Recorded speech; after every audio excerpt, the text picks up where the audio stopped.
二丫丫，你一定要醒过来，是娘没有，娘没能保护好你。我知道你没有勾引秦家大郎，本来就是你要与秦家定亲的，是他变了心，哪里怪得了你呢？啊，我可怜的二丫头呀！你快醒来，别再做傻事了，娘就是拼了命也不会让你去嫁个傻子的。我的二丫呀，你醒来吧！啊！妇人说一句哭一句，悲悲切切，好不伤心。看着眼前这个女人，也就是她现在的娘，傅宁明白自己现在是从一个白富美穿成了一个穷家的小村姑。穿越过来大概4、5个小时了，虽然很怀念现代，可傅宁也不能不接受现实。虽然眼前的自己是一个性格倔强、性格内向、家境贫寒的小村姑，但至少有命在，对不对呀？而且年轻了好几岁呢。现在的她才15岁，好年轻的人呢，要学会满足啊。只是想到现在这处境，傅宁实在是牙痛。一直受学长们喜欢的小师妹，可如今却是一个为了抢渣男而跳河的小村姑。娘，我没事了，你别哭了。二丫丫，你醒了啊！你醒了，太好了，太好了！门外院子里，正在剥豆子的傅老三媳妇李氏，只听到嚎啕大哭的她吓了一跳。啊，大嫂啊，难不成二丫没了啊？还有可能啊，刚才救起来的时候，已经进去少出去多，娘又不愿意请郎中。唉，这孩子怎么就这气性呢？秦家大郎喜欢的是青儿，他怎么能抢自己的姐夫呢？啊！大嫂啊，这人呐，有什么样的娘啊，就有什么样的女，知道不？是女就看娘，是河就看腰，老话还能有错？是当娘的会勾引人，当女儿的哪能落后啊？想当年呐，要不是林氏勾引了二伯，菊花表妹还能落得现在这样受苦吗？你也别在意，那秦家大郎眼光厉害着呢，他可得看清谁好谁坏。李氏的话说到谢氏心坎里去了。虽然真相是女儿抢了侄女的亲事，但要是被人说到，那就不太好了。一瞬间，谢氏的脸上堆起了笑容。哼，可不，秦家哥儿啊，要是这点眼力都没有，怎么可能中得了秀才呢？那哥儿啊，可是个有眼力劲儿的人。哼，对呀对呀，以后啊，我们家青儿就是秀才娘子了，我这三婶儿啊，也跟着沾光呢。以后红儿啊，有个秀才姐夫，等他大了呀，也好找人家。好什么好啊？死了就一张破席子，卷了扔后山去。娘，二丫醒了，她没事了。醒了还哭，你好丧啊！贱丫头，倒是个命硬的，这样都死不了。你这么开心，是不是嫌我傅家还不够丢脸呢？啊！妹妹抢姐姐的未婚夫，死了才好。娘，二丫没有抢青儿的未婚夫，这亲事说的本就是二丫呀。我呸！哼，他的未婚夫，当时秦家可明言指定了他吗？人家只是说了与傅家结亲，可与秦家老爷说定的人是二丫的爹呀。当初救秦家大郎的人也是二丫他爹，只是不能怪二丫。这些年，她一直就知道自己将来会嫁给秦家大郎的。谁说的？我怎么不知道啊？就算是，那也要怪他拢不住秦家大郎的心，让他喜欢上了青儿。没用的东西，是自己没有用，还好意思来闹啊！再说了，青儿是老二的亲侄女，叔叔给侄女说亲不行吗？啊，他是我儿子。我说这亲事是谁的，就是谁的。再叨叨，我让老二休了你。面对着拼心眼的婆婆，林氏真的好伤心呐。他的女儿又没有比侄女差多少，不就是侄女会挣钱吗？不就是自己的女儿没有大侄女不要脸吗？看着床上脸色苍白、身形消瘦的女儿，林氏眼泪扑簌簌而下。他的女儿聪明啊，三弟妹教他女儿识字时，自己的女儿在一边听着学的比侄女儿快多了。几年下来，三丫读不出1000字，可女儿都能背得出几本书了。会赚银子算什么呢？比得了女子断文识字？不过林氏觉得傅雨清的变化实在是太奇怪了。明明他的刺绣水平很一般，可突然之间是水平猛涨，真是太莫名其妙。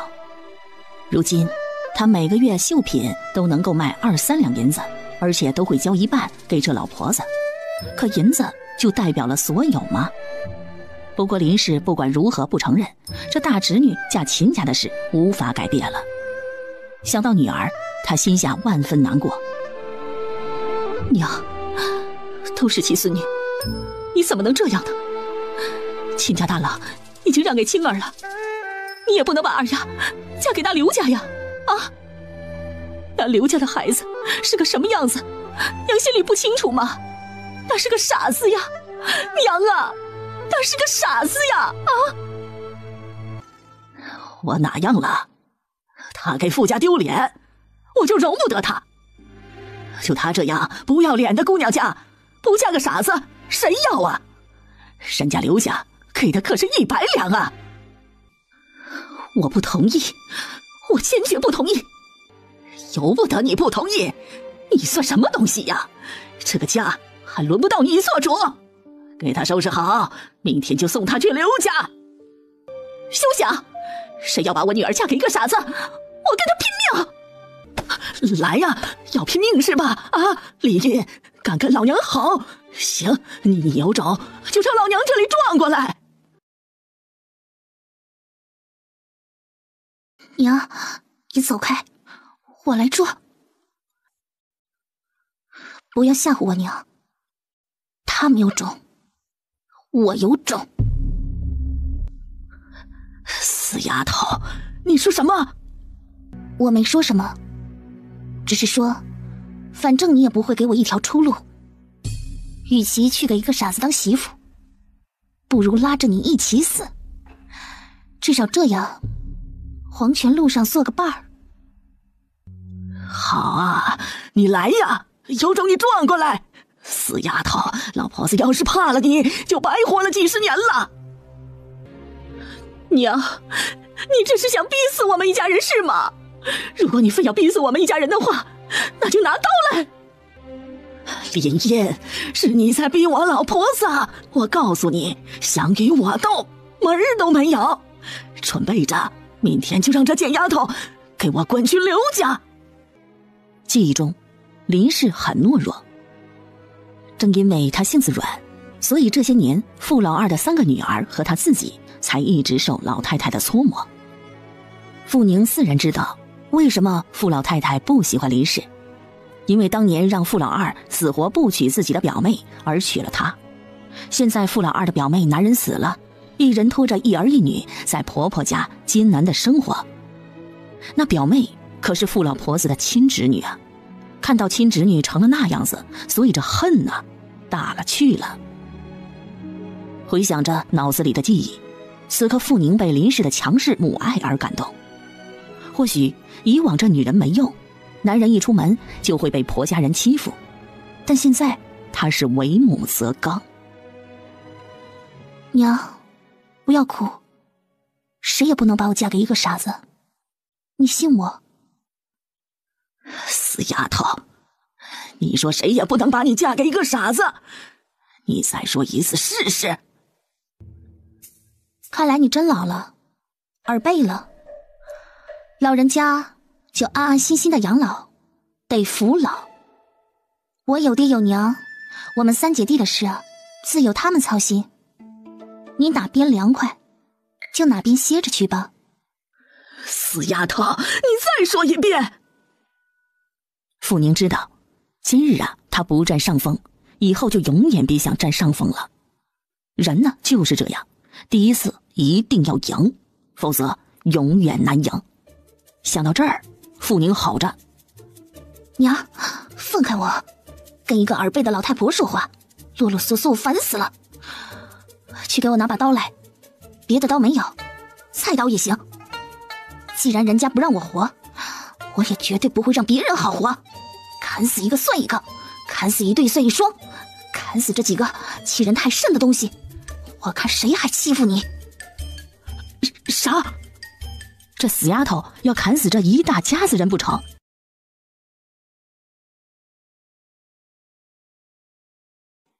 哎呀，二丫看来寻死一次之后，这脾气劲长了哈。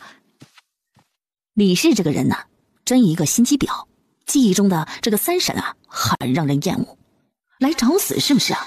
行，本姑娘成全你。三婶，我脾气是不好，但我从来不做那种笑里藏刀的事。我可比不得三婶你啊！表面上说大伯娘这好那好，背地里却骂她粗俗、无耻、泼妇。傅二丫，你胡说八道！我什么时候说过大嫂的坏话？你记性真差呀！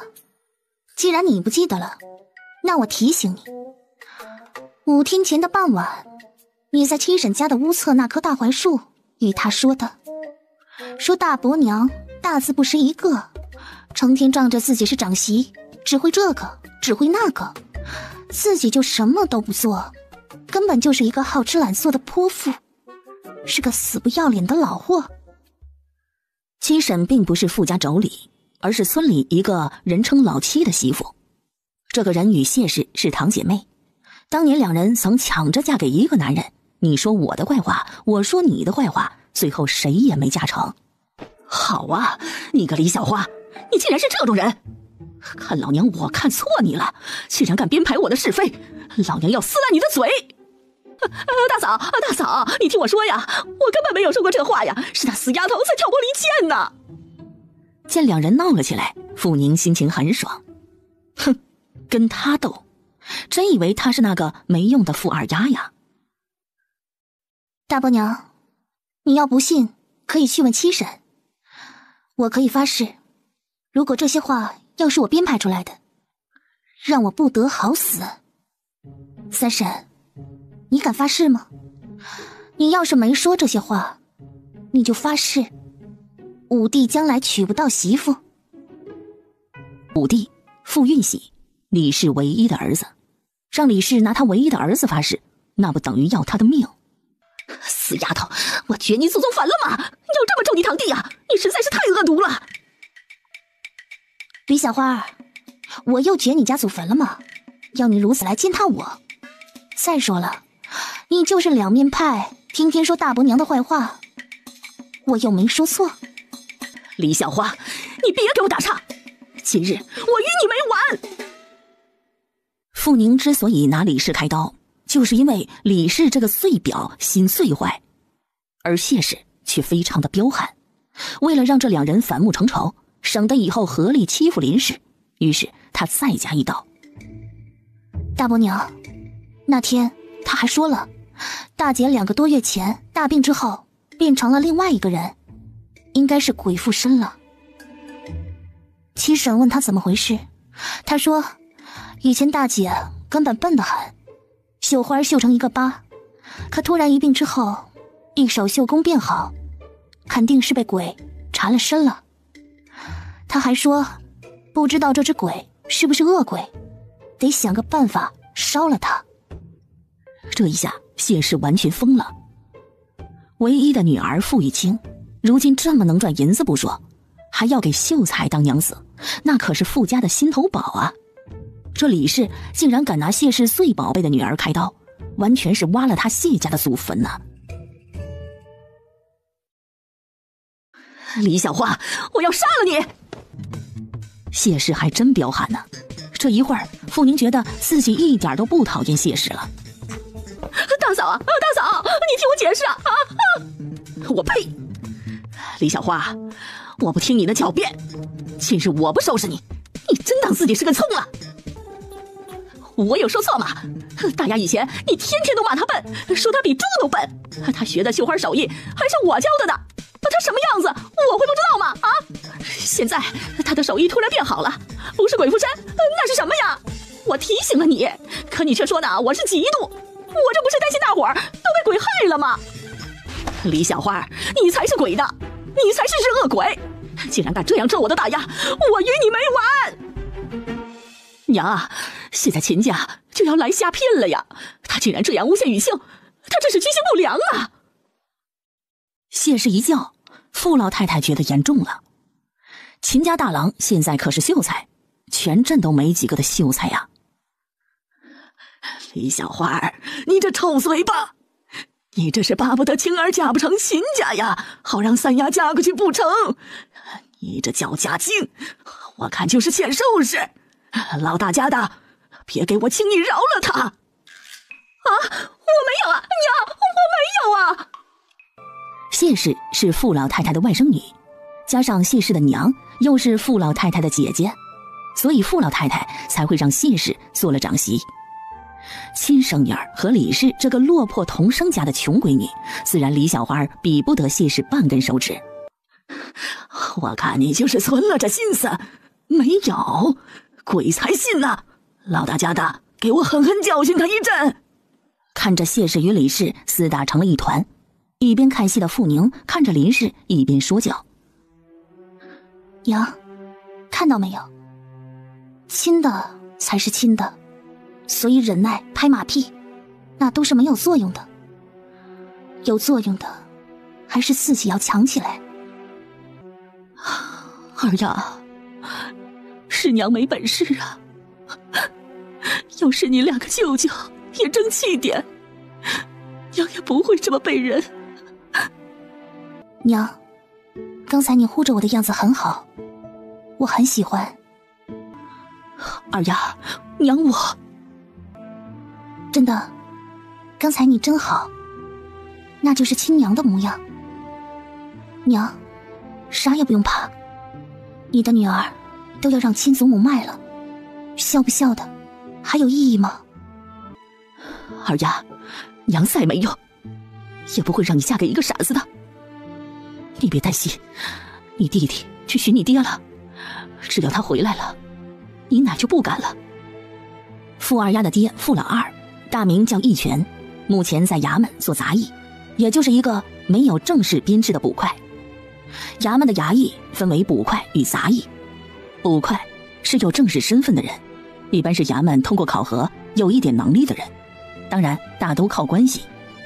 傅义全在县衙没有关系，但他人高马大，有一把力气，而且人聪明，于是被选进了衙门当杂役。这几天傅义全出门办差没回来，所以傅老太太又开始拿着老二媳妇母女几个开刀。娘，爹不知道有没有回衙门呢，可奶说明天就要把我送进刘家，怎么办啊？不会的，他要敢送你，我就死在他面前。娘，你死了，恐怕我们三姐弟都会被卖。不会的，不会的，你爹不会允许的。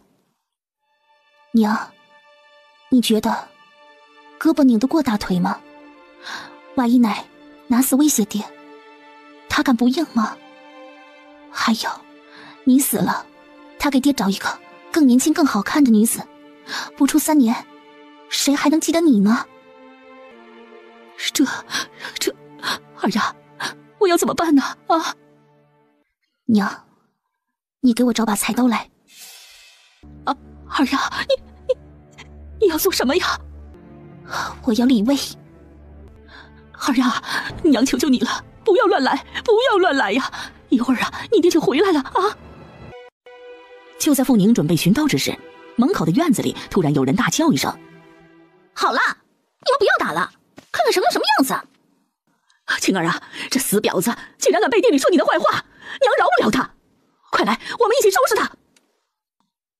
娘啊，打死他你偿命啊！你确定要我来帮忙吗？大丫呀，三婶真的屈啊！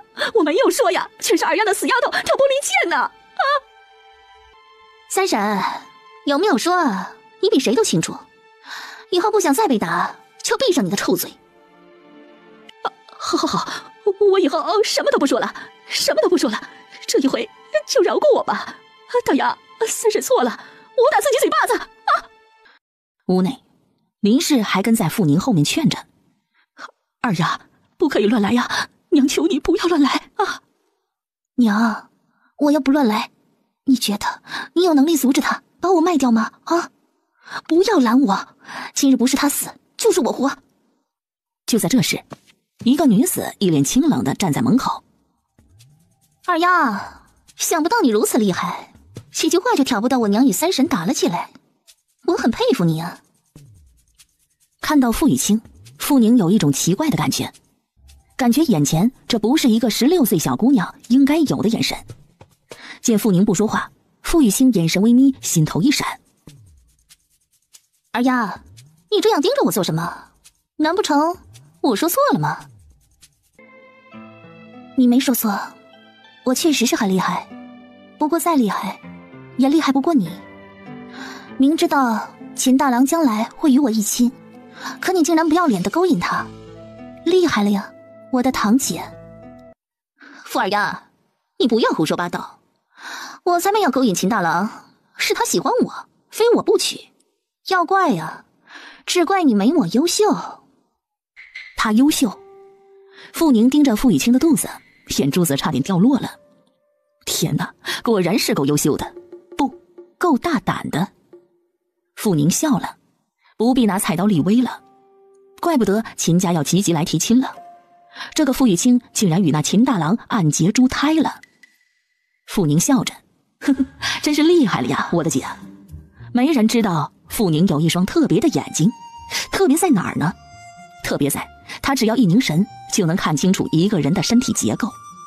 虽然凝神透视一个人的某一部位会让他身体变虚弱，可对于对手，傅宁可不会轻敌。傅二丫很会装啊。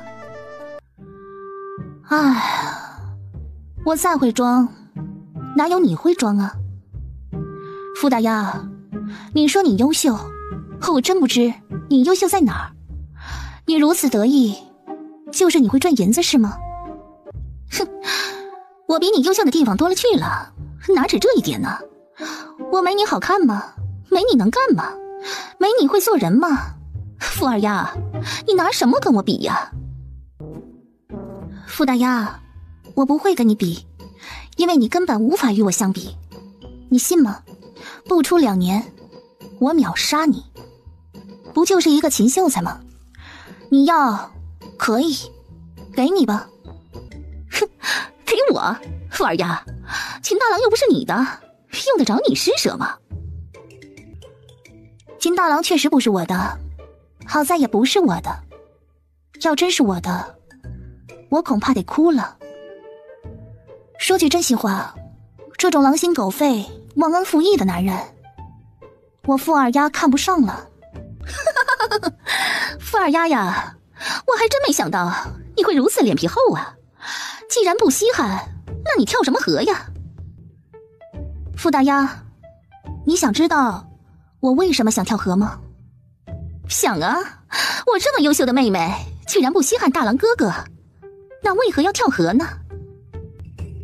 那是因为想去河中给自己洗洗双眼，看了你们这对狗男女的龌龊事，实在是太辣眼睛了，太恶心了。傅大丫，你们俩那么恶心的野战，我不去河里好好的洗一洗，这一辈子我都得被你们恶心死。傅二丫，你竟然敢编排我是非，影响我名声，你找死！傅大丫，你说如果我到秦家去上吊，这秦大郎还敢娶你吗？如果3个月内他不娶你进门，你……哼，我怎么了？你想死就去呀！别以为以死要挟，大郎哥就会娶了你。这主意不错。当年秦大郎在县里被人打，我爹救了他一命。现在我吊死在秦家，这秦父2家就不可能再结亲了。毕竟秦大郎是秀才，逼死安然女儿的罪名真的不好。到时候啊，他可别想再科举了。只是这样很不好，对不对呀？富儿呀，你在威胁我？你爱死死去！我告诉你，秦大郎铁定会娶我的。今年不成亲，我们就明年成亲。你死了，黄土一堆，几年后谁会记得你呀？死吧，死吧，早死早投胎。可几年，你傅大丫等不起啊？谁说的？我等得起。你等得起，可你肚子里那个等不起啊。傅大丫，3个月之后，你这肚子挺得这么高，你说族长会不会把你沉塘啊？你说什么？富儿呀，你敢胡说八道！哼，我有没有胡说八道，你心里有数。我亲爱的堂姐，这几天早上起来，是不是觉得胸口有东西哽住一样，想吐又吐不出来？我不知道你在说什么。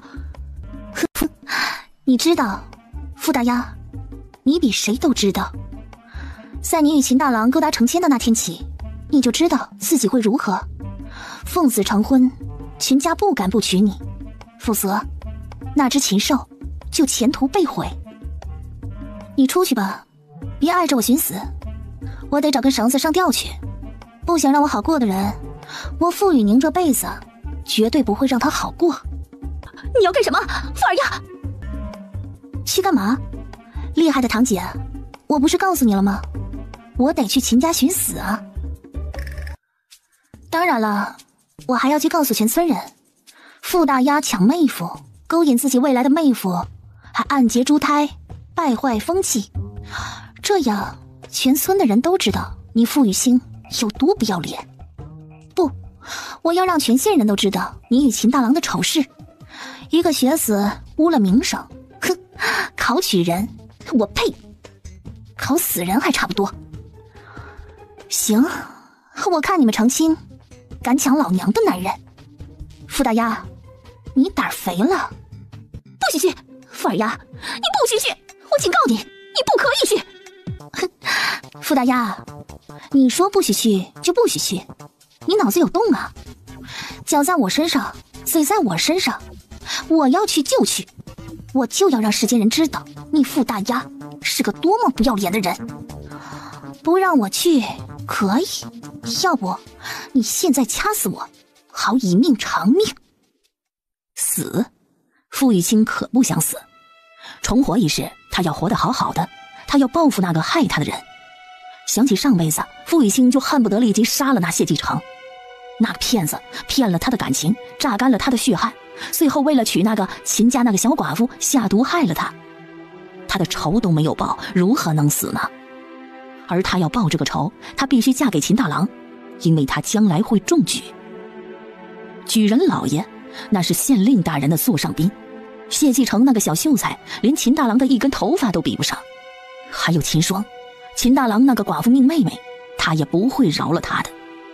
富儿呀，你说要如何才放过我？亲爱的堂姐啊，放过不放过的，真心不能这样说。其实到底是谁放过谁呀？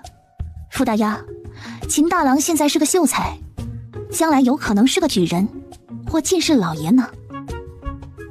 你说嫁给他与嫁给刘家那个傻子谁更好呢？不是我不放过你，而是你根本就没想过放过我呀。富儿呀，直接说你的要求。没要求啊，我就抱着宁死的决心了。傅大丫，你走吧，既然你不让我痛快，我绝对不会放过你的。儿呀，我求你了，行吗？别闹了，闹下去你与我都没有好结果。我求你了，求求你，有什么要求只管提，只要我能办到，我一定给你办到。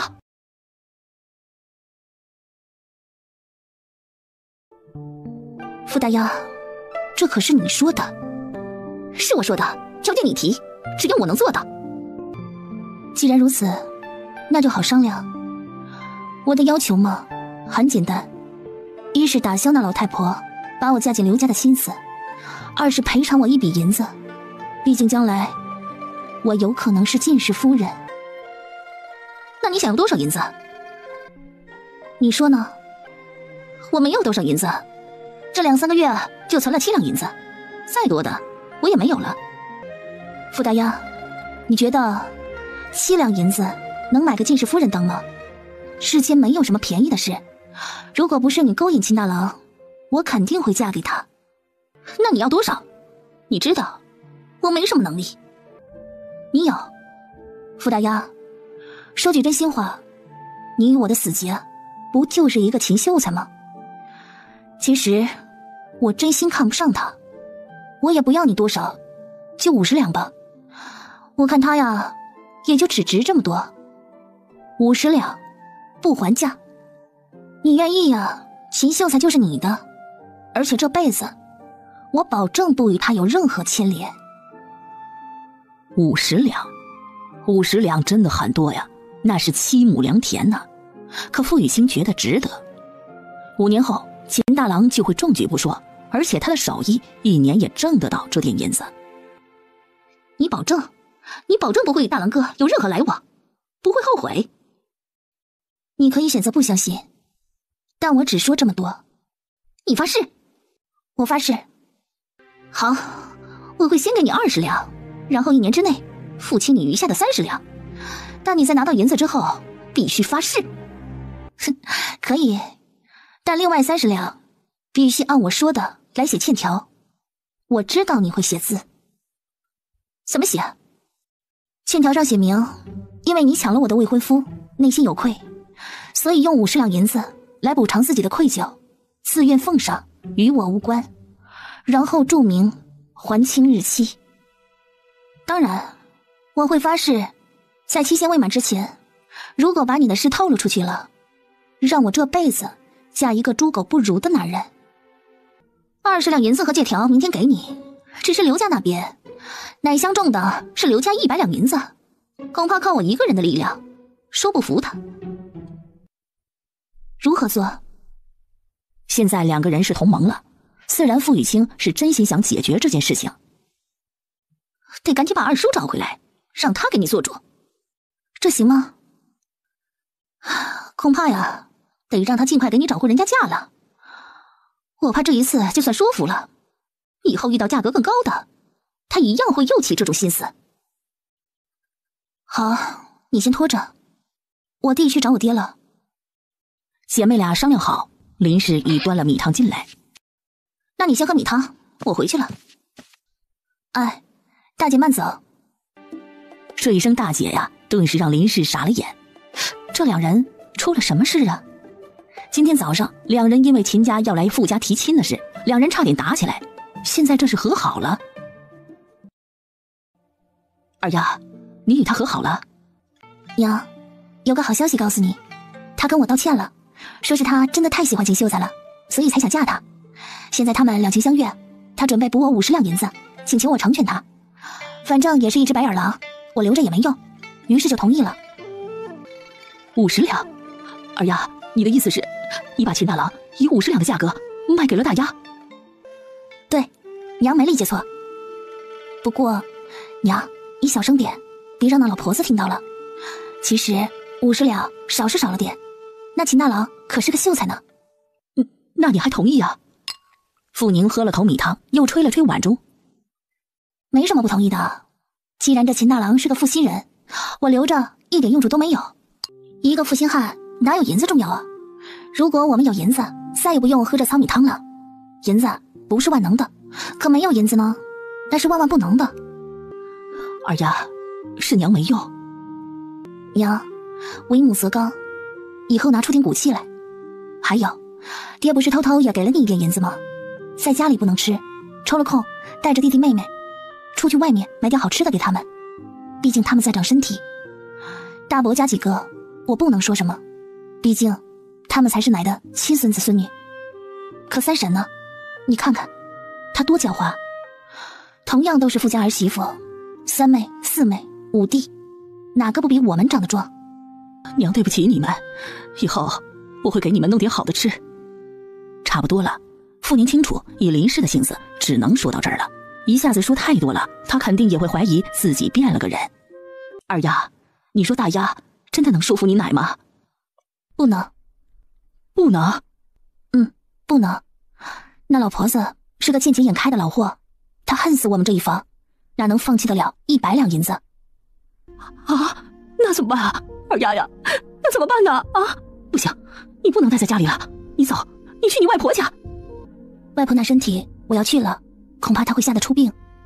娘别怕，一会儿爹回来了，我们一起想办法。实在不行，娘你帮我把菜刀准备好，他怕死。二丫，你变了好多啊。娘，我已经是死过一回的人了，再不变，除了死，就只有被卖的份儿了。我想既然我连死都不怕，那还怕什么呢？娘，经过一事，我能变坚强，你应该高兴。别哭了好吗？你去看看粥好了没有？我光喝米汤，真的不顶饿。林氏一听，立即站了起来，擦去眼泪。我这就去。伤到哪儿没有啊？没事，没想到李氏这个贱货，竟然当面一套背后一套，我算是看错他了。青儿，你跑去那死丫头那干嘛？娘，你以后别去惹二丫了。你能不知道她那个性子吗？都说会叫的狗不咬人，她那种闷性子的人，千万别去惹。我怕了她吗？娘啊，这不是怕不怕的问题，而是你也清楚这门亲事的前因后果。那又如何？有你奶在，你二叔还能翻了天不成？如果二丫真恼了，跑去秦家门前上吊呢？哼，他爱死死去，死了更好，省得活着看着心烦。娘，他死是小事，可如此一闹，大郎哥的名声没了，这科举就要出问题了。你想想，这事儿要是闹大了，吃亏的是谁呀？那你说怎么办？我想了想，决定补偿他，而他呢，也答应了，以后再也不会闹了。然后傅玉清把刚才他与傅宁交战一番得到的结果，换了个说法与谢氏说了。50两。娘，你想想，将来秦大郎要是中了举，我可是举人老爷的夫人了。邻村的陆举人，你听说过吧？他一中举，县里许多的妇人都来巴结，送地的送地，送屋子的送屋子，那穷鬼陆家立即成了县里的妇人。青儿啊，那秦大郎真的能中举吗？娘啊，他去年中秀才的时候，差一点就成了小3元呢。你放心吧，他肯定中的。说服你奶，我可以答应。只是这50两银子也太多了吧？这个家是你奶奶在当啊，娘手里可没什么银子。这一点呢，傅玉清心里清楚。这些年他亲娘手上是有一些银子，但因为自己大哥都18了，他得思量着给自己大哥呢。纵使大哥读书读不成，可长子自然得看重些。娘，你借我10两吧，先付10两，其余的他同意我欠上1年。你知道，我现在这副绣品，一旦绣完全，能卖得了20两以上呢。真的？当然是真的。那好吧，便宜那死丫头了。娘，那奶哪便呢？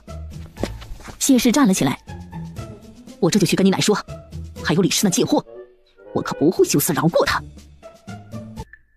娘，收拾人的法子有很多，动脑筋再收拾。什么脑筋呢？3丫也14了，要嫁人也能嫁了。哎呀，还是我女儿聪明啊！行，老娘这就去。李小花啊，老娘我收拾不了你，我就不姓谢。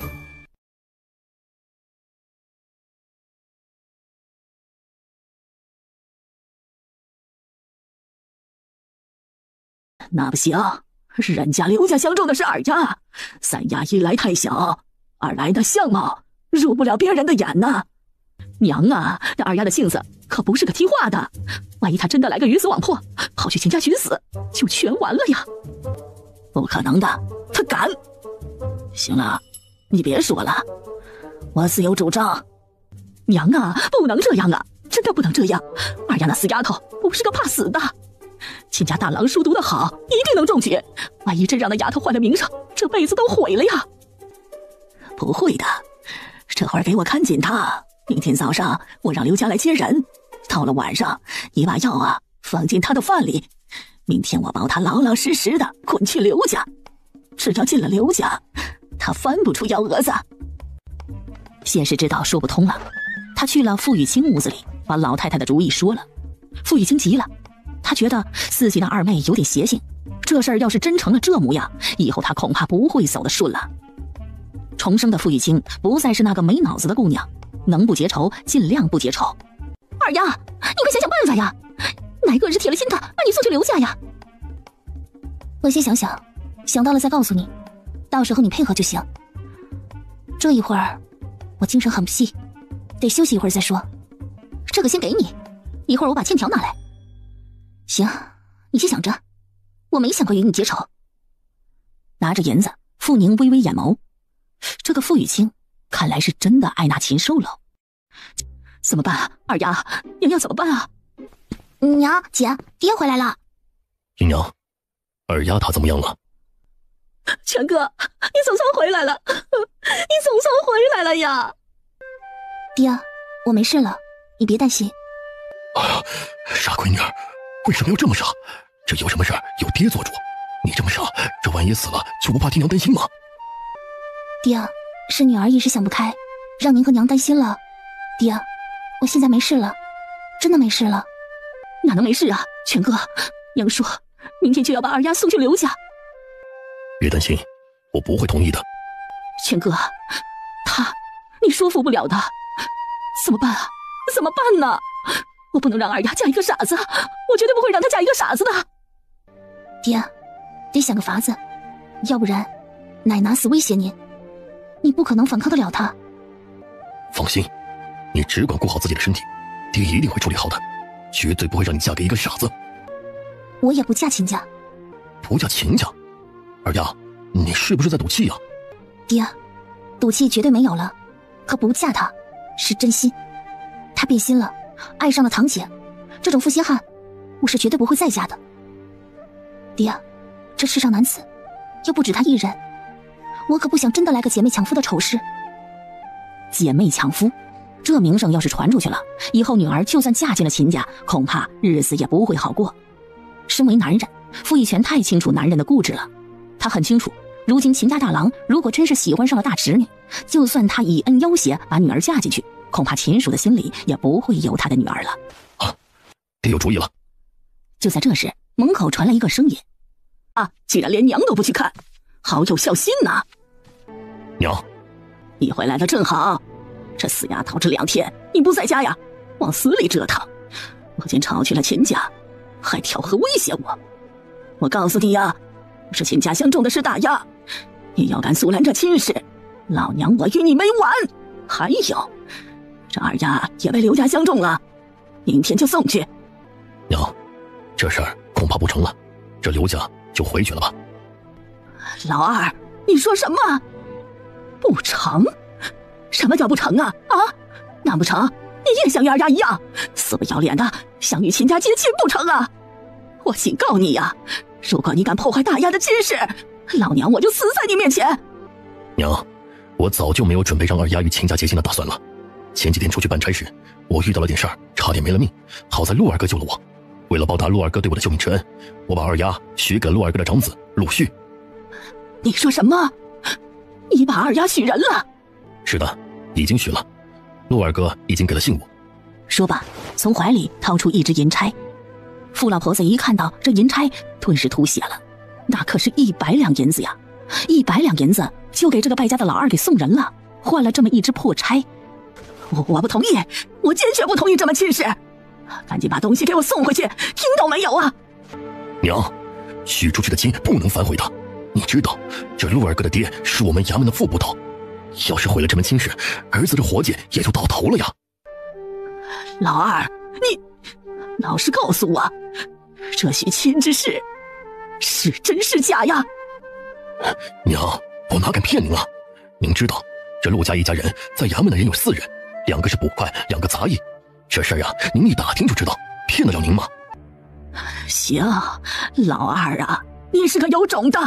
好，你要本事敢威胁老娘，行，这事我应了。明天让陆家就把人接走，以后啊，这死丫头永远也不要回傅家了。娘，明天怎么行？这可是结亲，不是玩家家。怎么不行啊？如果不行，那你们这一家呀，就准备出族吧。好，明天就明天，我让陆家来接人。啥？傅玉泉的话一出，傅宁完全傻眼。明天我就要嫁人了，得到了承诺，心情很不好的傅老婆子出去了，而屋里林氏心急的不行。全哥，那陆家哥是什么人呢？你怎么都没说过他呀？突然把二丫嫁过去，他能对二丫好吗？啊？那陆旭今年19岁，因为想考秀才，所以还没有定亲。去年运试时，他恰逢生了病，没有考好。这今年应该是没有问题了。媳妇儿，你只管放心，那是一个很好的哥儿，这高高大大的，人也礼貌。陆家有陆二哥在，这宁儿去了陆家，一定不会受委屈的。真的吗？全哥，他们会对二丫好吗？这么好的孩子，他能看得上我们的二丫吗？傅玉泉知道自己媳妇没见过陆续，他与陆启谦是好友，但因为双方在家中都不受重视，所以没请人到家里来。但他相信，只要自己媳妇见过了陆续，他一定会中意这个女婿。放心吧，那孩子是个好孩子，他会对二丫好的。我这就回去找陆二哥，晚饭之前一定回来。啊，那你快去吧，与陆二哥说一声啊，二丫是个好孩子，请他家一定要善待他。好，那我去了。娘苦命的二丫呀，希望陆家哥啊是个好的，要不然娘这辈子怎么过呀？娘没本事啊，不能阻止得了你祖母，也不能让你嫁给你中意的人家。你别恨娘啊，这里有10两银子和2件衣服，明天你一起带走。二丫，你一定要记住娘的话，到了陆家要尊敬公婆，要爱敬小姑与小叔，要对旭哥温柔体贴点。我相信他们会对你好的。娘，银子不用给我了，相信我们以后都会过得很好很好的。傅雨欣给的20两我暂时带走，等余下的30两拿来，我会给你留15两。记着，弟弟妹妹长身体，可不能让他们饿着。不，娘不要你的银子，银子你都拿着，做媳妇不易呀，可不是在娘家当女儿。要不是娘没本事，哪能让你这样嫁了呀？二丫，陆家哥的爹呀，是你爹的好朋友，曾经他有恩于陆二哥，相信你爹的眼光，那陆家哥不会差的。你好好听娘的话，到了陆家把你的脾气收一收，凡事忍一忍，慢慢会好起来的。娘的教导我记住了，放心吧，我一定会过得好好的，一定会让爹娘脸上有光。那就好，你能这样想啊，娘就放心了。这话才落下，一个小姑娘冲了进来。娘，姐姐要嫁人了是吗？姑娘家长大了都得嫁人，雨珠长大了也得嫁人，你是舍不得姐姐是吗？姐姐，我不要你嫁人，你不是不要脸的人，你没有跟人抢未婚夫，我知道他们是在胡说的。娘，姐姐不要嫁给傻子，我不要她嫁给傻子。你姐姐呀，不是嫁傻子，她嫁的呢是一个很好的哥哥，是你爹爹给她找的人家，乌鸦放心啊。娘，那个哥哥真的很好吗？当然了，你爹爹呀给你姐找的哥哥肯定好。太好了，我姐姐不是嫁个傻子，而是嫁个很好的哥哥。我不是傻子姐夫的小姨子了。乌鸦，谁告诉你姐姐我要嫁一个傻子了？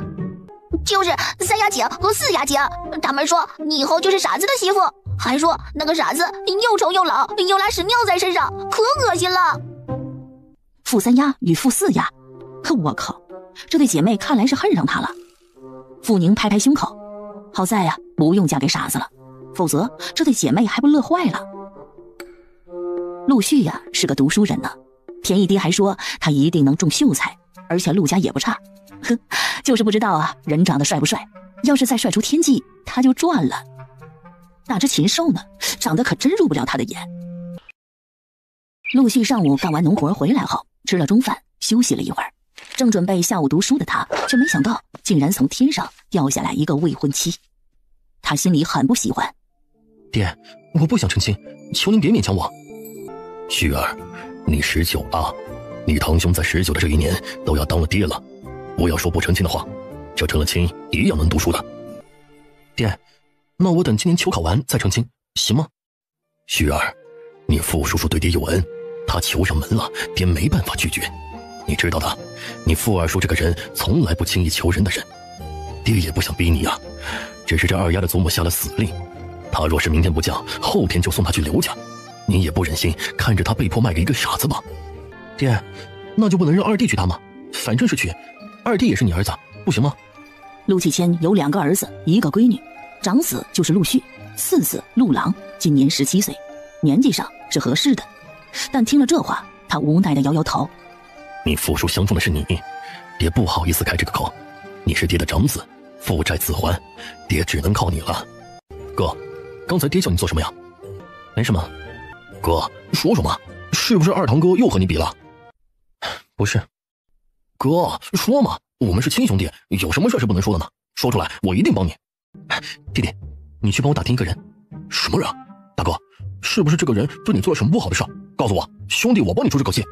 你悄悄的去，不要让任何人知道。陆朗没想到是这事，于是立即跑了。他一跑，陆续心情好了些，拿着书出了门，准备去河边看书去。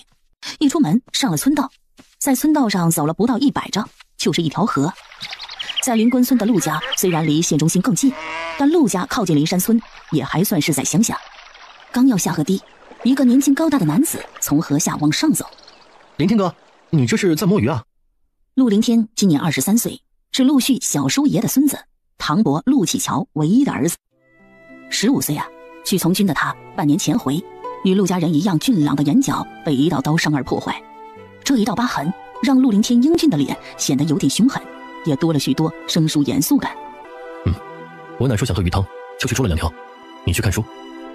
叔婆身体不好，特别是从堂叔陆启乔夫妻出意外失踪之后，他的身体啊更是越来越不行了。陆续知道，要不是自己这堂哥回来的及时，拿银子请了好郎中救命，恐怕叔婆也像叔爷一样病死了。只是这样，叔婆也把堂哥带回来的银子用了个七七八八，家中日子也不算好过了。陆续知道爷有心帮助让堂哥去衙门当差，只是那时一时没有正式名额的捕快，只有杂役，所以堂兄没有去，而改在街上开了个打铁铺子。那我去看书了。陆凌天淡淡的点点头，什么也没说，走了。这天晚上，傅家却难得的安静。傅老婆子在听说陆家第2天早上会来接人后，只冷冷的瞪了自己2儿子一眼，便也没多说，只是听到儿子提嫁妆时说了一句：“要钱没有，要命要一条。”爹，祖母不是我爹娘，没有给孙女准备嫁妆的义务，反正将来她又不靠我这孙女养老。行了，没有嫁妆，女儿我也没有压力，这样淡定点好，将来我日子好过了，她也不会说我没孝心。话虽如此，可傅一拳还是很难过。他左手交叉着右手，不停地交换着搓着，一个大汉子眼眶都红了。爹，这样真的很好，人淡情点，才不会指望什么。您别难过了，行吗？死丫头，你什么意思？什么叫指望啊？你难不成以为我老婆子还能指望你不成啊？没什么意思，既然祖母没有给孙女出嫁妆的义务，那么出嫁了的孙女也没有孝敬你的义务，都一样。哼，靠你孝敬，老婆子我不如靠膝盖。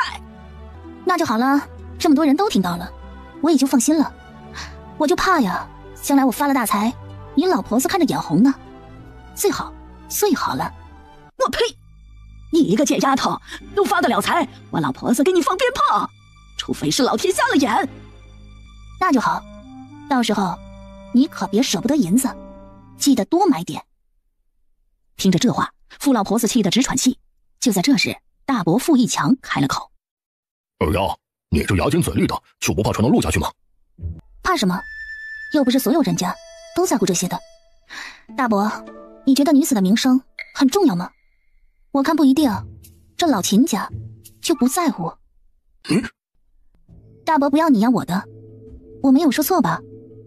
在我面前，您别摆什么架子。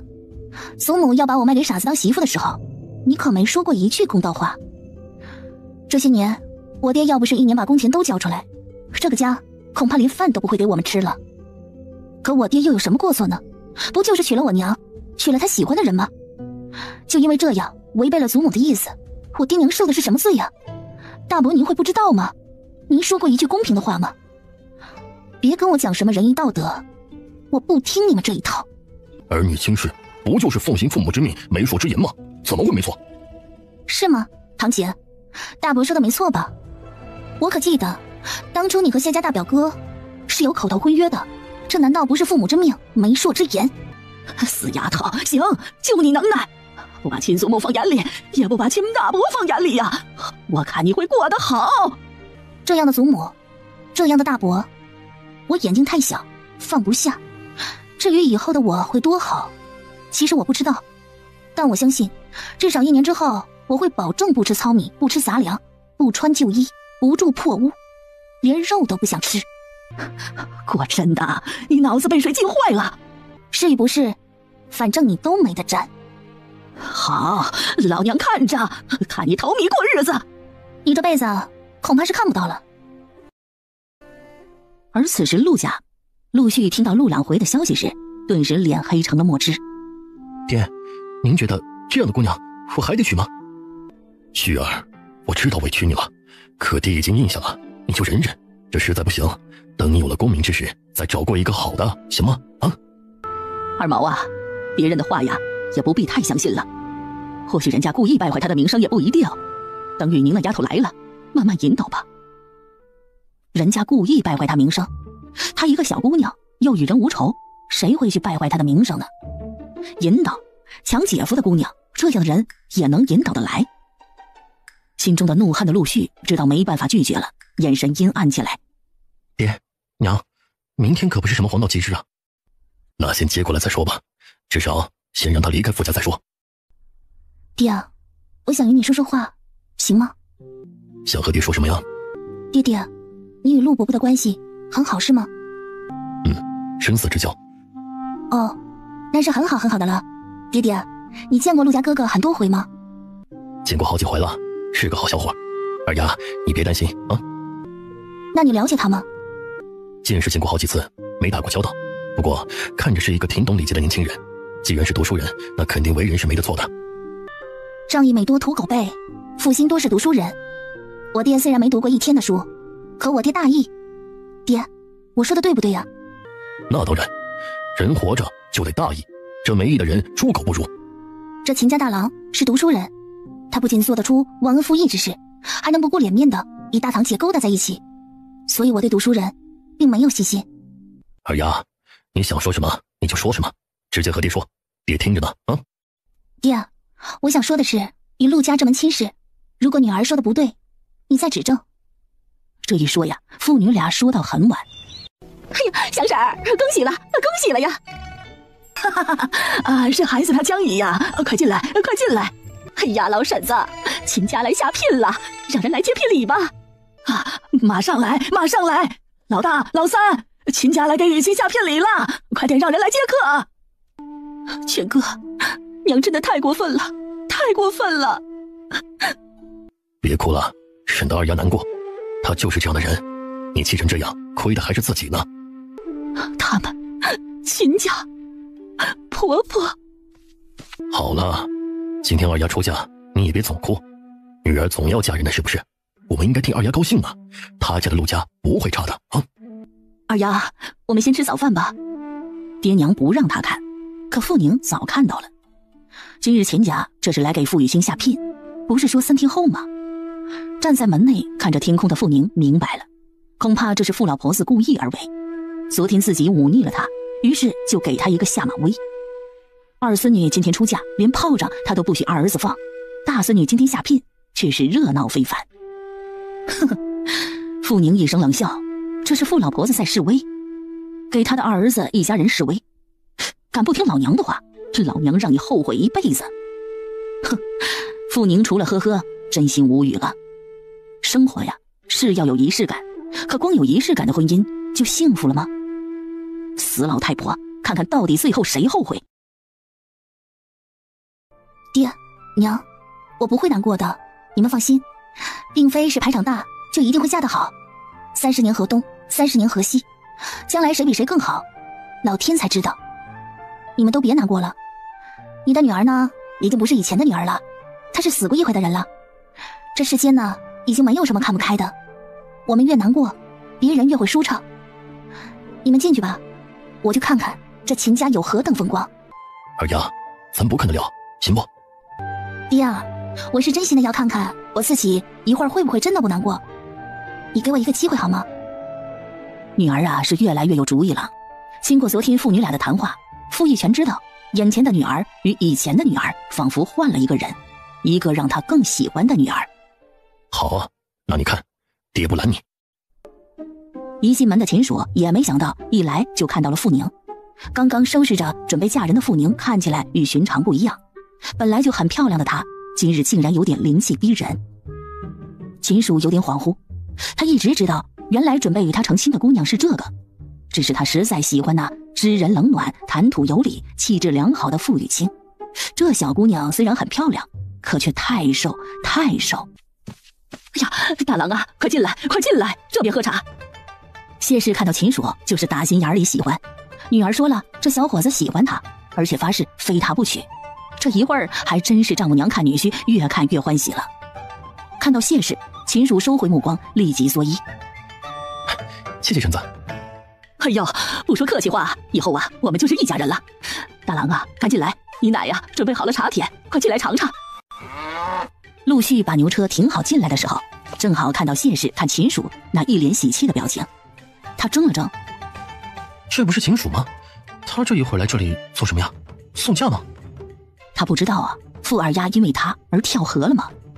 就在陆续愤怒之时，傅义全出来了。徐侄子，这边。陆续看了看那热闹的正屋，再看看这清冷的侧屋，顿时眉头拧成了团。徐叔叔，我来接人了。徐侄子，你爹没来吗？我爹今日当差，来不了了。这么急，家里也没办法准备，所以就我来了。听到这话，傅义全心里咯噔了一下。这侄子好似不太乐意呀。虽然心里很难过，可傅玉泉想到昨晚女儿的交代，爹啊，到了陆家，我不会这么快与陆家哥哥成为夫妻，而且这么急，恐怕陆家也不可能办喜事。等过上几日，那陆家哥哥要是真心愿意娶我，我就嫁他；要是他不喜欢我，你把我的户籍给我自己，到时候我认了陆伯伯为义父，您看如何？认了也名声受损了，可对于女儿的名声与嫁给一个傻子相比，傅义全接受了前者。想着是自己强求别人，他忍住心底的难过。哎，进来吧，虽然急促，可你婶婶该做的事还是得做。先进来喝个茶，认个亲吧。看着傅雨清，想到昨天晚饭时的事，他冷冷地问：有事？二妹啊，对不起，今天的事真的不是我本意，与你何干啊？今日这事可是你主导。虽然不是，但我也觉得难为情啊。我没想到苏木会这样。二妹啊，说真心话，我没想过与你结仇。哼，我也没想过与你结仇。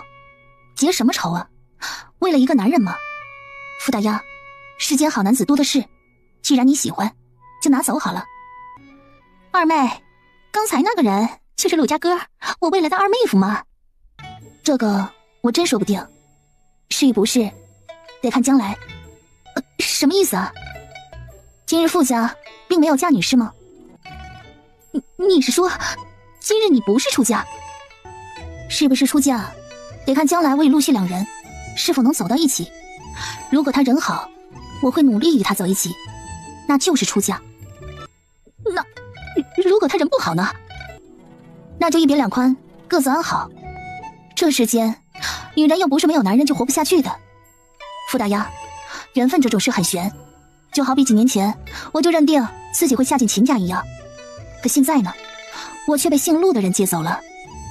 既然都要离开傅家了，有句话送给你，算是我给你的礼物。靠人人跑，靠山山倒。女人呢，只有靠自己才能活得通畅。对不起啊，我是真的喜欢他。二妹啊，你还小，不知道喜欢是什么感觉。喜欢一个人，不用说，我懂。我只是不懂，问世间情为何物，直叫人生死相许。二妹啊！傅雨欣正想说话，却被一声打断。你们在聊什么呢？丁儿，二丫妹妹。恭喜秦秀才心想事成，祝你们百年好合，幸福一生。大姐，我得走了。傅雨欣也不想与傅宁与秦蜀多接触，特别是今日的傅二丫真心的漂亮。她连连点头。下回我来陆家看你啊。傅宁知道傅雨清这是客套话，他不会来，自己也不喜欢他来。至少傅雨欣对于真正的傅二丫来说，他是抢她未婚夫的仇人。于是他没有回应。看着傅宁的背影，秦蜀感觉很古怪。晴儿，她是不是变了？大郎哥，我二妹呀，就是这个性子。我祖母逼着她今天嫁人，却没有任何准备。我给她添了点东西，大概她感激我吧。嫁孙女儿不应该做几桌酒席吗？怎么没能客人来？哎呀，我祖母啊，要把二妹送进刘家那个傻子当媳妇。我二叔不愿意，就说他把二妹许给了恩人之子。你知道的，在我祖母心中，除了银子没有其他。要不是我绣工好，每个月能交点银子给他，哪有今日你们上门来的热闹呢？祖母恨着我二叔呢，说他让他损失了100两银子，今天逼着我二妹出门了。大郎哥，对不起，是我害了他。晴儿，不能怪你，要怪就怪我太喜欢你了。以后他如果有困难的话，我们帮他一把吧，也算是我们的补偿了。大郎哥，你真好。不过我堂妹这人性子倔，她心里恨着我们呢。以后啊，还是远着一点吧。她要是真有求，我们再帮助她好吗？你说的对，二丫妹妹那性子确实是不讨喜，而且还有些心胸不宽。我这个当姐夫的自然不好多接触，以后你们姐妹多关心好了。好，我会的，那毕竟是我的亲堂妹。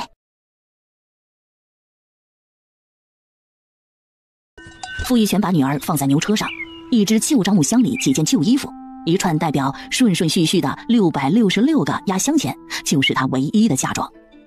想着女儿以后就有可能是别人家的人了，顿时大汉子的眼眶通红。二丫，有什么委屈回来找爹，陆家离衙门近啊。坤弟，无压，姐姐一定会过得好的，陆家人一定会对姐姐好的，不要担心我。陆哥哥，你不要欺负我姐姐，要不然等我长大了绝对不饶你。放心，我有一个这么厉害的弟弟，敢欺负你姐的人啊，肯定还没出生呢。爹娘，我走了，以后回来看你们。二丫，到了陆家一定要好好的听你婆婆的话，知道吗？知道了，娘放心，我会记住的。这时陆续已经准备好了，他行了行礼。傅叔、傅婶，我们先走了。牛车慢慢启动，这时不少邻居出来了，见到陆续，立即有人在猜测：哎，这是二丫的新相公，应该是吧？长得挺好的呀，听说呀还是读书人呢。哎呀，可惜了。可惜什么呀？并没人说，可陆续的脸却黑了，看来他真的是捡了只破鞋呀。如果不是为了孝道，陆续肯定立即就把人扔下了牛车，可不能扔啊，就只能屈辱的往回走。到了一个农家大院门口，牛车停了下来。门口一个40余岁的妇人一见他们便朝着牛车走来，嘴里还叫着：哎呀，来了，陆郎，赶紧放炮仗，你可见你嫂子到了。娘，刚才那炮仗掉了水里，点不响了。刚要跳下车的傅宁一听，眨眨眼，心中的疑问更大了。世上就有这么巧的事吗？接新娘子的炮仗都掉进了水里。再一看陆家这情景，傅宁张着嘴，啥意思？来不及请客可以理解，毕竟太急了嘛。可门口连个大红喜字都没有，这也说不过去吧。突然傅宁心中疑问越来越大，难不成这陆家并不愿意结这亲事？而刚才那陆续也并不是不爱说话，只是不想与自己说话。不会不会，便宜爹说了，陆家的人呢是忠义之人。越来越接近真相的猜想让傅宁就是不想去承认，因为一承认那就是承认自己便宜爹交错了人。虽然傅宁也没有真心家，只是陆家这简陋的成亲日表明了人家的轻视，顿时他心中极度的不舒服了。是小宁吧？我是。婶子，您是？我是你婆婆兰氏，这是旭儿的弟弟朗儿，这是她妹妹月美。未来婆婆，既然人家都自称婆婆了，于是傅宁礼貌的叫人。娘，小叔子好，小姑子好。我说傅二丫呀，你不要随便叫，你还没与我大哥拜堂呢，随便叫娘，你这脸皮真厚啊！我大哥说了，他不喜欢你，想要给他当媳妇儿啊，得看你配不配。月梅，谁跟你说的这胡话？这亲事你大哥已经应下来了，还有什么配不配的？死丫头，赶紧给我闭上嘴！晚上等你爷他们合了八字回来，就给你哥扫雪吉日。娘，我可没乱说啊，这是大哥与二哥说的，不关我事。大哥，你说了，你并不喜欢他，是没办法才接他来的，是这样的吧？还说呀？闭嘴！娘，我又没有胡说，大哥，你自己说好了。到了这一会儿，傅宁已经相信了，这陆续来接人，恐怕是碍于自己亲爹要还恩情。只是傅宁有点尴尬了，这陆公子不喜欢他，是心里有喜欢的人，还是真的认为自己配不上他？婶子，家丑不外扬，有事能进去说不？反正也没拜堂。月美妹妹说的也没错，这称呼呢，确实不能乱叫的，是我考虑不周。小宁啊，对不起，是娘没把月美教好。傅宁一脸苦笑，这是个什么事儿啊？我的便宜爹，你真是为难了人家了。婶子，别说对不起，其实是我家为难你们了，要说对不起的是我，没事的，我不会计较的。见傅宁相貌秀丽，性格大方，礼貌周全，本来不是太满意这亲事的兰氏心中有点难过了。这孩子真的不错。走吧，我们进去再说。四毛，帮你哥把牛车接过去，后院关好。旭儿，你把小宁的嫁妆搬进来。来了。婆婆，这是小宁。小宁，这是旭的祖母，赶紧跟祖母打招呼。以宁见过陆奶奶。不用见礼了，反正你是二房的儿媳妇，与我没什么关系。听着这话，傅宁张着嘴合不上了。我靠，这时代的人有个性的好多呀。老人家，你不喜欢妾生的儿子，但最起码的礼貌总得有吧？我又没得罪过你，用得着如此讨厌我吗？小宁啊，陆家的情况呢？你爹都跟你说了吧？刚才那个呀，是陆家的嫡母，而我的男人呢，是妾室王姨娘生的。婶子，不必在意，过好自己的日子就行。你坐会儿啊，我给你倒茶。第一次来陆家，而且是这身份，傅宁客气的说了声多谢。坐在桌边拿着茶碗的傅宁在思考，傅家一时半会儿他是回不去的，现在陆续也是真的不满意这门亲事，这都没事，只是那暂时他要怎么办呢？而且他知道这时代的人成亲啊，讲究的是父母之命媒妁之言，这陆续会不会因为孝顺就勉强自己娶了他呢？这可不好。傅宁可不会嫁一个心不甘情不愿的男人，已经直接 pass 掉与陆续过日子的想法了。可这亲事啊，是便宜爹与陆二伯决定的，听说他是一个非常义气的人，而这种人呢，最要面子，他有什么办法让陆家今天就放他离开呢？喝了水，傅宁朝兰氏笑笑，婶子，麻烦你了。这是你和旭儿的屋子，娘带你去看看。陆续在屋里摆箱子，兰氏让傅宁进去，自己去看看怎么摆放吧，以后好找。谢谢婶子，那我去忙了。去吧，我去菜园里啊，摘点中午吃的菜。中午男人都不在家，会吃的简单点。您忙。兰氏一走，傅宁立即进了屋，看到陆续在忙，他想了想，陆家哥哥，我自己来吧，你坐一边就好了。傅姑娘，我不是你的什么哥哥，以后请称我为陆公子。这间屋子暂时借你住，暂时我们也不会成亲。以后竟称他为陆公子，我操，这间屋子只是借他住。听到这话，傅宁心中大叫，世间竟然有这种好事，意思就是说，就算一时半会儿他走不了，他与他来个契约啥的也是可以的了。这也太合他心意了吧。幸福来得太突然了，一瞬间啊，傅宁被砸晕了。而陆续见傅宁站着不动，以为他嫌弃他的家，顿时脸更冷了。还杵在那里发什么呆？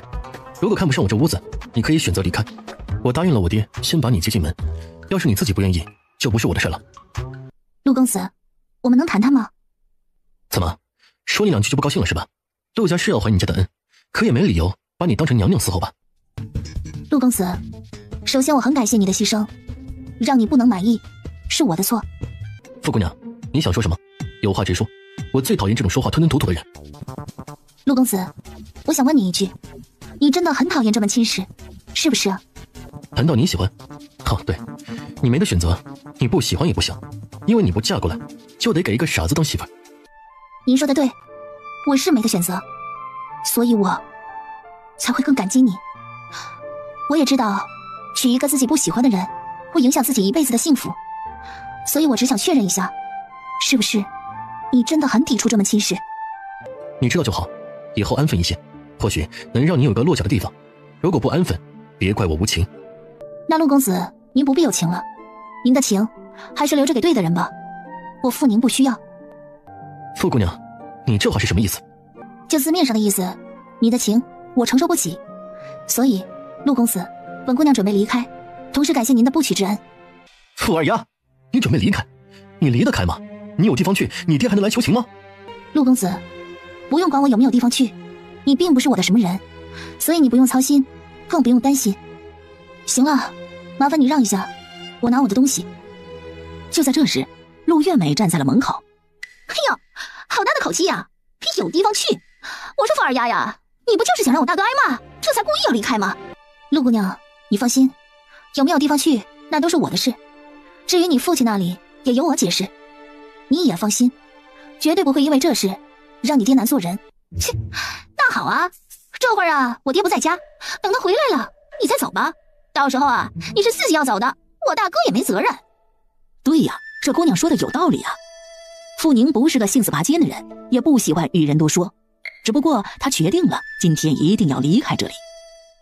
户籍在手，银子在手，他要是这里受这些陌生人的鸟气，笑死10000个穿越人士了。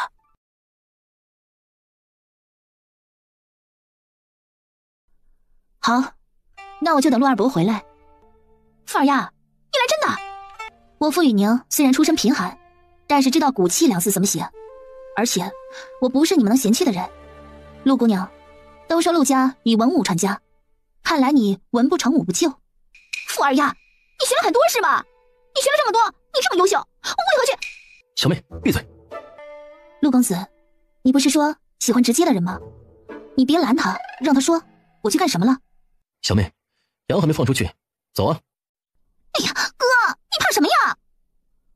陆续怕自己爹发怒，不忠不孝的人，那是要被世人唾弃的人。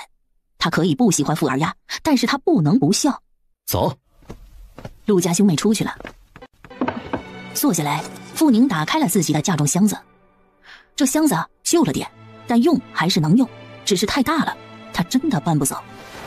找出一件衣服摊开，把箱中的衣服都装了进去，还有2双洗干净的旧鞋，然后一串铜板，这是他全部的嫁妆。林氏，你有这样当儿媳妇的吗？家里来了外人，也不知道带来见家人，我在家里坐月子是不是啊？离开陆家，傅宁也不想让便宜爹心里不舒服，影响他与陆二伯的兄弟情谊，于是他出来了。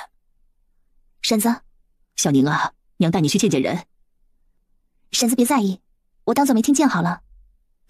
谢谢你啊，小宁。兰氏一脸感激地带着傅宁出了门，走出厢房，进了厅子。婆婆，小宁刚刚到，我让她收拾一下自己的东西。上厅内，正上方的太师椅上坐着的正是陆老太婆，她身边站着另外一个50出头的老太太。傅宁猜测，这应该就是那正经的陆续兄妹的亲祖母，长得不错，怪不得陆老爷子能在有如此强悍的嫡妻前还敢纳妾。看到没呀？这就是你儿子的眼光，选了这么一个妖媚的女子回来当儿媳妇，真不知道他脑子里有想什么。姐姐啊，这孩子挺好的，眼光正。正个屁呀！就你这双眼呐，我看就是双招子，啥也看不出来，白瞎了。什么个病殃殃的样子，骨瘦如柴，这是能生养的人吗？啊！提这么一个孙媳妇回来，这纯粹是给陆家添乱呐！一会儿等老二来了，你们好好说道说道他。是，姐姐，妹妹听到了。面对着咄咄逼人的陆老太婆和过得卑微的王老太太，傅宁真心的不知道要说什么。陆家奶奶，小女请问你老一句话，长得好就是妖媚，难不成都长成你这丑样子就是正妻吗？你这个没教养的东西，竟然敢顶撞长辈！去，把老二给老娘叫回来，看看他让陆续领回来的算个什么东西。我不是东西，你是个东西总行吧？我没有教养，你就有教养了。一把年纪如此无礼，好意思教育别人？想别人对你有教养之前，先看看自己的德行，看看你配不配被人尊敬。老太婆，你白活这么多年了，为老不尊，是风吹老的是吧？行啊，去把你儿子叫回来，我随时准备着滚出你们陆家。说罢，傅宁头也不回地走了。见傅宁竟然走了，陆老太婆气得印堂发黑。你们看看呀，这是个什么东西呀！赶紧去把老二叫回来，这样的女子，我们陆家小庙可容不下呀！一边的王氏见陆老婆子气成这样，顿时一脸偷笑。这姑娘的性子真好啊！是，姐姐放心，我这就立即让四毛去叫人。厢房里，陆月美看着陆续，大哥，你看到了吧？这个富二丫有多嚣张啊！怪不得他敢抢姐夫呢。大哥，一会儿他真要走，你可别拦着。小妹，我确实是不喜欢她这样不要脸的姑娘，但是爹欠傅二叔的是一条命，你明白吗？那个谁又没让他救爹，只是在那种情况下，他救爹也只是顺手人情嘛。小美，不要这么说，人不能忘恩负义。我们这个家要是没了爹，你想想还有你的今天吗？如果爹一定要我娶，我会娶的。至于会不会能有一点点喜欢上他，这个是陆续无法保证的。品行不好的女人，她真的无法勉强自己。屋里，傅宁正在打包，其实也没什么，几件衣服、2双鞋包在一起，捆结实了，也就一个小包而已。那个，我们谈谈吧。谈？傅宁抬头看着门前的陆续。陆公子，机会已经给过了，你没把握。现在我与你没什么好谈的，你只管放100个心，本姑娘不会用热脸去贴你的冷屁股。你出口粗鲁，是那字，难道你没读过书吗？陆公子，你是读过书的人，那我请教你一下，义字如何写？我别你压我的了，我读没读过书，我粗鲁不粗鲁，都与你没什么关系了。陆公子，从此以后，我们一别两宽，各自安生，往后余生也见不着，啥也不必再说了。再说，就你这点水平，在我面前根本不够看。要是女子能科举，陆公子我不是吹，来个大小3元都有可能。你厉害，我比不得你。确实，不过你有一个优点，我还挺欣赏的，那就是你不仅有自知之明，而且还很实诚，能真心赞扬别人的人，也算是不错。吐血！这话一出，陆续觉得他再待下去啊，定会吐血而亡。小宁啊，别生气好吗？那老太婆是巴不得我们2房3房所有的孙子都娶不着媳妇，你不要听她的话行不？婶子，您知道您的儿子并不看重我，是吗？小宁啊，旭儿她曾经说过，没考上秀才绝不成亲，突然要求她成亲，她心里难免有点抵触，你原谅她好不好啊？抵触呢，我理解，她可以和我说明，我又没有说非她不嫁。来的路上我一直找话和她说，但她没提过一句。婶子，我知道她不是抵触，而是根本就看不上我，她眼中只有嫌弃而没有委屈。说实话，我还是很感激您与伯伯，是你们给了我一个不被卖掉的机会。您别劝了，我今天一定要离开的。屋外，陆月美一脸鄙视看着门。大哥，看到没？他还真把自己当回事了，一定要离开，离开呀！谁会强留他是不是啊？哥，你有没有觉得这个傅二丫感觉有点怪呀？为什么怪呀？你不是听人说了吗？他这人性子倔得很嘛，要不倔能做出抢姐夫的事来。行了，他要走就随他，我可没赶他走。就是啊，大哥只是警告他几句而已，这么大的性子，像他这种人恐怕不知道温柔贤淑几个字怎么写。大哥，一会儿一定与爹说，这种人铁定不能留，他要走正好。陆月美不停地给自己大哥抱不平，其实啊，是他不想傅宁留下，不为别的，是因为他长得太好。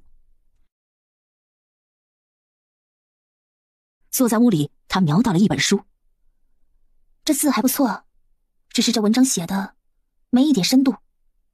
书肯定是陆续的，书中夹杂着一篇文章，桑农论天下。傅宁真心赞叹着陆续的字很好，可对文章的见解却直摇头。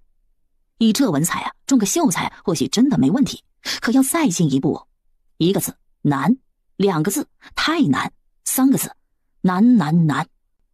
陆启先很快就回来了，一同回来的还有陆老爷子。怎么回事？你不知道衙门现在有多忙吗？动不动就叫人回来，啥事不能等到傍晚落衙了？自然有大事了，没大事能让你们回来吗？你不问问你这好儿子，领了个牙尖嘴利、没有教养的人进门，老二这是诚心想败了我陆家不成啊？你问问王氏，刚才这狐妹子说了什么？就在这时，傅宁正好出来，他大大方方地站在了堂前，一脸微笑。请问陆家奶奶，我刚才说了什么？你就是一群小子家那大丫头。傅雨宁见过陆爷爷。丫头，你说说，今天你说什么话惹得祖母不开心了呀？陆爷爷，对不起，大概是小女长得不如陆奶奶的意，所以进门他就说我长得妖媚，还说我病病歪歪的，骨瘦如柴，是个败家之相。这长相是爹娘给的，俗话说子不嫌母丑，狗不嫌家穷，小女不管长成什么样，都感激爹娘的给予，所以就辩解了几句。真对不住了，让您老操心。老二，这是您给旭儿选的媳妇儿？对，就是儿给旭儿选的媳妇儿，是一群兄弟的女儿。爹，您看还成不？陆老爷子正要点头，扑通一声，傅宁跪下了。陆二伯，多谢您帮了我爹爹一个大忙，也多谢今天陆旭大哥出面接我出来，让我祖母没有了卖掉我的机会。在这里，我给您磕3个头吧。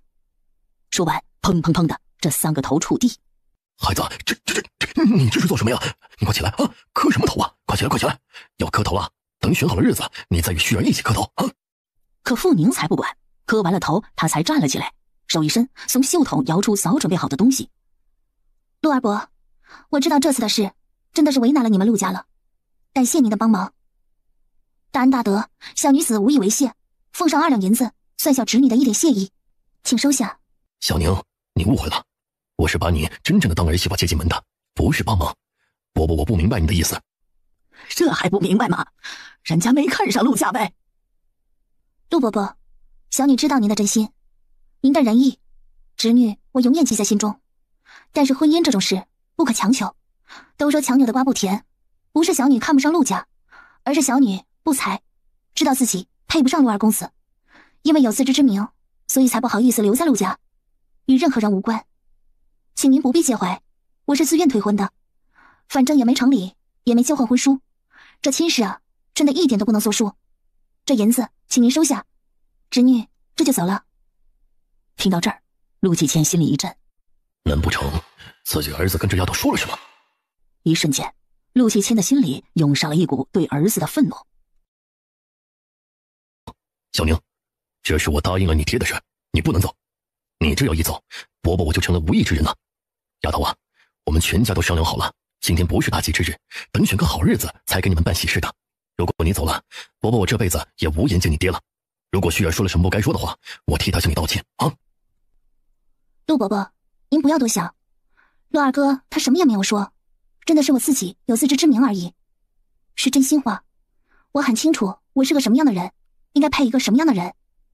侄女与您的公子确实是不相配，强在一起只会结成一个怨偶。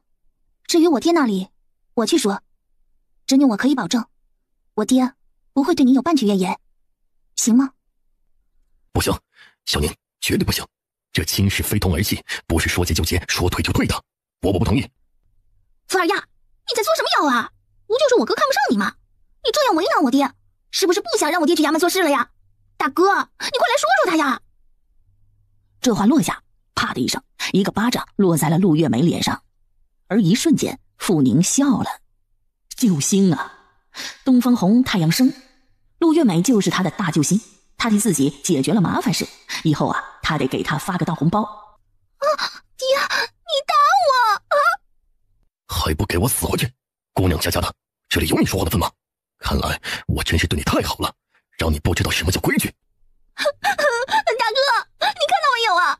爹为了这个外人，竟然打我！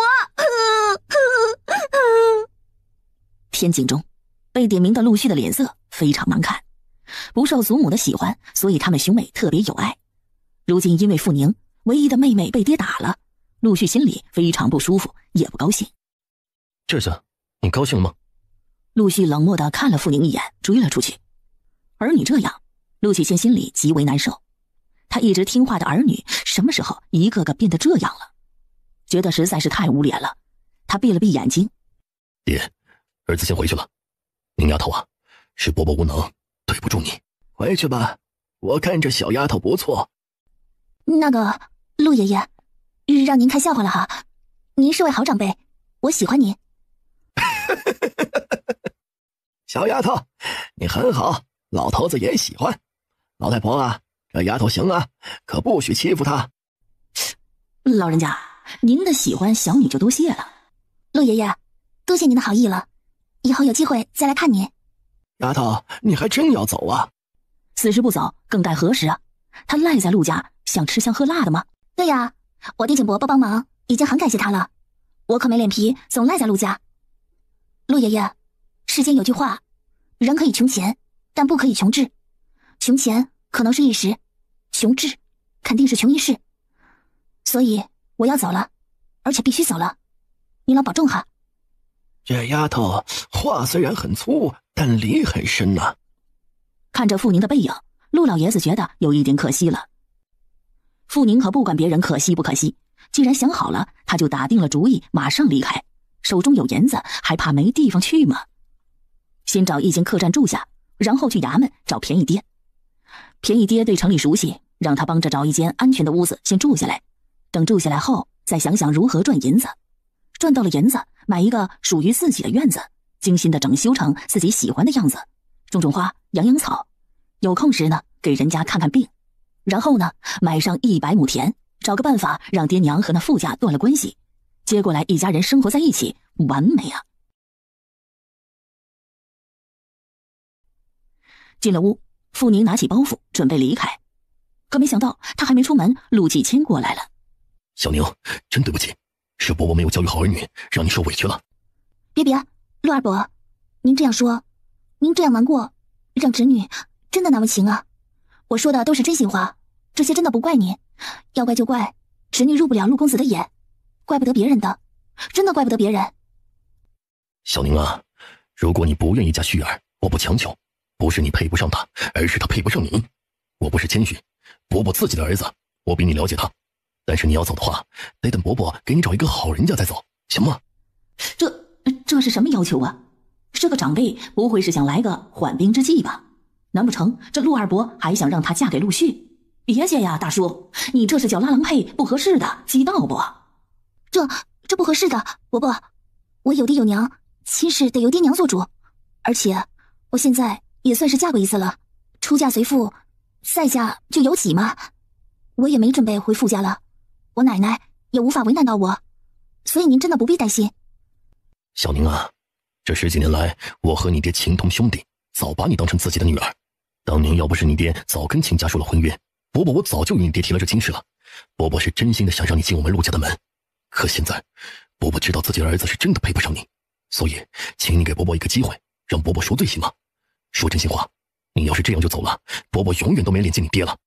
话都说到这份上了，傅宁知道除了答应也没办法了，因为他知道现在这样子，陆启谦根本是不可能放他一个人走的。那就暂时要给伯伯您添麻烦了。不过伯伯您也答应我一个条件，如果您应了，我就留下。你说，只要伯伯做得到，一定答应你。好，请您以后别再撮合我与您的任何一个儿子或侄子，可以吗？如果您能答应，我愿意留下。完了，自己家怕是永远失去了这个好姑娘了。傅宁的大方懂礼貌落在陆启谦的眼中，他心里是真的替自己的长子难过。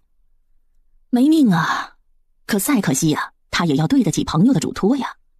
心中失落的陆启谦郑重的点头答应了。而陆续听到这结果后，心里极度的不开心。爹，您就一定要这样吗？旭儿，你不会后悔就好。后悔？可以说陆续是一个极度自负又极度自卑的人，因为这样，所以他极为固执，这也是他死活要靠秀才的原因。爹，我不会后悔的。那就这样吧，既然你实在是无法认可小宁，就当她是妹妹吧。等她出嫁时，我们就是她的娘家。如陆启谦了解自己儿子一样，陆续也了解自己的父亲。他知道父亲是因为爱屋及乌，所以才哪都觉得傅宁好。可一个品质有问题的女子，真不是他所喜。知道了。知道这结果，兰氏有点遗憾，他还真心有点喜欢傅宁的。毕竟村子里的姑娘像她这样大大方方又有礼貌，说话温柔，见人就带笑的姑娘真的少见。还有兰氏觉得傅宁瘦是瘦，可脸上有肉，耳朵又大又厚，是个有福气的姑娘。当然，她对陆老婆子的时候真心爽。嗨，玉儿真的是没福气呀。是我一直太纵容他们了，所以他们个个都比我们有主意。大哥，你想办法让他早点嫁掉，我一天都不想看到他。我知道，可一时半会儿的去哪找人呢？不急吧，就当家里来了个客人。小妹，你也别当着爹娘的面对他不好。刚才爹说了，谁要对他不敬就抽谁啊！哼，本来家里吃的就不好，再养一个外人，这下祖母有话说了，真讨厌。哼，老人家，你放心，我不会赖在陆家的。但为了陆家人的面子，我会暂时借住在陆家。我不是您的什么人，就当我是一个寄客，您别嫌弃我行吗？我知道我在陆家是外人，不能白吃陆家的饭菜。以后我在陆家一天出10万饭钱，您看够吗？傅二丫，你这是来哄老婆子的是不是啊？去，一边去！我不是逗你老开心的，老人家，我与您并无恩怨，我也不欠您的，所以请您以后呢，不要对我臭着脸行吗？我知道你不信我，这样吧，我先付1个月的饭钱300文，以后满了1个月，我就预先付1个月。如果不满1个月我离开了，这钱呢，我也不退回。您看成不成啊？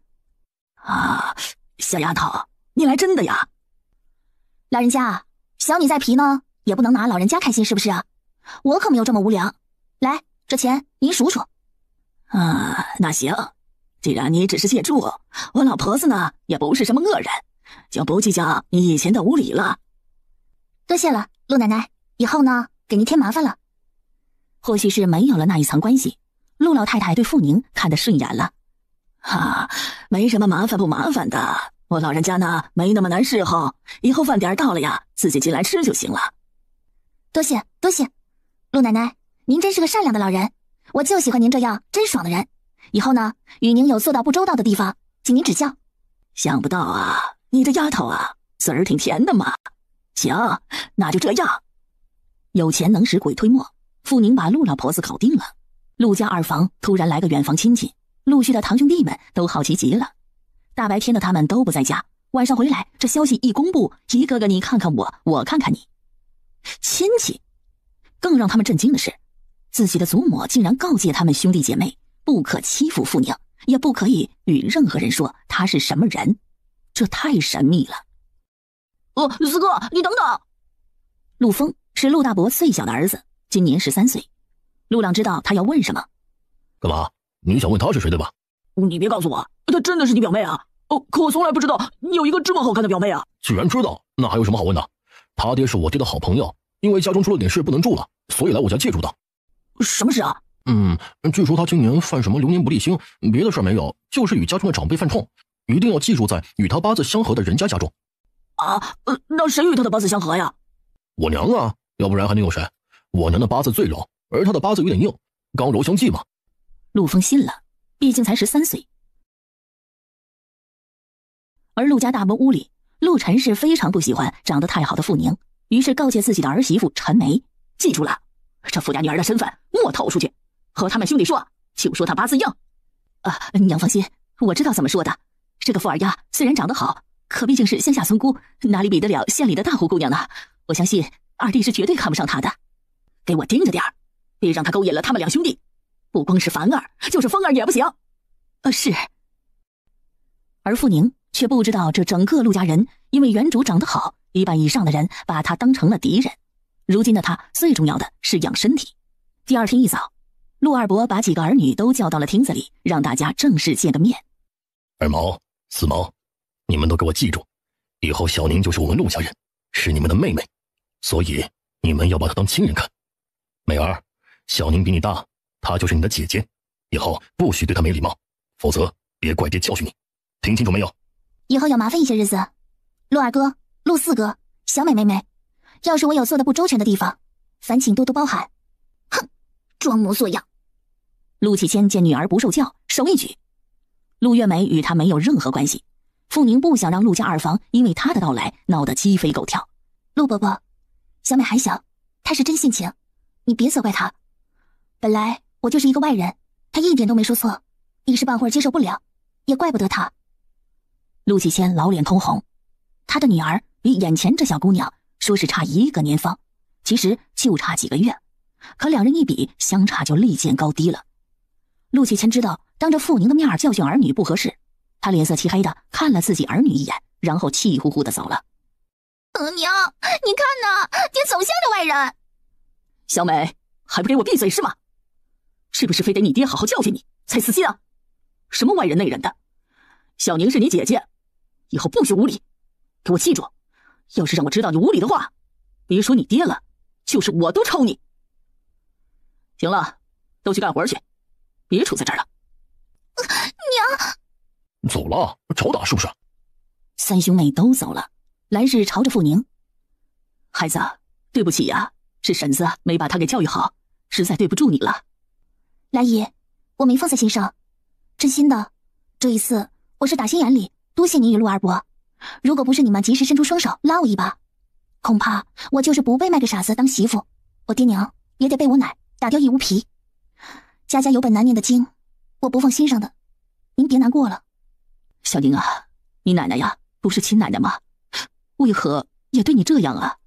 亲倒是亲的，可因为当年我爹没有娶我表姑，而是娶了我娘，现在我表姑守着寡，扯着一儿一女过得极难，所以我奶就把我们这一房记恨上了。啊，还有这事啊？对呀，这些年呢，我爹娘被我奶打了多少次都不知道，这事儿啊，在我们村里不是秘密。兰姨，你是个善良的人，因为你的眼中有慈光，所以我是真心的感谢你们夫妻，能和你们住在一起一段日子，也是我的福气。以后啊，就安心住下，有什么需要呢，就与姨说，不要把事藏心里。结不成亲，我们两家还是亲戚。我记住了，兰姨，我信你。就这样，傅宁成了陆家的暂记一员。小宁啊，你在吗？兰氏在门外喊他，傅宁立即出来了。兰姨，你回来了。啊，你要的布啊，买回来了。傅宁就几件旧衣服，嫁衣还是自己娘亲的嫁衣。他听兰氏说要进城，这2天他身体还没有复原，也不好上街，于是让他帮忙买几块布。看到兰氏篮子里的几块细棉布，花色颜色都按他的意买了，顿时满意的说：“婶子，我只会裁衣服，可手工不行，您帮我行吗？”“行啊，一会儿啊我就来帮你。”陆月美是越看傅宁越不惯，她觉得傅宁就是故意在讨好自己的爹娘，这样就达到留在陆家的目的。可偏偏呢，自己又不能说什么，心情实在不好。于是陆月美出了门，她去了邻居徐家。“青兰姐，你在家吗？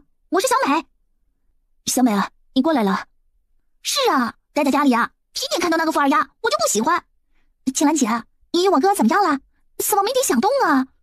说实话，我喜欢你当嫂子，你要是打定了主意，我帮你。”“你哥哥他又没说喜欢我，我还能怎么样呢？小美啊，我与你来往，只是我喜欢与你当朋友，真的没有别的企图啊。”陆月美就是喜欢徐杏兰这样的人，不是太好看，家里日子又过得不错，这样的人当嫂嫂才不会完全占据他哥哥的目光。“杏兰姐啊，我哥哥只是觉得自己配不上你，你知道我家里的情况，所以他才不敢肖想你。小美啊，你说的是真的吗？啊，当然是真的啦，我是我哥的亲妹妹，还能不了解他呀？杏兰姐，你人又温柔又识字，而且又贤惠，这可是读书人心中最好的姑娘。谢谢你，小美，把我说的这么好，这是我才带1次的绢花，希望你别嫌弃。不嫌弃，不嫌弃，我太喜欢了，谢谢青兰姐。”回到家呀，陆月美找到了陆续。“大哥，你知道不啊？那富二丫让我娘给他做衣服，他自己坐在一边玩呢。这人呐，真的很可恶，竟然指使娘给他干活。”“你也别老是针对他了，反正他在我们家也住不了长久，否则让爹娘知道了又得说你，而且他也没碍着你，就当没有他这个人好了。”“大哥，你看我这绢花好看不？”“哪来的？”“庆兰姐给我的，好看吧？这可是她亲手做的，她是不是精灵手巧啊？”“小美，这花可不容易做吧？”“那当然了，要是容易做，这一朵能值10文嘛。不过庆兰姐却说很简单，她一天做个10朵都没问题。”“一天做10朵，1朵10文，扣去成本，那一天能进账70-80文，比一个强劳动的收入还高。”陆续看着这绢花出了神。在这春暖花开的季节，傅宁决定去找草药赚点生活费的同时，欣赏一下这美丽的春景，打发一下无聊。给傅老婆子付了生活费，所以傅老婆子没安排她干活。兰姨，我去外面走走，看看有没有什么野菜，一会儿扯回来加个菜。兰氏知道自己婆婆是个难弄的人，傅宁这样做，婆婆脸色会更好，她这儿媳妇也会好当。她并不知道傅宁给陆老婆子付了生活费的事，见她主动找些活做，兰氏很开心。那你小心点，莫走远了。好的。傅宁边走边欣赏着古代美景。到了河边，他终于发现河边有大丛大丛的金银花、鱼腥草，还有不少没长成的车前草，这些都是很好的良药，药铺里会收。鱼腥草与车前草都太嫩，而金银花开得正好，正是采摘的好时候。找个偏一点、人没太多的地方，傅宁安安静静地摘了下来。哎呀！傅宁正在聚精会神地摘花之时，突然一个人从路上摔了下来。小妹妹，摔着哪里了？姐姐，我不知道是不是脚扭了，好痛啊！是这里痛吗？哎呀，是这里。有点扭伤，一会儿我切的时候会痛，你咬咬牙。姐姐，你竟然懂医术啊，这也太厉害了吧！你跟谁学的呀？这人竟然会教女子医术。是学个几年，但学到的只是皮毛。我这是偷偷的跟我的一个小姐妹学的，她爷爷是郎中。姐姐，我叫陆盼盼，就住在对面那陆家大屋中。你放心啊，我绝对不会把这事告诉别人。对了，你是谁啊？长得可真好看呢，我都没见过你呢。我叫傅雨宁，陆启谦是我的表姨夫，现在我家中出了点事，暂时住在他们家。啊，你是我堂叔家的亲戚呀？那可真是巧了，我们住在他家隔壁，有空呢你来我家玩啊。陆家人都是本姓，一个姓的基本上都是本家。面对陆盼盼的热情，傅宁微笑着答应了。与他边说话边按脚，只听得咔嚓一声，小姑娘一声尖叫：“哎呀，痛死我了！”好了，现在没事了，你动动脚试试。陆盼盼一听，立即扭了一扭，一脸惊喜：“啊，宁姐姐，你真的太厉害了啊！”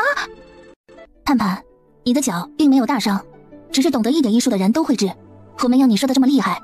而且我也是偷学来的医术，你可不要告诉别人哟。宁姐姐，你放心好了，我保证不告诉任何人。哼，那好，谢谢你了。就在这时，路上有人在叫：“小妹，小妹！”哥，我在这里，我在这里！说话间，随着重重的脚步声，一个高大的身影走了进来，不一会儿就出现在两个人面前。来人是个男子，一个年轻的男子，不是男孩子，而是个男人。他身形修长，高大结实，一身村里人寻打的黑短打，同色系的腰带紧紧地扎在腰间，显得他腰肢劲瘦，肩宽腿长。好高啊！心儿突然就猛跳的傅宁立即屏住自己的心脏，眼光从前人的身上立即转到了脸上，一扫而过。好冷啊！这是谁呀？五官好凌厉，脸型真好看呐！要不是眼神太沉的话，绝对是一个超级帅男人。哥，我在这儿。刚才我摔跤扭到脚了，是这位傅雨宁姐姐帮我拧回去的，她好厉害呀，我都没感觉到痛。宁姐姐，这是我哥陆凌天，他在街上开了一个铁匠铺，你要打铁的话，我让我哥给你免费。这是陆盼盼的哥哥，这兄妹俩，这也差得太远了点儿，一个纯真甜美，一个清冷帅酷。突然之间，一股压迫之感袭击了傅宁的全身，让他情不自禁地想后退，远远逃离。他在害怕。多谢了，多谢你帮我小妹，她有点粗心。小妹，粥早我背回去，你的脚还有事吗？哥，我没事，你先走吧。那行，那一会儿你休息好了慢慢回来。傅姑娘，再见。再见。见傅宁牙齿在打架，陆盼盼好奇极了。宁姐姐，你很冷吗？盼盼，你哥从过军是吗？是呀，宁姐姐，你怎么知道啊？我哥15岁从军，去年冬才回来，才半年多呢。我与你说呀，我哥打过好多仗的，杀过好多的坏人哟。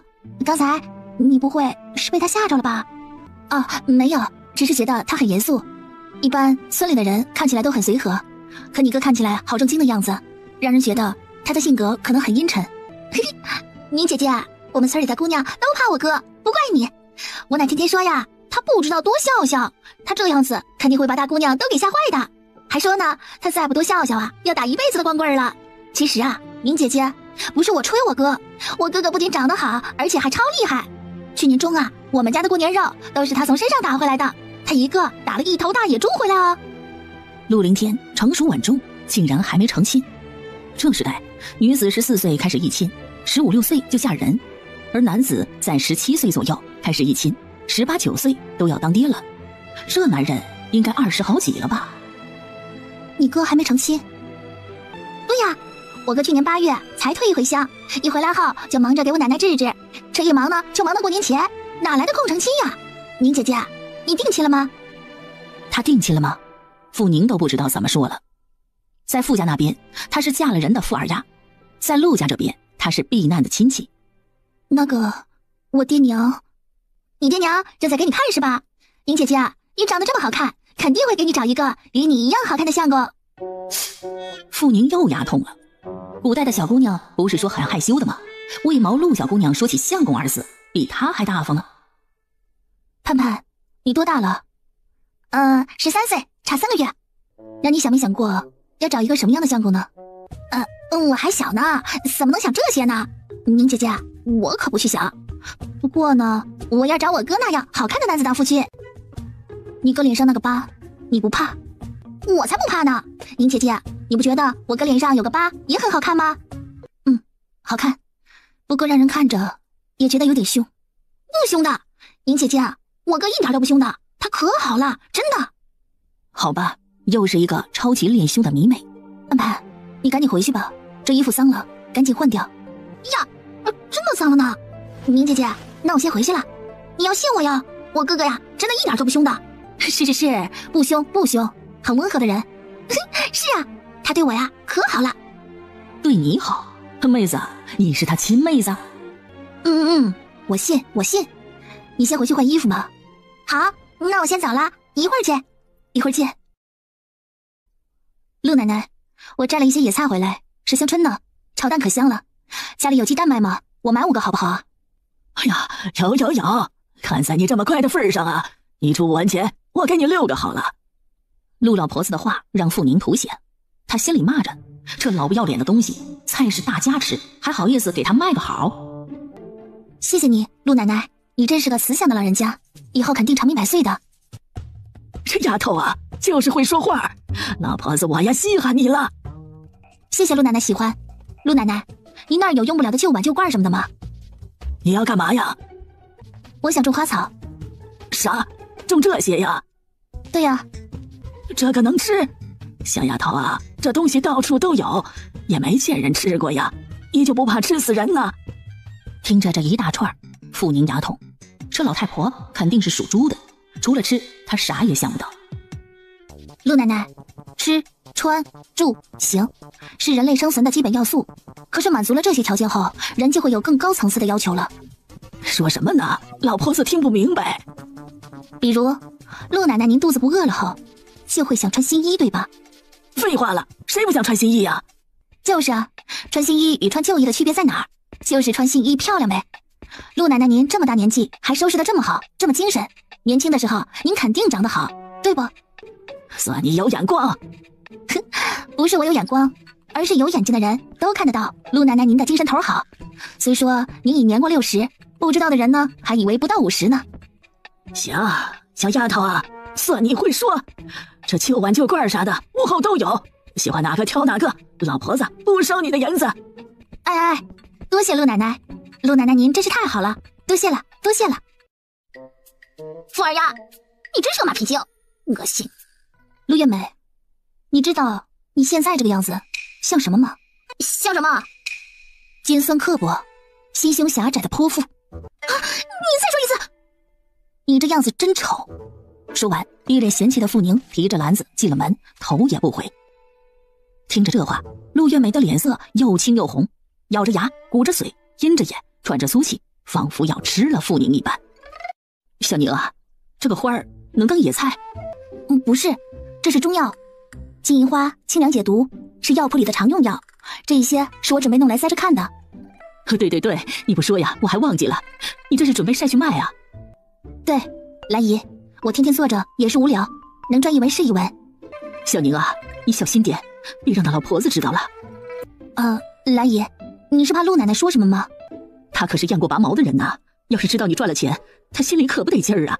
这老太婆只喜欢自己有钱，不喜欢别人有钱。哼，兰姨，你放心，我有对付这老太婆的好办法。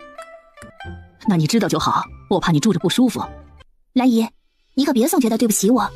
说真心话，我挺感激你和陆伯伯的，是真的。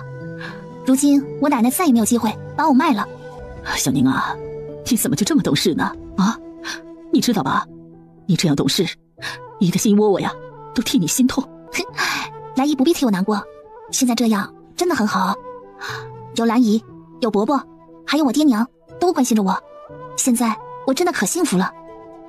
兰姨，以后我要在您这住上一段时间，把我当女儿吧，随意些。好，以后有什么委屈啊，与姨说，姨会帮你的。哎，我去晒花了。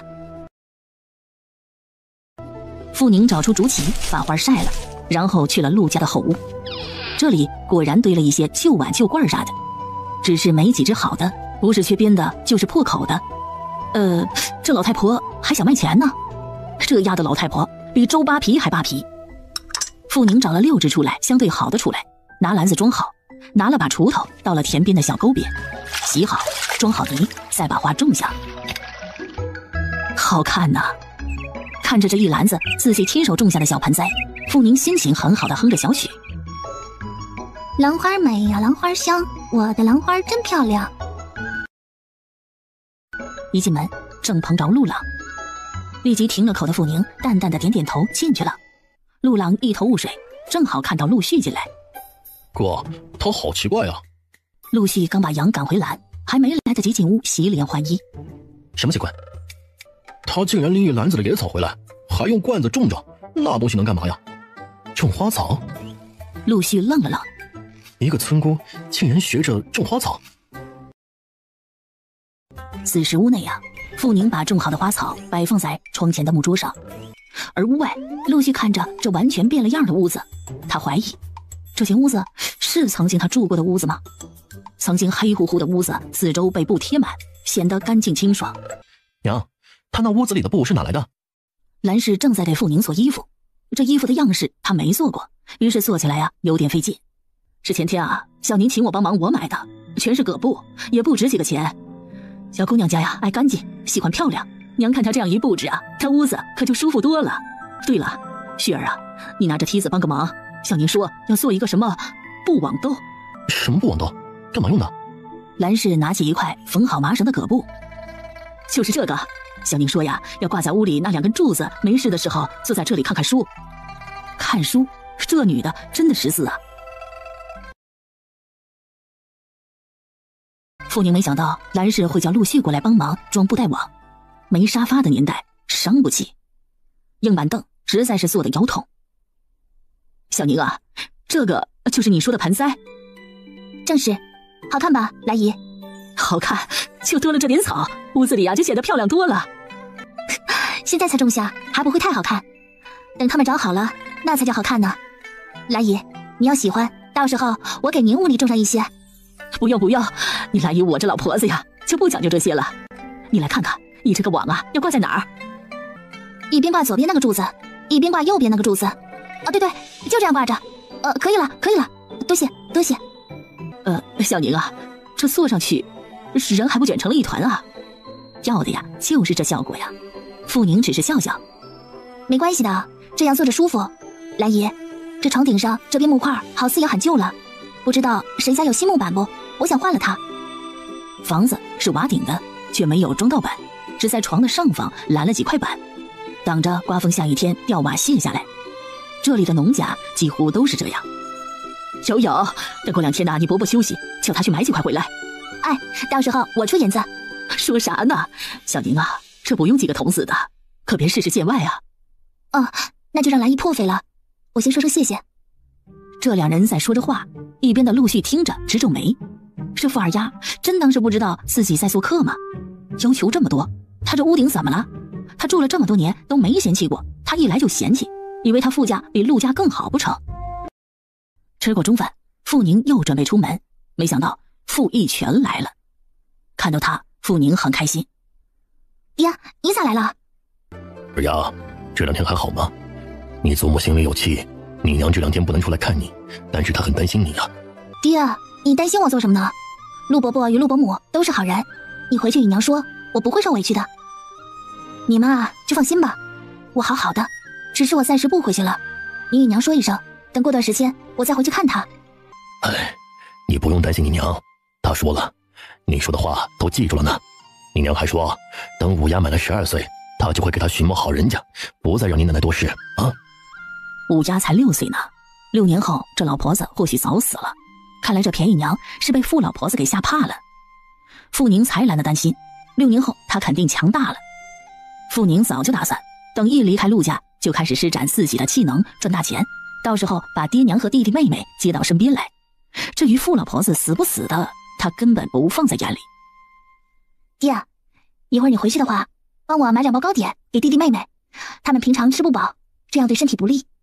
行，晚上回去的时候我买点回去，爹带的银子不用你给。爹，你的是你的，我的代表着我的心意。哼，走，我们边走边说，有一件古怪的事我想告诉你。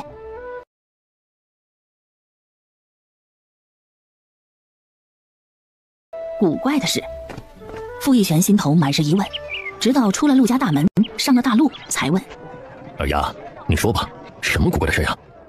爹，我说的时候你可不能惊叫，否则引人注意。放心，你爹哪能这么没定力啊？说吧，爹镇得住。可等傅宁说完，他定不住了。二丫，这是真的吗？陆家这张床真的有这么古怪？是啊，爹，昨天我就想去找你呢，可又想多试试。每天晚上我一觉睡下就入梦，一入梦就有人教我医术，而且还很奇怪的是，一醒来学过的东西一点也忘不掉，仿佛那些话就刻在了我的脑子里。二丫，这是老天庇佑你了，你一定好好记住，或许将来有大用处呢。傅宁连连点头。爹，我知道的，只是我突然会医术，人家会不会觉得太奇怪？万一又像大堂姐一样，三婶到处说她是鬼附身，那就完了。二丫，过几天爹去求一个衙门的钱老爷子，他是个老仵作，这曾经就是郎中出生，要不是出了点岔子，他也不会来衙门干这活，但是他的医术确实很厉害。爹爹，那这事就交给您了。好，只要你好好学，爹一定支持你。在现代，傅宁主攻的是新型免疫遗传学，它是一门中西医结合、高专精的学术。从13岁选入少年科技大学起，他几乎就是与实验室打交道。世间郎中难学成，特别是女郎中少。傅宁知道自己的主学在这落后的时候，怕是发挥不了作用了。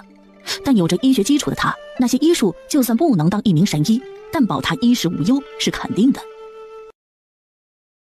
送走了傅逸泉，傅宁准备继续去摘花赚钱。哎呀，心情太好就会得意忘形，脑子里想着未来的傅宁，一不小心撞在了别人胸口，鼻子一阵酸痛，瞬间鼻孔一热，完了，这是个啥鼻子呀？陆凌天准备去街上开铺门，现在生意才开始，并不好。他每天去半天，去之前他去了山边挑了一担柴火带过去，可没想到正想着事情的自己被人一头撞上了。你怎么样了？对不起啊，我不是故意的，你的胸太硬，这鼻子又太刺，所以流鼻血了。要不要送你去医馆？不要，没这么厉害，就是得把鼻血止住。怎么止？我能帮你什么？要不要我送你去医馆啊？现在没办法，只能捏着。没事，你别担心，这小毛病啊，不用去医馆的，捏着就行。陆凌天还真没流过鼻血，可他又不知道如何止血，只能呆呆地站在了原地，看着那一节长长的、细细的、白白的、嫩嫩的脖梗，好细呀，好白呀。5分钟左右，傅宁的鼻血止住了。可以了，可以了，没事了。陆家大哥，刚才对不住了，是我走了神，没撞到您吧？陆凌天发现了傅宁的眼神突然间变了，刚才是一只楚楚可怜的小猫咪，可这一会儿就成了疏远陌生人。这小姑娘为何要怕他呢？他真的没对他做什么吧？难不成真的是因为自己胸太硬把他撞痛了，所以他迁怒于他了？蓝氏一见他这胸前全是血，吓了一跳。小宁啊，你这是怎么了？出了什么事啊？我刚才不小心撞着了鼻子，出鼻血了，没事。啊，赶紧把衣服换了，这血迹呀要是干了，可就洗不掉了。你换下来，泡在盆里，一会儿我给你洗。别，兰姨，我自己来。小宁啊，你干嘛与姨客气呢？不是说了给姨当干女儿吗？说句实话，我应该早点去认识你娘，否则呀，月梅也不会养成这样的性子。兰姨，月美真的不差的，你别老是这样说她。个人有个人的性子，她还小，过了1-2年就好了。哎呀，不小了，她就只比你小几个月，14早满了，明年得说人家了。15岁就说人家，自己都是个孩子呢，怎么给孩子当娘啊？傅宁对这时代的人早嫁真心无力，好在这儿陆续看不上他，特别想给他送一幅锦旗，谢谢不娶之恩。把衣服泡好，他进了屋。这一会儿鼻子还是不太舒服，他不准备出去了，于是从桌上拿了一本陆续大约是不用了的书，翻身坐上了布躺椅上，可脑子里却在想着要找几本医书来装样子。正在沉思的傅宁与正忙碌的兰氏都不知道，他们说的话陆月美全听到了。站在门外，他拧着眉恨恨地甩了屋内一眼，然后悄悄地出了门。大哥，屋外的大树下，陆续正在看书，一抬头是妹妹的脸。怎么了？大哥，这是青兰姐做的薯干，可好吃了，你吃点。好吃吗？挺不错的。青兰姑娘真是心灵手巧，这菌花做得好，而且这薯干做的也不错，比娘做的还好吃呢。农家没银子买零食，女孩子又爱吃，于是这薯干就是第一首选。陆月美听到陆续的赞成，她立即说：那是啊，大哥，青兰姐这点手艺不算什么，现在呀，她学刺绣，马上就要学出来了。我听她说呀，她师傅绣了一幅什么花开富贵，光一幅绣品就能卖20-30两银子呢。一副袖口就有这么多银子好卖？不可能吧，这玩意儿不能吃不能看，有啥用处啊？这不算什么，青兰姐说以前还有人绣了那个什么佛光万丈的经文，一幅就卖了好几百两银子呢。这也太能赚了吧？你的意思是青兰妹子这样的也能绣？那是肯定的呀，只是她还没有正式出师，所以绣的东西是师傅的，等她一出师啊，就能赚大钱了。大哥，你们读了书当了秀才，能得多少银子？没银子的，只是个功名而已。那考上了也就一个名声，有什么意思啊？花这么多银子，这么多时间去读书，考了个功名又不能吃不能穿，还不如青兰姐学刺绣呢。那个不是这么比的，考了秀才就有了体面，有秀才功名的人见着县令大人都不用跪的，可自称一声学生。哦，大哥，你不如娶青兰姐呀，你读书考秀才有脸面，她绣花卖钱有银子，你要是娶了她，那不是面子与银子都有了。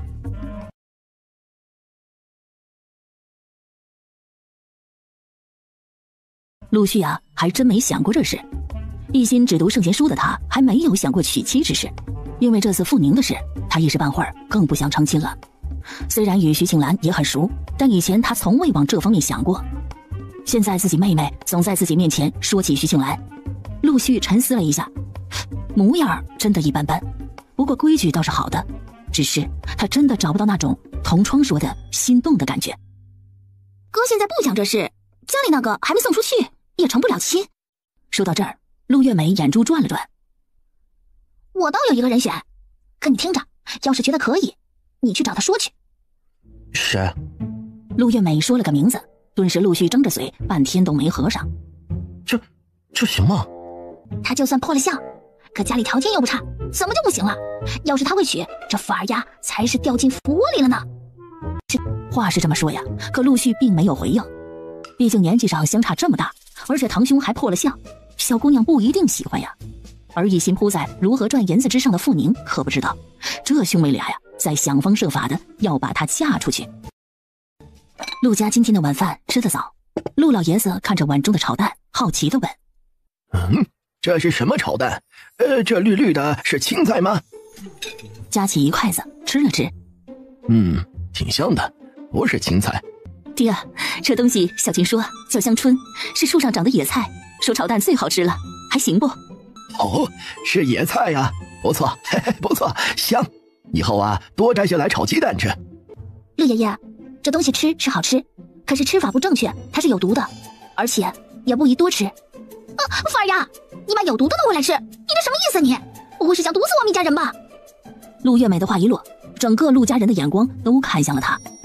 看着这傻姑娘，傅宁真心觉得牙痛。他没看陆月美，而是看着陆老爷子。陆爷爷，所谓凡世间有补的东西，其实也都是有毒的。不说药是药三分毒，就说山中果子，有很多都有毒。杨梅性热，用它泡烈酒可止肚泻，但吃多了会上火。您说是不？小丫头说的有理。别说杨梅，就是荔枝也一样，都是好东西，可吃多了就是不行。没错没错，既然不能多吃，那就偶尔吃一回吧。陆爷爷说的是，物少好味道，田边能吃的野菜可不少。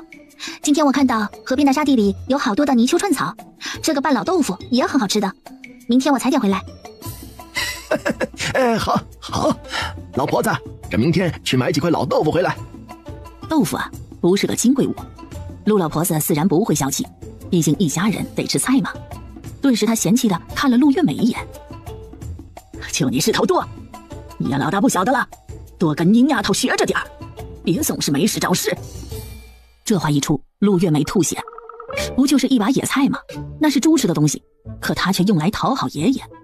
一瞬间，心中他对傅宁更讨厌了。马屁精，早点给我滚出陆家去！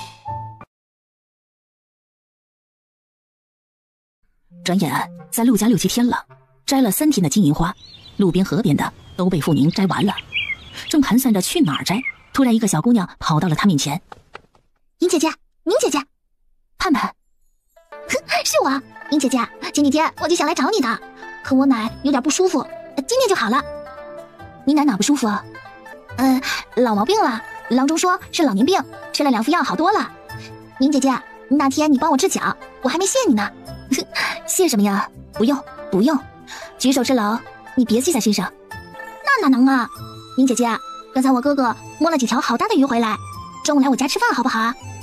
傅宁知道自己只要见到那个男子，这原主就是发怵，于是拒绝了。不用，你要这样客气，以后我都不敢与你交往了。宁姐姐，你的意思是以后和我做朋友是吗？当然了，我在这里没朋友，你要是不嫌弃我是个外来人，当然愿意了。太好了，什么外来人内来人的，我就知道你是个好人。盼盼，你这是去哪儿？我去挖土豆啊。宁姐姐，你和我去不？今天早上我哥摸了鱼就出门了，说出去有事不回来，那么多鱼，这天热了些，吃不掉呢。不好吧？以后吧，等以后我们熟悉些再来好不好？那你等我一下，我拿几条鱼给你，中午你让二婶煮给你吃。实在挡不住了，傅宁安慰自己，好吧，他不是好吃，是人家的情谊，对不对呀？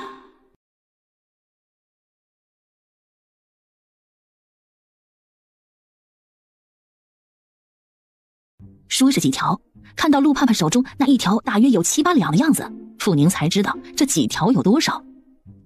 这也太多了吧？不多，大爷一家人多，太少了，你连汤都喝不上2口。宁姐姐，我跟你说啊，我哥摸鱼打猎是好手，我家不缺这个。好吧，你赢了，小姑娘。姐是天生的吃货，清一色的石斑鱼，整整6条加起来近5斤。傅宁不知道，这世界的这种河鱼会这么大。来姨，你看这是什么？天哪，小宁，这是哪里来的？哪儿来的？这怎么说呢？傅宁想说是陆盼盼给的，可一想他才来几天就与别人这么好，感觉不太好，于是说：刚才有人在路上卖鱼，我就买了几条，好久没吃过荤了，好馋啊。小宁啊，对不住啊，陆家不过年节，是很难吃到新荤的，真是对不住你啊。来姨，说什么呢？大家都能吃，我哪有不能吃的？再说了，傅家的日子过得还不如陆家呢，至少陆家的油盐不缺，而傅家总是连顿饱饭都没得给我吃。来姨，你可别觉得对不住我，要说啊，是我自己好吃罢了。小宁啊，来姨，你知道我是个心直口快的人，我说的都是真心话。要不一会儿你去谁家买点油来，今天中午我们自己吃。吃小灶也不是不行，只要你自己有钱。陆老婆子经常吃小灶，谁也不能说什么。她管家，你有本事你夺管家权呢。看似有6条鱼，可真正的放在大锅里一煮，可蓝氏清楚，这些鱼真要分到桌上，一人连个鱼尾巴都见不着。小宁啊，厨房里还有点油，这一会儿啊，姨就给你煮来吃。吃了没营养的早餐，这1个时辰一过，肚子里已经早馋了。见兰氏一脸内疚，傅宁决定给自己过个瘾，于是笑眯眯的点头：“行，一会儿我们过把瘾。”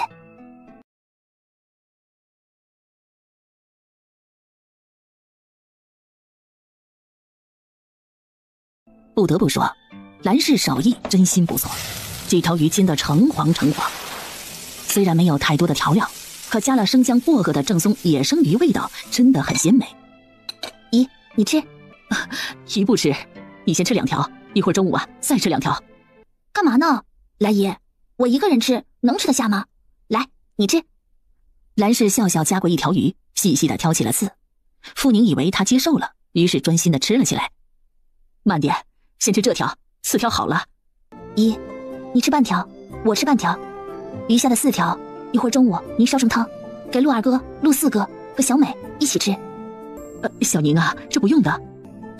兰姨，您不是说了以后我就是您与二伯的女儿吗？陆二哥、陆四哥就是我的兄长，当妹妹的可不能吃独食。吃完1条半鱼，傅宁陪着兰氏去打猪草了。哎呦，二毛娘这漂亮姑娘还帮你干活谢王奶奶夸奖，我天天吃我姨的饭，哪能不帮忙干活？王奶奶，你洗衣服呢？是这姑娘人长得好，嘴也甜，这谁家要娶了呀，可就是福气了。托婶子吉言，多谢。我听说这姑娘八字不好，带煞呢，也不知道是真还是假，你们可别被那小脸给骗了。孟子娘，你说谁的八字带煞？孟子娘，村里最的妇人，因为陆老爷子在衙门当副捕头，他不敢惹陆陈氏，可对兰氏却不畏惧。二毛娘我这也是听人说的，说你这外甥女八字太硬。八字硬就带煞？切，这女人八字太硬，不是带煞吗？女人八字硬那可是克夫的。我外甥女只是八字硬，可不是太硬。齐兰花，好好的话怎么到了你嘴里就成了污水沟子里的水呢？这村子里八字硬的姑娘没有吗？不说别人，就村郑家的大姑娘，当年可是有名的八字硬，但是她现在克夫了吗？人家比谁都旺夫。你这人的嘴怎么就这么臭呢？吃了屎是吧？八字硬的姑娘，只要找到八字相合的男人，确实只是旺夫，没有克夫一说。我说孟子娘你这个嘴真得好好洗一洗，否则被人打歪了，没人给你说句公道话。切，村里也就一个陆大姑娘命好吗？这村里八字硬的姑娘又不是个个命好。或许我就是命好的那一个。婶子可能不信也没办法。可人都说莫欺少年穷，3、5年后你会看到我的命有多富贵了。这丫头看着也像是个命好的呢。孟子娘你以后可别胡说了，人家小姑娘又爱着你了。走，我老人家洗衣服去了。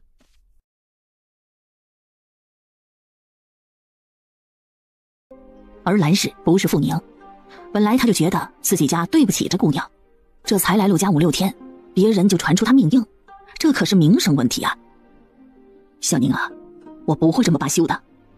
这命硬的事只是给你找的一个借口，除了家中人知道外，别人也不知道。可这是怎么传出去的呢？不行，我得把月美那死丫头找回来，问问清楚。难不成兰氏怀疑是陆月美传出去的？兰姨，我觉得不是月美传出去的。不是？小宁你为何这样认为月美虽然性子有点尖，可心地并不坏，您可别把她想得如此不懂事。再说了，她要坏了我的名声，让我嫁不出去的话，我一直留在陆家，那不是膈应她吗？兰姨，相信我，肯定不是她。不是自己女儿传出去的，兰氏心头放心了许多。小宁姨一定会给你一个公道的。兰姨，公道不公道的，对我真的不重要。嘴上2块皮，有道东西，人家爱说就好了，反正我又不少块肉。那怎么行小宁你是个好孩子，要被人坏了名声，以后谁敢娶不行。反正我要嫁的人只有一个，要是真不敢娶那我就不嫁了。兰姨，是我命中注定的姻缘，那是不会受流言影响的。这丫头心好大呀。兰姨的心沉甸甸，她心里已经打定了主意，一定找出坏人名声的人来给傅宁一个公道。傅宁真没放心上，反正这村里没有她要嫁的人。她开开心心的陪着兰氏摘了一下午的猪草，又发现了不少的能盆栽的植物，欢欢喜喜的弄了回来。余下的4条鱼，兰氏并没有分给自己几个孩子，而是这天晚上，她烧成了2大碗鱼汤，放在了2张大桌上。这是小宁买来的鱼，我烧了个汤。一听有鱼汤，众人的眼珠子都亮了。鱼在这里并不贵，只是这淡水石斑鱼却难得。它总爱躲在深水处的石缝里，没有很好的水性，很好的手艺，那是捉不来的。这鱼的汤最鲜美，就算4条鱼煮成2碗汤也多了点，可并不影响陆家人的好感觉。吃过饭，陆继谦把几个儿女叫来了自己家的小厅中，表情严肃。我只问你们一句，是谁说小宁的八字会克夫的？可不是我说的，我可巴不得她马上嫁掉。陆郎也立即表态，他可不会乱说。陆续脸色不太好。爹，这乱传的人一定是居心不良，您的儿女没有这么差的品德。不是你们就好，我希望你们是我所希望的那样，可以有性子，但别没品德。小宁丫头在我们家这几天，你们心里应该清楚，她不比你们差在哪里。啊，爹，你忘记她做的事了吗？你不怀疑传这话的人不是我家的人吗？小美，那天的事儿可只有我们家里人知道，别人又不知道，怎么传啊？是啊，那天家里啊又没有外人，不是家里人说出去的，谁又会知道小宁住在这里的借口？当时说的只是小宁的八字相对他祖母的八字硬了些，犯的是流年不利星啊。娘，你就是善良。啊，小美，你快说吧，你觉得是谁把这事传出去的？还有谁啊？肯定是我呗。看到傅宁俏生生地站在门口，兰氏老脸通红。小宁啊，你别这样说自己，姨相信你。小美妹妹，你怀疑我是不是？难道不是你吗？傅二丫，你别给我否认！死丫头，你再敢乱说，我收拾你！小宁是傻的吗？她自己传出自己克夫的名声，她不想嫁人了吗？她就是这样想的，名声坏了，别人不娶了，而你们明知道她不是克夫命，就会让大哥强行娶她。娘，你问她是不是这样想的？这话一落，陆继谦咻的一下站了起来，举起手就要教训陆月美。伯伯，小美妹妹有这种想法，这很正常，你不要打她。小宁，您走开，这死丫头太没教养了，我收拾她一番，她不知道什么叫教养。伯伯，她想的也没错呀，毕竟陆家比傅家好很多，你想想，世间哪个姑娘不想嫁一户比自己娘家好的人家呢？你生气那是因为你觉得我好，小美妹妹不信任我，那是因为她不太喜欢我。但不管如何，这事根本就没有对错，只是想法而已。伯伯，只要你心里清楚就行。从外来看，或许陆家是比傅家好，甚至自己的儿女都这样想。可是陆继谦不是年轻人，他看事不会看表面，眼前的小姑娘恐怕比他想象中还要聪明。这样的姑娘要是儿子错过了，他会不会后悔一辈子？可惜了，在大不由爷呀。小宁，你放心，伯伯一定帮你找一户比陆家好、男子比旭儿优秀的好夫婿的。那就多谢了，伯伯。侄女要真是有那样好的命，一定每年3节都给您拿酒喝。好好好，伯伯拜见了一个女儿，福气来了。送节的人只有女儿或妹妹。陆继谦知道，这姑娘恐怕真心的不想嫁给自己儿子了。好可惜呀，他的儿子怎么会这么没眼光呢？兰氏说，非得把这乱传坏傅宁名声的人找出来，而傅宁却没这想法，他是真的不在意这种虚无的东西。而这些条件而不愿意娶她的人，他还真没想过嫁。我不要吃米饭，我要吃肉包子，我要吃肉包子。哎呀，这会儿家里没有肉啊，明天再给你包肉包子，好不好啊？娘，他有钱，让他去买。别胡说了，二丫姑姑哪来的钱呢？好了，一会儿娘去买肉，中午给你炖肉吃，好不好啊？他有钱，昨天还买了鱼呢，怎么今天就没钱了啊？他有，娘，他有，让他现在就去买。奶奶，要不您给我几个大钱？我哪来的钱呢？二丫头，你要是有钱呢，买2个肉包子给小宝解个馋行不啊？陆奶奶，我是有钱，可是我的钱要留着当嫁妆。有人在外面传我八字硬克夫，要是我再不留点银子当嫁妆，恐怕真要嫁不出去了。你说啥？谁在外面胡说八道的？不知道啊，我要是知道，真想问问他，难道他是神仙吗？能知道我克夫？别听那些嘴长的胡说八道，老婆子我可只说你八字有点硬，比你祖母的八字冲，可没说你是克夫命啊。那是啊，陆奶奶这善良的人哪会乱说呀？说我的人绝对都是心地恶毒之人。大伯娘，您说是不是啊？人家或许只是无心一句说出去的，既然你不是，何必在意呢？大伯娘真是心地宽广之人，好在这人说的是我，反正我是无所谓，因为我天生就是福星命。要是传的是月兰，可怎么办呢？月兰的八字可是最好的八字，她才没有机会让人乱传。既然你是福的，她怕什么呢？我没怕呀，要不是小宝想我的银子买肉包子，我也不会说这些事。我要吃肉包子，我就要吃肉包子，我不要吃这个。砰的一声，一只碗扔在了地上，成了几瓣。最终以陈梅去买肉包子为结局，陆小宝终于不闹了。傅宁进了屋，兰氏跟了进来。小宁啊，你怀疑是他传出去的是不是啊？兰姨，你也担心我嫁不出去，会想嫁给陆二哥是吗？小宁啊，你我知道你不讨厌我，也不排斥我给你当儿媳妇，但你还担心个什么呢？好了啦，别人爱怎么说就怎么说，我都不在意，你也别在意，好不好？这种事能不在意吗？人家好好的闺女托给自己家，没能报了恩不说，还让人坏她的名声，他们夫妻哪来的脸见朋友啊？你又没有得罪他，为何这样去说你呢？小宁啊，姨对不住你啊。兰姨，你别这样啊，你难过我也不舒服。你和陆伯伯对我有多好，我能心里没数吗？有的人并非你得罪他，他才会记恨你，可我不在意，真的。终于把个兰氏给安慰好了，傅宁觉得心真累啊。老天让他穿越而来，是让他来寸斗的吗？老天爷不会这么坑吧？宁姐姐快来，这是我哥今天早上刚烤的土豆，可好吃了，来你吃2个。不用了，我刚吃过饭呢。就我伯婆家的饭能有吃得饱的早饭吗？宁姐姐，我不是看不起他，那人实在是小气。可别让他听到了，要不然教训你。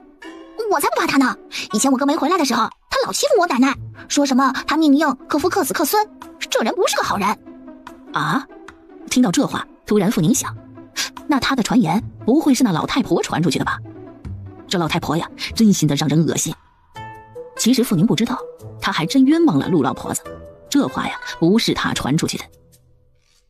盼盼，现在好了，你哥回来了，他再也不敢欺负你了。那是，有我哥哥在，谁也不敢欺负我们。宁姐姐吃呀，很好很好吃的。盼盼，你有好的总想到我，真的太谢谢你了。昨天的鱼真的好吃，多谢了哟。不用谢，你帮了我都没说这么客气呢。而且这鱼我家经常有的吃。宁姐姐，要不你来我家大伙如何？真的可以吗？作为吃货，傅宁有点受不住引诱了。可一想还是算了吧。人家家中还有一个没娶妻的兄长呢，他要去了，别人肯定又说他在勾引男人了。唉，长得太好也是一种负担呢。盼盼，我可是来做客的，要真跑去你家了，那就要被人说死了。哦，是对，是我想歪了。那下回有好吃的，我给你拿来，你悄悄的吃。这小姑娘也好过分了吧？投之以桃，报之以李。傅宁有心的问：盼盼，你今天上午去干什么？捉草呀。我和你去。宁姐姐，你还得帮我大爷爷家干活吗？哦，不用，他们没让我干活。本来我就想去山边采草药，你不是要去打猪草吗？我们一起去，有猪草我们就打猪草，有草药我们就采草药。行，我去拿东西，一会儿去叫上徐三妹。徐三妹是陆家邻居，是陆盼盼的小姐妹。行。陆盼盼去拿背篓了，傅宁站在门口等他，没想到出来的竟然是陆凌天。你好。见傅宁竟然在发抖，陆凌天拧眉，他有这么可怕吗？你在等盼盼？并不是傅宁怕陆凌天，原主这货没出息，他真是没办法，忍住心底那股莫名的害怕。傅宁尽量放松自己，镇定下来。陆大哥下地啊？不下地，打柴火。哦。出去太阳大，戴个竹帽吧。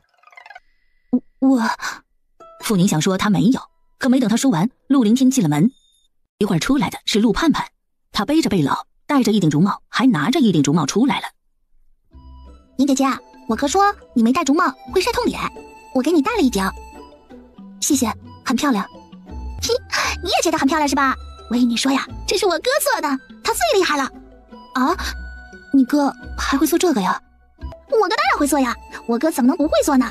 我跟你说，我爷爷会竹艺，也会木工，我哥5岁起就跟着学了。宁姐姐，他可聪明了，10岁的时候做出来的东西比我爷做的还好呢。那真是厉害啊！这算什么呀？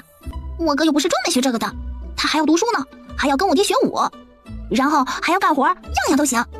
天才呀！傅宁脑子里就冒出这2个字。你哥怎么突然回来了？他不是在当兵吗？是呀，可仗打完了呀，他当然要回来。打完了仗就回来？陆凌天从军8年，以他的天资，不可能是个普通士兵吧？不是普通士兵退役，政府不给工作安排吗？傅宁不太了解这世界的规矩，虽然心中有疑问，但也没说出来。毕竟现在的陆凌天以打铁为生，他想，或许就是不给安排也可能。到了徐家，徐三妹听到陆盼盼的叫声，立即跑了出来。盼盼，这是谁呀？你未来的嫂嫂吗？未来的新嫂嫂？陆盼盼眼珠子转了转，要是宁姐姐嫁给自己哥哥，那她是不是有一个很合得来的嫂嫂呢？天哪，她怎么就没想到这儿呢？陆盼盼可是个人精啊，怕傅宁难为情，立即对自己小姐妹说：不是，你别乱说了，这是我新认识的姐姐，也是我的好朋友。三妹啊，她比我们都大，你要叫她宁姐姐。宁姐姐，三妹比我小1岁，她是我的朋友。你好，三妹，我叫傅雨宁，兰秀是我的表姨，我暂时住在我表姨家做客。月梅姐姐家呀？原来这个就是村里人说的命硬克夫的姑娘。对，她就住在小美姐家，她是我最好的朋友，你不可以欺负她哟。哦，宁姐就好，你放心，我肯定不会欺负你的。欺负她？一个小姑娘口口声声地说不欺负她，她真的就这么好欺负吗？傅宁牙痛，只是自己现在这样子，长得就是一副别人都可以欺负的模样，他也不好意思地说：你们来欺负我呀，看看谁欺负谁。无奈地笑笑，就多谢徐三妹妹了。盼盼，我们走吧，一会儿迟了太阳就猛了。好。3人认识了，于是相约在对面河边而去。而村里人终于有人看到了傅宁，于是有人好奇地问三妹娘：刚才那姑娘谁家的呀？听说呀是来秀的外甥女，来做客的。真的是来做客的吗？我看不是吧，会不会是给二毛说的媳妇啊？肯定不是，这里有人传言她命硬克夫呢。啊，不是吧？那兰氏没这么糊涂，依我猜测呀，给二毛说的媳妇还有可能。哎呀，真这样啊？听说你大伯家的庆兰不是想嫁给二毛吗？要是这样，那她不是没了希望？这个呀，我可不知道，别人的事我可不管。不说了，不说了，干活去。朝河边走的3人并不知道这事，不过没出2天，陆家来了个漂亮小姑娘，有可能是陆续新媳妇的事就传遍了全村。傅二丫，你什么意思啊？这2天与陆盼盼一起，傅宁又摘了不少金银花，再晒2天就能送出去卖。她正翻着花，面对气势汹汹的陆月美，感觉莫名其妙。陆月美，你又发什么疯啊？我惹着你了吗？你是没惹着我，可你还要不要脸呢？嘴里说看不上我哥，背后却到处说你是我哥的新媳妇，你就这么嫁不出去吗？陆月美，你跟我说清楚，我什么时候说过我是你哥的新媳妇？你哥算个什么人？他配得上本姑娘吗？我是他新媳妇，他做什么美貌？我呸！傅二丫，你少在这里清高，你除了一张脸，你还有什么？我哥还配不上你，你又算个什么东西啊？我至少有1张脸，你呢？陆月美，你连脸都没有，哪来的脸在这里叫唤？我与你说，要不是看在你爹娘的份上，我抽你大耳刮子！你敢？你有本事打我试试！敢跟他较劲？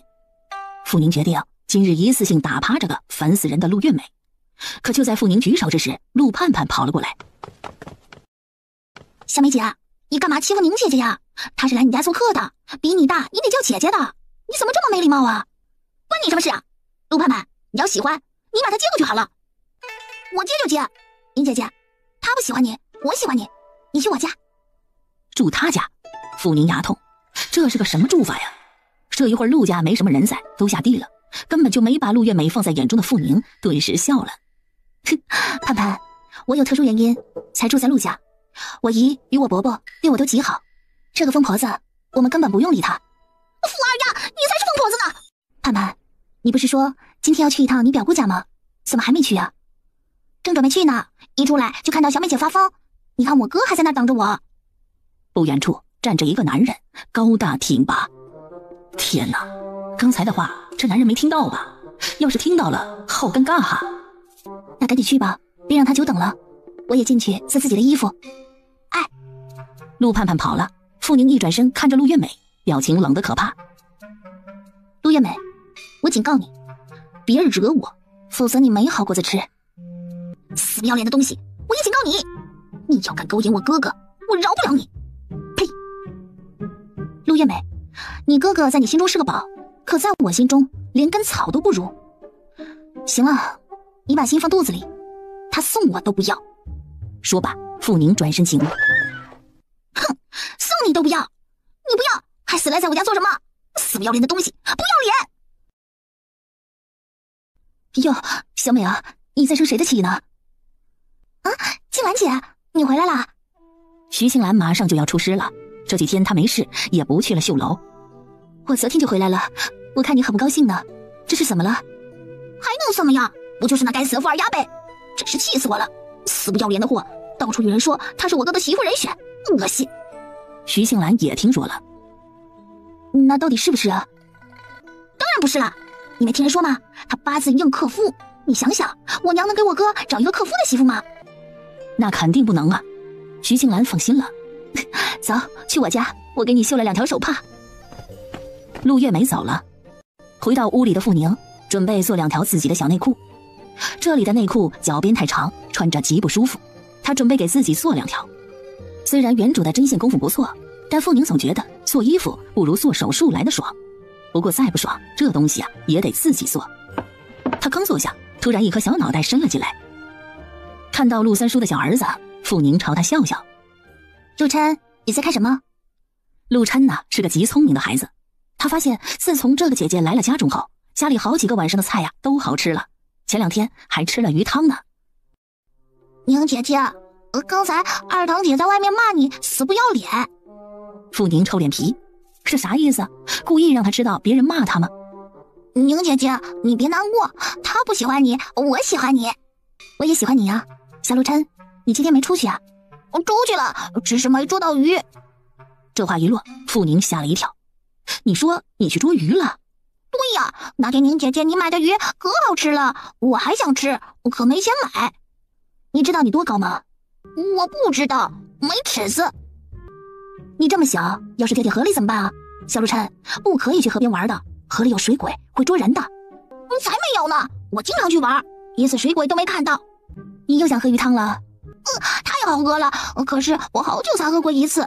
宁姐姐，你还想喝不？想啊。那你再买行不？傅宁明白了，这小子想喝鱼汤，自己没钱，所以想找他蹭点鱼汤喝。很开心的傅宁答应了。行，等有人卖鱼时，你叫我。哎，宁姐姐，我喜欢你。傅宁额牙，这小神兽嘴挺甜哈。第2天一早，傅宁拿着花袋到拐弯处山边继续采金银花。这山边上都有一大丛丛的花，金银花开得很艳，金色的一朵朵如同一只只的蜻蜓站在叶子上翩翩起舞，美丽至极。心情很好的傅宁哼起了儿歌。喵！正当傅宁哼着儿歌正起劲时，突然喵的一声传进了他的耳朵。你怎么了呀？受伤了？这是一只白色的小猫，可能就几个月大。傅宁看到它的腿出了血。小家伙，你这从哪儿跑出来，划了这么一个大口子？天这么热，一发炎就麻烦了。喵喵喵！小猫疼得直叫。农家的猫咪都是放养的，也不知道是谁家的。等等，姐姐给你摘点草药敷一下，等一下哦。傅宁把草药挤出汁，放在大叶子上，然后把余下的药渣又放在另一片叶子上，再坐下把小猫咪抱了起来。会有一点点痛哦，忍一忍，明天你就好了。把叶子上的药汁先倒在了小白猫的伤口处，疼得它喵喵直叫。见小猫不停地叫着，傅宁轻声安慰：忍一忍啊，一定要忍住啊，一会儿啊就不痛了。我帮你把脚包扎好，这个灯芯草呢不太牢固，你莫到处乱钻弄断了，草一断药就要掉了。这个药敷要上3个时辰，你的伤口才不会发烂了，要不然的话伤口一烂，你就得变成一只瘸子猫了。你长这么好看，将来长大了一定是一只最漂亮的小母猫。可小母猫是个瘸子，那就没有猫公子喜欢你了。变成一只老猫姑娘，那是没有猫公喜欢的哟。傅宁一脸温柔地与小白猫叨叨着，他一点都没有发现，在离他不足10米远的山路上，脚边放着一捆硬树的陆凌天正坐在那边吸口气。看着眼前这小姑娘温柔的表情，听着那哄孩子的口气，陆凌天的嘴角情不自禁地往上扬。2只猫，这丫头胆子不小啊，一个人敢出来采花，可为什么一看到她就发抖呢？陆凌天是什么人呢？他的眼光非常厉害，而且他发现傅宁怕他不是装的，而是一种发自内心的害怕。这是为什么呢？他没想过吓他的。坐在大树下，陆凌天盯着前面不远处的那小身影，久久未动。给小白猫包扎好，傅宁站了起来。姐姐要赚钱，你自己玩啊。要是你觉得无聊呢，我唱歌给你听。哎，你一只小猫，听得懂歌吗？傅宁想了想，终于想到一首。小家伙，你成精了，竟然会唱歌呀！你厉害了哈，我的小白白。看着前面不远处那笑得前仰后合的小姑娘，陆凌天傻了眼。这个真是那个一见他就吓得颤抖的小姑娘。小白猫走了，傅宁不知道他去哪儿了，又唱又跳还要摘花，半个上午他真是累得不想动了。这破身体得赶紧好起来。累了。这一声啊，差点没把傅宁七魂吓掉3魄，捂住砰砰直跳的心。他看着陆凌天，你怎么在这儿啊？我在山上打柴火，碰巧一只傻兔子撞在那树上死了，正好我也饿了，就烤了它。我一个人吃不了，你要不要来一点？烤兔子，天哪，肯定好好吃吧！香辣兔丁、衢州兔子头、红烧兔子块、小炒兔肉。一瞬间，傅宁发现自己脑子里全是他吃过的好吃的兔子菜。我不吃了，你吃吧。不吃啊？那就算了，一会儿吃不了我扔了。我奶奶不让我拿了烤的东西回去，说吃了上火。扔了？一对上吃，傅宁就一点志气都没有。他一脸大义之情。扔了也太可惜了，要不我还是帮你吃掉好了。小丫头，明明想吃得急，非得这么矜持啊！陆凌天不知道为什么，刚才看着那瘦弱的身体，就想着去打野兔子、烤兔子。这可是他活了23年从来没做过的事。应该是这小姑娘太瘦了，看得他心疼。人呢，总是有同情心的。陆凌天如此想。那就多谢你了。去，你去那边坐着，我马上就来。傅宁立即过去了。带水了吗？带了，我喝过了。吃吧，刚烤好的，很香。确实是香啊。按理说，这野外没有多少调料烤出的野兔，并没有多美味。可是馋肉的傅宁却觉得这是他在这个世界吃到的最美味兔子肉。穿越到这世界，这是头一回吃到肉。傅宁一脸的满足。太好吃了，你的手艺真不错。你烤过很多的野兔子吗？陆凌天一点都不得意。刚才傅宁那狼吞虎咽的吃法，让他有一种无法说清的不舒服。这姑娘多久没吃过肉啊？自己大伯婆有多抠她清楚，可是傅家也这么穷吗？很久没吃肉了。还是过年吃了3块红烧肉，后来就没吃过了。刚才我的吃相是不是很难看呢？你家里日子很难过吗？我祖母不喜欢我弟与我娘，我奶奶是个很节俭的人，加上不喜欢，所以不想说就别说了，家家有本难念的经。其实说来说去就是个长辈偏心眼，这世上多的是呢。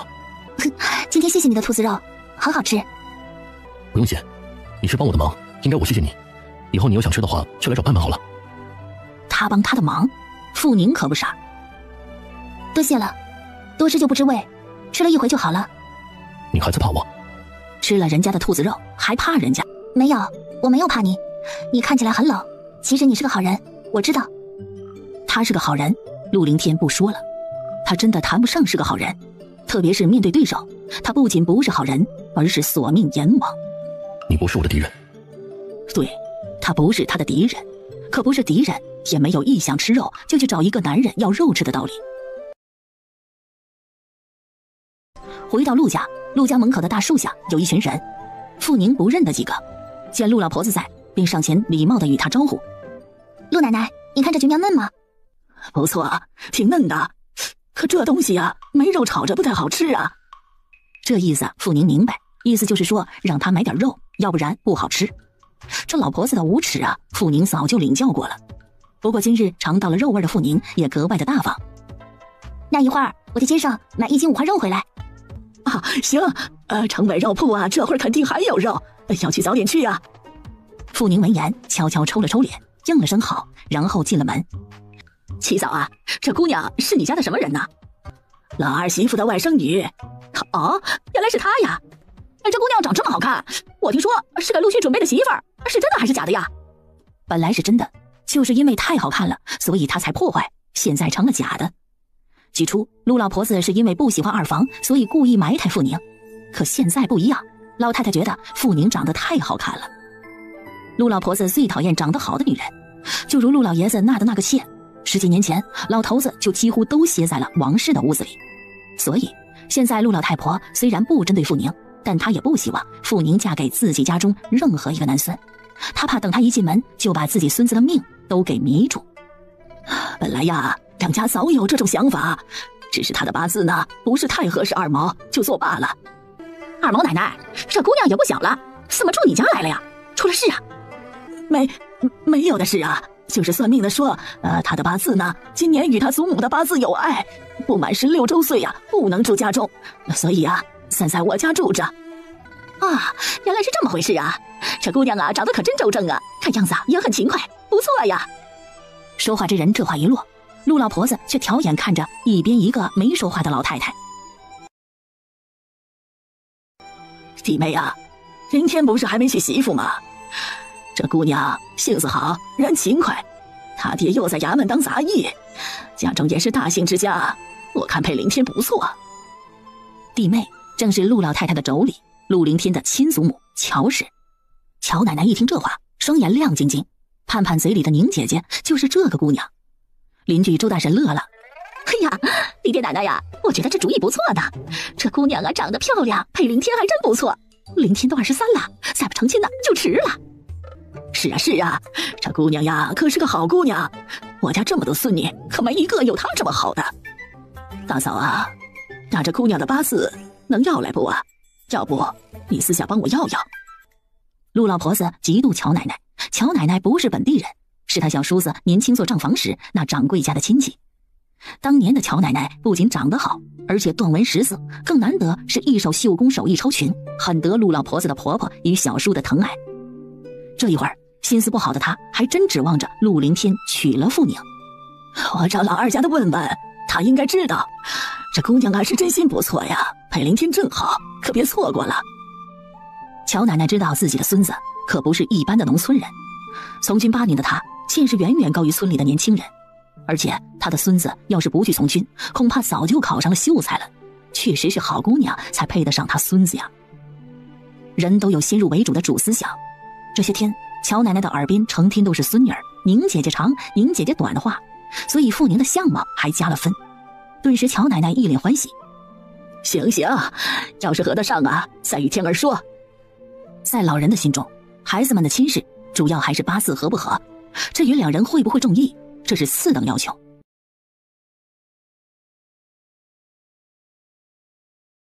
傅宁不知道陆老婆子也急着想把她给嫁出去。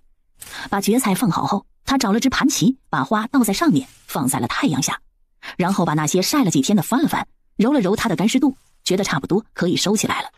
而此时陆续在路上堵到了背柴回来的陆凌天。凌天哥，你忙吗？还行，你有事？有些事儿想与你说说。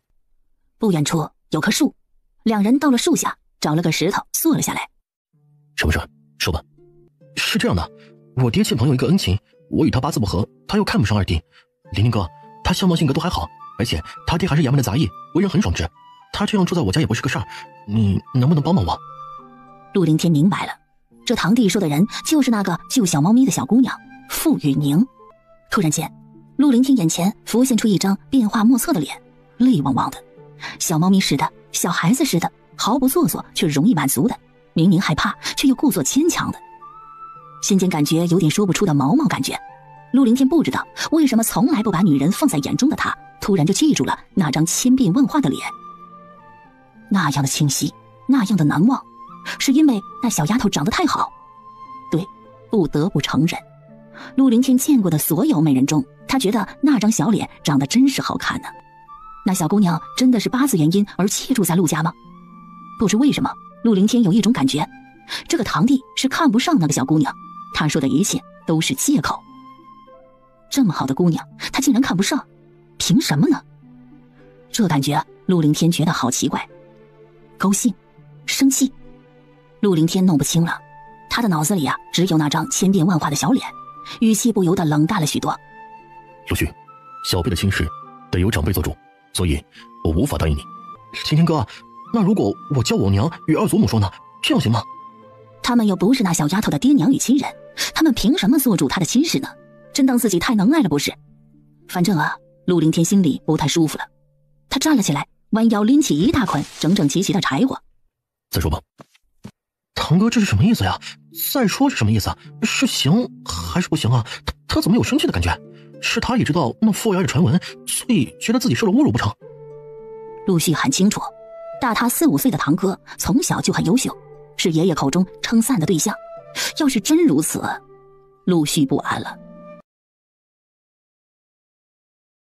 天儿回来了。盼盼，你哥回来了，赶紧摆碗筷。哥哥，你下午去街上的话，帮我买几束绣线回来好吗？把样线准备好，晚上我给你带回来。饭菜上桌，四方桌上只有3个人，乔奶奶坐上方，陆凌天与陆盼盼对面而坐。看着身着布衣也掩饰不了他一身正气的孙子，老人家若有所思地开了口：天儿，现在都3月了，眨眼就是中秋了。老话说呀，中秋一过就是年，这一年呢就没了。你7月份就要满23了，再不成亲呢，别人都以为你有什么毛病呢。奶这边呢有人介绍了几个姑娘，等奶给你合一下八字，到时候你先看一下。奶，你合吧。天儿，你答应了？不过得我看入眼才行。想着今日才头一回见着孙女嘴里不停夸奖的人，而现在孙子却开口答应了他说亲，乔奶奶心儿扑通扑通直跳。难不成那姑娘才是孙子的缘分？陆盼盼一见自己哥答应让奶给他找媳妇了，顿时也很开心。他笑眯眯地看着自己哥哥问：哥，你喜欢什么样的姑娘啊？没想过。哥，你喜欢性子好的还是长得好的？是瘦的还是胖的？没想过。你自己娶媳妇，这也不想那也不想，那你叫奶如何给你看啊？奶，你看哥。就是啊，这也不想那也不想，这怎么找媳妇啊？天儿啊，得想想啦，自己会喜欢什么样的人，告诉奶，奶呢按你喜欢的去寻嘛，这样就简单多了。陆凌天不知道为什么今日都有人跟自己提这事，他确实是一时半会儿没想过成亲，而且脑子里除了一张小脸，他真的对什么女人都没有印象。想好了再告诉你。行，你想好了呢，奶就按你的想法去找。第2天，傅宁收起了第1批花干，他小心地装进了布袋里，准备挂在墙上，明天上街拿去医馆卖了。这东西医馆都会收，就是价格的高低而已。哎呀，陆琛，摔到哪儿了？好痛，娘姐姐，我的手好痛啊！你别怕，姐姐给你弄点草药敷敷，一会儿就不痛了。好。喂，你在干嘛？富尔呀，你还真是厉害呀，在大人面前装得很乖巧，像只猫，背后竟然欺负个孩子，真当是2面3刀的小人。小琛，你在这等会儿，姐姐摘点草药。好。两人不理他，陆月美气呼呼地进了屋。娘啊，你赶紧去看看，那个富尔呀在欺负三叔家的七毛呢。美儿啊，我与你说，别总是针对小宁，她比你强多了，没你这么不懂事，会欺负一个孩子。娘现在呀变成别人的娘了，一点也不疼她了。陆月美听了这话，心里恨得不行。傅宁表现越好，就越衬托出了她的不优秀，所以她越来越不喜欢她了。小琛，擦上去会有点痛，但一会儿就会好，咬咬牙忍着，知道吗？我知道，宁姐姐，我不怕痛，我也不嫌弃你。谁嫌弃我了是吗？三堂姐与我大姐说你是个坏女人，没人要就想强嫁给旭哥哥，他讨厌你。那小琛觉得姐姐是个坏人吗？不是，宁姐姐是个好人，你不会凶我，而且你来了后，我们吃了鸡蛋，又吃了肉，我们都喜欢你。可小美堂姐经常凶我，还会打我。以后小心点，别老是摔倒，万一摔断了手脚，就成了残废了。像凌天哥哥那样的残废是吗？小琛，谁说你那个凌天哥哥是残废啊？祖母啊，祖母说了，凌天哥哥残废了，所以军营才不要他，让他回来了。还说，还是康哥哥、房哥哥那样读书的人好，以后能当官呢。小琛，你那凌天哥哥脸上就一点小伤，不能算残废，要像断了手做不了事，断了腿走不了路，瞎了眼什么都看不到的人，那才叫残废。那我以后不乱来了。下一个孩子还真是不好意思。可傅宁小时候在农村里长大，13岁之后才离开。他知道农村里的孩子上树掏鸟、下河摸鱼那是常事，要让他们不做，不太可能。七毛，叫你放牛，你死在家里做什么呀？奶，爹把牛牵去犁地了，我有割牛草的。割了牛草就行了嘛，地里草都长那么高了，就不知道去拔掉，真是除了吃就什么都不知道了。好吃懒做的东西，让着你们浪费粮食。陆琛，宁姐姐和你一起去菜地拔草去。宁丫头，山根下两洗澡的草很多，七毛这孩子不叫不做事，所以呢，我才安排他。你要是累了，就少做点，让他做好了。陆奶奶，没事的，您去忙吧。小宁啊，你这是去哪儿了？傅宁简单的把刚才的事说了一下，兰氏深叹一声：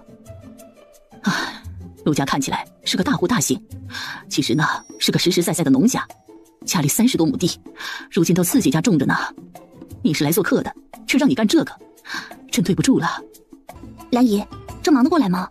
这么多地，就这么几个人？没什么忙不忙得过来的。平常啊，孩子他们三叔、大嫂、三弟妹和我做，农忙时呢，几个在衙门的混工回来做，还能凑合。兰姨，我去烧水，你先坐会儿。小宁啊，那辛苦你了。兰姨，可别跟我说客气话，你不是说我就是您的闺女吗？你坐会儿，一会儿就好。行，我就坐一会儿，你辛苦了。陆凌天拒绝给个明确的回答，这让陆续心情很不好。他怀疑是傅宁的名声传进了自己堂兄的眼中。突然见到傅宁这一身清爽的样子，顿时他眉头拧了起来，一脸的不高兴。披头散发，成何体统，真是没有教养。他说他没有教养。听着这评价，傅宁真的是非常非常生气。他冷冷地看着陆续：陆公子，撒着你说不像样子，披着你又说不成体统。那么请问一下陆公子，不过是在家中，头发披着或撒着都不行，那怎么样才算有教养？你这样莫名其妙的发火，就是有教养了吗？面对傅宁的质问，陆续脸一甩走了。什么人呢？神经病，自己没教养还好意思来教训我，哼。陆伯伯，我以前村里有位老人家教过我医术，只是学的不多，所以我爹会帮我再找个师傅学学。丫头，那你学了多少了？不多，但是看个头脑鼻腮还行。那已经很好了，这姑娘家的有些手艺很好很好。林丫头啊，你爹可有说找谁带你啊？他说想找钱伯伯带带我。我跟您说的是，万一与钱伯伯说好了，我就搬出去住。那不行，林丫头，你一个姑娘家家的住在外面，那绝对是不可以的。你想学什么，只管去学就好。我与你爹说好了，以后啊，你就是我闺女。要是银子不够用啊，你也只管说就是。这不是银子的问题，住在这儿啊，实在是太别扭了。傅宁还想争取。陆伯伯，我是想……我知道，月美那孩子是有些尖酸，但你不必管他。要是他敢对你不礼貌，伯伯来教训他啊！宁丫头，伯伯已经答应你爹了，一定给你找一个更好的人家，再把你送出门的。而且你爹也说了，他把你交给我。现在你这样要搬出去，你爹会不放心，伯伯我也难见人呐。好吧，傅宁知道谈判失败，不能马上离开陆家，他心中深觉可惜。那就要继续打扰伯伯与兰姨了。今天不早了，您早点休息，我下去了。你也早点休息吧。陆其谦把3个子女叫到了屋内，脸色极为不好。叫你们来是想与你们说，人不能忘恩负义。你们父叔对爹有救命之恩，如果不是他，也没有你们的今天。所以以后再让我知道谁让小宁那丫头不痛快，小心我收拾你们，听到没有？听到了，听到了。听到了。既然听到了，那就早些睡觉。农忙之际，早上都早点起床。下去吧。兄妹3个心情很不好的出来了。这人真会作妖，有事没事就知道告状，真是太讨厌了。小美，你是不是又欺负他了？谁欺负他了？哼，我连看都不要看，欺负他我才没空呢。那爹为什么突然警告我们呀？大哥，你知道吗？行了，以后离他远点就是了，反正他在我们家也住不了多久。3兄妹黑着脸去睡了，可从陆家夫妻屋里出来就进了屋睡觉的傅宁根本不知道有他训子女这一幕。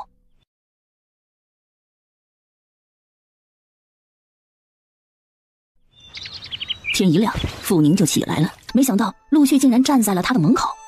傅宁十分冷淡而礼貌：“陆公子，是找我有事吗？”昨天的事是我说的有些直接，不过我真的是为你的名声着想。这人是来道歉的？不会吧？在傅宁的心中，陆续就是那种还没有过叛逆期的倔中二。这种人感觉自己有文化有思想，从来都不会认为自己有错。陆续的到来真是让傅宁惊讶了一下，但是他却根本不稀罕他的道歉。陆公子，我的名声与你有关系吗？你是我的什么人啊？我用得着你担心吗？傅姑娘，我确实不是你的什么人，也轮不到我担心你的名声，所以我道歉了。没必要，我就当昨天听到了一只蚊子在叫。陆公子你放心，我知道你不喜欢看到我，我会尽快离开陆家的。你离不开的。放心，绝对离得开。3个月内我一定会想办法离开，绝对不会让你为难。所以陆公子，在这段时间内，如果我傅雨宁有什么让你看不入眼的地方，烦请您忍耐一下。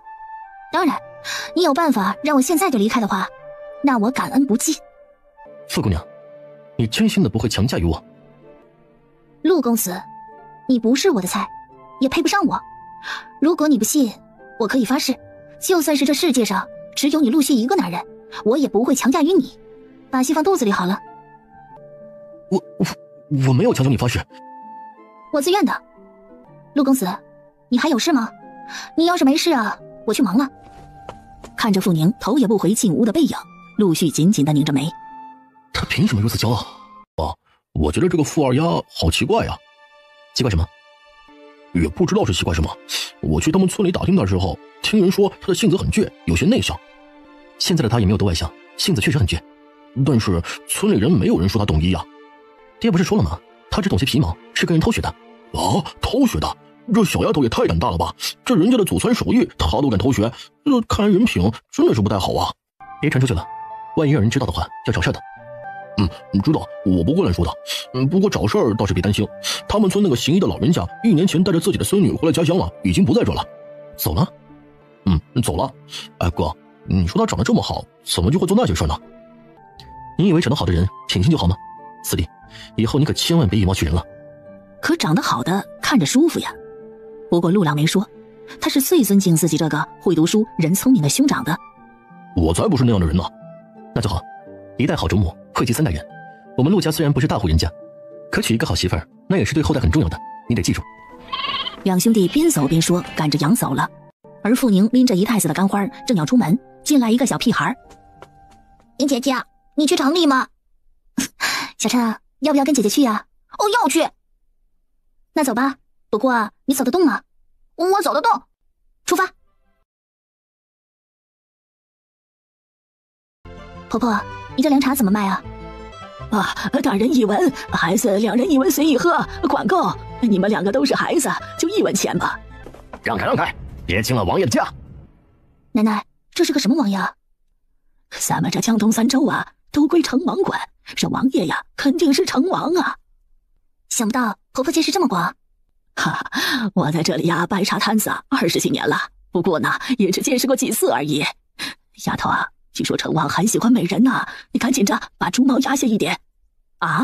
傅宁立即照办了，自己这张小脸还真不差。这2人刚说完几句，这一会儿路边已经停了不少人，而这树下是个空地，停的人就更多了。就在这时，一大队人马过来了，老百姓都低着头不敢出声，直到马车与人全部过去，这才小声哗哗。陈王爷好多年没来凤云县了，这不知道是要去哪呀？不会去林家吧？可能吗？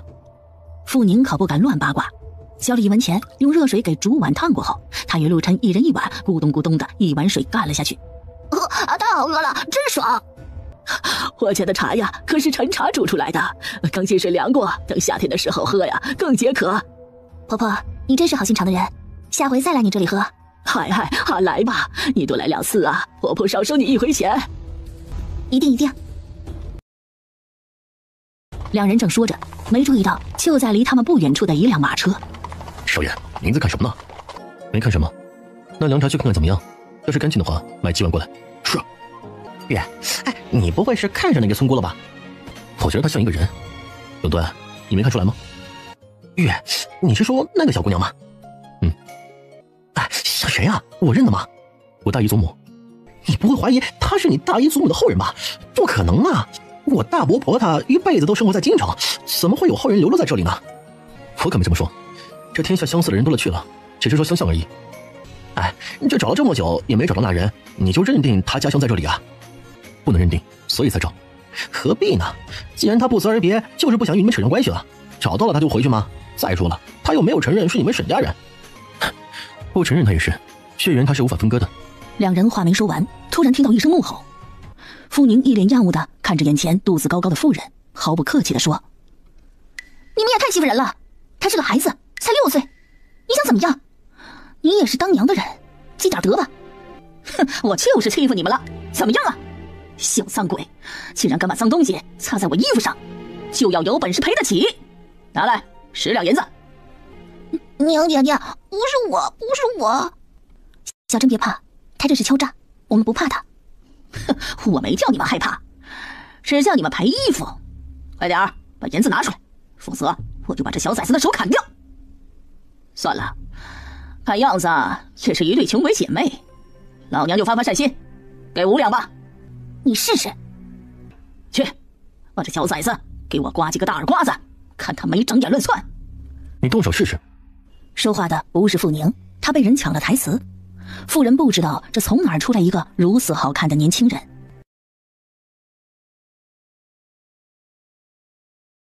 你是他什么人？路见不平旁人铲，想要银子是吗？你想干嘛？没想干嘛，只是想叫你给孩子积点德。你可别乱来啊，我可没得罪你。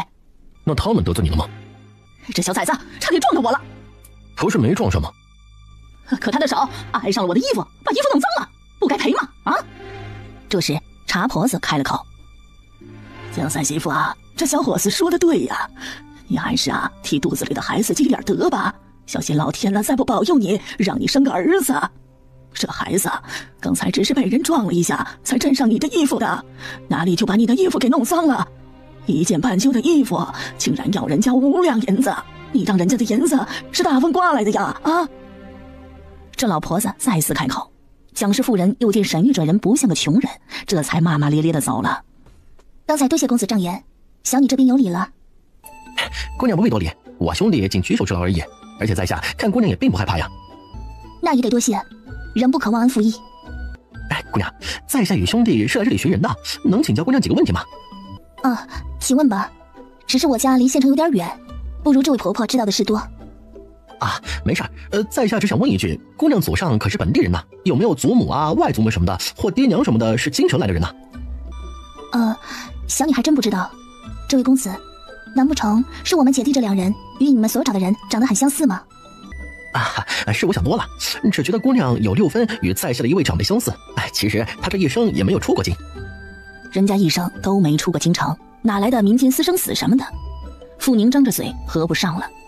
这人不会是想泡妞吧？刚才多谢了，小女有事就不多陪了，再会。傅宁拉着陆琛走了。月，他把我们当钝犊子了？是你问的太多了。我这不是为你问的吗？是你说他像我大伯婆的，现在又嫌我嘴碎了，说下清楚了，你可以不用多想了。我从来就没有多想过，仅仅只是觉得像而已。再说这天下相似之人何其多呀。沈玉不会告诉任何人，他的外祖母还有一个失散多年的妹妹，只是当年还在边关，恐怕人早已不在。如果活着，他不可能不回家寻亲。而傅宁认定了这2人很有可能是在泡妞，于是拉着陆琛的手，头也不回的往皇家的药铺而去。不要害怕，这不是你的错，是这世上人太坏了。娘姐姐，我再也不来城里了。天哪，真把小皮猴给吓坏了，不想这一次成为陆琛幼年的心理阴影。傅宁停下脚步，认真地看着他。小琛啊，世上坏人少，好人多，你别害怕，只要你不一个人跑来城里，就没人敢欺负你。宁姐姐，只要不是一个人来，就不用害怕是吗？当然，你还是小孩子的时候，一定要跟大人才能来。等你长大了呢，有本事了，那就一个人来也没事了，知道不？宁姐姐，什么叫本事啊？就是力气大，多读书就叫有本事。那凌天哥哥是不是还有本事？小琛觉得你凌天哥哥很厉害吗？凌天哥哥一个人能打很大的野猪，可厉害了。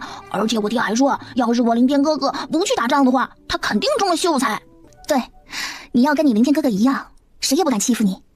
小琛，现在你要跟你爷爷练武，再过2年一定要去读书啊。我不读书。你为什么不想读书啊？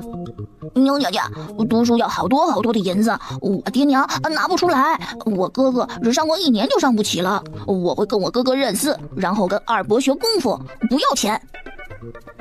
这么小的家伙就知道省钱，果真是穷人的孩子早当家呀。这时代上学不是那么容易的事，并不知道自己想错了的傅宁清楚自己现在也不是大款，他可不会豪气地说银子没关系，你上学我送。见陆琛已经忘记了刚才的事，他才拉着他进了黄家的药铺。小哥哥，我有点金银花，不知道这里收不？哎，姑娘，这是你自己采制的金银花吗？是的，要吗？哎呀，你这个弄得不错呀，你等会儿我叫掌柜的来。面相不错，花叶也不多，要了。姑娘，这散药价格不高，一斤40文，如何？低了。凌天哥哥。是凌天兄弟啊，你认得这姑娘？亲戚。行，看在是凌天兄弟的份上，这一斤50文。以后姑娘啊，有多少黄某就收多少。哎，凌天兄弟，你来有何事啊？给我一罐火山药膏。你烫着了？哎，先让我看看，要是烫得厉害了，光服药可不成。没多大事，就几个泡而已。哎呦，不行啊，太厉害了！凌天兄弟，你这伤得喝下2剂下心火去炎症的药，否则会发炎溃烂的呀。黄掌柜拿来了药，正准备给陆凌天涂上。黄掌柜，这水泡最好挑破来上药，这样效果好。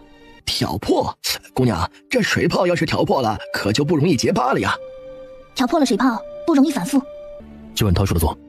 傅宁站在一边静静地看着，等药抹开一股药味在他鼻边散开，他轻轻地蹙起了眉头。这火伤药的成分也太差了吧，这药抹上10天，这伤啊怕也好不了。等陆凌天的伤抹好药，拿着捡了的中药走了，黄掌柜才给傅宁称药付钱。拿着一串钱在手，这是整整5天的成果，一共180个大钱。傅宁吐槽，要是这样干下去啊，他就最多只能粗茶淡饭过清贫日子了。掌柜的，我要买几味药。哎，姑娘，你不只是认得药，还懂得医术啊。小时候跟着一位长辈学过几年，后来我自己看了些医书，懂得的不多，比不得你们这些真正的郎中。你要什么让铁妞给你捡，都便宜2分好了。铁妞，听到了没？听到了，您就放心吧。姑娘要这药是做火疮药吗？是想准备一些，这天一热一烫又起火泡，家里地面又小，有备无患。你想的真周全。哼，多谢夸奖。捡好药，傅宁带着陆琛出了门。你有比药铺更好的火疮药？我是有一个方子。不是说了吗？不用怕我，我对你没有危险。我真没有害怕，只是我也不知道这是怎么回事。对了，我手中这个药膏，你要是觉得不行，那我就扔了。要不要扔？对付小烫伤应该有用，只是我能配一种更好的火伤药。如果……话没说完，傅宁发现自己手里多了一锭银子。明天送来，来得及的话，早饭后在我家门口等我。看着这大步迈出的背影，傅宁愣了愣，然后看看手中的银子，一脸傻愣愣的牵着陆琛又回了药铺。啊，姑娘，你还要买什么呀？小哥哥，我想着反正要做这么一点点，做起来也烦，想着再买一些这些药一起做。民间的土方子很多，但总没得药铺的药膏来得好。铁牛猜测傅宁用的就是土方子。那是，多也是做，少也是做，这一次不如多做点。家里人多，这药一时半会儿也坏不了的。却说陆凌天则回到店里，突然有人来了。头，沈家有人来了。谁？沈大公子沈玉。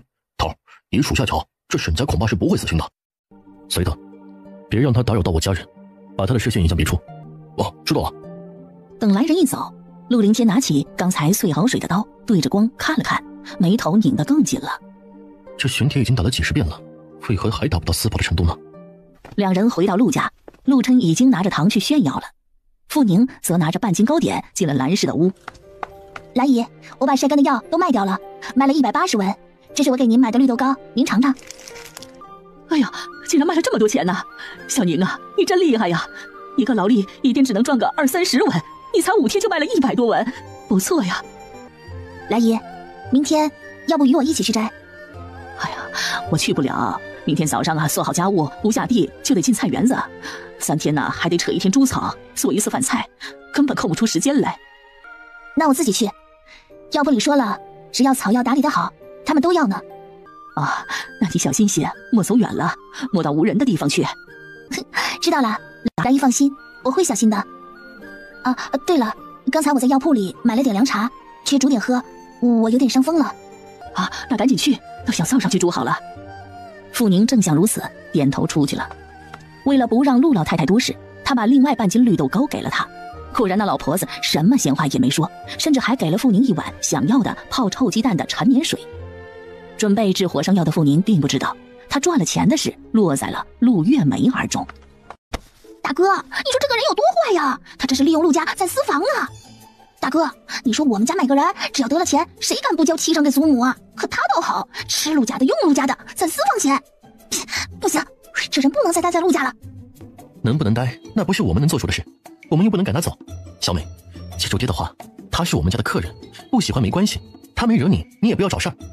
客人个屁呀，那根本就是只马屁精。既然给死老太婆买糕点，还让娘给她做衣服，他这是搞不清状况啊。大哥，你说家里突然多了个人吃饭，奶怎么没跳起来呀？以前外婆家来个人，奶奶都要甩脸子的，可这些天这竟然一句话都没说。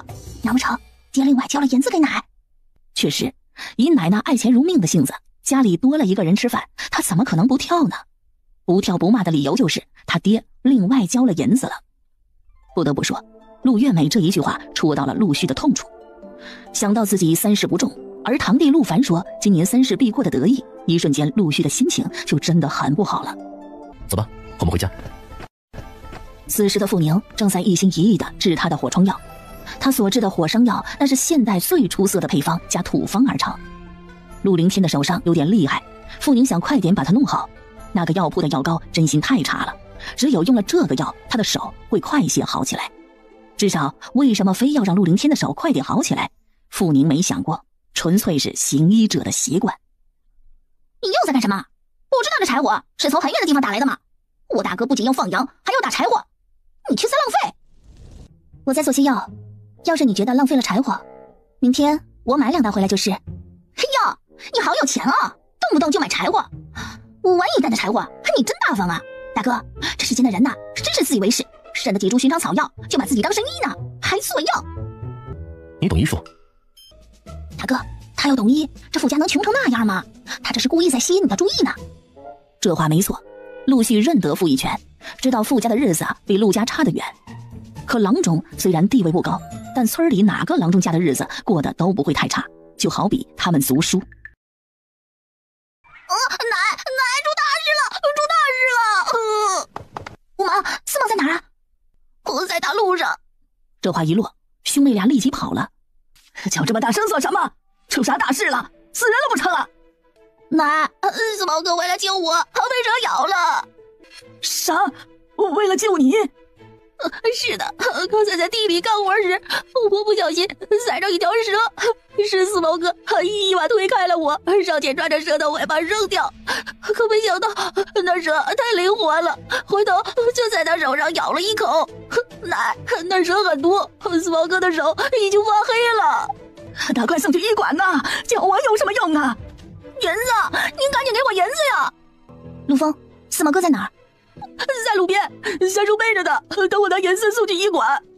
可起了毒血？我不懂。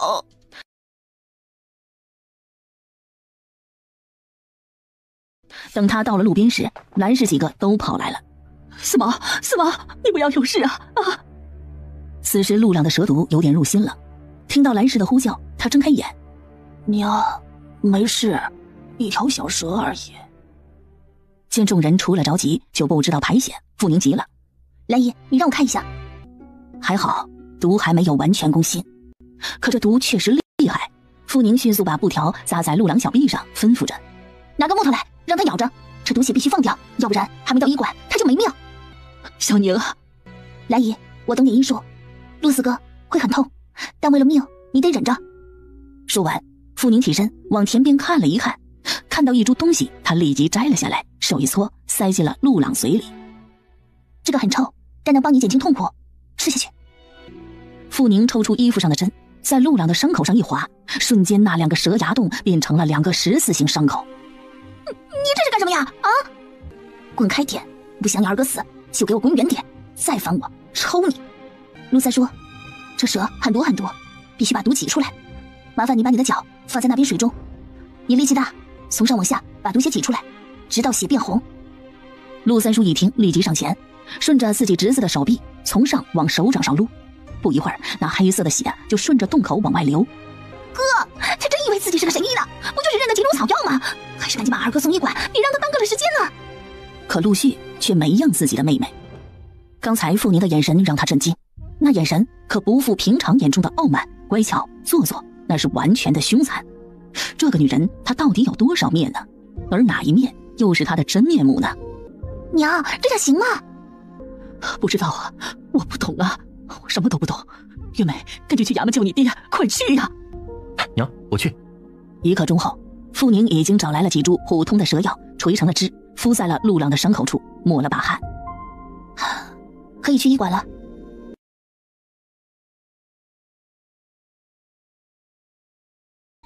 傍晚的时候，陆家人都回来了，甚至陆朗也回来了。小宁，谢谢你，是你救了四毛一命。没有，我那样只是缓解他的蛇毒攻心，谈不上。陆启谦清楚，可不是这丫头说的那么轻松。刚才在医馆里的郎中说了，这蛇极毒，要不是这毒血放得快，而且还上了极好的蛇药，自己儿子怕是有大事了。甚至郎中还说，这人找的蛇药很厉害。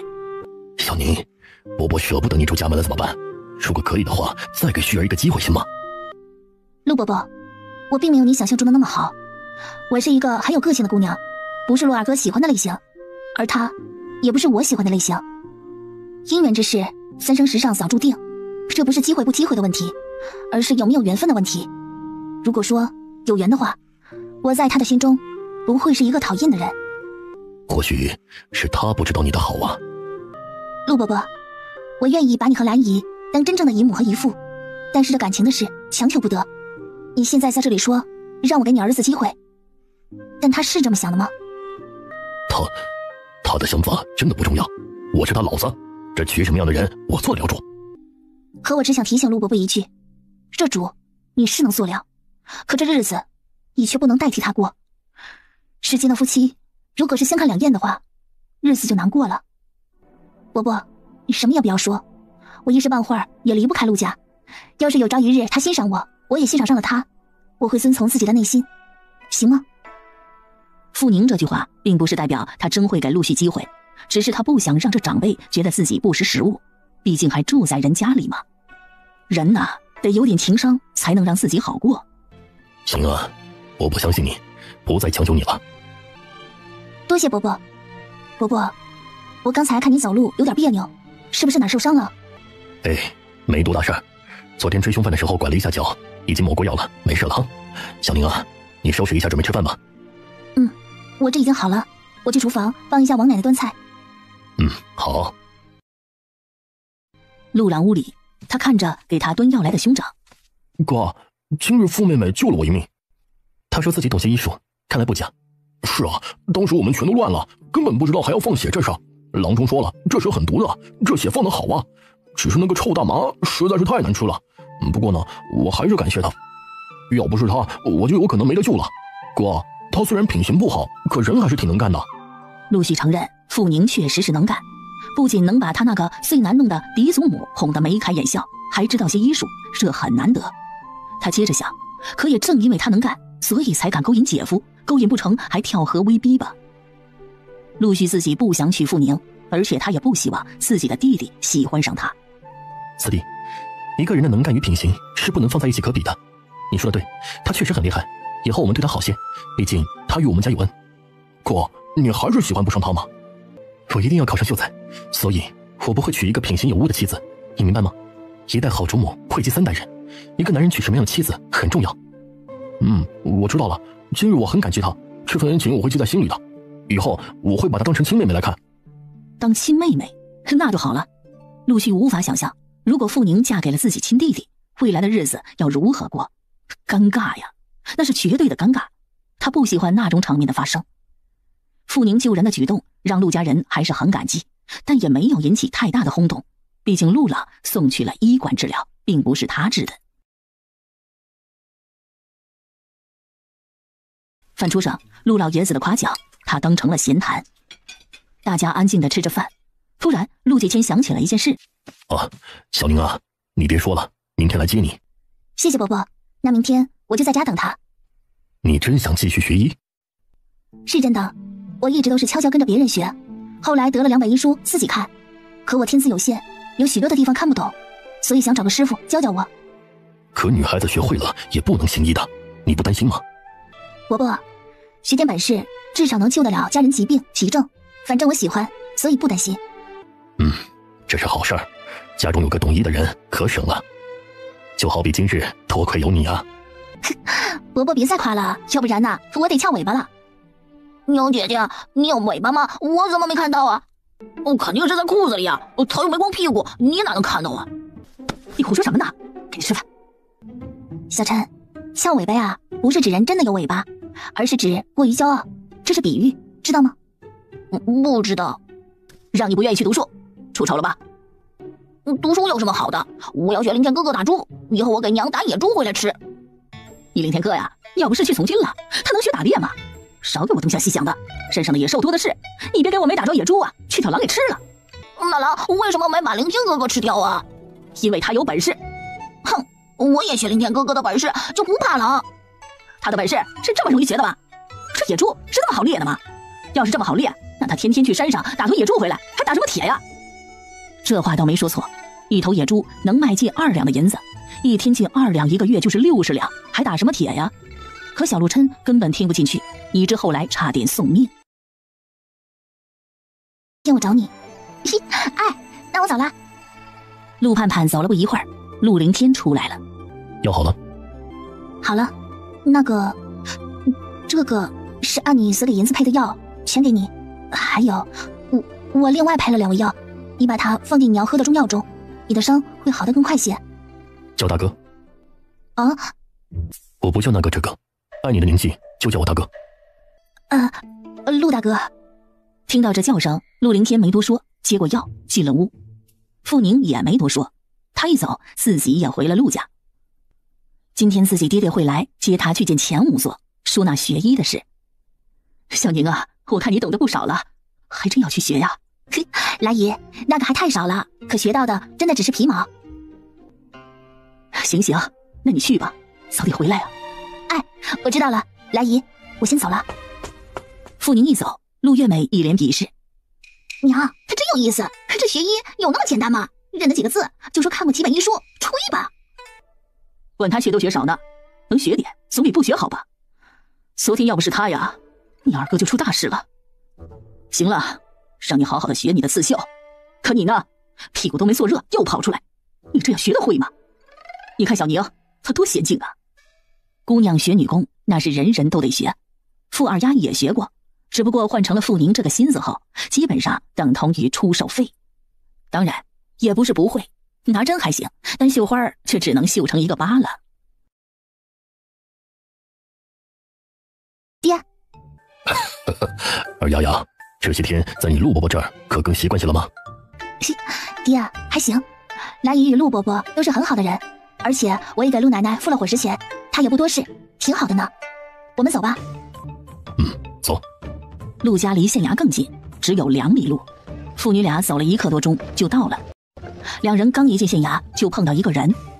呀，傅杂爷，这是你女儿啊。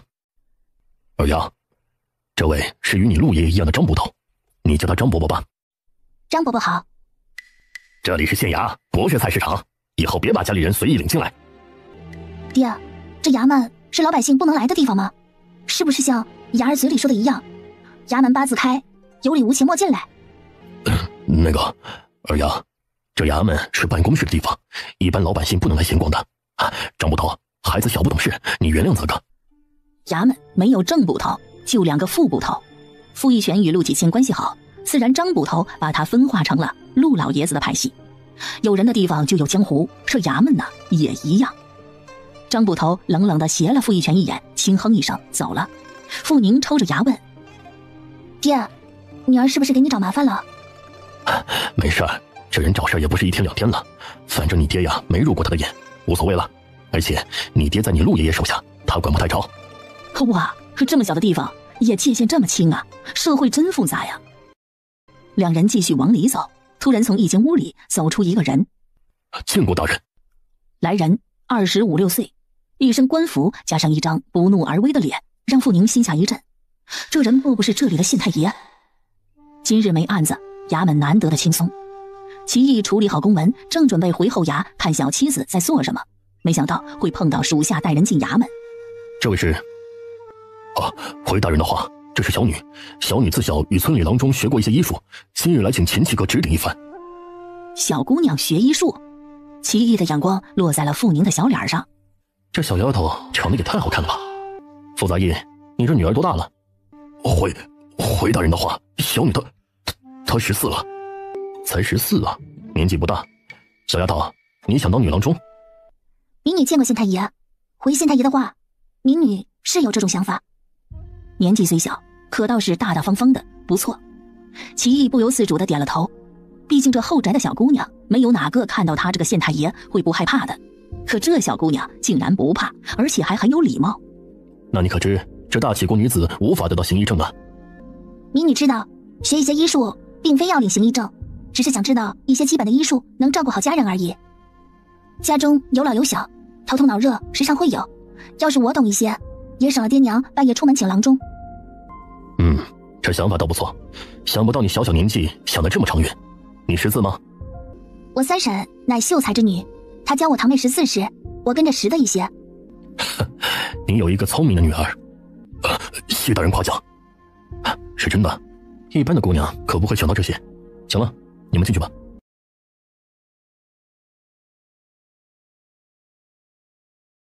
等县太爷出了门，傅宁压低声音问：爹，这个县太爷很可怕吗？县太爷很威严，办案很厉害的，不像是以前的县令。不过他对下属都不错，倒是没有觉得他很可怕。二丫，你问这话做什么呢？我看你刚才说话颤抖，以为他这人很可怕呢。闺女儿，是县太爷盯着你看了好几眼，爹担心啊。二丫呀，这下回出来戴个围帽吧。爹，你担心什么？你担心县太爷看上我吗？他年纪不小了吧，能没成亲吗？成亲啊，可男子又没规定只能娶一个。爹，你担心他把我抢去当妾？他夫人不漂亮吗？不是，夫人很漂亮，不止漂亮，而且大气沉稳。听说娘家门第很高，标准的大家闺秀，两夫妻关系也挺好的，大人很宠她。只是什么？只是县太爷太色。二丫，别乱说，这要是人听到了，我们都死定了。爹，以后我跟了钱伯伯学医，肯定会时常到县衙来，你得告诉我县太爷是个什么样的人，这样我才能防备呀。县太爷不是不正经的人，只不过大人与夫人两人成亲好几年却没有孩子，你明白吗？傅宁明白了，他便宜爹是担心县太爷想要儿子，怕自己被这县太爷看上了，把他娶进去生儿子。想到这儿，傅宁猛抽眼角，就他这浑身没有2两肉的样子，是生儿子的料吗？爹，老人都说娶妻要娶胸大腚大的女子，你知道为什么吗？那是因为他们才会生儿子呀。你看你闺女现在看起来还是个孩子，是个生儿子的料吗？你呀就把心呢完完全全的放肚子里好了。是哦，傅玉泉终于发现自己真是想多了。女儿长得好，能入县太爷的眼也正常，但县太爷与夫人金蝶情深，就算是要儿子，也不会找一个比夫人长得更好看的女子进门吧。想到这儿，傅义全终于放了心。二丫，这是你钱伯伯，赶紧叫人。钱伯伯，与您给您问好。钱武硕叫钱七，家中本来是世代当郎中行医之家，可得罪了人开不了医馆，只能趋于做这些无人愿意做的贱业。看傅宁这有理又文气的样子，钱七双眼放亮。傅兄弟，这真是你闺女？几年不见，这丫头越来越漂亮不说，这礼貌可真不一般呢。当然是我女儿呀，难不成兄弟我还能弄个假闺女来见你不成？老哥哥，她来的目的你是知道的。你看这孩子能不能学点皮毛？如果能的话，就请你帮我带带她吧。既然丫头识字，那问题就不大。不过我得先考考她，再决定教她些什么。丫头，背得出汤头歌吗？能。钱伯伯，您听着，要是有不对的地方，请您指教。四君子汤中和宜，参树茯苓甘草比，益以下沉明六君，祛痰补气阳虚耳，除祛半夏明益宫，或加香砂胃寒食。丫头，我再问你几个问题，你要知道就如实回答。哎，伯伯您问吧，我知无不言。好，竟然知道知无不言，看来你读的书真不少。那我就问啦。钱武硕问的都是很基本的问题，比如头痛脑热有几种，如何区分，如何常规药，再比如肚痛又有哪几种，什么痛法是什么毛病，泻腹用什么药，便秘又用什么药等等。半个时辰后，钱武硕抚着胡子，满眼满意的看着傅义全。钱老弟啊，你这女儿不简单呢。我看呐，这基本的就不要学了。我这里有几本不错的医书，让他先拿回去看，这看不懂的地方记下来，到时候来这里问我就行。这操作傅宁真喜欢。本来学医他就是借个名头，现在有医书给他，那不更好？顿时傅宁双眼笑成了月牙，马屁拍得砰砰直响。多谢钱伯伯，到时候与宁定然向您多多请教。两人出了衙门，正准备在街上走，突然一个人撞了过来。傅宁闪开还没站定，突然一声呛了过来：“你眼瞎了呀？知道我过来了，还不知道让开？”对不起，张姑娘，刚才没注意到你过来啊，对不起了。过来看张捕头了吗？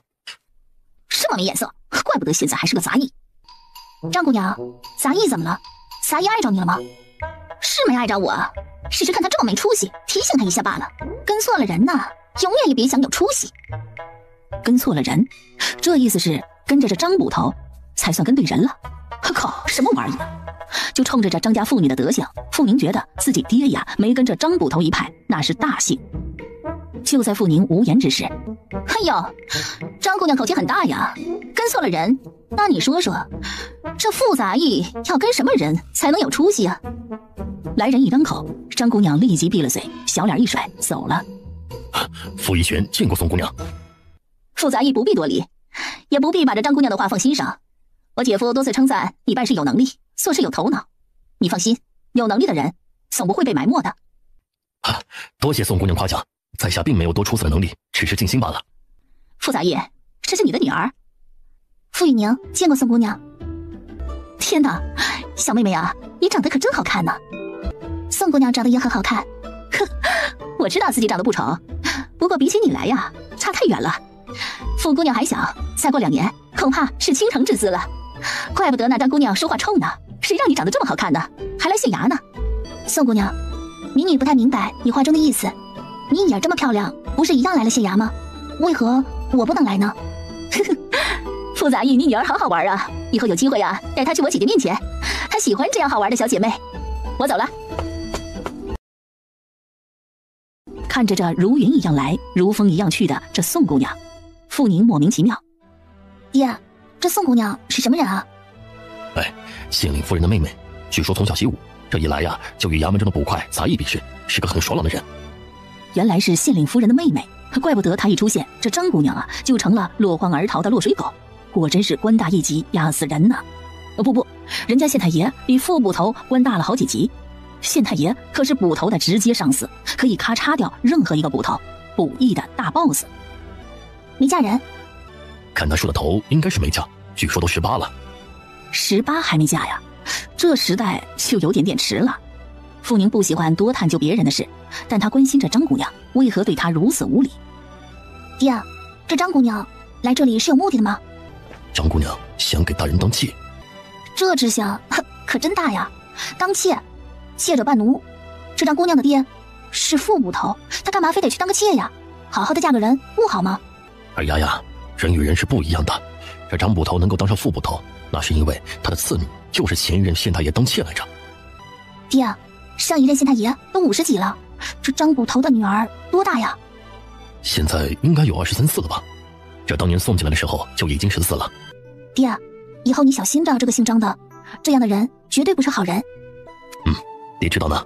二丫呀，过几天你娘叔来看你，到时候爹接你出来。傅宁有点想临事了。那女人包子是包子，可也是个堂女儿的亲娘。一个人来到这陌生的世界，真的好孤单呐。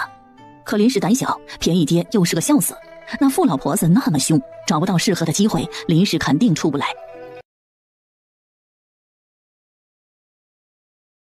爹，不急的，等娘有空时再来看我。娘来城里也得经过陆家，到时候让小弟进来叫我就好了，省得你特地来寻我。好，走，那边呀有个包子铺，这铺里的包子做得很好，爹带你去吃。傅宁知道这个便宜爹呀，真是个宠女儿的人。肉包子3文一个，一个壮劳力一天也就能赚个6、7个肉包子，他自己恐怕10天都不舍得吃个肉包子。爹，我摘的金银花卖掉了，得了110文。今天我请爹吃肉包子，晚上爹回去的时候再帮我带3个回去，娘一个，弟弟一个，五丫一个，让他们也高兴高兴。好，我闺女能赚银子了，爹高兴啊！爹，你有没有一摊说我的事啊？娟儿呀，爹担心大人会不同意呀。为什么呀？爹，我长得不好看吗？啊？要是在看到傅宁以前，张捕头会觉得自己闺女长得很好看，可刚才看到了傅宁后，他觉得自己的女儿差的呀，不是1分半分呢。爹是在想，那宋姑娘很难产，恐怕大人有纳妾之心，她也没这个胆量呀。凭什么呀？她一个当小姨子的，凭什么管起姐夫的事来呀？不对，爹，你说这宋姑娘都18了还不嫁，难不成她想来个姐妹弑夫啊？姐妹弑夫，这话一出，张捕头脸阴了许多。这世间姐妹弑夫不仅不会让人耻笑，还会让人觉得是好事。这不会吧？爹，肯定是这样，不行，看来明儿都不行了。那个姓宋的处处讽刺我，就是因为他担心我抢了他的大人。爹呀，您得想想办法呀！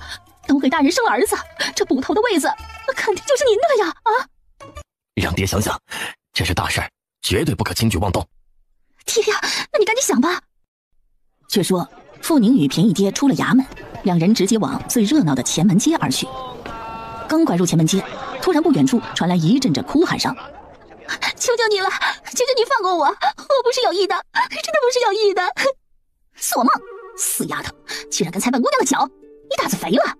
小姐，给他2个巴掌，让他知道我林家不好欺负。这声音很凶。傅宁看看傅义全，爹，这林家是什么人啊？二丫丫，林家是县里的大户，不是我们能够惹得起的人。以后碰到这林家人，赶紧躲，知道吗？那这个女的是林家的小姐？看清楚，这以后碰到她一定要小心。鸡蛋与石头那是不能相碰的，要不然鸡蛋会成一滩水。傅宁知道如今的自己不够强大，也没有穿越人世的金手指，在这种人权社会，还是低调为好。爹，那是三丫。傅义全早看到了是自己侄女，可是他知道管不了。这林家的姑娘啊，霸道且凶狠，本是小姑娘间的事，他这大人要掺和进去，恐怕更要出大事。莫管他，大不了让他挨几个巴掌。三丫那性子也是得让他受受教，他跟他娘一样，可不是个心善之人。傅宁觉得便宜爹说的有理，这林家的人惹不得，管不了的事，如果强出头，恐怕会惹祸上身。再说这傅三丫与他亲娘李氏一样，是朵小白莲，表面乖巧，背地里惹是生非，原主在他手中可吃了不少亏。这种人少沾为好，可有人偏不如他们所愿。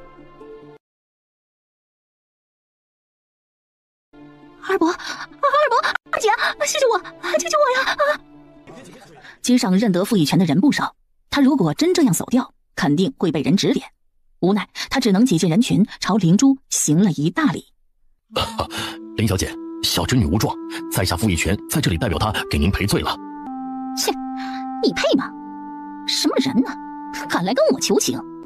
赶紧给本姑娘滚开点，否则我连你一起打！林小姐，侄女年纪小，没规矩，她不认得您这个贵人，求您高抬贵手，饶她一回，求您了。想救她是吧？行吧，要我饶她可以，你跪在地上学着狗叫爬3圈。傅义全一听，顿时脸皮涨得漆黑。好歹他也是个大男人，这个邻家姑娘竟然如此恶劣，他要在地上学狗叫爬3圈，这是让他以后无法做人呢。怎么不愿意呀？不愿意可以呀，不愿意就滚开一点，少在这里假惺惺。爹，既然林姑娘不愿意饶过三妹，那也没办法，谁让她有眼无珠呢？爹是大男人，也是她的长辈，没有替她受过的道理。走吧，林姑娘也只是想教训她一下，并没有想把她如何。对，是这个理儿，谁找的事儿谁受好了，哪有当长辈的受过呢？谁叫这丫头眼瞎呢？命吧！听着众人轻声议论，傅三丫放声大哭：“二姐，求求你救救我，我害怕呀！求求你救救我！我知道你是恨我娘教训过你，可是她也是站在一个长辈的份上，想引导你学好的呀。二姐，不管如何，我们也姐妹呀，求求你帮帮我啊！”三妹，犯了错就得受罚，这是天理。你娘教导我，就算不是我的错，我也受了。谁叫她是长辈呢？可今天我确实是帮不了你。林姑娘与我不亲不熟，她没有理由看在我的面子上放过你。林姑娘，傅雨宁知道您是善良之人，教训我这堂妹也是想让她学好，您随意。这姐妹斗了起来，灵珠起了兴致，她眯眼看着傅宁，看到她的脸，顿时眼中呈现出一种兴奋。喂，这个瞎眼的丫头是你堂妹？对，这是我三叔的长女，叫傅三丫。好啊好啊，堂姐妹呀！你想我看在你的面子上放过她吗？要是你想啊，你就把我的鞋子舔干净，那样我就放过她，如何呀？是她犯的错，就应该由她自己受惩罚，与我没有半个铜板的关系。林姑娘愿意宽容她，是林姑娘的善良与大度。您不愿意原谅她，那就是她眼瞎惹上林姑娘。你想如何？姑娘请便。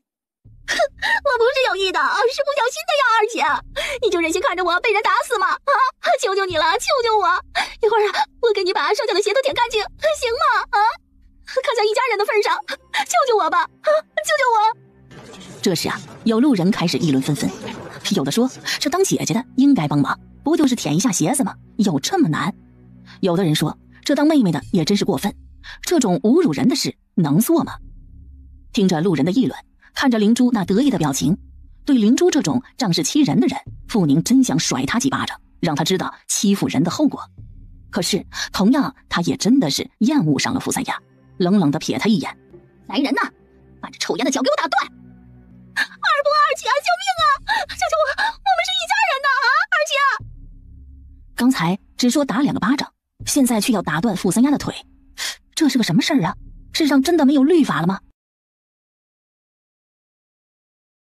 林姑娘，得饶人处且饶人，何必处处逼人至死地呢？我就是不饶他，你又如何？怎么想打我？来呀，你打呀！只要你敢举手，本姑娘就敢要了你这只手。灵珠妹妹，这是出了何事呀？就在傅宁恨不得杀了灵珠之时，一个风流倜傥的公子走进了人群中。目上颜如玉，公子世无双。呀，乔哥哥，您怎么在这里啊？正好来县里看看我姑姑，却没想到会在这里遇到灵珠姑娘。见这里热闹，不知出了何事，特意过来看看。啊，没事没事，这姑娘啊与她的堂姐发生了点小矛盾，珠儿呢也正在看热闹。乔公子，你难得来，不如我们那边喝杯茶吧。好啊，相约不如巧遇，既然今日如此之巧，那就请吧。傅宁都没回过神来，他不知道这是不是天上掉下来的救星。一回神时，一群人已经不见了。爹，走吧。傅义全对自己的侄女是完全失望了，自己闯的祸其实也就2个巴掌的事，可他却非得把他们父女俩拖下水。如果是能惹的人，他傅义全肯定会出面。只是这林家谁敢惹呀？他要是有这本事，还会是一个小杂役吗？走吧，二丫，爹带您去买块豆腐吃了，去这晦气。吃块大大的，把晦气都去掉。一边的街角，一道伟岸的身影挺立在转角处，他的眼角一道深深刀疤，让他俊美的脸庞变得冷厉。走吧，小美人没事了。哎，老大，说说这小美人是谁呀？一个熟人而已，不该问的不要问。嘿嘿，是吗？竟是个熟人呀！那在下从来不知道我们的侍卫之首夺命大人竟然是个热心肠的人呢。哎，老大，莫不是你的红颜知己吗？言，她还小，是个小姑娘，别想太多了。嘿嘿，哎呦，不小了，依兄弟看，这14、15岁是有了的。老大，既然选择了回乡，为何还不成亲？因为新弟的承诺？没合适的。而且，你认为我现在有这个精力吗？嘿嘿，我觉得刚才那小美人合适，瘦是瘦了点，但以老大你的条件，未上1、2年铁定倾城。至于精力嘛，那点小事儿，你真心不必放在心上的。未上2、3年，陆凌天心中跳了跳，这主意不错呀。只是现在的他恐怕还不能，现在他不能让他落入别人的眼中。你呢？可成亲了？还没睡呢，总是忘记了我们已经不在新弟身边了。这每日做梦啊，都还是那时候。哎，老大，说真心话啊，兄弟我总觉得新弟他恐怕不会真心放你回乡的，谁也无法预料将来，先这么着吧。走，一会儿乔迪要等急了。作为先帝身边10大护卫的暗卫，没人会想得到乔迪会是一个，当然也没有人知道陆凌天有双重身份，明面上的带刀侍卫队长，暗中却兼任先帝的暗卫之首。一会儿呀，他肯定要找你算账的。哎，老大，你还是想想一会儿如何回答他的问题吧。陆凌天目光扫了扫不远处的包子铺前，一个娇俏的身影正在看着包子，大约是馋了。这么瘦，家里肯定是条件不太好，有空啊多打几只兔子，他喜欢吃兔子肉。这林家看来有些不知道天高地厚了。老大，是弄死他还是弄残他呀？哎，这点小事您只要开口。这几天王爷如何了？还是这样，没有一点起色。前辈还没有回来？没有。这灵珠暂时别动，免得打草惊蛇。陈王府那边小心盯着，千万别让他们嗅出端倪。素来就知道老大人性好，但宋妍又在想，或许那朵小花还没有占据他家老大的心。好，我知道了。傅宁并不知道，这救星是陆凌天让掉下来的。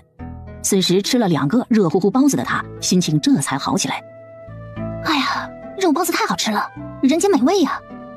下回爹有空就带你来吃肉包子。呵呵，爹啊，女儿自己有钱，只是不好意思一个人出来吃而已。有空呢来找我，您和我一起吃。二丫丫，外面太阳大了，太晒了，你别去采药了。爹前几天追捕了一个逃犯，马上就有嘉奖了，到时候啊，爹悄悄给你1万。爹，我不要你的银子，你忘记我银子比你还多不成？我现在呢可不穷啊，采草药是给自己找点事做，要不然住在别人家，天天窝在屋里，人家还不认定你女儿我就是一个懒姑娘。二丫，你现在觉得旭哥怎么样？爹，他是个很优秀、很上进的人，将来肯定能中秀才。真的？二丫，他真的能中？我相信他有这个能力，但是爹，他这人为人固执，偏执己见，会是一个很好的学子，却绝对不是一个好的夫君。你不喜欢他？不喜欢，一点都不喜欢。我喜欢的相公是爹这样的人，吴家、艾家、堂媳妇、孙健妻子，踏实肯干的好男人。他不需要多伟大，更不需要多发达，只要他有能力养家，能一心一意对待我，和我一起慢慢变老就行。二丫，一心一意对一个女人的男人，都是像爹这样没什么出息的男人，你真的能接受吗？谁说我爹没出息啊？我觉得我爹很好啊。爹啊，并不是有出息的男人都不专一，只不过我没找到而已。爹，其实我还不大，还未及笄呢，等明年这个时候你再来操心我行不？女儿是不大，但明年再操心也迟了点。不过女儿与好友的儿子无缘，他也不能强求，就好比当年娘亲让他娶表妹一样，他无法顺从。爹知道，爹知道。不过呀，爹会多留意好小伙子，到时候给我姑娘找一个好夫君。爹，我先回去了，你去上工吧。没事，爹上午有人帮忙顶班，先送你回去再说。爹啊，那你就回去多休息一会儿。我知道你寻常很累的，这马上又要收油菜了，恐怕奶奶成天都在算计着你的木修呢。爹不累，你们都好，爹就不累。这城里不太平，还是爹先帮你送回去吧。爹，那我还得买些要用的东西再回家，你陪我去。好。直到到了陆家大门口，傅宁才说：爹，你晚上下衙的时候一定记得帮我买6个肉包子回去啊。哎，知道了，进去吧，爹会把你的心意带到的。二丫呀，在陆家多忍耐一些，过上一些日子，等爹安排好了就来接你。傅宁明白傅以前的意思，既然自己看不中陆续，那他就不会让他在这里住太久。我记住了，来姨和陆伯伯都挺好的，爹，你慢慢来，不着急哈。我明白。可傅宁一进门，却看到院中跪着一个小身影，哭得稀里哗啦。啊，这是怎么了？陆琛啊，你又犯了什么事啊？兰氏正在晒衣服，闻言含笑摇摇头，哼，这孩子太皮了，让他祖母给罚跪。兰姨啊，他做了什么坏事啊？嗨，还能做啥呀？就是个皮。他祖母前几天呢，买了一窝小鸭子回来养的，这小家伙呢，悄悄地捉了一只，说去河里吃鱼，小鸭子不见了。这得罚多久啊？1个时辰呢，现在才1炷香，至少啊还得1炷香才行。天井里全是碎石，小孩子的皮肤又嫩，这样跪1个时辰，一会儿恐怕这膝盖呀要痛死了。可傅宁也没多管闲事，毕竟孩子太皮，确实得惩罚。二者这是人家的事，他一个外人哪好意思管呢？四毛哥这会如何？啊，饭后喝了药，这一会儿睡着了。没发热吧？没热，没发烧就好。如果发烧的话，就有大事。腿很痛是吗？好痛啊！傅宁闻言，撸起陆琛的裤管，发现膝盖已经肿了，心疼之余又有点生气。这下记住了吗？以后啊，不可以做错事，否则呀，会受到更大的惩罚。我不是做坏事，我没有做坏事，宁姐姐，我真的没有做坏事啊！呵呵。小琛，你把你祖母的鸭子弄没了，你觉得自己还没有错吗？我不是故意的，是狗牙子说鸭子吃河里的鱼就长得快，我想让它快点长大。你奶奶这人呢不好说话，而且她的东西呢你不能去动，你不知道吗？鸭子是你奶奶的，长大了呢也不是你的，你瞎操什么心呢？这下记住了吧？陆琛点头表示记住了。傅宁看了看他的膝盖，你娘呢？还有你小姐姐人呢？我娘去干活了，姐姐去打猪草了，他们都不在。陆家养了3头猪，3房人轮着打猪草，一家轮1天。不过到时候这养猪得来的银子，这2房可没份儿，全都进了陆老太太的口袋。看小屁孩是真可怜。傅宁出门，在田埂上拨了几株草药，回到家里榨出汁来，涂在了陆琛膝盖上。一会儿就不疼了，你坐在这里不要乱来，姐姐给你拿糖吃。糖是刚刚傅义全给傅宁买的，1个铜板10个，硬硬的麦芽糖，里面不知道加了什么，反正吃起来呀嘎嘣响。陆琛得了2颗糖，瞬间脸上还挂着眼泪的他，双眼亮成了天上的星星，好像傅家那个小雨珠。傅宁是真的喜欢孩子，只要这孩子不是太坏，他就没有底线的喜欢。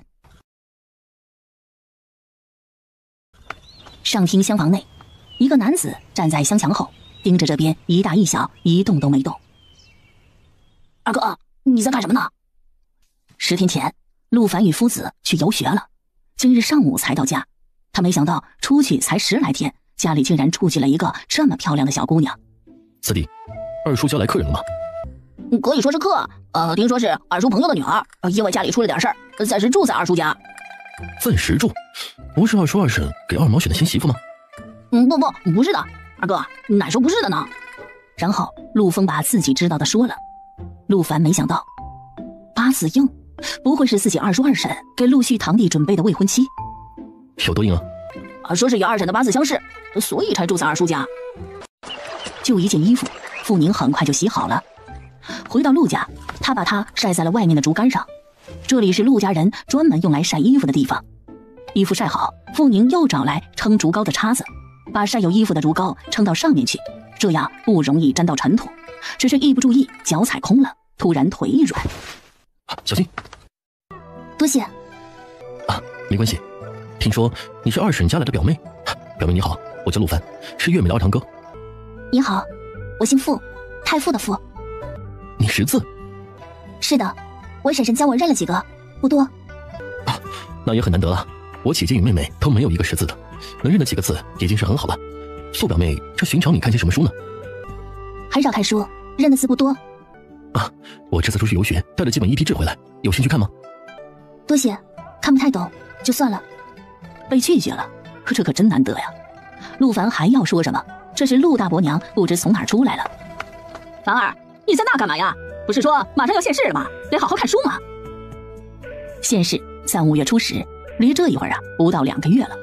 傅宁听出了陆晨氏口气中的不高兴，立即拎着水桶朝陆凡淡淡的点个头，然后就进屋了。陆晨氏就知道家中住着一只红妹子一样的姑娘，就是会勾儿子的心。等陆凡一进来，他就口气非常不好的开了口：“凡儿，这姑娘本来是你二婶输给陆续的，只是她的八字太要，据陈仙姑说，这八字爱夫运，所以你二婶改变主意了。”娘，不可能吧？你知道她的八字吗？你娘是谁呀？你娘难道还能害你吗？凡儿啊，娘可跟你说呀，你夫子可有意把女儿许给你，只要你这一次现世一过，这亲事就能提了。娘，这八字还没有一撇呢，万一我这一次过不了，这亲是成不了的。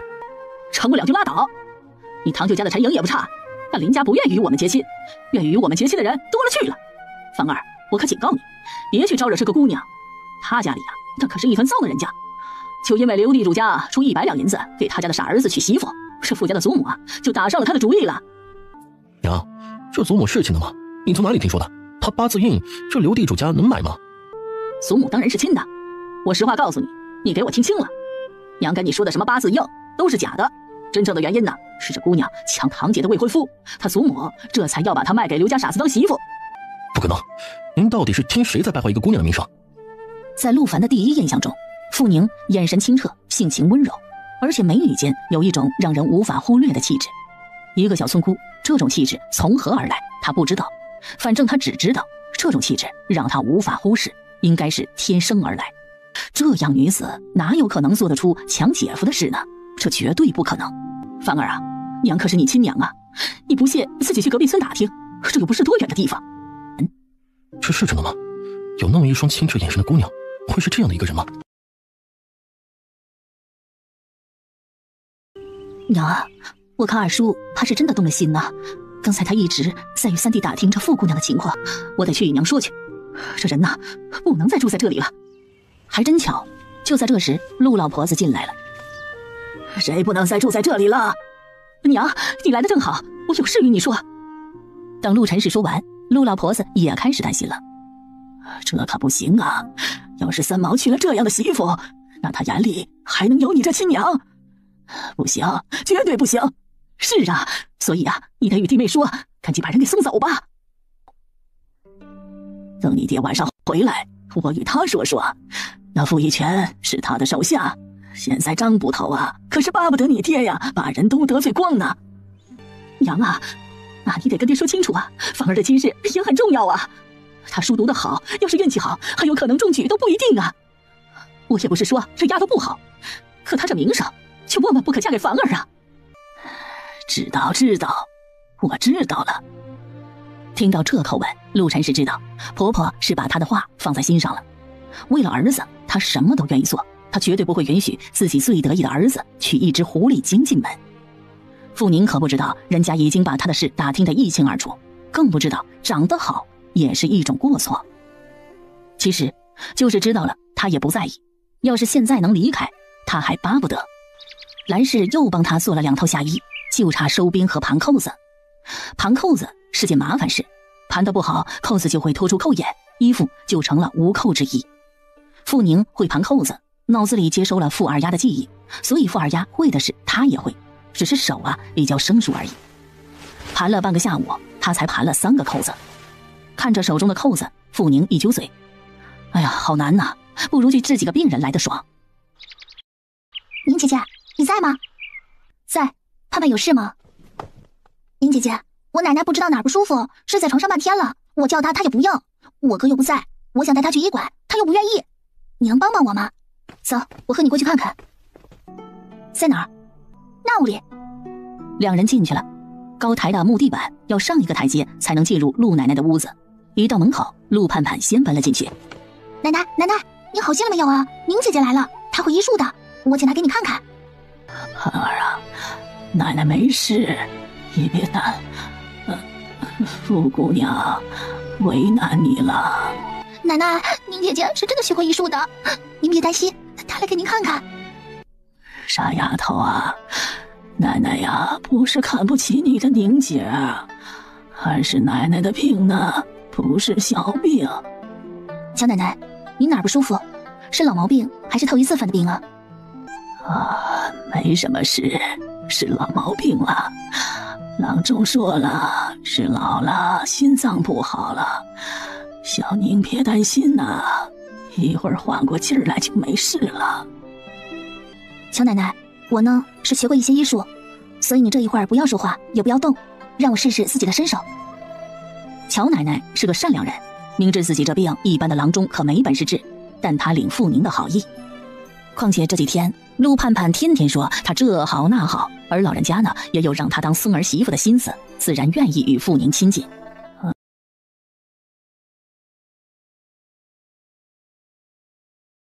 傅宁让陆盼盼不要说话，她装模作样的一边按脉一边听胸声，然后双眼凝神进入了意念之中。半刻钟后，她头一晕。傅宁知道自己身体还是太虚弱，不能凝神太久了。盼盼，乔奶奶平常吃的什么药？可有药单子？有是有的，是奶奶收起来的。奶奶，那药单子呢？小宁看出了些什么？乔奶奶，您别太担心，年纪大的人呢，很多人都会有心衰之症。这个病呢，虽然断不了根，但是只要用药维护好，一般能长命百岁。这话一落，乔奶奶的眼光变深了。这小姑娘真的会医术。盼儿啊，药单子与药丸子都在抽屉里，你拿出来给你宁姐姐看吧。哎。傅宁先看了几张单子，又拿出一粒药丸放在鼻子下，仔细的闻了又闻。好一会儿，他才开口：乔奶奶，您信小宁吗？宁丫头啊，你觉得这药方子不好？也不是，只是我觉得在分量与种类上还可以调整一下。如果您相信我，我现在去医店给你捡一包来，您喝上一次如何？宁丫头啊，这是蛇灵馆于郎中的药单子，他专门治这心疾之症，已经30多年了。乔奶奶话没说完，门外一个声音传了进来：奶奶，请躺，让他试试。天儿，哥哥，你怎么回来了？陆大哥，今天正好有事没去铺子里，没想到奶奶今天突然发病。奶奶，让他试试吧，或许真比于郎中好。宁丫头，那辛苦你了。乔奶奶别客气，我还得感谢你们的信任呢。您先躺着，我这就去药铺捡药。我去。听到陆凌天的话，知道他去肯定会比自己快得多。只是傅宁抓抓头：你有纸笔吗？要不我来说，你来写。你会写字不？宁姐姐，我哥可是童生呢，要不是去从军了，他肯定中秀才。那就最好了，我不太会写字。陆凌天果然是读了不少书的人，一手字苍劲有力，正中清楚，字如其人。看着这漂亮的字，傅宁有点脸红，他根本不会毛笔字。先捡一包，这药啊应该不会太便宜，试吃了再说。陆凌天跑了，可陆奶奶越来越不舒服。想了想，傅宁把她扶在椅子上靠着。乔奶奶，双脚垂下，这样一会儿会舒服些。没有静脉注射、皮下注射的任何药物及工具，只有这个物理办法能减轻一点难受。等乔奶奶坐好后，傅宁站在她身后，从头开始寻了2个穴位，轻轻地按了起来。渐渐的，乔奶奶发现自己还真好受了些。陆凌天有可能是以跑的速度回来的，前后不过2刻钟，他已经提着药到家了。而陆盼盼也烧好了火，在等。宁姐姐，我来煎药吧。傅宁打开药包，捡出2味药在一边。这个你先放水里，这2药我得先炒过后再放。我来。明天没出去了，见奶奶说坐着舒服了些，他拿了个枕头让她靠在了椅子背上。奶奶，这好些了吗？凌天啊，你为何如此相信他呀？奶奶的病啊，可不是小病啊，是不是啊？告诉我，你如此相信宁丫头的理由。奶奶，你看我这。乔奶奶看着这结了疤的火烫伤，扫伤不是？对，早饭后用了他的药，现在已经没事了。奶奶，你说这药比黄掌柜的药如何？他这么小，从何知道这么多呢？世间奇人多的是，或许他有奇遇呢，我没问过。对呀，乔奶奶信了这个理由。她这个孙子3岁就懂天命知人事，不也是个不寻常的人吗？这是个难得的好姑娘。我好受多了，好在这儿休息会儿。天儿啊，你去帮帮忙。陆凌天没多想，等自己奶奶闭上眼，他默默地进了厨房，过去帮忙烧火。陆盼盼是个很精明的小姑娘，见自己哥哥竟然过来帮忙烧火，顿时眼珠子亮了。宁姐姐，你看这点水够了吗？正在抹锅炒药的傅宁看了一眼瓦罐中，点点头。够了，一般来说中药都是3碗煎成1碗，开始要大火，烧开后用文火就行。我知道了，哥哥，这火候你管着，我去菜园里摘菜去了。你的医术真的是偷学的？你不相信？为什么？责令馆的鱼郎中是县里最好的星级郎中。刚才黄掌柜的问我，这药方子是哪位高人开的？问这药方能不能卖给他？傅宁知道，这药方啊，就是专治心疾病，经过千百年明神改编的良方。陆大哥，如果我说这医术我是从梦中学来的，你信不信啊？信。你信？你说信？是真的信。陆凌天一点假话都没说，因为他也做过一个长长的梦，反反复复的做，其中的一切清楚的仿佛他曾经经历过，而傅宁不知道他的经历。你信这世上有神鬼吗？有，心中有就有。这件事啊，我只与我爹说过，因为太过匪夷所思，我没与别人说过。傅宁的故事啊很简单，和便宜爹说的一样，说这是他来陆家后睡在那古老的床上发生的事。说完，他看着陆凌天，想看看他的反应。太不可思议是不是？现在晚上还做这个梦吗？做，来到这儿7、8天左右，天天做，一睡下就做。不过今天晚上做不做，我就不知道了。你说这是不是太奇怪了？我都不敢与人说，也不敢让人知道，我怕人家把我当鬼给烧了。找个郎中学上1、2年，你放心，今天的事情我不会让任何人知道的。还有，这床恐怕有些奇怪。床奇怪，我觉得也不太可能，那是张旧床呢。对于学医的事啊，今天我爹爹已经带我去见过钱伯伯了，钱伯伯给了我几本医书，我已经开始看了。前妻，你跟他学医？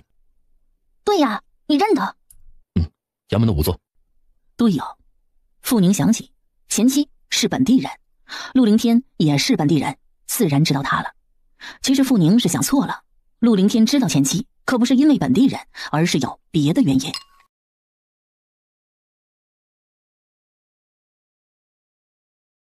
莫与别人说这事，我怕被人发现。宁姐姐放心，我肯定记住了的。你晚上在我家吃饭好不好啊？我哥买了肉呢。我要突然在你家吃饭，别人肯定起疑。盼盼，我来陆家不到10天，我马上来你家吃饭，别人肯定要说闲话的。关别人什么事啊？宁姐姐不要理就好了。那不行啊，口水能淹死人的。而且我这是住亲戚家，可不能让兰姨不舒服啊。那明天过来，我把肉呢放水井里，明天上午我们蒸肉汤来吃。明天上午我过来看陆奶奶，她要是觉得这药有效，明天继续。哎，说定了。行，我先走了。哥，你也是，刚才就不知道帮我留一下宁姐姐。慢慢来。陆盼盼一时间没明白这话的意思，陆凌天也没多说，眼光盯着自己手头上的桃木，认真的刻了起来。桃木镇邪，做发簪很好。小宁回来了。盼盼说乔奶奶不舒服，我去看了一下。啊，那好些了吗？好些了。兰姨，你陪婶子们坐，我先进屋了。去吧。看着傅宁的背影，许三婶问兰氏：“二毛娘啊，这真是你外甥女啊？”说实话呀，这是二毛爹朋友的女儿，这朋友呢对她有救命之恩。这姑娘啊，之所以在这里，确实是因为爸子与她祖母有爱。大婶呐，这姑娘真的懂医术啊。莫听婶，傅家姐姐确实是懂医术呢，而且还认得不少草药呢。前几天摘花啊，都卖了快200文，现在还有一大堆在那儿呢。我这个姐姐啊，可是人聪明又好看，性子温柔，人也能干。我娘可没胡说呀，只可惜啊，她的八字与我哥哥们的八字都不合，真是太可惜了。二毛娘，这姑娘家里情况怎么样啊？二毛娘，这姑娘的八字你有吗？二毛呀，他的医术到了何种程度啊？能看些啥病啊？那赚了不少银子了吧？面对着众邻居的好奇，兰氏解释了又解释，直到大家离去，他才松了口气。小美啊，你太让我失望了。娘，我又怎么了？我说他不好，你生气啊？我说他好，你还生气？你到底要我怎么样嘛？小宁自己都说了，他懂得的只是一点点，你这样说不是想让他丢脸吗？还有，你以为我不知道你在想些什么吗？他怎么就与你那两个哥哥的八字不合了？你这神算子！小美，你爹的话看来你没记在心上，娘可警告你，你傅叔叔救了你爹，小宁救了你二哥，希望你不要做只白眼狼。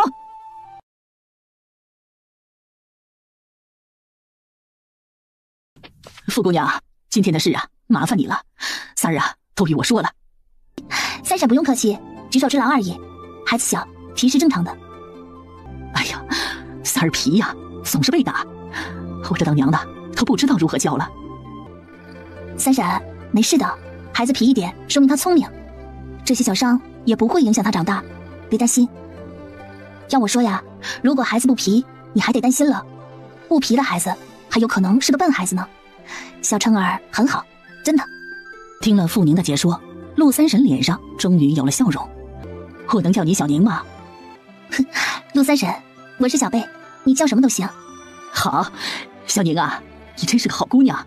昨天呢，你三叔也说了，比起陆家的姑娘来，你强太多了。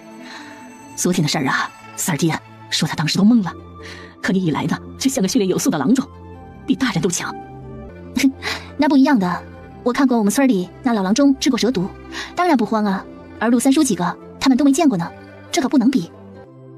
小宁啊，你还能治别的病吗？不知道哎，我没治过。三婶，你是不是有哪不舒服？哎呀，我倒不是，我就是问问。小宁啊，你是个好姑娘，三儿嘴里呢天天都念叨着宁姐姐，我很喜欢你。说实话，三婶儿想问你一问，可想过找一个什么样的相公吗？三婶，多谢你的关心。既然你这么实诚，那我也实诚。我找的相公一定要比陆续优秀10倍。这姑娘是在赌气吗？小宁啊，你是不是心里还放不下二毛啊？三婶，你说什么呢？我放不下他？不，看来你误会了。他不喜欢我，我也不喜欢他，何谈放不下呢？那为什么一定要找一个比他更优秀的人啊？和他差不多的不也行吗？那是因为我很优秀呀，我比他更优秀。你说我这么优秀的人，是不是他更应该配一个比他更优秀的人呢？三婶，不是我吹哈，陆续啊，他配不上我，不比他优秀的人呢，当然是配不上我了。或许你会觉得我在吹牛，我不怪你，也不生气，但是因为你不了解我，只需半年，你就会知道我有多优秀。这小丫头是说她太自信呢，还是说她太骄傲呢？不过陆三婶知道自己对傅宁还真不反感，因为与她没什么关系。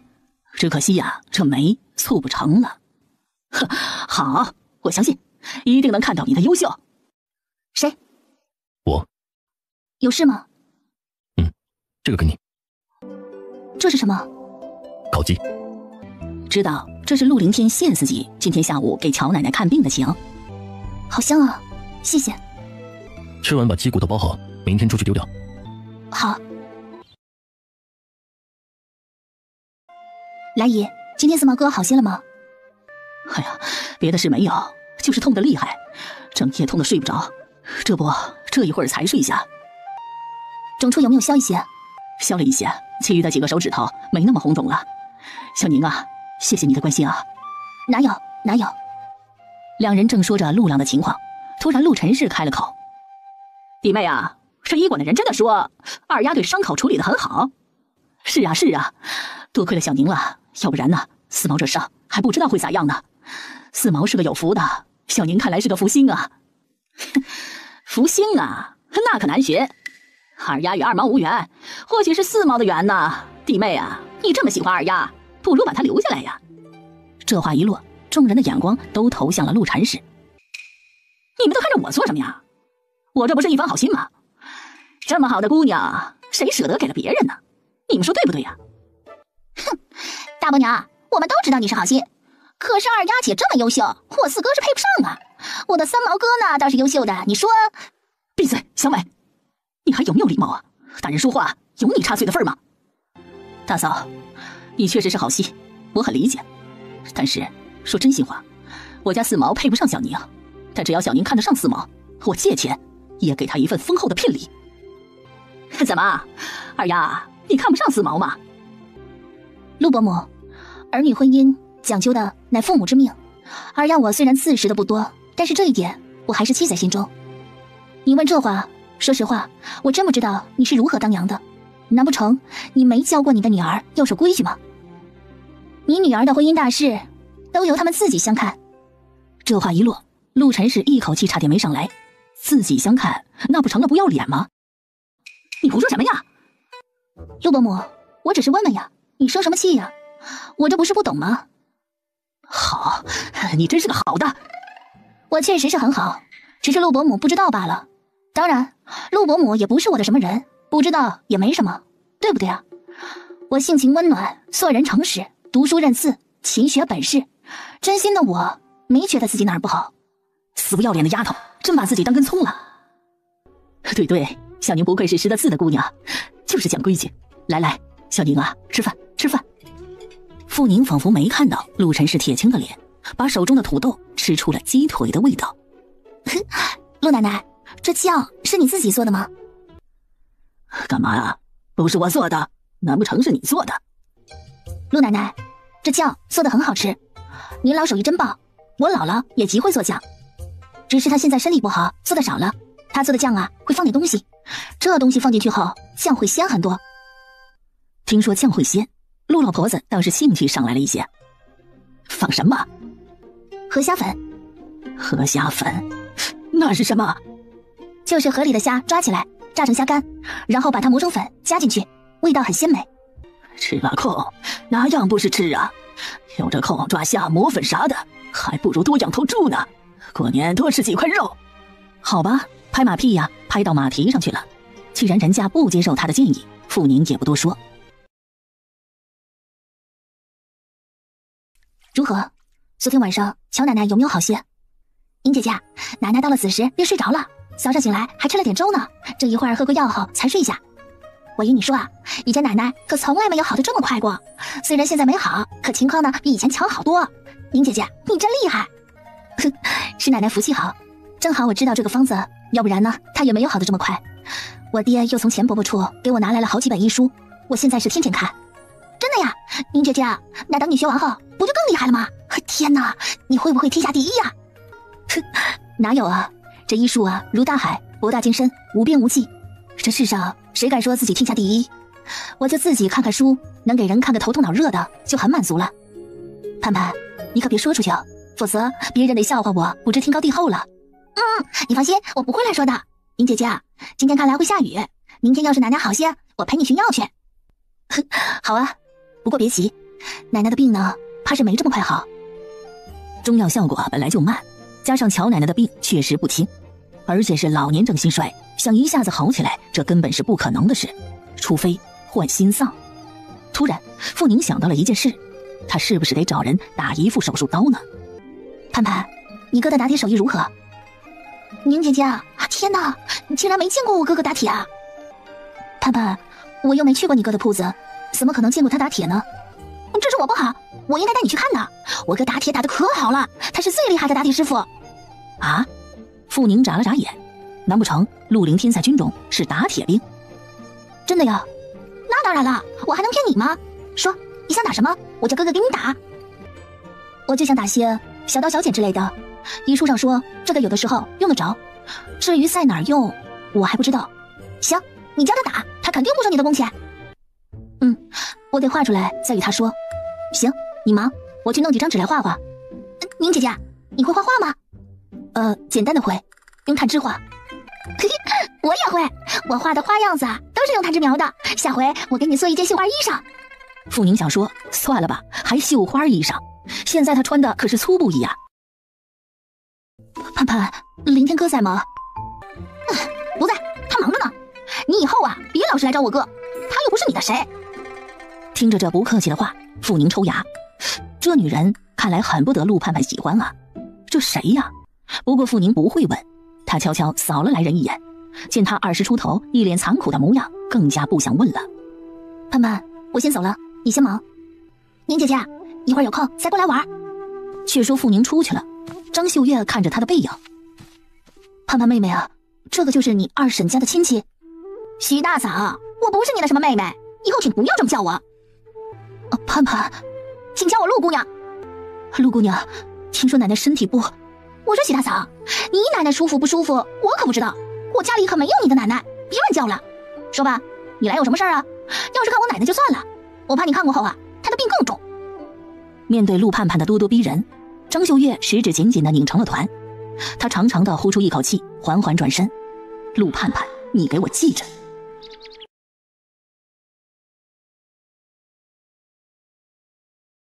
二丫妹妹，二丫妹妹，大宝说肚子痛，能帮我看看吗？傅宁对陆家大房没什么好感，这个陈梅寻常也就点点头而过，可孩子不舒服，傅宁却不好意思拒绝。好吧。可哪知傅宁才踏进二房，陆晨氏已经从地里跑回来了。阿梅呀，阿梅，傅二丫，你跑我这里做什么？啊，娘啊，大宝说肚子好痛，我只想叫二丫妹妹帮着看看。不用了，学了个半桶水的医术，万一给看坏了就出大事了。赶紧去医馆，快点。人家不信任，傅宁自然不会赶上去，无所谓的退了出来，打脸也不是现在。小宁啊，兰姨，有事啊？姨与你说，大宝肚子痛啊，不是1天2天了，1年前就肚子痛，吃药时好时坏，郎中也看不出个名堂来，你明白吗？兰姨，我明白，你这是怕我被人怪上。说实话呀，这肚子痛的毛病啊，村里时常有，特别是孩子居多，1年呢总要痛个几回，反正吃药也就好了。兰姨，这些孩子肚子痛时拉肚子吗？不拉呀，2毛3毛小时候也时常痛，吃过好多药呢，直到后来长大了这才好起来。不过村里啊也有不少孩子是痛死的，郎中都束手无策。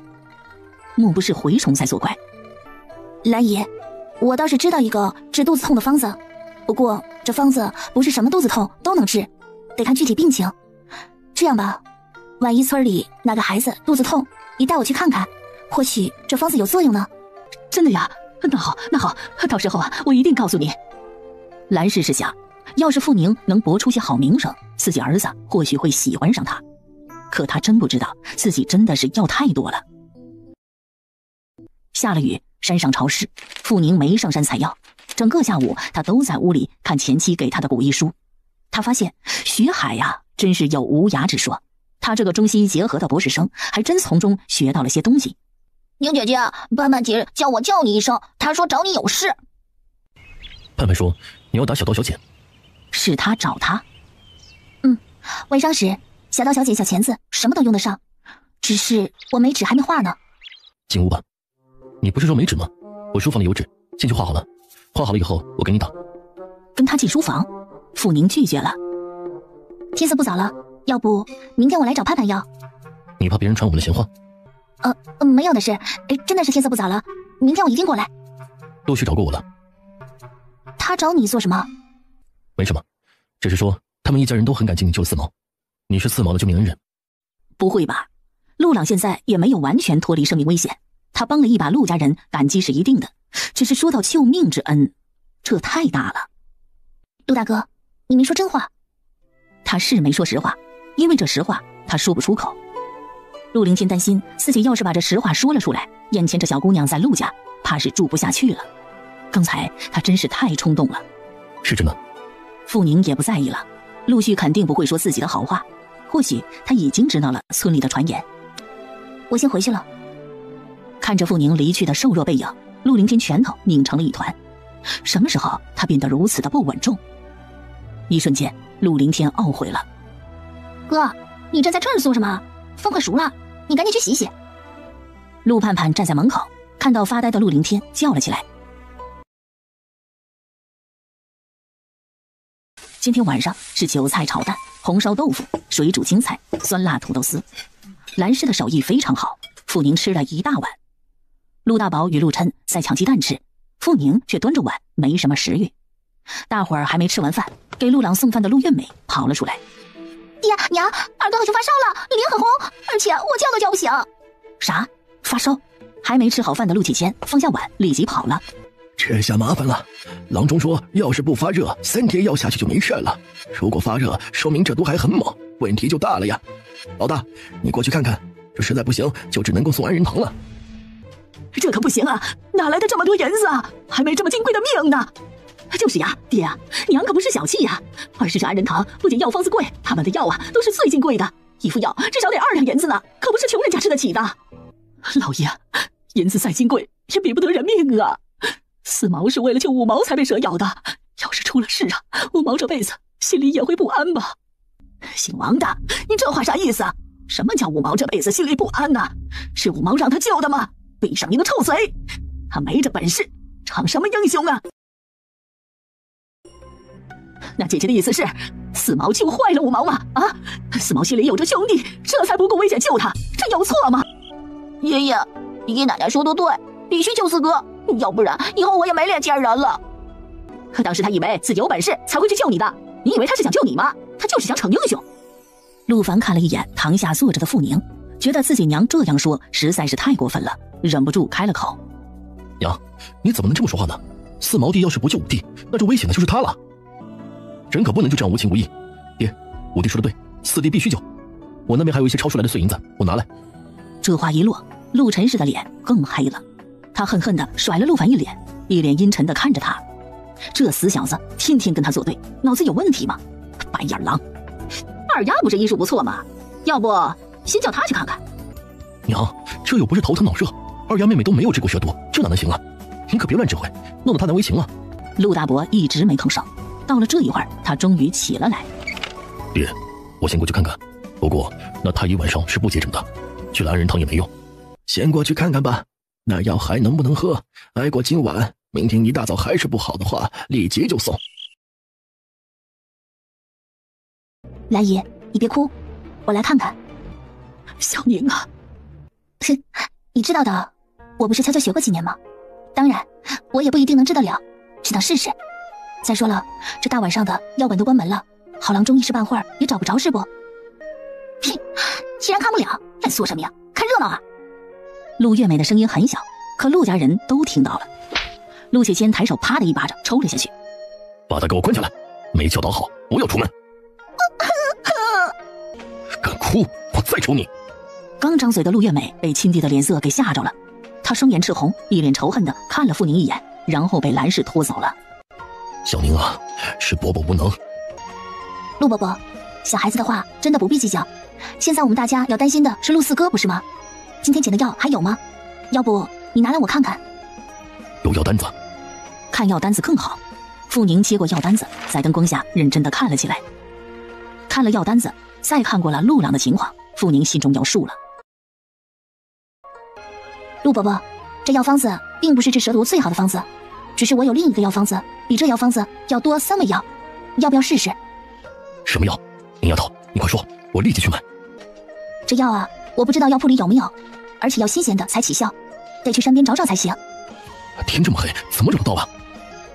不找到不行啊，陆4哥身上的蛇毒一定是很厉害，要不然不会高烧。恐怕郎中也说过，不能起高热吧。雪儿，你去准备火把，我们去寻药。爹，晚上山边可不安全，前不久有人在那边看到了狼，光我们2个人去，万一出事了怎么办？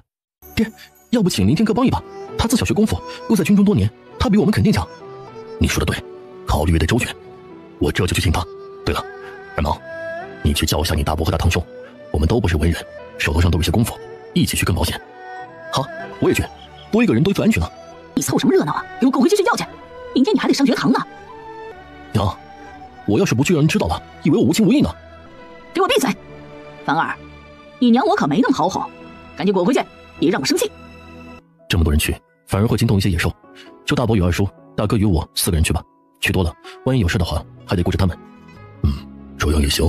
老三，你与二毛都回去照顾4毛吧，按傅姑娘说的，不停地用酒给他擦身子。好，那我们就不去了。5人出了门，往山边而去。半个时辰后，傅宁终于找到了2种他想要找的草药，拿在手中，凑在灯光下，他认真地解说着：你们看清楚，就这样的，这叶子边呈齿形，这叶呈长条形。我既然在这里采到了，根据这草药，这里应该还有，大伙儿都帮着找。有多少？这种不仅要入药，还得外敷，一次就要不少，而且就算是高热退下来了，也得继续用上3天以上的药才行。那就是要不少了。陆凌天点点头。大伯、韩叔，我们分开找吧，我照顾他，你们自己也是小心一些。好，二弟、刚儿，都不要走散了，就在这一块找吧。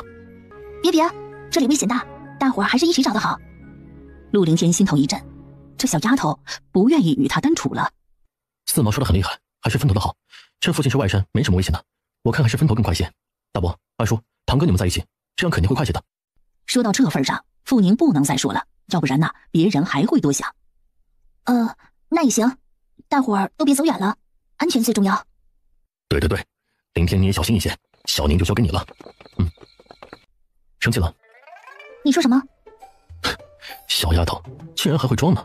其实她就只说她对你没有感觉，可你对陆家这么好，她很矛盾而已。他想多了，我只是为了报答陆伯伯的恩情，他对我没感觉，我对他更没感觉。这世间就算只有他一个男子，我也不会看他一眼。真的？我像开玩笑的人吗？不像。那你还问做什么？这人自大、自恋、偏执、狂妄，又不知天高地厚，他不是我的菜。看来你是真的看不上他了。自然，就他配不上我。好自信的小丫头啊，怎么就这么可爱呢？我也觉得是。一走神，脚下一滑，双腿一软，哎呦！有没有摔着脚？被人搂在怀里，傅宁脸有点发热。没有，只是踩滑了，没伤着。小心些。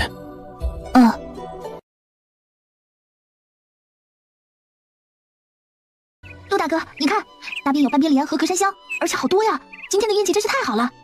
那些都是？都是，真是太好了。有这2种药，陆四哥问题不大了。我要把它们全采来。水沟可不窄。傅宁的话才落下，突然双腿一空。你先站着，小心有蛇。别担心，有蛇药的地方不会有蛇。可陆凌天仿佛没听到，捡了一根棍，到处一抹扫。可以了，算了，还是你拿火吧，我来采吧。你站在这别动，小心脚下。根本不等傅宁说话，火把已在他手中，而陆凌天高大的身影已经回到了水沟边，弯腰而下。够了吗？要是不够的话，我们再找。够了。这药效下去，要是有效，我们再来摘。好。我自己来，这沟我跳得过去。不行，那边乱石太多，万一不小心摔倒了，扭到了脚，那就麻烦了。烤鸡好吃吗？好吃啊，是你自己烤的吗？不是，是真伟阁的特色烤鸡。那酒楼里的菜挺不错的，你有空可以去尝尝。去酒楼尝菜？傅宁牙痛，现在的他是吃得起那大酒楼的人吗？多谢你的烤鸡。不用，你的药很好，奶奶今天能够坐起来了。我去年回来的时候，请了最好的郎中给奶奶下药，整整半个月才能下床呢。傅宁知道陆凌天说这话是在感谢他。说话间，突然脚落了地。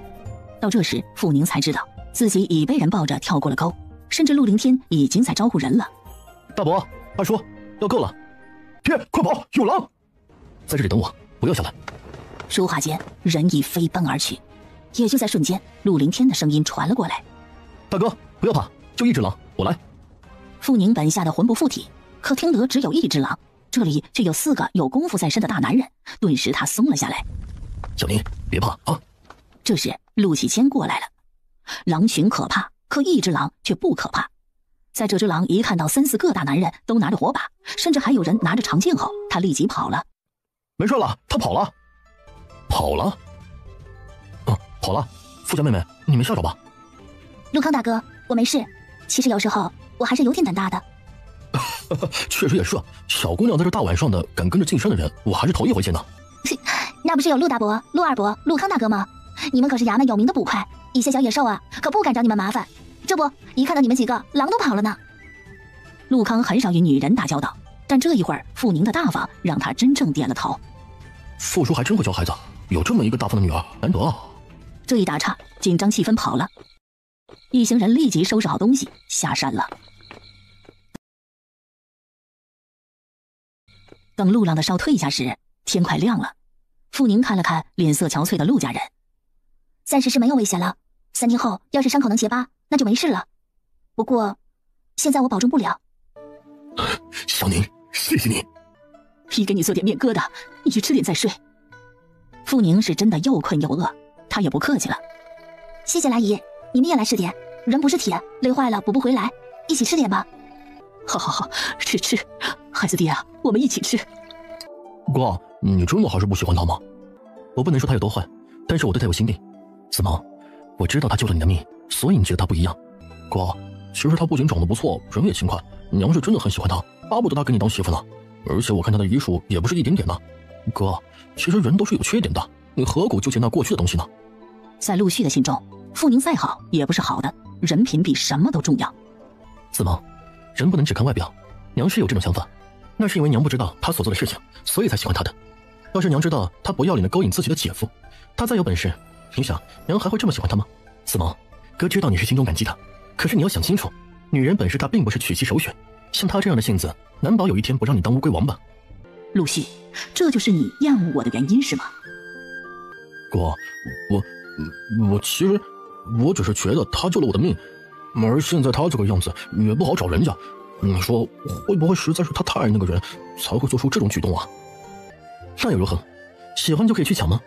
如果世上的女人都这样，哪还有体统在啊？子萌，人的品德才是最重要啊！真的，哥言尽于此。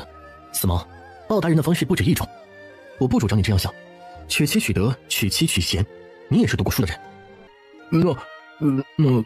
那我再想想吧。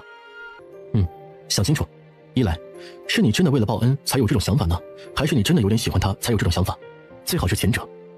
傅宁没再听了，因为这两兄弟太自以为是了。他傅宁是谁想娶就能娶的人吗？小宁啊，你起来了。我太能睡了吧？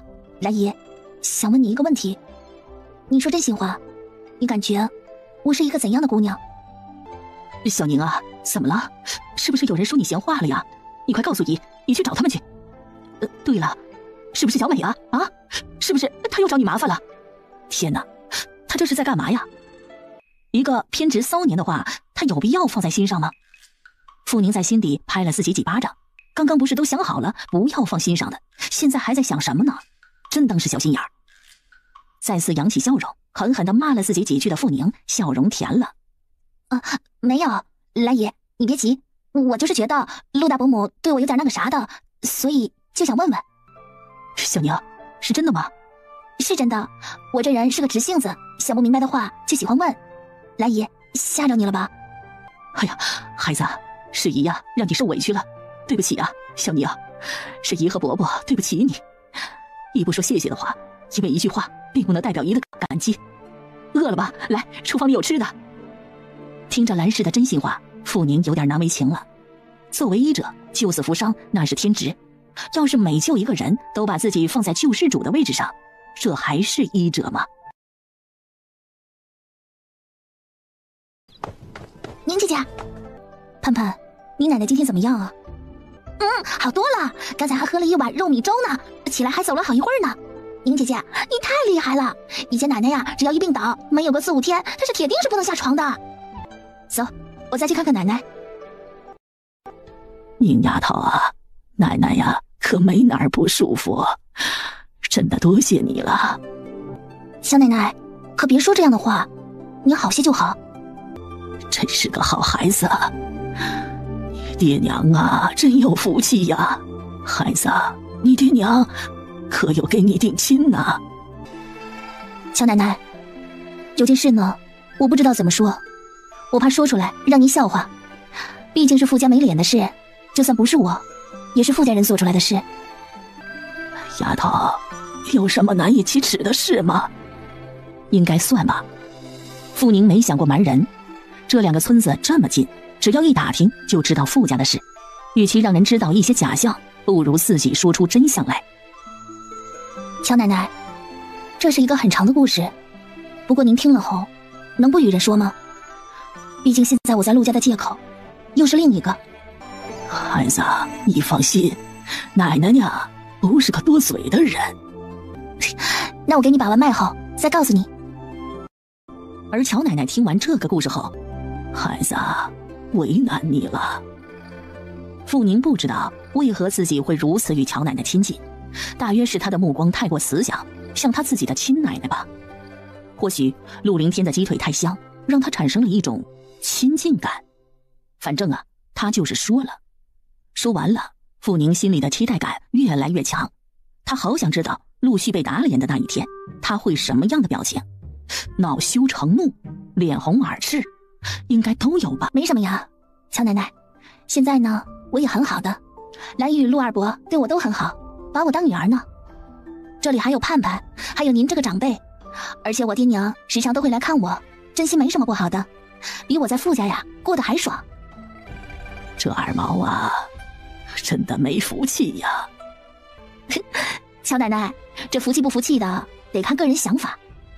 你觉得他没娶我是没福气，但他或许觉得没娶我是运气。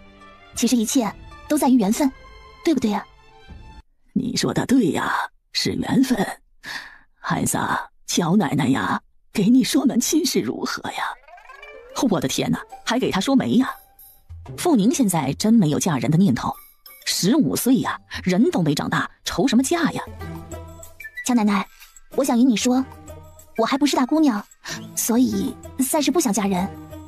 你说什么？您没听错，我还没做大姑娘，所以现在嫁人真的早了些。不过呢，我没什么毛病，就是从小吃的差了点，营养不足。这话让乔奶奶更心痛了。这是什么样的亲奶奶呀？亲孙女的吃食都克扣，这心也够狠的呀。不过还没做大姑娘的女子，要是就成亲，这身体确实会受影响，早了些呀。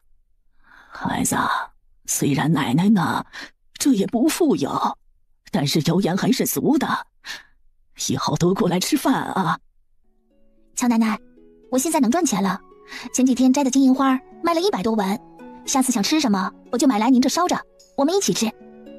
乔奶奶笑了，眼中却笑出了眼泪。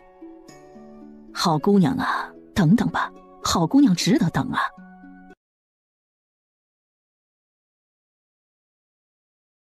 给乔奶奶把过脉，知道她确实是好了许多。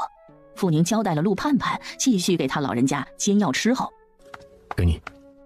一出门，陆凌天手里拿着一只碗，碗里竟然是一碗红彤彤的山樱桃。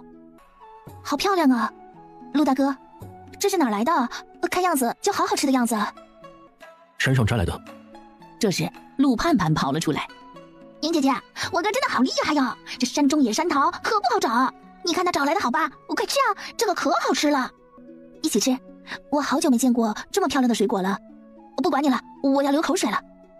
我也有一碗呢，这个是我哥哥给你吃的，快吃吧，确实是很好吃，一点都不酸，很甜的。你吃着，我去摘菜了哈。野山樱桃个儿不大，比小手指大不了多少，可味道呢，一个字，正。一碗山樱桃转眼下了肚，傅宁一拍肚子，哇，好久没吃到新鲜的水果了，好吃啊，实在是太好吃了。喜欢？喜欢，是真正的喜欢。我就喜欢吃水果，可不到季节很难得有吃。陆大哥，谢谢你啊，是你让我满足了一回。这样都要谢我，那我如何谢你啊？你帮我配药，就给奶奶治病，我如何谢你？这不是举手之劳的事吗？而且你是相信我，才敢用我下的药，要跟一般的人呢，还不敢用呢。这小姑娘心地真单纯。喜欢吃这个没事儿，那树上还有很多，过2天又能熟一批了。对了，那个药方子我帮你做主卖了，这是10两银子。一个药方子真的能卖10两？傅宁迅速地算计着这价钱。这小财迷的模样真的太可爱，太有趣了。如果一生都有这么一个有趣的人陪在身边，是不是舍不得老去啊？这个给你，算抽成。怎么，你怕我没银子啊？不是，有钱大家一起赚，这不是更好吗？下回呀，我再弄几个方子，你拿去卖哈，他赚他的银子。陆凌天觉得自己真的是太穷了。不必。看着陆凌天回屋的高大背影，傅宁伸出去的手都忘了收回来。不收钱，下回不大好意思叫他干活了呀。哥哥，我是真心给你提成的，成了合作伙伴，这样你才不会觉得我故意接近你呀。来姨，陆四哥好些了吗？好多了，这一会儿啊，已经不发烧了，多亏了小宁你的药啊。我来看看他的伤口，要是没继续发炎，就会好起来。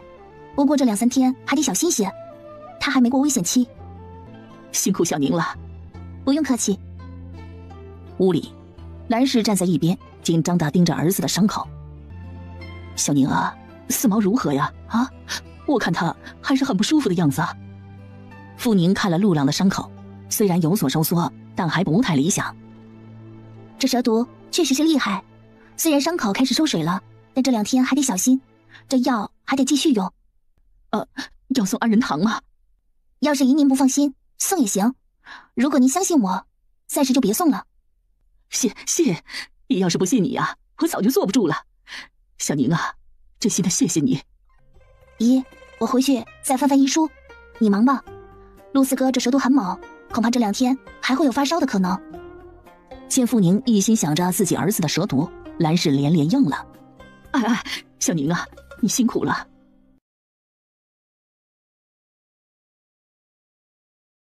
傅姑娘，能和你说几句话吗？这是谁呀？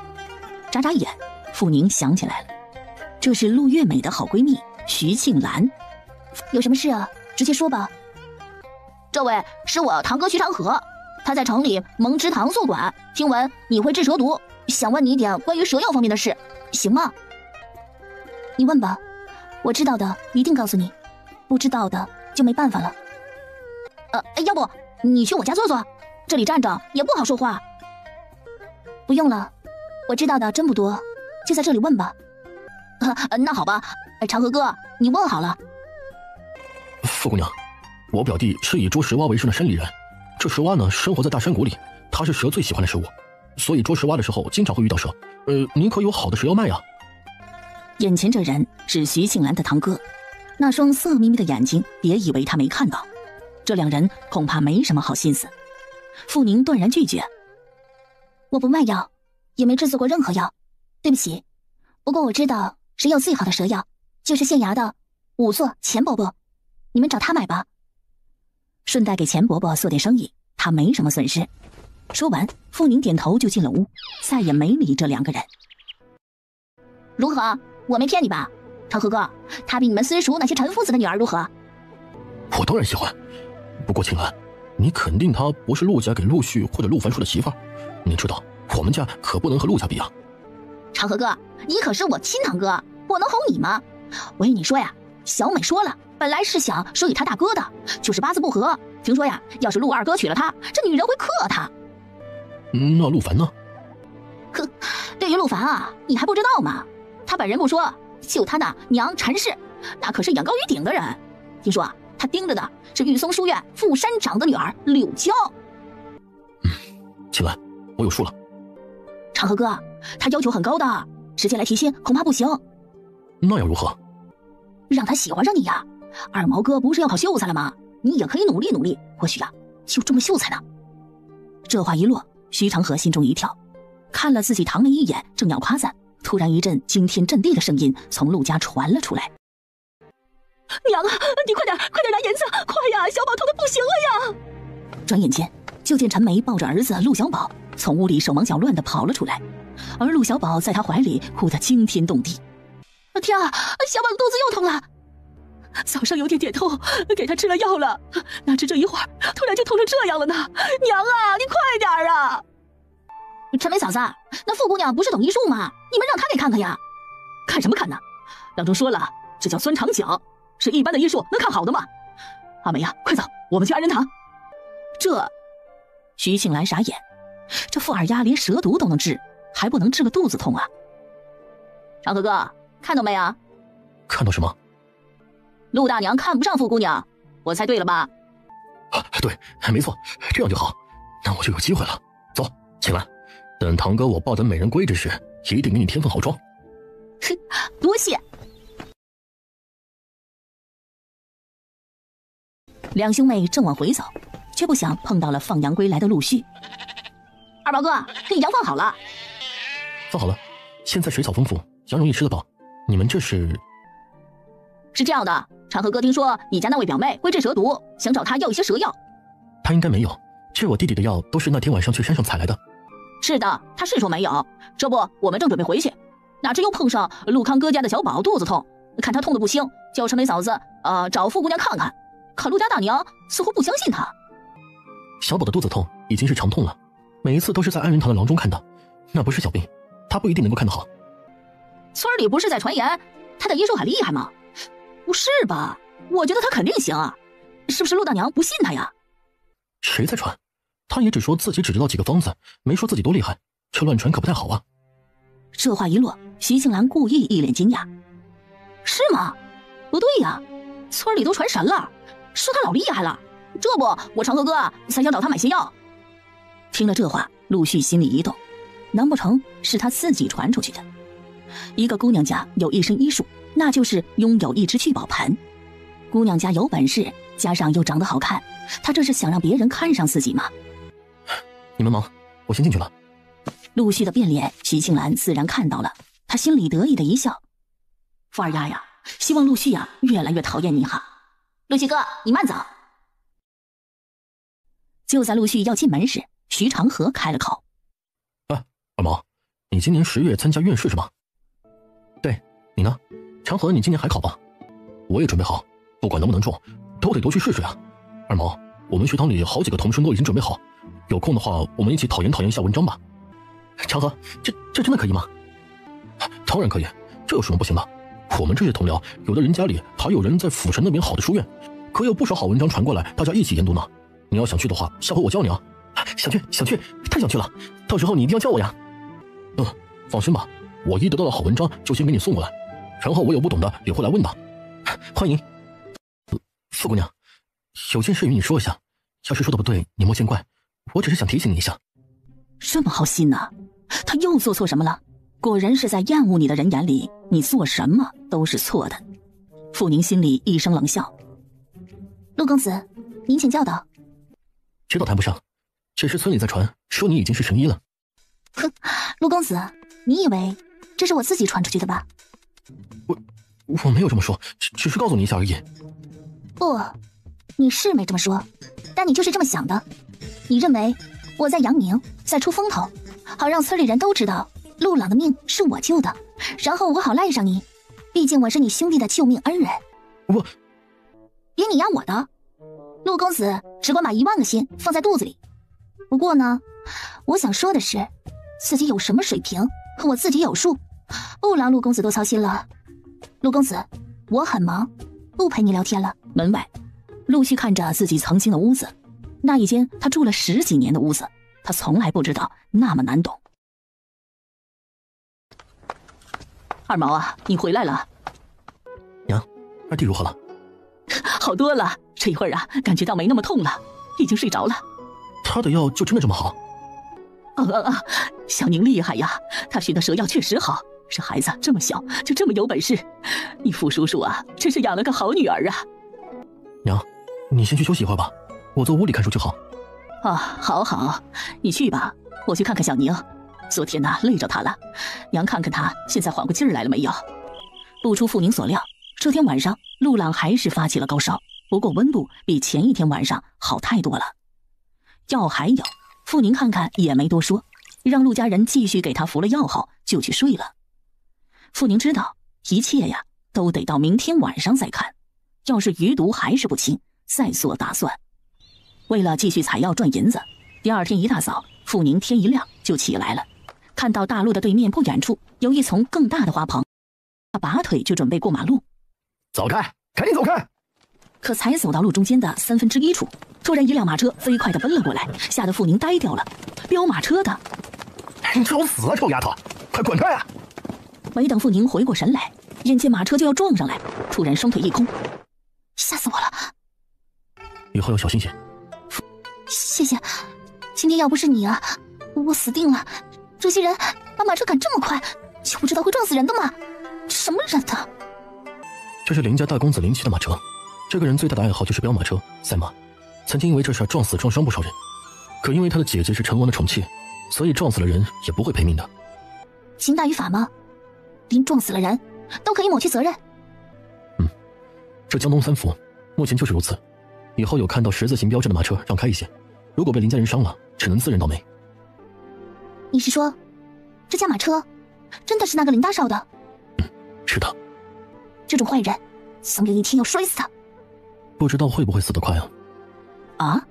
傅宁没明白，陆凌天也没说，他半张着嘴想问，啥意思？哥哥，你要这么惜言如金吗？我去那边摘花了，你呢？我上山打柴火，你小心一些。哎，知道了。对了，这2天一忙都忘记了，你的烫伤可记得多擦药，别让它脓化了。我走了。伤口已经好了，陆凌天没说。他发现自己很喜欢这个小姑娘的关心，听着她关心的话，自己心情就好。城东茶楼，已经喝了一杯茶的林奇看到才进来的几个小伙伴，嘲笑着：你们那是马吗？贴本少爷看，那就是几头老牛。徐公子，这是条官道，路上人也太多了，刚才差点把人给撞倒了。嗨，怕什么怕？刚才小爷我的车也差点撞到一个蠢货，叫了他走开，他竟然待在那里不动，老子就撞死他去。曹少爷，你不会真的把他给撞死了吧？那又如何？要不是那个多事的柴夫把他拉走，我就撞死他。徐少，这位新县令听说是公正严明，奉行的是皇子犯法与庶民同罪，你可得小心一些。皇子犯法是庶民同罪，这书呆子，我看是读书读傻了吧？谁见过犯法的皇子啊？徐少，这位秦大人敢如此放言，你说他是不是有什么后台啊？我瞅着也有可能是想在咱东陵县立威呢，毕竟初次当官，想做出成绩也是情有可原呢。我姐夫那边也没说什么让我们注意这县令啥的，应该不是有什么背景的人吧？嗨，不要怕，这里是我姐夫的封地，虽然只管税收不管朝政，但没人敢不听我姐夫的话的。对，管他哪来的鸟县令，敢与王爷作对，那就是寻死。咱们老大可是成王的小舅子，谁怕谁呀？就是，来敬老大一杯。一群少年在茶楼里放声大笑，一边坐着的陆凌天连头都没抬。他抽了抽嘴角，一个成王小妾的弟弟竟然敢称国舅，那现在的国舅新任县太爷又算什么？老爷，您可真难找啊！您的铺子怎么天天关门呢？您这样还能有生意吗？有事？大人请您过去喝酒。没空。哎呦，大人，您就过去一趟嘛，要不然小的回去肯定会被骂的。您知道我家大人的脾气的。他又心情不好了。是啊，很不好。有答案？不是，是我家夫人要回娘家。噗的一声，陆凌天实在是忍不住破了功。他媳妇要回娘家，怎么我去了能留住啊？哎呦，县太爷好大的出息，怪不得他也只想混个县太爷当当。理解了。大人这不是心里闷，想请您陪他喝几口酒吗？小妻子，你是觉得我很空吗？难不成他不知道我得谋生吗？你回去问他，陪他喝一回酒给我多少工钱？那肯定是随您提了，您要是提了，我家爷敢不给不成？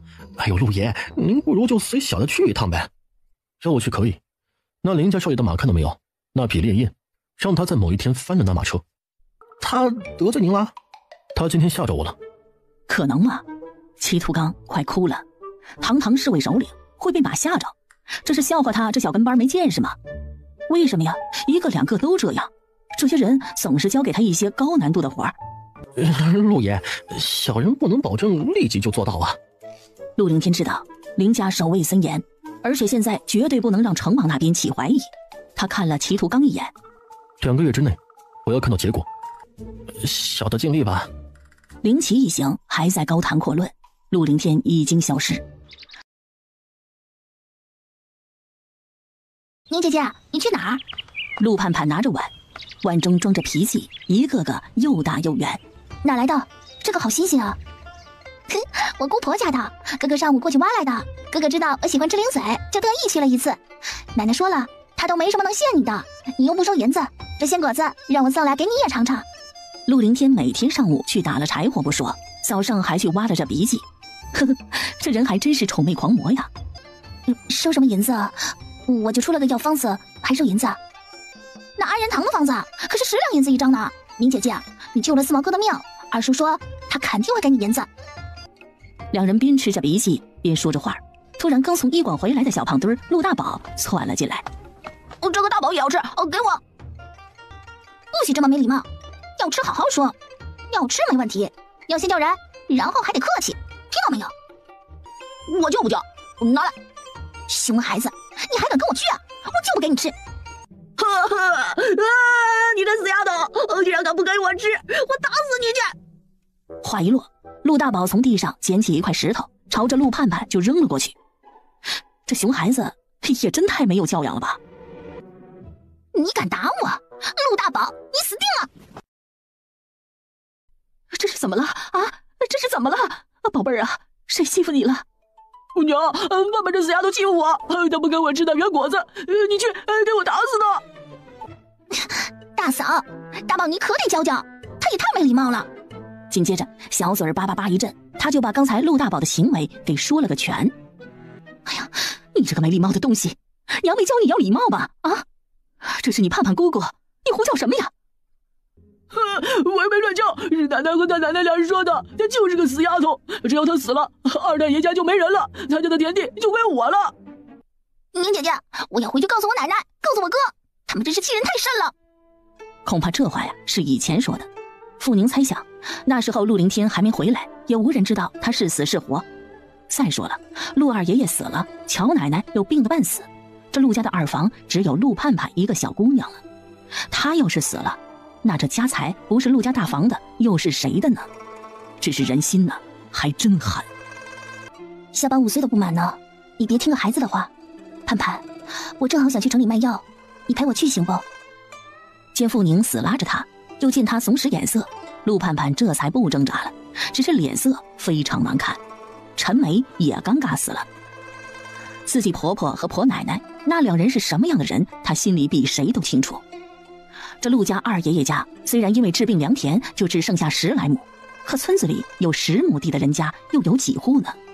更何况二爷爷家这屋子虽然不及大房子大，可比许多人家的院子都大。现在陆家大房是越来越挤了，而陆家二房当时就只余下一老一小2个女人，这2人早盼着他们都死掉。当然这话呀不能说出去。宁姐姐，你为何不让我去告诉奶奶呀？你这大伯奶是个什么样的人，你能不知道吗？你回去告诉你奶奶，可你奶奶这病能生气吗？奶奶的病啊，陆盼盼清楚，那是个根本就不能生气不能操心的病。陆盼盼心里难过极了。宁姐姐，他们真的是太恶毒了。哼，说说而已，这人呐是他们判的死的吗？盼盼要是生气，就把他们2个狠狠的骂一遍，然后咒他们的后代没屁眼儿好了。没屁眼儿？哼，对呀，就是骂他们将来生了孙子没屁眼儿，让他们得报应去。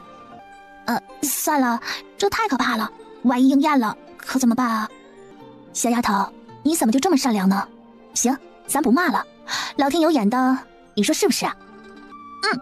老天一定有眼的，绝对不会放过坏人。你姐姐，要是他们不是长辈，我肯定揍他们一顿。这小丫头啊，有暴力倾向。不过傅宁实在是喜欢这直爽脾气的陆盼盼，打长辈确实是不可能的。于是他提议，那一会儿回去我们做2个布娃娃，写上他们2人的名字，然后抽他们的耳光，如何？打布娃娃？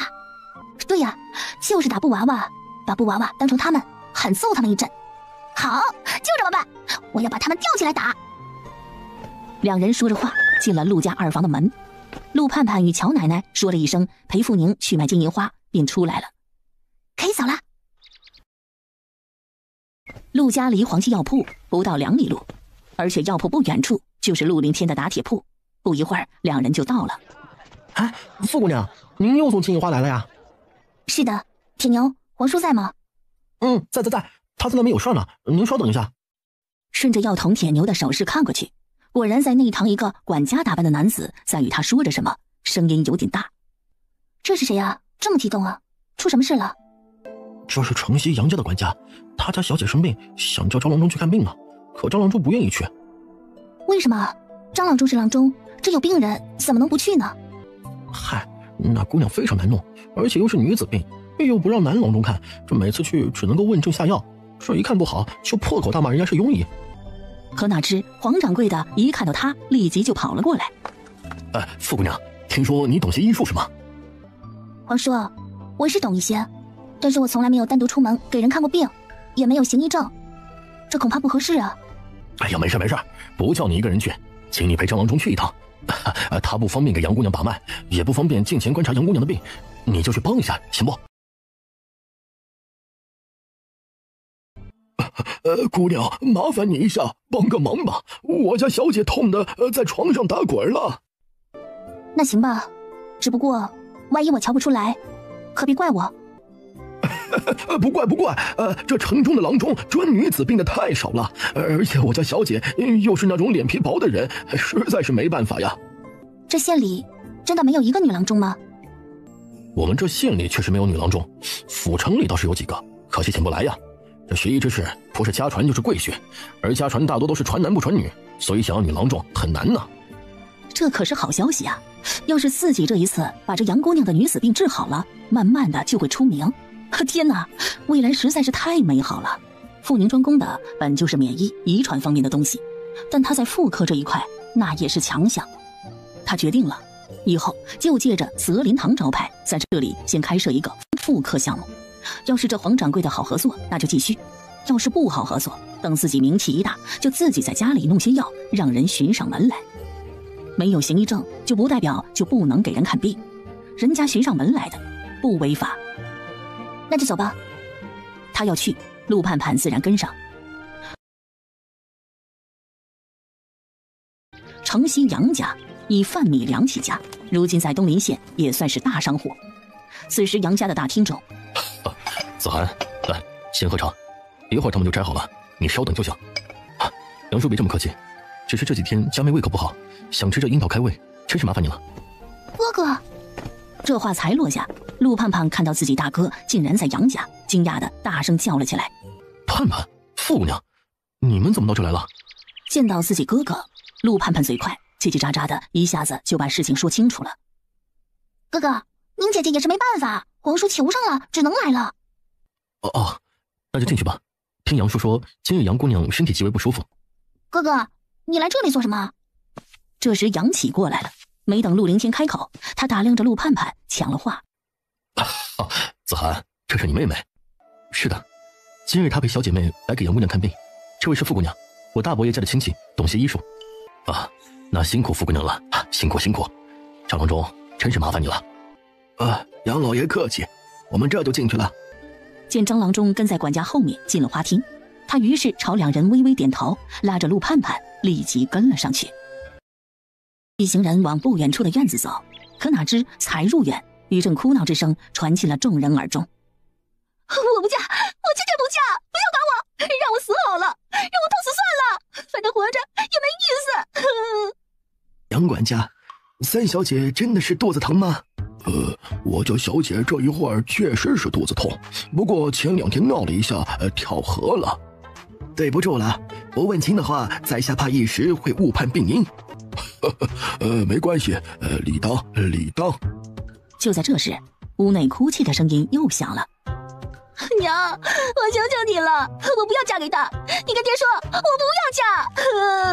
我真的好怕他呀，他脸上那么大的疤，年纪又那么大，还杀过人，我不喜欢！娘，求你了，我不要嫁一个泥腿子！”娟儿啊，他的长相其实挺好的，不就是一道疤吗？那怕什么呀？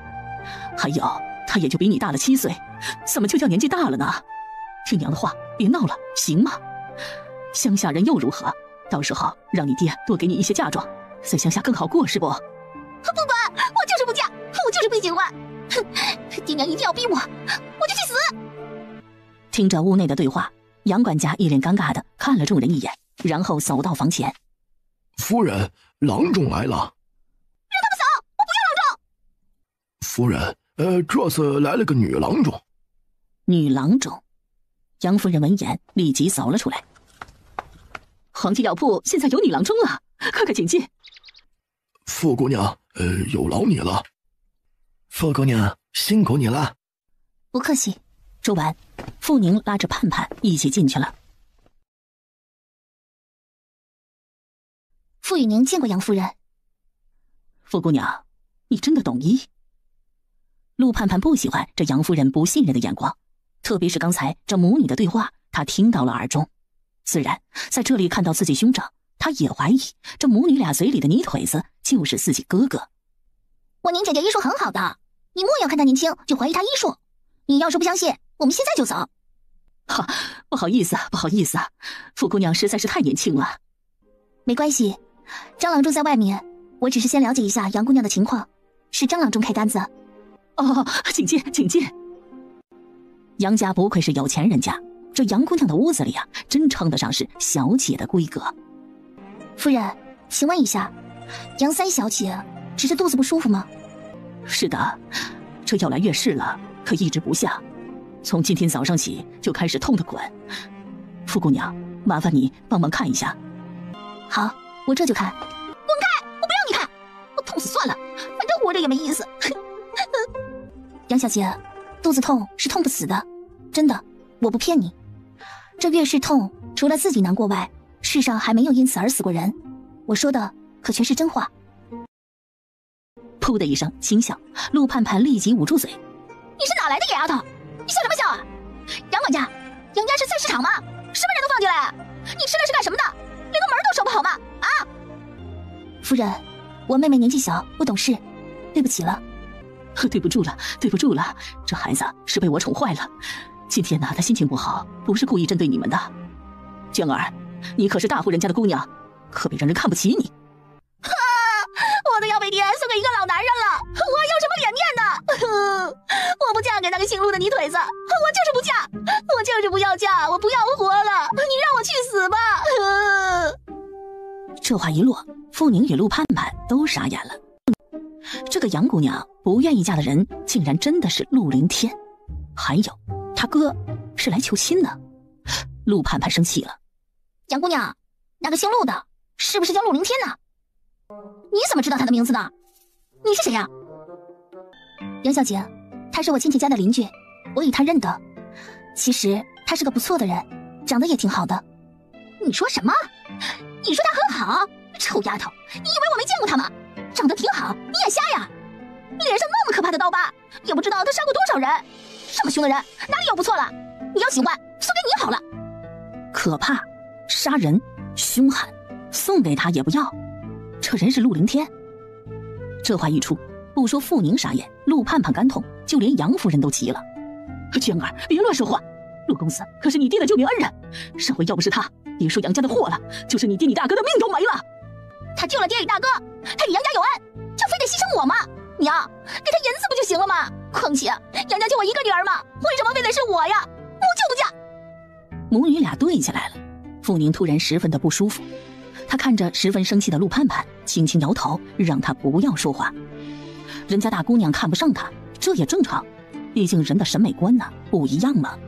还有，陆凌天就在客厅里与杨老爷喝茶呢，万一这一会儿闹到面上来，那得多尴尬呀。而陆凌天可不知道这一出，他拎着一篮子的樱桃在手。杨叔，那子涵先行一步了，不能答应你，但真有急事的话，我愿意帮一把的。啊，谢了谢了，这下回啊一定要留下吃饭，您婶子可是存了好久了。行，下回一定来喝。傅宁出来杨家的时候，太阳已经西斜，约是下午3点左右。这杨姑娘不讲理，不过这杨夫人倒是个不错的人，不仅对自己女儿的不礼貌再三道歉，而且还送上了丰厚的枕巾。一上马车，陆盼盼终于忍不住了。真是的，什么人呢？太自以为是了！我哥哥稀罕他吗？就他这模样，比不得您姐姐你1成，神气个屁呀！哼，既然他这么不好，现在他又不愿意嫁给你家当你嫂子，你生气干嘛呀？可我就是气嘛。好了啦，反正他不会是你嫂子，杨夫人已经答应他去说服杨老爷了，他肯定嫁不成，别生气了。现在应该生气的呀，是你哥。为什么要生气的是我哥啊？因为啊，失去一个富贵人家的小姐当媳妇呀。你没听那杨夫人说吗？只要杨小姐愿意嫁你哥，他会让杨老板送一大笔的嫁妆呢。哼，我家才不稀罕呢，我家又不是穷的没饭吃，要他的嫁妆做什么呀？可我呸，他就是想嫁呀，我也不会让我大哥娶她。哼，小姑娘赌气了。也是，自己那么崇拜的兄长被人嫌弃成了臭狗屎，换做哪个当妹妹的会开心呢？傅宁心叹一声，唉，陆凌天哪，要是你知道你的媳妇梦破了，会不会难过呢？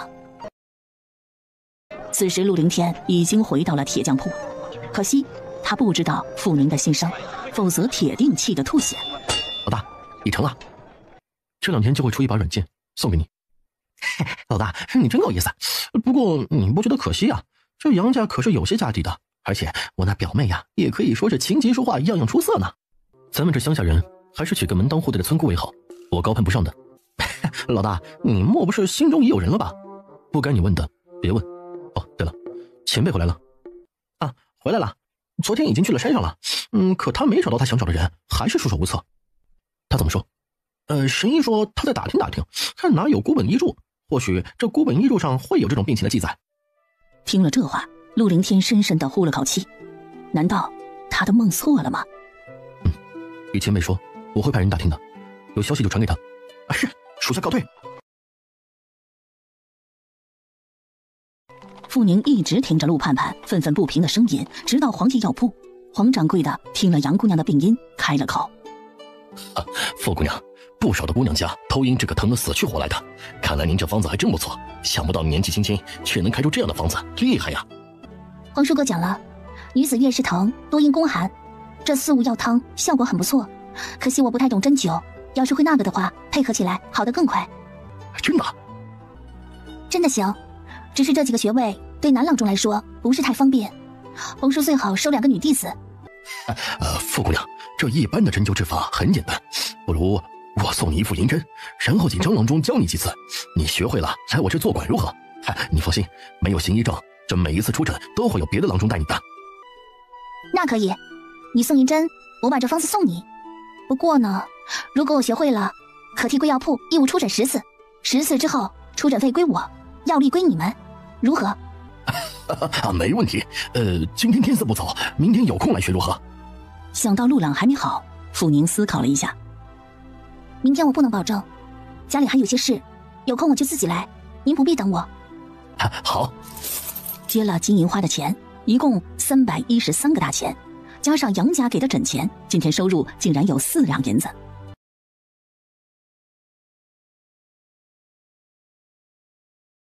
傅宁拉着一直不高兴的陆盼盼出了药铺，一身豪气：走，姐带你买束花去，别不高兴了。不用。你干嘛呀？你大哥又不是银子，能人人都喜欢吗？再说了，那杨姑娘不肯嫁你大哥，那你大哥就非想娶她吗？对呀，杨姑娘不嫁，她大哥还看不中她呢。一瞬间，陆盼盼的精神就回来了。宁姐姐，走，我们去布店。去那干嘛呀？你要买布做新衣啊？不是，我要给我大哥买布做新衣，我要让那姓杨的知道我大哥长得有多好，他就算脸上有疤也很好看。哼，他口口声声说我大哥是泥腿子，可泥腿子又如何呢？士农工商，农家的地位比商家的地位高多了。哼，就是呀，不是他看不上你哥，而是你哥看不上他。说的没错，就是这样。小姑娘心情一好，傅宁心情也好了不少。两人到了布店，陆盼盼相中了2块面料。老叔，这个面料怎么卖啊？小姑娘，这是蜀锦，半两银子一尺，你要多少啊？啥？陆盼盼知道自己大哥做一件外袍那可得7尺，这意思是光买布就要3两半喽。摸摸自己荷包里不足1两的碎银子，他又没了精神。老板，来7尺。好喽，要哪个颜色呀？宁姐姐，我先欠你，有空的时候我带你挖药材，到时候你再还我。真的？当然呀，你的大哥不就是我的大哥吗？你与我还讲什么客气呢？宁姐姐，你真好，我喜欢你。我也喜欢你。两人拿好布准备出门，却没成想迎面走来2个人。二丫，你来铺子里买布吗？不是，是我朋友买布。你来置办嫁妆？大郎哥说了，等我嫁去秦家后，家里的那些旧衣服啊都不要带了，让我多做几身新衣过去。那你忙吧，盼盼，我们走了。看着自己堂妹仅仅半个多月就水嫩了许多的小脸儿，傅雨清眼光闪了一下，一抬头：大郎哥，你在看什么？好，没看什么，只是觉得刚才你二妹身边那个小姑娘有些眼熟。听说陆家有个姑娘，这应该是我二妹夫的妹妹，你没看这2人很亲密吗？姑嫂亲，亲属觉得有理，可想着这曾经喊天喊地要嫁给自己的人，却连看他一眼都不看，秦树心里又感觉到有点闷。走，我们去买布去。嗨，小宁啊，林天说你们去杨家给杨姑娘看病去了。啊，乔奶奶，杨姑娘月事来了，肚子疼得不行，而张郎中又不太想去，黄掌柜的请我帮忙。怎么样啊？好多了，我先让他喝了红糖酒酿炖老姜水，然后给他拿捏了几个穴位，加上张郎中开的药方，已经不痛了。啊，那就好，那就好。那杨老板家的人呐都不错，今天灵儿去杨家有事，杨老板呐还送了一大篮子的樱桃呢，看来都洗好了，就等着你们吃了。杨老板家的人都不错，傅宁想，乔奶奶呀，你要是知道自己孙子去求亲被人家看不起，不知道还会不会说这句话呢？樱桃个头不小，而且很漂亮，可不知道为什么，吃着吃着，傅宁就觉得这次的樱桃感觉有点酸呢。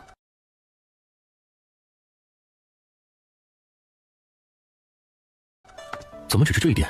不好吃吗？不是的。杨老板除了米粮生意之外，还有别的生意，他想请我帮他押镖，今日特意让人来请我过府。啊？他请你去押镖？前不久杨老板在贩运之时遇到土匪，正好我路过出手救了他，他见我身手不错，所以想请我入伙。你今日是去议这事啊？对啊，要不然你以为我去做什么？陆大哥，你认得杨家小姐吗？你说的是丽娟姑娘？对。好，见过一次，没什么印象，只记得是一个很瘦长的小姑娘而已。你怎么突然问到她呀？不是去提亲吗？没什么，就是问问而已。这樱桃真甜啊！我不准备与杨家合作。啊？傅宁不解，但陆凌天也没解释。奶奶煮了鸡汤，一会儿喝一碗再走。看着陆凌天高大的背影，揪着嘴，他这是告诉自己做什么呢？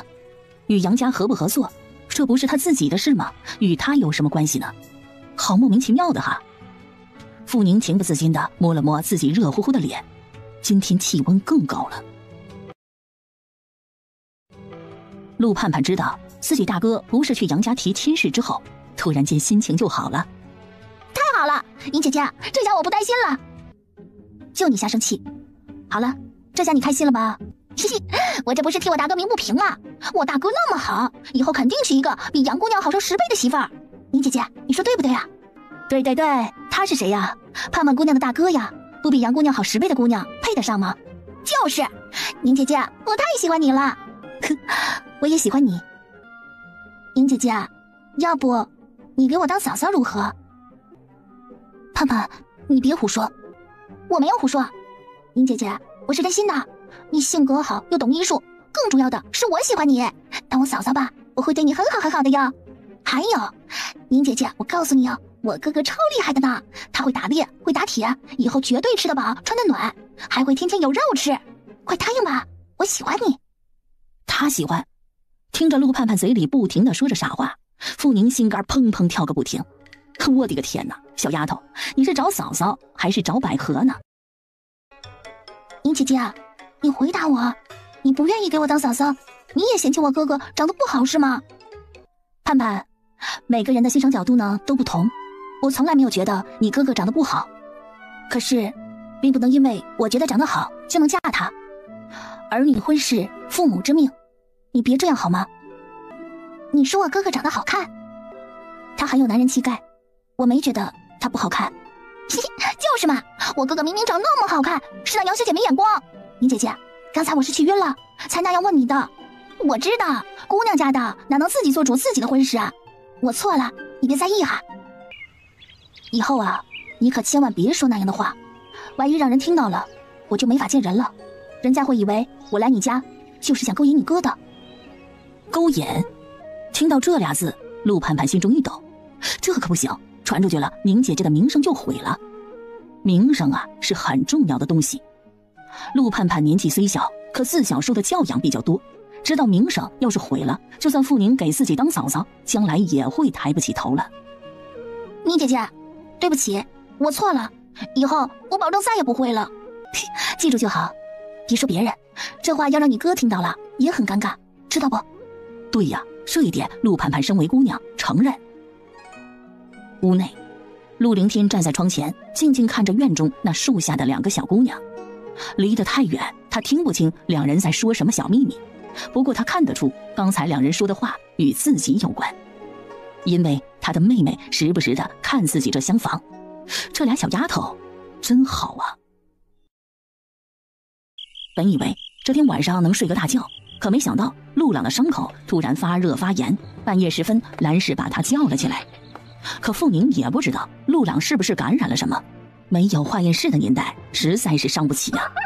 药用了，物理降温也做了，直到快天亮了，他的烧降下来一点来，只是那伤口处更是又红又肿。我没银子。娘，这是救命啊！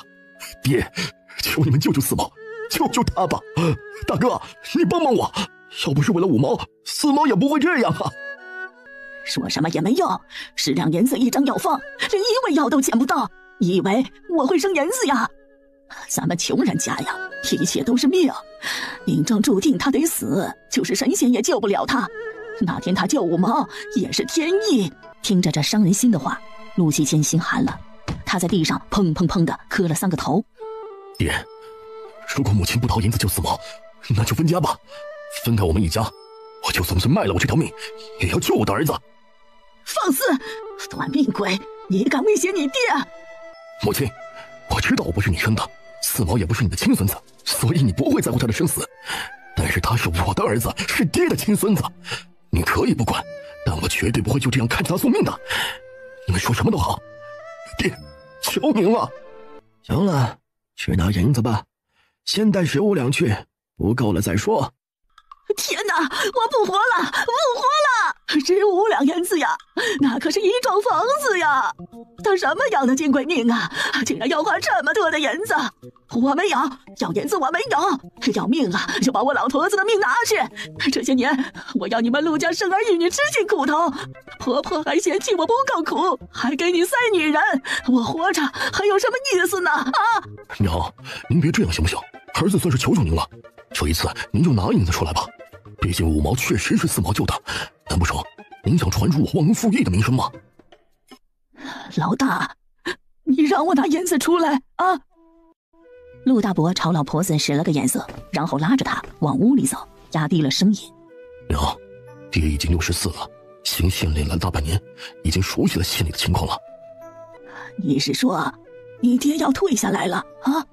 这是早晚的事儿，今年底肯定得退，所以现在我们家的名声千万不能出问题，否则我们的那些礼就白送了。千事万事，康儿接任才是最大的事啊！老大，并不是15两的了得了的事啊，万一……娘，这只是暂时的事，您要是心里十分难受的话，到时候分家的时候少给他们2亩2田不就好了吗？这行吗？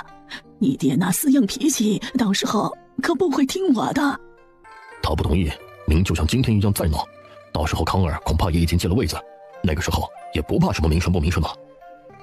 好，等康儿这位子一坐稳，我就做主把家分了。哼，敢逼我老婆子，有的他受的，贱东西！接了银子，陆启谦与陆续用板车推着陆朗走了。傅宁站在自己这房间的门口，什么也没说。他知道陆老婆子对王氏是嫉妒恨，陆朗是王氏的亲孙子，陆朗死了，他会觉得是一种对王氏的报应。再一次，他鄙视，没钱纳什么妾呀？最大的罪魁祸首就是这表面上看似公正的陆老爷子。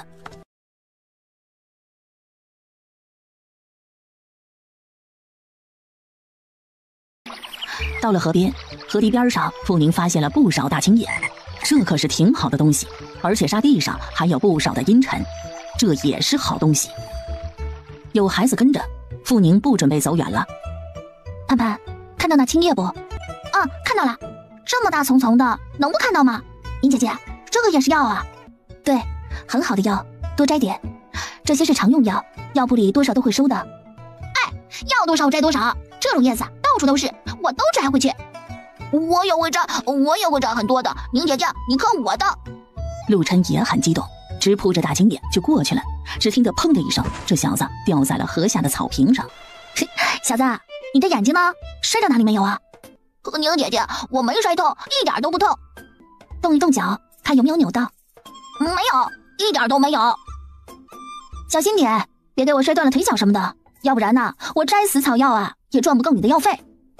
知道了。有孩子就热闹，不一会儿摘着大青叶的陆琛去追蜻蜓了，捉青蛙去了。臭鸡毛，你摘个屁呀！卖了药不给你买肉包子吃。嘿，都说小屁孩子屁股头有3把刀，坐久了刀会扎屁股，他哪能待得住啊？行了，别理他了。就一吃货，活没干，刚才就跟你提了这么多要求。他小嘛，再说了，你又不是不知道，陆三叔夫妻手上是最没零钱的，很难得给他买零嘴，能不馋吗？说到陆三叔家，陆盼盼说到了陆四毛。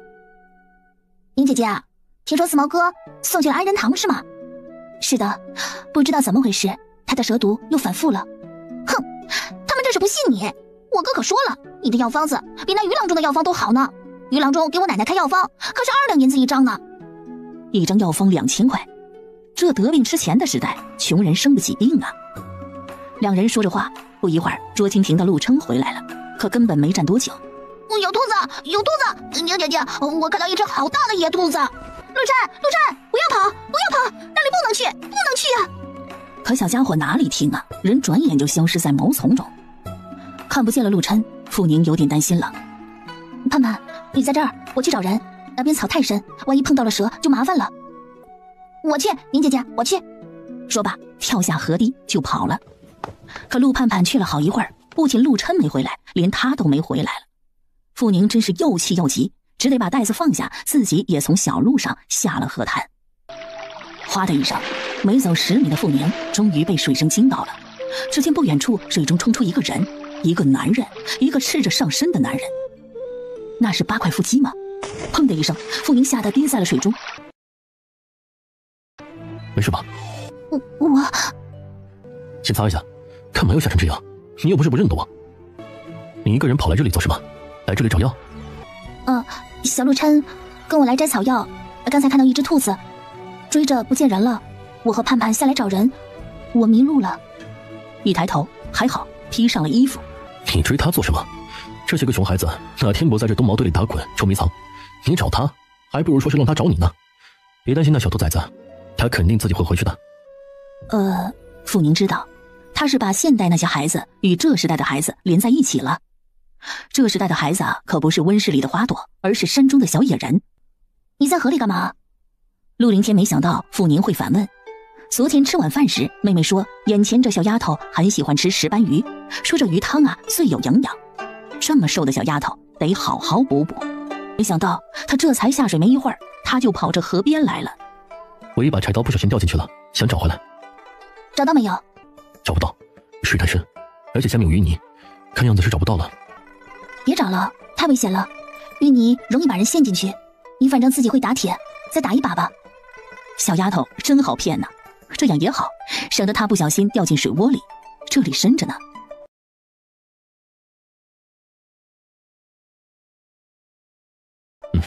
我是不准备找了，怕出事。你在想什么呢？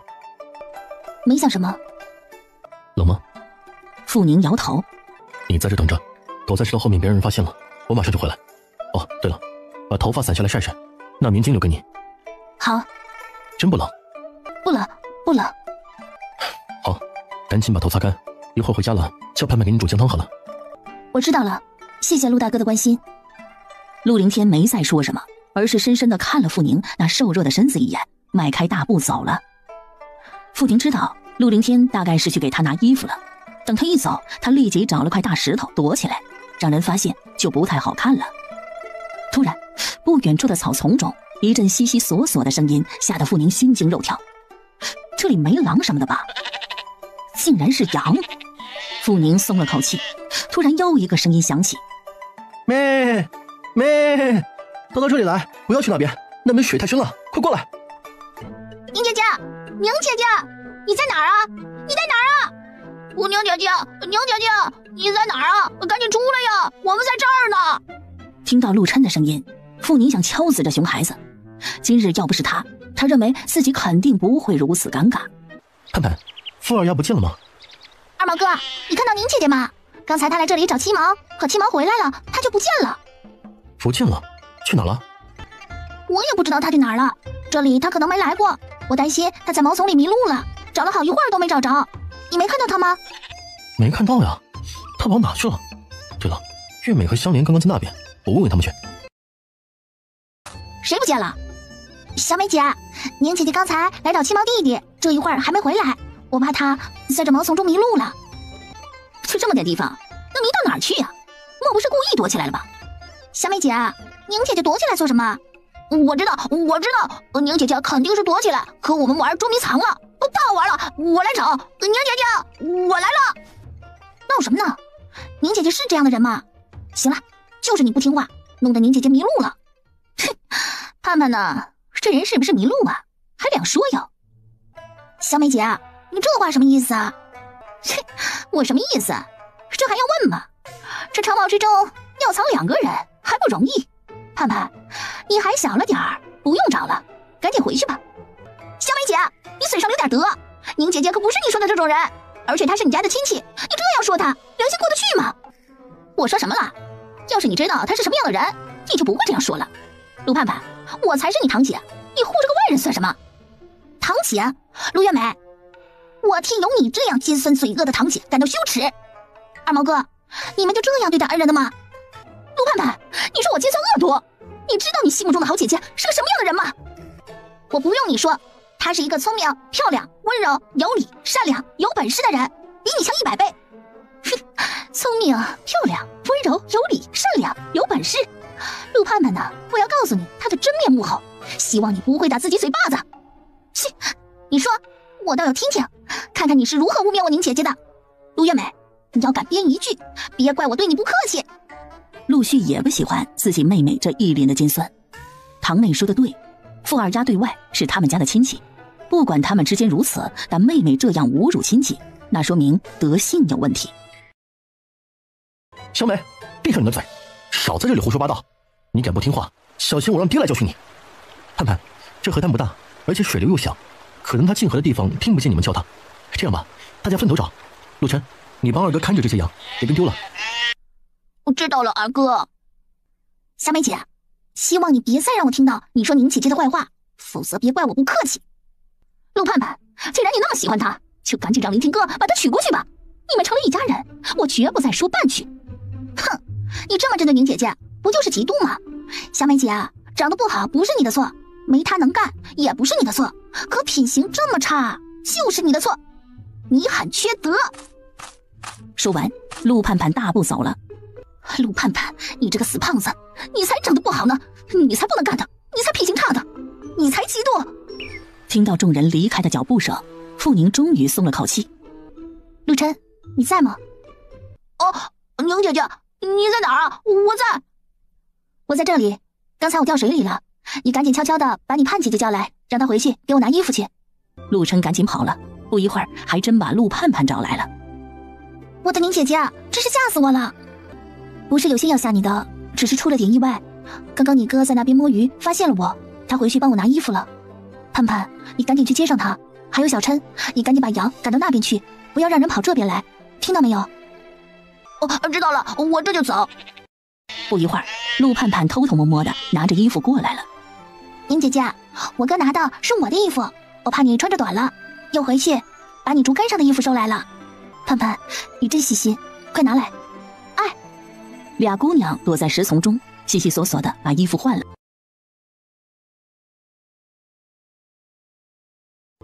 世上只有孩子才是永远快乐的人。宁姐姐，我在这里，快来呀！林天哥哥把野兔子给打着了。这时，陆凌天手拎着一只灰灰的大野兔朝他们走来，目光炯炯的看着他们。傅二丫，你挺会玩的呀，躲猫猫的功夫挺厉害的，让我们大伙找你半天。小美姐，你真要找打是不是？哟，护这么周全呢？陆盼盼，她是你什么人呢？她是我的好姐妹，怎么了？不行啊？陆月美看了傅宁一眼，然后又盯着陆凌天，嘴撇得更长了。行啊，别说当姐妹了，你们就是当姑嫂啊，我也没意见。你，小美！就在陆盼盼气得脸通红之时，陆续从毛丛后走了出来，怒吼一声：“哥，我说什么呀？我又没说别的，只是说我没意见而已，人家一个未婚一个未嫁，有什么不行吗？还不闭嘴！让他说。林天哥，小美还小，不小了，过年就15了，可以嫁了。姑娘家的，一天到晚嘴里说着嫁人之事，想来必是恨嫁了。二毛，晚上与你爹娘提一提，姑娘大了不中留，流来流去流成仇，小心一些。说完，陆凌天转身，河边瞬间一片死寂。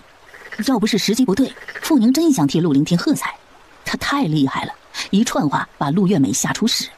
小美姐，宁姐姐是你家的亲戚，你这么无德，就不怕嫁不出去吗？宁姐姐是个很好的姑娘，希望你以后呢，再也不要败坏她的名声，否则呀，我和你没完。宁姐姐，我们走。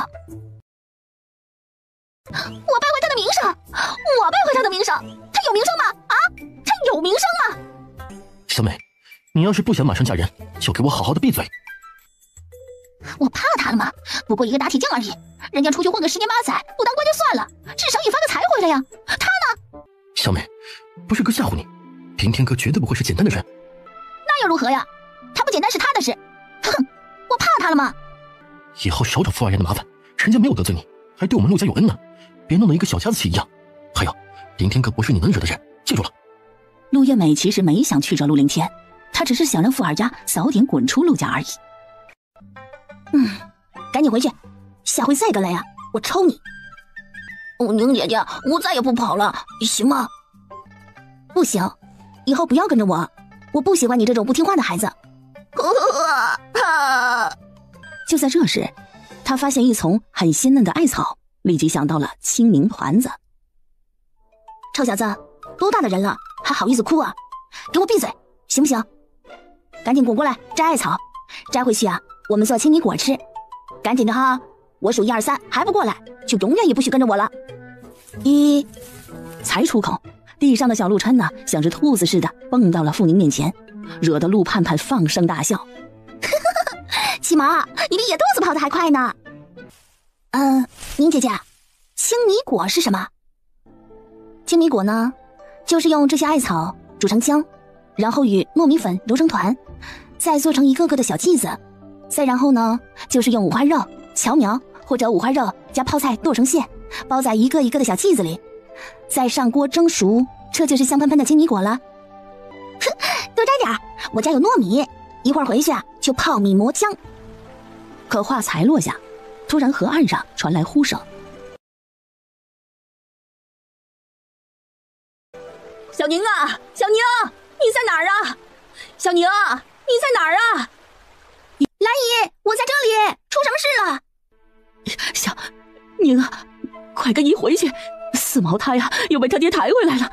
太医说呀，他没有更好的方子了，让我们不要乱花钱了。哎呦，那太医是什么意思啊？是他的药对症了，还是陆四毛没了救呢？兰氏的话一落，傅宁眼光闪了闪。其实傅宁觉得自己的药是对症的，可陆朗的伤口为何反复而且这么厉害？他真的一时半会儿没有想明白。兰姨，这几天洛四哥的吃食都与我们是一样的吗？是一样的呀。听到这儿，傅宁终于明白了，这几天的菜呀，有几样菜食是发物，是伤口溃烂者与他所用药的大忌。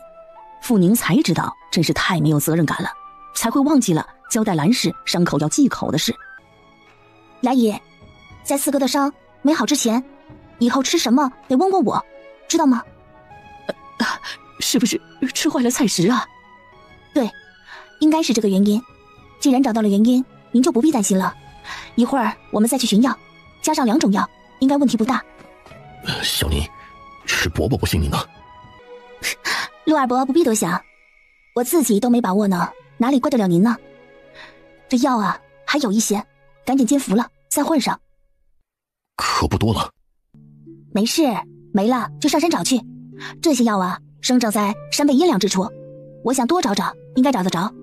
不过，要是能找到另外2种药的话，那就更好了。什么药？傅宁说了名字，并且说了它生长的环境。这个药啊，比前2天找得更好，只是那天一直没找到它。药进深山，陆继谦只能再次请求陆凌天帮忙。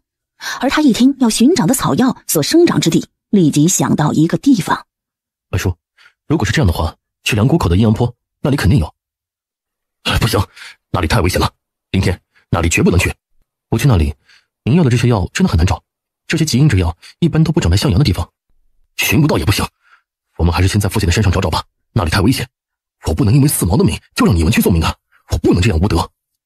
那也行，那就旁边的山边山脚寻寻好了。傅宁要找的草药就是八角莲，它生长在海拔1000公尺与2500公尺之间，常见于阴湿的阔叶林中。民间有俗语，手握八角莲能与蛇共眠。有八角莲与其他2种蛇药混在一起，陆朗的命肯定没问题。傅宁从来不当圣母，可是他也无法眼睁睁地看着人死在他面前。要是这样的话，他也不配当一个医者。陆二伯，这药寻常的山里不一定找得到，不如我们还是去一趟那个什么梁谷口吧。不行，小宁，不行，我不会让你去那里冒险的。你还小，你不知道那里有多危险。那地方真的很危险吗？没人想象的那么危险，我以前进去过2、3回。啊，林天，你说什么？你进去过？对，我进去过。二叔，不如一会儿我去找我2个袍泽，他们是一对夫妻，让他们和我一起去，这样你可放心了。你的袍泽？侄子竟然进去过不中2、3回，那就说明没有人传说的那么危险了。见陆启谦还在犹豫，陆晨氏开了口：“哎呀，二叔啊，你到底想什么呢？赶紧点啊，到时候别出了事啊，又怪到5毛头上。”大嫂，我什么时候怪到5毛头上了？你说这样的话，良心不痛吗？说是没说，你们心里不就是这样想的吗？你，二叔，什么都别说了，现在赶紧上山采药才是最重要的。太医都说了，伤口再不收，到了溃烂就没命了。灵儿，二叔替朗儿谢谢你了。不用，您这边赶紧张罗吧。那我先去找我的袍泽。好，我马上。听闻陆凌天找来他的袍泽陪傅宁进山找药，蓝氏立马拿着银子跑去街上买了2斤细面和1斤五花肉，加上咸菜，全部烙成了肉饼。好香啊！娘，给我一个。一边去，这是要带山上的。我就吃一个啊，少一个又饿不死他们。娘啊，你这么小气做什么呀？出去玩，再来烦我呀，小心我打你。小美，别烦娘了。大哥，你就真相信他能救得了二哥吗？什么叫进深山寻药？他就是想让陆家感激他。别胡说，那梁谷口是好玩的地方吗？你要不怕死，可以跟着去。他可不去。陆月美自然知道那里有多可怕，他还不想死呢。1个时辰后，临近山脚下，二伯，我朋友夫妻已经从另外一个方向往山上去了，就在前面等着我们。你驾着马车回去吧，明天下午再来接我们。林天，你一定帮我照顾好小宁啊。陆伯伯，你放心好了，我不是孩子，会小心的。2个人上了山，陆凌天背着食物，傅宁空着手，拐过一个山岗，开始往山上爬。一路上2人都没说话。陆凌天是不爱说话，而傅宁则是不一会儿就开始气喘吁吁了。陆大哥，你慢点，等我喝点水再走。那边坐一会儿，还有不少路呢。好。傅宁坐下，取出水袋，喝了几口水。没等他把水袋放下，突然一只烤得金黄的兔子腿伸到了他眼前。吃了再走。我不饿，我老吃你的东西，真的太难为情了。这不是买的，不花银子。小姑娘家的，哪来那么多的想到？不饿也吃一些，这还热着呢，一会儿全冷了就不好吃了。接过兔子腿，他嘴一张，立即撕下一大口，故意夸张地说了声：“太香了，外焦内嫩，这兔子是您烤的？”“嗯。”“你手艺不错呀，想不到你还有这能耐。”“喜欢吗？”“当然喜欢啦，这么好吃啊，不喜欢的才是傻子呢。”“喜欢就好。看来呀，他得再和那前辈多学几手。”“我就只会搞野味了，在宾馆的时候伙食也不好，就很馋肉，总是半夜在梦中馋醒，后来学会了打猎，就开始学着搞野味了。”“哎呀，怪不得有人说360行，行行出状元。你这是馋出个烤野味状元来了，好吃啊！我从来没吃过这么好吃的兔子腿。”“以后我再烤给你吃。”“再烤给他吃。”傅宁心头一跳，他是不是喜欢自己呀？真的呀？只要你想吃。陆大哥，你为什么对我这么好啊？为什么？因为想啊。可陆凌天知道这话现在不能说，3项任务1项都没完成，他现在呀没资格说这话。你和盼盼比亲姐妹还好，你就像我的小妹妹一样，而且你救了我奶奶，我当然要对你好了。原来他在报恩呢，果然是他想多了。你在看什么呢？我没看什么，只是在想盼盼有你这样的兄长，真的好幸福啊！让我这没兄长的人真是羡慕嫉妒恨呢。要不我们结拜兄妹？啥？他与他结拜兄妹？听到这话，陆凌天一口老血差点喷出。刚才他问出了一个什么蠢问题啊？他不要当他的兄长，更不会与他结拜。要是完成任务他没有死，他想当他的男人。仪式不重要，知道有我这个兄长就行。以后有什么事呀，只管找我。哦，对了，还要吗？这里还有呢。不要了，多谢。吃太多了，一会儿走不动。那就再休息一会儿，不着急。陆大哥，那个地方离这里还有多远啊？不远，20几里山路。休息了一会儿，两人起了身。只是傅宁发现再次出发时，陆凌天脚步慢了许多，走着走着，他的双腿开始提不动了。正想蹲下放松一下，哎，陆大哥，你干嘛？突然身体悬空，傅宁发现自己被陆凌天抱起时，顿时傻了眼。你这样太慢了。陆大哥，这不合适吧？虽然你把我当妹妹，可我也不小了呀，这样于理不合呀。你还是放下我来吧。你就当我是女人好了。这山路还很远，你这样走天黑都到不了呢。傅妹妹，这山里一到晚上就更危险了，我们必须尽快与我朋友会合。陆大哥，要不背我，这样不太好走路啊。好吧，别太为难他了。放下了傅宁，陆凌天然后把背篓取下，让他背上。小心些，准备走了。实在不知道说什么，听着陆凌天强有力的心跳之声，傅宁只好欣赏着路边的风景，一路的尴尬。你真的没有哥哥吗？什么哥哥都没有吗？打破了尴尬，傅宁立即应了话。也不是，没有亲哥，只有一个堂哥。对了，我还有一个表哥，比我大3岁，一年能见着2、3次。你和你堂哥的关系好吗？不好，我奶不喜欢我爹娘，而堂哥却是大伯的长子，是奶的掌心宝，所以从小到大我们都很生疏。那你有几个弟弟啊？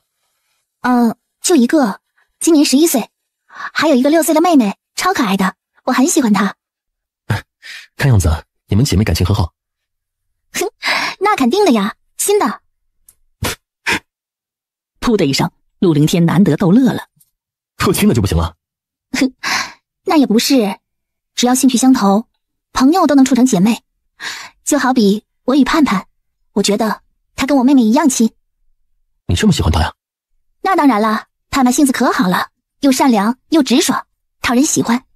你性子也很好啊？我的性子很好？真心话，我的性子有时候很好，不触及我底线的时候呢，我很好说话，可是触及底线了，那就不好说话了。那你的底线是什么？我的底线，第一呢，不能侮辱人；第二，不能陷害人；第三，不能欺负人；第四，不能丧德；第五，不能恶毒；第六，不能心眼太多；第七，总的来说吧，这人呢，得守住伦理道德。那如果有人触及了你的底线呢，你会如何？具体问题具体分析，该怎么办就怎么办。陆大哥，你就只有盼盼这一个妹妹吗？不止。那你还有？我还有一个妹妹，她比我小3岁，4年前嫁去了安州府下的新武县。那里离这里不远啊，她常回来吗？听说4年没回来过了。为什么不回来呀？这里可是娘家呀，而且乔奶奶这么好，她不想她吗？听说当年我爷奶不同意她嫁，是她非嫁不可的。为什么不同意啊？他们相爱不就行吗？当时我父母出事不满1年，我爷爷身体又不好，家中就靠他和奶奶撑着，主要是他在孝妻。这是古代，孝妻嫁人那是非常的不孝的。但他确实是有点自私。你是不是也很生他的气啊？有点。他那相公是大伯娘陈氏娘家妹妹的儿子，那地儿离家远，家中什么情况都不知道。爷奶怕他上当受骗，所以才是万般阻拦。可没想到他偷着跟人跑了。就再也没有过他的消息？不是，爷奶每年都会悄悄请人过去打听一下他消息，知道他生了一个女儿，现在大约3岁多了。只是后来爷爷重病不起，奶奶也没有了精力再打听，这才没去管了。这真是啊，家家有本难念的经啊。傅宁一感叹，这尴尬瞬间没了，不过瞌睡却来了。你趴一会儿吧，还有好一会儿才能到呢。不用，我陪你说说话更容易到。陆大哥，你说说你军中的事与我听听。我15岁从军，入伍后经过新兵3个月的训练之后，就编入了。可这正说话的人陆凌天还没说到几句，头一歪，感觉到背上的人睡了。小丫头，你还真能哄，总算是让你放下心防，好好让人背了。啊，就到了吗？不到半个时辰就到了，还挺近的哈。我走得比较快而已。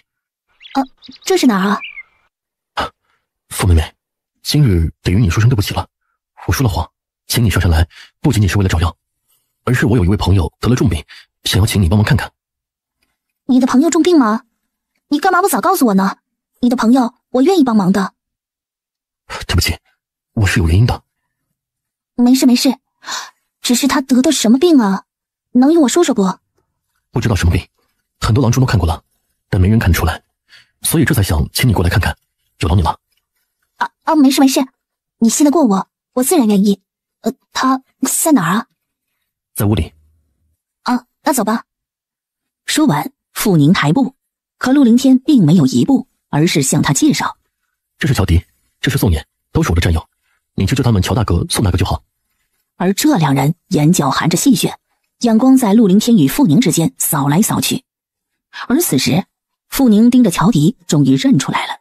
两位大哥好，我是傅雨宁，是陆大哥二叔家的亲戚，如今暂住在亲戚家，你们可以称我为傅姑娘，也可以称我为傅雨宁。傅姑娘好，傅妹妹好。那天正好在街上看到你和你爹，林姑娘是阿迪的爱慕者。美男计使的不错呀，乔大哥。傅妹妹这话的意思是我长得比老大好。说实话，你们长得都很好看，只不过你们是不同的类型，这种无法比较。傅妹妹很会说话呀，好呀。不是会说话，而是真心话。乔大哥，那天的事多谢你了。你要谢呀，就谢他吧，我可不认识你。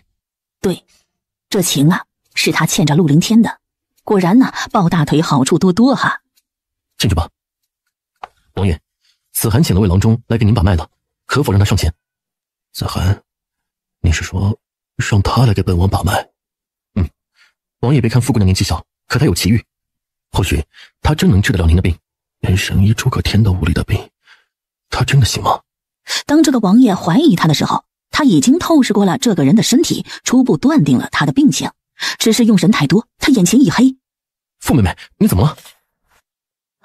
对不起啊，我大约是还没缓过神来，我本来就有点低血糖，这一会儿可能是没吃到米饭，所以够不上劲儿了。不好意思，我太心急了，这就给你找吃食。这位王爷的病很复杂，从他的脸相上看，所患之病应该是肌无力，也就是所说的无力症。这种病先是从眼皮耷拉开始是一只眼，后来是2只眼，然后发展成为眼力复视，说话时声音嘶哑，吃力，全身很容易疲倦。傅妹妹，你说的很对，王爷就是这个样子的。那这病最后会如何？快说说。如果没有有效的治疗，到了后期会呼吸困难，四肢无法站起来，随后……不过这位王爷具体情况如何，我还得把过脉才清楚。傅妹妹，我这就给你拿吃的，吃完了请你给王爷把脉。那就多谢乔大哥了。吃了饭，傅宁仔细地检查了这个什么王爷的病情。陆凌天没介绍是什么王爷，他自然也没多问。王爷得的是肝肾阳虚肌无力，这个病我倒真有一个秘方，配一针灸应该能治好。这话一落，屋中站着的3人都注视着他，一动不动。傅宁见众人傻瓜似的盯着他，有点不舒服了。怎么了？你们这是不相信我吗？这个病不是绝症，真的能治得好的，只是时间长点而已。傅妹妹，你真的能治吗？我能治，不过我针灸水平真不怎么样，你们最好找一个针灸高手来帮忙。阿爷，一会儿你下山把前辈叫上山来，他昨天就到县里了。好，我一会儿就去。这山中啊太潮湿，不利于病人养病，而且需要的药材都是干药，这里恐怕也不会太方便。下山？王爷，真的下山吗？他没听错，王爷同意下山了。好，明天下午下山，一会儿我先带傅妹妹去寻治疗舌头的草药。阿爷，这件事交给你了。好。陆小子，这位姑娘就是阿衍说的那个小神医吗？这是诸葛前辈。前辈，他姓傅，你叫他小宁吧。我问你呢，陆小子，他真的能够治得了王爷这病吗？他说有把握，我想应该没有问题的。前辈，刚才在谷中遇到了狼群和人熊不说，刚刚在路上又遇到了一头恶虎，他有些吓着了。等他休息一会儿再回答你的问题，如何？哼，陆小子，连个姑娘家都保护不了，你白吃这么多年饭呢？前辈教训的对，是我错了，是我没用。前辈，是小女胆小如鼠，怪不得陆大哥让您见笑了。还好，不算太胆小。姑娘家的都应该在家里绣绣花什么的，哪能跑来这山中看猛兽啊？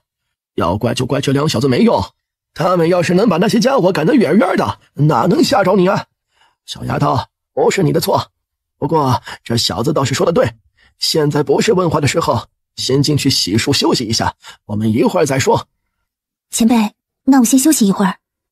去吧去吧，陆小子，这可是王爷的希望，人就交给你了，得照顾好啊。前辈放心，明天一定照顾好傅姑娘。今晚你就住内屋，我会住外间，不用担心什么，这里全是王爷的人。好，我不担心。不过这里有洗澡的地方吗？我觉得头上身上全是泥。有，你先准备一下，我一会儿带你去个地方。好，我很快就好。对了，陆大哥，这些是什么人啊？好神秘的感觉。听说过端亲王吗？没听过。端亲王是先帝唯一的胞弟，如今上位的先帝是他的亲侄子，但是却不是先帝中意的接班人。那他有使命？先帝有一子是先帝的心上人所生，今年13岁，他担心太后容不下他，就交给了王爷。太后要杀他？那王爷这是准备造反吗？放心，绝对不会。九皇子是玄法大师的弟子，这一出生因为身患心疾而入法家清修呢。出家？一个出家人他都容不了，有必要吗？也不是，是法家的寄养弟子，只是他先天性的心疾根本无法担任上位者的重任，所以从他3岁起就跟着大师开始清修了。那太后为何要这样啊？不用杀他，九皇子都会命不长，何苦要这样步步逼近呢？因为前不久诸葛前辈寻得蛊虫护心，原本命不长的九皇子暂时没有了性命之忧。那现在他在哪儿？在七仙山，七仙山下有王爷的5万虎龙精卫守着，这5万人只听王爷的指挥，是先帝特赐王爷的亲军。所以王爷不能出事，王爷要出事了，九皇子性命堪忧。对，王爷绝对不能出事，甚至连王爷得病的事都不能传出去。5个月前，王爷突然出现不寻常症状，前辈用尽了法子都没能制止病症的严重不说，而且还越来越差了。为了不泄露消息，所以秦桧才把王爷转到这个地方。这东周3府是陈王的地盘，一时之间太后的手伸不进来。秦桧，端王身边的大总管，虎头军的头头。傅宁很想知道陆凌天与端亲王又是什么关系。明面上他是退役军人，实看来并非如此。那王爷对他的重视，恐怕不是对一个寻常人的重视。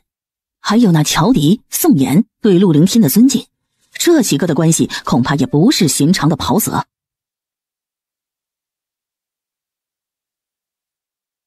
我不是王爷的人，只是受先帝所托，将来在九皇子有难需要帮助时出手帮一把而已。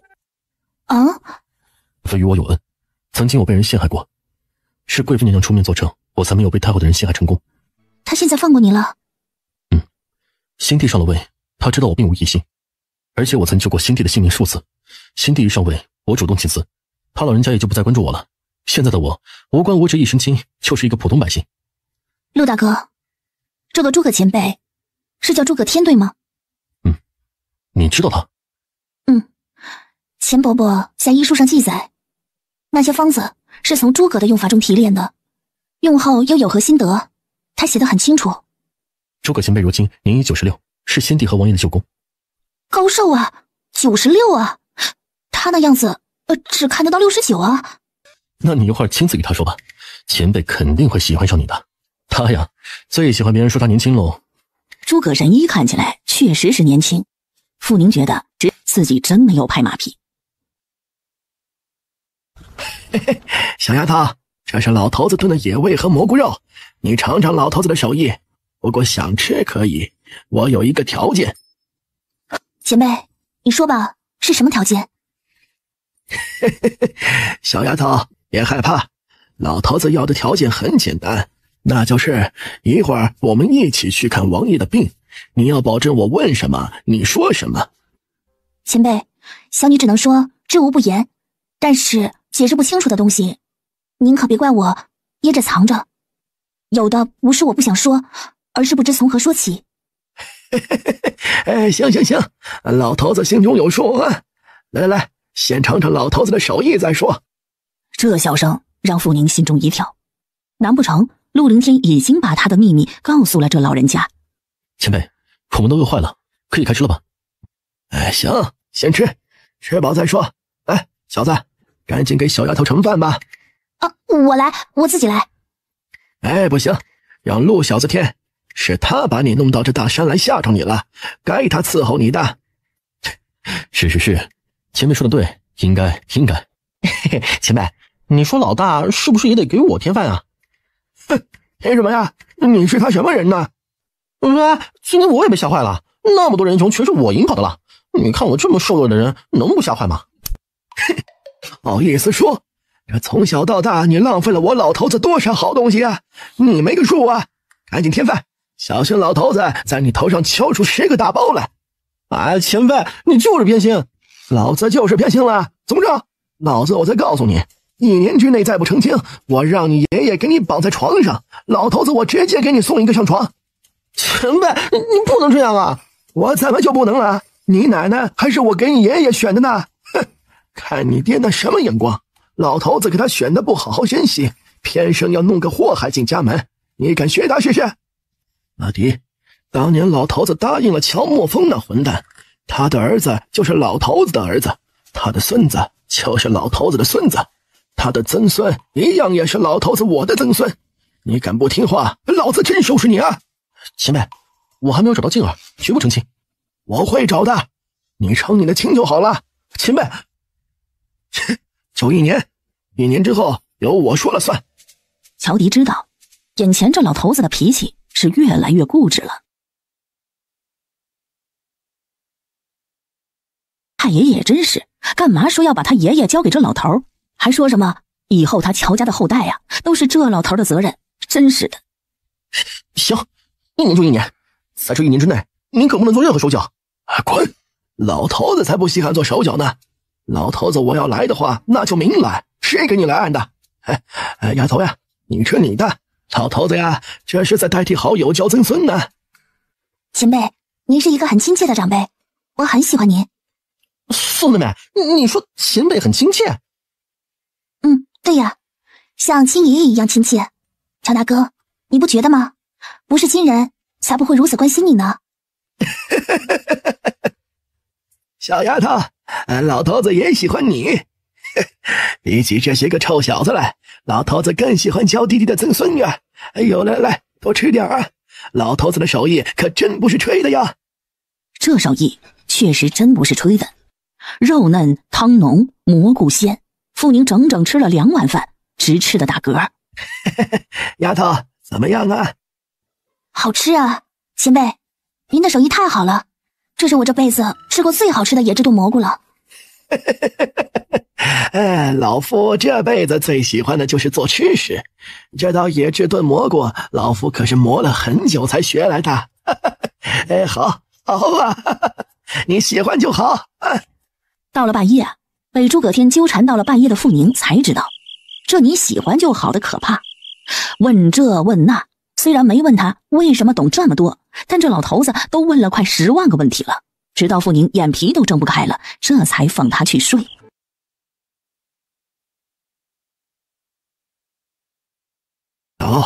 这被惊吓着了也正常，等烧退下来了就没事了。前辈辛苦你了。小子，这是个好姑娘，人聪明有造化，好好的对她，就是这身体底子差了一些。我一会儿呀给她做些药丸，让她天天吃着，这有几个月以后肯定会好起来的。前辈要感谢我呀。小子，要感谢我的话，生个儿子给老头子当曾曾孙子就行喽。还有啊，这小丫头可不简单，她懂得可不是一点点。前辈，她还小，杨明对她不好。哎呦，知道了。小子，老头我能这么糊涂吗？年纪是小了点，不过也不是太小，这当媳妇儿也是能当喽。这人你也抱了，何时？迷糊中，傅宁努力睁开了眼。我怎么了？小丫头醒了呀。前辈，我病了吗？是啊，昨天大概是邪风入侵，半夜起了高烧，不过现在好了，没事了。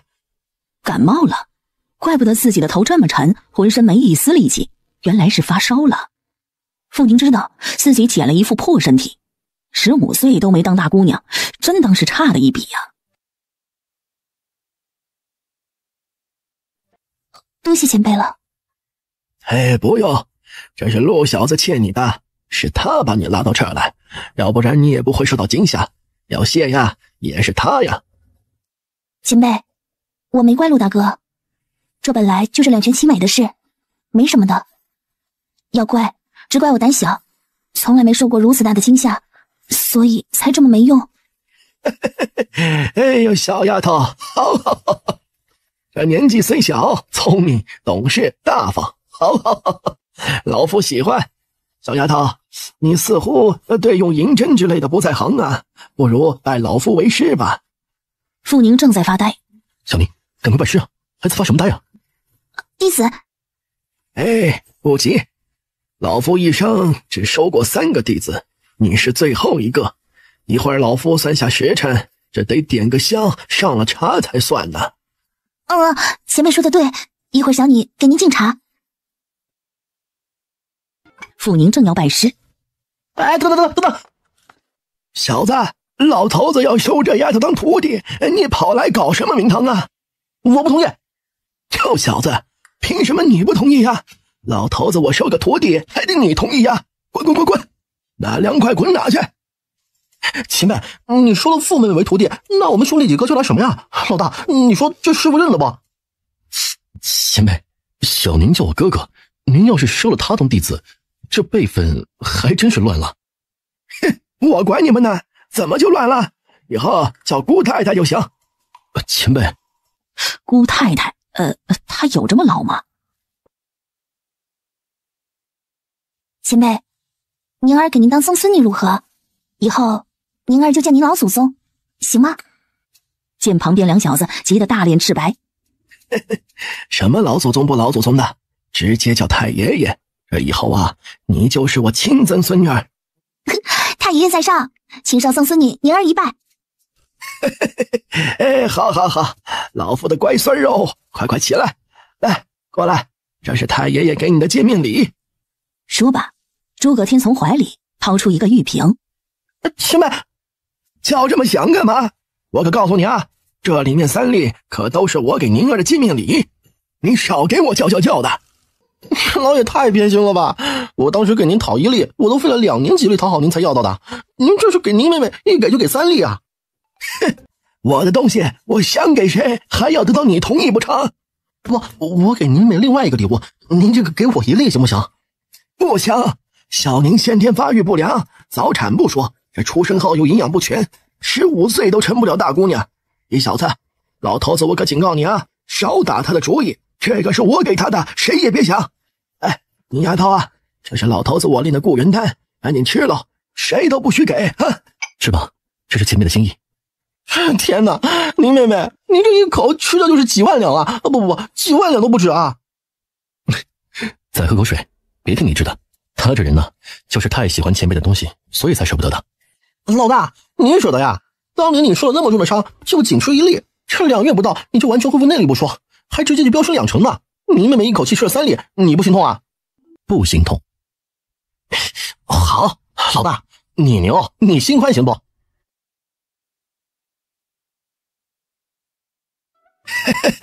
哎，小宁，过来，这个东西是太爷爷给你的留念，好好拿着。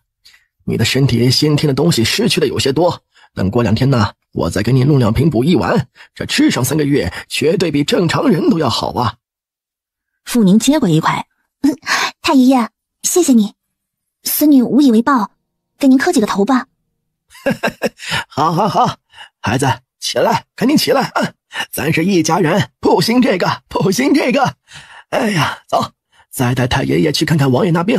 要是王爷能好啊，这就是老头子收到的最好的礼物喽。敦亲王除了这肌无力外，30出头年富力壮的他其实很健康，只是有一个地方。宁丫头，你是否还发现了什么呀？太爷爷，要不我们出去说？在这说，本王要知道。丫头啊，既然你是老夫收的曾孙女，那这小子也算是你表叔了，说吧。王爷，您近2年有没有感觉到脐部有东西往外鼓的感觉？你再说一次。别吓小丫头，你是不是这样啊？是。我怎么不知道？你为什么没与我说呀？有几次感觉不适，但情况不严重。后来因为治病发作，都是躺着为多，他也没有再痛过了。怪不得我没发现。宁丫头，他这是什么毛病啊？其实就是王爷脐部处有一块磨破了，肠子有时候会挤进去，脐洞处就会鼓起一块，好在破洞不大，才不严重。丫头，那腹股沟鼓起一团，是不是也是这个原因啊？就是这么回事。那要如何医治？修补。走，宁丫头，跟老夫说说如何修补。宁丫头，你老实告诉老头子，这些个真的都是从梦中学来的吗？总不能说他是只鬼抢了别人的身体吧？太爷爷，直到现在我都还天天在做梦，只要睡在那里，一闭上眼睛，晚上就有人在梦中教我各种医术。小宁啊，这话以后谁也不能说了，知道吧？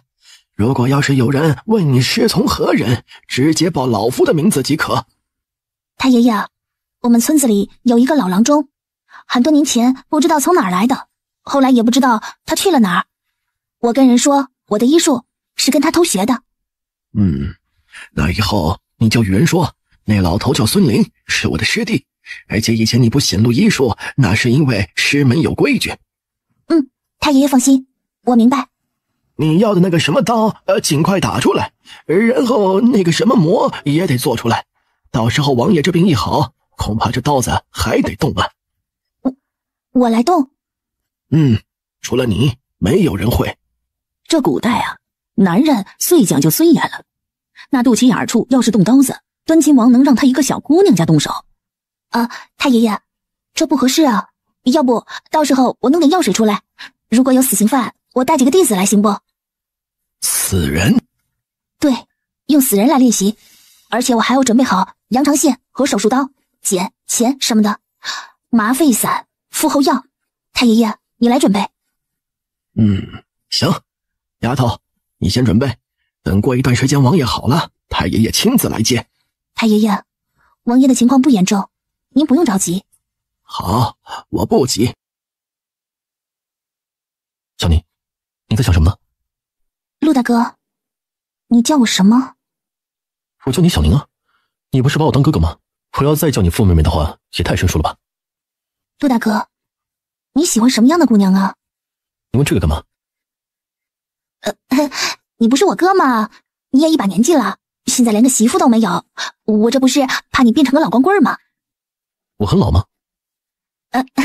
那个，你别在意啊，我只是打个比喻而已。其实呢，你这年纪适合成亲了，奶奶年纪大了，肯定盼着你成亲。陆大哥，你回乡时间太短，肯定也不认得什么姑娘。这样吧，你告诉我你喜欢什么样的姑娘，我去帮你找。而且我懂医术，肯定能帮你找一个身体健康、肤白貌美、能生能养、品性优良的好姑娘。就在这时，乔迪一脸欠揍的出现在两人眼前。老大，你有一个好妹妹啊，有一个这么优秀的妹妹，你想找一个什么样的妹夫呢？滚！再不给我滚，小心我收拾你！哎呦，老大，你干嘛生气啊？我这不也是好心吗？小宁也是我的妹妹，你不关心还不许我关心啊，是吧，宁儿？乔大哥，以后叫我雨宁吧，你这叫法让人浑身起鸡皮啊！叫你宁儿怎么就不行了？我不是你哥哥吗？哎，小宁啊，这是哥给你的礼物，收好了。这是什么？前辈不是说你这身体还得继续吃补益丸吗？可做这补益丸得100年以上天神血炼，刚才前辈都用完了，做的正是我身上的这2瓶。你要吃这个？哪不行啊？嗨，这是给我姐姐做的，不是给我做的。这1瓶能吃1个月呢，你先拿着吃好了，等找来了100年血莲，我再请前辈做吧。原来是乔姐姐吃的呀，那就多谢了。这1瓶很贵吧？嗨，不贵，你吃得起，只管吃呗。陆大哥，这个药丸拿出去卖，不知道得多少银子一粒。你说，把这几粒都卖了，我会不会发财啊？你就这么想发财啊？谁不想发财呢？谁叫我这么穷啊？别卖了，这个又名延寿丸，你吃了好处多多，想银子是吧？对，我真的很穷。乔大哥，有没有什么好赚钱的法子？告诉我一个。有啊，目前啊，他的医术不能一瞬间亮出来赚钱。快说，赚了钱我分你一份。嫁个有钱的男人，你不就发财了吗？算我傻一回。小乔子，你这提议啊，本姑娘看不上。小宁啊，我又不是太监，你这样叫我也太难听了吧？再说我是你哥哥。别哥哥妹妹的，哥哥妹妹容易出问题。就这样，你叫我小宁儿，我叫你小乔子，扯平。不行，傅玉宁，你不许乱叫。这就对了嘛，乔迪哥，这多正常是不是啊？别给我肉麻麻的什么傅妹妹了，小宁儿了，以后呢，我们就这么叫了。嗨，玉宁，你说哥哥妹妹容易出问题，那你叫他什么呀？陆大哥呀，我和盼盼是最好的姐妹，盼盼的亲哥就是我的亲哥。这话一落，陆凌天被扎心了，顿时鲜血淋漓。嘿嘿，大哥，你就自求多福吧，我让你顾虑太多，这下你就好好的当亲哥吧。陆凌天想揍死乔迪。阿弟，世子爷说小刚子要出门办一件大事，让你过去帮他1个月。老大，你别这样公报私仇行不？我有吗？在你心中，我这个当老大的人就是如此的狭隘吗？老大，我去收拾了，你在这陪雨宁妹妹吧。看乔迪气呼呼的走了。陆大哥，这个什么世子爷很讨厌吗？我看乔迪哥很不喜欢他，所以才问。不是，是怕世子夫人。其实啊，是怕世子夫人的妹妹。那还是算了吧，这样他会很难过的。小宁，你休息一会儿，这一会儿没事的。陆大哥，我们什么时候下山呢？你想马上下山吗？不是，如果不急，我弄点东西回去。我昨天发现四周有不少香菇、木耳、红菇啥的，那个晒干鲜吃都是好东西，我想摘点回去。嘿，丫头，你要这东西容易，这季节这山里到处都是，这个为师让别人去采，现在为师带你去采做青齿膏的蓝药。陆小子说你对这有兴趣呀？太爷爷，你喜欢什么？怎么，你想给太爷爷送礼呀？才不是呢，我可没有什么好东西给您，只是孝敬您而已。哎呦，好，老夫算是收对人喽。小丫头呀，你太爷爷我一生随意，唯一喜欢的就是美食与酒。要是你有手艺呀，哪天老夫来了，你给老夫做上几道菜，买上几两酒就行。太爷爷，我的做菜手艺虽然一般，待下山后我就一定开始学手艺，直到让您老满意为止。好，那老夫就有口福喽。走，小丫头，我带你采药去。陆小子，这摘蘑菇木耳的活就交给你了。小丫头，这些够了吗？不够的话，让他们再采。地上一大堆，至少5大背篓的香菇与木耳、茶叶等。太爷爷，这个晒干了，冬天炖鸡肉吃，那味道呀，可是刚刚的。没事没事，喜欢就好。陆小子，这以后您丫头的蘑菇就包给你了。这茶叶炒好了，记得送给我呀。遵从前辈吩咐。哼，你们在说什么呀？说得这么开心啊？咦，前辈，这位姑娘是？小宁，这位是王爷身边的女侍卫碧玉，前几天下了山刚回来。碧玉姑娘，这位傅姑娘是在下请来给王爷看病的人。清魂大哥，你说她给王爷看病，神医都治不了的病，她能行？对。神医，我没听错吧？没听错，您丫头就是陆小子请来给王爷看病的人，而且她看出了王爷得的是合疾，甚至还有了治医的法子。我去帮王爷收拾。你们很熟吗？陆大哥，他喜欢你呢。王爷身边的人都是死士。什么意思啊？以前我们都在侍卫营中训练了1年，侍卫有明卫和暗卫，暗卫都是孤儿出身，是王爷那边从小培养的人，他们永远都是王爷的人。永远都没有自由，那就是说一辈子不能嫁人，不能有自己的家了。可以嫁，但只能嫁给王爷身边的人，也不会有自己的孩子。为什么？因为他们从小就练一种功，这种功会影响子嗣，所以他们成亲的都很少。挺可怜的。如果当年不是王爷那边的收留，他们或许早就饿死、病死、冻死。进了王爷的安慰营后，吃住穿用都是最好的。陆大哥，那你是王爷的明卫，绰号叫清魂。清魂是代号，是招待任务时的称呼，但我不是王爷的安慰。哦，你是军人，不是孤儿。我想多了。什么逻辑啊？不是孤儿就不能是明卫或暗卫吗？傅宁的脑回路让陆凌天牙痛，但是他没解释，因为他确实不是王爷的明卫，也不是王爷的暗卫，他是新地的带刀侍卫首领，以及新地的暗卫首领。三爷，那个傅姑娘是哪里人？她是夺命大哥的什么人？碧玉姑娘，你打听的太多了。三爷，我没什么意思。有没有意思你心里清楚，再者你什么身份，天哥是什么身份你更清楚。我什么身份啊？宋三爷，碧玉身份是低，可是也不比一个村姑的身份低到哪儿去吧。至少村姑不是奴才，是平民。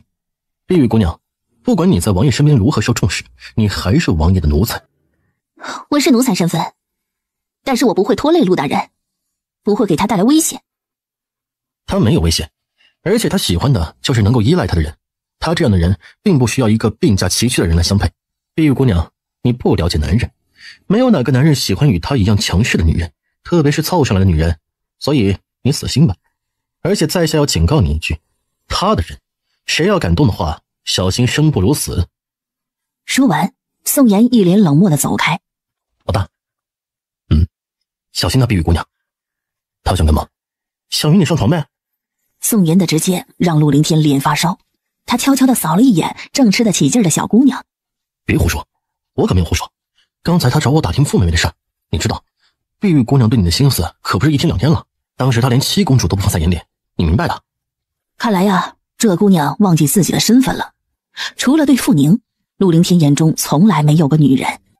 看来她不适合再待在王爷身边了。那去哪？北仓吧。这倒是不错的安排。陈雷不是一直说人手不够吗？他去了也算是一大助力了。一会儿与王爷说吧。老大，你完蛋喽！以前你从不会对一个人如此上心的，除了新弟。阿言，我对这种完蛋很喜欢。你说我是不是有病啊？老大，我觉得这种病并不可怕，只要你喜欢就好。好比世子爷，他病了很多年了，可他过得很开心，很幸福呀。说起这位世子爷夫妻相处的形象，陆凌天就想笑。他曾经不明白，为何世子对世子夫人就如此死心塌地，仿佛没有世子夫人，这世界都成了黑暗。但现在他明白了，没有了心上的人，哪来世界上的色彩？希望你有一日也会得上这种病吧。你这句话要去咒阿迪，我想他要是得了这种病，宋七姑娘也能解脱了。他怎么就这么死心眼呢？其实你又没比阿迪差在哪，他的眼睛里为何只有一个不喜欢他的人？或许他们认识太早了吧。阿迪是几岁认的宋七姑娘呢？听说宋七姑娘出生那一天，阿迪就认识她了，并抱着她说这是他媳妇儿。阿言，你一直不成亲，一直说没找到喜欢的姑娘，还是想等她的吧？也不是等吧，反正我也没有急着成亲。如果她嫁给了一个她自己喜欢的人，我再说吧。嫁给她自己喜欢的人，陆凌天的心突然扯了扯。那小丫头喜不喜欢自己呀？如果她不喜欢，怎么办呢？陆凌天忧郁了。现在的他不能明目张胆地表达他对傅宁的喜欢，同时又担心他不喜欢自己而喜欢上他人，顿时坐在那里纠结万分。眼看天色不早，终于一行人下山了。二叔，很久了吧？没有，小林，你还好吧？药找到了吗？找到了，找到不少呢。陆二伯，四毛哥现在情况如何？昨天晚上又烧得厉害，好在那药还有，给他煎了喝了之后又降烧，现在只是低烧了。那就好了。这一趟我不仅采到了八角莲，还采到了别的药。一会儿钱伯伯会来，到时候这药下去，加上钱伯伯针灸后，四毛哥肯定会好起来。太好了，小林，谢谢你。不用这样客气，一会儿还全靠钱伯伯，我只知道几个方子而已。小林，二伯谢谢你，伯伯派四毛谢谢你。不用客气，四毛哥就是我的兄长，应该的。二叔，这两位就是我的袍子，这是宋大，这是他媳妇儿，多谢贤夫妇帮忙，在下无以为报。一到陆家门口，小宁啊，辛苦你了。哎呀，不辛苦，兰姨，药都采到了，你放心吧，陆四哥不会有事的。宁丫头，你的药呢？钱伯伯，爹，你们到了。哎，到了，你钱伯伯怕你用药不准，特地过来了，赶紧把药给他。哎，有前妻在，傅宁就轻松了。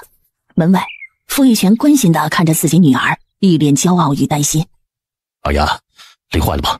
在山中有没有？爹，我没事，你别老担心我行不？那个药丸让娘一定要吃，一定要吃，别忘记了。哎，忘记不了，你放心。小小年纪的哪就这么操心呢？别走了，过几天再来看你。好，你有空就来，没空啊，不要担心我哟。哎，那可不行啊！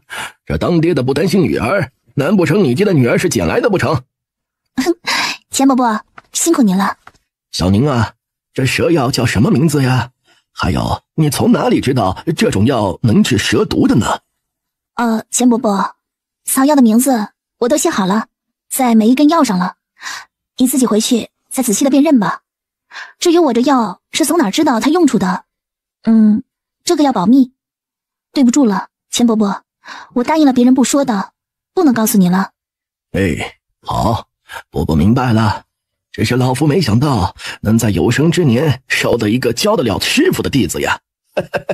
宁丫头啊，哪天去钱伯伯家里坐坐，你家伯母想看看你呢。行，等哪天你有空了，我去见见伯母。哎，说定了啊，这等我有空就来接你。开心的不行的前妻回到家，嘴里还哼着小曲儿。哎呀，孩子他爹呀，今日有何喜事啊？这么开心啊！老夫这是福报来喽。老婆子，你可还记得我那个父兄弟呀？这是他给你的？非也非也，这是上回我收的那小徒弟父兄弟的女儿给老夫赚来的。那小丫头好呀。哎呀，老头子，你说说，这是咋回事呢？前妻说了，可孙氏又不明白了。这父兄弟的女儿咋住在了陆捕头家呀？这两家准备结亲吗？不会吧？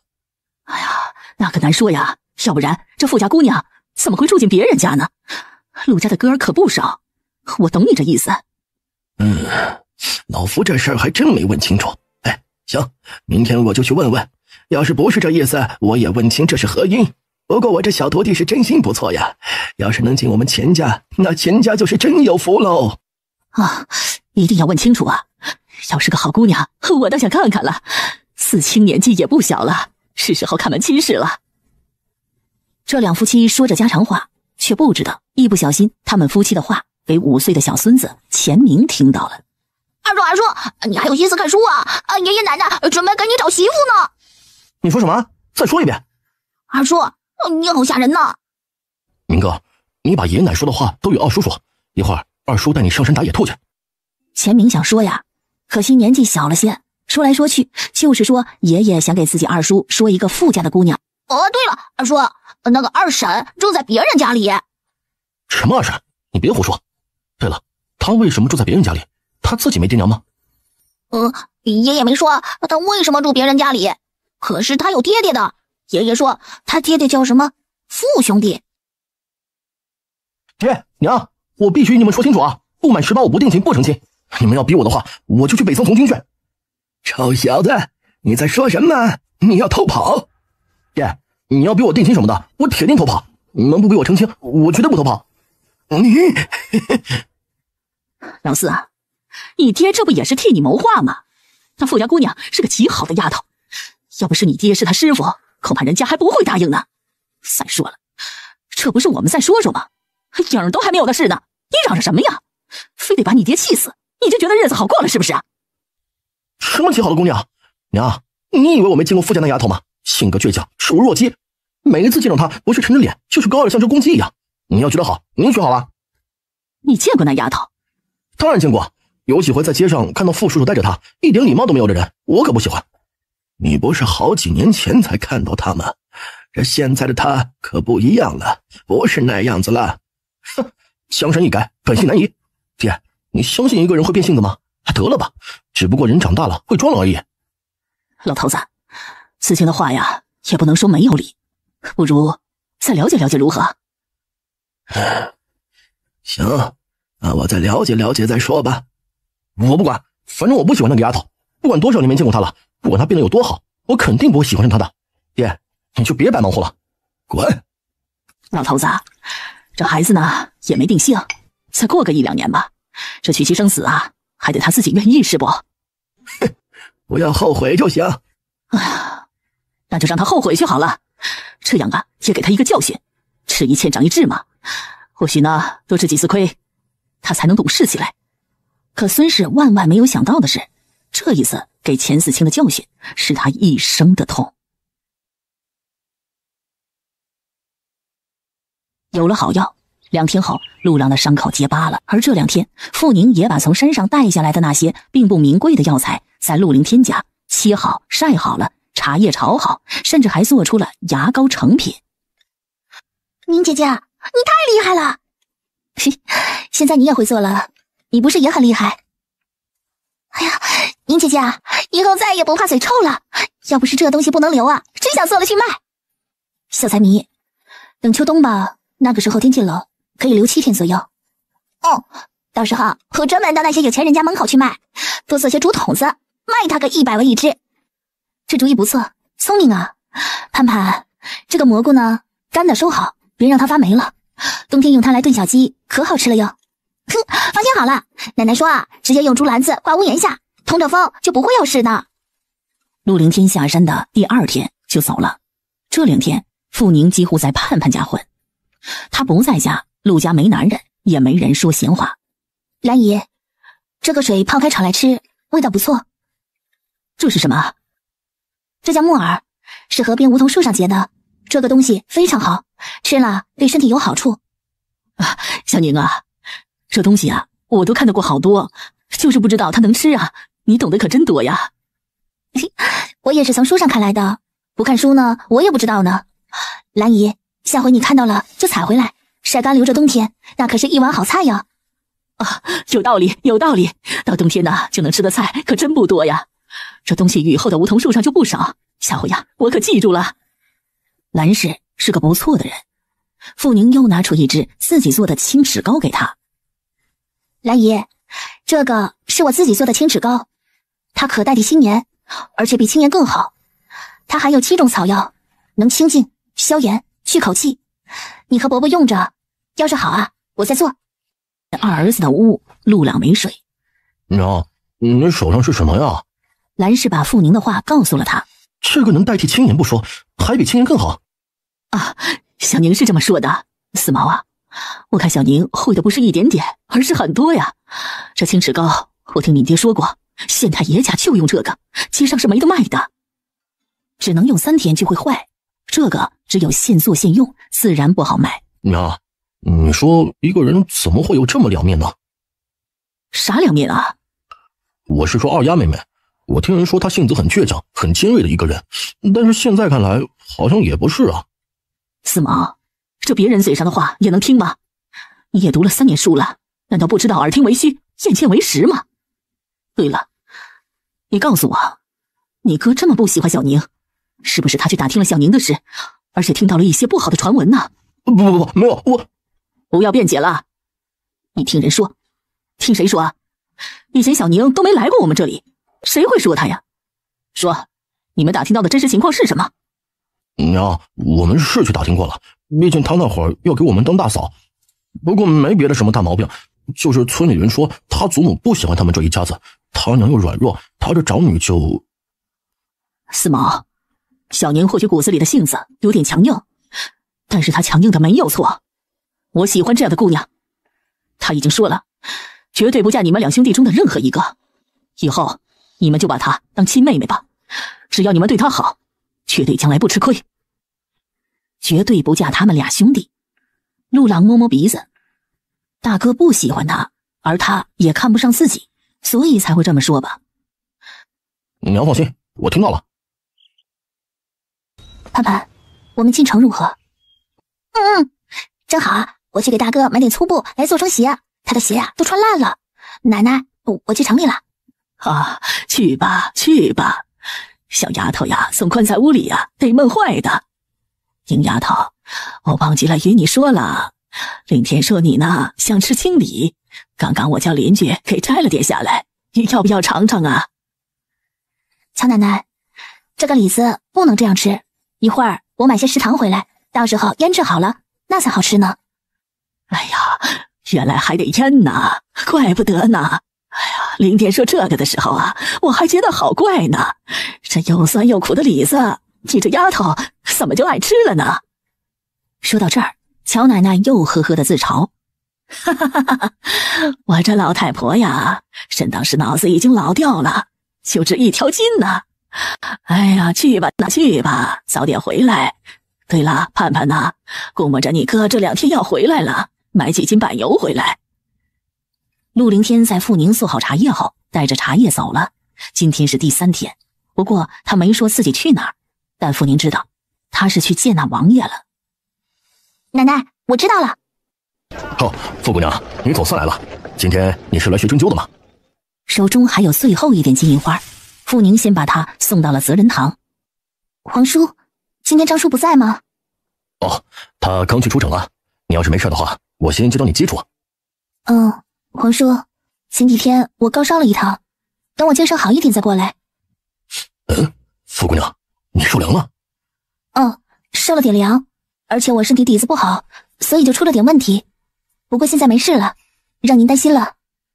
哎，那你好好休息，休息好了再来。我会的。呀，刚才多谢2位姑娘了，多谢了。要不是姑娘好心呢，老婆子肯定要摔伤了。大娘别客气，举手之劳而已。这林家在城里啊，霸道也不是1天2天了，以后注意一点。是，姑娘说的对，多谢提醒。不客气。大娘，你的家人在，那我们先走了。慢走，思清啊，感谢这位姑娘啊。钱思清呆呆的，他的脑子里此时完全被一张俏生生的小脸占据了。娘，他姓什么叫什么呀？是谁家的姑娘啊？你说什么呢？人家姑娘的闺名能随意告诉外人吗？娘，人家可是救了你，难道你不应该上门感谢吗？三儿啊，刚才叫你说声谢谢你都没说，现在说让我上门感谢。娘，刚才我不是被你给笑坏了吗？我不是没礼貌，而是没回过神来，我担心你呢。看来呀，新来的县太爷也怕林家，所以那林家大少啊，才敢一直这么嚣张猖狂。思清啊，以后你们在外面要小心些呀。娘，你放心好了，我知道谁能惹，谁不能惹。走吧，我们赶紧点，一会儿爹要等着急了。嫂，他今日早饭吃的少，说这几天又忙，早点送去啊，他好想吃就吃。却说傅宁与陆盼盼来到了陆盼盼嘴里所说的城中最大的首饰楼。宁姐姐，你看，太漂亮了。小二哥，这个拿我们看一下行吗？哎，这是最新品，今天卖第1对。哎，姑娘戴上它肯定更漂亮了。切，这么肥呀，戴什么也是白戴了。小二，那个给我，我要了。啊，你也太没礼貌了！我胖我的，关你屁事啊！我不好看，难道你很好看吗？胖啊，不是你的错，错就错在你还不知丑。你这么胖，污了我的眼呢，不知道吗？哼，死寸姑，你很美是吗？我看你这样子，比谁都丑。原来是你。对啊，是我。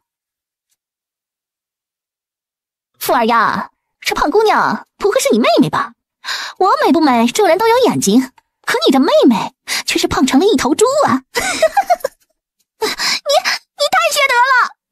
切，怎么这么肥还不让人说呀？丑就承认好了，又没有人说你承认自己丑就得把你抓起来坐牢。张姑娘，我告诉你，我妹妹就算是胖些，但也比你美上100倍。现在她年纪小，胖一点正常，等她到你这年纪，不管是从品德上还是从相貌上，都会比你美的太多。可你一把年纪了，我可以断定，以后的你肯定会越来越丑，和你的嘴、你的心一样丑。姓傅的，你说谁心丑啊？贱人，你敢骂我？贱人？你骂谁呢？贱人就骂你！切，你果然够贱的，不过你也算有脑子的，知道自己是个贱人。张贱人，以后你就改这名儿得了。这话一落，店中看热闹的人突然间就笑出声来。这小姑娘看着文文弱弱的，嘴皮子还挺厉害的，太会说话了。行了，别笑了，你不知道啊，那被人叫做张贱人的姑娘是谁的女儿吗？哦，谁的呀？快说！还能有谁呀？衙门副捕头张捕头的最小的女儿，是李氏生的，可受宠了。啊，原来是张家的女儿啊！就在这时，店里不知道什么时候进来了2个年轻人。哼，这姑娘长得是不丑，可这性子却太悍了，以后谁家敢娶这样的姑娘啊？你放心，轮不到你。我可不敢，娶了这样的女人，这日子可就没法过了，送我都不要呢。别说了，小陈人家赖上你了。好，姓傅的死贱人，我记住你了。小梅，我们走。大姐大嫂们都小心呐，这女人呐最喜欢勾引有钱人家的公子，她这么贱，小心你们家的男人公子给她勾引上了。说罢，陆盼盼拉着傅宁就出了首饰店。好了，气也出了，还生什么气呀？为这种人生气，何必呢？下回啊，他再敢挑战你，直接把他打藏好了。啊，宁姐姐，走，我们去找阿迪哥。盼盼，你认得乔公子？当然认识啊，他是我哥哥最好的朋友，来过我家好几回了。宁姐姐，阿迪哥是个很好的人，他说了，以后在这厂里有人敢欺负我，只管揍，只要不揍死，绝对没问题。2人走了。有意思。您可是定了亲的人，别看着好看的姑娘就眼睛移不开了。哎，表哥，你哪只眼看到我是说美人有趣了？我是说那小胖子。什么时候你的审美变了？那小胖妞才12、13岁吧，你竟然对上眼了？哎，你说什么呢？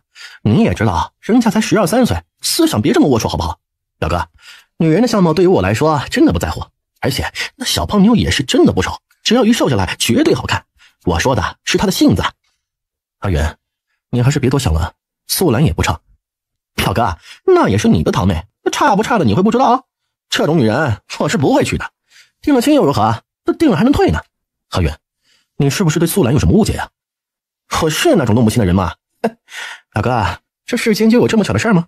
我经过那里，他就刚好掉下荷塘，而且还有人来拦我救人。再说，就算我救了人好了，当时我明明就拖着他的衣服拽上来的，可他与他的丫头就是说他的名声坏了，活不下去了，以死来威胁我。你说我傻的吗？是他自己没看透吗？那个乖巧见着他总是笑眯眯的堂妹，真的是那样一个有心机的女子。汉远，可你已经定亲了，还能如何？不如何？不如何吗？沈玉却总觉得自己这表弟有想法。明月楼是县里最大的酒楼。哎，天哪！小盼盼、小雨宁，你们怎么来了？因为我们被人欺负了。啥？你们被人欺负了？哎，小雨宁，你被人欺负我还行，谁让你长成这样呢？可小盼盼要被人欺负了，哎，哥就死了算了。傅宁瞪了乔迪一眼，他的意思是说他长了一张让人欺负的脸。来，进去跟哥哥说说，看看是谁吃了豹子胆，敢欺负你们。小二，上2杯最好的茶，最好的点心送上楼来。2位妹妹，请吧。我靠，土豪啊！乔迪哥，没想到啊，你竟然就是传说中隐藏的土豪。老子要是成土豪，那我叫老大成什么？小丫头，等那一天我看你怎么成。小丫头们，这酒楼可不是本公子的，本公子只不过是帮人管管而已。阿迪哥哥，你是在这里干活啊？这小丫头认为他是在这里当一个酒楼掌柜的不成？嗨，朋友的，我就没事过来玩玩。来说说吧，今天是谁欺负了你？说出来，哥哥帮你们报仇。哦，搞得我还以为是阿迪哥哥的酒楼呢，还想着以后想馋了就进来吃一顿。哎呀，这么好的酒楼啊，我可是头一回进来。看着那招牌上的菜啊，我都流口水了。呀，可惜啊，我没钱。这小丫头是想以后来吃白食啊？哎，行，以后你们想吃就来，报我的名字。哦，对了，这个你们拿着，拿出这个牌子，掌柜的会安排你们进这个包间的。谢谢阿迪哥哥，这下好了，我连明月酒楼都能来吃了。我看月郎还神气什么？要不哪天把他们都请来？哎呀，真想如此啊！阿迪哥哥，楼里最好的菜有哪些呀？乔迪闻言额头冒冷汗，刚才他是不是做错了什么呀？我能不能把我的信物拿回来呀？据说这张姑娘回到家，在李氏面前哭得震天动地。江儿，出什么事了呀？我被一个贱人打了。什么？江儿，哪个不长眼的敢打你呀？他不想活了是不是啊？现在的张家虽然比不得真正有权势之人，却是地地道道的土霸。伤到哪儿了呀？江儿，给娘看看。张娟抬起头，一张红肿的脸立即呈现在李氏的眼中，吓得他惊叫：快去把老爷给我叫回来！不过2刻钟，张捕头就进了门。怎么了？说娟儿被人打了，出什么事了？老爷呀，你可回来了！你再不回来，你女儿要跳井啊！我可怜的江儿啊，你赶紧去看看她那张脸，这下是算毁了呀！到底怎么回事？怎么会与陆家的丫头闹起来？仔细与我说来。张娟只会哭，于是她的丫头小梅把过程添油加醋的说了。好你个陆超，真当我张翔是病猫是吧？跟怂有一个臭丫头打我女儿，我们就走着瞧吧。找郎中来给娟儿看看，我这就去找陆超，我替我女儿讨个公道，就不姓张了。老爷，那丫头太可恶了，一定要替娟儿好好教训她。放心，我会的。爹，我要让那2个贱人没有好下场。你想怎么样啊？爹，傅二丫那贱人，我要让人揭了她，再划划她那张脸。至于那个姓陆的丫头，找上10个囚犯，弄残她。为难一下傅杂役，向陆副捕头讨个公道。老爷，你怎么了呀？那2个死贱人敢当众挑衅娟儿，那就是没把你放在眼里呀！竟然敢大声骂娟儿，她的名声算是损了，你可不能心慈手软呐！放心，等我安排好了，一定不会放过这2个死贱人。老爷，您慢慢安排，君子报仇10年不晚，我们不急。却说此时县衙内府，齐毅瞪着乔迪：这点小事还要我出手？你干嘛的？明天出门，那2个丫头要是出了事儿，小心你的皮没了。表哥啊，这点小事要我动手，难不成你这个县太爷是白白当的呀？这要我动手的话，行，到时候啊，你可别说我出手太重了啊。行，我动手行吗？这一个个的从哪里学的，比我都难请。你说呢？我们跟谁学的？哎，要问吗？哦，对了，那茶好喝吧？还有？没了。我家小雨您说现在季节过了，这个季节炒出来的茶不够甘甜，想喝这好茶呀，得明年喽。什么叫季节过了？再不甘甜，会比茶兜子泡茶难喝吗？交给你一个任务，给我炒10斤这样的茶叶来，一切好说。恐怕不行喽，表哥，这得老大同意啊，他不点头，谁说也没用啊。你是不知道，那茶极难炒，老头子那点茶，小雨宁炒了整整1天呢。我未来小大嫂的小手都被烫起泡了。你说老大难道还会让他给你炒10斤吗？这么难？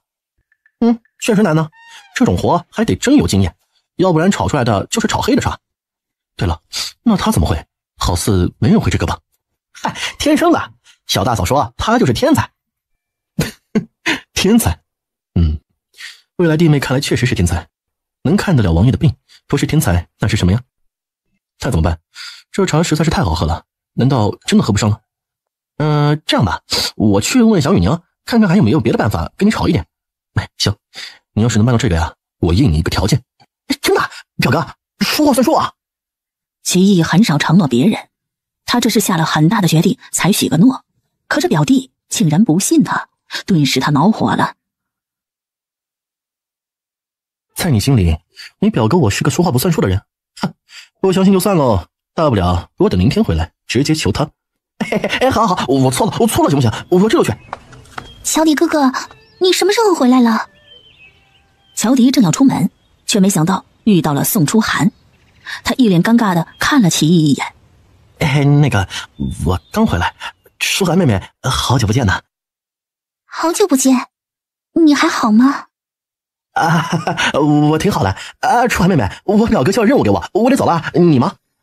姐夫啊，你交了什么任务给乔迪哥哥呀？会有危险吗？有一点吧，但是以阿迪的能力不会出什么事的。寒儿，你姐人呢？怎么我回来半天了都没有看到她？阿迪，你赶紧去吧。乔迪立即走了，头也没回。姐和江夫人去孤幼院了，姐夫你忙，我先回去了。面对小姨子的心愿，齐毅实在是没办法成全。你去吧，我也有事先去衙门一下。看着齐毅离去的背影，宋初寒的丫头杏花愤愤不平。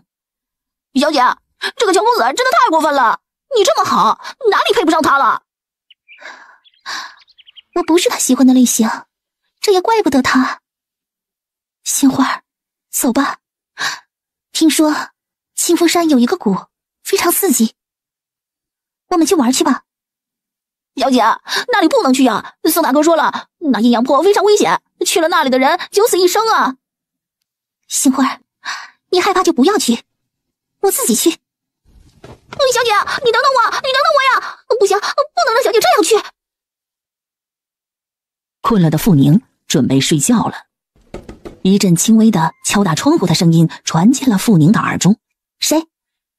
我。陆大哥，你什么时候回来的？嘘，别作声。门栓上没有？栓了。他手一伸，一个布包递在傅宁眼前。这是王爷给你的。王爷好些了没有？吃了几天药，加上你所说的穴位针灸，今天一早，王爷说他的眼皮没有这么重了。这个是王爷给你的，他说以后再谢。这是银票。你没见过？我家很穷的，你不知道我是个穷人吗？穷人家哪来的银票啊？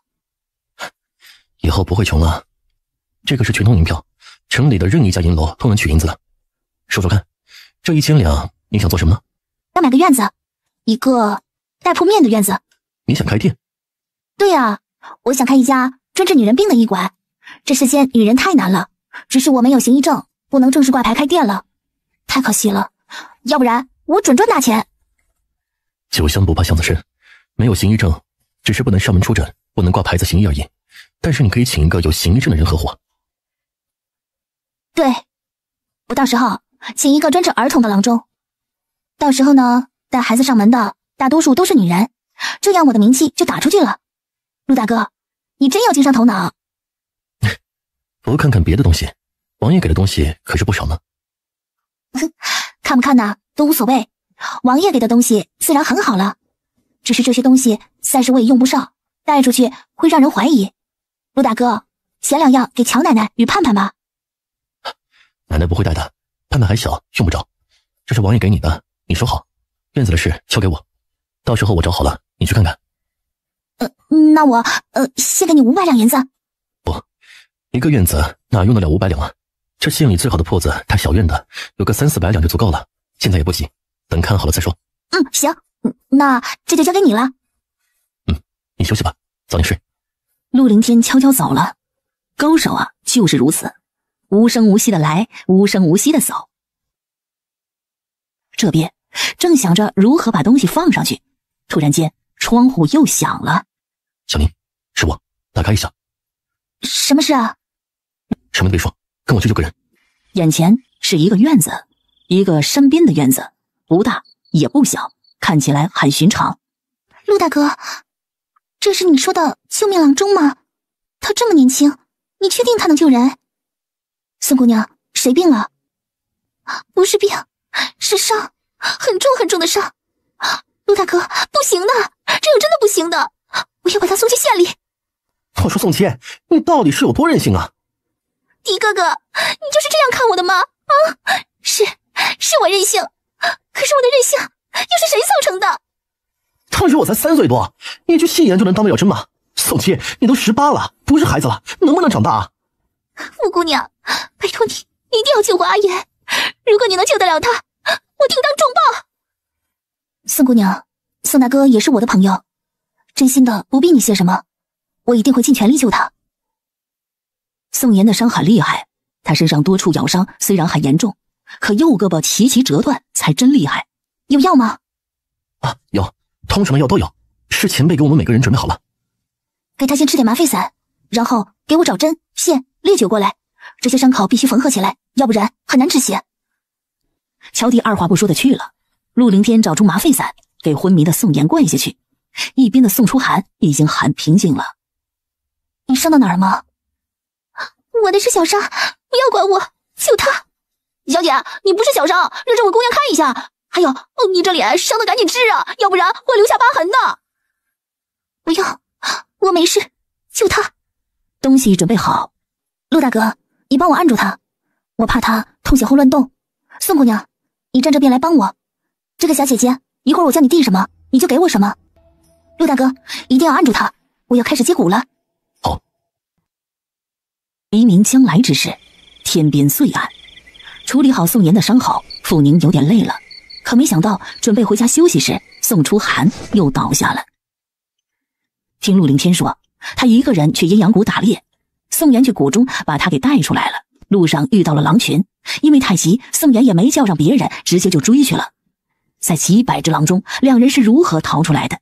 傅宁不知，但他知道这一次宋妍为了救宋初寒，差不多送了命。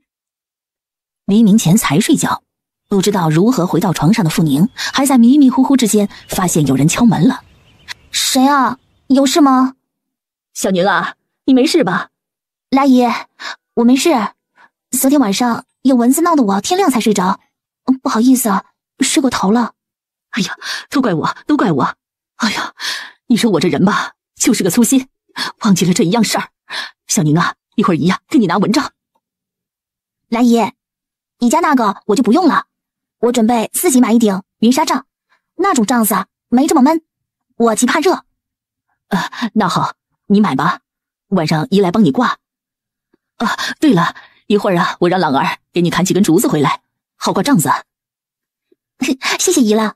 来爷，我肚子饿了，还有吃的吗？有，我给你留好了，就在我们小灶头的窝里。你去洗脸，姨给你拿。哎，谢谢。傅宁换了衣服，去了后厨洗漱。走廊上，陆月美看着陆续。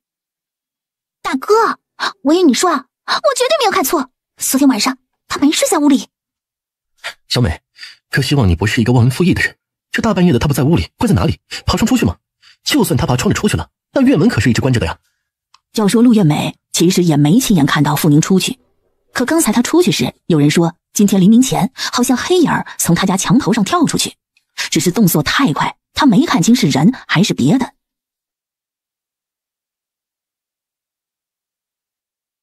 兰姨，你别总是给我加小灶，这得多难为情啊。哎呀，小宁啊，你就让姨这样吧，如果不是你呀，哪还有4毛的命呢？你说了，当我的孩子就不说客气话。兰姨，你们没想到过分家吗？啊？很明显，他在欺负你们这两家。哎呀，分不了的，小宁啊，父母在，不分家，这是祖训。如果是爹娘提出来分还行，要是我们提出来分家，那是大不孝了。不孝的名声会影响二毛的科举不说，而且我们除了净身出户之外，没有第二种可能了。这就是说，这两个老的不到100年之后，这个家都不可能分了。在别人家里呀，不一定。等孙辈们都成了亲，一般来说都会分家。毕竟一大家子吃在一起，住在一起很麻烦。可我们这个家，你知道的，他不把我们都捏在手里，他就会不安。还有，除非姨娘不在了，否则不可能分家。正当傅宁庆幸之时，陆盼盼蹦蹦跳跳的进来了。哼，二婶，宁姐姐。哎呀，盼盼过来了。二婶，我来叫宁姐姐帮忙，我想去厂里的丽秀阁送绣品。宁姐姐，你有空吗？有空啊，我马上就好。你今天没什么事吧？没有。你还想去哪儿啊？我想去一趟慈安寺，给奶奶求个福袋。要不你我一起去？盼盼啊，那慈安寺在城东呢，我们这去呀可有点远，你们怎么过去啊？要不让你二毛哥赶了牛车送你们去？不用，我哥借了族长爷爷家的驴车，他会送我们去。有这个大侄子去呀，兰氏放心了。好，那行，一路上啊，你们小心些。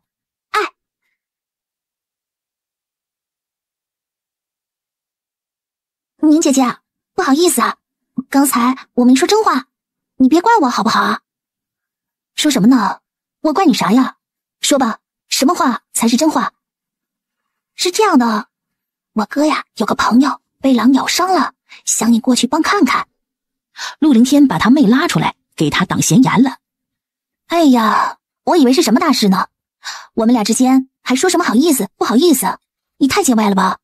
只要你们信得过我的医术，我很乐意。驴车在半个时辰后进了院子。哇，那什么石榴啊，石榴花真的好漂亮啊！宁姐姐，你快看呐，那里有一树枇杷，好像快要黄了。不对，那顶上的好像已经黄了，不知道好不好吃呀。一会儿啊，我们摘2个尝尝。跟我往这边来。对了，盼盼，你一会儿找乔迪去那边的院子里摘枇杷吧，那边已经黄了。宁姐姐，我不跟你去那边摘了，我去找乔迪哥哥摘枇杷。哥哥，乔迪哥哥人在哪儿啊？在那边，你去找他好了。给宋妍换好药，再让他把药服下好。楚寒，我帮你看看。不用了，就让他留着。他在，我永远会记住昨天，永远会记住这一次。因为我的固执，阿言哥差点丧命。2人出了门。我知道你在内疚，可内疚不能代替一切，它不能代替爱，也不能代替施舍，更不能代替幸福。楚寒，你懂我的意思吗？小宁，你看出了什么？不用看，我也是个姑娘。我与你说说我的故事，要听吗？好。听完，宋初寒完全呆掉了。小宁啊，你比我更惨呢。这有什么惨不惨的？我其实呢，很感激陆二公子的，他不爱我而娶我，你想想，这辈子得多可怕呀！什么这么可怕呀？陆凌天走了出来，傅宁一脸尬笑，不知道是故事感人，还是宋初寒被激励了。一听下来，他变得活泼开朗多了，与傅宁几乎是无话不谈。临走时，他硬要给傅宁500两银子和1包首饰。我身上带的银子不多，这个你先拿着，等我回京后一定再拿来给你。这个呀，足够了。宋大哥也是我的朋友，救他是我自愿。再者，药全是神医的药，真心。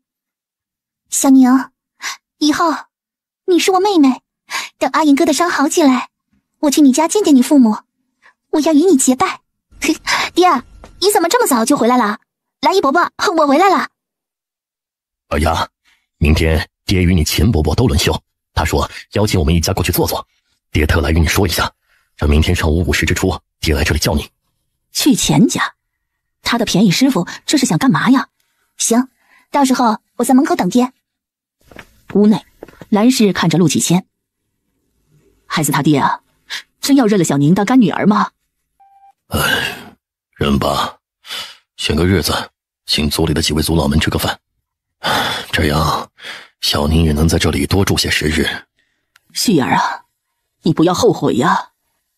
娘，我觉得傅叔叔的想法不错，您不是喜欢他吗？认个干女儿，就像爹说的一样，到时候就能从我们家出嫁了。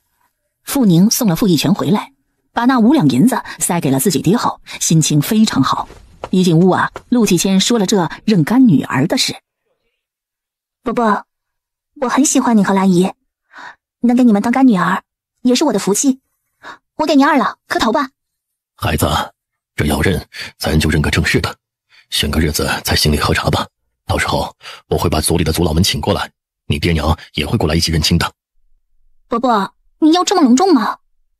要，伯伯能收一个这么好的义女，我一定要让全村人都知道。行，那就由您了。你说二弟这人也太看得起傅家了吧？你确实没有你二弟聪明，他这个奸着呢。你说什么？这还不明白？那傅家明明是冲着结亲而来，可二毛却看不上，这得多难为情啊！现在那丫头又扯了点草药，救了陆朗一命，自己儿子又看不上，那咋办呢？自然是认干亲呗。其实啊，依我看呢，并不是二毛看不上那丫头，而是他想找个有靠山的岳家才可能。你这样说有道理啊。那当然了，谁家会喜欢娶一个狐狸精一样的儿媳妇呀？这样的话，儿子的心呢都被勾走了，哪来的爹娘地位呀？我说孩子爹啊，你可得好好的教诫一下房儿，让他别让那只小狐狸精勾走了魂儿。这一下呀，他在陆家肯定得住到出嫁了。房儿看上了傅家那丫头。你别瞎嚷嚷，反而不可能的，他明知他夫子想结亲呢。是啊，那陈娇啊，不是没有这丫头长得妖吗？毕竟房儿还嫩呢，分不清娶妻娶贤的理儿。陆大伯一心为自己长子思谋，这2天张捕头不知道犯了什么过，被暂停了职，现在衙门就自己爹这一个人管着，他希望另一个副捕头位子永远空着。我知道了，我一定找他谈谈。我再思量着，这丫头要是不嫁，房儿就是不死心。你有什么计策？也不是什么好计策，这傅家不是回不得了吗？长期住干爹干娘家也不是个事儿啊。我想傅以前呢，也希望自己女儿早点嫁掉。可没合适的人呢。这傅义全可是有名的宠妻子儿女之人，不比2毛3毛好的孩子，恐怕傅家也看不上呢。我往娘家那边找找看，我们陈家子弟那么多，我就不信找不到一个。行，好好找。第2天一早上，早早的就起来了。兰姨，今天怕是来不及的，我想带我娘、我弟弟妹妹去买身衣服，省得到人家家里太丢脸。喝个茶也不要多久啊，小宁。不是过几天要来的吗？到时候喝，以后成了干亲，您还怕我爹娘不过来呀？您呀，好东西就先存着，到时候呢，都给你吃个精光。兰氏知道今日傅家去钱家的意思，恐怕是这2家起了结亲的心了。小宁啊，也不知道哪个女人有福气当你的婆婆，姨呢真是好眼红啊。兰姨，你这是有王婆婆卖瓜自卖自夸的意思了哈，这女儿还没认一下了，您就开始夸了，小心别人笑话哟。臭丫头，我可没有夸，你有多好啊，姨心里有着数呢。一会儿啊，你爹快到了，你先去路口等着，早点回来啊。晚上姨呀，给你做拍黄瓜。今年闰了3月啊，黄瓜成熟早了些。哎，那我先走了。出门的时候正好碰到陆盼盼。宁姐姐，你的烟脆梨能吃了，好吃的不行啊。哎呀，不行，让你这么一说，我流口水了。走，先吃几个再说。拍脆梨是甜酸辣味，放在水井里凉着不会坏，那味道呀，真当是个爽。2人吃得嗦嗦哈哈。又要吃又怕辣，这俩丫头叫你们少放点辣的，这下辣坏了吧？小奶奶，您最好了，我最爱您。哎呀，这丫头呀，小嘴儿啊，怎么就这么甜呢？谁要去找你了呀？可有福了。小宁啊，今天你们去找钱家，你爹娘难不成想与钱家结亲吗？强奶奶，不是这意思。钱伯伯说我成了他的记名弟子，得与家人认识认识，别到时候到街上遇到了，打一架都不知道是一家人。哎呀，这丫头呀，你会打架吗？会呀，我现在呢天天运动练功夫，不就是为了将来能打赢吗？人不犯我，我必不犯人。但是被人家欺负到头上来了，我要是再逃，那不成了龟孙子了吗？你是女的，林姐姐，你只能成为龟孙女。小丫头，你胡接什么话呢？小宁啊，赶紧去吧，别让你爹娘等你。傅宁喜欢陆凌天的家人，奶奶慈祥，妹妹天真。哎，乔奶奶，那我先去了哈。哎，去吧去吧。傅宁出了门，走过田埂2分钟就到了大路上。大姐，大姐！哎呀，小心啊！小丫头，这路上都是沙子，要是摔着了可痛呢。嘿嘿，大姐，我不怕痛。你又不是铁打的，哪有不怕痛的？以后啊，可不许如此鲁莽。啊，我听到了，大姐，现在我可厉害了。昨天爹爹买了一只烤鸡回去，我吃了这么多。姐，娘，坤弟，爹，你们早。二丫，看到你，娘总算放心了。娘，我好着呢，兰姨与陆伯伯对我都挺好的，就是我也是有点想您，想坤弟，想六丫了。想啥呢？你让你爹呀，天天不是买肉包子，就是买鸡买鸭回去，我们还能差到哪儿去呢？二丫，以后啊，可不许再往家拿银子了，爹娘弟妹都好着呢。娘，爹没与你说吗？前几天我帮了个贵人看病，一下子就赚了50两呢。50两就多吗？又不是天天能遇到贵人的。以后的银子都收好，到时候啊，给自己备一份好好的嫁妆，还不看上我女儿？哼！完了，这亲娘把陆续给记恨上了。娘，我与你说个事儿，其实啊，是我不喜欢那陆续，这人啊，毛病太多了，而且光是一个秀才身份还压不到秦大郎，我自己不想嫁，故意惹他不喜的。孩子，你怎么会这么想啊？传出去了的话，你名声全没了。娘，傅大丫嫁进秦家后，祖母肯定会对大房越来越好。他这么势利的人，不说你也知道。我要是嫁了个比秦大郎还差的夫君，你想想，将来你在傅家的日子还会好过吗？娘，我要嫁个比秦大郎厉害的人，好给你撑腰，让他不敢欺负你。你们娘俩这在说什么呢？怎么了，二丫？怎么惹得你娘哭了？我知道，爹，大姐说她要嫁一个比秦大郎更厉害的人，这样娘就不会被祖母欺负了。唉，媳妇儿，是我没用。群哥，不能怪你，小子压死人呐，谁家不如此呢？你已经尽力了，我能嫁给你呢，真的很开心，很幸福。爹娘，今日去钱家，我知道是什么意思，但是我现在真的不想嫁人，你们别强求我行吗？二丫，爹娘不逼你，今日你师父也说了，只是想成个师徒礼而已。其实四清那孩子真的不错的。爹，钱伯伯人不错，我信，但是嫁人得看所嫁之人的品行，而不是看他爹人如何。你当初也说陆续不错，可真正了解了才知道，这个人缺点真的很多。所以爹娘暂时莫与我说什么亲事，如果有人上门说，也得打听得清清楚楚，两下相看过才提，行吗？行，爹听你的。爹，等我安排好啊，到时候请个有形意正的人一起开个小衣铺，我赚钱后就买个院子，到时候呢，我们一家人搬出来一起生活。搬出来呀？林氏爷想，只是能吗？婆婆那种人会放了自己家男人这棵摇钱树，让他们一家5口过幸福的日子？我喜欢，大姐，我要天天跟你住一起。哼，你不就是好吃吗？什么叫想你大姐了？这些天呢，你大姐把你的嘴给养宽了，越吃越想吃了。嘿，才不是呢，我就是喜欢跟大姐在一起。娘，要是能搬出来和大姐住，这样晚上我又可以和大姐一起睡了。要吃可以啊，但是以后呢，你要跟着我学认药，行不？认药啊，大姐，那个好难吧？不想学啊？可以啊，那就没好的给你吃。好吧，我学。要是学得好呢，以后姐呀，天天给你买吃的不说，还给你买新衣、绢花、新鞋子。姐，真的呀？当然是真的，难不成还是煮的吗？你大姐我什么时候哄过你了？走，现在我们就买新衣去。孙氏一听说傅家到了，立即迎了出来。二丫、坤儿、六丫，赶紧叫人，这是你钱伯伯，这是你钱伯母。3个孩子立即叫了人。呀，这小丫头长得可真好啊！六丫，你几岁了？嬷嬷，我6岁了。呀，才6岁呀，真懂事啊！我以为8岁了呢。看来呀，你娘真会教孩子呀。谢谢哥哥，嬷嬷夸我呢。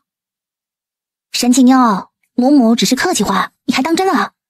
天哪，这不是那天在街上的姑娘吗？小姑娘，原来是你呀！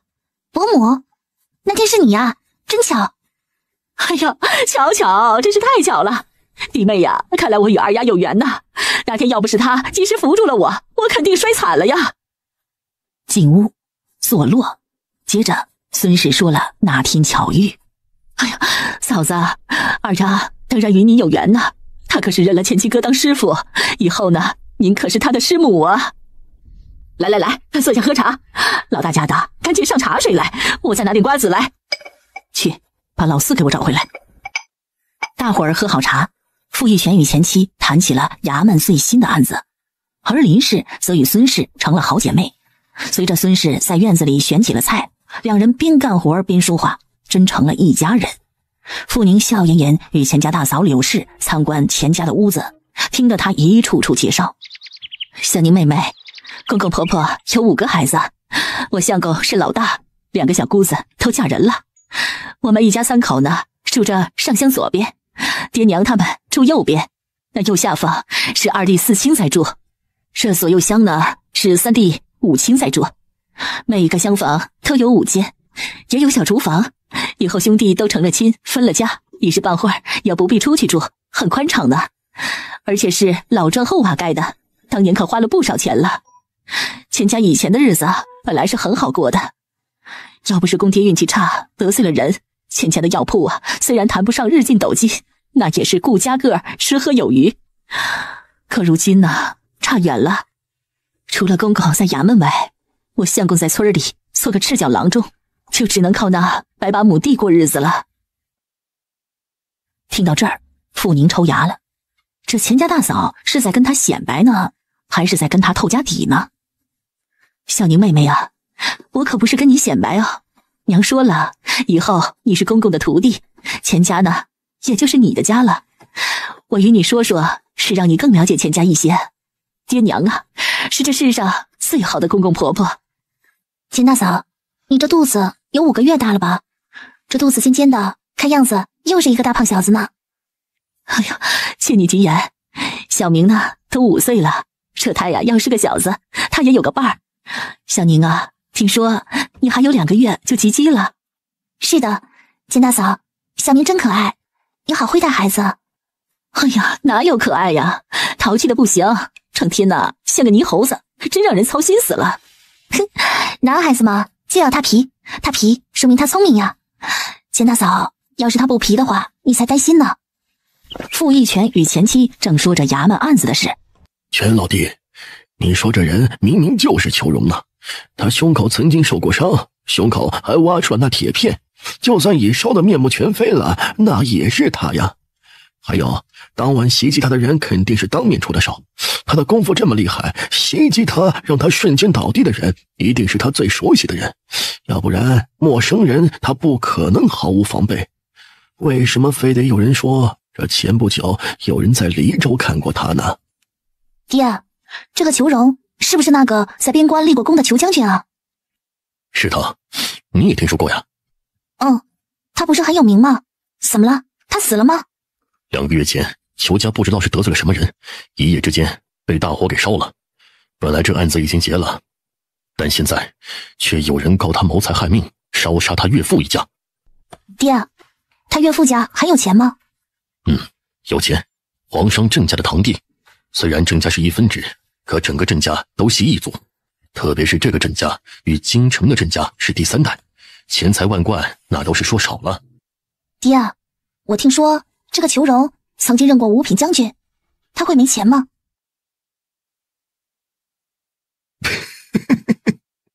丫头，一个五品武将1年的俸禄也就600两银子，裘荣家境本就贫寒，这哪能与郑家的财富可比呢？爹，师傅，那这个裘荣娶了郑家女后就住在郑家吗？对，郑家这一支就一个嫡女，后来有2个庶子也不成才，裘荣因左手残而退，但是他品级还在，相貌俊秀，虽不是入赘，但一直住在郑家。爹，他有30出头了吧？在郑家当女婿有10来年了吧？能没有孩子吗？就算他对郑家人能狠得下心来，至少还有儿女呀。他的儿女呢？没有儿女。师傅，那死者胸口的铁片可有检查过？检查了呀。小宁想到什么了？裘将军受伤有10几年了，那铁片在体内10几年，不知道被火一烧会什么样。宁丫头，你真是太聪明了，一语道破梦中人呐。对，你说的有道理。当时我找到人的时候，我们只顾得看有没有铁片，却没想到这新铁片与旧铁片之分别了。听到夸奖，傅宁笑笑，他看到过一个电视剧的剧情。就在这时，一个小男孩子跑了进来，拉着雨珠往外跑。我带你去玩，跟我来。师傅，爹爹，你们继续聊，我跟去看看。这俩家伙年纪小，我怕他们做危险的事。你去吧。刘丫，别乱跑，小心呐！姐姐，就在前面，那里有好多树泡的，可甜了，你快来呀！原来是去摘野果子吃啊。姐姐，给你吃，可甜了。你吃，那边有，我自己摘。4月中旬的太阳有点大，傅宁找了个比较阴凉的地方站了下来，身边正好有一棚的树泡，一个个又红又大。他喜欢这些野果子，伸手摘了一个塞嘴里，眯起了眼。突然一阵脚步声在树丛里的鱼塘里响起，紧接着一个鸭子似的声音：四哥，你可真难找啊！傅家到了，赶紧回去。傅家人？难不成是说他一家人？没等傅宁出神，鸭子生的少年喘着粗气又开了口：没呢，他们留在家里吃中饭，你别去了，娘说了让你赶紧回去，否则打断你的腿。我就不回去，他要打他就打好了，娘就是这样，是我娶媳妇儿，又不是他娶媳妇儿，为什么他非要让我娶那个富二丫呢？我不要。四哥，你这样躲着也不是事儿啊，万一爹娘非得结亲，你跑得了吗？他们要是敢逼我就去边关从军去。四哥，那个傅家的姐姐长得挺漂亮的呀，你为什么这么讨厌她？那是你没见过好看的，所以你才会觉得她好看。我告诉你，前不久我在街上看到一个姑娘，那才叫真好看呢。可惜我不知道她的名字呀。撕了撕牙，傅宁决定不听了，万一让人发现，这太尴尬了，好吧？以后他与钱家还得来往呢。走到钱明与傅雨珠身边：六丫，外面太阳太大了，晒黑了不好看，会被人嫌弃的哟。走，娘一会儿要找你的。你看我这里摘了好多，又红又大。傅雨珠也吃了不少个，又见自己大姐手帕里的树泡确实又大又红，立即跟着走了。二叔，他们走了。厉害，明天二叔从学堂回来，给你带3串糖葫芦。二叔，你好好啊。四哥，那傅家姐姐长得真的很好的，你真的不要看看吗？不要，她长得再好看，我也不会喜欢上她的。好吧，那我回去了，一会儿娘知道我与你做这事啊，肯定得打断我的腿。别告诉娘我在这啊。知道了。钱武清带着钱明走了。钱老四，你好啊，竟然敢不听老娘的话，我抽死你！娘，不要叫我娘，我不是你娘。你这个讨债鬼呀，我这是哪辈子欠了你的呀？啊，我天天操心着你们，可你们呢？哎呀，老天爷呀，这些个讨债鬼呀，你怎么就不帮我教训一下他呢？啊，这都17、18的人了，还如此不懂事，我这心肝都痛啊！哎呀，五弟，你干嘛告诉娘我在这里啊？钱武清很冤枉。四哥，不是我说的，是那傅家姐姐听到了我们的话和娘说的。她说你并不喜欢她，所以请娘别再说这结亲的事了。娘，我早就说了，我不喜欢什么傅姑娘，是你偏要搞这一套的，真不明白，到底是你娶媳妇儿，还是我娶媳妇儿？好啊，是你娶媳妇，以后我再也不管了。你让我丢尽了脸，以后你要是娶一个让我操心的媳妇，你们就滚蛋！走，回家，老老实实的去跟你父叔、父婶道歉。爹，不要叫我，今天你对不起你父叔、父婶和你二丫妹妹，去给他们道歉吧。此事我们已经商量好了，不再强求了。父叔、父婶，对不起，是侄子幼稚，小侄年纪还小，心中有壮志未酬，可爹娘急着让我成亲，这才出此下策的。贤侄志存高远，属定当之志，不必在意。二丫，过来见过你钱四哥，以后他就是你的师兄了。傅雨宁见过钱师兄。他一抬头，是不？你不个什么不啊？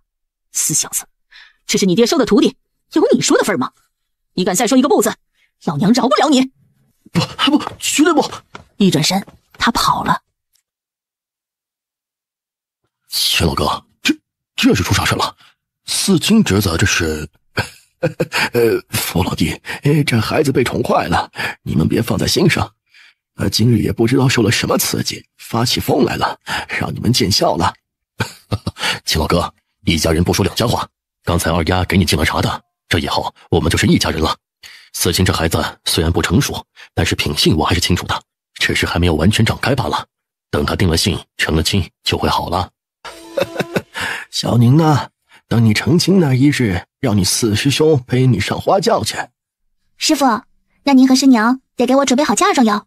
师娘，您以后要多提点我娘一些，她呀太软弱了，成天就是一个受气包。小宁啊，师娘呢有2个闺女，但是不会嫌弃多一个。以后啊，钱家就是你的娘家，谁敢欺负你，就让3个师兄帮你揍他。谢谢师娘。时辰不早了，我们先回去了，等过些日子再请师傅师娘上门玩。孙氏心里还挂记着那个不孝子，也没心思再留傅宁一家了。回到屋里，说，这是什么情况？你这死小子，真是一天不打上房揭瓦了！你给我起来！今日啊，你不给老娘好好说说，我揍死你去！娘，我要娶傅雨宁。我说死小子，你发什么疯啊？让你见，你死活不见，见一面就非去不可。你以为人家宁儿是你家菜园里的大白菜呀？你想撸就撸啊！娘，我喜欢他，我就是喜欢他，我要娶她，我不管，我就是要娶她。话一落，人已经冲了出去。子江，你给我回来，快回来！我家说了不结亲了。老大，快拦住他！不许拦我！大哥，你走开！四弟，你听我一句，说完后你再去也不迟啊。你说，你快说！你这样跑去，是想傅家与钱家断了来往吗？刚刚爹娘做了这么多，你没看到，可我看到了。现在你这样跑去，你让小宁妹妹以后如何见人？大哥，我喜欢他，我想娶她呀！刚才是我混蛋，是我脑子犯病了。可是我不知道他是他呀！至少我要让他知道我喜欢他。好吧，老大，你去把他们再请回来。小宁那丫头还是个拎得清的人。傅宁回来了。师傅师娘，你们什么都别说，让我与师兄聊聊吧。那小子在屋角，他没脸来见你爹娘。傅宁笑笑，点头过去了。钱师兄，小宁，钱师兄，我知道你叫我回来是想告诉我你喜欢我是吧？是的，我喜欢你，就是喜欢你。钱师兄，那我问你，你喜欢我什么？是喜欢我的相貌，还是喜欢我的性格，或又是喜欢我的品德？我什么都喜欢。不，其实你仅仅是喜欢我的相貌而已。我是什么样的性子，什么样的品德，你一无所知，怎么可能喜欢上？我没说谎，小宁妹妹，我可以保证，我喜欢的是你的所有。啥都不了解，就全都喜欢？钱师兄，我没说你说谎，只是说你的喜欢很盲目而已。如果说你知道我们村里人是如何说我的，你肯定不会说这样的话。谁在编排你？告诉我，走，我揍死他去！你都不问问，他们编排我什么，就要去打人，这样真好吗？那他们到底编排了你什么呀？曾经的我，因为堂姐抢了我的未婚夫而跳的河，从河里救起来后，村里人都说我不要脸，说我抢堂姐的未婚夫。不可能。对，你说的对，我确实没有抢我堂姐的未婚夫，谢谢你的信任。钱师兄，说句真心话哈，你还真了解我。不过呢，你别否认，其实你喜欢我，莫过于喜欢我的相貌而已。小宁，可人与人之间头一回见，喜欢的自然是相貌呀。钱师兄，就算你说的对好了，可你要知道，天下比我漂亮的人多了去了。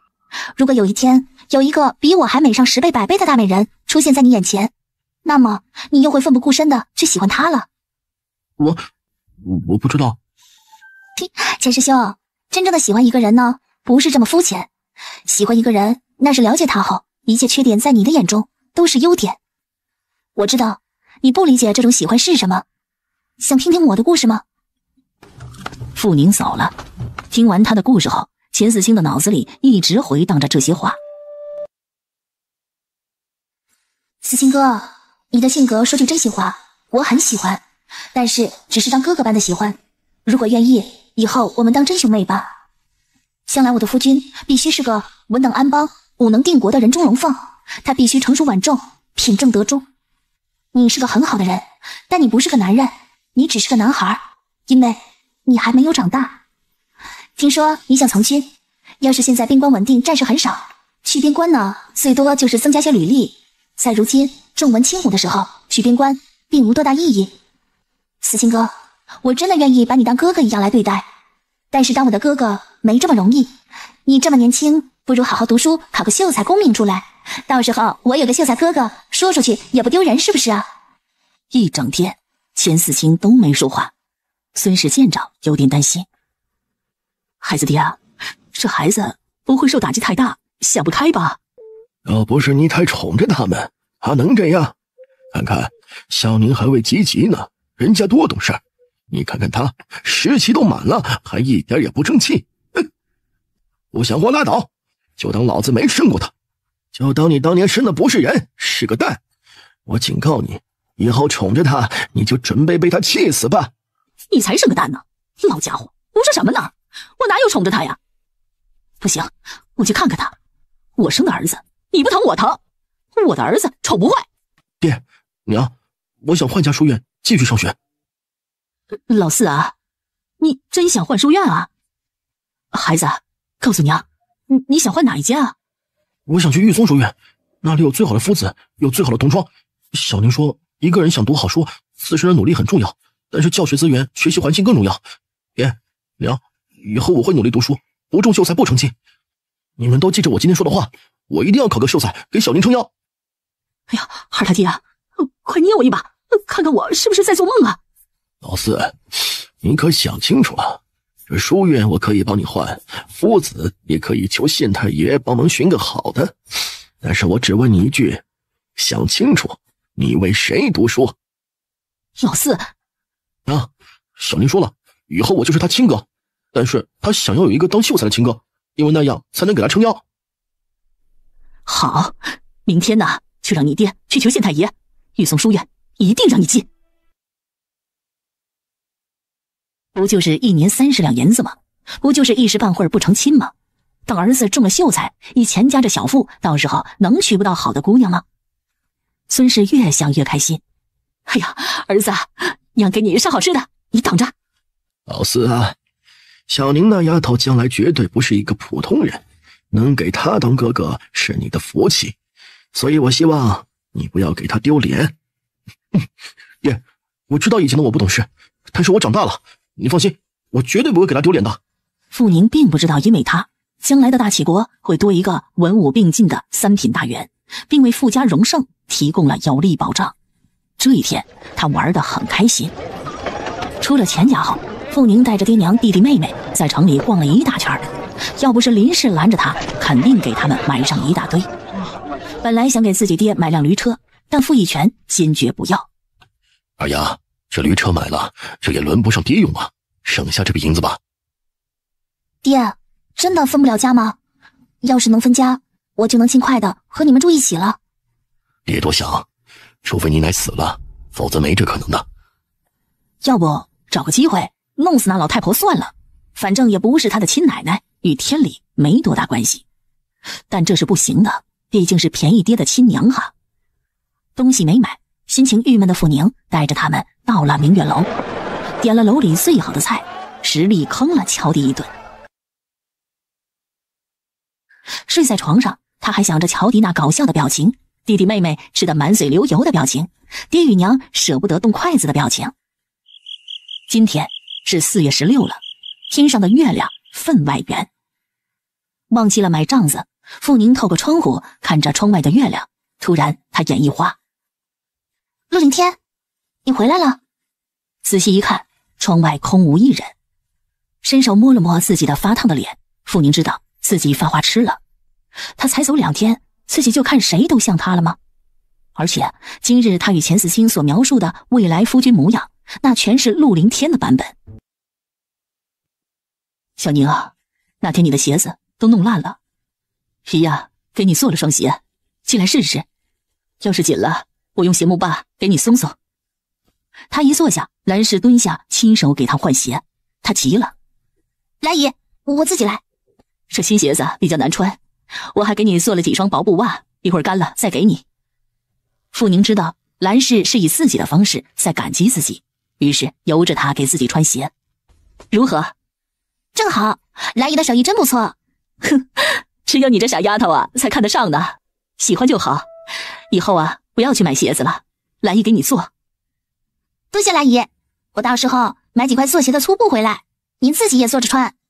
姨有鞋呢，哪能穿你的？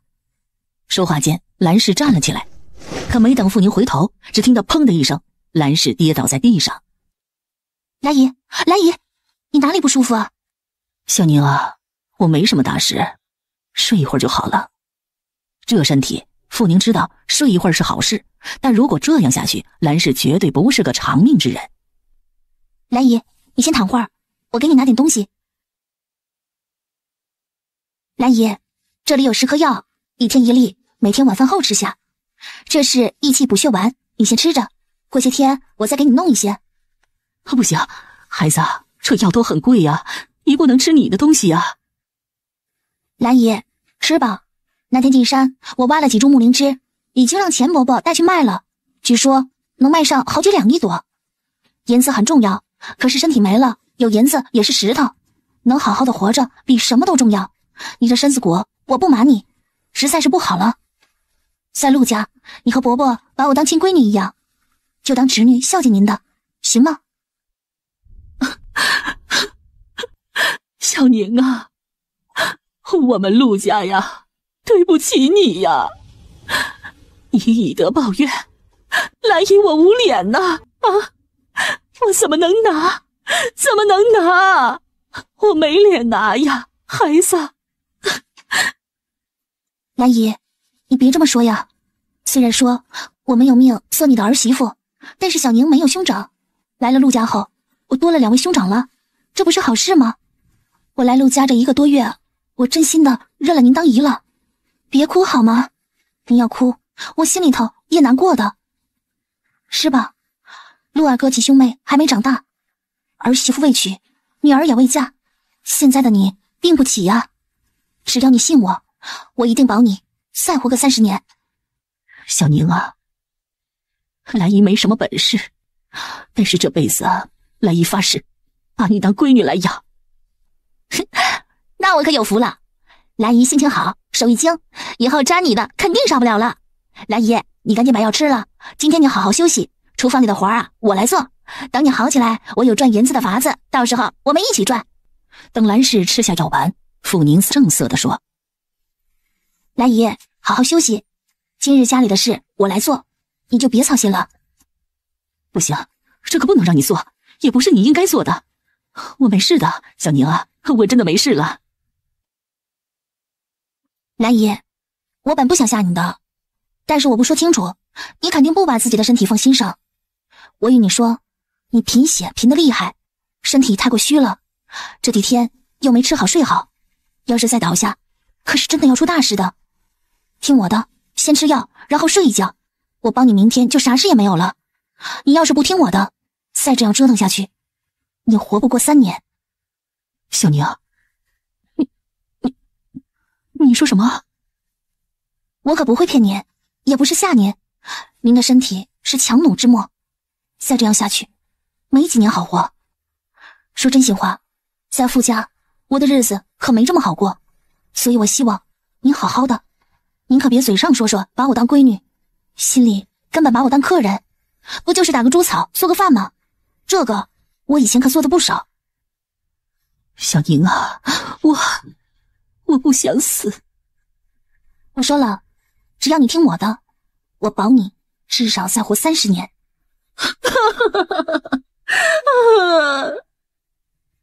兰氏掩面失声痛哭。傅宁没有再多说，兰氏比林氏要坚强，他相信为了性命，他会好好珍惜自己。陆奶奶，兰姨晕倒了，我刚给掐醒。啥？晕倒？严重贫血症，很危险，如果再这样下去，活不了几年。我刚从医书上看到，说贫血的人要吃血参，可我知道这东西咱穷人家吃不起，想给他找几味草药先试试，看看能不能帮帮他，要不然的话就得去安仁堂那样的地方才能救命。陆老婆子可不是个傻人，这儿媳妇虽然不是亲的儿媳妇，可却是陆家人啊。那你去吧。我出去后顺带扯些猪草回来，可能中午来不及做饭，你能帮我一下吗？这是5文钱，算是我孝敬您老人家的辛苦费。哎呀，你这丫头呀也太见外了，不过看在你孝敬老人家的份上，我就收了哈。行，一会儿啊我帮你，放心去吧。那辛苦陆奶奶了，我先去了。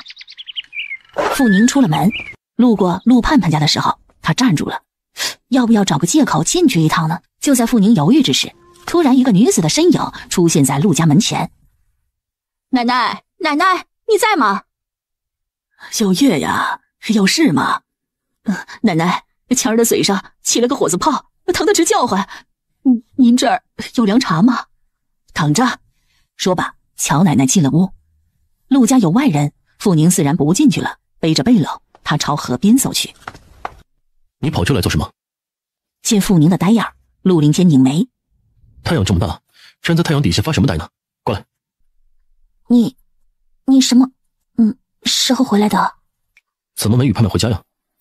这不合适啊。怎么不合适了？你不是说盼盼的亲哥就是你的亲哥吗？还是你就是随口说说的？亲哥出门了，你都不回来看看，这叫亲妹妹吗？我不是。什么不是？不是把我当亲哥是吧？傅雨宁，你说的全是假话呀。谁说的是假话了？知道的是知晓我把你当哥哥了，那不知道的呢，以为我想勾引你。陆凌天，你是男的无所谓，可我是女的。女的怎么了？女的就没有亲人没有哥哥了？谁敢在背后多嘴，我收拾他。你收拾谁呀？谣言之所以是谣言，就是一传俩，俩传仨，三传众，你收拾得了1个2个，还能收拾半个村的人呢。哼！面对眼前小女子的娇羞与恼怒，陆凌天心中无比的喜欢，这意味着小丫头对他也有一点喜欢，是不是啊？可惜呀，他现在不能说。想到任务，陆凌天就心里很不爽。还有几个月，小丫头还有几个月就到实现，再等等。陆凌天盯着傅宁左手掌上的一片血红，脸色十分难看。伤成这样还出来干活呀？一点小伤而已，没什么大事。兰姨昏倒了，严重缺血，我帮她打点猪草，顺带寻点药给她喝。她昏倒关你什么事？她有夫有子有女，轮得上你了吗？病了有医馆，做事有家人，你操心个什么劲儿？说，这跤是怎么摔的？今天早上我出门时，不知怎的，大门坎边谁弄了一地小石头，我一时没注意，又突然腿一软，就差点跪了下去。还疼吗？不痛了，这草药汁止痛消炎，明天就好了。别留下疤，姑娘家的手，这有疤了就不好看了。走，我带你去一个地方打猪草，打你很多的。我打了很多了，就差几味草药，我教你打的锅还没好呢，要不你回铁匠铺吧？哦，那个好了，我把你说的那个画成了图，叫别人打了，下午我就去扛回来。哦，对了，这2天乔迪那边会送茶叶来，山上的茶叶又可以采了。炒茶实在是个辛苦活儿，想到家乡那炒茶机，傅宁就与陆凌天说了，想做一个手摇炒茶机。做好了？做好了，一会儿我扛回来你看看。好，傅傅宁回来的时候，陆家已经吃过中饭了，屋里静悄悄的，没有声音。我娘怎么样了？劳累过度，营养失缺，极度贫血，晕倒了。娘，你哪还有不舒服的地方吗？兰氏正在深睡，听到儿子的声音，强行睁开眼。旭儿啊，娘真的没事，就是有点累了，真的。想起娘中午的时候叫了好久才醒，连饭都没吃上3口，陆续急了。娘，你等着，我去趟牛车，这就送你去医馆。你傻呀，小宁的医术又不差，去医馆做什么呀？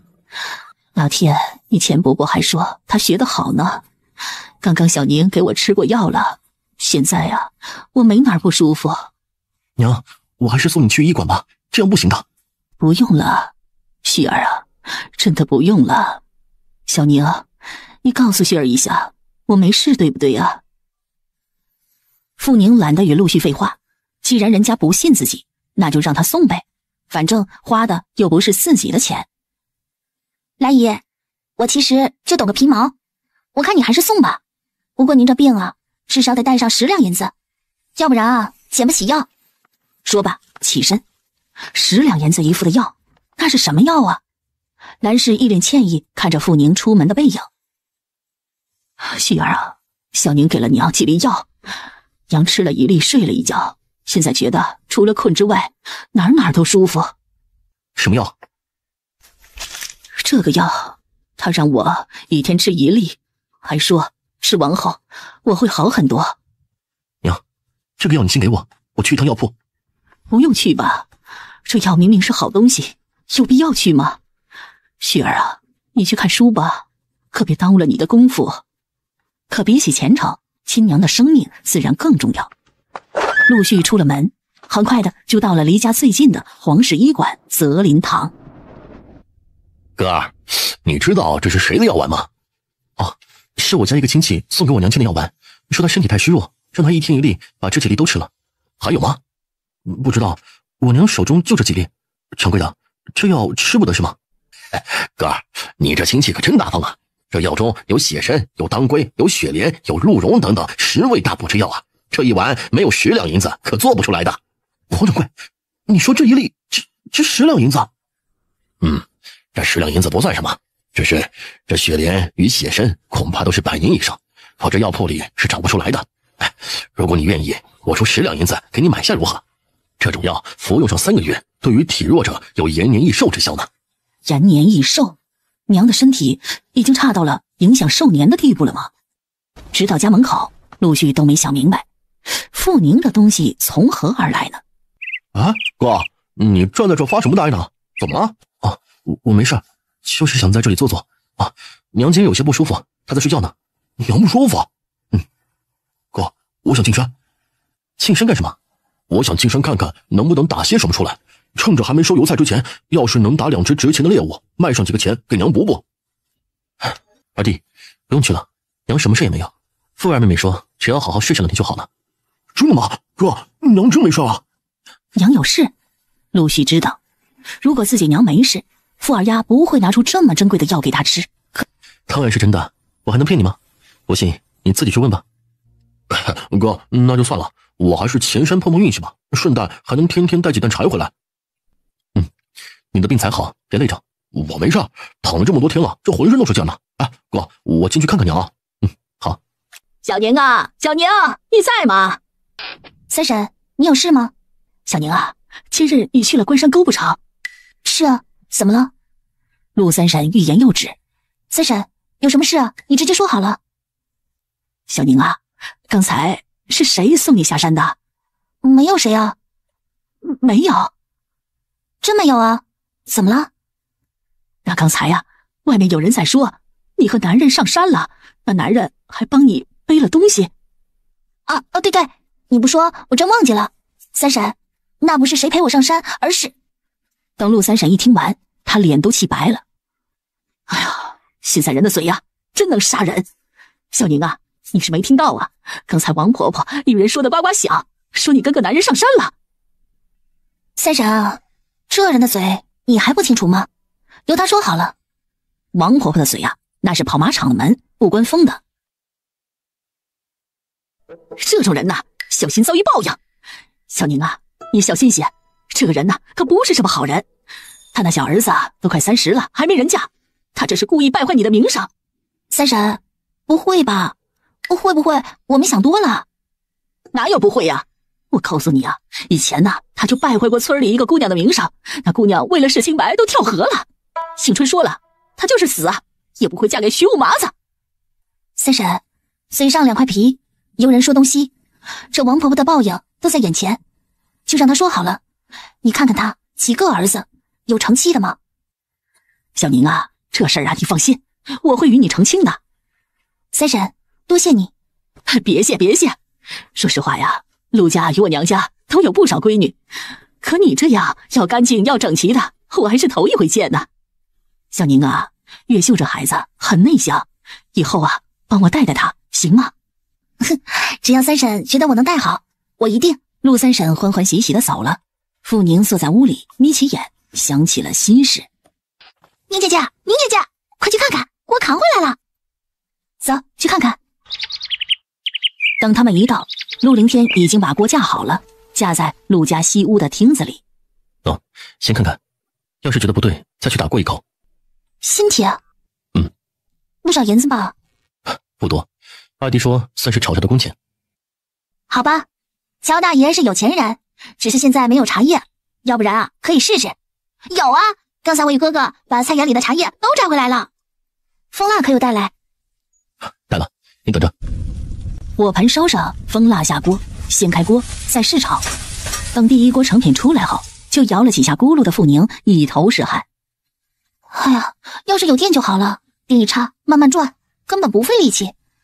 陆盼盼去准备晚饭了，这一会儿就陆凌天一直在摇咕噜。电？什么电？杂货店、饭店还是米店、油店？哎呀，要是这个摇饼不用人来摇，而是用别的代替，就不累了。驴可以。对呀，以后要是想多做些，把这锅搬到外面，把这个摇饼套在驴身上，跟磨麦子一样，不就行了吗？哇，陆凌天，你好聪明啊！小丫头胆子越来越大了，从不敢看自己一眼，到现在竟然敢连名带姓的叫他了。有进步。喝茶。喝了茶，傅宁眼光闪亮。今天没什么茶叶了，明年我们早点在院子外搭个棚，到时候借头驴子炒上几回茶，太爷爷的茶就有了。王爷好些了，但是他们走了，西仙山那边出了一些事。那个小王爷出事了？出了点意外，护心骨受了伤，只有前辈去才能补骨。小宁，对这种病你有什么办法吗？唯一的办法就是找到合适的心脏，换一个。这心脏也能换？能，但是要求极高，需要的东西太多，我不怕做这手术。换上去容易，可让心脏在异体内存活真的不容易。如果没这些条件呢？换也是死的概率大，排异反应需要的药物，这里我一时半会儿真做不出来，太难了。对了，宋大哥也不知道怎么样了。别担心，有宋七小姐在，有前辈的药，已经没什么事了。看来呀，新药比中药效果来得好。不会你们两个相处小半天的，宋七小姐把什么都告诉你了吧？那肯定啊，我是谁呀？专家，专门套人心思的专家。你笑什么呀？他是告诉我了呀，落花有意，流水无情。陆凌天，你说这世间的人是怎么了？张三爱李四，李四爱王五，可王五却偏偏喜欢赵六。人与人之间就不能好好的来个两情相悦，白头偕老吗？非得你爱我，我不爱你的。那你爱谁啊？我呀，爱上了一根木头，一根千年榆木。他爱上了一根木头，谁是那根木头啊？是他吗？你说的这个木头是二毛吗？陆续，你说我爱陆续？故意装不懂的陆凌天点头。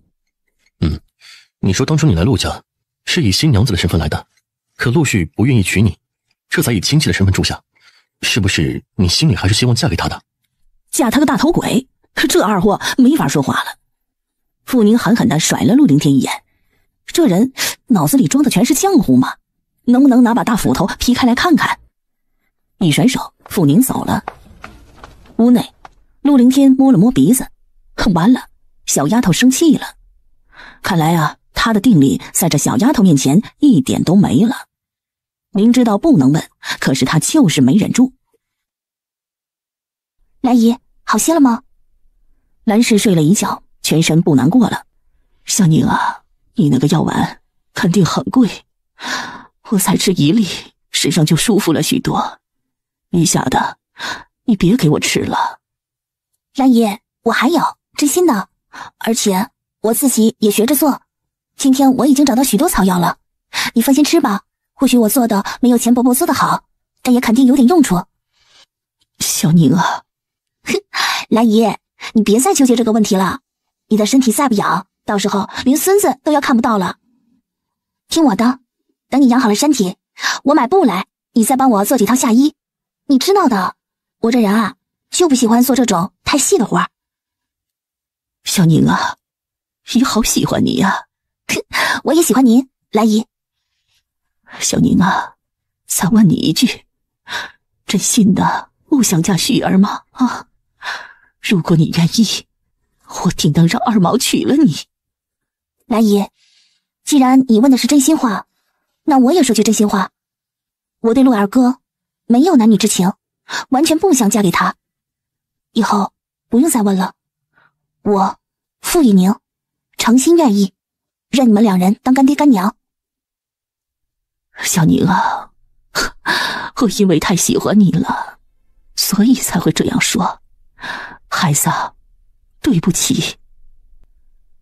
兰姨，当夫妻要有缘分，人的姻缘3生石上早注定，强求不行。你身体不好，莫操心太多，儿孙自有儿孙福，是不是？其实要我说呀，当婆媳远没有当干母女来的亲近。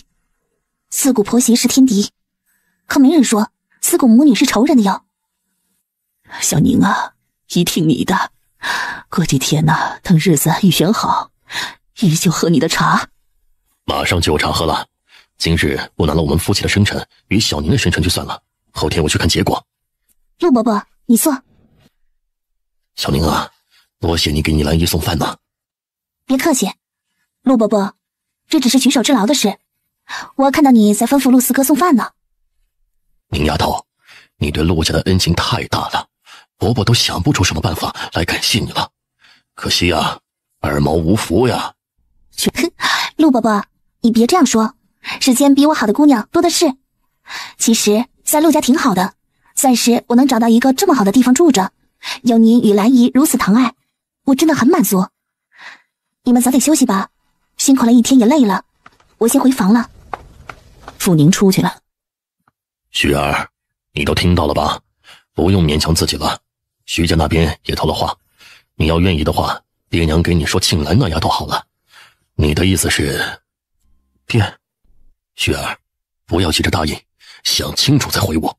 爹不是一个古板的人，这娶来的媳妇儿是要跟你过一辈子的人，所以你喜欢才是第一呀。爹没什么本事，但爹也不势利，非得要你找一个有靠山的岳家。就着你的本心，想清楚自己要什么，再做决定吧。回身到了自己与弟弟的屋里，陆续眼睁睁地躺在床上，看着窗外的星星，脑子里一片混乱。哥，你在想什么呢？没想什么，只是在想，一个男人成亲，应该是找一个自己喜欢的人，还是应该找一个能够孝敬爹娘的人？阿弟，你想娶一个什么样的媳妇呢？哥，我还没想过呢。那你现在想？哥，这种事儿哪有这么容易想得明白啊？只是我觉得二丫妹妹与传闻不一样，你还是无法喜欢上她吗？我看娘啊，是真舍不得她嫁给别人了。我心里无法接受她，只把她当妹妹。哎，哥，既然这样，那以后我们就把她当妹妹护吧。她没有亲哥，那我们就当她亲哥。以后她嫁到别人那，有谁要是欺负她，我们就给她撑腰。陆续很清楚傅宁的性子，他知道真正的傅二丫并不是人人看到的温柔、勤快、好脾气的女子，他是把她给得罪了。哥，早点睡啊，我去解个手就回来。好早后，傅宁在屋里摆弄了一会儿药材，见天色不早，拿着牙刷、牙膏，悄悄地去了屋后刷牙。傅二丫，你这个从哪儿来的？是偷来的吧？是的，就是偷来的。不就是偷的你的吗？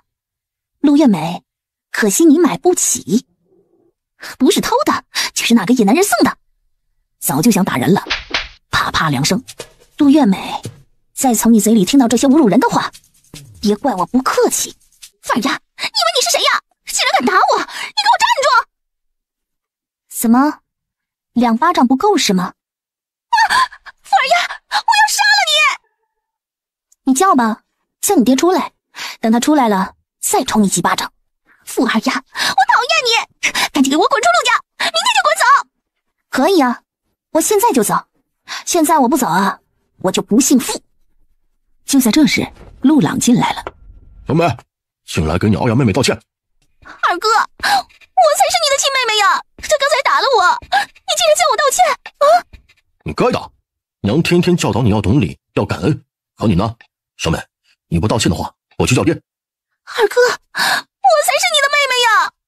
道歉，否则我就去叫爹来与你说。二哥，你好，我道歉。从今天起，你再也不是我的二哥了。傅二丫，对不起，刚才我错了。说完，陆月梅跑了。二丫妹妹，对不起，小美她不知是跟谁学的，学的这样尖酸刻薄，心也小，是她不对，我代她给你道歉了。陆四哥，没关系的，毕竟我在陆家只是暂时，他不喜欢我，这是个人的事，与你无关。二丫妹妹，这辈子你就是我陆朗的亲妹妹，我这条命以后就是你的，但凡以后有事一定要记得有个我呀。陆四哥，你这话太重了，我受不起。不重，不管你愿不愿意认，反正我是认定了。说完，陆朗先走了。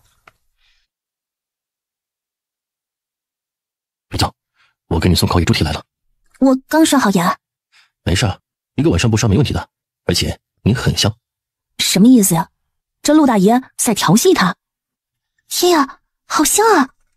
这手心怎么这么红啊？刚才打人打红的。你打人？对，我打人，而且狠狠地抽了他好几巴掌。陆月美那死丫头，我早就想打她了。今日她撞上来，我一点也没客气。又是陆月美，看来我二叔这个女儿真没教好。既然教不好，早点嫁了算了。喂，人家今年才14呢。13嫁的都有。你有办法？小事一桩，这事你别管，10天之内让她把亲事定了，最好3个月之内给她嫁掉。傅宁拿起猪蹄咬了一口。嫁吧，给她找个好相公哈。虽然我很不喜欢她，但她嫁得不好的话，兰与陆伯伯会难过的。说实话，很香。但不是太入味，这手艺差了点。这可是明月酒楼最好的厨子，按他的描述做出来的。陆凌天不知道齐掌柜的听到这评价会不会哭。哦，对了，齐掌柜说哪天你有空过去一趟酒楼，他请你吃饭，对于你的房子想怎么分成就怎么分。陆凌天，你很坑友呢。千万别卖疯子，这东家可不止这一家店呢，细水长流，以后你不愁吃喝呢。这绝对是一个坑友大佬。到时候我分你一份。就在这时，一阵脚步声传来了。陆凌天把油纸包收起，藏在花盆后，然后跳到了门后。谁啊？我，陆续，我想与你说几句话。这么晚了，有话明天说。二丫妹妹，我就说几句话，不会打扰你太久的。傅宁打开了半边门，站在门前。有什么话说吧。我可以进来吗？不可以，瓜田李下，男女有别。陆公子，你是个最懂规矩的人，这3更半夜的进一个姑娘屋子里不合适，有话就在门外说，我听得到。你的药很好，很贵。你是担心这药的来路吗？我怕还不起。不必你还，陆公子放心吧，不是给你的，只是看在你爹娘帮忙的份上还恩情。还有，这一次我进山采到不少名贵药，得了一笔银子，我用银子买了这些药，做成了丸子，别担心来路不正。人人都知道，那阴王谷又叫药王谷，那山里珍贵药材满谷都是。小宁妹妹，我代小美道歉，请你相信，我们陆家绝对不是忘恩负义之人。从明天起，我会好好教导小美的。但是你家的事与我无关。小宁妹妹，你放心，不管以前你是什么样的人，从今天起，你就是我陆氏的亲妹妹，我与二弟将来一定给你当娘家人。陆公子，你想当什么是你的事，现在天不早了，回去休息吧。我告诉你，想当我傅雨宁的哥哥没这么容易，想当哥哥努力去吧。话一落，砰的一声，门关上了。一转身，嘘，他还在外面。那你还不快走？不行，万一弄出响声会惊动他的，到时候就说不清了。你还知道说不清啊？既然知道，你跑进我屋里来做什么？送猪蹄啊！陆凌天，你知道一个男人跳姑娘家的窗户代表着什么吗？我跳的是我妹妹的窗户，不是别人家姑娘的窗户，代表着什么？我不知道。小林，这有什么不对吗？去，不想与你这二货说话了，赶紧走，我要睡觉了。完了，生气了。小宁，我跟你开玩笑的，别生气了。你不喜欢我来，那下回我就不进来了，好不好？傅宁一把抓过烤猪蹄，他大口大口地吃了起来。慢点吃，还有3只，我每天晚上给你送1只过来。明天我过来吃。好。哦，对了，你要的纸与石墨条我都找到了，这2天我会再出趟门，到时候给你带回来。到时候到了来叫我。你不会用笔？家里穷，没钱买纸墨。那你想学吗？想。我教你。你说的呀，别到时候又不教我。他会吗？陆凌天嘴一伸，见陆凌天竟然吃自己咬过的地方，傅宁脸一热。喂，你是这边？刚才那里我吃过的，有口水。陆凌天眼朝天的一个轻跃就上了窗台，头也不回的就飞走了。陆凌天，你这个坏蛋，你别跑，我捏死你去！陆凌天难得的笑眉弯弯，以后身边有个这么虎虎生气的小媳妇儿，家里一定会很热闹，很开心。休息了1天1夜的蓝氏，第2天早早的就起来了。蓝姨，你这么早起来做什么？今天没有轮到二房做，你至少得再休息2-3天。我可告诉你，你这身体啊，经不起折腾。哟，二弟妹啊，你这身体是越发娇贵了，休息了1天1夜，还得再休息2-3天。哼，看来呀，二丫的医术很厉害呀。陆大伯母，我的医术呢，谈不上多厉害，但是摸个脉象还是行的。如果你不相信我的话，可以拿10两银子来，送我兰姨去一趟安居堂。哼，我可没说不相信啊，我只是说我这弟妹的身子越发娇贵了。二丫，你医术好与不好，可与我没什么关系。那是，陆大伯娘自然用不上我这个3脚猫水平的医术了。兰姨，命是自己的，100岁命自己敬，想想再说吧。我给你的是药，不是仙丹。就在这时，陆续进来了。娘，我已经跟奶奶说过了，您再休息2天，一会儿让小美去放羊，地里的活我来做。旭儿，娘，别说了，什么都没有身体重要。您要想想，您要是身体垮了，我们这个家怎么办呀？可这样会耽搁你看书的。不行，你只有2次机会了，娘不能为了自己毁了你呀。娘，别操心了，我晚上看书也是一样的，只要用心，不怕耽搁。蓝氏终于回去睡觉了。傅宁在陆续劝他的时候就回了屋。傅姑娘，你可总算来了，今天可是准备开始学针灸啊？皇叔，对不起呀，我家中有人病了，一时半会出不来，恐怕这几天还不行。没事没事，那你这是来……傅宁笑笑说了他来的目的。黄掌柜立即让铁牛找出他要的药碾子、药锤子和他要的干药。哦，你只管用，我这里还有着呢，那这个就送你了。四物汤大受影响，这些天来泽林堂的生意大幅上涨，黄掌柜十分大方。那就谢谢黄掌柜了，我先回去了，您忙。哎，那你慢走啊。傅宁正准备提步，突然门口冲进几个人来，其中一个20出头的男子一把揪住黄掌柜。就是他开的那个药，我媳妇现在还流血不止呢。快来人，有人闹医馆了！放开我爹，有什么话好好说。能好好说吗？我媳妇都快把血给流光了，就是你们这四无汤害的她。这位大哥，凡事都不能急，有话好好说，才能解决问题啊。你是他什么人呢？我为什么要听你的？你嫂嫂喝的那四物汤，是我家祖传的妇人神汤，喝了这个汤对妇人身体极有好处，绝对不会害人。你家的祖传秘方？对。既然是你家的祖传秘方，为何是他在用啊？因为好东西不应该捂着，应该拿出来救人。这位大哥，你媳妇什么情况？你赶紧把她背来。要是这是四物汤的缘由，我负责出银子给她治病。真的？我以祖先的名誉发誓，要是我敢骗大哥，就让我永远嫁不出去。这事太重了，男子转头就跑了，和他一起来的人也跟着跑了。黄掌柜的一脸感激：“傅姑娘，谢谢你了。”皇叔，这药方本来就是我开的药，你信我做什么呀？一会儿我瞧过之后，可能要用针，到时候就得辛苦您了。只是刚才那位是什么人啊？还真鲁莽。街头豆腐店蒋家的杜二，性子是鲁莽了一些，可对媳妇儿挺好的。3年前他媳妇儿给他生了一个女儿之后，就一直不怀。不怀的原因是他经血不畅。前几天又来找张郎中，张郎中就给他试了一下四物汤，3剂过后他吃了都挺好的，后来又付了单，可这也不知道出了什么事儿啊。上回那蒋家的媳妇生了儿子还是生了女儿啊？女儿是个大胖闺女，这可是蒋刘氏的第3胎女儿了。生下来的时候她哭得不行啊。这哭什么呢？这么年轻，再生就是，怎么会生儿子的？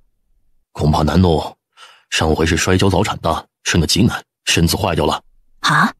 突然傅宁想到一件事：皇叔，让人把蒋家那药渣拿来。你说什么？傅姑娘，你觉得是有人做了手脚，这蒋二的媳妇儿才会出这种事吗？这蒋家可不是什么大户有钱人家，不会上演这种内斗的戏码吧？不管是不是，拿来总没错，是不是？再者，人心难测量，啥事都能碰上，有备无患嘛。1刻钟左右，蒋二背着媳妇进来了，而铁牛却没回来。妇人20左右，脸色很惨白，确实是流血过量所致。傅宁把过脉，又问了一下蒋王氏的这2天情况。傅姑娘，这蒋二娘子怎么样了？皇叔，你也把一下，一会儿我们再说。好。可当黄掌柜的手指一按，他脸色大变。就在这时，铁牛跑回来了。药来了。看过了药，黄掌柜亲自按傅宁所说的几个穴位给蒋二媳妇扎上了银针。蒋二，你来一下。蒋二立即进去了。黄掌柜的话才落下，他震惊地吼了起来：“不可能，不可能的！你们是想推卸责任？”蒋二啊，我们都是一条街上住着的人，你们蒋家虽然只来10余年，可是我黄家的名声你应该清楚的。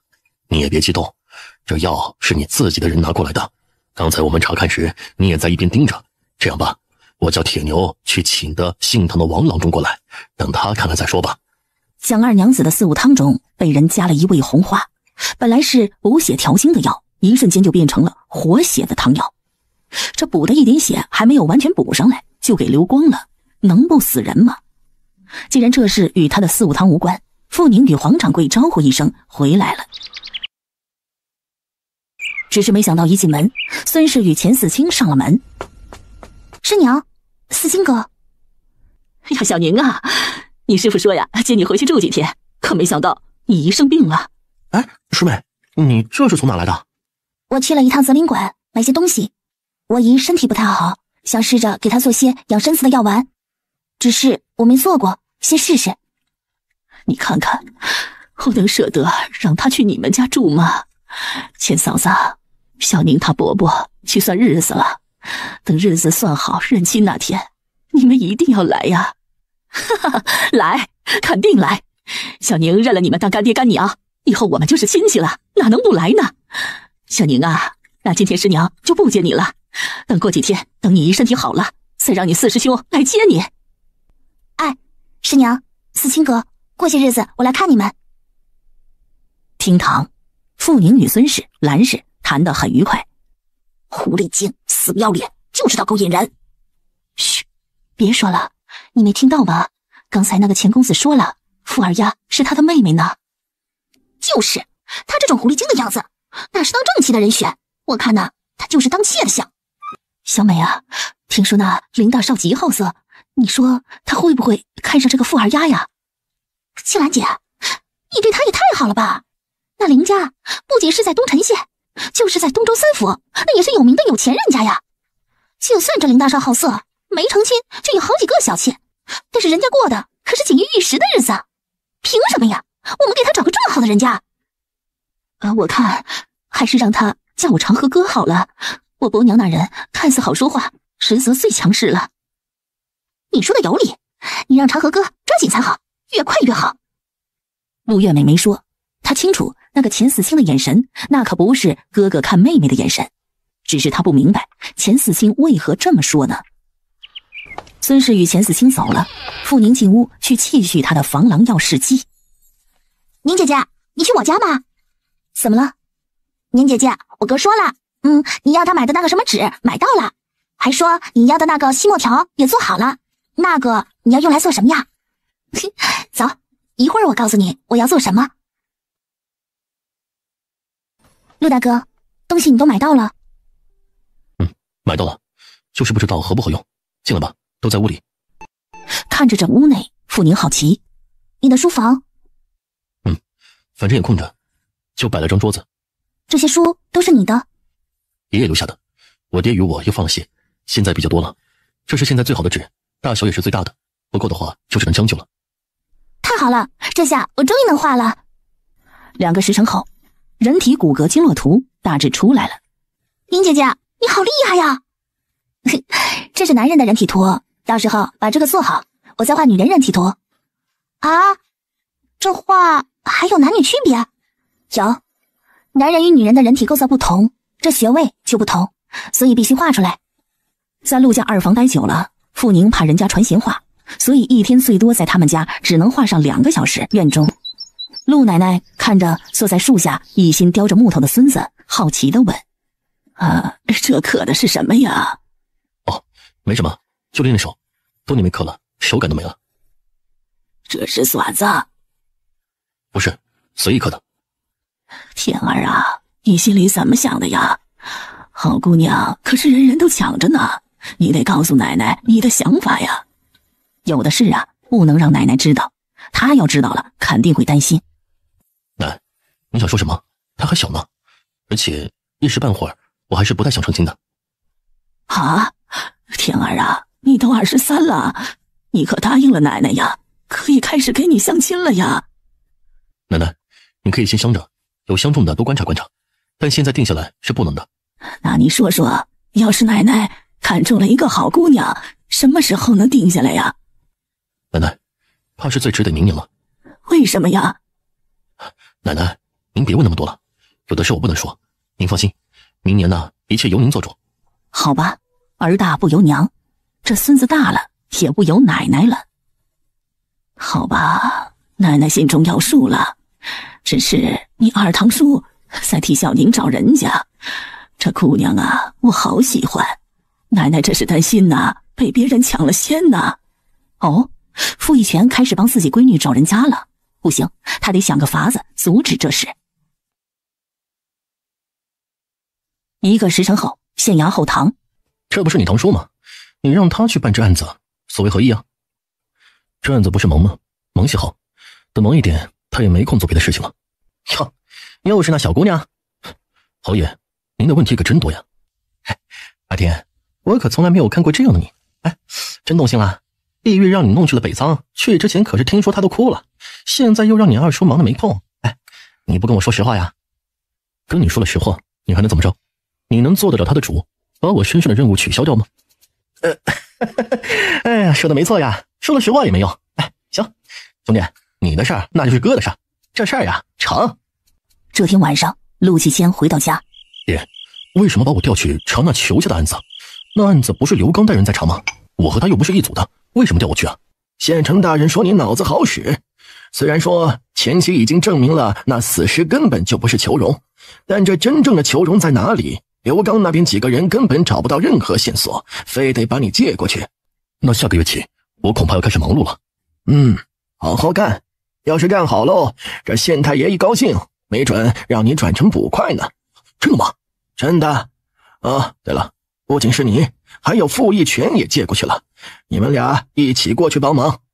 这一下，陆继谦不郁闷了，他很喜欢与自己的好友一起办差。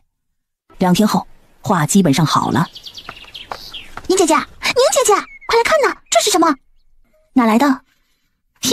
当然是我哥抓来的呀！你不知道，今天一早啊，他就上了山。看看他厉害吧？够了吗？够了，其实有2只就够了，用不了这么多。你真厉害呀，活兔子肯定不好抓。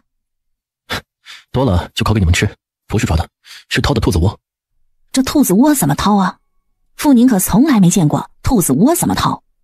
想去掏啊？对，很好奇。那晚上带你们去掏，掏野兔子更容易，它们爱钻豆子地。兔子来了，傅宁就去试药了。试了好几回，他对自己做的迷药心里有了数。啊，这个给我啊！要小心啊，千万别把自己给迷翻了。嘿嘿，宁姐姐，我有这么笨吗？你放心好了，我虽然没有你聪明，可也不差呢。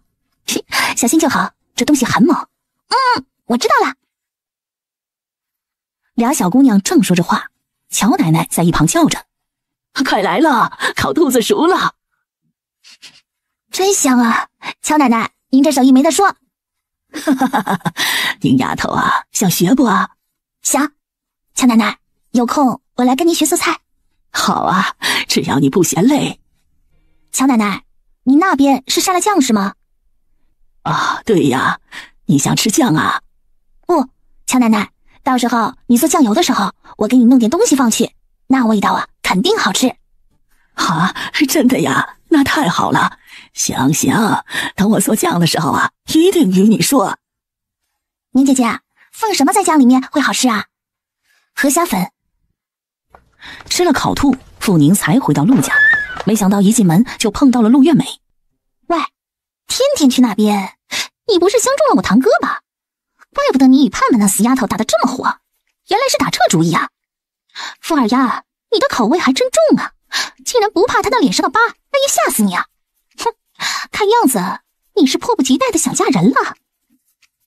哼，你这话敢对着他说吗？陆月美，你这做贼似的做什么？不敢？我料你也是不敢。你这种奸僧恶毒的姑娘，除了背后贬低人家，你还能做什么？我敢打赌，陆月美，将来你嫁的男人绝对比不上他的一半的一半的一半。哼，你也就只配他合适。反正他都20好几了，脸上的疤呀，吓跑了好几个姑娘。要不我叫我娘给你做媒？这句话一会儿我会与盼盼说。你敢？哼，怂货，没胆呢，就别惹那些你惹不了的人。陆月美，闭上你的臭嘴巴，否则你很有可能马上就嫁掉，有多远滚多远，且没空与你叨叨。哼，谁高兴与你叨叨？别臭美！傅二丫，我警告你，不要去勾引钱四哥，否则别怪我对你不客气。陆月美，原来你想给我当师嫂啊？哼，我可以明明白白的告诉你，别做白日梦了，我四星哥看不上你。呸！我也才信你呢！一会儿我就跟我娘说我喜欢他，让他给钱家套现去。傅二丫，我们才是门当户对。门当户对，这陆月美好自信呢。哎，小美，宁表妹，你们都在家呀？哎，小美，你刚刚说谁与谁门当户对啊？三毛哥，我听大伯娘说你今天去你夫子家给小师妹庆生去了，怎么这么快就回来了？哦，师妹的舅家来人了，她舅娘带她去清福寺求佛，她有几个表哥表弟一块去了，我们这些师兄就散场了。傅宁觉得自己与他们没什么可聊，他朝陆凡点点头。你们聊，我先进去了。那个，宁表妹，我有点事想要请教你，可以吗？什么事啊？陆凡越过陆月美，到了傅宁面前。哦，是这样的，我手上起了一些斑点，你能帮我看看吗？你自己撸起袖子我看一眼。好，就前2天也不知道怎么回事，突然就痒了起来，这2天都上学没空去看，今天又去了夫子家，辛苦你了。他仔细看了看陆凡的手腕，是花斑状的红斑，结合季节，傅宁知道陆凡这是得了花斑癣。可是喜蜡、喜酒，喜蜡倒是真，喜酒倒不，只是与同窗一起经常会喝一些，我好酒。这是汗斑，不是什么大毛病。你自己拿笔来，我给你开一贴口服剂，再开一服清洗剂，3、5天就好了。小宁妹妹，你等等。1刻钟后，陆凡收了笔。想不到您表妹的药方记得如此之清，看来你下的功夫还真是不少啊。陆三哥谬赞了，我除了点记性好，也没什么大聪明，别再夸我了。你们在干嘛呀？娘，也不知道怎么回事，这2天突然手上长出这么多红斑，所以晚上我都痒得睡不着觉。刚刚问了一下您表妹，她说这叫汗斑，还说这是慢性病，不治好的话，每年夏季都会复发的。娘，你不知道，您表妹知道的可多了。怎么就回来了？你师母不是说了，今日让你在你恩师家多待会儿，好好的请教一些学问吗？好，今日夫子陪他舅兄喝多了，师妹被他大舅娘带去了清福寺求神，我们所有的师兄弟都散了。你们这是在？娘，这是您表妹开的，我这就去检药。您表妹多谢啊。大方而直接，傅宁觉得陆凡是个爽直的人。哼，你相信的话就去检吧。信，我相信您表妹能治得了4毛的蛇毒，我觉得这点小毛病肯定不是问题的。娘，我这就去城里了。记得把方子请检药的看一下，要是不妥，可别乱用。哎呀，娘，你说什么呢？肯定是有用的。啊，您表妹，我娘这人你莫计较，她就是这么多疑。没事，还是陆三哥，你问问好。这样你放心，陆伯母放心，我也没责任。你们慢聊，我先走了。娘，你这是做什么？人家好心好意的，你这不是打人家的脸吗？我这毛病这几年都有，吃了药也不见效，你不是比谁都清楚吗？这有什么？又死不了人。三毛啊，娘可警告你，把心思给我放在读书上，1年你可是20几两银子。哎呀，知道了娘，我没有不认真，我走了，检了药就回来。娘，他宝肚子又痛了，吐得很厉害，而且痛得直翻白眼了呀！快，还在发什么呆呀？赶紧去安仁堂啊！娘，来不及了呀！快，先叫孙郎中，快呀！哎呦，不行，这我看不了啊，真的看不了。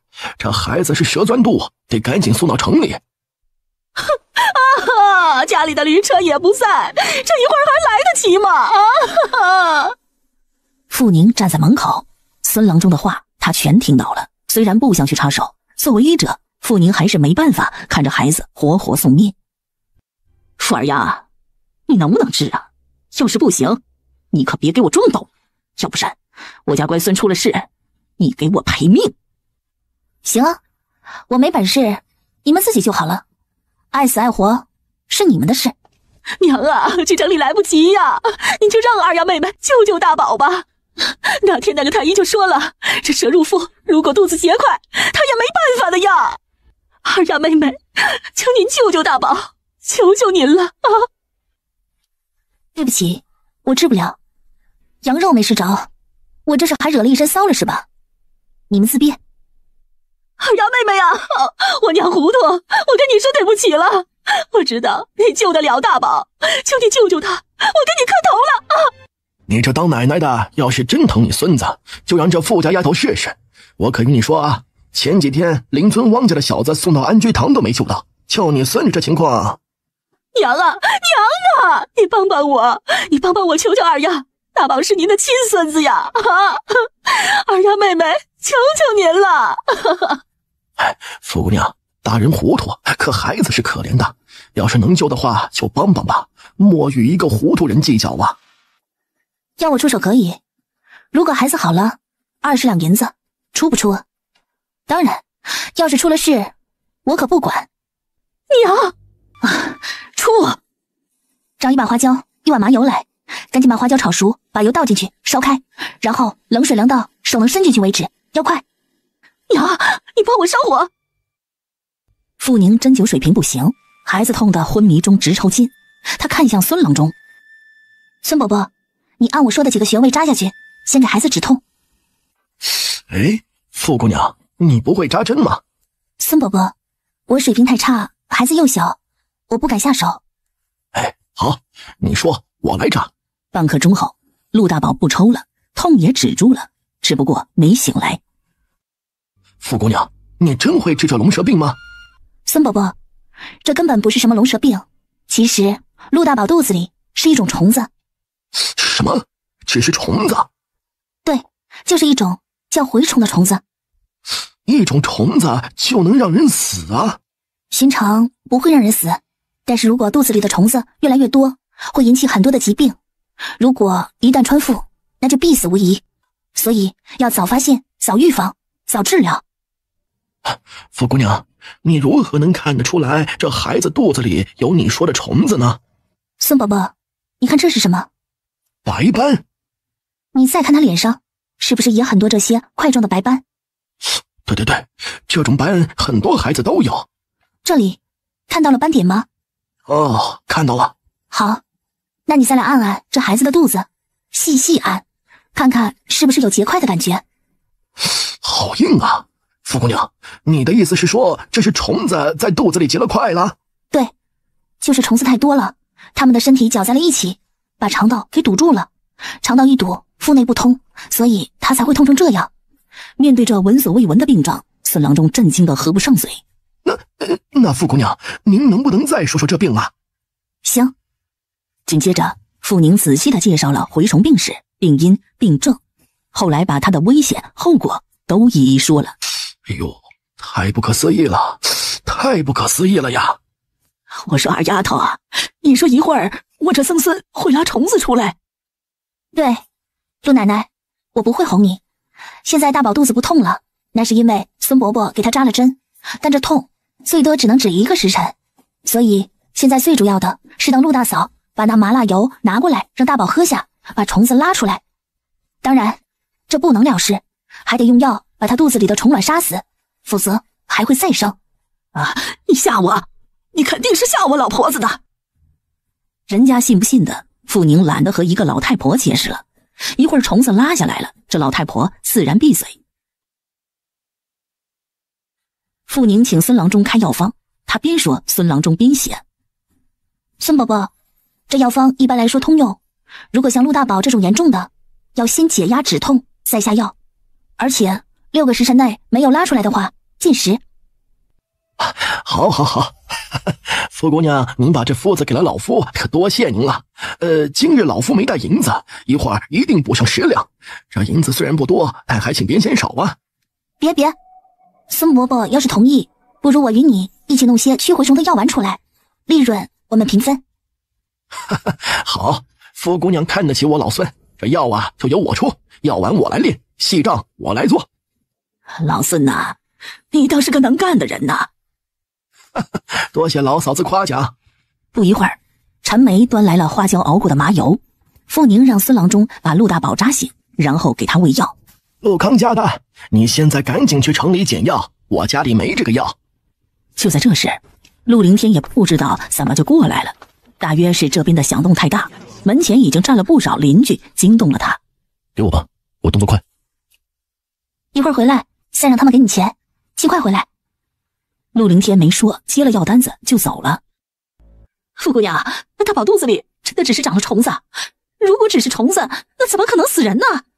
就是啊，肯定不可能是虫子，那是龙蛇，虫子哪能死得了人啊？是龙蛇之死，长大了要出来了，这才会破体而出的。傅宁懒得多说。就在这时，陆月美又跳了出来。哼，你们就听他吹好了，他这是准备与孙伯伯一起赚你们的银子呢。其实啊，很多孩子肚子里都有虫子，甚至大人肚子里都有，只不过孩子更容易生，他们喜欢吃生的地瓜。这种虫子在肚子里不是太多的话，只肚子痛痛，吃点药能杀掉。可是虫子太多了，他们在肚子里就会结成团。你们不信，可以去摸摸陆大宝的肚子，他的肚子里的虫子已经结了团，要是不打死把它拉出来，它们就会钻入胆、肝、胃等等，甚至有的会从嘴里爬出来。天哪，怎么早不知道啊？早知道是这么回事，那刘金家的3狗子也不会没命啊！哎呀，确实啊，那孩子嘴里啊就爬出过虫子。汪婆子还说长乐县的龙蛇要出体了呢。是啊，还有鲁刚家的七妹，去年也是这样的肚子痛死的。要是早知道这种病还能治，孩子肯定还好好的活着呀。傅姑娘，你是说这药丸孩子们肚子不痛也能吃？是的，等孙伯伯做出药丸来，你们都给孩子吃上几个，可能第2天就会拉出虫子来。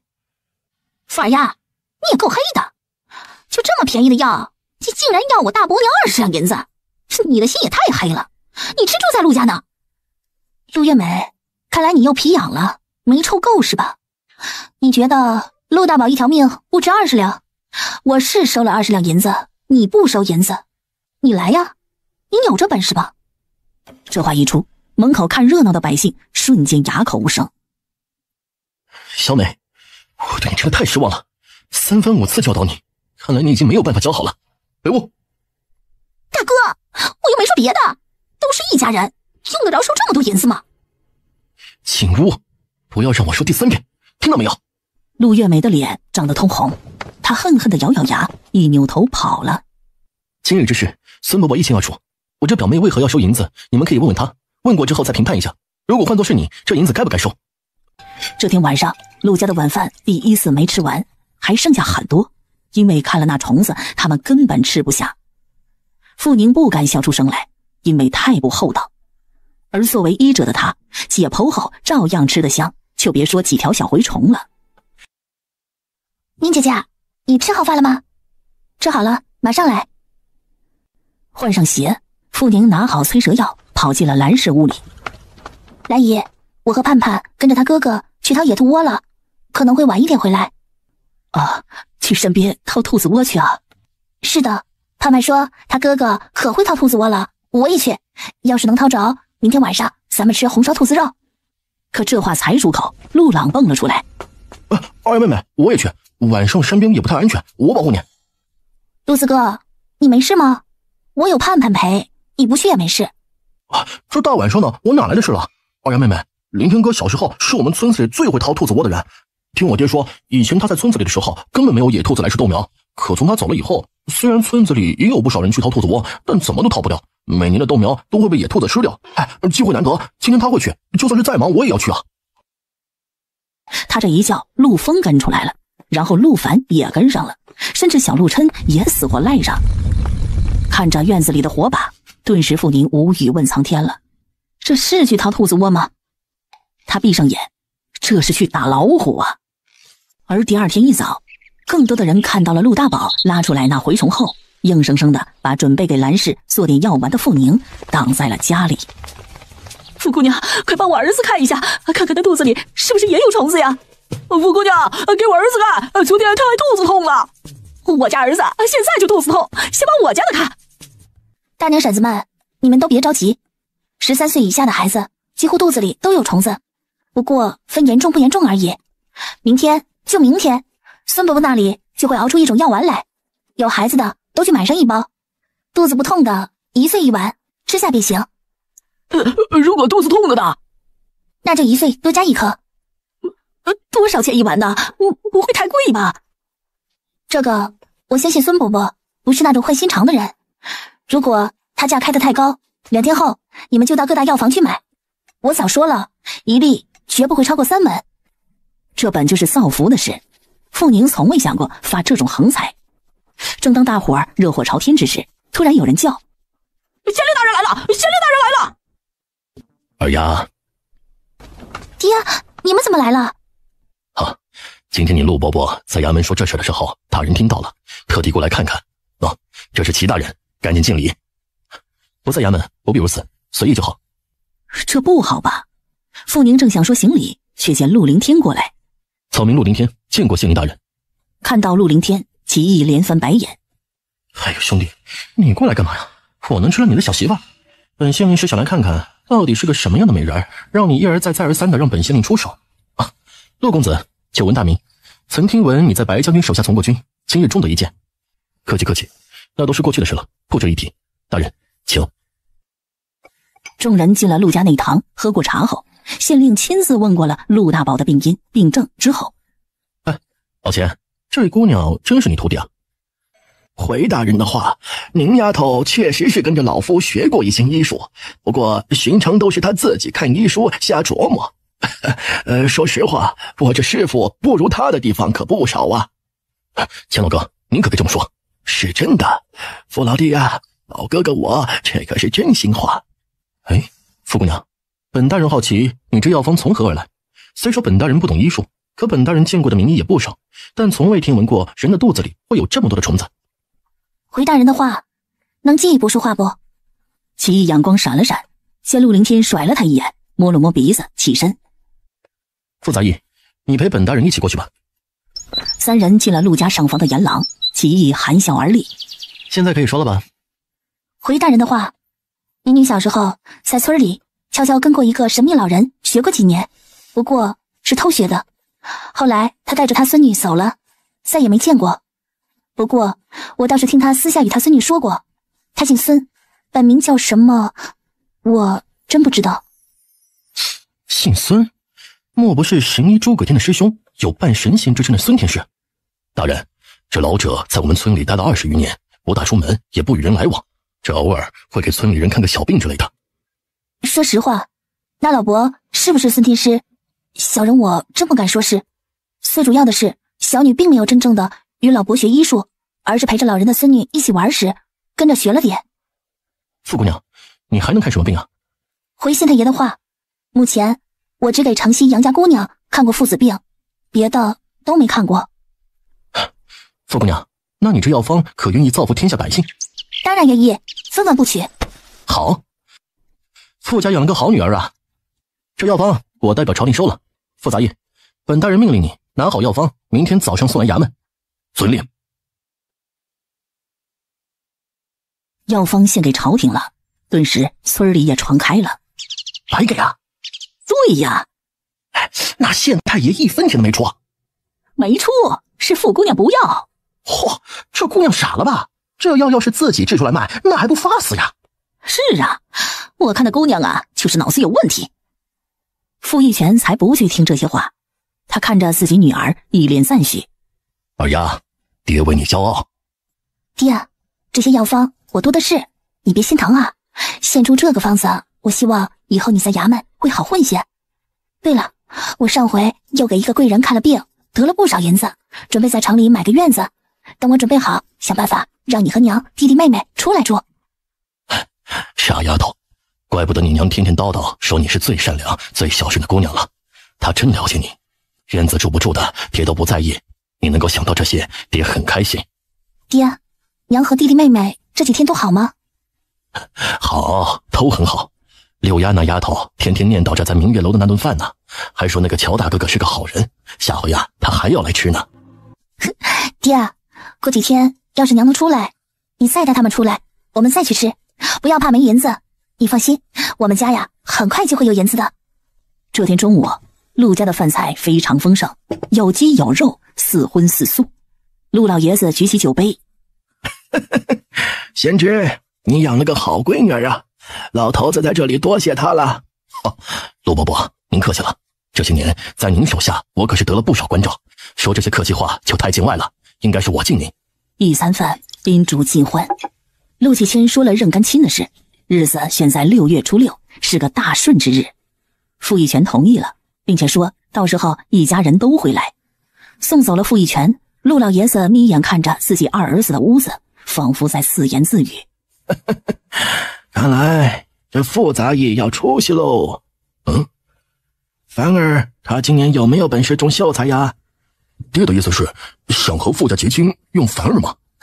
那你觉得用风儿？那姑娘别说风儿年纪还小了2岁，就是大2岁，她能看得上风儿吗？我不同意。你不同意有什么用？只要爹同意，我与你都做不了这个主。我的儿子，我自然有权利做主。孩子爹，我可不是固执，只是你也看到了，那丫头根本不是个服管的性子。你想想，世间婆媳关系有几个好的？那丫头根本不会服管，到时候她根本不会把我这当婆婆的放眼里。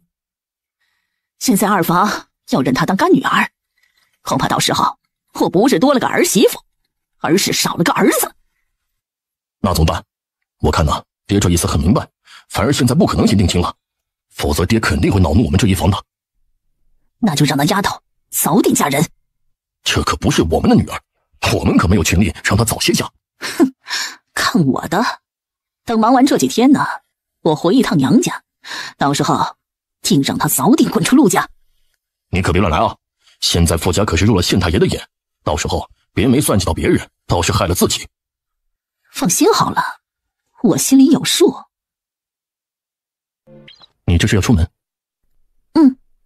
上次黄掌柜的送了我1包银针，还答应让张郎中带我学针灸。现在师傅不在，我想去那边学几天，顺带给兰姨做几粒药丸。我送你。你不是去砍柴吗？不重要，晚上过来学练字吧。你等着，我叫盼盼陪你去，傍晚我再把你带回来。你怕人看到，说我们闲话？你不怕？不怕。我怕什么呀？我反正名声不好，嫁不出去，有什么可怕的？你怕什么？你怕传出闲言，娶不着媳妇怎么的，是不是？臭丫头，你老这样试探我，真的好吗？我暂时不想娶媳妇。那你想什么时候娶媳妇？明年吧。这下傅宁不太理解了，这丫的年纪也不小了吧？为什么？不为什么，反正就是觉得明年再娶媳妇合适。我把计划放在明年。黄掌柜的见到他十分的兴奋。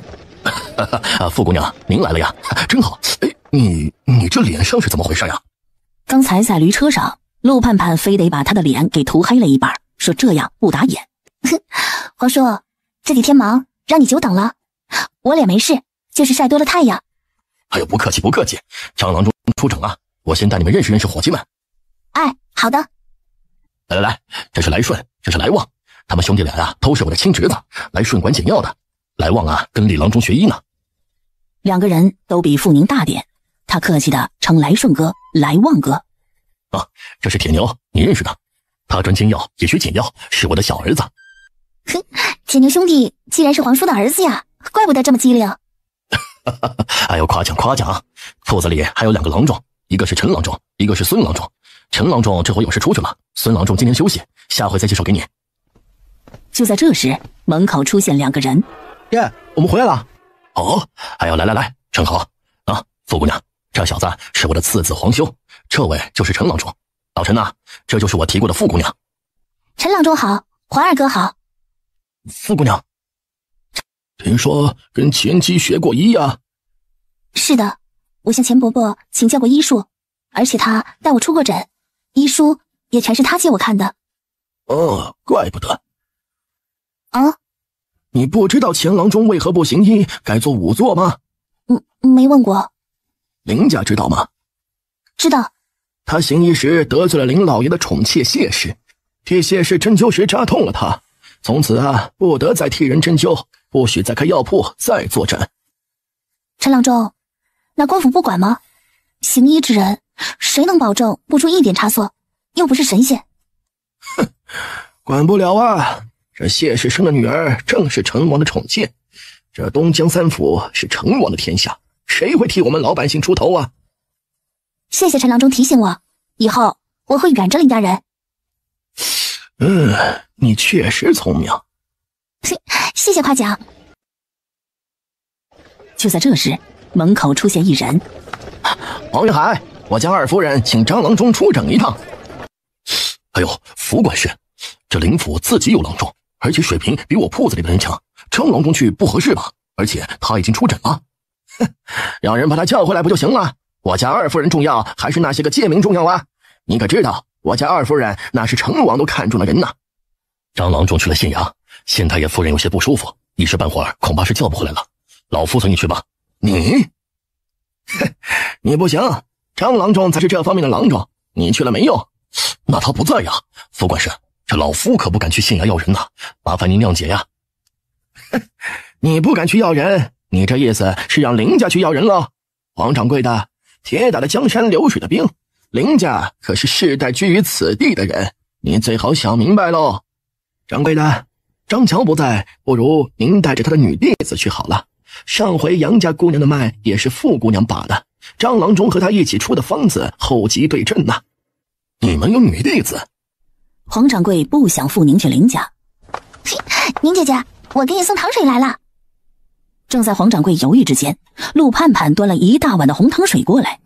傅姑娘，你怎么了？我有一点小毛病，就是空久了不喝糖水就会头晕。啊，那你快喝，去那边坐着。傅宁正要过去，可福管家眼一眯，手一指：“就他，你带他去。”啊，去哪儿啊？林家的二夫人病了，想找张郎中去看看，可他不在。老夫说过我去，但福管家看不上啊。宁姐姐，你赶紧喝呀，别再晕倒了。刚才要不是哥哥来得及，你就倒地了。你说什么？我姐姐的毛病很多年了，而且一直都治不好，刚下驴车就差点晕倒。他连自己的病都治不好，你竟然敢推荐他去给我们二夫人看病？我说姓陈的呀，你是不是想害死我们二夫人呢？不，副管家，您知道的，有的人他的病是娘胎就有的，就算是神医在也没办法改变呢。这位姑娘早产，也正是因为底子薄，这才学了一些医术。哼，学了点医术也敢给我们二夫人看病呢？没，傅姑娘对学医有天赋，而且她只专学了妇人病这一方面。前不久，城西杨家三姑娘的病就是她给治好的。陈郎中是好心，真的是好心。好，当然，我们医馆对妇子病这一块，这除了张郎中还算可以，这其余之人实属是不精通啊，对不住您了。算你还有些自知之明。行了，不管如何，就你带着这姑娘去看一趟吧。副管家，在下真没有把握呀，您真让在下去吗？怎么，林家请你不动吗？不，没这么回事，只是在下怕手艺不精，解不了二夫人的病痛而已。副管家，别说是您亲自来请，这就是知会一声，在下也得去呀。黄掌柜的满头大汗。只是您知道的，这在下的手艺真心是没办法与太医的医术相比啊，怕的就是自己没这个本事啊。看着黄掌柜对一个管家如此敬畏，由此可知这林家有多强势，有多逞强欺弱。林丫头，糖水喝完没有？喝完了出来。我碰到了一个游医，他说绝对有把握治好你的肌肉。这什么情况啊？眼前的人声音怎么这么熟悉呢？可这大叔又是谁呢？一抬头，傅宁看到了那双眼，顿时一抹额头。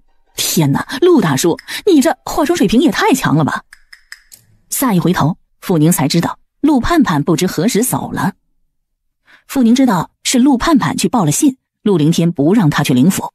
我喝好了，皇叔说想带我去给灵府二夫人看病，要不一会儿我再请那位名医把脉。灵府二夫人的病据说已经请了齐太医好几回了，黄掌柜去有何用啊？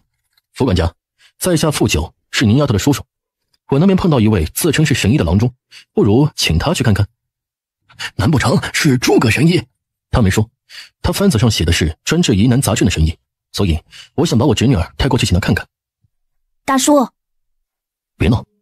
好在这边副管家着急，根本没听到两人对话。走，领老夫去看看。林丫头，赶紧着，神医可是很忙的。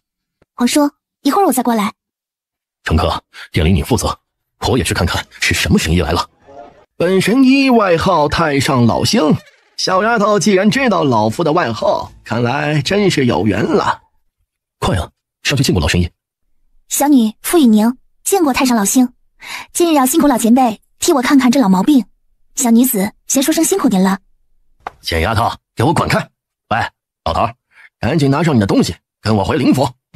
啪的一声，副管家的话一落，一只拂尘落在了他的嘴上，顿时鲜血长流。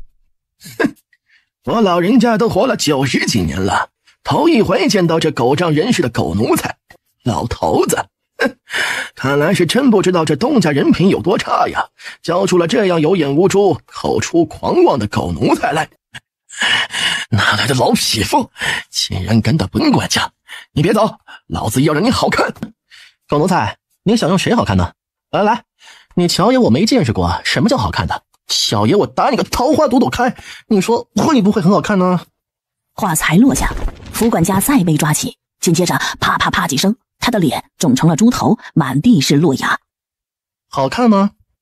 你是什么人？在下乔迪，朝中乔太傅是我亲祖父。狗奴才要报仇是吗？来，小爷把京中的地址给你，等着你来京城找我。什么？这位就是乔太傅的孙子，帝师的孙子，他今日这是惹上了什么人了？副管家完全蔫了。突然乔迪手一伸，一粒药丸塞进了副管家嘴里。哼，狗奴才，今日本公子的恩人下山行医救人，积德修行，竟然遭你一个奴才轻视了，我看你是活腻歪了。今日赐你一味九转丹，一日痛9次，提醒你，这世间你林家算个屁呀，不过是一个妾的娘家，竟然还插根大葱装大象，什么玩意儿？滚！副管家吓得连滚带爬的跑了，黄掌柜的看得胆战心惊。傅姑娘，你先忙，我先回去了。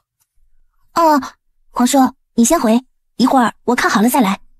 哎，太爷爷，你怎么来了？丫头，那人体图是你画的？是我画的。太爷爷，我画的好吧？我跟你说啊，山水画什么的我水平不行，可画这个嘛，我那几乎是一挥而就。不过他承认那画确实是好啊，只是这丫头从哪儿看过男人的身体呢？还画得那么详细。诸葛天的眼光突然开始上下打量起了陆凌天来。看着这眼光，陆凌天仿佛身上的衣服都被人脱了一般。他很清楚老前辈被那画给震撼到了。太爷爷，我画的不好吗？好，你画得很好。你有这个图，这以后你说的那个在人身上动刀子的成功性肯定会加大许多呀。太爷爷，想要更全面的了解，还得找死囚的尸体，那个泡尸体的药要赶紧弄出来，只有这个弄出来了，这尸体才不会腐烂。傅宁把尸体说的如同几块猪肉一样，一边的乔迪与陆凌天脸皮猛抽。太爷爷，弄不出来是吗？不难，这点小事儿难不倒你太爷爷我。小丫头，这陆小子说你刚刚头又头晕了，怎么还会呢？难不成老头子的药没起效吗？太爷爷，您的药啊都要没效果的话，那世上的药都会没效果。我刚才头晕是因为坐久了，猛然站起来才出现的瞬间反应。而且刚才我喝了一大碗红糖水，现在我一点事都没有啊。太爷爷，您不是说想喝好酒吗？哦，小丫头，你的意思是给老头子准备了好酒？我酒啊是没准备好，可画了一套能做好酒的设备，而且我也知道一些酿好酒的配方。您要不要请人试试？据说呀，这个酒能点火。在哪呢？丫头，快给老夫瞧瞧。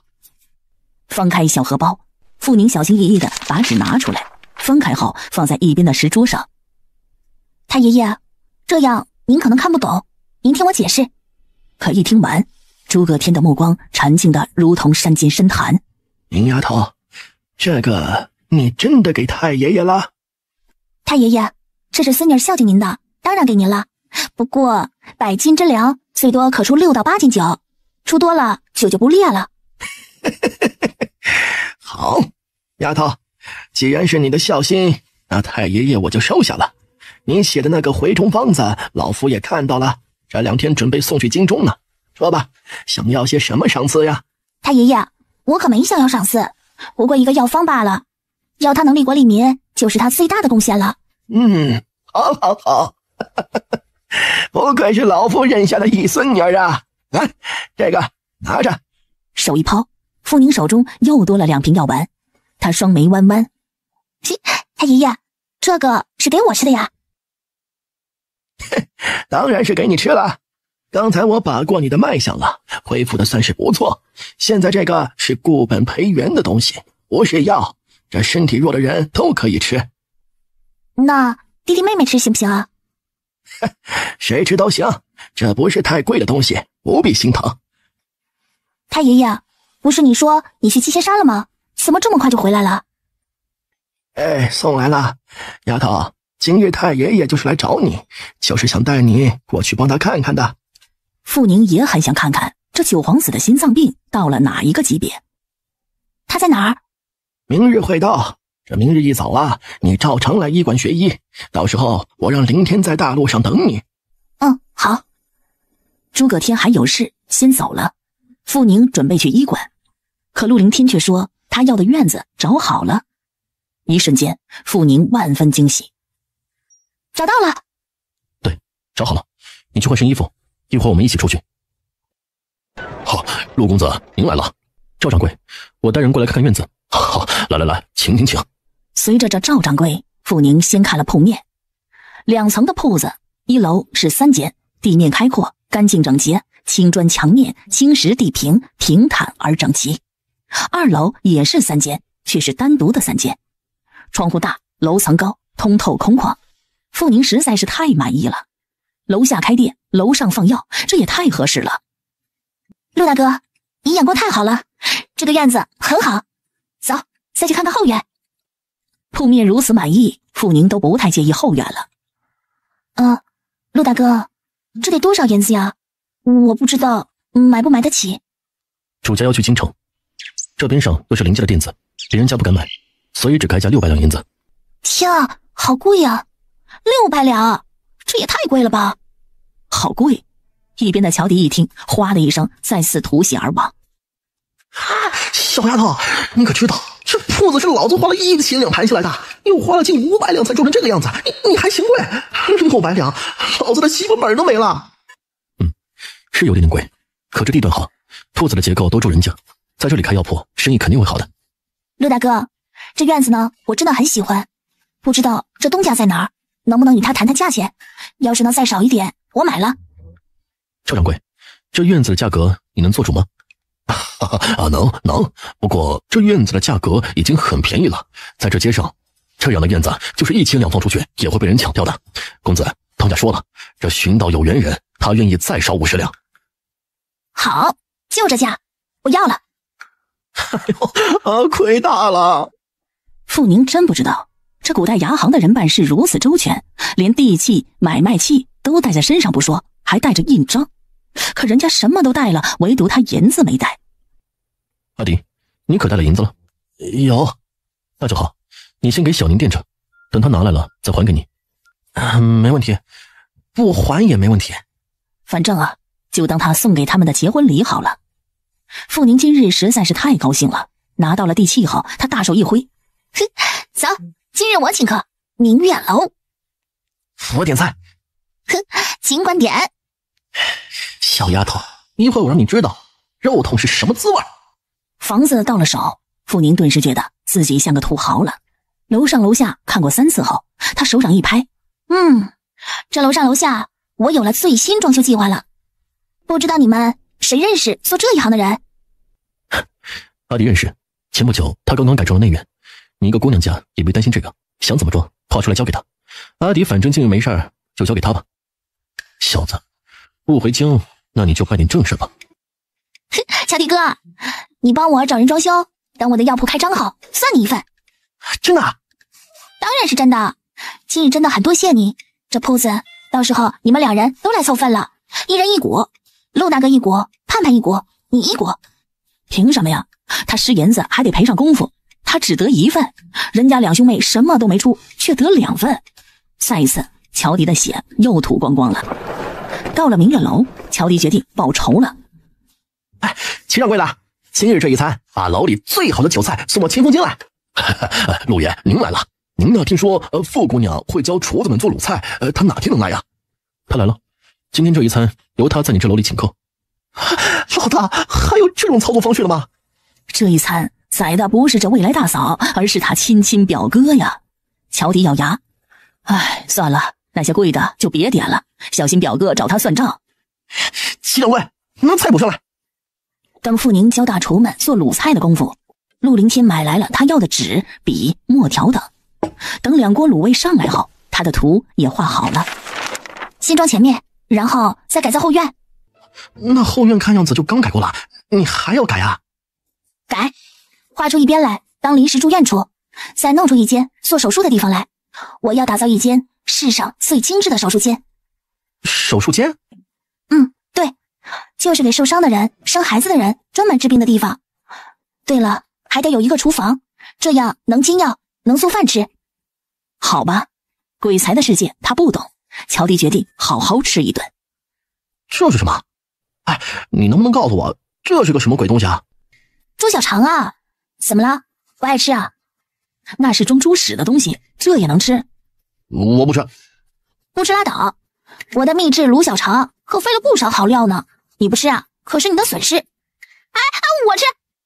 哼，吃吧，小肠没什么油，多吃点没问题。不过啊，一会儿爆炒大肠上来了，你得少吃点。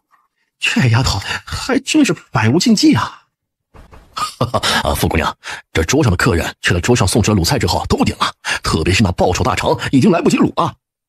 齐掌柜的话一落，乔迪那种无语、尬、不解，想哭哭不出来，反正各种情绪统统上了他的脸。陆凌天想笑得不行，可此时他不能笑，伸手夹了一串小肠放在乔迪碗里。吃吧，这一切的食物都值得敬畏，因为它都能养活人。世间没有食物的贵贱，只有是食物还是不是食物之分。乔迪觉得老天不公平，自己这老大天赋已经逆天了不说，相中的一个村姑也是个逆天的存在，这世间还有公理可言吗？赌气的把麻辣香肠吃下，乔迪心气不平。小宁子，这真的都是你做的？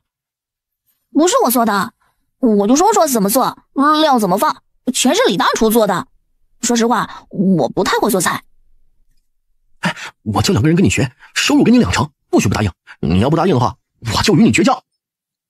不行，刚才我与齐掌柜的谈定了，这方子这做法不传任何人。你要是想分一杯羹，找齐掌柜的好了。他妈的，这还有天理不？他守着一个钱宝宝没发现，倒是被他那啥事也不管的表哥钻了空子，占了便宜，活不下去了。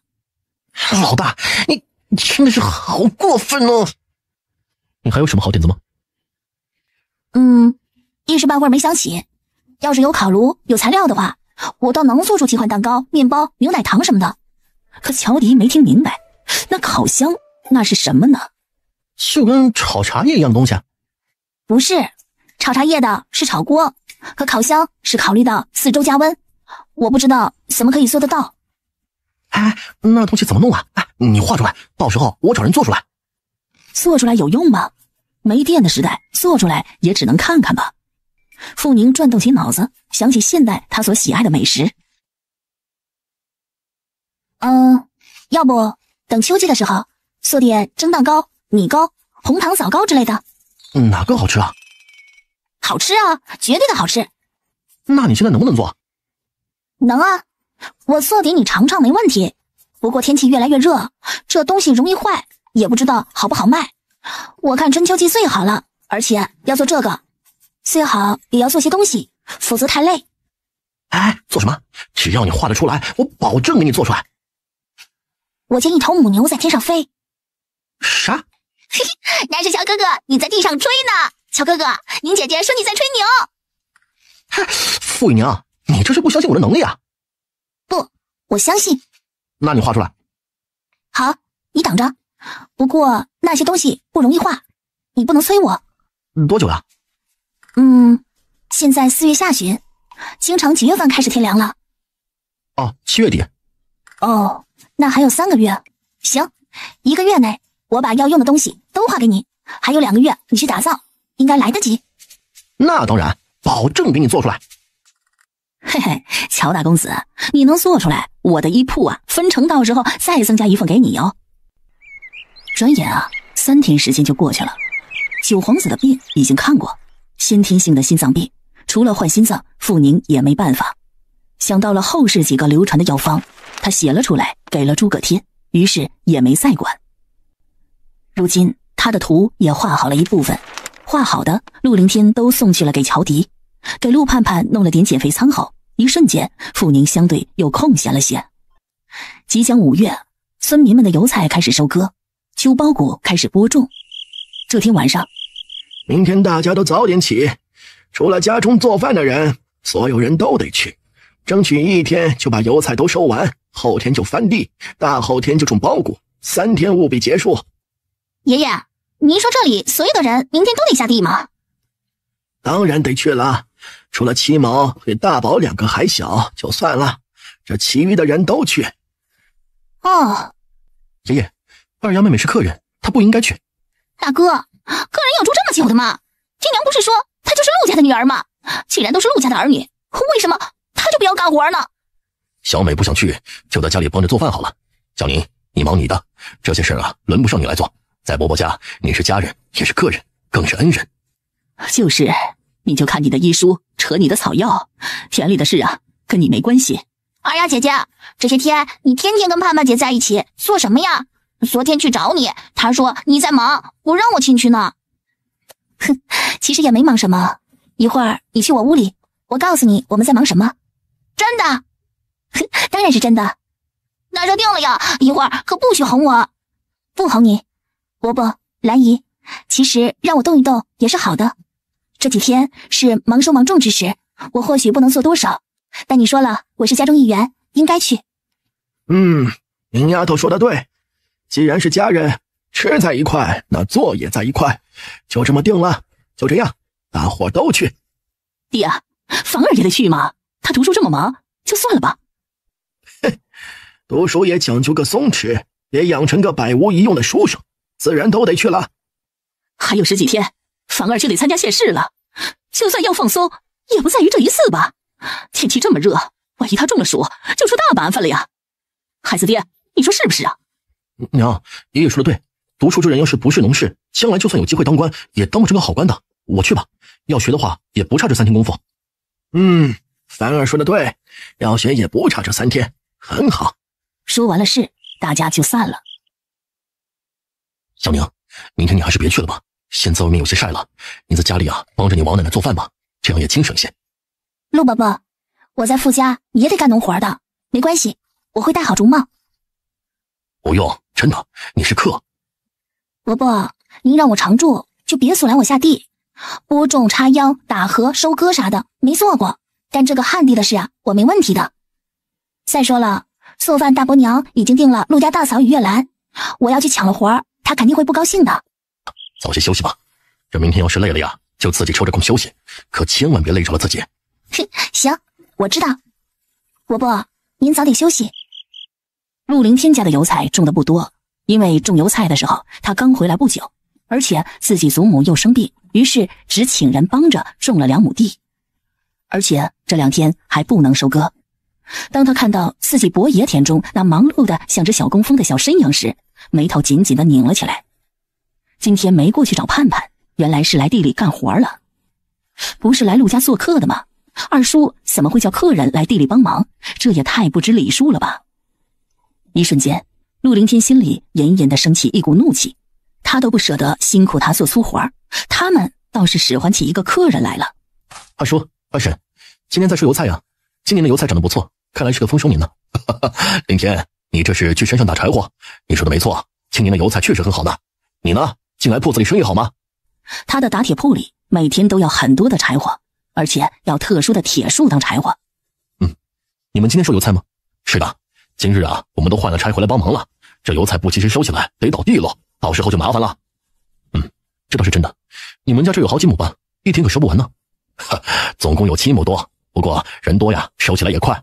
我们换了3天工，所以今天必须割完，明天要翻地，等候啊才能种下。好，那你们忙，我先去了。哎，你忙啊。爹，堂哥他那铺子里的生意还好吗？我不太清楚，这刚没开多久的铺子，我瞅着生意不会太好，有生意呀，也是些小生意，赚不了几个银子的。爹，今年底也得退下来了，你说大哥能接他的位置吗？这个爹可不敢说。新县令齐大人看起来年纪轻轻的，可却给人一种深不可测的感觉，没人知道他的来历，也没人知道他的性情。也就是说，大堂哥很有可能接不了爷的位置了。二毛，想不被人欺踩，只有自己强大。爹已经失去了机会，希望你努力呀。爹，今年的院试，儿子一定拼尽全力。好，如果你想的话，还是回书院继续读吧。爹，再说吧，现在我自己看书觉得也不错。你心中有数就好。取书县衙，钱仵作，你那女弟子可还有什么本领？大人，您有何吩咐呀？我夫人正好这2天身子不舒服，是女人事，她想找个懂些医术的女子在身边陪陪。这样吧，你把她叫来，给我夫人看看吧。大人，您丫头年纪不大，而且这学的也不多，伺候夫人能行吗？而齐毅一听这话，却在想，侍候啥的，那杀神的人，他敢使唤？行与不行，不是得看过才知道吗？我倒觉得傅姑娘年纪虽小，本事却很大。你行医几10年了，也不知道人肚子里长了虫子的病吧？赶紧去吧，2个时辰之内让他到府上去。好，属下马上就去找傅兄弟，让他把女儿接过来。马上。爹，怎么回事啊？钱伯伯很少出诊的，今日要去哪儿出诊啊？爹也不知道是怎么回事。你钱伯伯说，这县令大人让他去给夫人看病，可夫人是个女子，所以啊，这才让我把你叫过去。2人很快吃了面到县衙，等他们一进去，前妻已经在那边等着。丫头，你要好好表现呐，要是入得了夫人的眼，以后可就有福了。师傅，要是弟子有这福气，以后绝对忘不了师傅的恩情。好，我这呀也算晚来福了。来，先坐一会儿，我与你说说夫人的平安脉是怎么样的，一会儿到了那里，你也好心里有数啊。大约下午3点左右，傅宁已经站在了县令大人的后衙。傅姨娘见过齐大人，宋夫人。傅姑娘，我们又见面了，来认识一下，这位是我的夫人宋初雨。民女傅姨娘见过宋夫人，宋夫人好。这也太小了点吧？齐义想笑，小是小了点，可人家老牛就爱吃嫩草，不行啊。傅姑娘，我听我家小七说，她与你是好姐妹，如果不嫌弃，叫我一声姐姐就好。哈，叫姐姐？叫县令夫人做姐姐？哼，怎么不想认我这个姐姐？哼，宋姐姐。哎，小宁啊，听我夫君说呀，你把一个秘方献给了朝廷，你真是好样的呀！你可能不知道，我们大齐国一年有多少孩子死于这个病吗？你要是知道了，肯定知道我这不是故意夸你的了。宋姐姐，作为医者的职责就是救死扶伤，不辱使命。如果我能为百姓做点事，我心已安。哇，陆凌听这小子眼光也太好了吧！一个小村姑竟然说得出如此大气的话，就是朝廷上许多的大臣恐怕也没有如此高尚的情操啊。小宁，你让姐姐敬佩。前妻已经走了，茶是傅宁自己炒的茶。宋初雨喝了一口。啊，小宁啊，乔迪是大人的表弟，你知道吧？宋姐姐，他没有我说。还有明月楼啊，也是我开的。你那个卤菜刚推出3天，可火爆了。小宁啊，你这小脑袋瓜里到底还有些什么宝贝呀？听说啊，你还会做什么蛋糕？就是用鸡蛋、面粉做的点心而已。它可以蒸，可以烤。宋姐姐，你要想吃，我一会儿再做一点给你尝尝。真的呀？那我可有口福了。红糖糕、鸡蛋糕、牛乳糖我都会做，只要有材料就行。不如你和乔家表弟那个啥点心铺子，我也凑一股。宋姐姐，如果乔大哥不愿意让股份，我的让一半给你。等准备铺子准备开张时，我出做糕的法子，你们出银子出铺子，如何？行，且别的没有，可铺子倒是有几个，一言为定。两人说得很亲热，一边的齐义只默默地听着没插嘴，直到茶过3巡。小宁，听闻你医术了得，我夫人身体确实一直有些不适，可否能够帮忙看看？大人，民女从命。宋姐姐，可否一句内事？小宁，你既然认了我夫人当姐姐，以后我这样叫你名字，你就叫我姐夫吧。大人姐夫，民女遵命。大人姐夫，小宁啊，你这叫什么叫法呀？别，你愿意叫他一声姐夫，他得偷着乐呢。小宁妹子，别叫什么大人姐夫了，太拗口了是不？以后就叫姐夫啊。姐夫好。傅宁的聪慧让宋初雨更满意。陆凌天与自己的男人是生死之交，如果他与眼前这姑娘关系不好，以后见面就尴尬了。这就对了。小宁啊，我们进内室吧，赶紧给我瞧瞧，我这几天呢身上确实是极不舒服。行，只要宋姐姐相信我，那我就先瞅了。哟，这是谁呀？两人正要入内，突然门口闯进来一位姑娘，年纪约17、18。李玉山呢？你跑我家来做什么？宋初雨，这不是你找来给我林哥哥生孩子的女人吧？我告诉你，林哥哥的孩子只能由我生。哼，新太爷啊，你妹来了，我就不打扰了，你们慢慢聊。小宁，跟姐姐进去，不要理这疯子。哎呦，这姐姐都叫上了，还真快呀！林哥哥，这个漂亮姑娘，你准备给她什么身份呢？贵妾还是同房啊？哼，我看你这打扮啊，应该是个村姑吧？颜色不错，但是身份太低了，我看就做个通房也足够了。这话一落，宋初雨上前举手，啪的一声，宋初雨的巴掌就落在了姑娘的脸上。李玉山，你不要脸来抢我的夫君，有本事跟你抢去好了，可是你敢侮辱我的妹妹，这就是后果。你敢打我，林哥哥，他打我，这只不会生蛋的老母鸡，他打了我。李玉山，你是个姑娘家，有些尊严好吧？你根本就不是我表妹，你心里不清楚吗？我早告诉你了，我只爱宋初雨，除了她，我谁也不爱。林哥哥，我到底哪里不好？你竟然这样说我！10岁起我就喜欢上你了，你怎么能这样对我呢？现在我都不要你的正妻位子了，你为什么连个平妻位子都不给我呢？我这么的爱你，喜欢你，你为什么要这样对我呢？李姑娘，你跟着九公主，别的没学会，这不要脸倒是学得一套一套的。想要男人呢，去大街上抢啊！臭不要脸，竟然敢跑到我家里来！抽你一巴掌，算是看在我婆婆的面子上。县太爷，这人太吵了，烦！来人，把李姑娘送去禁医院。我不去，谁敢管我？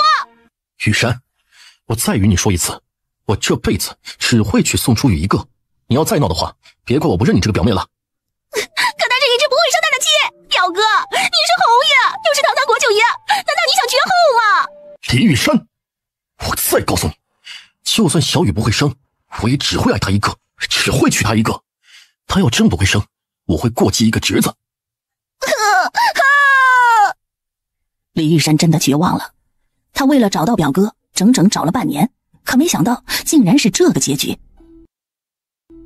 奇异的表白慰藉了宋初雨的芳心，他拉着傅宁进了内室。我夫君不姓齐，而姓易，叫易林。我姑姐就是当今皇后，我去世的婆婆是大长公主，只是已去世多年了。我婆婆并非真正的皇室之人，而是先帝幼年出世时的救命恩人。先帝登基之时，亲封她为长公主，并且亲自定下了我大姑姐与先帝的亲事。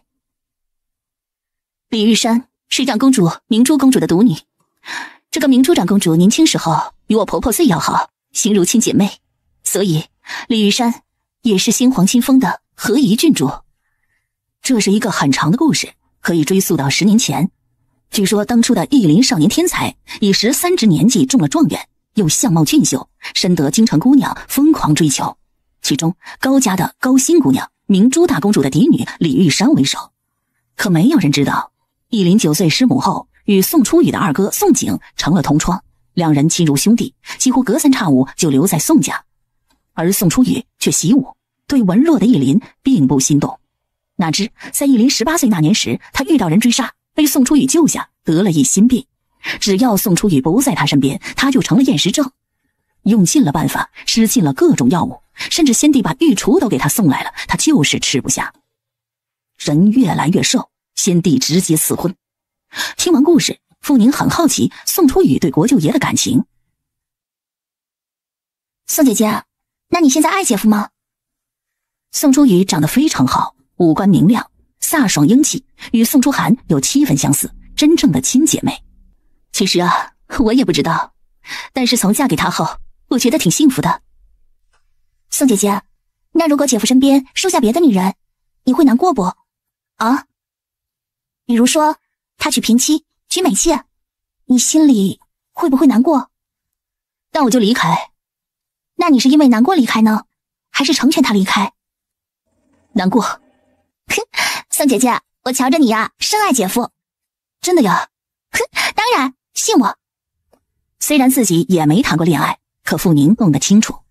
宋初雨突然担心了，小宁啊，我成亲4年都没生孩子，万一我不会生，我怎么办啊？我不想他娶别的女人。别急，生孩子不一定就是你的事，能不能生得出孩子，男人同样有责任。宋姐姐，你躺在床上去，我给你仔细检查一下，一会儿我问什么你答什么。小宁，你说什么？你说女人不生孩子，男人也有份儿？当然呀，没有男人，女人能生得出孩子吗？女人会生病，难道男人就是铁金刚，就一定没病？好有道理啊！为什么以前都没有人这样告诉他，让他这3年来过得这么的压抑？宋初雨拉着傅宁的手，小宁，你一定给我仔细查。好。室外，齐毅闭眼喝茶，他在想，如果他的夫人真不会生，那么就把自己大堂弟那个刚生下来3个月的长子抱回来好了。而舒塔肯定愿意。室内，宋初雨躺好，心中很忐忑。可傅宁已经在凝神闭气地扫视着他的全身，根本没有空来安慰他。小宁，看出来了吗？有没有看出是不是我有问题啊？宋姐姐，确实你是有问题的。砰的一声，门外传来了响声。听到这声音，两人回了头，见门口站着的人宋初雨眉拧。红莲，你怎么这么不小心啊？有没有伤着脚啊？小姐，你要怎么办呢？如果你受不了小少爷和怡郡主，一定会告诉皇上，让皇上给他赐婚的。哼哼。小宁啊，她是我从关外捡来的丫头，7岁起跟着我，没爹没娘的孤儿。你别怪她，她是替我难过了。宋姐姐，我不会怪她的，只是红莲哭早了。我只是说你有问题，并没有说你的问题解决不了。红莲，听到没有啊？别哭了，太丢人了。小姐，奴才是吓着了，奴才……既然有救，那就不必担心了。早已经坐了起来的宋初雨笑了笑，小宁啊，这丫头呀，就是我半个娘，天天担心这儿担心那儿，真当是不知道谁大喜啊。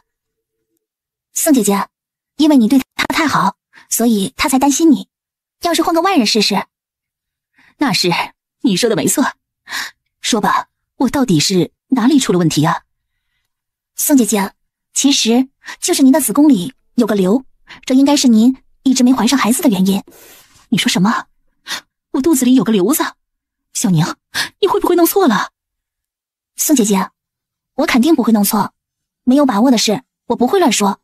这瘤虽然不大，但影响您的月事。您的月事应该是很不规律，有可能1个月来2次，有可能3个月来1次。可对，小宁啊，那我以后会怎么样啊？我不知道，因为它良性还是恶性，我无法回答夫人您的问题。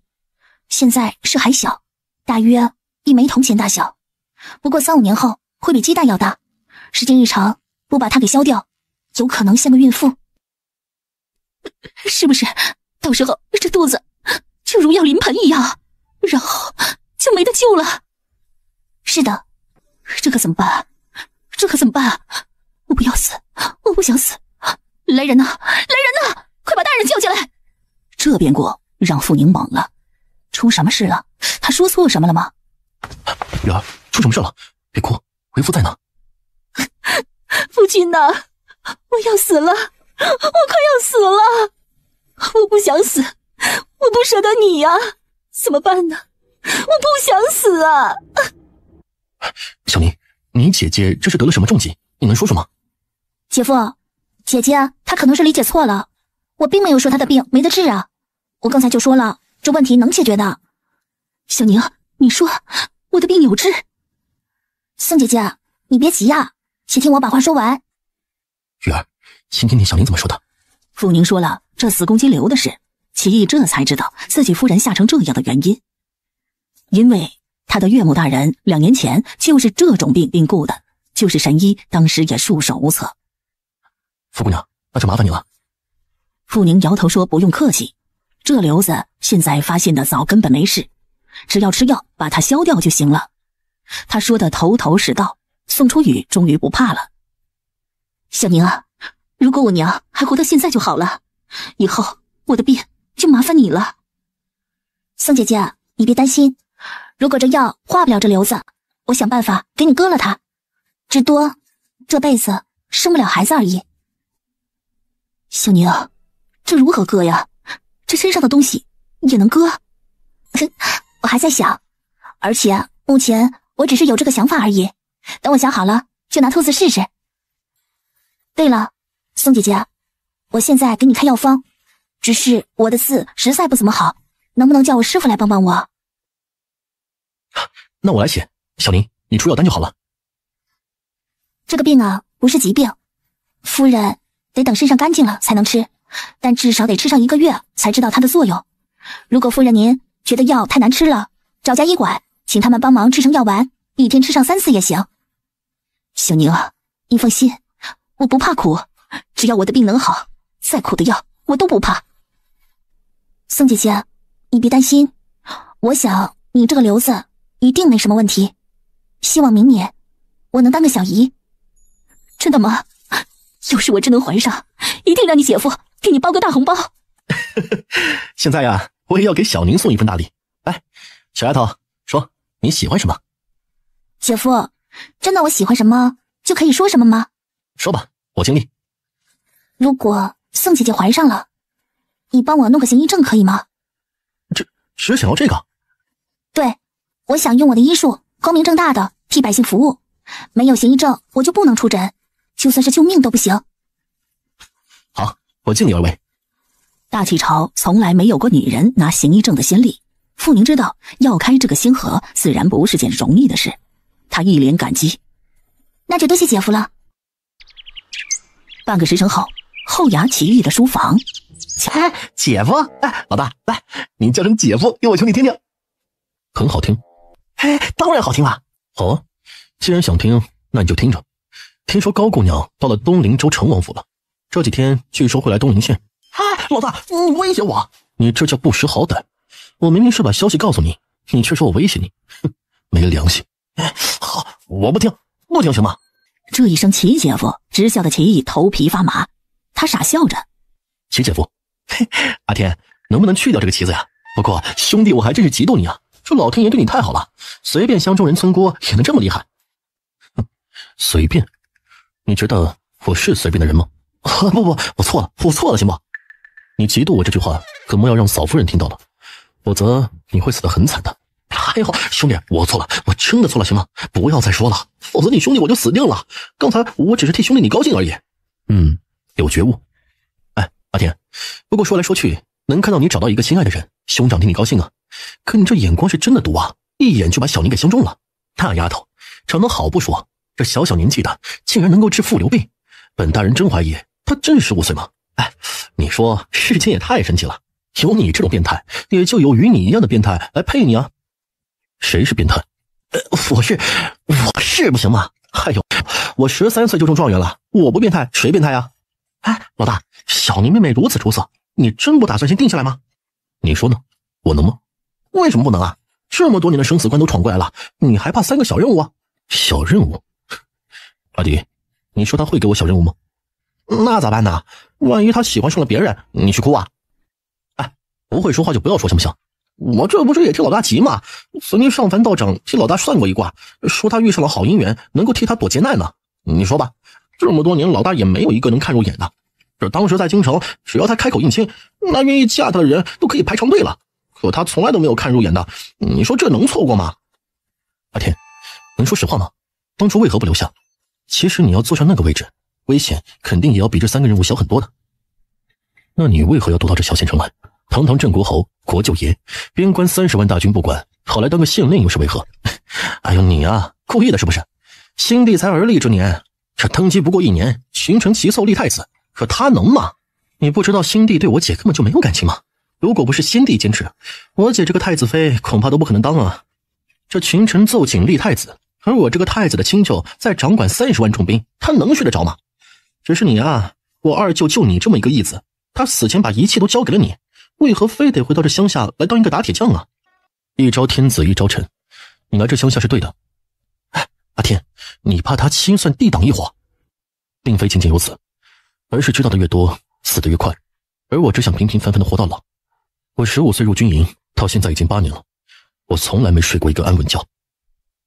老大，真如此吗？当时如果你愿意接下锦衣卫指挥使的副使之位，宋妍也不会运我不公平。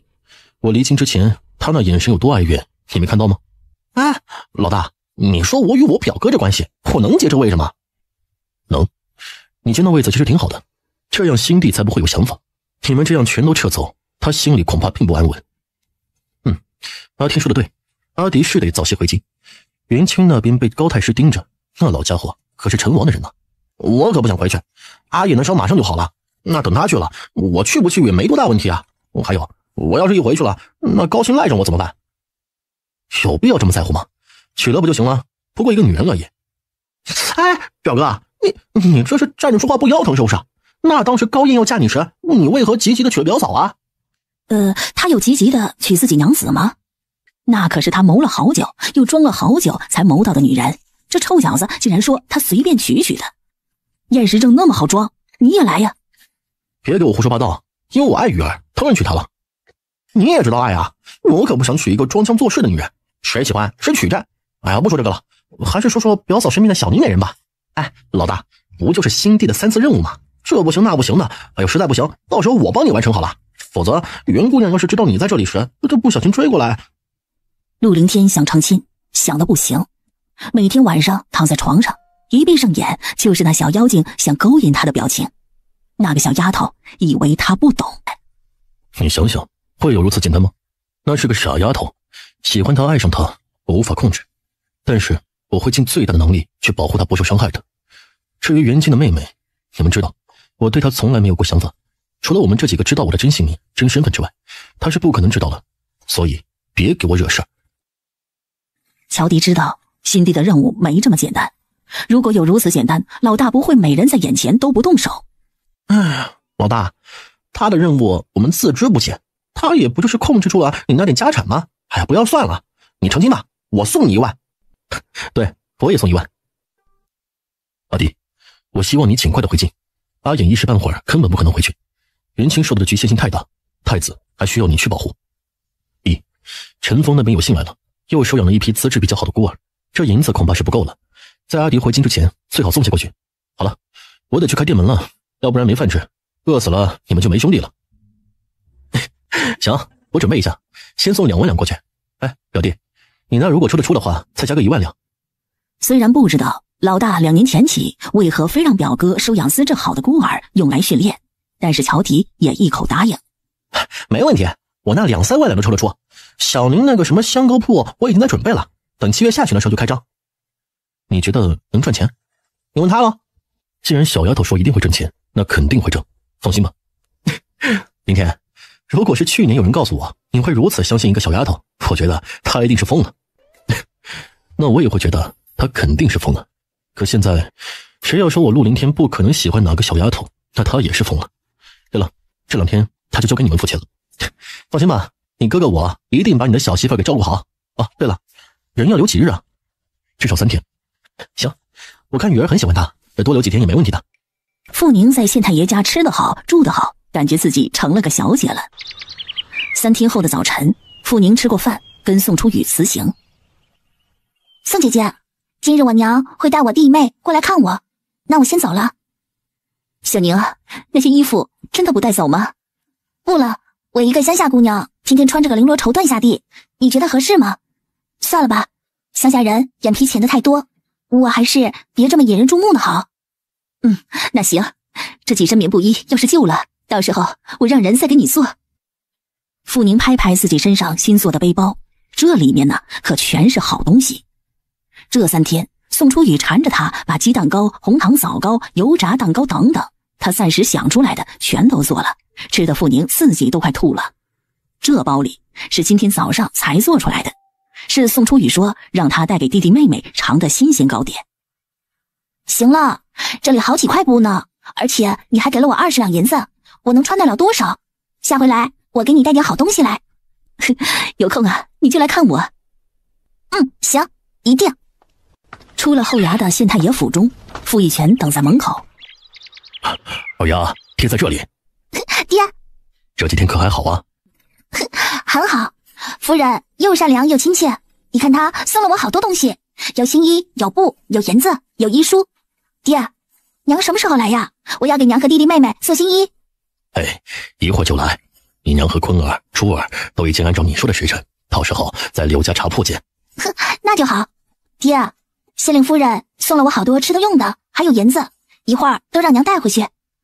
哎，那可不行，让你娘拿回去可到不了她手上。二丫呀，还是你自己放着，家里实在有困难，爹再找你要吧。行，那爹你要记住，我是你的女儿，有什么困难你一定要与我商量，成吗？成。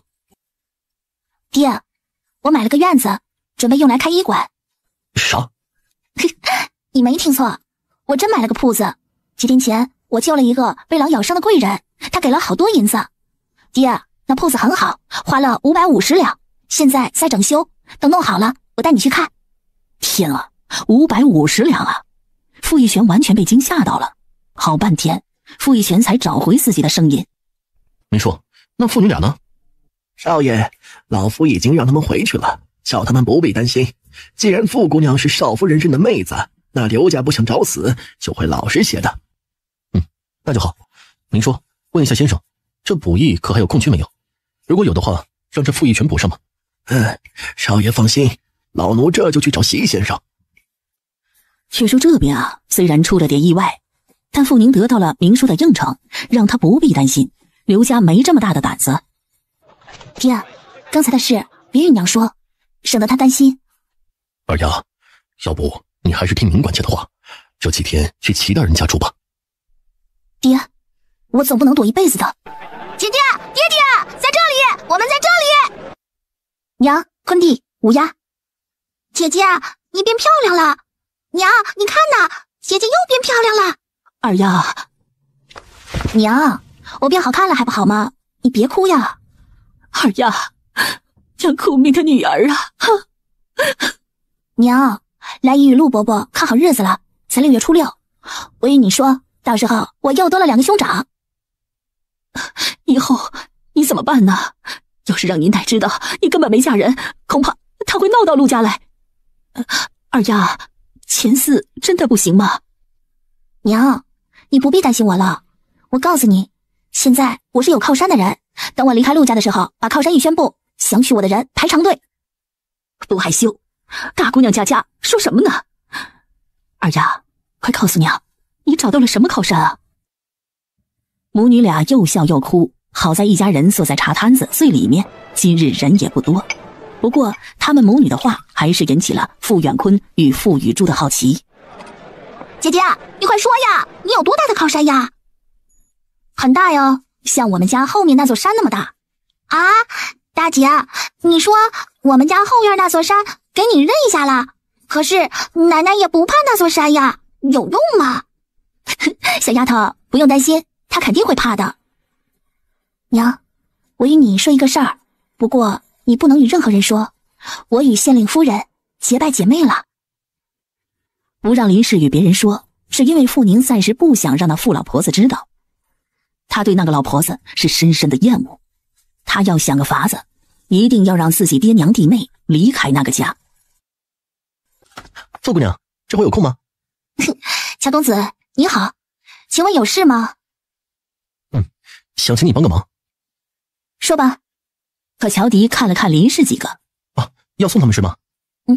不用，有事只管说，我娘家离县里不远，经常来的。好，那就行。我想请你帮忙，帮我看一个人。稍等。说完，他走向林氏。娘，这是一位朋友，他找我有点事，你们先回去吧。二丫，他是什么人啊？这是县太爷的朋友，我跟他很熟的。娘，您放心好了。一听是县太爷的朋友，林氏倒真是立即放了心。那你去吧，小心些啊。知道了。乌鸦，坤弟，过几天我来看你们。姐姐，你一定要来呀！我们拉了钩的，自然会来。过几天见。一边的乔迪看姐妹相亲，笑着说：“你们姐妹关系很好啊。”那当然，我可是长姐，他们敢对我不好，削他们。乔迪知道这种好不是威胁而来的，而是由心而发的。走吧。这是你家？我家不在这里，这里只是我的一个落脚处。今日请你来，是想请你帮我看看我姐姐的。她怎么了？病了。诸葛前辈看过？看过。乔公子，你就这么信我呀？我的医术比起我太爷爷，我就是一个学徒啊。王爷的病一直都是前辈在治的，但是前辈却不知道这是什么病。还有，我表嫂宋楚雨也请前辈看过，前辈给她开过2张方子，也一直没有见效。听着这些，傅宁真心不知如何解释。那王爷的病在这世上可能非常非常少见，所以神医也没见到过，自然不会治了。而宋楚雨的那瘤子那么的小，没有先进设备的年代，没有外科手术的年代，自然发现不了，治不了。而这些在现代来说是常见的病啊。宋姐姐说她是你的表嫂，我前几天才知道你们是亲戚。我亲生母亲是县令的亲姑姑，我们是嫡亲表兄弟，而且我小时候与我表哥给三皇子当过伴读呢。少爷，就在这时，一个婆子走了出来。王妈，姐姐现在好些没有？没有更好啊，不守住她就爬上高处，不给她爬就哭闹，这一会儿刚刚安静下来。乔公子，令姐爬高处做什么？少爷啊，这位小姐是……哦，我表嫂认的义妹，她姓傅，你知道傅姑娘吗？傅姑娘。王妈好，能不能告诉我，乔姐姐为何总想爬上高处？我家小姐呀，精神上有些问题，她已经跳过几次楼了。跳楼？傅宁张着嘴合不上了。天啊，真的是忧郁症啊！这在现代都是一种难以预前的心理精神方面的疾病，在这落后的时代，这等于是绝症啊！乔大哥，你姐姐身上发生了什么事是吗？你先看看我姐，一会儿我再慢慢的说与你听。进了屋，屋内布置更加精致，窗前站着一个美人，眉目如画，却忧虑满目。姐姐，阿迪，你来了。这位妹妹可是我弟妹啊。姐，这是表嫂认的义妹，我带她来给你认识一下啊。傅妹妹，这是我姐乔旭。哦，是表嫂的义妹呀，长得可真好看呢。快来，让我看看。乔姐姐，我是傅雨宁，小名二丫，你可以叫我宁儿，也可以叫我二丫。二丫，我们村里的姑娘在岁前都不取正式名的，不是叫丫就是叫妹或者叫姑什么的。二丫、二妹、平姑、翠姑，大都是这种名儿。唉，姑娘家就这么可怜，小时候连个名字都没有，真的是太可怜了。乔姐姐，我听初雨姐说你睡眠不太好，说经常半夜都睡不着，真的是这样吗？我有一个办法，配合药物能让人很快的入睡，她说让我来与你说说。傅妹妹，这是真的吗？是真的，你愿意听吗？真的吗？啊，真的吗？真的有这么好的办法吗？不相信人，这是这种病症的第一表现。相信我，绝对是真的。乔姐姐，您先等等，我先看看您以前的药方，再与您说行吗？好吧，希望你说的真的有用。不一会儿，王妈拿来了几张方，傅宁接过，仔细的看了起来。诸葛神医用的药方没有错，但心理性的疾病必须配合心理治疗，才真能达到效果。走到室外，傅宁一脸郑重的看着乔迪。乔迪哥，有一件事我得先与你说，你姐姐的故事你要与我说说，我要找到病因，要不然效果只会是暂时的。他爱上了一个不该爱的人，那人不爱他，只把他当作所爱家人的影子。怡安公主和亲之后，他以为他再也不会回来了，于是就娶了我姐。可哪知东河国王竟然才40岁就暴病而亡。东河国国王死后1年，怡安公主带着她的儿子要回来，休书给先帝，先帝让人去接，那畜生主动请缨。本来接一个和亲过的公主回来是一件小事，可怡安公主要把她的儿子接回来，这就是大事了。傅宁明白，杞国是个大国，东河国虽然也不小，但比不起杞国大而强。和亲公主要回家，还要带回她的儿子，也就是老国王的儿子，新帝哪能放手？万一养成一只老虎，那不是麻烦了。为了达成怡安公主的心愿，乔旭的夫君悄悄带上了自己的儿子去了东河国。在那里，他把自己的儿子化成怡安公主的儿子留在了东河国，把怡安公主与她的儿子悄悄地接回了国，甚至请乔旭请出嫡妻的位子给他的心上人。相信苍天有眼，这样的人是不会有好报的。乔迪哥，乔姐姐的儿子现在多大了？4岁半，送去的时候才3岁，如今已经快2年了。弄不回来？失踪了，等我们知道之后赶去东河国，说孩子走失了。找不到？找不到。我们整个乔家，包括皇后表姐以及我所有的兄弟，倾尽了力量，我没能找到我外甥。从我姐姐知道我外甥留在东河国起，我姐姐就病了，一病就是3个月。要不是前辈去了，她恐怕已经不在了。那个人知道他的儿子失踪了吗？他知道，可在他的眼里，只有怡安公主的儿子才是他的儿子。现在是什么状况？我祖父直接与陈阁老摊牌了，给我姐要了和离书，并带回了我姐的一切东西，从此陌路。哼，太便宜他了。这个人的爹是阁老。对，正是朝中3大正一品官员之一陈阁老的女儿，那妹妹的畜生，也就是现在新帝身边的梁妃。宜安公主是新帝的妹妹。新帝四妃之一的德妃之女，德妃是陈阁老夫人的堂妹。亲上加亲，这些个古人真不怕生出傻子来。难道你不想报仇吗？不想报仇，我可没这么大的容量。啊，别担心，我有办法让你姐尽量忘记那一切，等她淡化了那一切，她就会好起来。多谢。傅宁的办法就是药物加催眠。催眠术是一种心理治疗方法，想要病人走出忧郁，就必须要让乔旭走出这一段心理伤口。得知王妈就是一位医女后，她把这些交给了她。王妈，不能急，起初要慢慢的引导。姑娘放心，小姐的病啊，一直是老奴在照顾，而且老奴7岁学医，这方面我懂。治这种病的药物要起效果，一般都在1周之后，而且还要长期坚持。傅宁一听，真放心了。那就太好了，这样我就不担心了。从小院出来，已经是半下午了。乔迪送傅宁回家。小宁，你果然是个宝藏啊！你夸我了。其实师傅的药方非常非常好，我能做的只是一小部分。如果没有师傅那药方，光靠我那一部分，效果不会太好。其实这种心理病，让乔姐姐以后多接触一些人和事会更好。好，等他好起来之后，我与表嫂说说，让他有些事情做，或许会好上很多的。对对，有一处寄托那是最好了。当然，如果能遇到一个让他重新鼓起勇气去爱的人，或许会更好。这很难。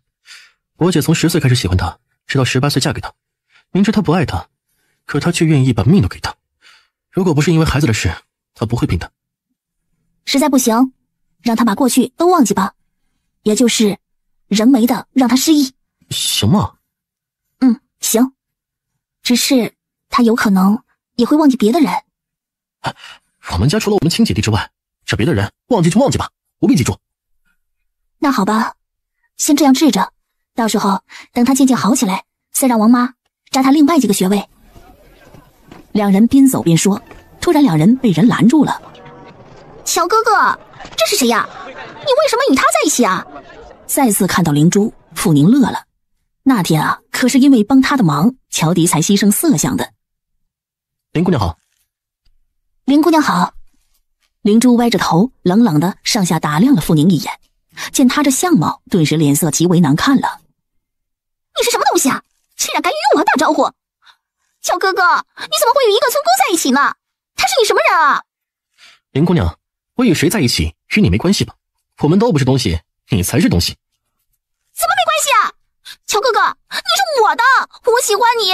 喂，死村姑，我可警告你，乔哥哥是我的，你识趣点，赶紧给我滚，否则别怪我不客气。林姑娘，你别误会，我与乔公子是朋友，我姓傅，是县令夫人的朋友。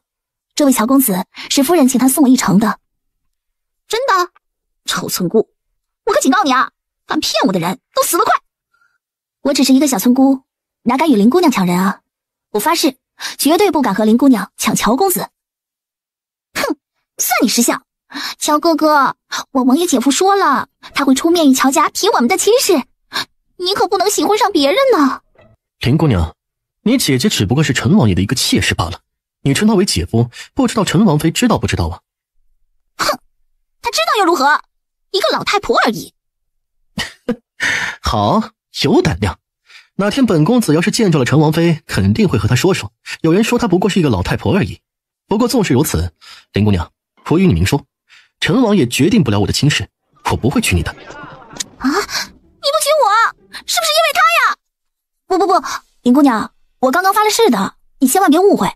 我一个村姑，家中现在还三餐不继呢，而且也定了亲，绝对不是因为我，绝对不是。啊，土丫头，希望你说的是真话。乔迪看了傅宁一眼，心中很郁闷。他有这么差吗？这小丫头一而再再而三的发誓与他没关系。就算乔迪知道傅宁是谁的谁，可被人看不上，心情还是有点不太好的。林姑娘，希望你以后不要再来纠缠我，否则后果你承担不起的。傅姑娘，走吧。对不起哈，我先走了。林姑娘，我如何敢骗你？就让我雷劈！两人的身影不见了，可灵珠还黑着脸站在原地。小姐，他们都走了，我们走吧。兰花，你说他真的不怕王爷姐夫吗？他敢一而再的拒婚，难不成真的不怕我姐夫？小姐，依奴婢看呢，应该是说说的吧。这世间除了皇亲国戚不怕王爷外，谁还敢不怕呀？说说的？不对呀，刚才那个女人我在哪儿见过？对，是她，就是她，上回在祥记茶馆门前，就是这个女人，我上当了。姑娘，确实是她，不过他们是朋友，而且刚才那个傅姑娘发誓说了，她绝对不敢与你抢乔公子的。兰花啊，既然他没走，找人盯住他，我倒要看看他们真的只是朋友，还是在骗我的。如果那死丫头敢骗我，我让她生不如死。是，小姐，您放心，奴婢一定让人盯紧她。走，我们回家。可两人还没走出3步，突然一个姑娘拦住了灵珠主仆的去路。林小姐，刚才和乔公子在一起的人，我认识。你认识？对，我认得。这个人呐，最不要脸了。林小姐，你一定要小心他呀。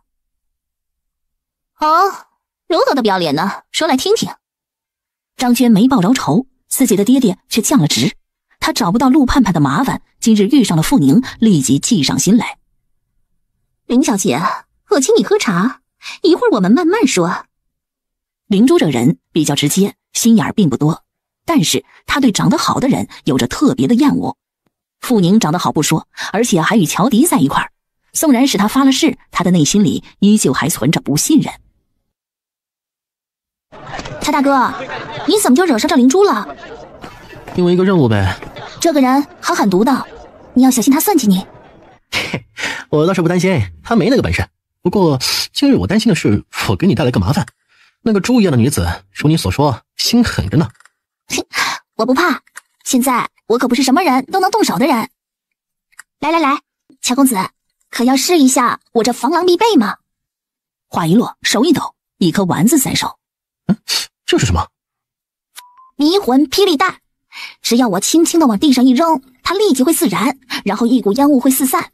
只要吸入一口，就是大象也要3秒钟倒地。前辈对你也太好了吧？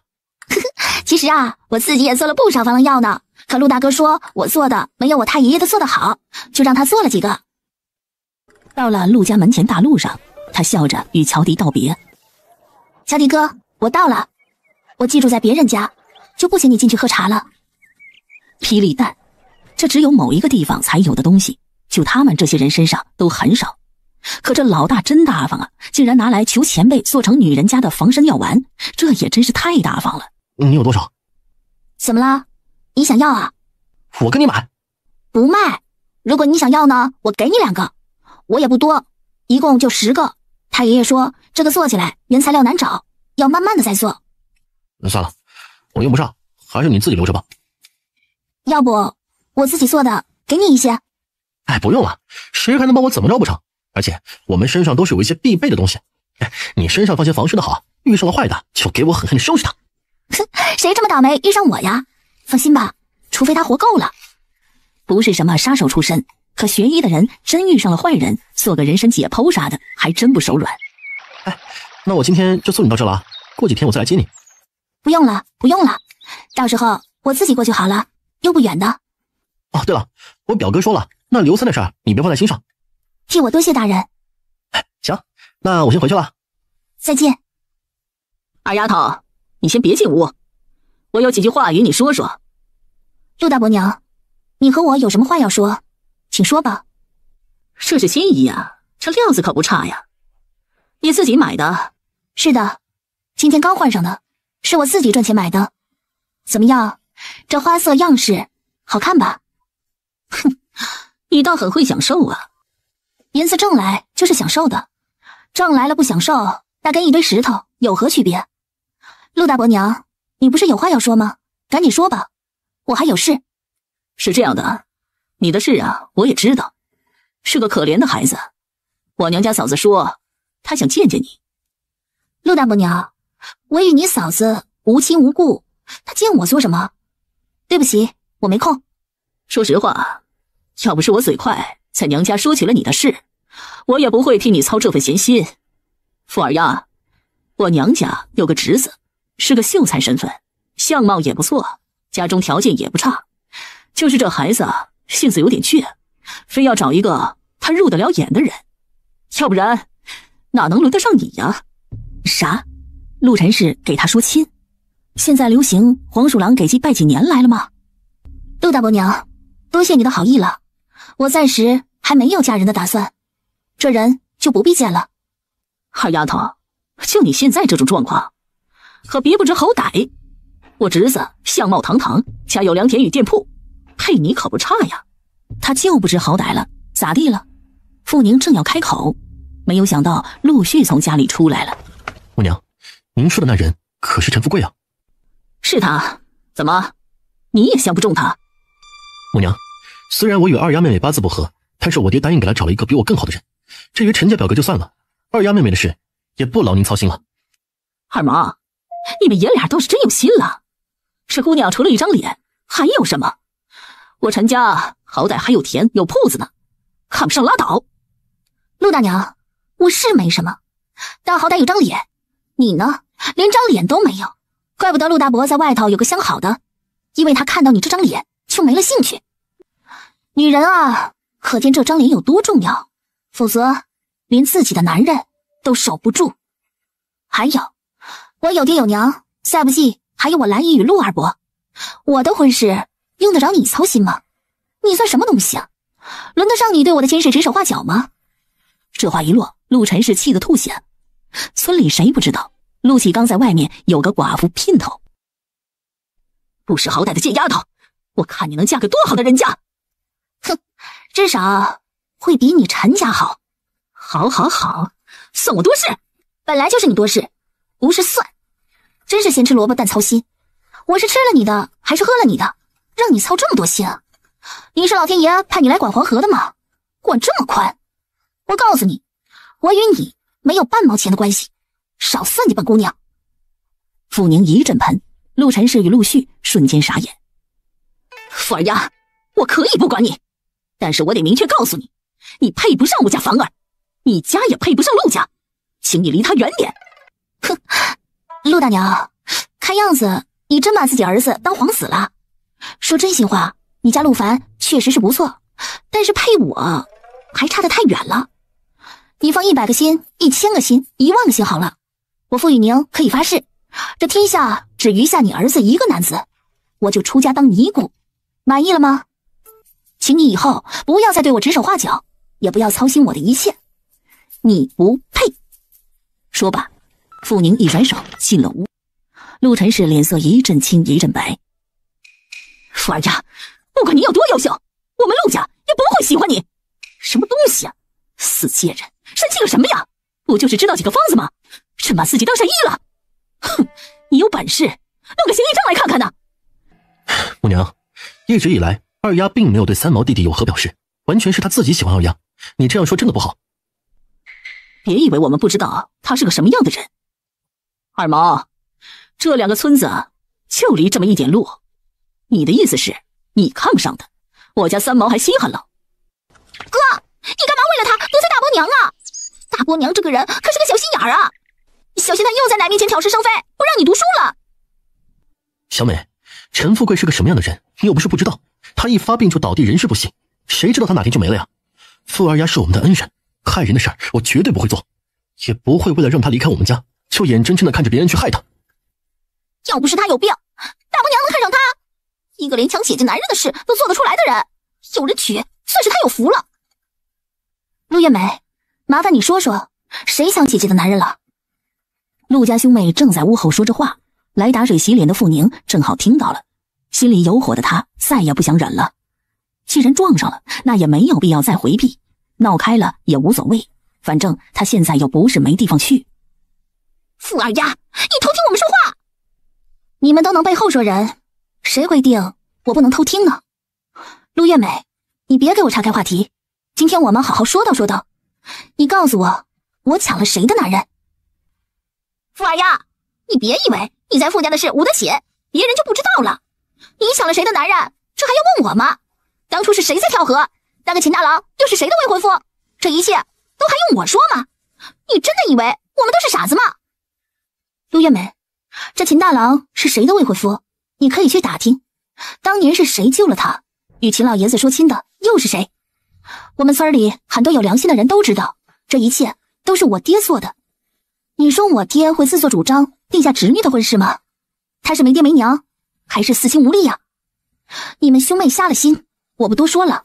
可谁抢了谁的亲事，我必须告诉你，是傅大丫勾引了那只禽兽，抢了傅二丫的未婚夫，不是我抢别人的未婚夫。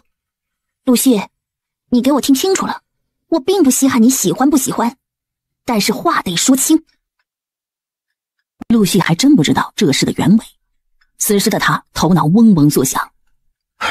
傅二丫，你说开始与秦蜀一亲之人真的是你？或许我说的你不信，但这事你不必问别人，明天你直接问那只禽兽好了。我爹救了他，秦家为了报答与我爹说将来让他与我家结亲。当时我爹觉得夫人恩义不义气，说等我们再长大些，两家感觉合适再正式定亲。虽然没有定下，可秦家每年年节都会来傅家，这事儿村里人也认定了。那为何村里会传出你勾引姐夫不成，投河自尽的风声？这就得去问我那好祖母，我那好堂姐了。跳河之事确实有，只是不是为她，而是想在水里洗洗眼睛，因为我看到了不该看的脏东西。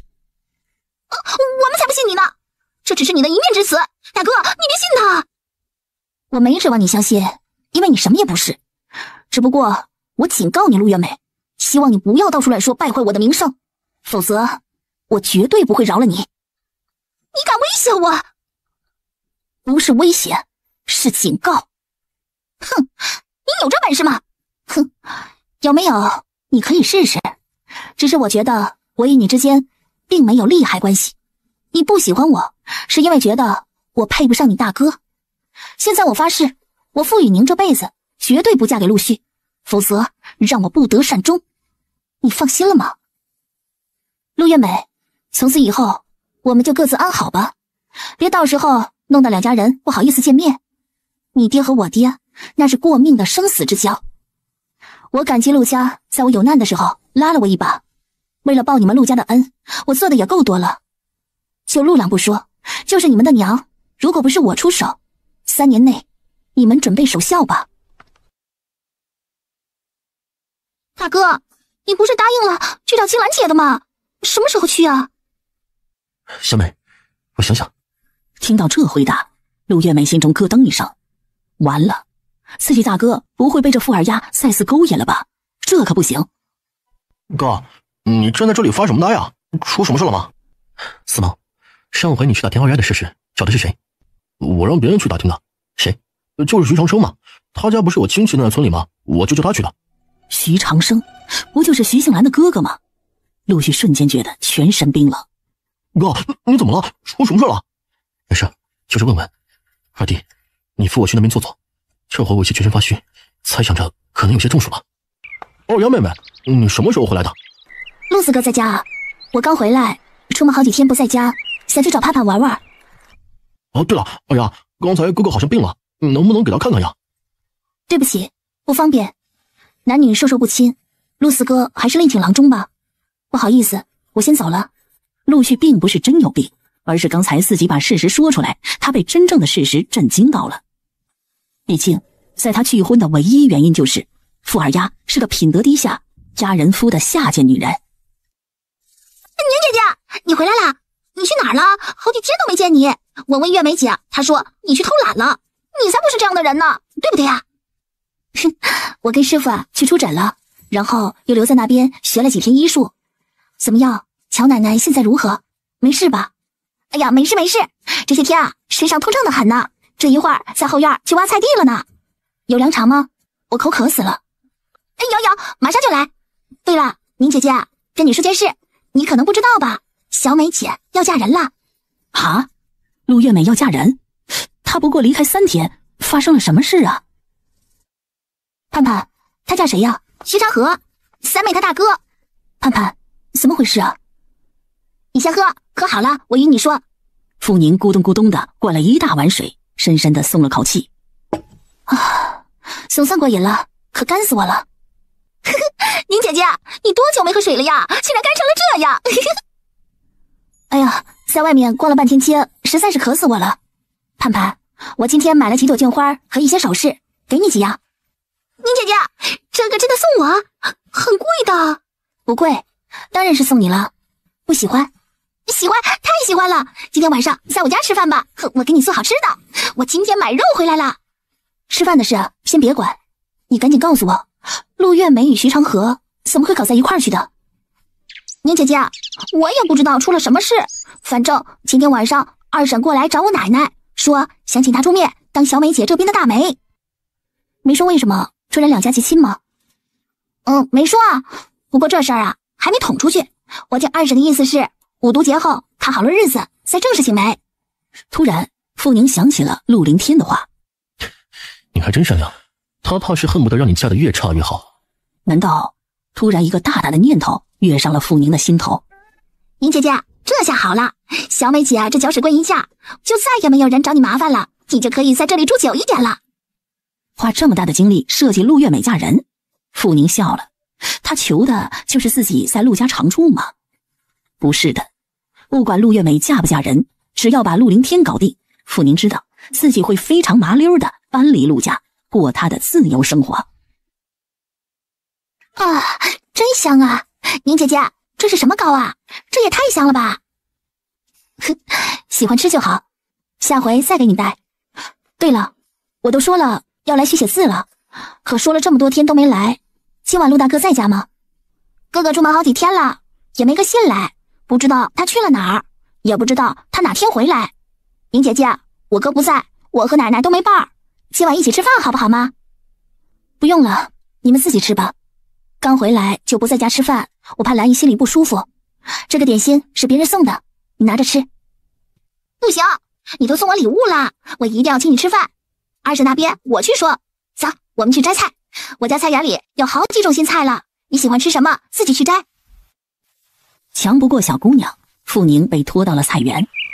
园子里，乔奶奶正在给黄瓜松土拔草，看到她立即开心地叫了一声：小宁啊，你回来了。我回来了，乔奶奶，你这几天可还有哪不舒服啊？哎呀，好了好了，全好了，哪呀都舒服呢。小宁啊，你真厉害呀。没有，只是碰巧好了。陆奶奶，这黄瓜都开花了呢，马上能结黄瓜了。啊，已经有的呀，结了小黄瓜了。喜欢的话，等过几天呢，自己来摘。我会来的，你可别嫌弃我就成。乔奶奶可是真正疼爱孙子的亲奶奶，她非常清楚自己那大孙子的眼神，那种喜欢不是一般。和她不同意马上定亲，乔奶奶唯一能想到的有可能的是，她这大孙子还在干着大事，今年会把大事结束掉，明年就正式归家了。不行，乔奶奶想了好几天了，既然是好姑娘，又是大孙子喜欢的姑娘，她得看紧了。这两天呢，找兰氏透露点意思，让她与傅家那边说说，让傅家暂时不要给小丫头定亲。这么好的姑娘，万一让人抢了先，可就完蛋了。好姑娘啊，下手迟了，那她大孙子可就没份儿了。你要喜欢呐，天天摘都没事。这一茬呀是扫黄瓜，那边呢还种了第二茬，有的吃。我不会客气的，乔奶奶。什么乔奶奶乔奶奶的，你和盼盼不是亲如姐妹吗？就叫奶奶。小宁啊，以后啊可别叫得这么生疏。奶奶。哎，这就对了嘛。小宁啊，你给了我老人家呀半条性命，我早就把你呀当自己的孙女了，以后这里就是你的家了，想回来呀就回来。刚刚在陆家受了一肚子冷待，突然间傅宁冰冷的心瞬间被温暖了。他害怕自己会掉眼泪，应了一声，赶紧蹲下装作拔草。可乔奶奶一看，小宁啊，别拔草了，小姑娘的手啊可不能弄粗了，去跟盼盼摘菜。宁姐姐，你喜欢吃什么菜呀？奶奶，今天晚上宁姐姐在我们家吃饭呀。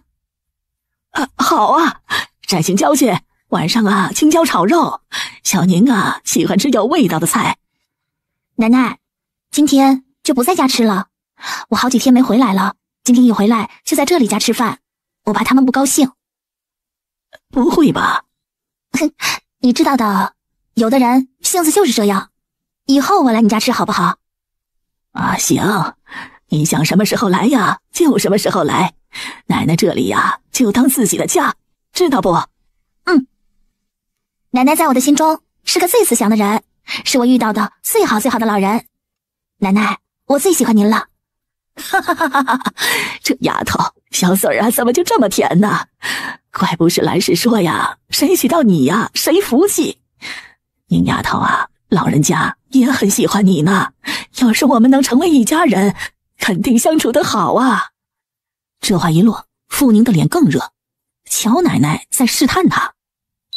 奶奶，也就只有您会说我好，谢谢你喜欢我。说什么呢？小丫头啊，你好不好啊？人都有眼睛的，奶奶相信呢自己的眼睛。有的人呢，别理他。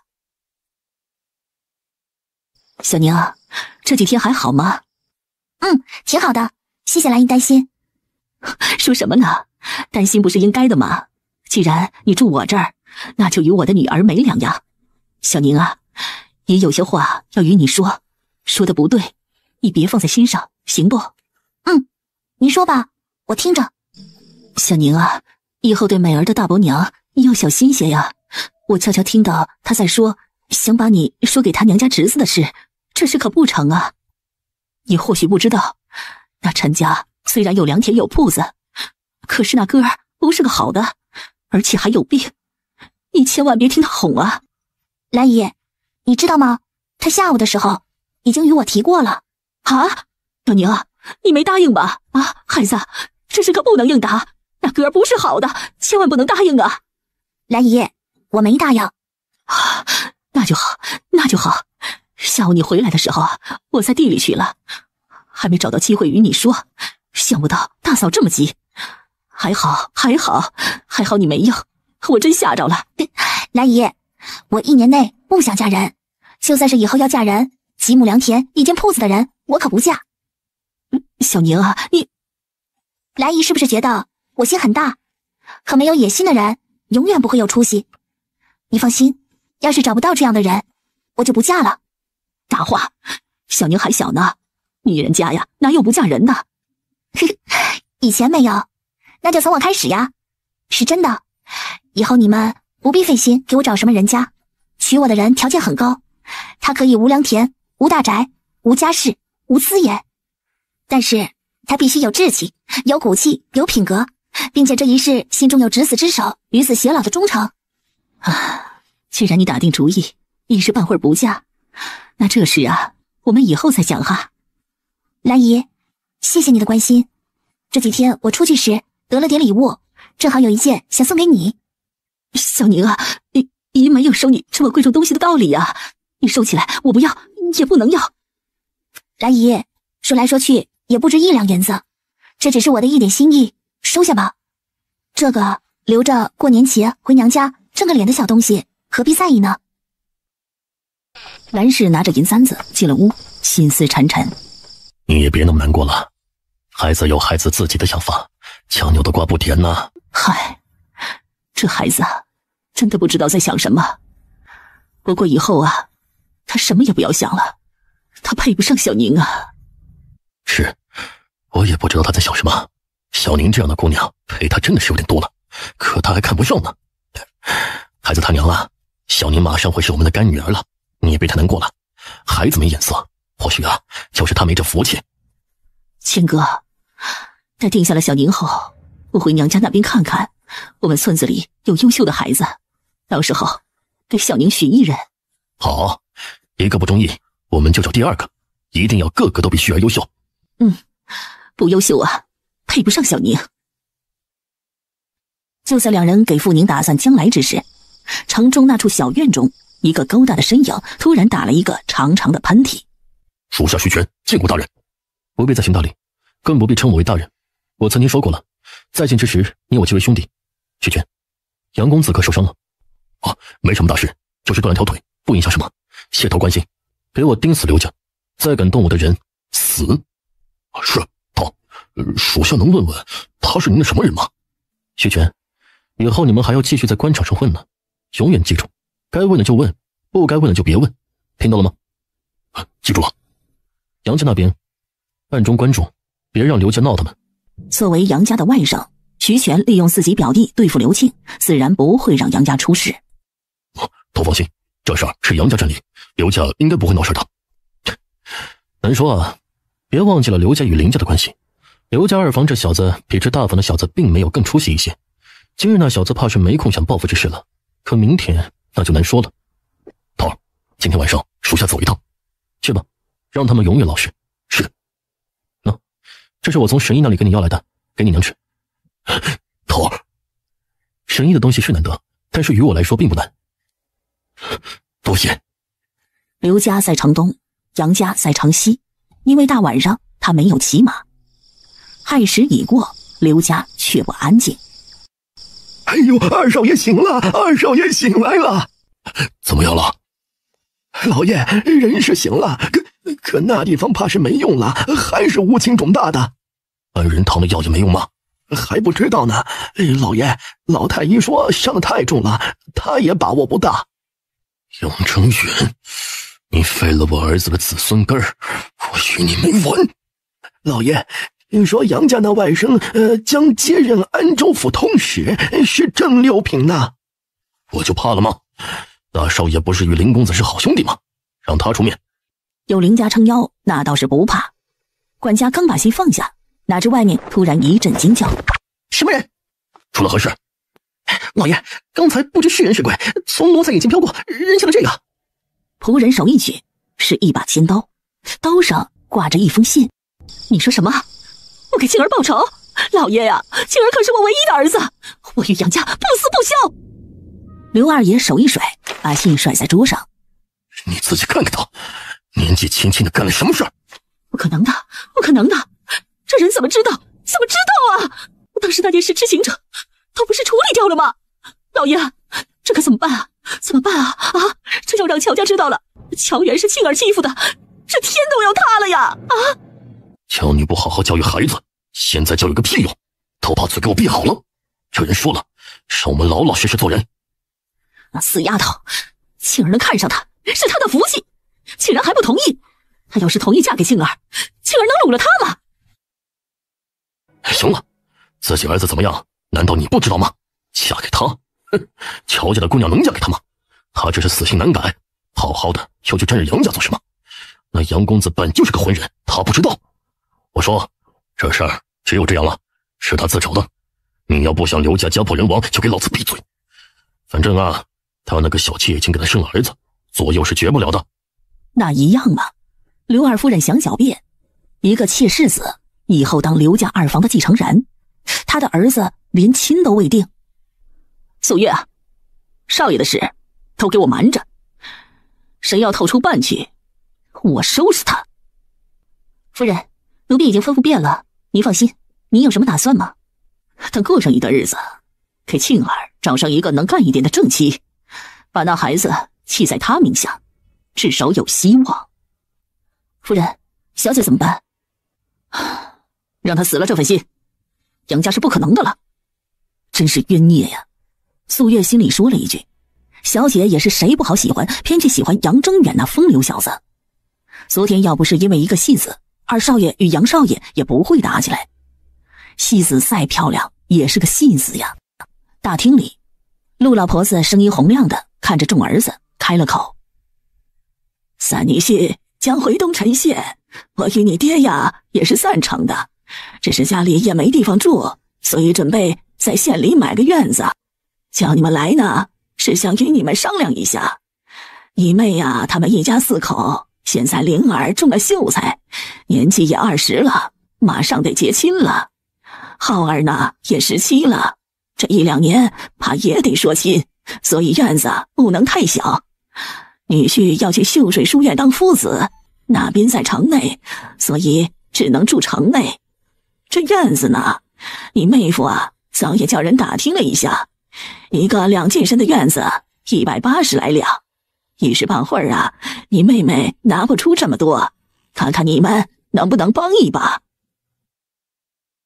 见儿子们不说话，陆老婆子继续说：丽华呢，自己有100来两，不过呀，要安家也不能全用在这上面，所以啊，还得借上100两。说说吧，你们能借多少？娘，我这边呢你也知道，房儿1年才预搜书院得30两呢。我现在呢连件衣服都置办不起，哪来的银子呀？不说房儿要继续读书的事，就是现在我手头也紧张啊。我还在愁着，等房儿中了秀才后，这上学的事怎么办呢？我们长房就他一个读书人，至少得指望着他有点出息啊。老二啊，你能借多少？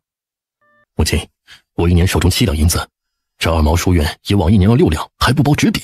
你也知道，1年到头手中也没存过1文银子呀。今年不是没上吗？可今年才发4个月的俸禄，1个月交600文给母亲您手中，这1个月我余下400文，一共是1600文。过了1个年，旭儿买了一些纸笔，如今还有730文。要是3姐不嫌少，我都给她。老三，你呢？你可没有人读书啊，不会也只有700文吧？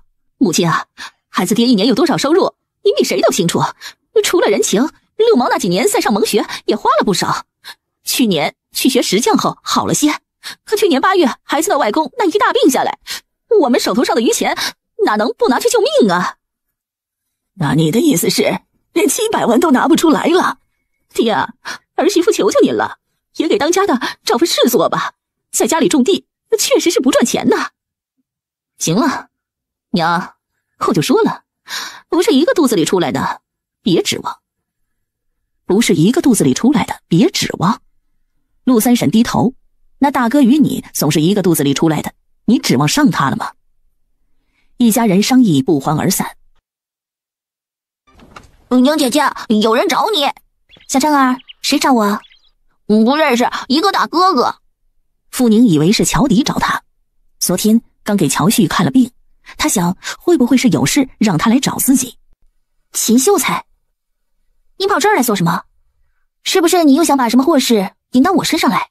那个二丫妹妹，昨天的事儿你大姐不是故意的，当时她是真的吓坏了，好在没事啊。不是故意的，那就是有意的了。不是这个意思，二丫妹妹，我知道你心里有气，不仅是对昨天的事儿，更是因为我，是我不对，可我真的是太喜欢你堂姐了，我爱她，只想娶她。哼，你过于自信了，秦公子，你爱她，你喜欢她，你娶她都与我没半分关系，你只管去娶，去喜欢好了。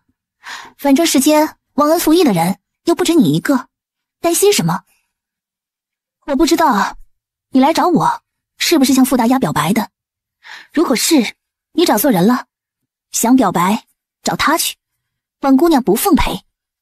今天早上听说那刘三出了事，他松了口气，但也知道这样得罪了傅以权。想到这个，二叔在衙门干了10几年，关系不少，于是想来想去，他还是来找傅宁了。二妹妹，青儿她是真的很抱歉，她真的不是恶人，她很真诚，很美好，昨天真的是太紧张了。我早说了，她这么美好，我已经祝你们白头偕老，恩爱一生了。秦大佬，你在这里叨个没停，是不是还想从我嘴里听到什么祝福话呀？如果是，你们就只管说，我祝福你们行吗？把一切美好都祝福给你们够了吗？请你以后能不能别再来本姑娘面前晃了？看到这样虚伪的你，我担心自己吐出来。二妹妹，我知道你心中有恨，如果真要恨的话，就恨我吧。对不住了，你的银子我们会尽快给你的。那就最好了，世间什么都靠不住，靠得住的只有银子。秦大佬，虽然你是个负心汉，但我不希望你是个言而无信的小人。我等着银子用。好，秦兄，他说的话都是真的吗？是吗？什么银子？你欠了他的什么银子？这个得问他了，是他们姐妹的事。想知道？想知道。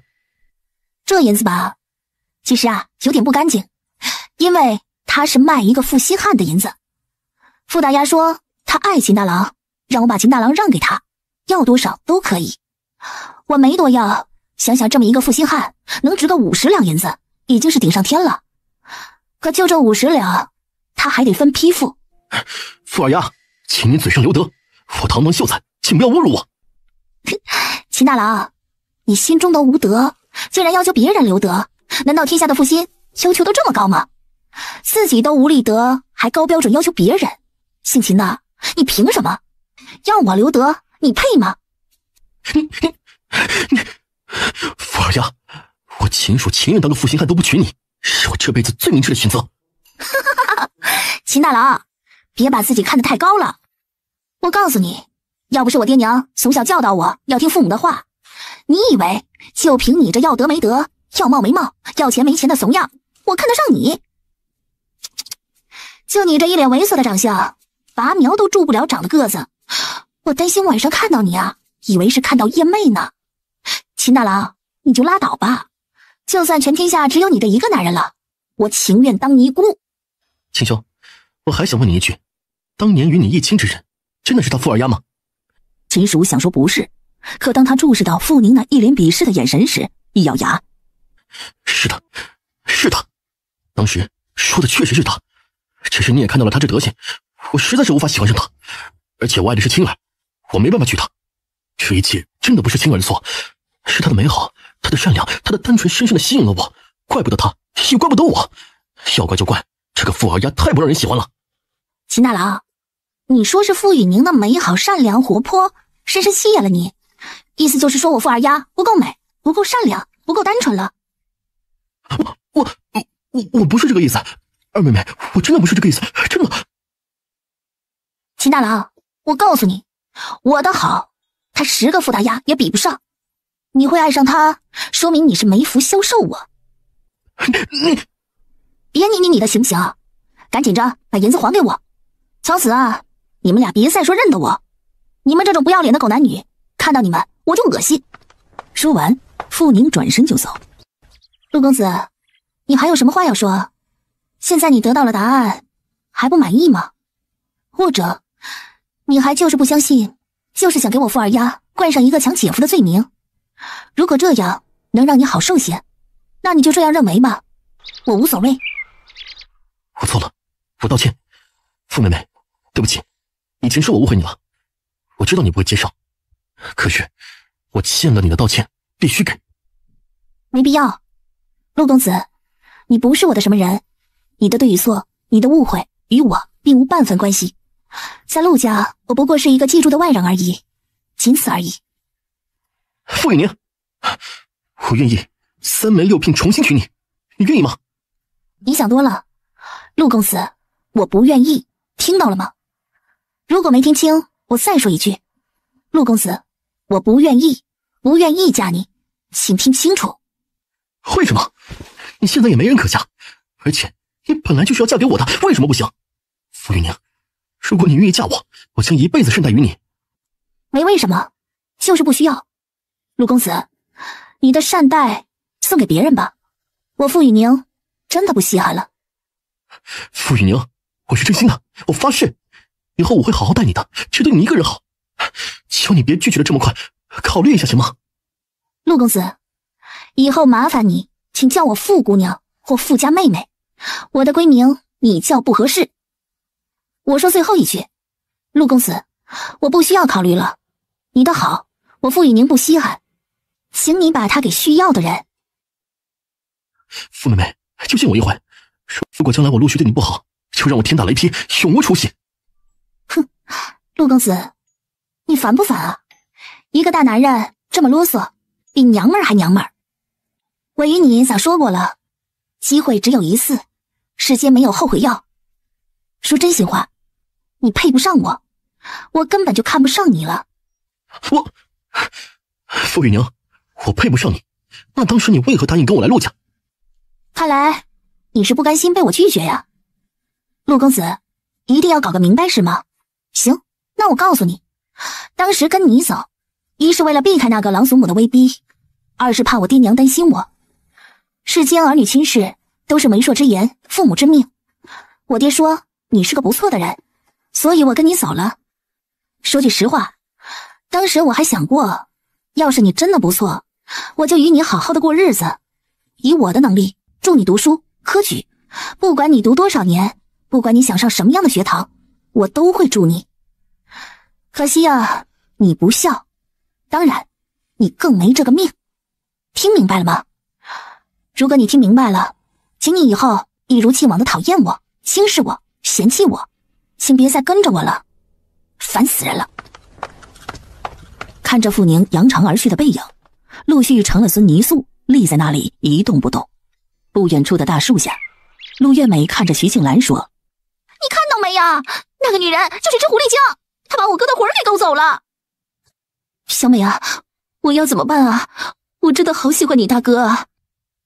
我也没别的办法了，现在最好啊是让我哥与你有了肌肤之亲，这样啊他就拒绝不了这亲事了。那怎样才能这样呢？哎呀，这样吧，我好好想想。心情很好的傅宁甩了陆续就进了陆盼盼家。刚才那个是谁？啊，你在家啊？告诉我，那人是谁？就不告诉你，你去哪儿也不告诉我，凭什么我的事就得告诉你啊？懒得理你。我去了凤梨城，送九皇走回七仙山，不与你们说，是怕你们担心呢。今天早上才回来吗？昨天晚上回来的，回来之后听阿迪说刘三想抢你，于是给刘三安排了一场戏。你是说刘三成了太监？那是你办的？对。这男人真的只是把她当妹妹吗？不行，他今天就非弄清不可。陆凌天，为什么帮我？别跟我说你把我当亲妹妹，我不信。那你以为呢？陆月美与徐长河的事也是你安排的吧？是，还满意吗？满意你个大头鬼！陆凌天，你凭什么给我做这么多？我请你做了吗？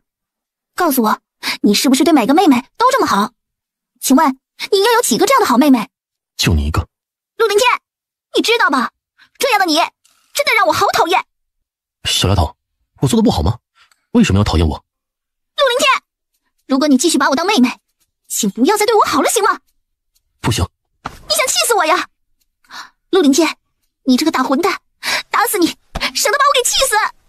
小丫头，就这么大的伤，你是不怕被别人知道我做了坏事是不是？走，有话进屋说。傅宁不肯走，他真的已经被眼前的男人给气死了。我不进你家的屋了，我讨厌你，陆凌天，你这个大坏蛋，大恶棍，我讨厌你，讨厌你。早说了，你那几个字太难看，要好好练练。可你呢，偏偏是3天打鱼2天晒网。陆凌天，你这个大坏蛋，你欺负我，我要锤死你去。书房内，来打我吧。哎呀，别生气了，气坏了你，我会心痛的。见傅宁冷冷地盯着自己不语，不是说要打死我吗？来，别生气，想怎么打都行。小丫头，我想对你好，想关心你，把你当亲人，我错了吗？陆凌天，你没错，我错了。你说什么呢？打我错了是吧？好好好，既然知道错了，那一会儿就多写几张大字，我就原谅你了。还有，小丫头，别没大没小，要叫我陆大哥才对。听着陆凌天偷梁换柱的装糊涂，此时想要搞清楚陆凌天态度的傅宁决定不拐弯抹角了。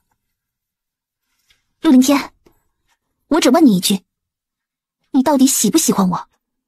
喜欢，当然喜欢。你爱我吗？爱，当然爱。你是我亲如妹妹的人，我怎么能不爱呢？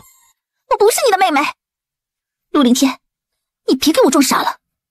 是男人，你就给我一句实话，你对我的爱是男女之爱吗？当然是。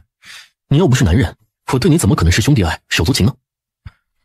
陆凌天，你有说不得的秘密是吗？小宁，你说什么呢？我哪有什么秘密啊？小小年纪想这么多做什么？别把自己给操心老了。哎，我去给你打水洗脸。哎呀，看看这么大的姑娘竟然还哭，羞不羞啊？看着陆凌天逃避的背影，知道他肯定是有秘密的傅宁拧着拳头恨恨地问自己，怎么办呢？他是永远放下他呢，还是就这么继续当一个揣着明白装糊涂的假妹妹呢？门外端着洗脸水的男人耸立在门边，看着屋内双肩耸动的小身影，他心痛万分。可陆凌天知道，他没办法进去安慰他，因为暂时他给不了他想要的东西。心地来者不善，第一个任务就如此难为，这一次要不是运气好，恐怕他就永远的埋在了成王府那地下了。陆凌天抬头看向天空，眼眶在慢慢的变红。如果有一天他再也回不来了，如果让他的小丫头知道他这一份深情，他要如何活下去呢？这种为了爱能不计较一切的姑娘，他舍不得她心痛啊。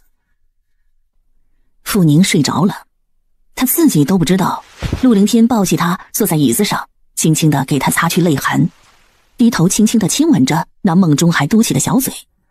我的小宁儿啊，再委屈你几个月，等我任务完成不死，将终身陪在你身边。我醒了。哦，你醒了。你在干嘛？吃桃子，都剥好了皮了，你喜欢吃脆脆的，这些全是脆的，吃吧。坐在这儿吃，慢慢吃。还有呢？奶奶与盼盼呢？他们今天去哪儿了？去表舅家了，表舅生了个大胖小子，今日满月。哦，怪不得一大早他们就不在。我很喜欢孩子，等我将来嫁了人，一定生上一儿一女来玩玩。哦，对了，你还没告诉我，今天早上来找你的那个男人是谁？还能有谁啊？我曾经准备议亲的对象呗。我爹曾经救过他，本来两家都快走到定亲这一步了，可后来他移情别恋，爱上了我堂姐。他突然跑来找你做什么？他来告诉我，他不娶我是因为我不够优秀，所以不要记恨我堂姐。当然，今日来啊，不是为我堂姐抢他的事，而是昨天我堂姐来了个祸水东引，好在你回来的及时，要不然我就给人当小妾去了。他敢？什么敢不敢的呀？好在我已经不在傅家了，要是在傅家，这刘家不来抢人，我祖母啊都得把我捆着送进去。他道歉了吗？道歉值几个银子啊？他的道歉能值1文钱吗？不如给我1文钱，比他的道歉好多了。这是羊皮鞭，你别看它不粗啊，但是经过药物浸泡的羊皮确实又轻便又耐用。哎，你试试它。傅宁接过鞭子在手，甩了甩，一阵风卷起。鞭子不长，大约2米，只有小手指那么一点粗，手一摸又嫩又皮，好东西啊！有人在吗？不是奶奶与盼盼，听得出声音吗？啊，你先进去，省得有人嚼舌根子。我不叫你不可以出来。来的是个碎碎男吗？外面是个男人的声音。傅宁点头，拿上鞭子进了陆盼盼的屋子里。哪知他刚坐下，陆凌天已风一样的进来了。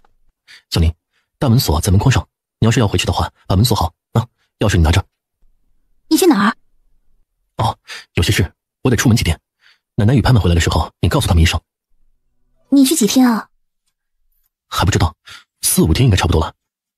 那你一定要小心啊。好，放心，我记住了你的话了。这没了命，什么都没了。这一次还真只是一点小事。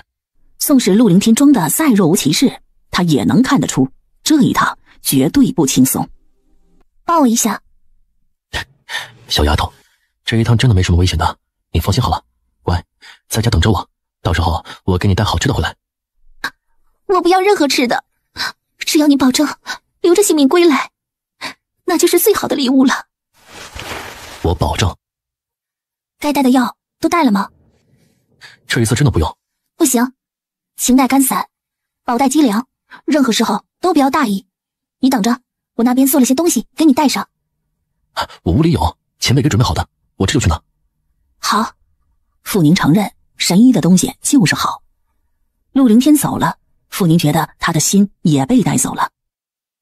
哎，二宝啊，娘手中啊只有这么多了，你2个舅舅那里，一家就借了1两，总共4两半银子，先给你4两吧。我5月再去吧，4两银子能读2个月，我先去试试。好，2个月后，娘尽量弄来银子，一定让你读到9月底。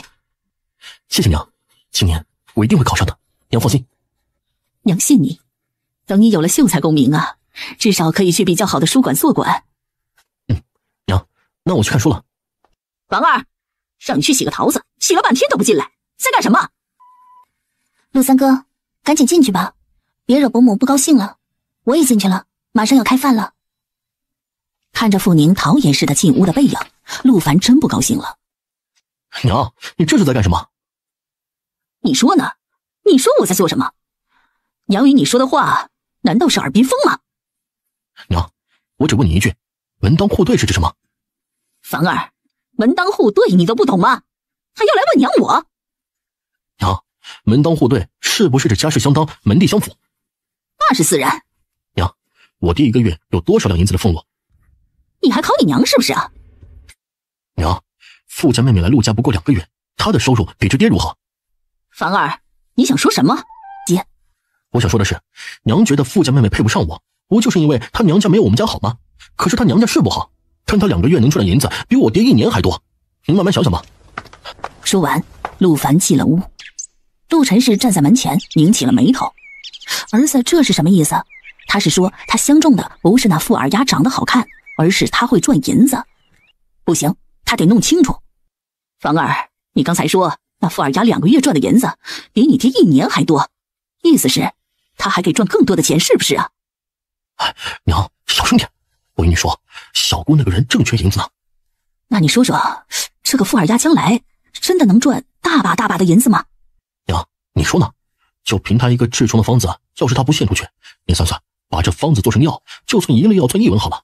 这一个村子里多少孩子？这一个县多少孩子？整个大齐国又多少孩子？而且他还说了，这药在孩子成人之前，年年都得吃上1回。咱们别的不算啊，这1年一个孩子赚5文好了，那整个大齐国的孩子加起来，1年能赚多少银子呀？他都把方子捐出去了，说个屁呀！陆凡知道火候到了。娘，你说他真的只有这么一个方子吗？就算是，那他治蛇那个方子，你说能不能赚钱？凡儿，你能保证你娶了她之后，她会一切都听你的吗？娘，等你儿子成了举人老爷，你说哪个女人会跟一个举人老爷过不去呢？对呀，要是他不听你的话，就休了他，到时候娘给你找一个更好的，弄个官儿当当。娘这么想就对了。只要能把娘哄好，陆凡是陆晨是说什么他就赞成什么。至于对自己喜欢的媳妇私下里好，他又不知道。母子俩终于达成了协议，可这一切他们并不知道，有一双小耳朵把这个事听得一清二楚。哎呀，姑姑，我有一个秘密，你想知道吗？进来，说，给我秘密前，你想要什么来换啊？我要阿太吃的那糕糕，还要七毛叔吃的那个香香的糖，要这么多。哼，这么多啊，会坏的。现在天气太热，留不了多久。要不我一样给你1包，等你吃完了，下回我再给你做。真的？我发誓。陆晨是与陆凡都没有想到，他们被人卖了。他的亲孙子用他的秘密换了1包糕点，1包糖。陆奶奶，您也太客气了。来，二丫头啊，过来这里坐坐。我这后院的桃子呀，那可是全村啊都没有的，尝尝，这是第1批，可甜了。难为情不接，他接过咬了一口。怎么样啊，甜吧？甜，真甜。陆奶奶，您这桃树种的呀，真不错。那是啊，我这呀可是全村头1棵呢，还是老头子当年呢从外地给我要来的，这都快10年了。陆奶奶真幸福，在陆爷爷的心中，您才是陆家的把舵人。哎呀，还是丫头你有眼光啊，可不嘛，这个陆家呀这些年不是我打理的好啊，这么多人的吃喝才给败光了。丫头啊，嫁人呐可得嫁个好的，要不然呐一辈子吃穷受累，还没好下场。对了，你也不小了，可有想过嫁什么样的相公啊？陆奶奶，我可不敢去想。不过呢，正如你所说，我也这么大了，也应该想事了。可你说这个呀，我还真想过。我以后呢，要找的相公呀，想找什么样的？高大、俊秀、有责任、孝顺、顾家，像我爹那样的人。你不想找个读书人呐？陆奶奶，为什么非要找个读书人啊？我不在乎这个人是不是读过书，只要他符合我的这个标准，我觉得很好呀。读书人以后会当官，你不想啊？陆奶奶，您说的也是，可是读书能当官的人世间也不多。再说了，百无一用是书生，万一他考不取功名，到时候读书读不出，干活没力气，肩不能挑，手不能提的，指望我养活他吗？不，我不找读书人，我就找我爹那样的人。他能干，他顾家，他疼我们姐弟几个，他是个好男人，好相公，好父亲。就在这时，于翠翠冲了出来。范儿呀，你说话要算数，你要敢骗我，抢我的三表哥，我对你不客气。于姑娘，你说什么呢？儿女婚姻可是父母之命，媒妁之言，我哪敢做出有违规矩的事来？你别吓我，我不会抢你的表哥的。我发誓，我绝不抢于姑娘的三表哥。算你识相。于姑娘，你把心呢放肚子里，我不会的，我保证，下回看到陆三哥，我一定绕道走。哼，我记住了，希望你说话算数。我记住了，我一定会记住的。陆奶奶，谢谢你的桃子，我先过去看书了。好了，二丫头啊，你也别吓着了。翠翠年纪小，不懂事呢。行，你去忙吧。傅宁赶紧走了。可就在他离开没一会儿，陆晨氏进了陆老婆子的屋。娘，与你说个事儿。啥事啊？房儿的事。房儿有什么事啊？她怎么了？她想娶傅家的丫头。什么？陆晨氏见老婆子震惊，心中更加确定要说了。他可不想让那于翠翠给他当儿媳妇。娘啊，你知道送一个读书人要花多少银子吧？这几年呢，房儿花的银子那可是上百两，而且他读书有天赋，爹也说看看陆家能不能出个举人老爷。房儿真有这么好啊？真能中举人呢？他夫子说了，今年房儿中秀才啊，那是铁板上钉钉的事。等他中了秀才，送他去省府的学堂再读3-5年，10有89能中举人。这得花很多的银子啊。对呀，就是这意思。可娘知道，这银子咱陆家要出了，日子就不好过了。小姑家灵儿也中了秀才，妹夫也是一心想送她考举人的，一家人哪来的条件送2个人读书啊？娘啊，我想了想，这傅二丫会赚银子，而且她现在跟着前妻学医术，将来难保不发达。你说这县里可有女郎中啊？可女子又没行医证，也开不了铺子呀。娘，孙郎中可有行医证，他在村里就看些个小毛病，你说他家日子比谁家过得差了？让我想想，想好了再与你说。放心吧，你奶奶这个人呢，是疼你小姑，可是呢，她更想比过你姨奶奶。娘，辛苦你了。辛苦倒没什么，只要你孝顺呢，你娘我一切都会替你谋划。但是你要敢做一只白眼狼，我可饶不了你。娘，你说我是这样没出息的人吗？男子汉大丈夫，不孝可以立身，不孝可以立足吗？您就放心吧。行，你努力读书啊，今年要一次考中，那肯定会被人高看一眼。对于傅家那丫头，交给我，我定帮你谋到手。谢谢娘，那我就去看书了。去吧。这陆家人都打上了傅宁的主意，他根本不在意，他又不是陆月美能让人随便算计得到的人。二毛娘啊，有个事啊，想给你打个商量，不知道方便不？二婶别这么客气，您有话就说吧。这不林天出门了，留个信呢，要去半个月呢。我呢身体又不太好，盼盼晚上一个人守着我怕他害怕。小宁这丫头啊，有点医术，她与盼盼又处得来，我就想着呀，这些天能不能请她过去我那边，帮着我陪陪盼盼。只要小宁同意，我没问题。二婶，一会儿您得问问她。那好，一会儿啊，我去问她。我是先来与你商量，那丫头啊是个守礼的，不与你先说呀，她会不好意思。行，我没问题，就是得辛苦她，只要她答应，我没事。就是，在我那儿啊，事业就在我那儿好了。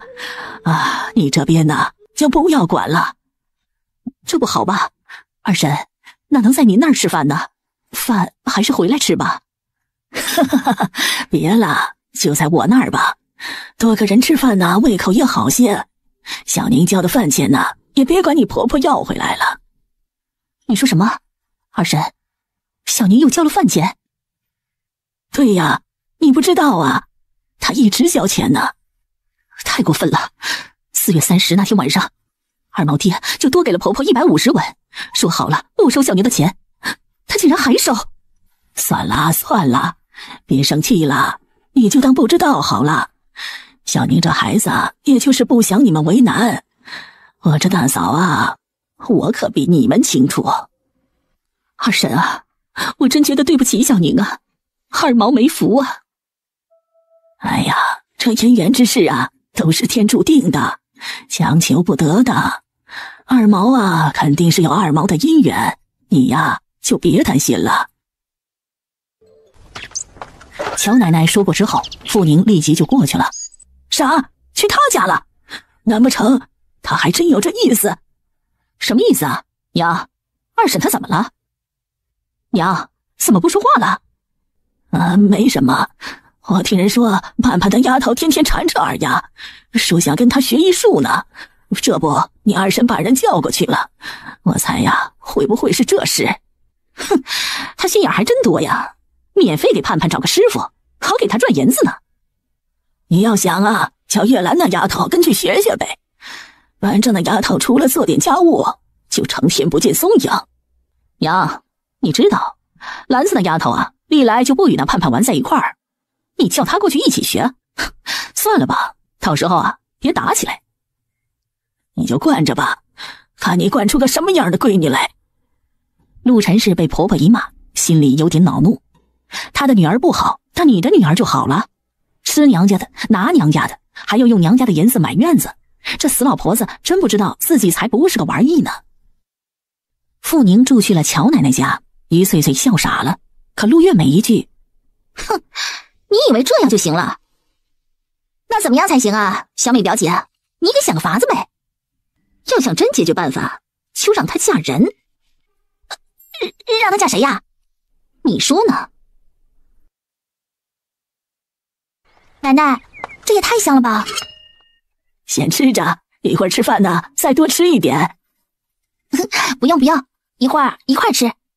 哎呀，反正家里呀也就我们3人，啥一块不一块的呀？吃吧，丫头，你跟盼盼一样，在奶奶的心里呀都是孙女儿。盼盼呐，可把另一只鸡腿啊早吃掉了。宁姐姐，奶奶说了，鸡腿我们2人1人1个，赶紧吃哟。奶奶，您吃一口吧，我看着您吃了，吃的才开心。小宁啊，奶奶现在啊还咬不烂呢，再炖会儿，奶奶一定吃一大碗。我与你说呀，前不久林天买了20只半大鸡回来，以后啊有的去吃了。吃完鸡腿，一瞬间傅宁的肚子就有了感觉。啊，太好吃了，呵呵，是吧？我奶奶的手艺啊最好了。宁姐姐，以后你要经常来我家吃饭哟。帮你不出3个月，就长我这么结实。盼盼，你不是要减肥吗？我不想减了。村里的奶奶都说，姑娘结结实实的才好。奶奶是这样的吗？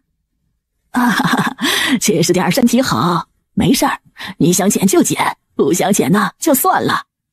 宁姐姐，你以后一定要多吃点，吃的我这样。我跟你说，你这样可不行，女子太瘦啊，可生不出孩子来的。盼盼，这是谁说的呀？村里奶奶说的呀。这观念也太片面了吧？不对，盼盼，村里的奶奶说的这些不全对。我与你说，女人生不生得出孩子，与胖瘦没有完全的关系。只要女人不过于瘦，也不过于胖，影响了身体健康。一般的胖与瘦只有好看与不好看的差别，没有能不能生的差别。如果你不喜欢自己美美的，那就别继续减肥了。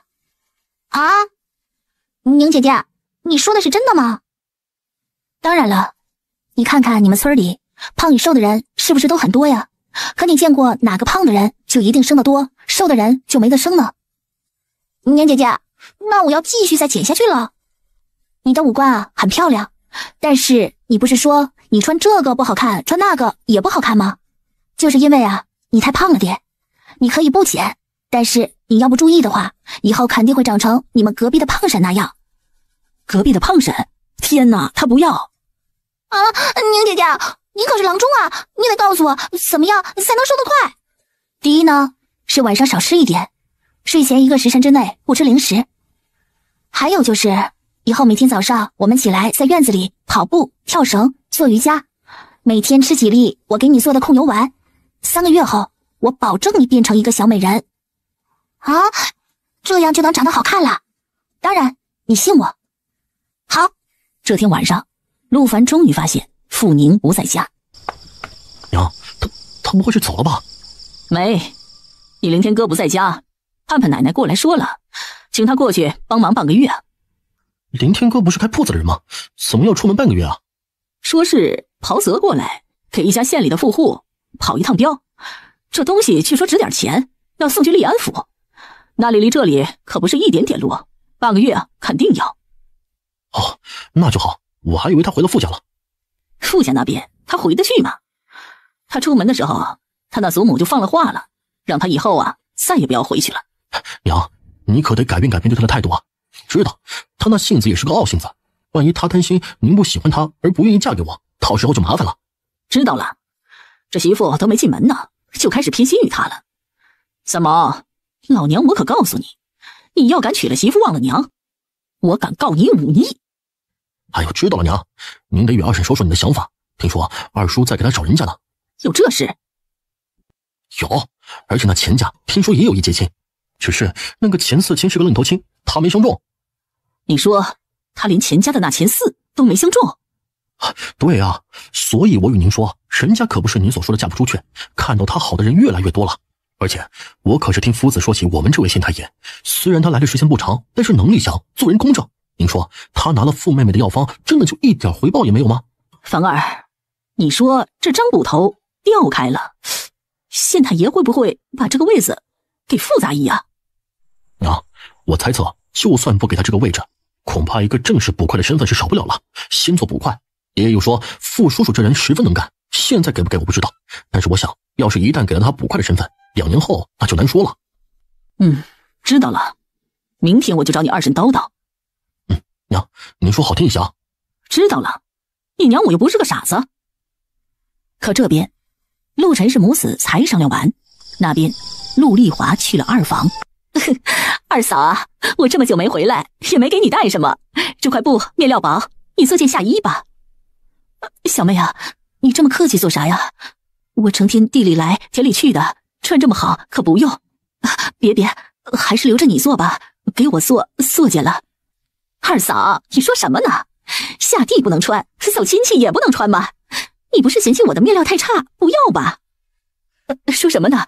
小妹啊，你的东西能差吗？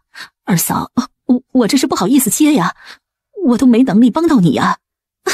这个二嫂啊，不必担心，买院子的银子岁儿爹借到了，这几天他们就会过来把院子买好。还是三姑爷有办法，这么多的银子要搁在你二哥头上啊，还不给愁死啊！来，坐下喝杯茶。陆丽华正有事，立即坐下。兰氏端过茶，她喝了一口。咦，这是什么茶呀？二嫂，以前我从来没喝过这个茶，你哪来的？还不是小宁的丫头弄出来的。上回呀，我给她泡茶喝，她说太难喝了。医书上说不少草药泡制后可当茶喝，于是呢，她就想到用茶叶来泡制一下，是不是也能喝？还真让这丫头给想着了。这茶叶给她一弄啊，味道可比茶兜里好多了。那天弄了1罐给爹喝了，他要走了一半呢。那你还有不？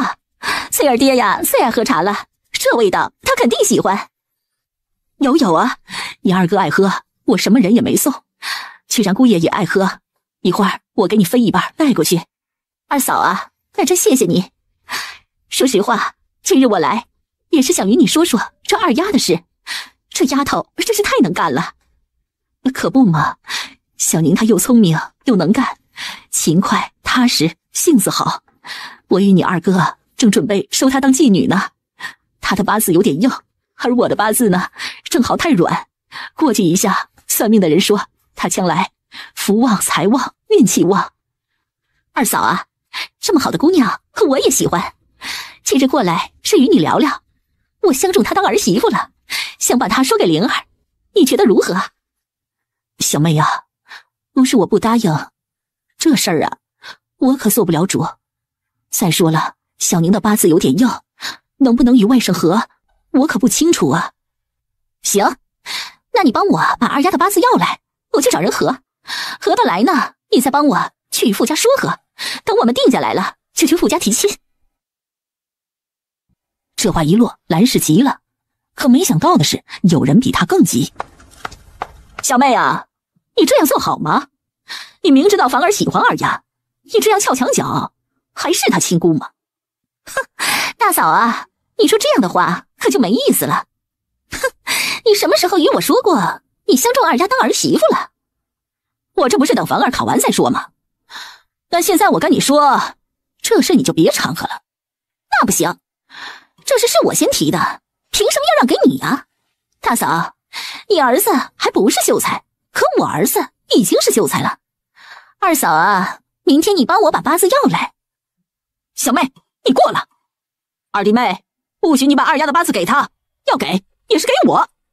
休想，我先提的，自然给我。做梦，我们早就看好的，而且我也与娘说过这事了，不信你问娘去。娘，你出来一下。这一吵，顿时陆家人都知道了。吵什么吵？一家人为了一个姑娘吵成这样，让人听到了好当笑话讲是吧？都给我到上厅去！今晚的事谁要说出去，就别怪我老爷子不客气。老大、老二、老三，都管好你们家的人，听清楚没有？都是一家人，争来争去有意思吗？爹啊，女儿真不知道大嫂这主意啊！要知道我肯定不提，但现在我可不依了。灵儿都20了，也是秀才宫，自然要赶紧成亲呢。外甥要成亲呢，我不拦着，只是别跟我家房儿抢人。他们可是认识很久了，房儿长到这么大，一心扑在读书上，他没空想，我这当娘的自然得帮他寻摸好。爹啊，上回你也说了，凡儿才配得上二丫那丫头，还有二丫那孩子对凡儿的印象极好，这可是书上说的才子佳人呢。唉，现在你们说什么都没用啊！傅家这姑娘可不是个没主见的人，恐怕不是你们想娶就能娶得到的。爹呀，儿女亲事讲究的是父母之命、媒妁之言，哪由他自己做主啊？你不懂，丽华，这傅二是个极宠孩子的人，要不然他怎么可能违背他老娘的想法，把孩子送到这里来呢？那都没有事，爹怎么就知道傅二丫会不同意我家这门亲事呢？不用事，丽华呀，这傅家姑娘不是寻常村姑，她的房子献给了朝廷。虽然现在没什么动静，但我瞅着不可能没动静。前几天我可是听说这丫头在县衙后宅呢，与县太爷夫人关系极好。你们想想，现在你们什么都不知道就闹成这样，万一人家根本就看不上你儿子，这不丢大脸了吗？爹，那您说个法子吧，凡儿和灵儿都很优秀，要不就慢慢的摸摸她的意思。这方法可以。以后你们女人家之间多多与那孩子亲近亲近，得让他喜欢上我们这个家，这才可能有希望呀。陆老爷子一言定音，陆晨氏与陆丽华有意思也不敢再提。这个晚上，陆家人心里都有不同的小九九。奶奶，你也太早了吧？昨天晚上啊，你弄了那个冰啊，屋里凉快，我睡得太好了，天一亮就醒了。年纪大的人呐，睡醒了就睡不着了，躺在床上也难受，不如早点起来。饿了吧？我马上做饭。乔奶奶，您休息会儿，今天早上我来做。你会做饭呢？乔奶奶，您放心，我不仅会，而且做得很好吃。今天早上我们吃鸡汤香针油面。小宁啊，你这手艺从哪儿学来的？这味道啊，不错呀。从好多人身上学来的，而且我记性特好，看一遍就能记住。奶奶，你喜欢吃就好。小丫头啊，你也太聪明了，奶奶有口福呀，喜欢，太喜欢了。奶奶，以后您没什么胃口时，就叫我来做，我会做好多的开胃菜。好，我老人家呀有福喽。盼盼，以后跟着你宁姐姐好好学学。陆盼盼吃得满头大汗。奶奶，我不学，我就吃我宁姐姐做的。宁姐姐，以后你就住我们家，哪也不去了哈。胡说呢，你不嫁人了？难不成你嫁人把我带去陪嫁？哈哈哈哈哈哈！真是个傻丫头啊！哎，我怎么就不是个男子呢？要我是个男子，那我就娶宁姐姐当媳妇儿，这样就不必担心了。哎呀，这丫头怎么就像个傻姑娘呢？快吃吧，小宁啊，不是说要去学针灸吗？要去呀，得早点去，太晚了呀，太阳太大了。奶奶，我们明天去好了。明天呢，我会早点起来。对了，奶奶，明天早上我们吃黄瓜茄汁面，一会儿我去买点大骨头回来。晚上呢，用它炖笋干，明天早上就用它当面汤。好好好啊，你太瘦了，想吃什么呀，只管说。老少三个正吃得香，突然门口有人在喊：二婶，二婶，吃早饭了吗？他提着一只篮子，篮子里几只大桃子，红艳艳的，特别漂亮。二婶呐，在吃早饭啊？吃的什么呀，这么香啊？哈哈哈哈，我这不就是一点粗面杂粮什么的吗？还能有什么呀？昨天有一只鸡呀，看着不精神，就杀了，留了点汤。今天早上啊，小宁做了点汤面。二婶啊，后院的桃子熟了，看着很好吃。昨天晚上听二弟妹说，小宁这丫头来给盼盼做伴了，想送几个给你们一块尝尝。小宁呀，大宝这孩子看着是大好了，真的谢谢你哟。啊，哈哈哈，你是个好的，知道感恩的人呐，会有好报的。二婶呐，好不好报的，这可不能求，人嘛，总不能忘恩负义，是不是啊？我家三毛经常提醒我，做人得讲良心，确实是这样。那天要不是小宁啊，大宝就真的没命了。来来，小宁，你吃桃子，这桃子可甜了。哎呀，我可与你说呀，咱这村里呀，可找不出一家比我家这更好吃的桃子来。这桃子往年我婆婆呀都得卖好些个银子，一般的人家可吃不起呢。哎呀呀，这可真是太可惜了。来，盼盼去洗了，让你小宁姐姐呀尝尝这美味。陆盼盼心里不耻，昨天他哥不知从哪儿弄来的桃子，比这更大、更红、更好看。小宁呀，好吃吧？这桃子别处可真吃不到的，你要喜欢呢，只管来找我要，后院的树上还不少呢。谢谢陆家大伯娘，这么好的东西都给我送来，真当是受当不起。这个是陆奶奶要卖银子的，以后别给我们吃了，吃一次就够了。哎呀，你这孩子说什么呢？这难得有的好东西卖了，可就再也吃不上了。就在几人不知道如何接话之时，门又响了。乔奶奶，您在吗？啊，你谁呀？哦，你是盼盼姑娘吧？我是林天的袍泽，叫徐全。是这样的，这家里种了一些瓜果，如今刚好成熟了，送了一些来给兄长尝尝。他不在吗？奶奶，哥哥的战友来了，你快出来一下。林天的战友来了呀？哪里的战友啊？可难得见呢。这一会儿来找林天，不是会有什么困难吧？不会吧？要是真有困难呢，帮一把也没什么的。哼，哎呀，林天还真是不错呀。他这一回来呀，你这小日子可就红火了。对了，二婶啊，林天年纪也不小了，你咋还不给他娶个媳妇呢？虽然说他破了相，可也得成个亲吧？你可就这么一个孙子啊？要娶的，可林天说了，他要娶呀，就要娶个天底下最好的媳妇，还说了不要我管，只管等着就是。哼，二婶啊，这媳妇就是媳妇，啥叫最好的？林天说了，最好的呀，就是相貌要好，人品要好，性情要好，家世要好，还说了人要能干，孝顺，善良，聪明。哎呦，那可得好好挑挑，这世间这么好的姑娘可真不多呀。说得对呀，是得睁开眼挑才行啊。这孙媳妇可是将来陆家的主母啊，得有气度才行。门前站着一个青年，20左右，个子瘦长，相貌清秀。奶奶，在下徐全，是林天哥的袍泽，以前受林天哥太多的照顾啊。这不，家中种了些瓜果能吃了，想送来些给他尝尝。听说兄长不在家呀？门外一辆驴车，驴车上好几大只草袋，也不知道装了些什么。快进来，进来！乔奶奶，这2袋，一袋是李子，正宗的红心李，一袋是水蜜桃。你一下子吃不完没事的，这凤地窖啊，能吃好几天呢。妈，这是枣西瓜，刚结的第1批，您先尝尝，这吃完之后我再送。陆晨氏看着这一大堆的东西，直接发呆。先洗洗，真太客气了。早饭没吃吧？盼盼，给你徐大哥端杯凉茶来，我给你徐大哥下碗面去。哦，乔奶奶，您别忙活了，我吃了早餐来的。林天哥不在，那我也不留了，下回再来看您。洗了把脸，喝了杯茶，徐全立即走了。陆晨氏看着地上的水果，一把抱起一只大西瓜。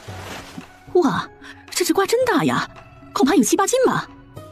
我看差不多。大毛娘，正好你在，这只啊，求你抱回去给大宝尝尝。那就谢谢二婶了。乔奶奶见陆晨氏还盯着那李子不放，心中暗自摇头。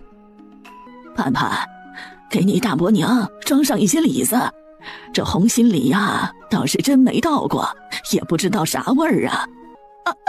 谢谢你了，二婶，你真是太客气了，确实是没尝过，那我就不客气了。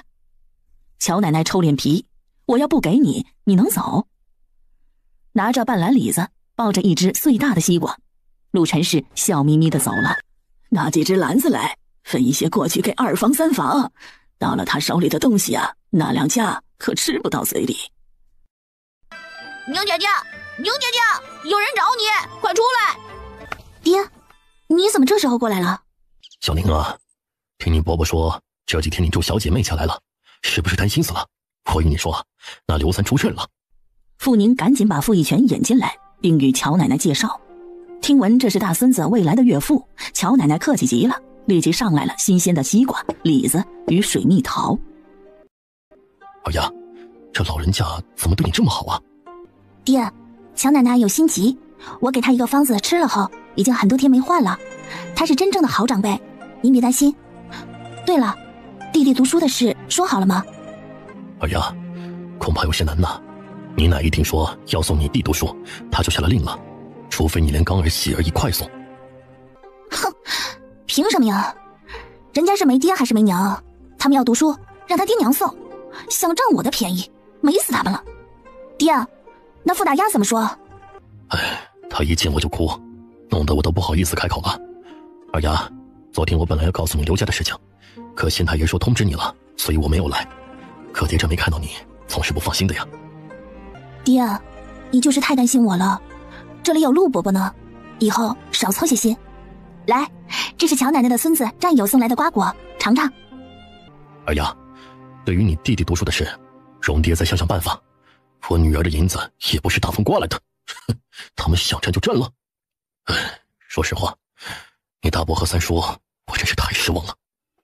好吧，爹，你也认得一些字，有空在家，不如自己教空儿认一些。行，爹知道了。坐了没一会儿，傅义全走了，走时拎了一篮子桃子加李子和2只大西瓜。我说林天奶奶呀，你不是真相中了这富家姑娘吧？这姑娘还小呢，恐怕呀，她不一定看得上我家天儿。要是真能如此，那最好了，这是个好孩子啊。你还真动了这心思啊？我动这心思没用啊，得看人家愿意不愿意呢。还有我家天儿那性子，可不是我能做得了主的人呐。他婶啊，这话就我们说说，可别外面说去。行行，我就好奇，我知道，林天呐是个有主见的哥儿，他在外面这么多年，见世面大了，恐怕这事啊，你还真做不了主。是啊，这事啊，我这老婆子可做不了主，所以呀，闲话不能传呐，要不然人家姑娘可不好嫁人了。这姑娘啊，性子好，人礼貌，本来呀，就是我想请她帮忙带带盼盼，况且天儿也去帮人送镖了，得半个月才能回呢。于是啊，就请她过来住了。那个林天奶奶，是这样的，有人托我来问问，你家林天想娶个什么样的媳妇呢？林天想娶什么样的媳妇？谁家有合适的姑娘不成啊？是的，就是大毛娘家有个侄女，她不好意思直接与你说。不可能吧？刚才大毛娘啊还在我这坐呢，她怎么没提呀？她说为了凌天的要求，有点不好意思提，怕凌天相不中，可又不甘心呢。她觉得她那侄女与凌天很配，怕错过好姻缘。这娘家有个好侄女，如果真是好侄女，她能不说给自己的儿子或者二毛吗？还有，以前她怎么没提过呢？乔奶奶觉得不对劲，自己孙子也不是昨天才回来的，这都回来大半年了，早不提晚不提，小宁这丫头一住进来就提，她不会再打什么主意吧？见家里有人，傅宁与陆盼盼找了水桶，两人准备去河里捞河虾。她想到了一款碎虾的做法。傅姑娘啊，你这去哪儿啊？听人说你给人看病不要钱，是不是真的呀？那肯定是真的啦！傅姑娘如此心地善良，还能骗人不成？傅姑娘，你真是个大菩萨呀！傅姑娘，我们要不是穷，也不会来麻烦你，能帮我们看看病吗？是啊是啊，大菩萨呀，辛苦你了。出啥事了呀？看着这一群大娘大婶子们，傅宁真当是莫名其妙。各位大婶、大娘、嫂子们，我只学过几天医术，可不好意思收你们的钱，给你们看看可以，但是没看好，可怪不得我。如果不怪我技术不好，那就去乔奶奶这院子里吧。这是怎么了？怎么一下子来这么多人呢？大家七嘴八舌的说着刚才的话，乔奶奶心下有点恼怒，这到底是谁在背后胡说八道呢？可人来了，她也不好意思赶走。小宁啊，这些呀都是村里的熟人，既然他们相信你，那你就辛苦一下。来吧，谁要看？傅姑娘，你帮老婆子我瞧瞧，这几天呢，我嗓子眼儿很不舒服。王奶奶，您上火了，去捡一包下火茶喝着就没事了。九嫂子，你这是宫寒毛病，月事不调，很难怀上。我给你全一剂四物汤，吃上1个月再说。不过我真不能保证什么哈。牙痛不是病，疼起来要命。张大婶，你先回家含几口烈酒，不要吞下去，只含着，直到含不住再吐掉。来个3、5、4啊，疼痛会缓和些。然后呢，去挖几株茶树根回来，用茶树根汤煮鸡蛋吃，吃上2回应该会好些。傅宁只对一些十分普通的病说了些方子，因为这些方子一般来说农村里的人都知道。可正当傅宁口干舌口之时，突然有人责备他一句：我说傅姑娘，你既然懂医，怎么就不知道采些药回来呢？你要是有药，我们也省得去药铺买呀。强子奶奶，你这话的意思是我宁姐姐不仅免费给你们看了病不说，还得免费给你们提供药啊？反正也不值几个钱，计较个什么呀？柳树家的，既然你这么不计较的人，那以后宁丫头每天到你家吃一顿饭好了。我家自己都吃不饱呢，哪来的粮食给他吃啊？小宁，进屋，以后啊，谁的病也不要给看了。奶奶，算了，别计较了。其实我这点医术也只能看点小毛病，真来了大病啊，我根本没办法。由他们说吧。乔奶奶心知傅宁是不准备在村里露一手了，也对，这样良心不平的村人没必要给他们看病，这孩子就是聪明。二丫头，你可别谦虚了，连蛇毒都治得了的人，怎么就不能看大病了呀？莫不是看村里人穷，你怕人家出不起银子吧？陆大伯娘，就我这3脚猫的医术，治蛇毒的功劳我可不敢沾，那是我钱伯伯治好的。二丫头呀，你就别谦虚了，前些日子你兰姨昏迷都是你治好的，有本事何必要瞒人呢？又没人抢你的医术，大伙儿说对不对呀？陆大伯娘，我兰姨本来就只是劳累过度而已，这些病休息几天自然好了，这与我的医术高低没什么关系。我说傅姑娘，你不是因为看我们没出银子，所以故意谦虚吧？我瞅是什么菩萨心肠啊，这根本呢就是想争虚名。看看吧，不过一会儿本来面目就暴露了。切！我说王桂柳，你属狗的呀，转脸就脸上长毛了。刚刚小宁才给你看过呢，有本事你们去找孙良啊，看他收你银子不？找孙郎中看病，他不收你银子，人家喝西北风啊。傅姑娘，刚才多谢你了哈，我们先回了。哦，对，辛苦傅姑娘了，辛苦了。我说了，我真只懂些皮毛。你们有病还是应该找孙伯伯看，他是老郎中，不会耽搁你们的病。我这半碗水啊，万一没看出你们的病情，那可是会拖死人的。可是孙郎中行医都30年了，医术再不好也比个10几岁的小丫头好吧。见大伙儿要走了，乔奶奶拦住几个人。我说，是谁让你们来找小宁看病的？其实啊，我们也不知道谁在说，就是在院子里听有人在喊，说傅家这姑娘今日免费看病，我们就来了。我也是，说傅姑娘医术很高，最能看疑难杂症了。后来又有人说她看病不收银子。是呀是呀，村里都在传呢。小宁啊，不要理这些人了，这些爱占便宜的人呐，根本就没一个有良心的人。奶奶，咱不气，反正不是无聊嘛，就当他们来陪咱们寻乐子了。你呀，这胸心咋就这么宽呢？对，就当他们来陪咱们找乐子了。丫头，那天不是说想吃青米果吗？奶奶摘了艾，一会儿去磨粉，今天我们呀做青米果吃。奶奶，我会包，一会儿我们包一半糖的，一半咸的，我要多吃几个。包青明团子很费事，不仅要磨粉，还要煮艾、揉粉、剁馅儿。3个人做起来，直到傍晚才蒸出第1笼。奶奶，您这馅儿啊调得真好，好吃，太好吃了。丫头喜欢奶奶的手艺呀，以后啊都在家吃饭，咱哪儿都不去了。奶奶呀也没什么长处，唯能做几个菜。奶奶，这可是您说的，就这么定了。从今天起，以后我都在您这搭伙了。我带着盼盼学医术，给他当半个师傅。以后我想吃啥就跟奶奶说。乔奶奶可巴不得呢，心道这孙媳妇看来是跑不掉了。以后啊，奶奶天天给你做好吃的。却说兰氏从地里回来后，听到村里人的传言，说是不是你干的？没头没尾的，娘，你说什么呢？你这个蠢的死的女儿，我怎么就生了你这样的一个呢？要知道你这么蠢，不如当初扔药桶里淹死你。你爹娘我们天天替这个家操心，看着你在做什么呀？竟然和你大伯娘弄在一块儿，你是头猪啊！啊，小宁哪不好啊？要你这样嫌弃？他有什么好啊？要你这样护着，我才是你的女儿啊！他只不过是一个外人，你凭什么对他这么好啊？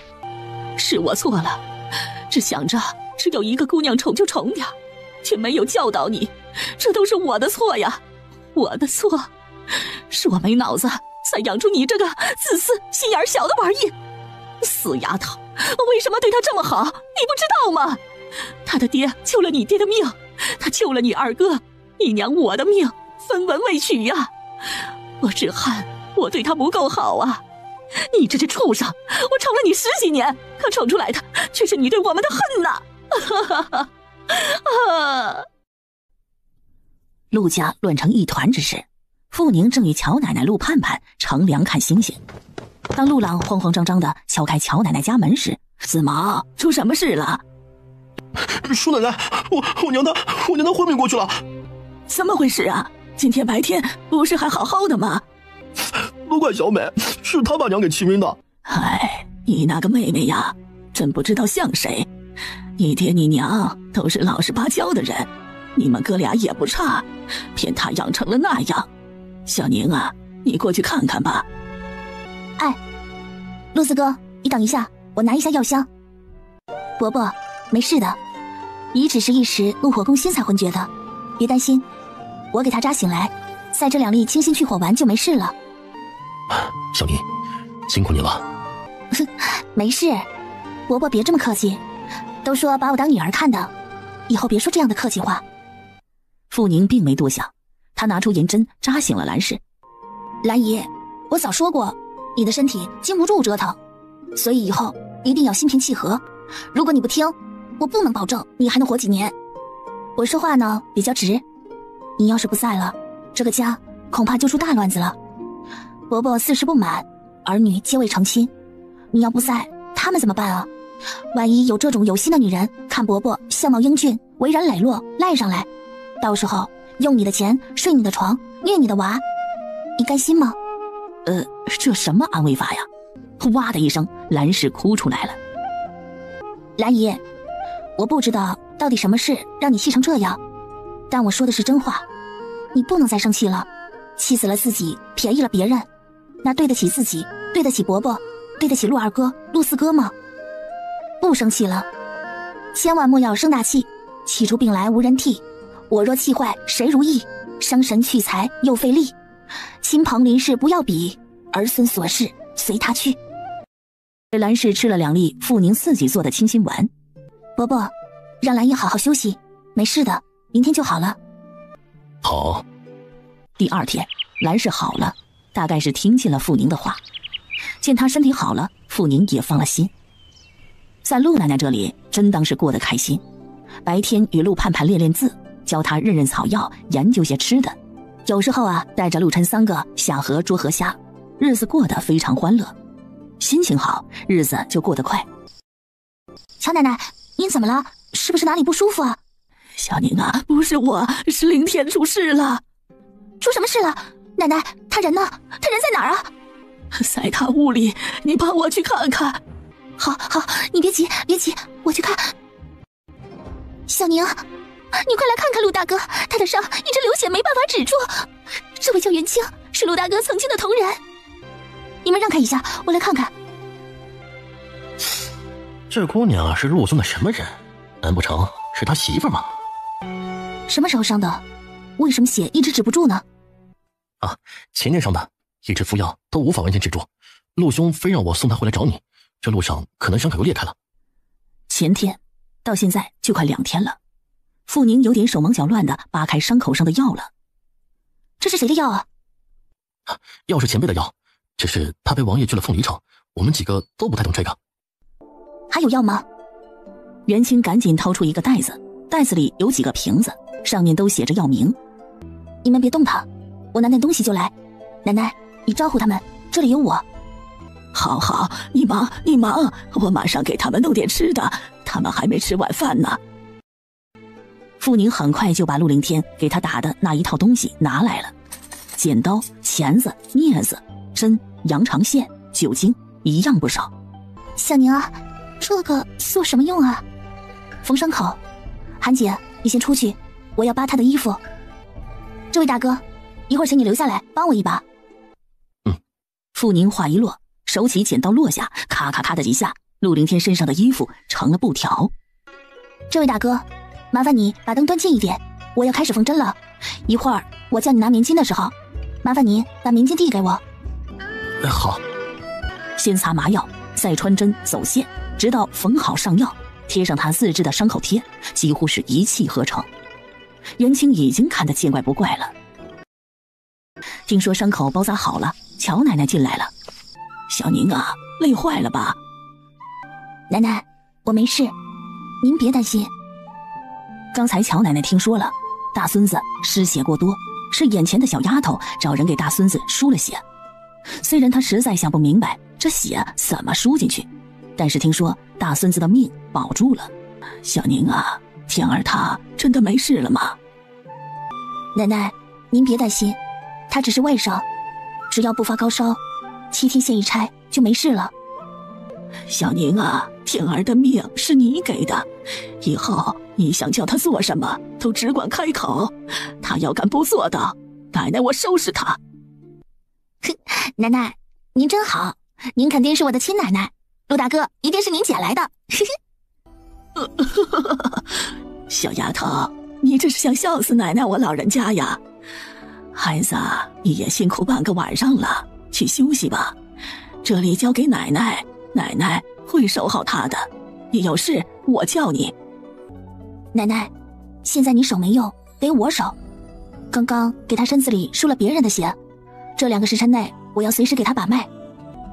啊，丫头，天儿他还有事啊。奶奶，您别急，我只是怕有什么不对劲的反应。如果我在，他有什么不适，我能随时发现。宁丫头，那奶奶和你一起守在这里吧，你毕竟是个未婚的姑娘，万一传出去了，要影响你的名声的。奶奶，现在我是郎中，你说郎中眼里有男女之别吗？在郎中的眼中，只有病人与非病人。陆大哥是盼盼的兄长，而我与盼盼又是好姐妹，那他就是我的兄长，您说对不对呀？那好，辛苦你了。不辛苦，你老先休息，天亮后您来唤我。哎。晨曦之中，陆凌天醒来了，腹间伤口的痛扯得他拧了拧眉头，可一睁眼看到熟悉的屋顶，他松了口气，只是一低头，小小的脸上一团酡红，半张着的小嘴无声无息，漆黑的睫毛盖在脸上，像两只蝴蝶正对着他。正当他流连忘返之时，一阵脚步声传了进来，他赶紧闭上眼假睡。傅宁被脚步声惊醒了，他没想到一趴下睁眼就是天亮。奶奶，您起来了，真不好意思，我这照顾人的人竟然睡着了。没事，年轻人呐，贪睡才正常呢。再说了，可怪不得你，这屋里呀点了驱蚊子的艾香，这个本就容易让人睡着。奶奶，您真思想。小宁啊，天儿没发热吧？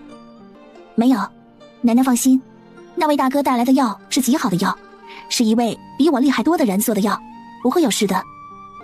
啊，那就好。小宁啊，你去睡会儿，奶奶来守着。奶奶，那两个人起来了吗？天一亮就起来了，不过这一会儿啊，不知道去了哪儿。我与他们说了，趁正吃早饭。我也不用睡了，陆大哥身上全是汗，我打点水来，您帮他擦拭一下。小宁啊，奶奶眼神不好了，怕碰到他的伤口，能不能请你帮一下啊？陆凌天本不想睁眼，他很想享受着他未来小媳妇给他擦身体，可没办法，累极了。青儿，你醒了。奶奶，我没事了，喊您担心了吗？哎呀，我老人家呀都偷了懒了，小宁可守了你一个晚上啊，累惨他了。多谢。不客气，陆大哥，你没伤到内脏，不用太担心了，只是失血多了些，得好好养些天。我先起来一下。起来？我会很痛的。没关系，我忍得了。要帮忙吗？不用。他说一声，是怕这两人拦着不让他起来。丫头啊，天儿没事了，你还是去睡会儿吧。小孩子要多睡才会长身体呢，等饭好了我再叫你。奶奶，我不睡了，既然陆大哥回来了，那我就回陆二伯家去了。这哪成啊？这丫头回去了，那他孙子的机会不就没了吗？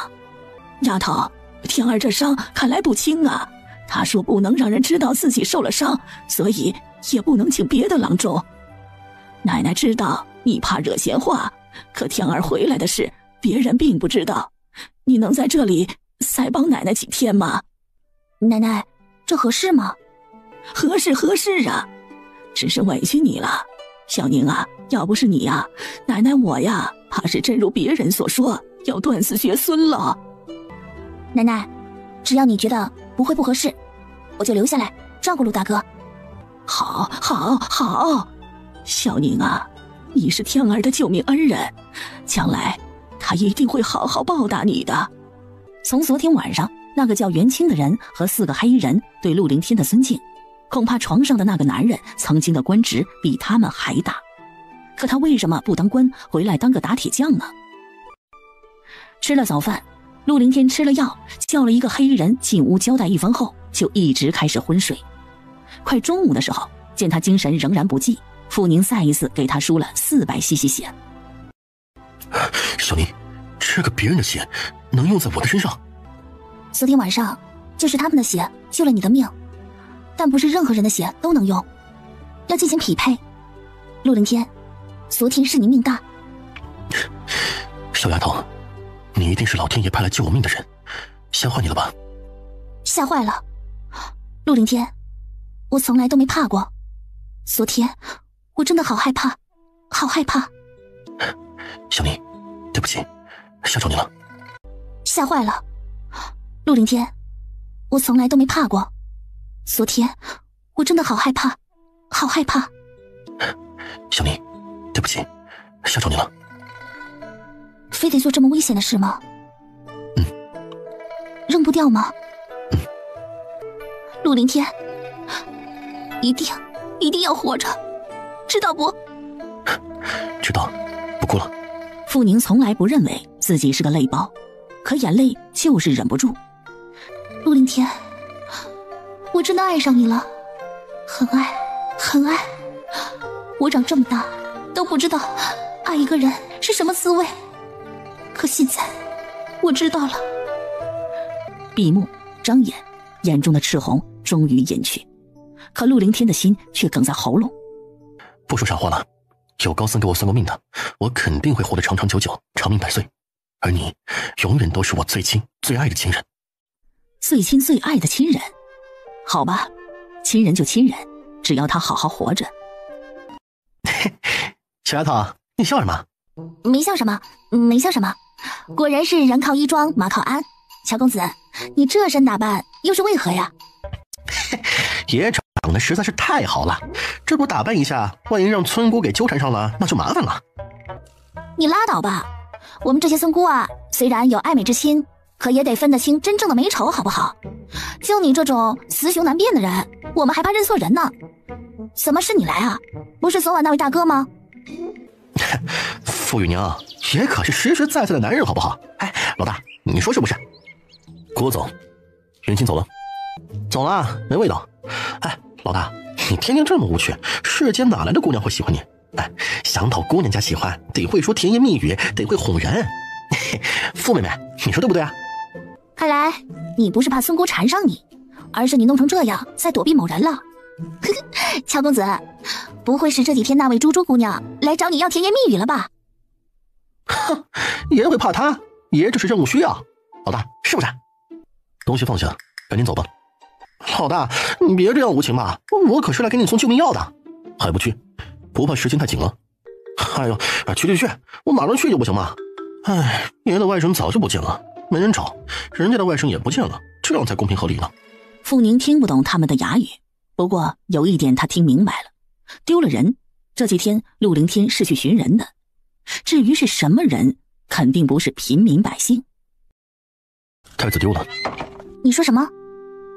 乔迪离去后，陆凌天突然丢出一句10天前，太子与侍卫去城隍寺祭五毒，为民祈祷，今年风调雨顺，五谷丰登，却没想到在寺中直接失踪了。找到了。据探子汇报，他有可能被人捉到了武陵山。他们捉太子做什么？皇上又不止一个儿子，而且皇上不是说不太喜欢皇后吗？这个太子没了，他可能还高兴呢。小妮，不可说这种话，你不懂。那这太子很重要。皇后与国舅爷的亲娘大长公主林南英是个奇人，不仅文武双全，最厉害的是她发明了一种武器，叫火铳。这个东西有长有短，抬手一扣机关就能够杀人，一般的人都躲不过。只是这东西造价太高，火药也难造，所以如今只有北仓大军有一个火铳营。那国舅爷来这里当个小县令，就是为了避嫌了。一家没有造反的心思，因为大长公主落气之前，让他身边的人都发了誓，只要皇家不获百姓，丧尽天良，出卖国土，永远不能造反。他说，江山名誉上是皇家的，可实际上是百姓的。战争苦的是百姓，可怜的是百姓，内战绝不可以随意出现。那确定在这山上了吗？我没亲眼看到，这次我们进入到内山，却遇到了极大的阻挠。伤口痛吗？痛，不过你在就不痛了。看来啊，我也就是一支止痛剂的作用，不就是一碗麻沸散而已。臭丫头，有这么说自己的吗？以后不许这样说自己，知道不？陆凌天，不许我这样说可以。以后你的命是我的，准备以身相许吧。哎呦，陆凌天，你是不是嫌我没活干呢？小妮，这不能怪我呀，是你自己惹我笑的。我怎么惹你笑了？陆凌天，救命之恩，以身相许，难道不对吗？或许是你已经有了相许的人。没，我可没有这样的人。小妮，现在我可不能成亲，我算过命的，你要我以身相许，一时半会儿我真的做不到。算过命的，鬼信他。傅宁觉得陆凌天就是在撒谎，不过他有秘密那是肯定的。陆凌天，真的是因为算命之原因，我会等你。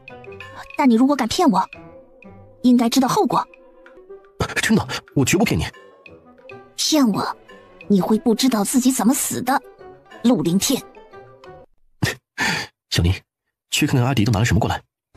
听到这儿，傅宁赶紧把背篓里的东西翻了出来，掏出一看，里面有好几只瓷罐。拿起仔细看看，他不由得赞叹：哎呀，他爷爷真厉害呀，这个石斛粉打得真细呀，太好了，竟然真的加了人参粉。很好吗？很好，比我想象中的还要好。陆凌天，等我把太爷爷的本事全学到手，我养你。啥？他养他？陆凌天头顶飞过一群乌鸦，他成了吃软饭的了。这些药够吗？不够，你再去一趟阴阳坡吗？非尝不可，等我伤好了再带你过去一趟。傅宁可不想再去了，人生经历了那一趟可怕的事足够了。我才不要去呢，好东西固然喜欢，可命比什么都重要。陆凌天，我告诉过你了，没了命，一切都没了。你想护的人，你想护的物，统统都没机会了。小宁啊，今天晚上想吃些什么啊？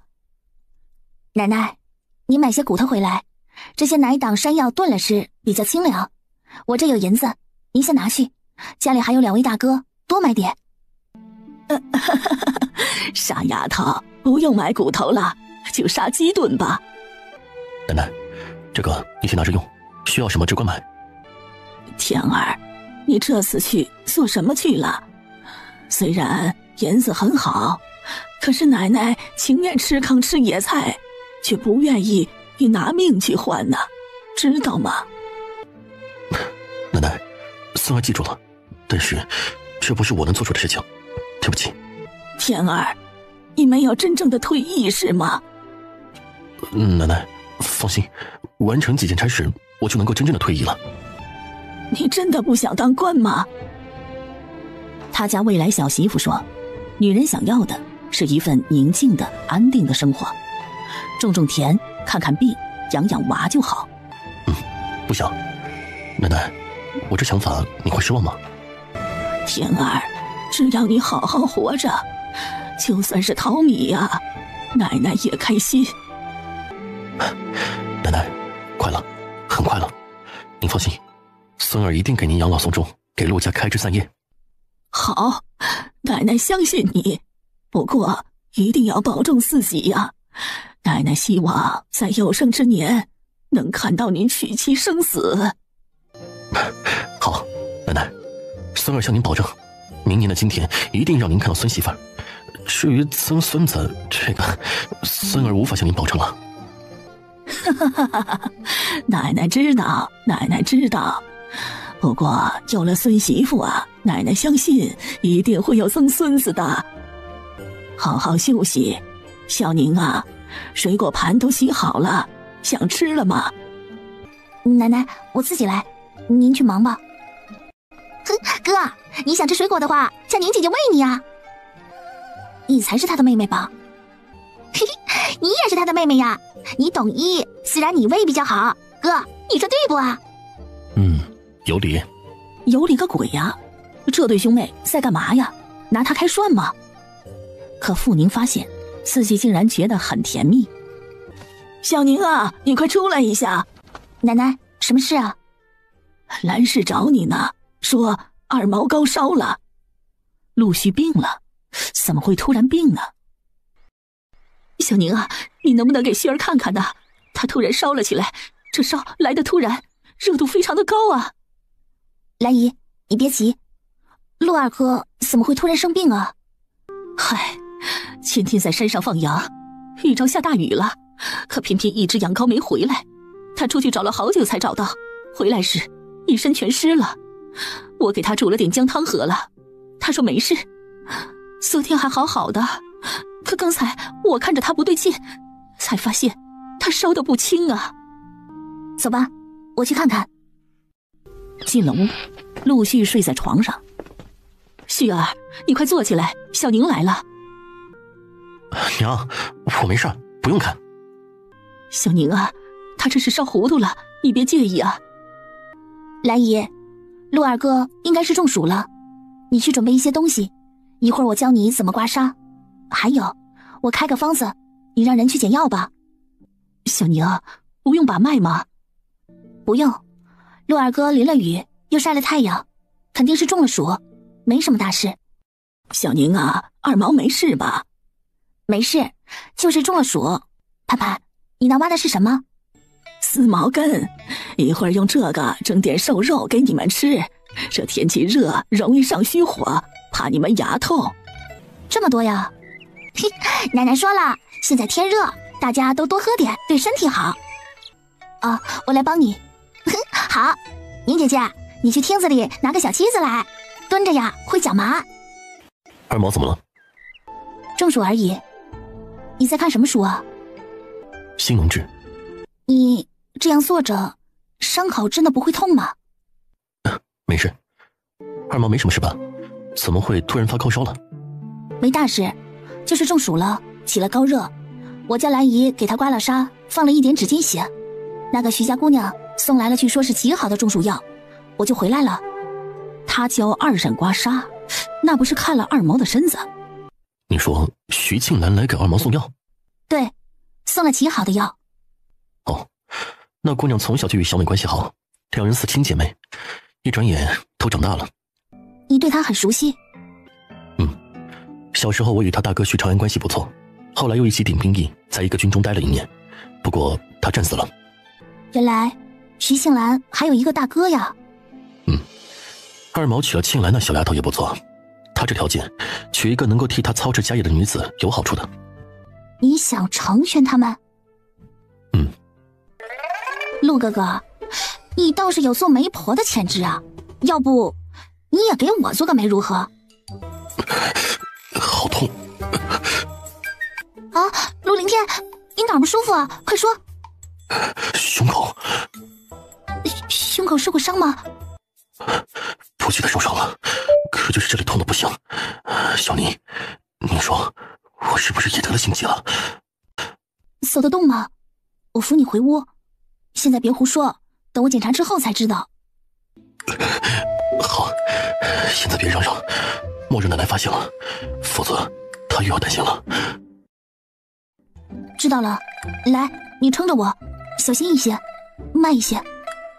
可走了几步，傅宁发现身上的人根本就没压在他身上，他小脸一扬：“你干嘛呀？不要死撑，听着吗？我力气很大的，撑得住你。”我吃得消，你别担心，压坏了长不高了。我又不去顶天，长这么高做什么呀？快点，万一伤口弄裂了，小心我再给你缝上几针。陆凌天全身一松，傅宁双腿突然一软，砰的一声，两人摔倒在地。傅宁在下，陆凌天在上，两人鼻尖对鼻尖，这姿势。怎么了啊？怎么了？出什么事了？奶奶，没事，刚才陆大哥不小心咬了一下舌头。乔奶奶看了自己大孙子一眼，见他猛朝自己使眼色，小宁啊，天儿啊，这是上火了，我这就去蒸丝毛根给你们喝哈，你把他扶进去，帮着看看他的伤口。知道了，奶奶，你放心吧，我再给他上点药。哎，你慢慢上啊，慢慢上，检查仔细点，仔细点。天儿啊，哪儿有痛处，一定要跟小宁说呀。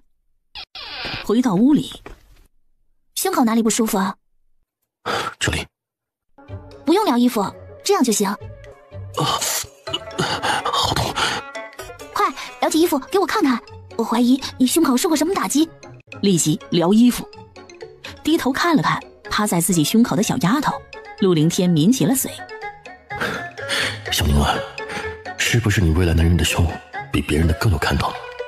而此时检查到陆凌天不见外伤的傅宁不敢马虎，把耳朵贴在了陆凌天的胸口，侧着脸静心地听着他的心跳声。陆凌天，你玩我是不是？小宁，我怎么玩你了？真的，我心跳得越来越快，浑身都难受，这不是病了吗？这闷骚就是故意想气死他的。对，你有病，绝症。小宁，你吓哥的是不是？快说，哥得了什么病了？哥你个屁呀！哥你个鬼！陆凌天，你就是个大混蛋！哥哥的，你怎么不属鸡呢？敢戏弄我是吧？老子要咬死你！小宁，咬胸口，咬脸上奶奶会发现的，咬胸口奶奶看不到。这里，你想咬几口就咬几口吧。陆凌天，我不能咬是吧？我戳！就在这时，陆盼盼的声音响起：“宁姐姐，不好了，二毛哥吐血了！烦死了，动不动就吐血。陆二毛，你以为自己是林黛玉呀？”虽然不知道林黛玉是谁，但陆凌天听到前面这3个字，顿时心中犹如阳光万丈。去吧，二叔二婶人不错，出一下场。哦，我去就来。你好好休息，不许胡闹。他有胡闹吗？陆凌天脸黑。小丫头，竟然把我当孩子看，小小年纪装什么大人呢？好好的在我怀里撒欢就行了。看着出去的背影，想起梦中他短短的一生，陆凌天睡不着了。上期，在。交代你一个事，近几日内找准机会完成好。是。来姨，你怎么过来了？有事是吗？小宁啊，你爹让你伯伯寄信来说，明天是五毒节，中午时分来接你。好的，我知道了。小宁啊，明天让旭儿陪你一起回去吧。你祖母那性子，要是让他知道你的事，难保不让你出来了。让二毛跟着去，这也不好吧？万一让人误会了，小宁以后找人家就有流言了。二婶啊，我也知道不好，但小宁一个人回去，我不放心呢。来姨，那明天就辛苦陆二哥一趟了。啊，不辛苦，明天我让他早点送你过去，后天再来接你。好，不就是接送一下吗？就当昨天的要钱好了。小宁啊，你，二毛这样送你回去，以后你怎么办呢？到时候村里怕是会传开的。没事，6月初6我会正式认干亲，以后啊，我们就是兄妹关系了。奶奶，名声什么的，真心的没有这么重要。等以后我找到了想嫁的人，我会原原本本的告诉他事情的前因后果。至于别人说什么，我不在意。当然，如果他在意，那他就不是我傅雨宁要嫁的人。让盼盼呐和你一起回去吧，这丫头性子直，有她陪着，一般的人呐欺负不了你。奶奶，我没事的，真的不用担心我，我可不是谁想欺负就能欺负了的人。你这性子可不是那种强悍的，说的倒是挺吓人。不过我喜欢你这性子，不掐尖，不软弱，讲道理，嘴巴甜。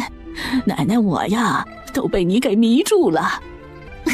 奶奶，您就是想让我感动的。我来陆家的第1天呢，他就骂我是只狐狸精，还说我这么瘦弱不会生养。呸！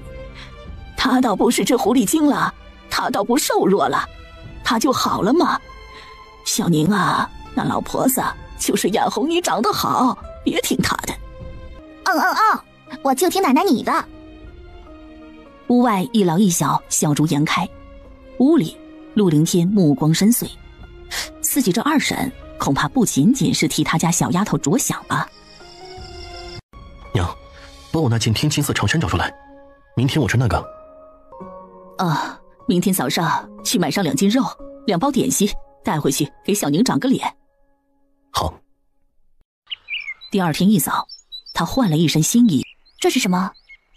既然是以嫁人的名义进了陆家，得梳小媳妇的发型。有这规矩？如果真的想离开我二叔家，我帮你想办法。真的可以？想吗？当然想了。现在我住在他们家，真的是很尴尬。要是能离开，那就最好了。是得让他离开自己伯爷家了。我来安排。哦，对了，这2天你爹的职务可能会有所变动。什么变动啊？一说，先让他正式变成捕快，等他熟悉岗位之后，再让他当个小头头。你说什么？这消息让傅宁太激动了。暂时不会有职位的，等过一段时间，人家都认可他之后，再进行变动。不。不。你帮我问问县太爷姐夫，这事能拖上一些日子吗？为何？现在我家还没分家，我奶奶比陆家大房奶奶更狠。我爹赚的越多，他要的越多，你明白吗？他变动了职务后，赚的钱也没我爹娘自己用一分。陆凌天知道，那傅家的奶奶可不是个好人，他对这二儿子一家可是苛刻的过了头。能分得了家吗？傅宁不知道陆凌天的能力有多大，但分家之事势在必行，得想办法。我想总会有法子的。如果不分家，我爹娘再有银子也是白搭。要我想吗？陆大人，这事就交给你了。调皮。对了，既然要分家的话，那肯定要弄些事情的。如果有一天你爹出了什么事的话，你可别先吓着。不会伤着他吧？放心好了，不会伤着他的，但肯定会是大事。小事不足以让傅家割掉你爹这块肥肉。你才是块肥肉呢！陆凌天会不会说话呢？不会，你教我呀。嘻嘻，真要我教啊？你会教吗？奶奶说我的嘴很甜，因为我很会说话。来呀，滚点甜味给你，保你会说话。爱情能让人变幼稚，傅宁就是这样。回去不要戴银首饰，就戴这只木簪吧。银首饰确实是不能戴，傅老婆子那可不是个要脸的人，见到他头上有银首饰还能不来抢？这是什么木头的？这花纹很好看呢，雕的也很仔细。桃树，100年老桃树。这很贵吧？不贵的。哪里有卖啊？很好看的。很远地方买来的。独一无二吗？仅此一只。那你给我插上。好。等陆凌天给他插上那根木簪，一瞬间就变成了一个漂亮小媳妇。见陆凌天看得发呆，傅宁得意的一扬头：“怎么样，好看不？本姑娘这双魔术手啊，厉害吧？”“不好看，特别是这衣服。”“喂，你眼光有问题吧？这么好看，非说不好看，你会不会是青光眼呢？”“就是不好看，是你不会穿，换一套，我给你找好了。”“和我的衣服都差不多，这一身是最不好的。算了吧，反正又不是我家人，管他好不好看了。”陆凌天吐血，他都说到这儿了，这丫头还是不换。“宁姐姐，二毛哥在门外等你了。”就在这时，陆盼盼跑了进来，直朝他喊：“天啊，你这样太好看了！这衣服我也喜欢，一会儿我也要做一套。好看吗，盼盼？”“好看，好看，非常非常的好看呢。”可有的人呢说难看，原来有的人根本就不知道什么叫美。哥哥，你眼睛有毛病吧？呵呵，大木头撞上小二货，太好笑了。陆二哥，要麻烦你了。上车吧，太阳大，我借了组长伯家的骡车。你有心了，多谢。这样的车确实比较好坐多了。那个，不用多说了，我都明白。走吧。陆续脸更热了，为当时的无礼而脸热。正当他不知所措之时，陆盼盼背着包跑了出来。“年姐姐，我还是陪你去吧，万一有人欺负你，二毛哥可不合适出面。”“行，那一切就靠你了。放心了吧，小时候我可练了好几年呢，谁敢欺负你，我收拾他。”“有女汉子陪着，好啊。”陆续的骡车一到傅家门口，立即有人围了过来。“哎呀，这是二丫回来了。”“好像是啊，哇，这是二丫的相公啊，长得这么好啊。”“是的，听说呀也是个读书人，还有童生4个了呢。听说陆家的老爷子是衙门的副捕头，那可是从9品的官呢。”“切，那也没比秦大郎差多少呀，这丫头还是个有福的呀。”“哼，有童生4个的人多了去了，你们以为有童生4个就能中秀才吗？想多了。”只见傅三丫拉着脸站在门边。“婶子们好，堂妹说的对，有童生4个的不一定就能中得了秀才，不过陆二哥肯定能中秀才。”“哎呀，二丫，你这一身是细棉新衣吧？这一身可得至少200文啊！是呀，正是上等细棉做的新衣。梅婶您眼光真好，确实是花了整整220文。哈哈，不是我眼光好，是你福气好。看来陆家真的不错呀。这位是你小姑子？婶子，你眼光真好，我叫陆盼盼，这是您姐姐的小姑子。好啊，二丫呀，你是因祸得福了，不错不错。相公啊，相貌堂堂不说，小姑子对你还这么亲热，这可是极难得的。大伙说对不对呀？啊，对呀，都是人家的儿媳妇，众嫂子们自然认同，嫁个好相公还有好小姑子，那是女人极羡慕的事。哎呀，二丫就是长得一张福气的脸呢，自然是有福的。就是，你瞅瞅她的耳朵，肉乎乎的，谁的耳垂有她的这么厚啊？我看看她这眉毛，多清秀啊！这可是旺夫相啊！大家七嘴八舌的恭维着。哼，一只狐狸精罢了，好命，我看就是个贱命。傅三丫的话才落下，叭的一声，陆盼盼的巴掌就落在了他脸上。要和我宁姐姐好看，就直说好了，少嘴里不干净。再说一句，我打歪你的嘴。打得好，下回再打重一点，最好一次性把他打得满地找牙。知道了，宁姐姐，看我的。话一落，叭叭2巴掌。一声惊天动地的嚎叫穿透了院墙。李氏听到女儿的哭，立即跑了出来。三丫，出什么事了？娘，他打人，这死丫头打我，你快给我教训他。她是你的女儿？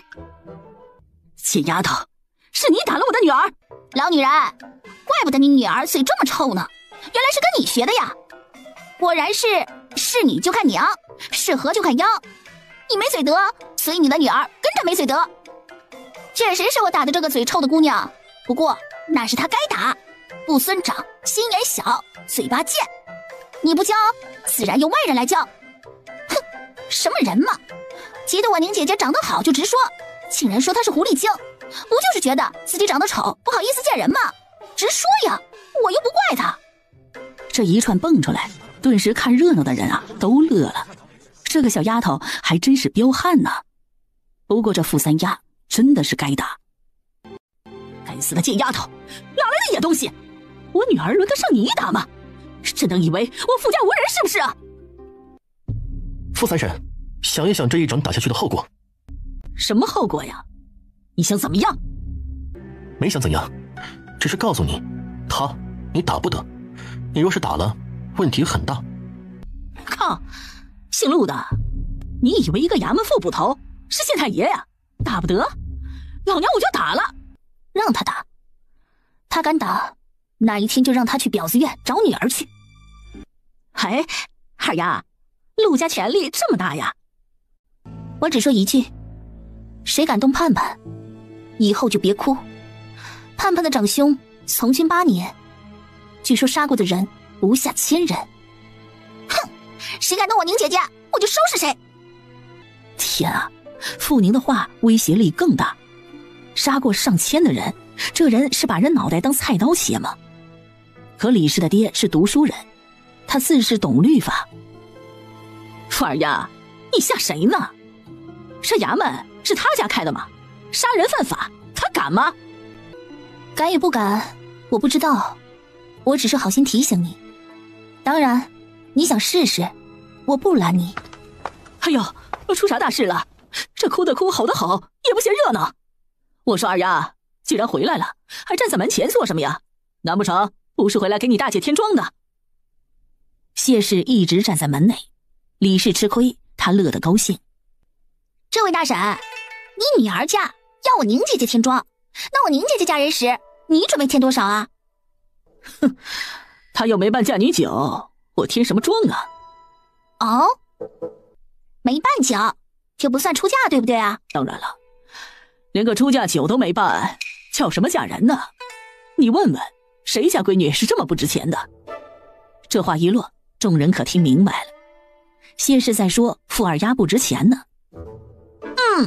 你说的对，这位大婶说的太对了。姑娘家想让夫家看得起，这嫁女酒啊是必须办的，所以宁姐姐，你一定要再嫁一次。啥？再嫁一次？众人你看看我，我看看你，世上女人家有这种嫁法？喂，你谁呀？这是二丫的小姑子。这些个呀，你都不用管，我就只问你一句，我宁姐姐办出嫁酒的时候，你添多少妆？哼，她添多少，我添多少。咦，这长辈还真恶心呢，谁家长辈添妆会跟小辈比的？看来这位大婶是个小气鬼呀。梅县家门就来了这么一场大戏。傅宁觉得陆盼盼这小丫头就是传说中的战争机，收拾了傅三丫一阵，她心情实在是好。旭哥啊，让你看笑话了。您客气，应该的。婶子，您肯定不认得我是盼盼，与宁姐姐是最好的朋友。娘，盼盼是陆二伯堂哥的女儿，我和她性情相投，她是我在陆家交的唯一一个朋友。好啊，盼盼姑娘能来，我很开心，请坐，请坐。三人坐下，五丫也坐上了桌。姐，这是在岗子湾那树上摘下来的，今年的杨梅个儿更大，你看。盼盼，来，这棵树上的杨梅最好吃了，而且没人发现它，只有我与坤儿知道哟。啊，真的呀？那我要尝尝。旭哥，你也尝尝，这杨梅呀，味道不错。陆旭是读书人，他不太吃零食，不过林氏的意不好切，于是他拿了一只。哼，好吃吧？好吃。宁姐姐，这杨梅比我以前吃过的都更好吃。多吃几个，一会儿啊，我们再去摘下它来做成杨梅饼。我与你说啊，我娘做的杨梅饼可好吃了。啊，真的呀？我可会爬树了，那吃了饭我们就去。行。二丫，拿包点心去你奶奶那吧。不能。万一她为难你，难为她的事还少吗？二丫，毕竟是长辈呀。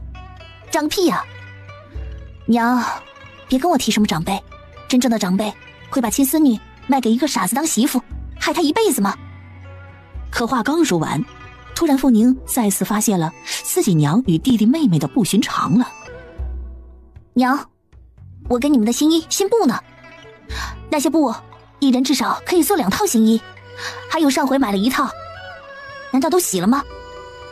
啊，新衣洗了没干呢，你给的布啊，我才做起珠儿的，你奶她就闹得翻天覆地，我哪敢做呀？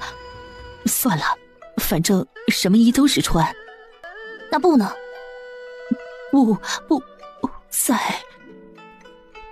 布是在，只是在老太婆那里去了。分家势在必行，而且不住这里。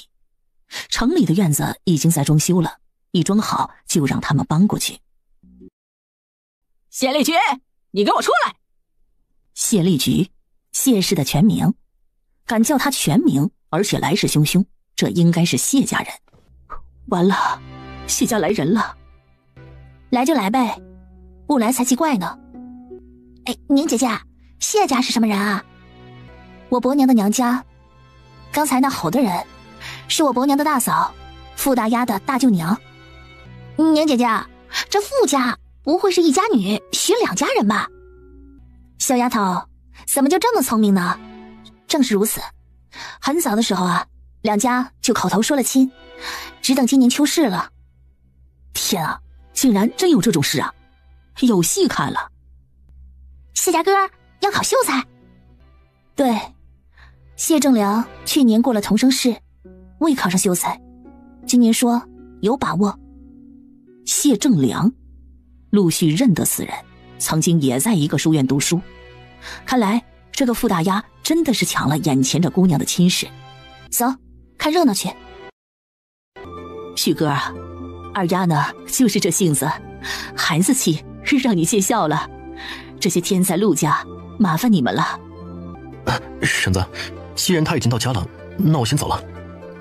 行，当个你了，明天呢，你不用来接了。明天二丫她爹不当值，等办完喜酒，他会送她回的。那行，我先走了，婶子留步。谢大舅母脸色漆黑，看着傅老婆子。娘儿娘啊，菊儿，这是一家人的事，要不去里间谈？不行，就在这谈。良儿可是你的长孙啊，将来是谢家的当家人呢，可不能随意让人这样戏弄了。要是真这样打他的脸，那他以后可以立誓。菊儿啊，这事你真的做得不地道啊！这种儿女成亲大事，能说说玩的吗？良儿娘，如今青儿喜欢上了别人，再强求也没意思。这样吧，让菊儿给良儿50两，让他这姑姑送侄子出息。50两？娘，你说50两，良儿能读几年书啊？玉松书院1年就得30两，这50两连2年都读不了，你觉得合适吗？大嫂啊，你非逼青儿去死是吧？呸！别胡骗人，我可没这么狠毒。要逼死青儿的人是你吧？连100两银子都不舍得，在你心中，你女儿的命比银子重要了。这姑嫂俩斗了起来，而一边的傅宁与陆盼盼对视了一眼。有问题呀，这个谢氏干嘛怕谢正良去秦家的？难不成早在傅玉清勾上谢正良之前，两人早就那个的啥了？不会吧，这禽兽捡了只破鞋？这对母女今日不好好收拾他们一次，真以为他傅宁可欺呢？谢大舅母，要我说呀，这50两银子那就钱呐。我堂姐1年都不止挣50两，1年就算50两好了，可10年、20年、30年呢？哟，我不会算了，这手指啊不够夹呀。盼盼，你快帮我算算看，这30年是多少？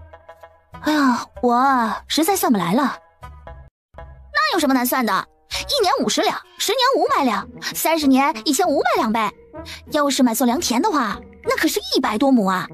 哇，宁姐姐，这可不得了了！我们村里的举人老爷家也才100多亩地呢，人家可是天天吃肉喝汤，当老爷过好日子呢。这大热天呢，全家人都去避暑了。傅二丫，我跟你拼了！傅大伯娘，我又没要你的银子，你跟我拼啥呀？谢家大舅母，我可是凭本心说实话呀，他呀，这是想糊弄过去。行了，别打岔了。二丫说的有理，而且她很凭良心，1年只算50两，大丫2个月啊就能绣1幅绣品。依我算呢，1年不多，算绣个3幅吧，也能挣个150两呢。哗的一声，谢氏真吐血了。大嫂啊，你以为青儿是你家的奴才吗？什么我家的呀？她嫁过去了，那就是她的家，将来这个家是她当家做主。娘，你说我有说错吗？确实没有说错，哪个女人嫁了人不把夫家当成自己的家呢？眼前儿媳妇与女儿又斗起来，谢老婆子知道再斗下去啊，只有把两家搞臭。行了，别给我瞎逼逼了，这事啊我做主。菊儿付50两给你大嫂，谢家以后再不准提这事。谢大舅母可没想让自己儿子真心娶傅大丫，但银子上他可不会一下就退一半，于是决定地说：不行，80两。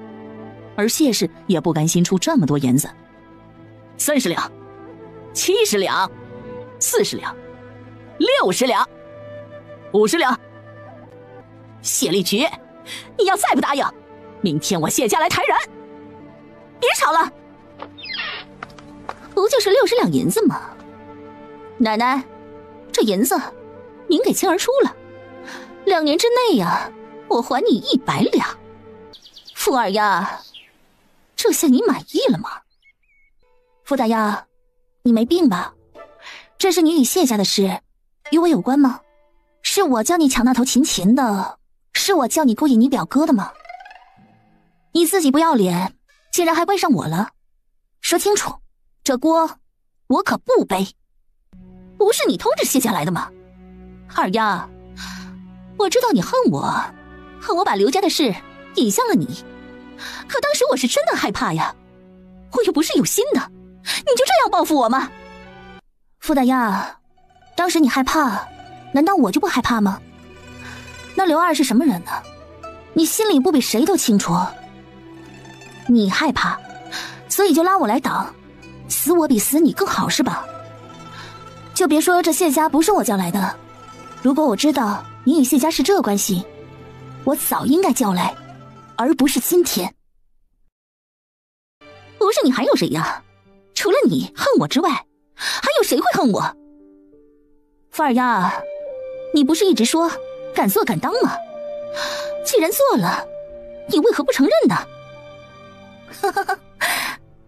傅大丫，你很自信呢。你说除我之外没人恨你，你相信，这全村的人都不相信。傅大丫，你以为你很会做人，大家都盼望着你过得好，你是个大善人，美死你了呢。说真心话，可惜不是我，因为我根本没想到这件事。如果这是我做的话，我会更爽。告诉你，对于这件事，如果我撒了谎，让我一辈子不幸福。傅雨清啊，是个非常聪明的人，能伸能屈。转眼，二丫妹妹啊，对不起呀。不必了，傅雨清，以后我们井水不犯河水，有什么事呢，你也别扯到我身上来，否则结果就不好说了。死丫头，你威胁谁呢？让你滚出我傅家，没听到吗？老太婆，嘴上积点德，你如此心黑，小心老天有报应。你说什么？我说老天有眼。你行了，你们要斗啊，那是你们的家事。银子拿来，我们得回去了。奶奶啊，您借60两银子给青儿，青儿保证会还您100两。青儿啊，不是奶不舍得，只是这银子是留给你哥娶媳妇的，等不到2年呢。3朝回门，我把嫁妆中的聘礼送回来，行吗？行是行，得拿纸笔写下来。谢家拿了银子，心情舒畅的走了，可傅家却成了个火药桶。傅二丫，这里是傅家，你给我滚出去！姓谢的，这里可不是你们谢家，你有这个权利吗？我警告你，别给我口出狂言，否则你受不住。你说什么？你再说一次！年纪不大，耳朵倒不行了，看来啊，确实老了。傅大丫，把你娘这只疯狗给我拖走，否则我让你当不成举人娘子。二丫，你要干嘛？哼，现在还没想好，得看心情，是让那只禽兽断双手呢，还是让它破个相呢？我还没想好。你敢害人？说什么呢？我这种清甜可爱、性子温婉的大美人，能这么恶毒吗？你以为我是你啊？这人生在世嘛，谁知道哪里有道沟，哪里有条坎，意外是时时会有的。盼盼，你说对不？有人捂嘴暗笑，只有陆盼盼是迷妹。太对了，路上都是乱石，谁能没有一个失足啊？宁姐姐，那个刘二啥的，做梦也没想到成了个残废。就是啊，傅大丫，管好你家的狗，不要像这畜生一样见人就乱吠。我这个人呐，其实没有看起来如此的温柔。傅二丫，你说谁是狗的？傅宁连眼角都没瞟谢时，只扫了傅雨欣一眼。盼盼，今天天气好，跟姐摘杨梅，送杨梅饼去。谢氏要气晕。傅二丫，你给我站住！族长、族公，你们看看这傅二丫呀，真是太目无尊长了。族长与族老全程都在，此时面对像只疯狗似的谢氏，众人都无语了。傅雨欣看族老们的眼神都不太好。娘，你真想再闹出点事来吗？几人才出门，正巧遇到一个姑娘。哎呀，二丫，总算看到你了，你现在怎么样啊？你相公对你好不好啊？哼，明翠，你一下问这么多，我先回答你哪个呢？对了，你外婆好些了吗？傅明翠是傅二丫最好的小姐妹，她是傅义全族长大伯傅莲的孙女。二丫，这是你小姑子，这是我新朋友，你可以叫盼盼。明翠，我没有嫁人，是假嫁。二丫，到底怎么回事啊？与秦家说亲的明明是你，怎么变成了大丫姐呀？这不是太好笑了吗？什么好笑的？他稀罕，就送给他好了。反正啊，这姓秦的又不是什么好人。不过，你可不能跟任何人说啊，万一传到那些人耳朵里啊，又会来闹事了。你傻了呀？秦家大郎可是秀才呀，听说他还有可能考举人呢。你竟然把个举人老爷送人了，你气死我了呀！我哪来个笨妹妹呀？傅明翠与傅宁同年同月同日生，前者大3个时辰，这也是两人从小到大好成一个人的原因。好姐姐啊，你妹妹呢？或许将来嫁个比她好10倍的人也难说啊。哎呀，你就是个笨蛋，还自己说有多聪明呢，根本就是笨得要死。这世上比举人老爷强10倍的人，能在我们这乡下吗？气死我了，真是气死我了！亏你还笑得出来呢，真是脑子有病啊！这大丫太不要脸了，不行，我要找他问个明白。他是只畜生吗？竟然抢妹夫，真是太不要脸了！哼，好了啦，你找他有什么用啊？一个巴掌拍不响，这秦大郎就是个忘恩负义的东西，要来何用？明翠，说真心话，他变心早，我还感谢他。要是等我们成了亲，他再变心，你说我除了死，还能走哪条路呢？哎呀，二丫呀，你以后怎么办呢？以后你去哪儿再找一个比秦秀才更加好的相公啊？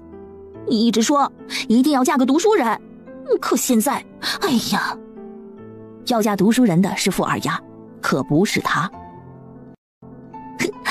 凉拌，命中有时终须有，命中无时莫强求。是我的抢不走，不是我的夺不来。或许以后我真能找个比秦蜀强10倍100倍的好相公呢。该死的傅大丫，他不会有好下场的。还有那秦蜀，我咒他永远当不了举人老爷。好了啦，我说了，我是个腐女，肯定能找个更好的相公。行了，别说我了，你二哥的亲事怎么样了？说到自己二哥亲事啊，傅明翠就更生气了。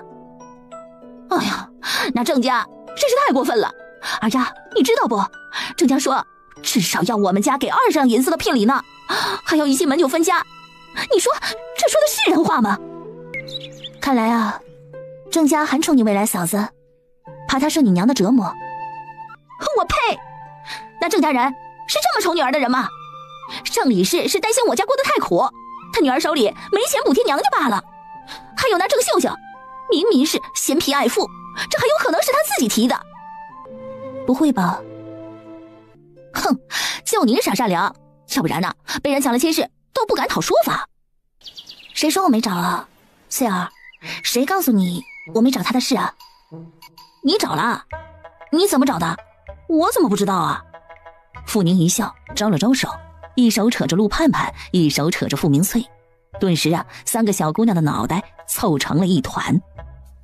这是真的？我哄你做什么呀？银子都在我手里了，这还有假呀？对了，我借20两银子给你，让你二哥先娶媳妇，要不然你3哥4哥又得等了。啊？才不要呢！不能有我家同甘共苦的人。我二哥说了，不娶也罢。什么？你二哥准备退亲了吗？他是有这意思。别呀，二哥都快19了，人家19啊，儿子都满地跑了，他连个媳妇都没有，再一退亲再重新找，至少得1年呢。还有，到底是不是郑秀秀不好，不是还不知道吗？是啊，二哥都快19了，而且他还是挺喜欢那郑秀秀的，怎么办呢？二丫，那你是说就这样满足郑家？不。啊？那你刚才说这么多是为什么？我是说呀，如果这要求不是郑秀秀提的，而是他爹娘提的，说明这人可以。娶与不娶呢，我们先弄清楚这郑秀秀的为人。要是他人好，聘礼可以满足他，分家就让他自己去说服他爹娘。啊，二丫，你变聪明了呢。我不是一直很聪明的吗？明翠，我什么时候不聪明啊？你说的有理，我这就去跟二哥说。要去的话得暗中去，可不能明目张胆的去，要不然郑家要恼的。知道了，我可是你姐姐呢，还要你交代呀。行，我回去跟我娘说。不过这聘礼也确实是高了些，他要这么多，那以后三哥四哥怎么办啊？再说了，我们家现在也没有这个银子呀。我借你，你不是也学了认草药吗？要不你没事去寻草药，寻来的草药晒好卖给……算了，我让你去寻一些规定的草药，到时候你和盼盼一起去卖青齿膏去。青齿膏？那是什么？后天你来盼盼家，到时候给你细说。这东西得卖给有钱人，要是卖得好呢，肯定能赚。哎，知道了，我一定来。二丫，你真好。宁姐姐，这个明翠姐姐很好的。那当然了，我的好姐妹哪能不好啊？就如我家小盼盼，那是1顶1的好姑娘。宁姐姐，你这样夸人，就不怕人害羞呀？害什么羞啊？好就是好，我又没乱夸。盼盼，你以后要找一个什么样的男孩子当相公啊？想过没啊？我才没想过呢。宁姐姐，我还小呢。我又没说让你现在就嫁，只是说让你想想嘛。我家盼盼又聪明又可爱，肯定有好多的小伙子追求。我哪有啊？宁姐姐才有呢，又能干又聪明又漂亮。宁姐姐，你们村里肯定有好多的小伙子喜欢你吧？哪有啊？我当时可是名花有主的人，谁敢喜欢我呀？可这话才落下，迎面走来一个人。二丫，真的是你？傅宁想起来了，这人正是秦蜀的大弟弟秦磊，傅二丫的桃花。秦二公子，你回来了。二丫，你别这样叫我，我是前天晚上才回来的，回来后我才知道你的事，对不住，是我哥对不起你。我对他没想法，更不用你说抱歉。秦二公子，我有事先走了。二丫，你别走，我知道你并没有嫁人，你现在在陆家并不是人家的儿媳妇，对吧？秦二，你去打听我。二丫，你知道的，我很喜欢你，我去打听你是因为我关心你。二丫，只要你愿意嫁给我，我一定会比我大哥对大嫂那样对你更好的。眼前的小中二心地不坏，旁边的陆盼盼笑成了一只小狐狸。我知道，可我不喜欢你，在我心中你仅仅是一个同村人而已。秦磊，你是个好小伙子，你比你兄长强，但是你不是我会喜欢的类型，去找一个喜欢你的人吧。再见。找喜欢他的人，可是他想娶的是他喜欢的人呀。宁姐姐，你喜欢什么样的人呢？哎呀，我不是早说过了吗？怎么又问呢？我找的人要长得帅，能力强，性格好，专情。这话一落，陆盼盼脸色煞白。宁姐姐喜欢的人就是自己堂哥二毛啊。哥哥破了相，而且只是个打铁的，看起来冷冰冰的样子，宁姐姐肯定看不上了。一瞬间，陆盼盼蔫了。盼盼，你干嘛不说话了？宁姐姐，你非得嫁这样的人吗？要嫁呀，就嫁这样的人，要不然我就当老姑娘。哥呀，你没希望了，媳妇没了。正在雕刻的陆凌天突然一个长长的喷嚏，手一抖，指尖上一个血珠染在了木头上。天儿啊，你不是风寒了吧？没，奶奶，我一大男人哪有这么娇弱啊？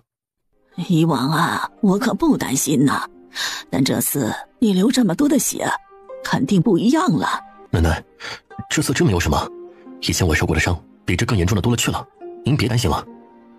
天儿，明年你真的不出去了？不出去了，就在家里好好侍奉您老人家。好，在家好啊，在家好。虽然家里只余下10来亩地，但好好种着，一定过得下去。等明年呢，我们收回来自己种。奶奶，过些天还有些银子会送过来，咱家再买些地，还是租给别人种好了。我呢，就打铁，打炼，这样划算一些。大孙子出去这么多年，恐怕不会种地了。哎呀，本来呀就不是种田的命。看着遥远的天空，乔奶奶的目光涣散，不知道自己的儿子儿媳妇他们是不是还活着。想到失踪了5年的亲生儿子，乔奶奶的心呢就有如刀挖。她内疚啊，都是因为他，老头子陆战才命这么短，儿子才会不知生死，大孙子才会搅进这漩涡。乔奶奶陷入深深的回忆中，她没有发现自己的眼眶已经赤红。奶奶，您怎么了？没事，就是想起你爷、你爹娘了。要是他们呐，看到你成亲生死，该多好啊！奶奶，小宁说了，人死后就会变成天上的星星，他们在天上看着我们呢，您别难过了。对，您丫头说的对呀，他们都看得到，看得到。天儿啊，那丫头真的好啊。虽然孙子话不多，但看来他不是个木头，乔奶奶放心了。二丫妹妹，你怎么来了？哥在送你回去的路上，快到家门口时，骡子被别人家的马车惊了，摔在了大路上。要不是碰到刚从村里出来准备进城的青兰妹子，都没有人发现呢。这么巧啊？傅宁有点怀疑，会不会是陆凌天动的手呢？现在他怎么样了？哦，送去了泽林馆。我来的时候一直未醒，娘很是害怕。进屋与林氏说了一下，林氏点头。我知道了，四毛来了有一会儿了，他又上山寻你们，我猜着你们快回来了，才让他在家里等着。小宁啊，你去吧。哎。陆凌天坐在院中树下闭目养神。你睡着了吗？怎么这会回来了？陆续送我回来的路上，据说被马车惊了。你怀疑是我动的手脚？是你动的才好呢。说清楚。哼，就不告诉你。你猜。小丫头，想挨打是吧？不与你说了，我得去一趟城中医馆，看看具体情况。是林奇的马车撞的，纯属偶然，不是人为。啊？又是他？别担心，他张狂不了几天了。什么意思啊？你别问，赶紧拿药。盼盼去孙郎中那里接驴车了，一会儿啊，让四毛赶着去，别累坏了。谢了。一个飞吻，傅宁转身跑了。大人，那个陆三公子那边，这几天解决好。是。安仁堂不愧是东陈县最大的医馆。小宁啊，快，你帮兰姨看看旭儿，太医说了，他伤着了脑子。摔地上了，如果是头着地，很有可能是脑震荡。兰姨，太医可是给皇帝皇后贵妃看病的人，他的医术肯定比我不知道强到哪儿去了。您别担心，我先看一下再说。哦，好。不知为什么，兰氏看到傅宁就有一种安心的感觉，越是如此，她越难受。今日如果不是徐杏兰发现的早，自己的儿子恐怕……小宁，伯伯，我看看。傅宁坐在陆续床边，手指按上了他的脉搏，可眼睛却盯在了他的头部。1刻钟后，伯伯，二毛哥撞着了脑子，脑中还有不少的淤血，压着了另外的血管，他才醒不来。二丫，旭儿他太医说了，他没办法保证他能醒过来，怎么办呢？怎么办啊？兰姨，不知道那老太医在哪儿？小宁啊，你有办法？暂时没有，我水平较浅，得先请教老太医后，再想想如何救二毛哥。3天后，陆续终于醒了，只是伤得太重，头动一动就痛。老太医赞许地看了傅宁一眼：“丫头，如果有一天你见着你那师傅了，请帮忙给老夫引荐引荐，如何呀？”老人家，只要有机会，小女定不会忘记。小女医术尚浅，要没有您的针术配合，有再好的图也起不了作用。客气客气。小丫头，你可有来本医馆坐堂的想法呀？那可不行，老人家，我没有行医证的。无所谓，老夫亲自带你，用老夫的名，用你的方，老夫再把针灸之术传于你，药方银子归你进，如何呀？老人家，我以前与泽林馆的黄掌柜订过协议，我跟他医馆中的张郎中学针灸，学会后在他那里坐馆。不好意思啊。小丫头，老夫很喜欢你这性子，不如和老夫认个干亲，以后你有什么困难，老夫定当尽力。又是结干亲呐？难道他已经变成了一锦鲤体质吗？唐爷爷在上，请受义孙女付与您一拜。哎呦，好孩子好孩子，今日再不拜，今日不拜啊！改日啊，选个日子，老夫再喝你的茶。好，那等爷爷您选好，小宁再给您敬茶。好，病人现在醒来没什么大事了，回去好好养吧，这里收费不低，我看他们家条件也一般，带药回去慢慢养着便是。这是实话，兰氏知道，陆启谦知道。才3天，银子已欠下了50多两，再往下去恐怕要上百两了。看着老太医对傅宁的看重，两夫妻心里既高兴又难受。这么好的姑娘啊，自己儿子这下是永远都没机会了。直到陆续从医馆回来了，不少邻居过来看他，兰氏的娘家人也来了。傅宁是头一次见到兰氏的娘和兰氏的嫂嫂。大姑啊，你说那姑娘，你准备收干女儿？是谦哥好友的女儿，可惜啊，与二毛八字不合，可我又舍不得这孩子，就与谦哥商量着收做干女儿。这也太漂亮了，一根不合，那2根呢？也不合吗？朗儿啊，配不上他，而且傅家说了，要给他找一个读书人。要找读书人呢，那没希望了。兰家大嫂心瞬间灰了，家里要娶个懂医术的儿媳妇，那日子能不好过？傅宁这几天都待在医馆，几天没回来，他担心着陆凌天的伤。可还没进乔奶奶家的门，小陆琛跑了过来：“宁姐姐，宁姐姐，有大事，有大事啊！”七毛，什么大事啊？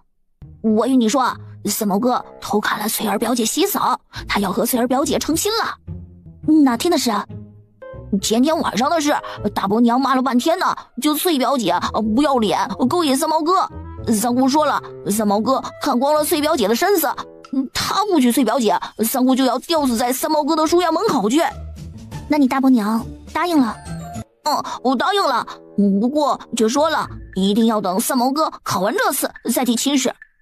我的天哪，这个陆凡配那于翠翠，可惜了。给吃糖，继续盯着。知道了，宁姐姐，我一定会盯牢的。也要记着你盼盼姐教你写的字，等你认了好多字啊，我就教你认草药，还让你赚好多的银子。我记住了。找我？你干嘛去了？不是说想吃荔枝吗？不过我不知道这是不是你所说的妃子笑。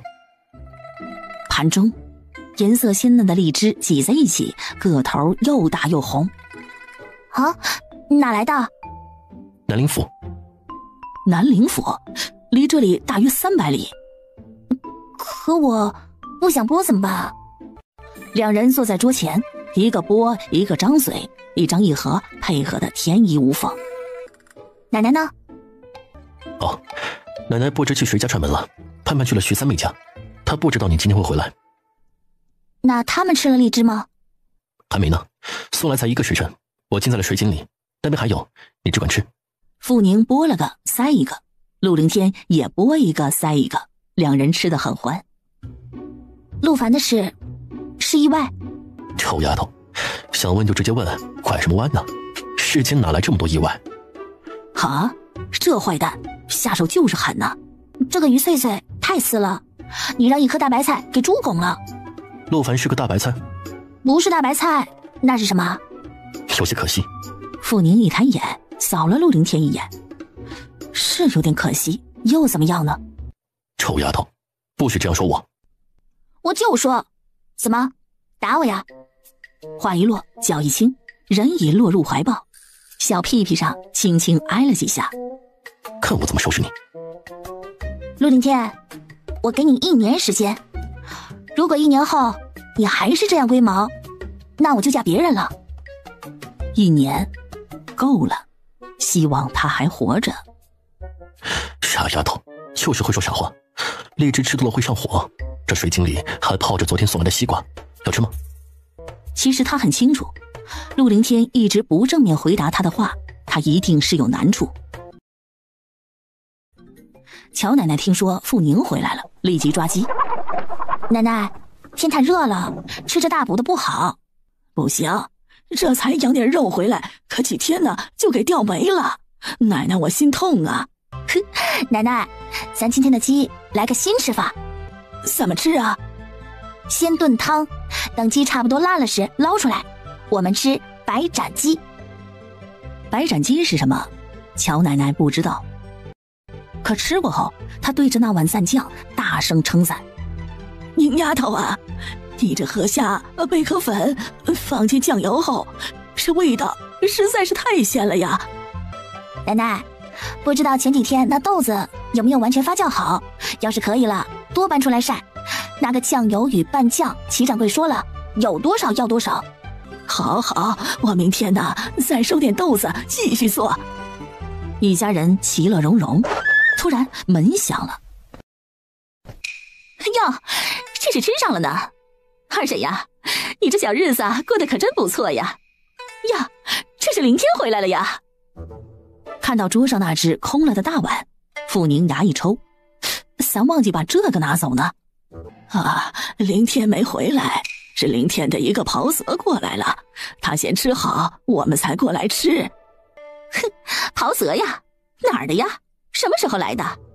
下午到的。凌天这趟镖没走完呢，在路上啊遇到往回走的袍泽，让他还了点东西回来，这不吃了饭刚走。什么东西啊？是个稀罕东西，这不刚到家才1个多时辰，放在水井刚刚凉好。你来的正好，本来呀我还想叫一会儿吃了饭，让盼盼送一盘去给你娘尝尝呢。这个在我们这时啊，新鲜的很难尝到。看着那一盘又大又红的荔枝，陆丽华的眼珠子都快掉了。这个大侄子对这祖母也太好了吧！这东西啊，想吃新鲜的不是没有，可是极贵，1斤也得50文。呀，你看我这记性，都不记得自己来干嘛了。二婶呐，你也知道翠儿跟灵儿小，她得在她妹妹定亲前先定亲呢。可我吧，离开这里多年，许多人呢都不熟悉了。啊，我这来呢，是想请你看看，有没有好姑娘，说给灵儿。说到这儿，陆丽华看了傅宁一眼。二丫，听说你的亲事还没着落呀？不知道你爹娘想给你找一个什么样的婆家呀？可有提过？有呀，我爹说了，必须给我找一个家有余粮、人有力气的好小伙，读书人不找。啊？读书人怎么就不好了？我爹说了，读书人比较酸，成天咬文嚼字，酸不拉几的。我这松姑啊，可消受不了。话可不是这么说的。万般皆下品，唯有读书高，世人都崇尚读书人，怎么到了你这儿就成了酸秀才呢？二丫，你家里没读书人吧？陆姑姑，你说错了，我家里是没有读书人，可是曾经那个负心汉就是个读书人，仗义美多土狗辈，负心最是读书人。经历了一个负心汉，所以就再也不想找读书人了。二丫，你要这样说，就只有当孙妇的命了。那可不一定，或许哪一天我成了官夫人的命也不一定。呸！陆丽华走了。想当官夫人？洗好澡，傅宁洗了头，坐在院子里等头发干。有意见啊？不想找读书人，又想当官夫人，就只有找从军之人了。啊，你想当多大的官夫人呢？你的意思是，我想当多大的官夫人，你都有办法帮我实现？我以为你想当村妇呢。哼，你真了解我呀！我就是想当个村妇，采菊东篱下，悠然见南山，不愁吃不愁喝，想干嘛就干嘛，多自在呀！当什么官夫人呢？官有什么好的？不拍上不去，一拍恶心自己，还得处处小心，才不会丢官。得了吧，我还是当我的老百姓好。我给你擦一下头发。不要，你去打水，屋里现在没冰，晚上睡不好。奶奶说她不要，你那边放4盆够不够啊？够了，我去给你们打水。在陆家住得挺好，可傅宁清楚，陆凌天总不能以出门为由关在家里，于是他也做好了准备，等城里的铺子一弄好，他就搬过去。傅明翠来了几趟了，青翅糕终于出炉。傅宁仔细地交代了傅强与陆朗，季老，这东西要天天送才新鲜，买主想多买也要劝他们别多买，但可以预定。一只一家人5口人可用1天，而且是早晚。傅宁仔细说了早晚刷牙的好处。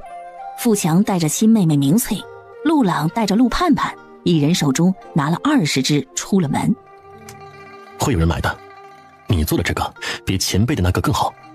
哼，那当然了，青出于蓝胜于蓝嘛。对了，太爷爷也不知道什么时候回来，王爷的身体也不知道好些没有。没这么快，小皇子身体还没有稳定，他老人家与王爷都不会这么快回来的。但是王爷的身体据说好了许多了，如今能够自己起床了。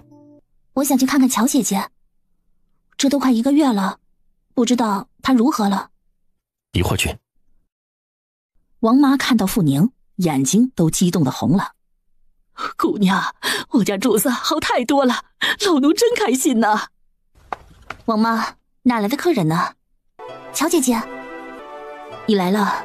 王妈，上茶。王妈爱下去了。乔姐姐，近来睡得好吗？挺好的，多谢了。乔姐姐，要我再给你把次脉吗？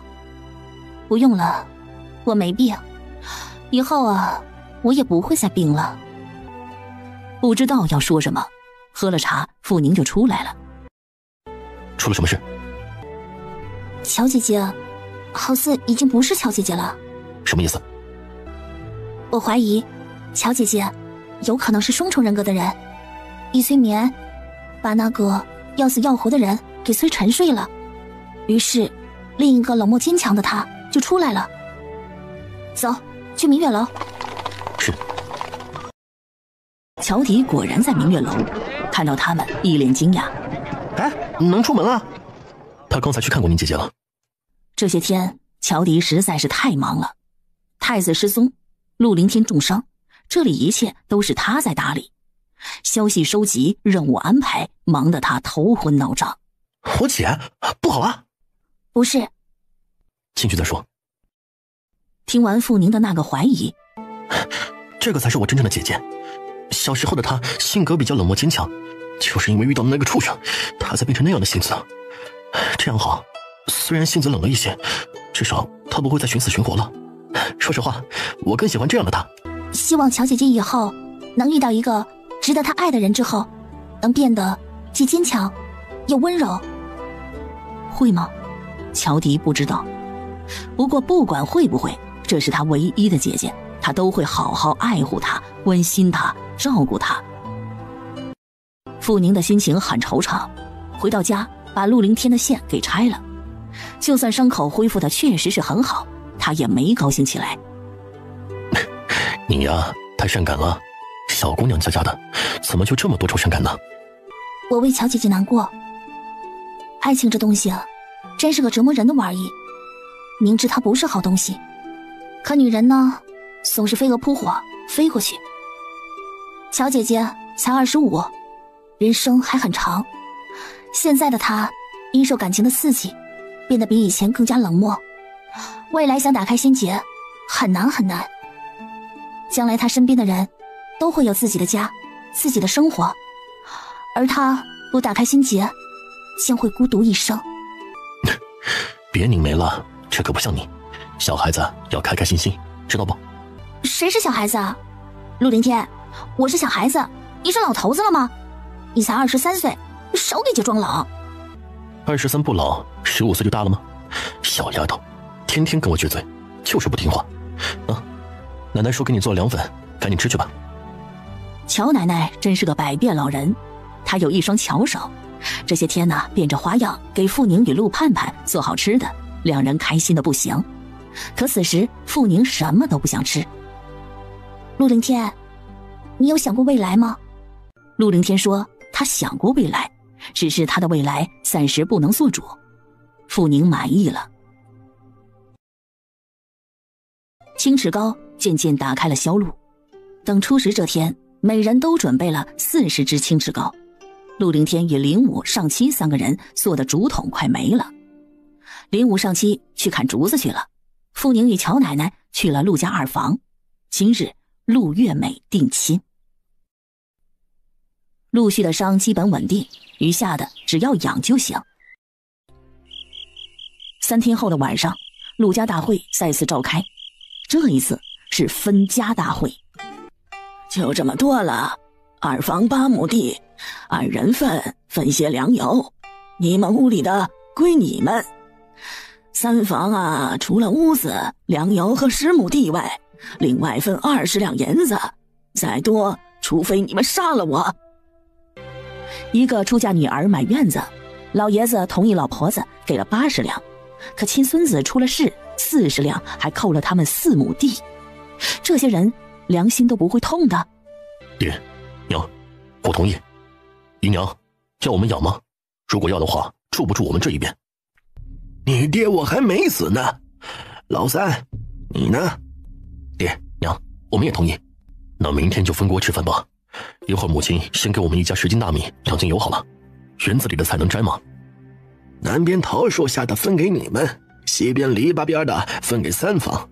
现在这一季的菜混着吃，等吃完了，大家再各自种吧。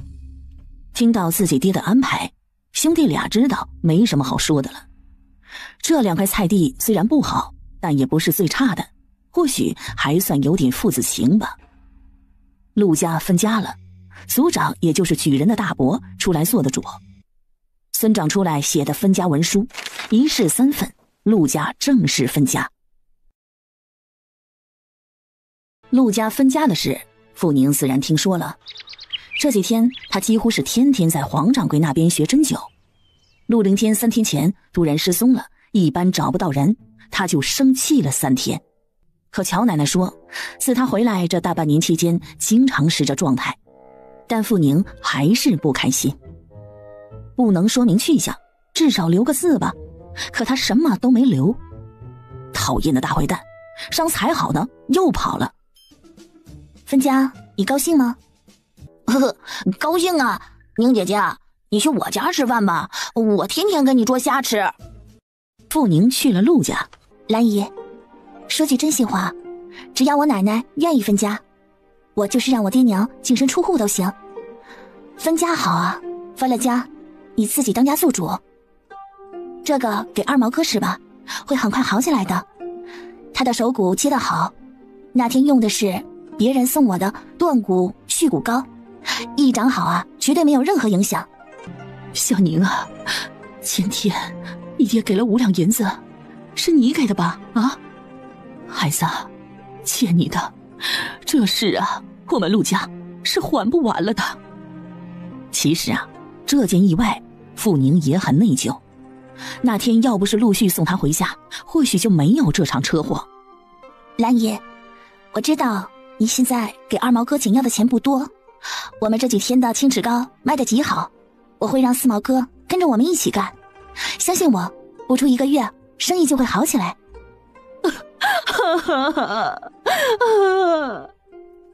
兰姨，你别哭，不是说了认我当女儿的吗？既然是一家人，就不要太讲究。你难过，我也难过。好，旭儿啊，这是小宁给你的药。这2天，陆续的头没这么痛了，偶尔还会在弟弟的搀扶下起来动动。兰姨，我和陆二哥聊聊。兰氏感动万分，这几天儿子是醒了，可魂儿没了，斗志没了。好，那我去忙活了。陆续，有件事我想与你说，一件从来没与任何人说过的事。我爱上了一个人，一个很优秀的男人，他叫陆凌天，你的堂兄。怪不得他发誓说不嫁他，不嫁陆凡，原来他的心中已经有人。陆续手肩都在颤抖，堂兄不是他可及的人呢。什么时候？说实话，我根本不知道什么时候，反正每次看到他，心就会跳得很快。我虽然与他接触很少，但就是总想看到他。你知道喜欢一个人是什么感觉吗？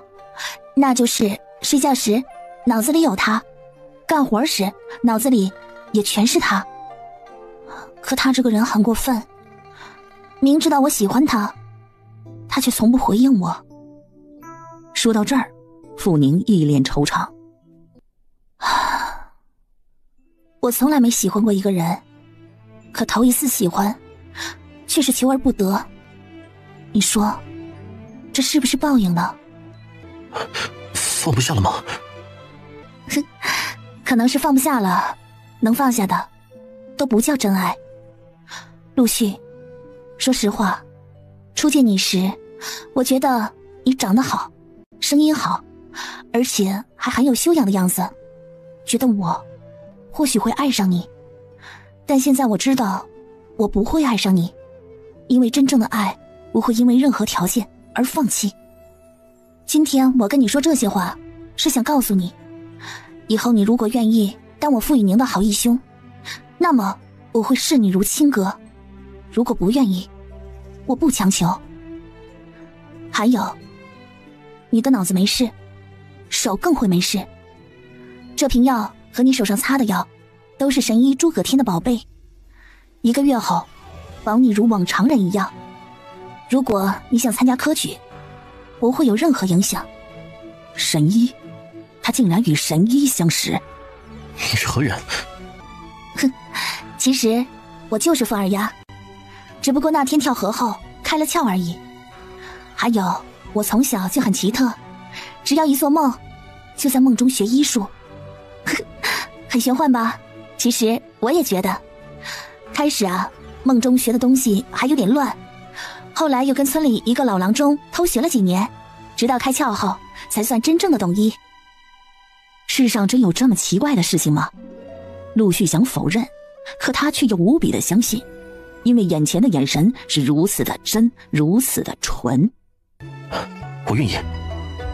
好，一言为定。那我能叫你小宁吗？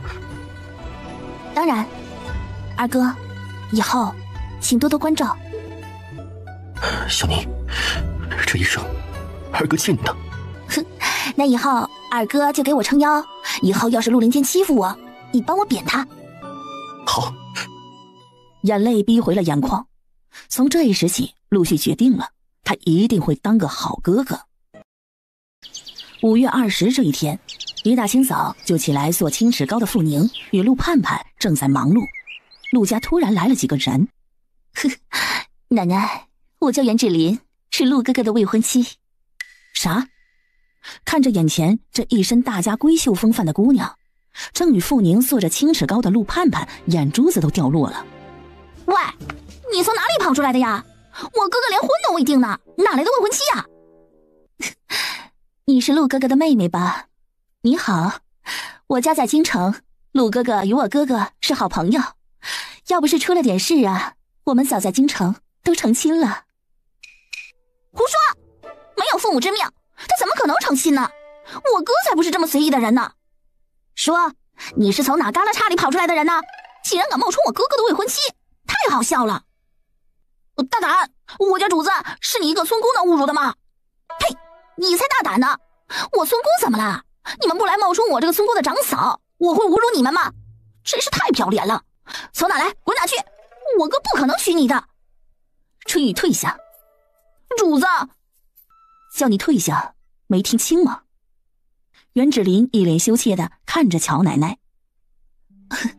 奶奶，陆哥哥没说不回来，与你们说，只是当时太忙，后来又出了点事，这才没来得及。婚姻大事，我可不敢骗你们。您看，这是陆哥哥给我的信物，这个是不是陆家的东西呀？相信奶奶您一定认得。天呀，奶奶，这是哥哥的东西。哼，我没撒谎吧？这可是陆哥哥亲自给我的，他还说了，这是他的祖传玉佩。奶奶，您认为这是不是啊？乔奶奶接过玉佩，脸上并没有什么特别的表情。这玉佩她自然认得，看来天儿已经找到了她要找的人。袁姑娘，一块玉佩呀，代表不了什么。我孙子不在家，这样吧，等他回来了，我再通知你过来一下。好好，奶奶，我知道了，我知道他不在家，现在他却有事了呢。只是我想看看奶奶与妹妹，就提前来了。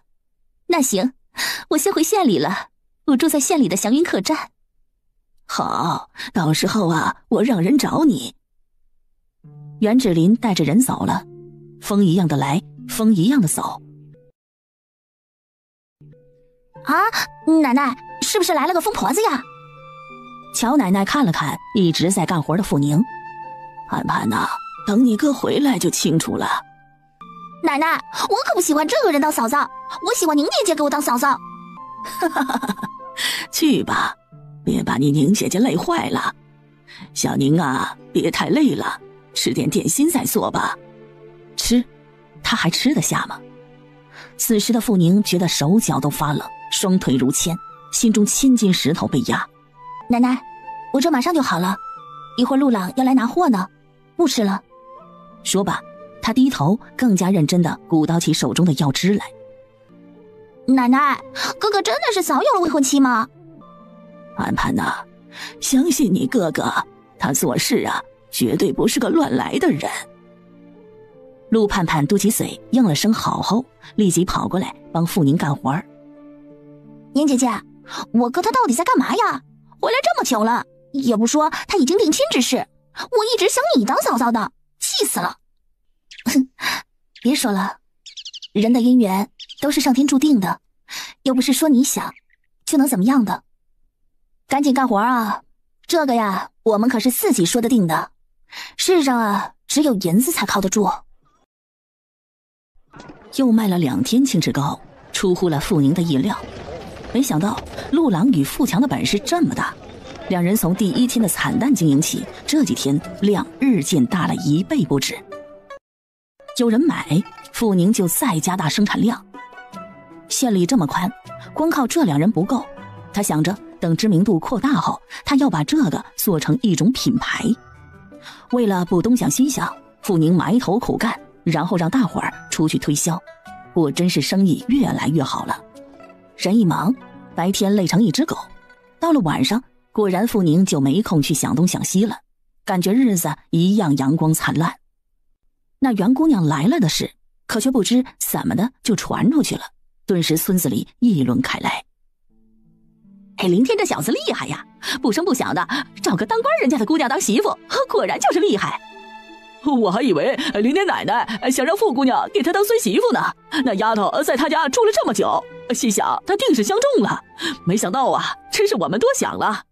那也不一定啊，林天能让大官的姑娘相中，肯定是自己也不错，娶妻娶贤，纳妾纳色。男人呐，要是有条件，谁不想来个左拥右抱啊？纳妾，谣言落在傅宁耳中，多日强迫自己不去多想的他，顿时心头咯噔一下。难不成陆凌天真是这个意思？别人不理解像陆凌天这种年纪大、破了相又没什么大钱的男人，为何当官人家的大小姐会追上门来。可傅宁知道啊，他并不是大伙儿眼中的那个老光棍儿。小宁，有空吗？是不是听到了传言？你担心我了？你不担心吗？哼，我担心什么呀？我是喜欢上他了，可又没说非他不嫁。放心了，爱上他是我的事，他又没说爱我。再说，事情是真这样吗？其实，这是真的，我也不在意。陆续，或许你不相信，其实一个人的一生的感情会有很多段，爱情对于一个女人而言，最长不过2年。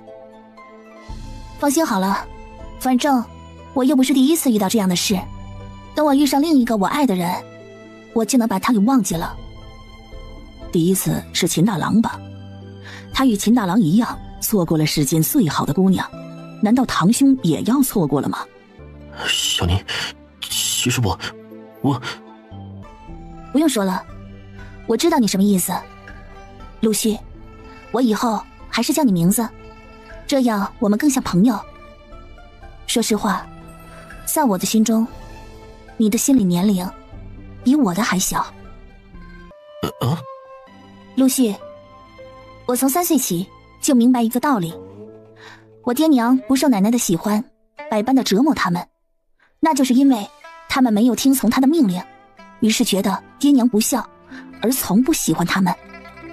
可后来大了2岁才发现，奶奶不喜欢他们并不是完全因为这些，而是我娘的娘家没有助力不说，我娘还经常要照顾娘家，这才让我奶奶更加厌恶。于是5岁起，我就发誓，长大了要有出息，要让爹娘以我为骄傲，要让奶奶后悔去。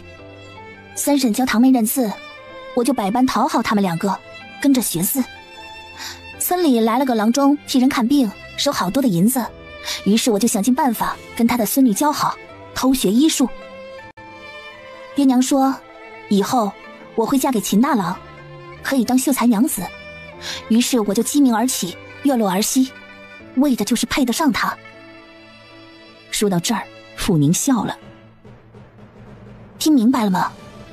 我有一个15岁的身子，有一颗50岁的心。我喜欢成熟的男人，喜欢大叔型的人。陆凌天救了我2次，于是我被他的成熟而着迷。陆续没问自己堂兄如何救了傅宁，他的心中只有一句话，他喜欢的男人是成熟稳重的男人，而他还是稚嫩了一些。自己不能不承认，陆续觉得自己的行为就是太幼稚了。如果不幼稚，怎么会听风就是雨，相信了那些谣言呢？娘、坤、五丫，你们怎么来了？二丫，你外婆这2天又不好了，刚才你舅舅去了傅家通知，你跟娘过去一趟行吗？见林氏来了，乔奶奶立即请他们进去喝茶，并把傅宁做的桃子罐头拿出来待客。等林氏几个喝完茶，傅宁带上了一些药和家人出了门。娘，外婆的病是老毛病了，您别自己急出病来。你都说了爹去叫钱伯伯了，你别这么急啊。二丫，你2个舅舅都是混蛋，他们今天让人来得这么急，那你外婆肯定是很不好了。我真的好担心啊，要是你外婆没了，这个家也就散了。二丫，你2个舅舅都没成亲，你外婆死不得呀。娘，这个没法算计的，舅舅们不愿意成亲，那怎么办呢？要是舅舅们不成亲，外婆就不会死的话，那2个舅舅就更不会成亲了。这可怎么办呢？你外公死的时候，亲人捧的牌位，难道你外婆还要这样吗？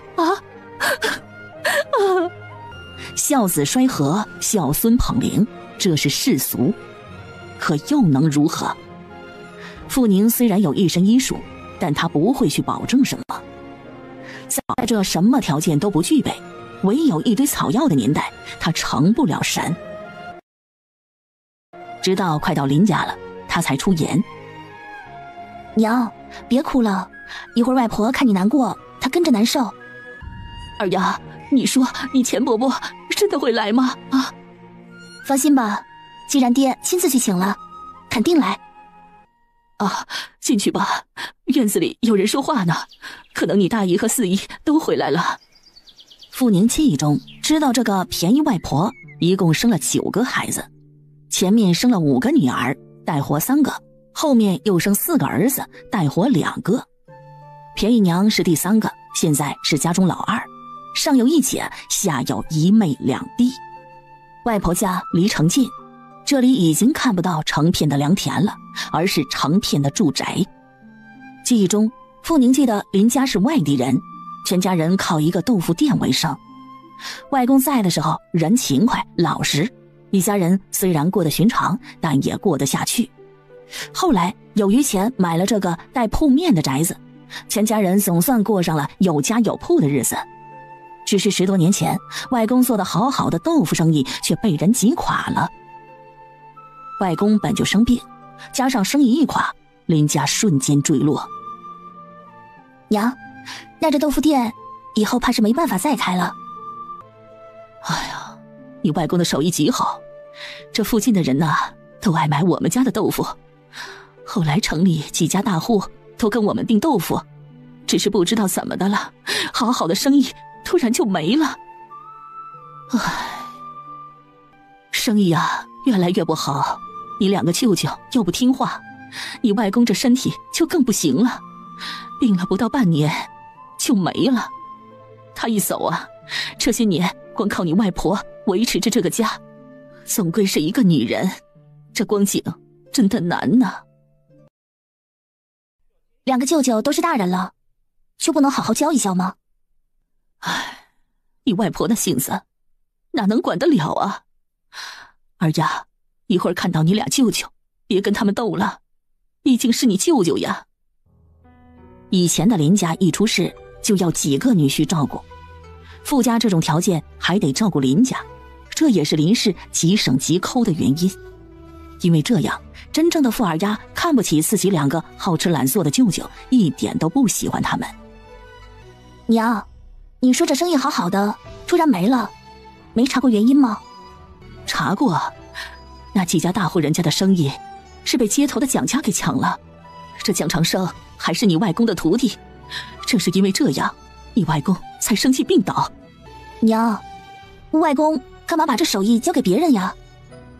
当年你外公落在这里后，租的就是蒋家的屋子，当时的蒋家人可好了，而且当时蒋家也不在城西，他们在城北，以为不影响呢，那这蒋长生会在离林家不远的地方开店呢。不仅在离林家不远的地方开店，而且还故意抢林家的生意，这人还算个人吗？娘，这其中有什么事吗？有，那蒋长生想娶你小姨，可是你小姨相不中他。哼，这人人品这么差，小姨看不上他应该。你小姨是个命苦的，蒋长生不是个好东西，可那朱子睿也不是个好东西，这些年都靠你小姨操持，可现在竟然嫌弃你小姨没生儿子，闹着要纳妾呢。小姨不是才27吗？现在又不是没得生，急什么？哼，哪是什么生不生的事啊？其实还不是朱家老太婆想把那寡妇外甥女塞进自己儿子找出来的事。你小姨是没生儿子，可是她多能干呐！这些年朱家靠的全是她精打细算开豆腐店赚钱，绣花补贴，要不然哪有现在的模样？5月初5那天回去之后，傅宁听自己弟弟说，那个叫菊花的寡妇真的带着孩子在傅家待了好几天都不走。要不是他提醒的及时，自己娘还真把这菊花表妹给同情上了。没钱喝傅大丫的喜酒，他才走。那小姨夫的意思呢？读了10几年书，就考了个童生，现在也就是做个1年12两银子的门管。可他还以为自己多厉害呢，天天跟你小姨说不孝有三，无后为大。娘，这小姨夫的表妹多大了？不是太清楚，大约是20出头的样子。朱子睿名朱欣，记忆中他快30了，看来不是嫌弃他小姨没给他生儿子，而是想睡不同的女人才是真。记忆中小姨林娟有2个女儿，大的已经8岁半了，小的也3岁多，比傅与珠还小。三姐，你们到了。你来多久了？娘怎么样啊？这会睡着了，刚刚睡着，真是好不容易。姐，你们都先别进去，我怕娘又清醒。对了，二丫、坤哥、五丫，怎么不叫我呀？四姨好。四姨，四姨。刚叫完，一个流里流气的男人从屋里出来了。怎么不叫大舅啊？叫什么叫啊？没给他们找个舅母之前呢，别想当舅。四姐，你总是哪壶不开提哪壶，娶什么媳妇了？我才来能成亲呢。现在我给娘找了个孙子，这还不够啊？找了个孙子？大狗，你从哪儿找来的孩子？不会是偷来的吧？你说什么呢？三姐，我是那种人吗？放心，是我捡来的，不是偷来的，是个没爹没娘的孩子。哎，棍子，出来见见姑姑和姐姐们。棍子，这是什么名字？傅宁不满意这名字了。大舅，这是你给他取的名字？怎么，这名字难道不比你这个傅二丫的名字好听啊？切，棍子，你怎么不给他取名叫孝子呢？什么水平啊？好好好，哎，这名字好。好小子，以后啊你就叫孝子了，这可是你这有水平的表姐给你取的名字呀。宝宝，我的大名叫傅以宁，是很好听的名字。你现在这个名字太难听了，以后你小名就叫小土豆，大名就叫林志。算了，还是叫林志轩好了。喂，臭丫头，这是我儿子，你凭什么给他取名啊？记忆中这个舅舅虽然不务正业，但是对外甥之类的真不差，至少说不是那种没良心没节操的长辈。因为你水平太差了，所以我给他取名小土豆。你是喜乐我取的名呢，还是喜欢他取的名啊？喜欢姐姐，就这么定了。小土豆，你长得真好看呐。哼，好听啊，我家二丫取的名字就是好听，是名字好，就叫这个。在林家，三姐妹只有老四林娟的性子像林家外公，利索爽直；老大林妙，老三林音都像林家外婆糯米团。走，小土豆，我们进门看外婆去。娘，你们别进来，别吵着外婆，我先去看看。好，你去吧。而这边林正明气得跳脚。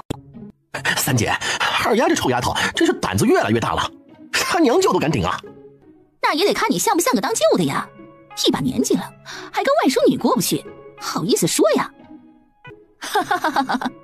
大弟呀，现在二丫呀可不是以前的二丫了，她懂事了，你呀也得懂事起来，要不然别说你外甥女不理你。我怎么不懂事了？就这丫头要求高，这看不惯那看不惯的，都不知道我是她舅。大舅，我都觉得你不像个舅。说话间进来3个人，两兄妹在前，正是林大姨的次女安秀芝与长子安明光。说话的正是16岁的安明光，因着自己娘是林家的长姐，舅又不成器，于是说话也不太客气。好了，明光不许乱说，大弟呀，娘成了这样了，这个家得你撑起来了，再这样下去可不行啊。我有什么办法？这豆腐生意根本就没意思，可娘非得做着，难不成我来接这豆腐生意啊？我可不做。三姐，你与姐夫说说呗，要是衙门还有杂役的话，让我去行不？大弟呀，你姐夫不过一个杂役，连个五夫长都不是。你想他有这能耐吗？那我也不会别的呀，除了喂两下把式，有几斤力气，我还能干啥？反正这做豆腐，我做出来的也没二弟做出来的好吃，我是不接这个店的。就在这时，门外又进来一个人，这个正是傅二丫的亲二舅林氏的小弟林正森。你也不接，他也不接，现在娘这样子了，难不成你们是想他去淘米来养活你们是不是啊？我不要他养，做豆腐从早做到晚，一天也就几碗豆腐，最多就赚了一天的吃食，啥也留不下个，累吗累死人，反正我不做。你好意思说不要娘养？这些年你们俩谁拿过一个大子回家呀？回家张嘴就要吃要喝，要不是娘累死累活，你们能长这么大吗？这些年我们三姐妹贴娘家贴的也够多了。行啊，现在娘也这样了，你们也长大了，那说说以后吧。娘怎么养，娘的病谁来治？如果你们敢不养，我去衙门告你们不养老。以孝治国的年代，不孝之子那是要挨大板并充役的，所以说这年代才有多年媳妇熬成婆的说法。但凡只要不是十分没用的婆婆，儿媳妇都不敢欺负。二舅，你不想做豆腐，那是因为做豆腐不赚钱是吗？外婆睡得很好，傅宁只把了下脉，简单的检查了一下就出来了。可一出来，他就听到这姐弟几个在商量着以后的事，于是忍不住开了口：就是不赚钱，所以我才不想做的。谁想三更起半夜睡，还做这种赚不了银子的营生啊？那如果我让着做豆腐能赚大钱，你做不做？二丫，你不是开玩笑的吧？这豆腐生意历来就是赚口饭吃，全城10几家豆腐店，你看谁家发大财了呀？哼，这你别管了。如果我有办法在这豆腐上大做文章，我只问你，做还是不做？有钱谁不想赚呢？一把年纪的男人，又有谁不想娶个媳妇生个娃呢？可是没有钱，谁会嫁给他呢？当然做呀，你二舅我还能嫌银子烫手不成？好，一言为定。这时代只有嫩豆腐这一种，所以豆制品就这么的单一。一个小县城10几家豆腐店，也就这么2、3万人，想发财哪可能呢？可是如果这豆制品只死一家，不赚钱才古怪呢。外婆很好，舅舅能立起来，便宜娘也会觉得腰杆硬。傅宁有心拉扯林家一把。那就这么定了，这2天我们先试制一些豆腐，然后把它改成别的吃食，再然后我们去酒楼大户人家免费送食。二丫，你不是傻的吧？免费送食啊？对，免费送。你别担心银子，这前期我投1两银子，等你赚了钱我们再分红，如何？哎，行。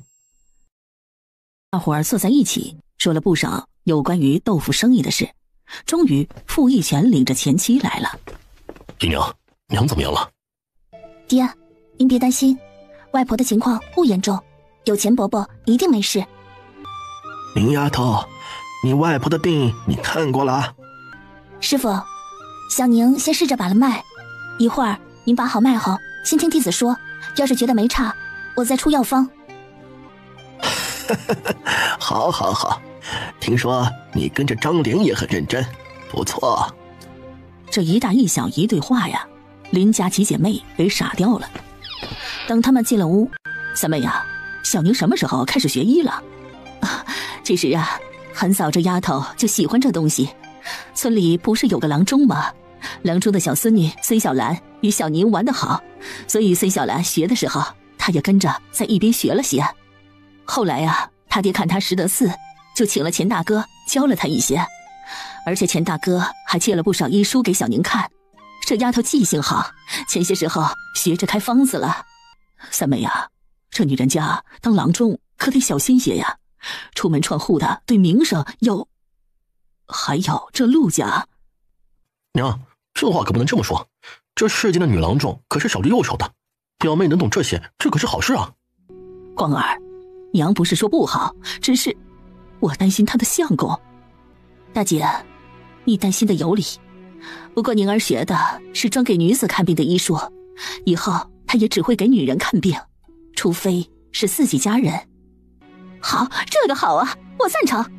女人有的病啊，又不好与男郎中开口，要是有女郎中，那就好多了呀。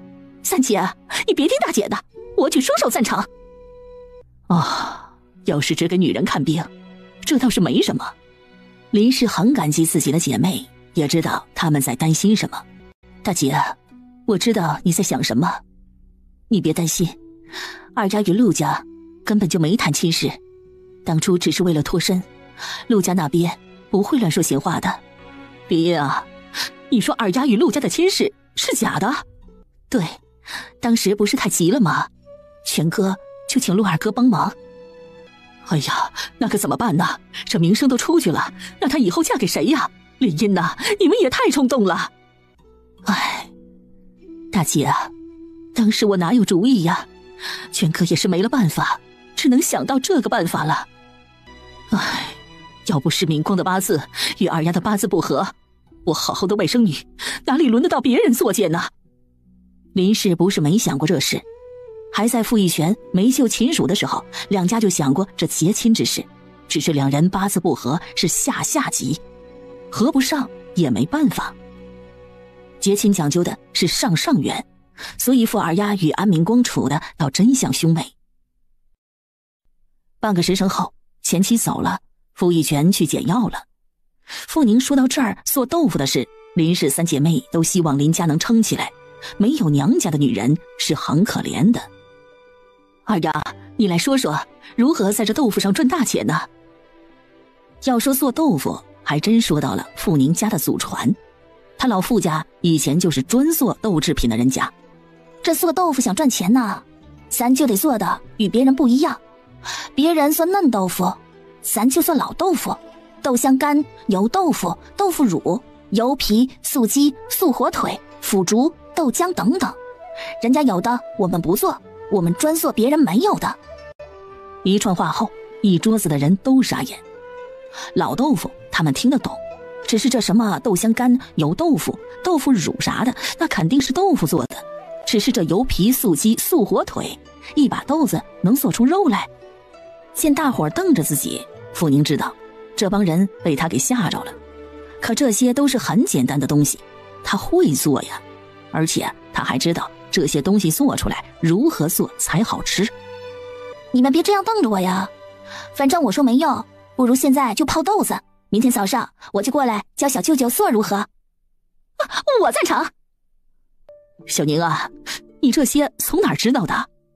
书上，陆三哥跟夫子去游学时买了一本《异乡志》回来，那里记载着南方有一个小国以种豆出名，这豆子不仅可以做豆腐，还可以榨油。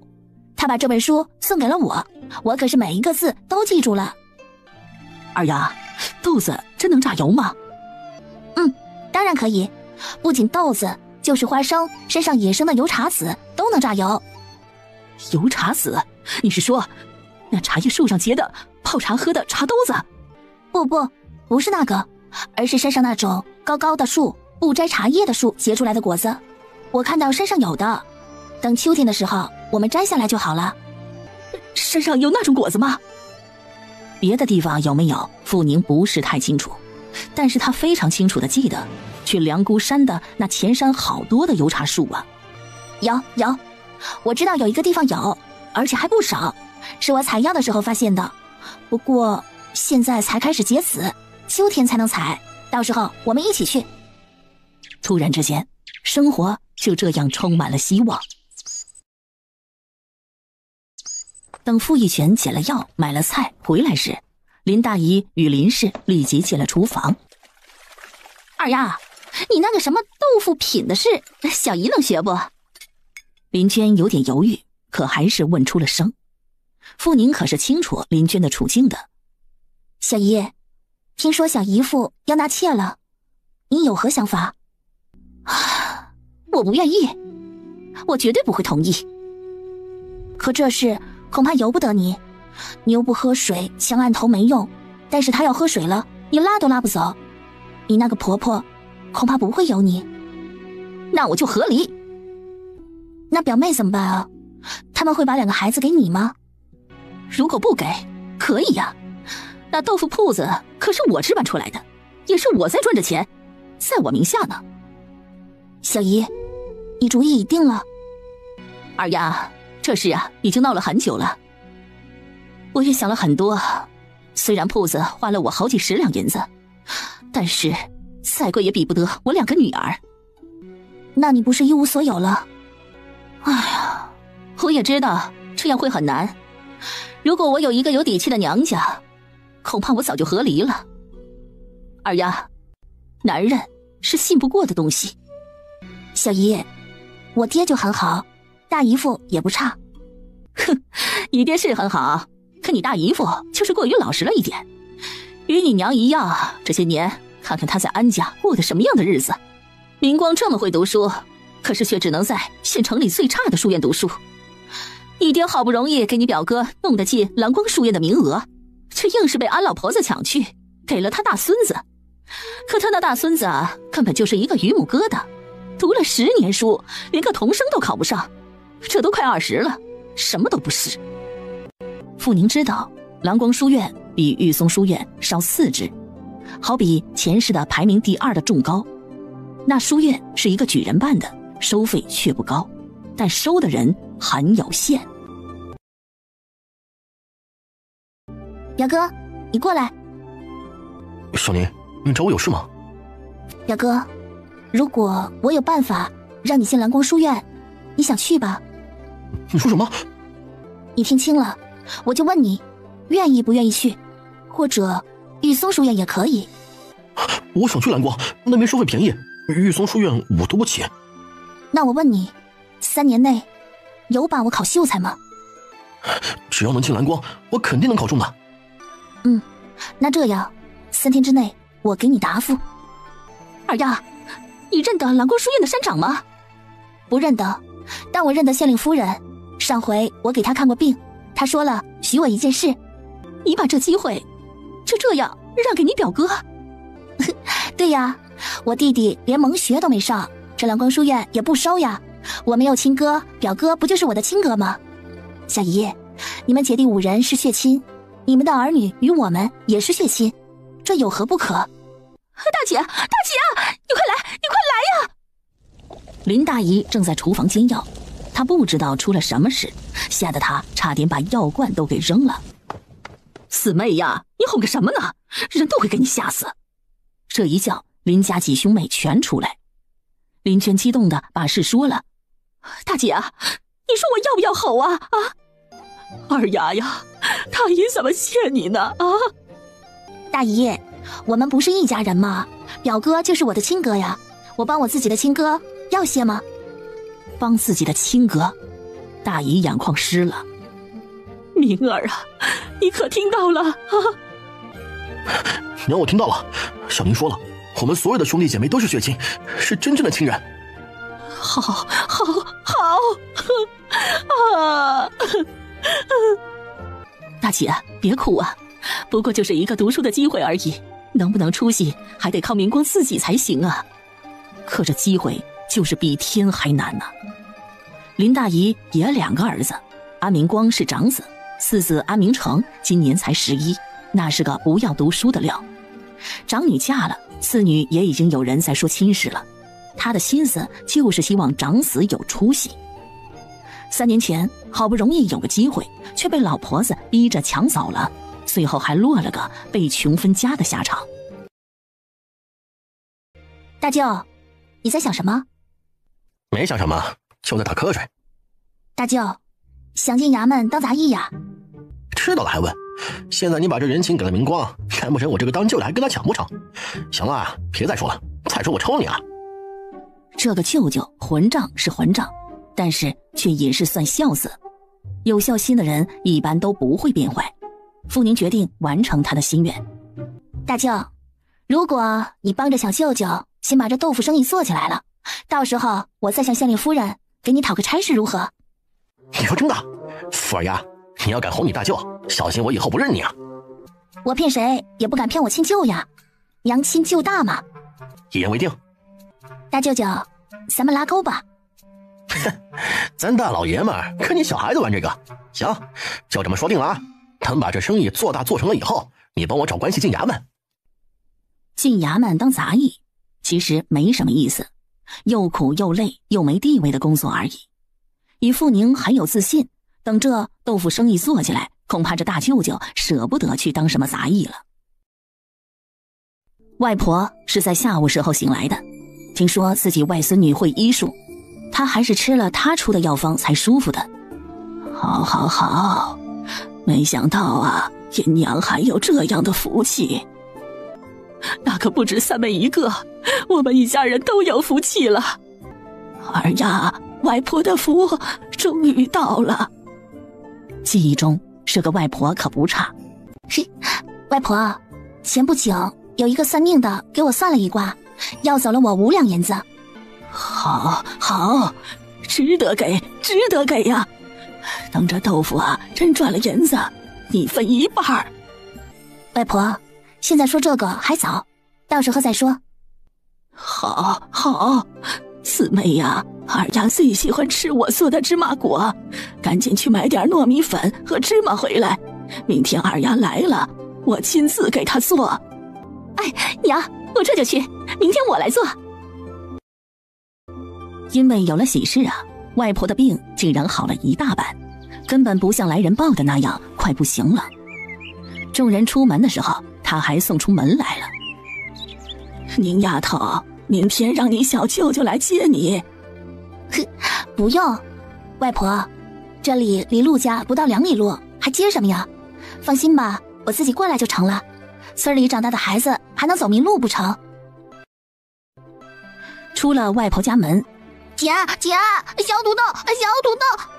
傅宁一回头，可不，一个小家伙迈着小短腿儿，不紧不慢地跟在了他们背后。小土豆，你干嘛跟着我们呀？我们得回家了，你也赶紧回去吧。可小家伙就是不吭声，咬着唇，低着头，他们走一步，他就跟一步。林氏一看这委屈的样儿啊，心就软了。坤儿，你跑回去跟你大舅舅说一声，让他跟我们回去吧，你外婆也没工夫来照顾他。傅远坤立即跑了。娘，让他跟着我吧，你要带回去了，那老太婆能翻天。这不好吧？哼，没事，我把他呀放盼盼家，反正盼盼成天都说要是有个弟弟妹妹就好了，这不正好成全他吗？啊，那得给饭钱呢，娘手上有半两银子，你先拿着。娘，我比你富，不说了，先带他去买2套换洗的衣服，这小叫花似的模样，让人看着就当叫花子赶了。这话一落，小土豆笑开了花。臭小子，看在我给你取名的份上，姐就养着你了，不过以后得听话，听到没有？听到了。小家伙的声音从来没有这么有力。走了，买新衣服去了。乔记布店，这是一家很大的布店，是东陈县乔家所开。据说这乔家与江南织造孔家有亲戚关系，所以他家的布又好又价格公道。店很大，整整占5个铺面。林氏是头一回进这么大的布店，一走进去觉得眼花缭乱。二丫，这么大的店，这里的东西肯定很贵，我们还是别在这里买了。娘，这店呢是很大，但这里的东西很实惠。上次我和初雨姐来过一次，你别怕，我有钱呢。那也得省着点啊，这里的布一看都是好东西，再实惠也不会便宜啊，我们还是走吧。看呐，这就是穷酸，看到了没有？娘，你还想让我嫁一个泥腿子吗？青儿，娘是这样教你的吗？傅姑娘，对不起了。傅宁真没想到会在这里遇上杨夫人母女，看来这杨老板还没打消让杨丽娟嫁陆凌天的想法呢。傅雨宁见过杨夫人。娘，这是城西杨记米铺的杨夫人，这是她的女儿杨小姐。杨夫人，您怎么在这儿啊？这是杨夫人。不必客气，都是熟人。这是我娘家的布店，今日来呀，想给娟儿挑上几匹料子，做几套夏衣。傅姑娘，你们这是来买布啊？上回来看到这店里有成衣卖，想给我弟弟妹妹们买2套换洗衣服。杨夫人，你忙？有，我家这铺子里呀，程一在那边2个柜台。小二，来一个。杨夫人话一落，立即过来一个小二。哎呦，姑奶奶，你有何吩咐啊？这位姑娘是我的熟人，她要买些孩子衣物，一会儿给个实惠价。姑奶奶放心，小人一定照顾好。成衣柜台衣服很多，只不过这时代的衣服不像现代衣服那样挂起来，而是一件件折着放在那里，看起来很不方便。傅宁找了2件给小土豆试，可折着的样子很好，但一打开来不是太长就是太大，而且有的是长袍。小二哥，你们这里的衣服怎么不挂起来卖呀？这样找多麻烦呀！什么叫挂起来卖呀？听到这话，傅宁脑子里一闪，天啊，这时代没这服务，要是来个创新，那可是头一家呀。小二哥，你把杨夫人叫来一下，我有个好主意给她。一听说是好主意，店小二立即跑了。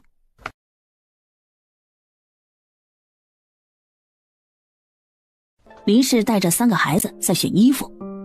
娘，选好了吗？啊，选好了，我给他们一人选了2套，你来看看。不错，娘的眼光很好，不过难得寻到这样的机会，娘多给他们选2套，面料容易褪色。二丫太多了也可惜了，而且这面料这么好，手工也不低啊。算了吧，你弟弟妹妹都还有衣服呢。傅宁不多说，把衣服摊开，亲自给弟弟妹妹选了起来。快半个小时，杨夫人与乔老板才进来。夫人，乔老板，没事吧？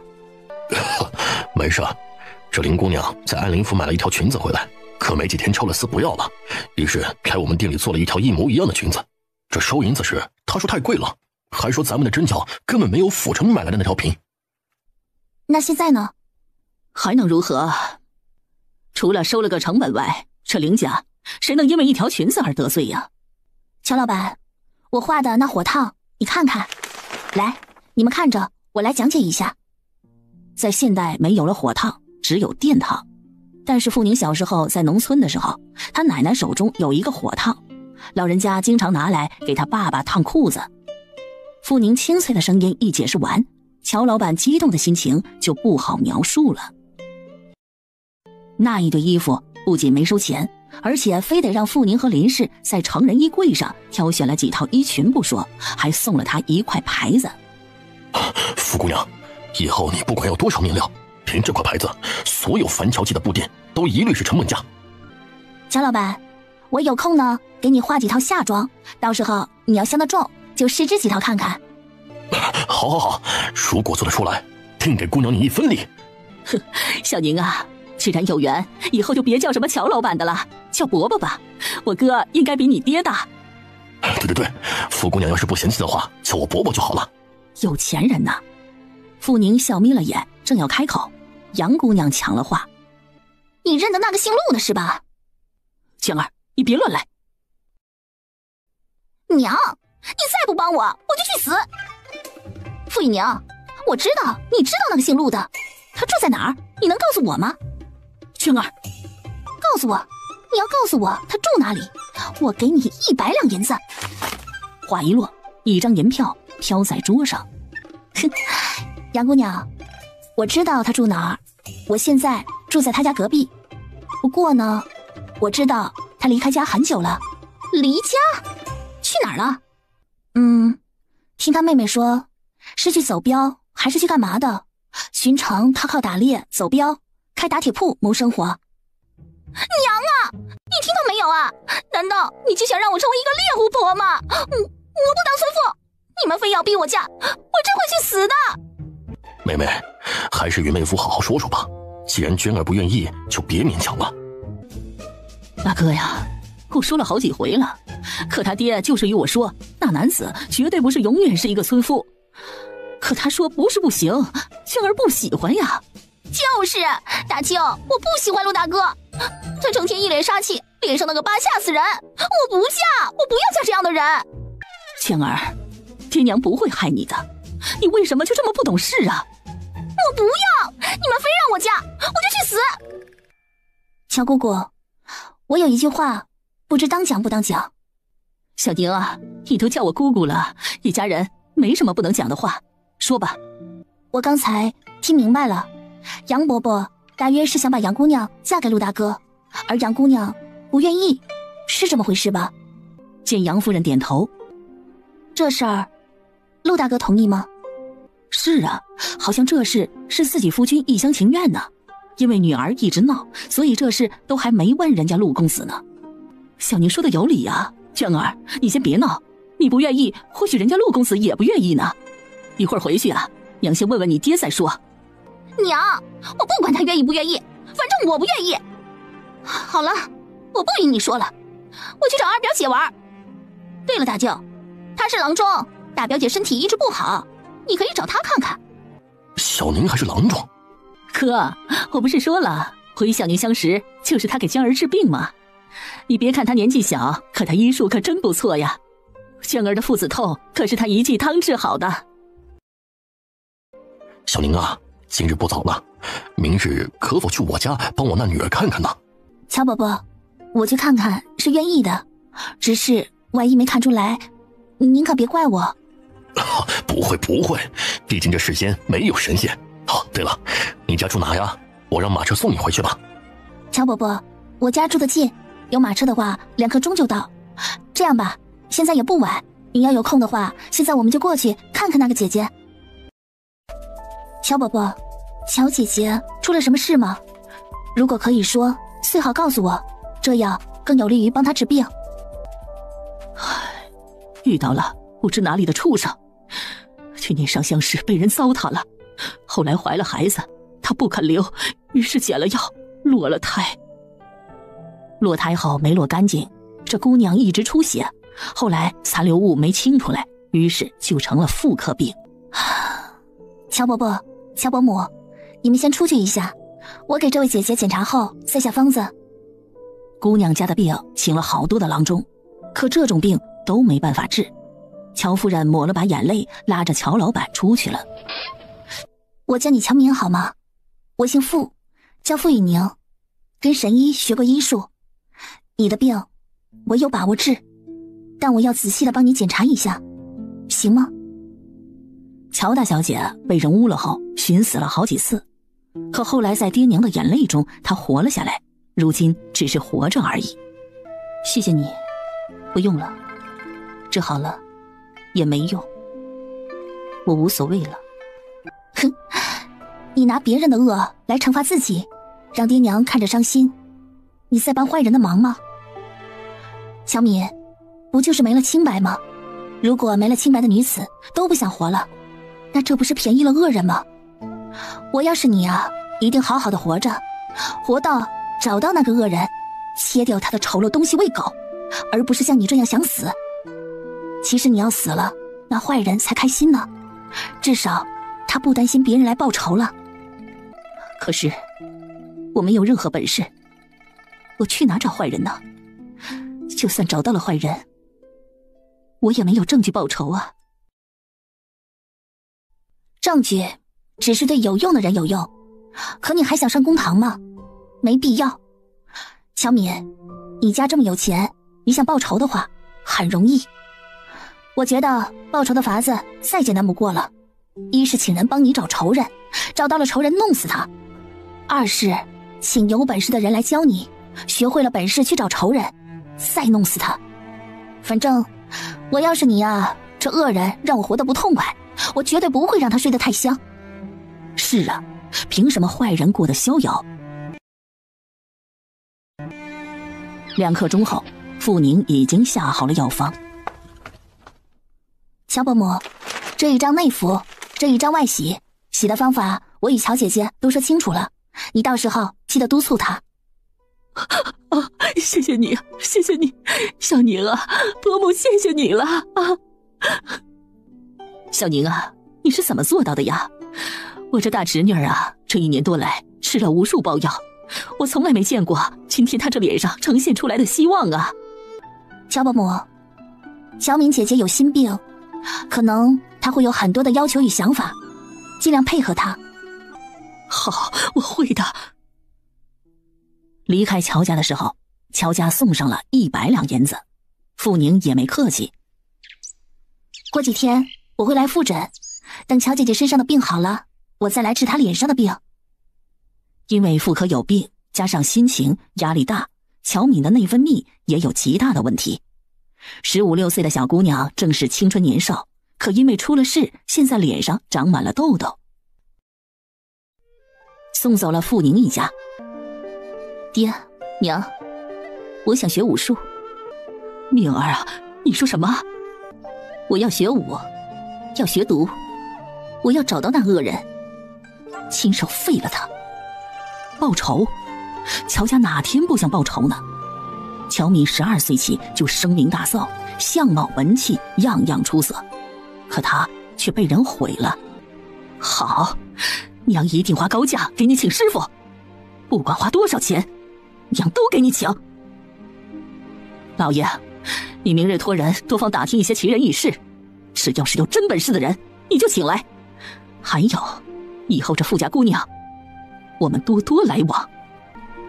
好，我知道了。敏儿，你安心养病，爹会把你的事情放在心上的，尽快给你找来师傅。谢谢爹。小宁啊，这是谁呀？这么可爱的小家伙，你捡来的吗？是老天赐来的，奶奶。哦，老天赐来的呀，那可得好好疼着。哎，小土豆叫奶奶。小土豆乖乖的叫了人，一老两小开开心心的说着话。小土豆的到来，最喜欢的莫过于陆盼盼了。我要，英姐姐，把他给我当弟弟。我家小土豆啊，又不是礼物，怎么能送人呢？再说了，我的弟弟不就是你的弟弟吗？抢什么抢啊？对哦，他们是一窝的嘛。陆盼盼笑傻了，打开包袱，傅宁拿出2身衣服。奶奶，这是我给您买的，是水蚕丝的，夏天穿凉快。丫头，你这从哪儿弄来的呀？这东西可老贵了。奶奶您放心，绝对不是偷来的，来的光明正大，我赚来的。丫头，你又救人了？对，今日不仅救了人，还谈了生意。奶奶，以后我们呀，什么都不干，都有的吃，有的穿。盼盼，这2身是你的，裙子是水云丝，外披是罗纱，很轻很薄，我们出去玩的时候穿上，美死你的小姐妹去。哇，我也有啊！把裙子接在手，他是左看右看，要立即去试。晚上洗了澡换，你们姐妹到时候啊，怎么换都行。就在这时，门口走进来一人。哟，这在做什么呢？笑成这样。兰姨，你来的正好，别人送了我好几块面料，想给你选一块。别，我有衣服。乔家送的面料确实不少，因为乔老板还想傅宁给他画几个新款式，所以好多布头都送给了他。你看我这么一大堆，选2块吧，你1块，伯伯1块，算是我这干闺女的心意。小宁啊，一直以来都是我沾你的，姨没脸总沾你的，别给我了。说什么呢？在我最难的时候，是姨和伯伯帮我，什么沾与不沾的？你要这么说啊，我都脸红了。你看，我这做好的衣服都穿不完，今日我家人的衣服全买了，你选2块布啊，我高兴。二毛娘啊，拿吧，这孩子是有好东西不送人呐，他难受呢，拿着，记着孩子的情就好了。小宁啊，那块布做鞋面好，给我吧。傅宁知道兰氏想给他做鞋。兰姨，你帮这小家伙也做几双吧。你家的亲戚呀？我外婆病了，2个光棍舅舅怕没人摔盆呢，这不他就捡了一个。这小家伙不肯待在那儿，非得跟着我来，我只能带过来了。啊，你这俩舅舅呀，也真是糊涂。小宁啊，你外婆没事吧？没事，就是晕眩症，年纪大了的人很多都有，只不过我外婆过得不顺，心情不好，病情就厉害了些，现在吃了药好多了。那就好，那就好。哎，这老人家吧，也就盼着个孩子们好，他不容易呀。是，我外婆真心不容易，不过以后会好起来的。我二舅舅愿意重新做豆腐生意，明天我过去看看。傅宁顺手又塞了一块淡蓝面料给蓝氏，这块给二毛哥做吧，别让他书院因为穿太差了而没了自信。兰姨，你别觉得难为情，既然以后要认我当干闺女，这就当是当妹妹要面子。书院里人多嘴杂，以一取人的人多的是。这一点蓝氏自知，只是看着手中的这块锦缎，蓝氏的心很复杂，很沉重。答应了乔老板给几个衣服款式，傅宁把陆琛这大哥大叫来了。记住啊，以后你带好他，他要是让人欺负了，唯你是问。这些天陆家一分家，陆三婶与蓝氏天天去采傅宁要的那些草药，两家的日子好过了许多。小陆琛更神气了。牛姐姐，你放心，他以后啊就是我的亲小弟。行，就交给你了，陆老大。孩子就爱与孩子玩，不过2刻钟，小土豆就与陆琛跑了。宁丫头啊，别担心，七毛啊现在可懂事了，就在村子里没事的。来，明天那袍泽又送瓜过来了，想吃什么？又送了？臭男人，算你守承诺。奶奶，那天那个姑娘真的是陆大哥的未婚妻吗？小宁呀，明天怕是在外头还有什么大事没做完，所以他才时常不在家呢。但是我相信他懂礼节，儿女亲事得由父母做主。这姑娘是什么来头，奶奶真的不知道啊，但我相信自己的孙子。如果陆凌天在外定亲的话，会通知家里人，可他没有通知，所以这定亲不太可能。又没通知家里人他要定亲，可家里却来了一个未婚妻，那姓袁的难不成是个假未婚妻？可傅宁又觉得还是不可能。要是假未婚妻，哪敢吆三喝四的上门来，除非是脑子有病。既然弄不清陆凌天在搞什么鬼，他又不在家，傅宁决定不多想。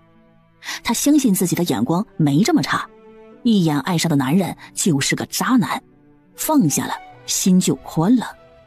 奶奶，村里有篾匠不？有呀，你胖嫂的男人就是做篾匠的，他做的这竹梁椅呀挺不错的。小宁，你要做什么？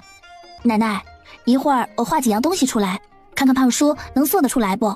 要是能做得出来，我们做一套放在院子里躺椅吊篮什么的，晚上乘凉的时候摇一摇摆一摆，爽死了。行行，你画只管画，明天给奶的这银子还好多嘞，喜欢啥呀咱们做啥。傅宁可没想过用乔奶奶手中的银子，但是老人家这么说，他很高兴。陆凌天啊，你赶紧回来哈，要不然我就跟奶奶过了。与此同时，远在大山中打探的陆凌天突然打了个寒战。小土豆有陆琛陪，有乔奶奶照看，傅宁第2天一点也没负担的先去了乔家送了几个样式，然后就去了林家。二丫，明天翻倍，一定要翻倍！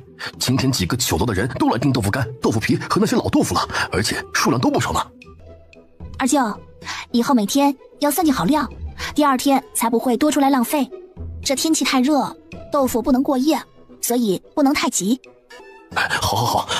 以后啊，我们不做水豆腐，专做别人没有的豆制品，而且还要开发出几种豆制品的新吃法，这样生意才会越来越好。林二舅几乎是外甥女说什么是什么了。二舅，这2天你与大舅先做着这生意，等生意一好，我娘、小姨、大姨也过来帮忙，到时候我们拟着章程。自己家亲姐弟，林二舅没什么不愿意的，自然是都答应了。这边豆腐生意开始了新的推广，那边傅宁的秦齿糕生意也越来越好，转眼就到了5月底。陆凌天离家20多天了，也不见人影，找不到他问真相的傅宁只能把心思放赚钱上去了。这天傅宁从河边洗草药回来，明日预定的青齿膏已经都快做不出来了，于是他决定让兰氏与陆三婶参与进来。此时傅宁背着背篓，寻了一些向新加入的药草往回走。小土豆与陆琛在前面奔跑着，他完全没有注意到不远处大树下的人。三丫，你听哪个说的？这事可开不得玩笑。傅三丫立即把徐杏兰的话一五一十的说了，并添油加醋。奶奶，我看这肯定是二伯串通那陆家人来骗您的。二伯就是不想让您进那100两银子。没良心的畜生，黑心肠的家伙，我看他就是这么想的。三丫，去把你娘你大娘叫回来，那不孝子敢骗老娘，我要让他后悔莫及。是，奶奶，我马上去找人。傅玉珠别看人小，可机灵得很。傅三丫鬼鬼祟祟的进了自己祖母的屋子后，他就悄悄跑去了窗户后面听墙角跟。娘，不得了了，不得了了！乌鸦，出什么事了？吓死娘了！娘，你快去救姐姐，快呀！奶奶要叫上大娘、三婶去陆家抓人了。该死的傅三丫，她不会有好报的！快，乌鸦，你去找你明翠姐，让她去找你姐躲起来。好，娘，你去找哥哥，让他找爹去。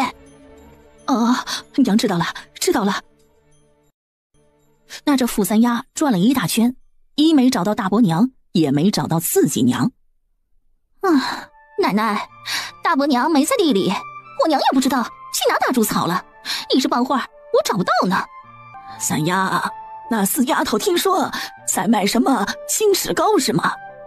是的，奶奶，你有什么想法？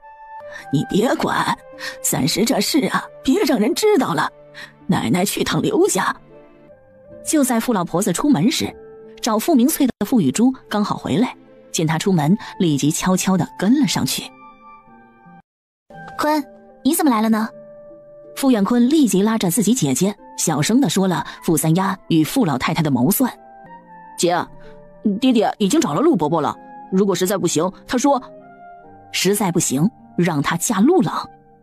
傅宁生气之时，又对自己便宜爹无奈了。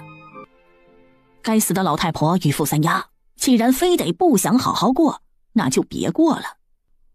回去告诉爹，我谁也不嫁，叫他拖个1-2天，我会想办法解决那老太婆。姐，放心，我不会杀人，更不会。对了，坤，你帮我放点东西在大伯家的水缸里，这个只会让大家肚子疼，把这个放下去之后，注一条蜈蚣放在水缸里，这样子人家就以为是中到蜈蚣毒了。傅远坤知道自己姐姐是个有主见的人，他接了药走了。奶奶，小宁啊，出事了。我假嫁之事被我奶奶知道了，可能她要找人来捉我，我得准备一下了。这几天呢，你不要出门了，我就不信他敢上门来抢人。很难说，奶奶，我那个祖母是个要钱不要命，明抢她不一定敢，但是暗中是个什么手段就难说了。而且我也不可能天天不出门吧。那怎么办呢？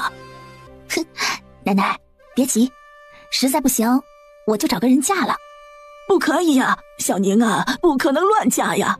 奶奶，我也不想啊，可只有嫁人才能一劳永逸。小宁啊，不能急呀，不能急。听奶奶说，这嫁人呐，可是一辈子的事啊。要是嫁了一个不好的男人，你一辈子都毁了。奶奶也知道，嫁人是最好的办法，可是也不是说除了这办法就没办法了呀。我们再想想，再想想。等林天回来了，就有办法了。奶奶，你放心，我不会乱嫁。明天我去一趟县衙找县令夫人，她是我好姐妹，我找她帮忙。好，好，明天奶奶呀陪你一起去。好。这天晚上接到了消息的傅义全没回家，傅老婆子在院子里瞪着黎氏。老二呢？说了今晚不回来吗？没说呀，娘找他有事啊。前天他倒是说了一句，说这些天衙门在办个什么案子，很忙。吃饭吧，既然他忙，就给他留点饭菜好了。对了，老二家的，听说二丫在做什么糕来着，很赚钱，他没叫上你呀？啊，我听二伯家的穗儿说了，是在做这个，不过这是孩子家的小打小闹，我也没去过问。是吗？可听说呀，很赚钱。明天你把他叫回来问问，要是真能赚，也带着娘家人赚点儿，就算嫁了人，他也幸福。看来婆婆与刘家人商量好了，她要让自己把女儿骗回来呢。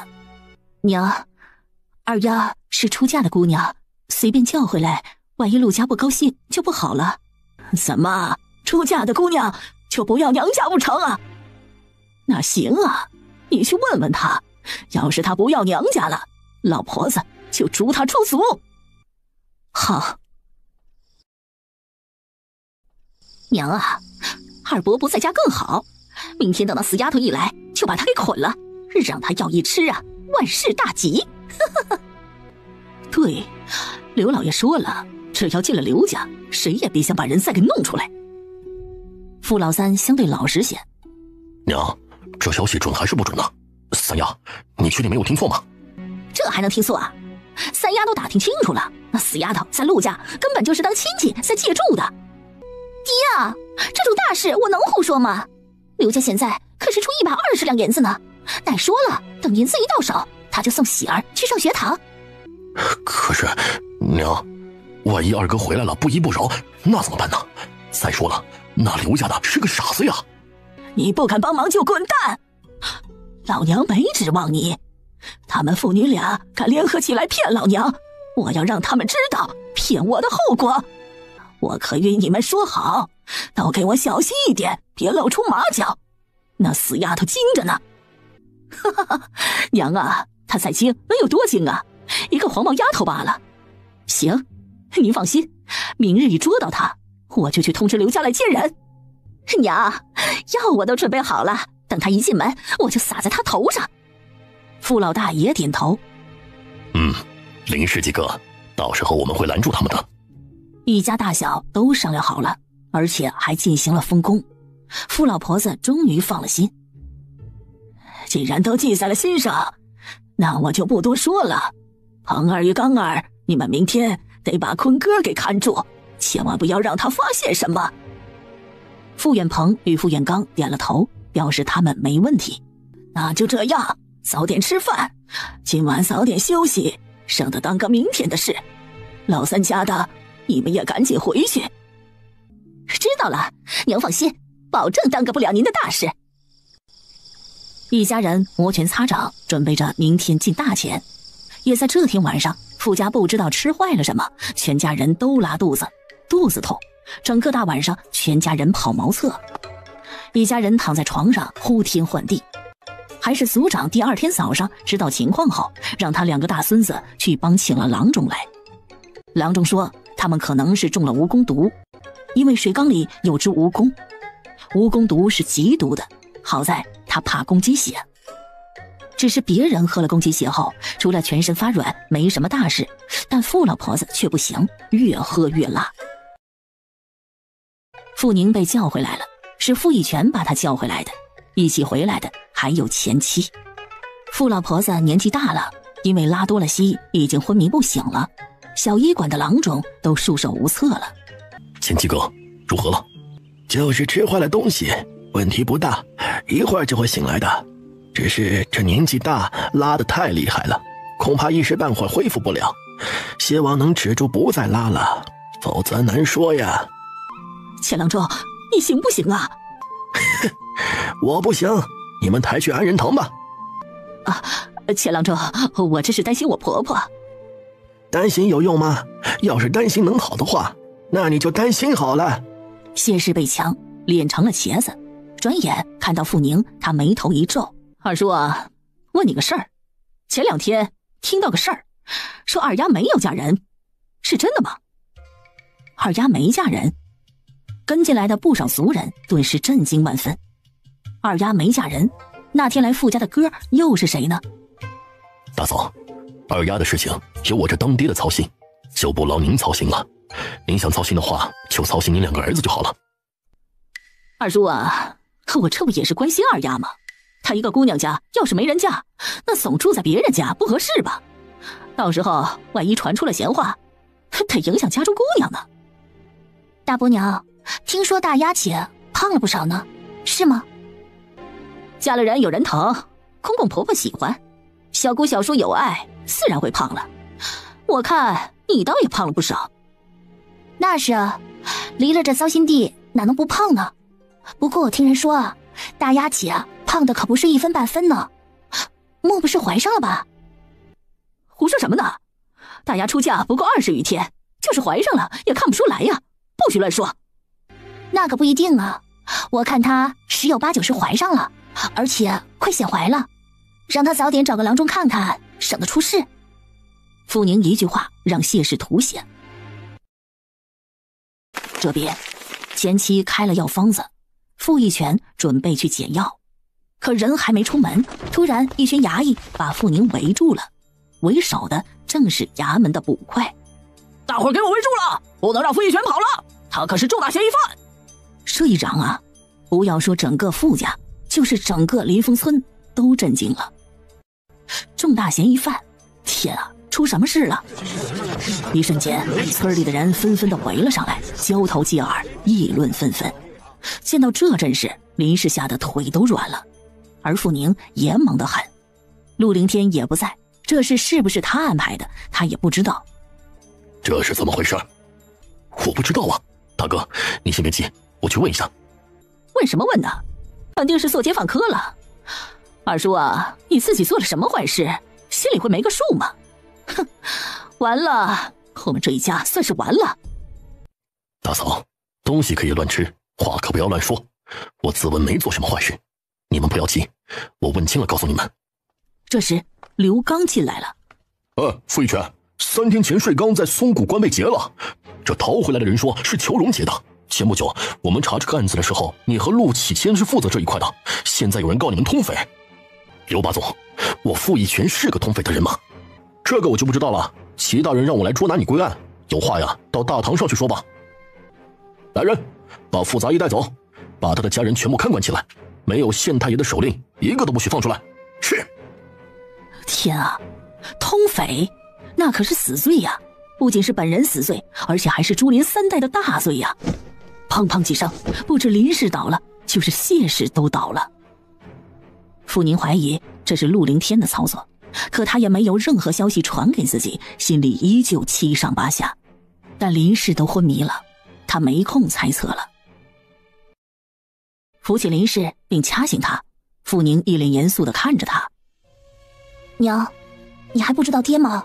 你说他这样的人会不会通匪？二丫，娘是相信你爹的，可是就怕县太爷不相信呢。这诬告你爹和你陆伯伯的人，肯定是与他们有过节的人呢。怎么办呢？啊，怎么办呢？你爹会不会出事啊？娘，现在哭没有用，所以你能不哭了吗？娘，你忘记我与县令夫人是结拜姐妹吗？在没有定罪之前，我们都不能乱。我相信县太爷是个公明公正的人，你不能倒下，你要倒下了，弟弟妹妹都会吓坏的。儿呀，我没事。娘，我还有贵人朋友，一会儿我让人去送信找他，我相信我爹一定会没事的。真的吗？当然是真的，这种事撒不了谎，你一定要坚强。好，娘会坚强，一定坚强。坤儿、乌鸦，咱们不怕啊，你爹是个好人。娘，姐说爹没事就一定会没事的，我姐可厉害了。不会有事的，一定不会有的。二丫、坤哥、乌鸦，你爹是好人，他不会有事的。坤、乌鸦，从这回起，不管别人说什么，我们都要相信爹，知道吗？知道。却在这时，傅老婆子这个时候醒来了。听到这消息，她不停地拍打着床框。孽障，孽障，孽障啊！我就知道这是个孽障，当年就不应该留他命在呀。还有林氏这个害人精，他这一脸的衰相，当年我就说了，他会害死我们全家呀。好了，我的话应了吧？啊，林音，你这个害人精，我跟你拼了！娘啊，骂有用吗？现在二叔犯了事，这可是牵连全家人的大事啊！你再骂也脱不了这个罪呀。彭儿，你去与门外的衙役们求个情，请人帮忙把你妹妹妹夫都请来。这事啊，得商量一下，我们绝对不能受牵连。傅老婆子觉得有理，于是他老人家亲自出马，又骂又哭又赖，终于让族长进来了，同时还让人去通知了傅大丫与秦叔。姐姐，他们好坏呀！乌鸦，以后要记住，人要善良，他们就是不善良，所以在亲人有难之时，讲的不是帮衬，而是摘星。这样的人无义气，无亲情，无德行，以后你们都不能学，听到了吗？知道了，姐姐，我们是一家人，不管是死与活，都要在一起，对吗？幼小的妹妹都知道这理儿，可那些所谓的至亲却没有人这么想。对，我们是一家人，要生一起生，要死一起死。但是你们也要相信姐姐，我们的爹绝对不会做对不起朝廷的事，更不可能去通匪。真的吗？相信姐姐，一定是真的。我们的爹是个好人。哦，我也相信，爹就是个好人。爹娘奶奶，大郎见过岳父、岳母、祖母、三叔、三婶。哎呀，我的乖孙女呀，这可怎么办呢？我们这一大家子的命啊，就要被你二叔这个畜生给拖没了呀！哎呀，想不到啊，我老人家这把年纪呀，还要落个横死啊！祖母，您先别哭，现在二叔还没有定罪呢，也不一定是真的。还什么真与假呀？这家都被围了，能有假吗？好孙郎啊，你是读书人，快给全家想想办法呀！我们不想死啊！奶奶，您别哭了，您别哭，让大郎哥想想法子再说。娘，别哭了，现在还是叫女婿多想想，有没有什么办法脱了这个罪。大郎啊，你有什么办法吗？来的路上，秦大郎就想到了办法。有，断绝关系，我有与二叔一家断绝关系，这个罪就牵连不上了。这样就行？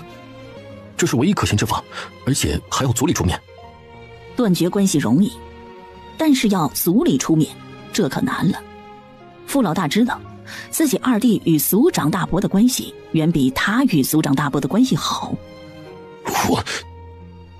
你什么你呀？老大，这事就这么办。大郎，你去把族长找来，这是我做主。秦叔知道，这情况下做这种事真的不地道。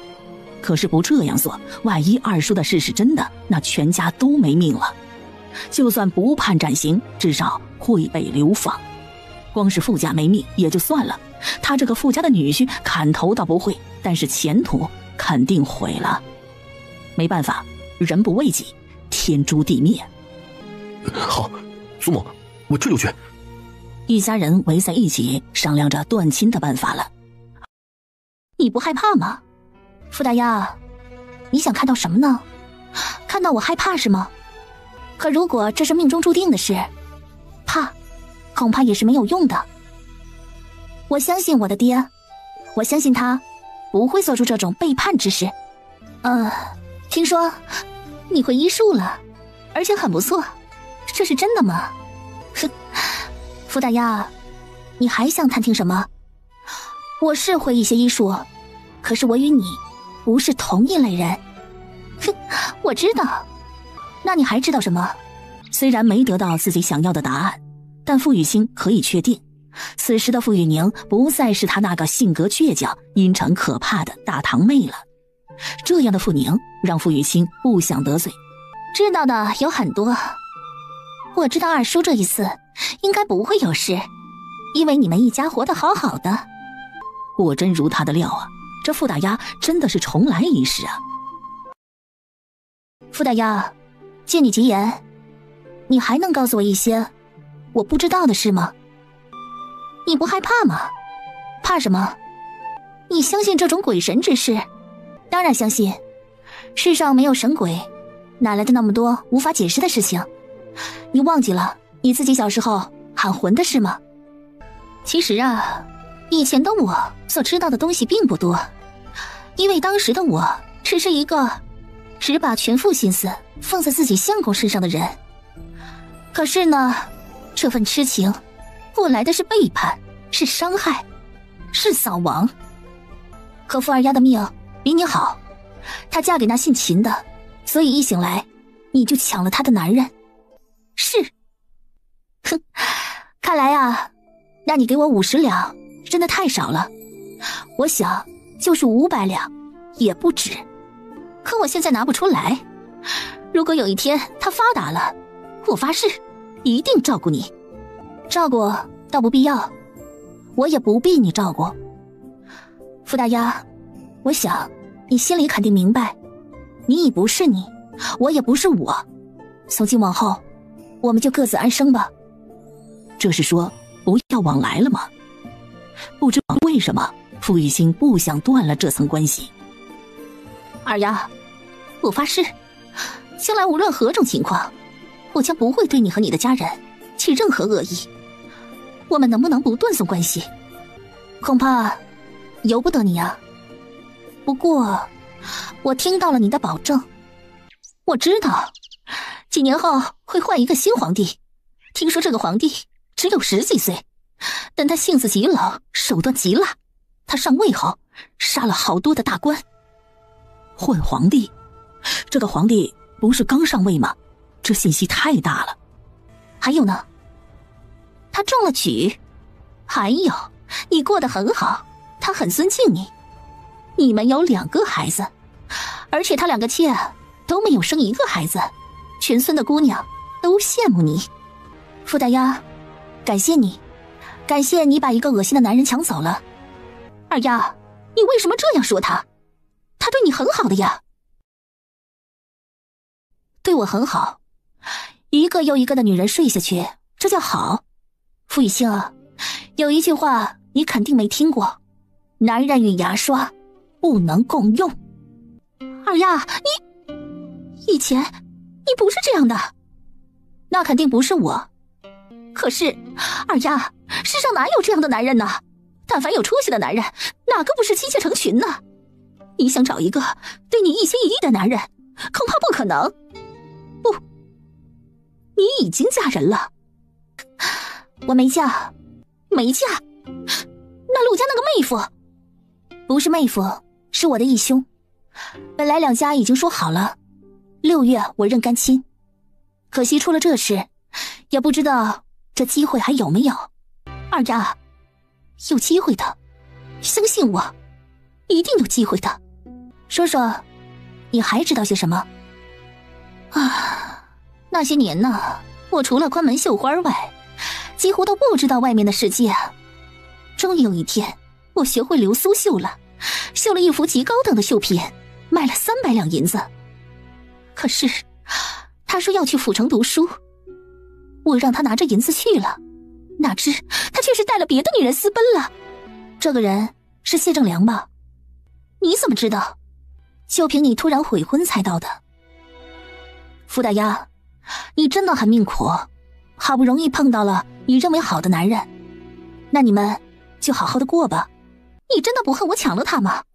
哼，傅雨欣，现在的我不喜欢恨，我只喜欢争取让自己过得更好。甲之蜜糖，乙之砒霜，你认为好的，并不一定就是我认为好的。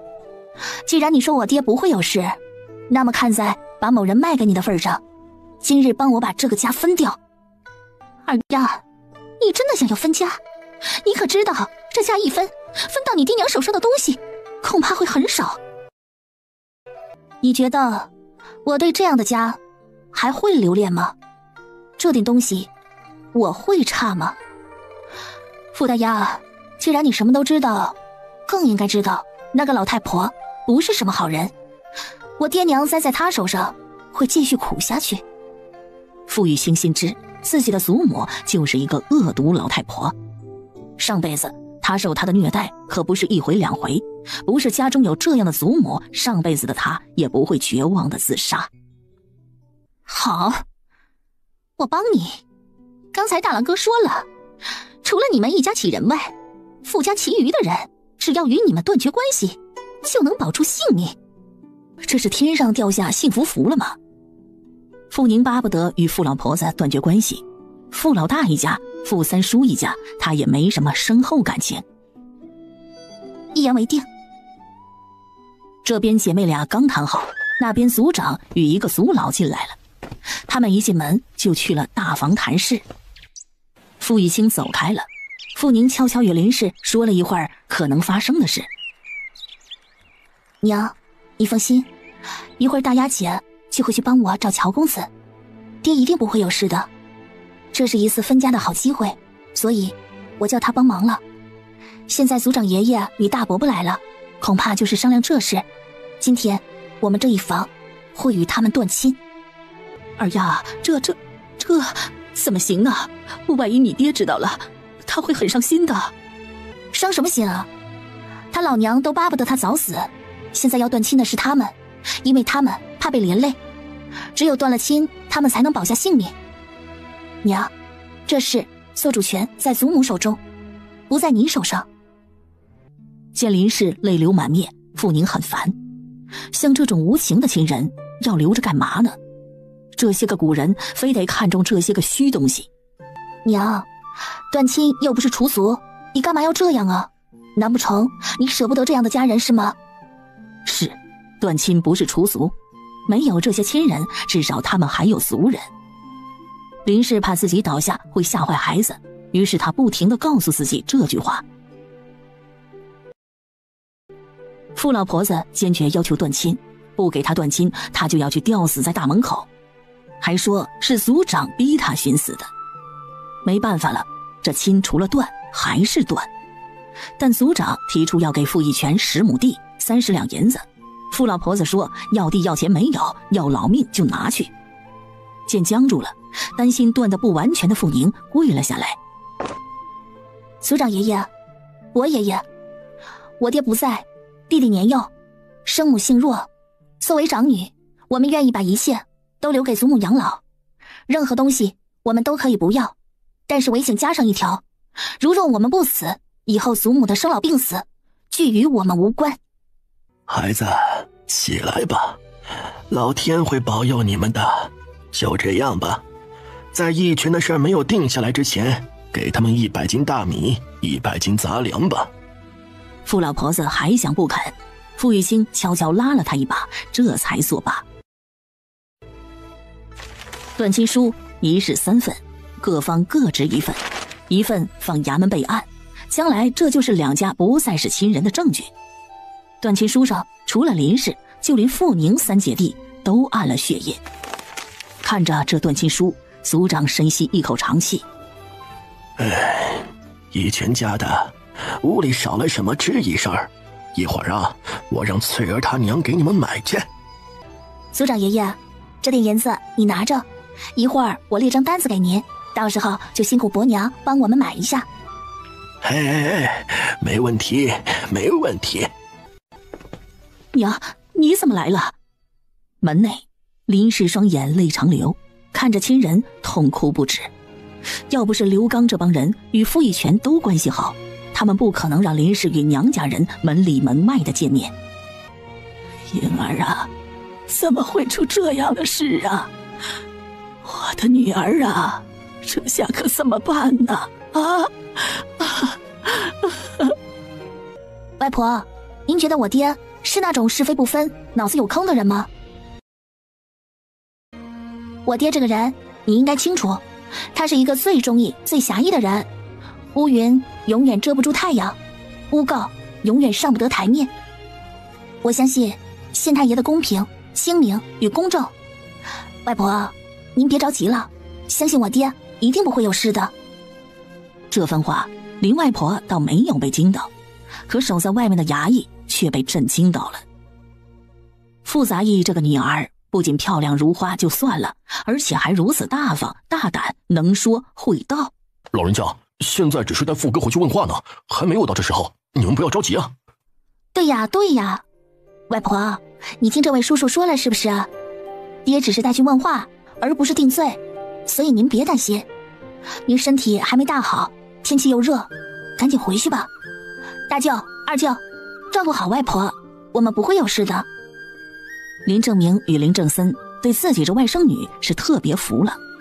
这才半个来月，林家的豆腐生意已经渐渐起来了，大有赶上当年的趋势。这几天呢，两兄弟天天晚上数着银子，心里都乐开了花儿。知道他们在这里也没什么用处，林正森朝傅宁点头：二丫，你放心，我们会照顾好你外婆的。一会儿啊，我们去找军爷，请他帮忙打听打听你爹的消息。大舅、二舅，这是衙门的事，你们打听也打听不到什么。你们放心，我爹与陆二伯本就是衙门的人，相信县太爷一定不会被坏人给糊弄了。好好做生意，赚了钱早日给我外婆娶2个儿媳妇进门来。还有，让大姨和小姨他们都不要过来，万一有事会牵连上。世间没有绝对的事，就算傅玉清肯定了也没用。在没见到陆凌天之前，傅宁不敢肯定这事是他安排的，所以最好亲人都不要过来看他们才好。而门外，这林正明作为长辈被小辈教训，顿时脸一红：臭丫头，我们是你舅呢，少操心大人的事儿。可以呀，大舅，你要1个月内领个媳妇进门，我给你们一个出50两的聘礼。二舅也一样哈，谁先娶妻多加10两。你说啥？信不信在于你。外婆，过几天我来看你哈。好，我等着你们来看我。大狗、二狗，我们回去吧。二丫，也不知道你来姨怎么样，她身体那么不好，希望她不会有事啊。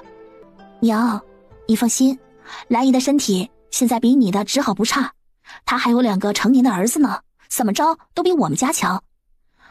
再者，陆爷爷自己就在衙门，陆家那边肯定不会有事。啊，那就好，没事就好。可傅宁想错了，此时的陆家也好不到哪里。陆月美气没处出，不停地咒骂着就是傅家给陆家带来的灾难。陆浪实在忍不住了，呵责不听，于是动手打了他。这一打，陆月美把陆浪的脸都撞花了，兰氏气得昏了过去。而陆老婆子对着哭哭啼啼的王氏大骂出口：死贱人，看你生的什么孽种，贱人生的就是贱种，哭什么哭啊，晦气，给我闭上你的贱嘴，把晦气再带进陆家的话，我先收拾你。没用的东西，就是因为你贱，才有生出这样的贱种来。王氏闭上了嘴，眼中充满了恨意。娘，好了，骂有用吗？现在赶紧的，是把爹叫回来断亲。对，断亲，这亲不断呐，老婆子我就会被他连累砍头了。凤儿呢？啊，赶紧去看看你爷回来了没有。陆凌天不在家，陆盼盼听说傅家也出了事，他立即就跑去找乔迪了。可找到明月楼，被告知他离开好几天了。奶奶，怎么办呢？我宁姐姐真的要被砍头了吗？奶也不知道啊，怎么会出这样的事呢？你哥又不在家，真是急死人了。咦，奶奶，我知道去找谁了。徐谦哥哥是哥哥的好友，我去找他去。盼盼呐，回来！奶奶，你让我去吗？我一定要找人救宁姐姐。盼盼，你知道徐家哥哥家在哪儿吗？啊，奶奶，那怎么办呢？盼盼，是福不是祸，是祸躲不过呀。小宁啊，是那么聪明能干，善良的好孩子，而且他对朝廷有功，相信他一定不会有事的。对了，我知道要去找谁了。奶奶，我去一下钱伯伯家里，他是您姐姐的师傅。前妻不过是一个衙门仵作，没品没级，能帮得了吗？不过乔奶奶没拦自己孙女，她想要是找得到前妻，或者能见得了县太爷，傅宁给朝廷献过方子呢。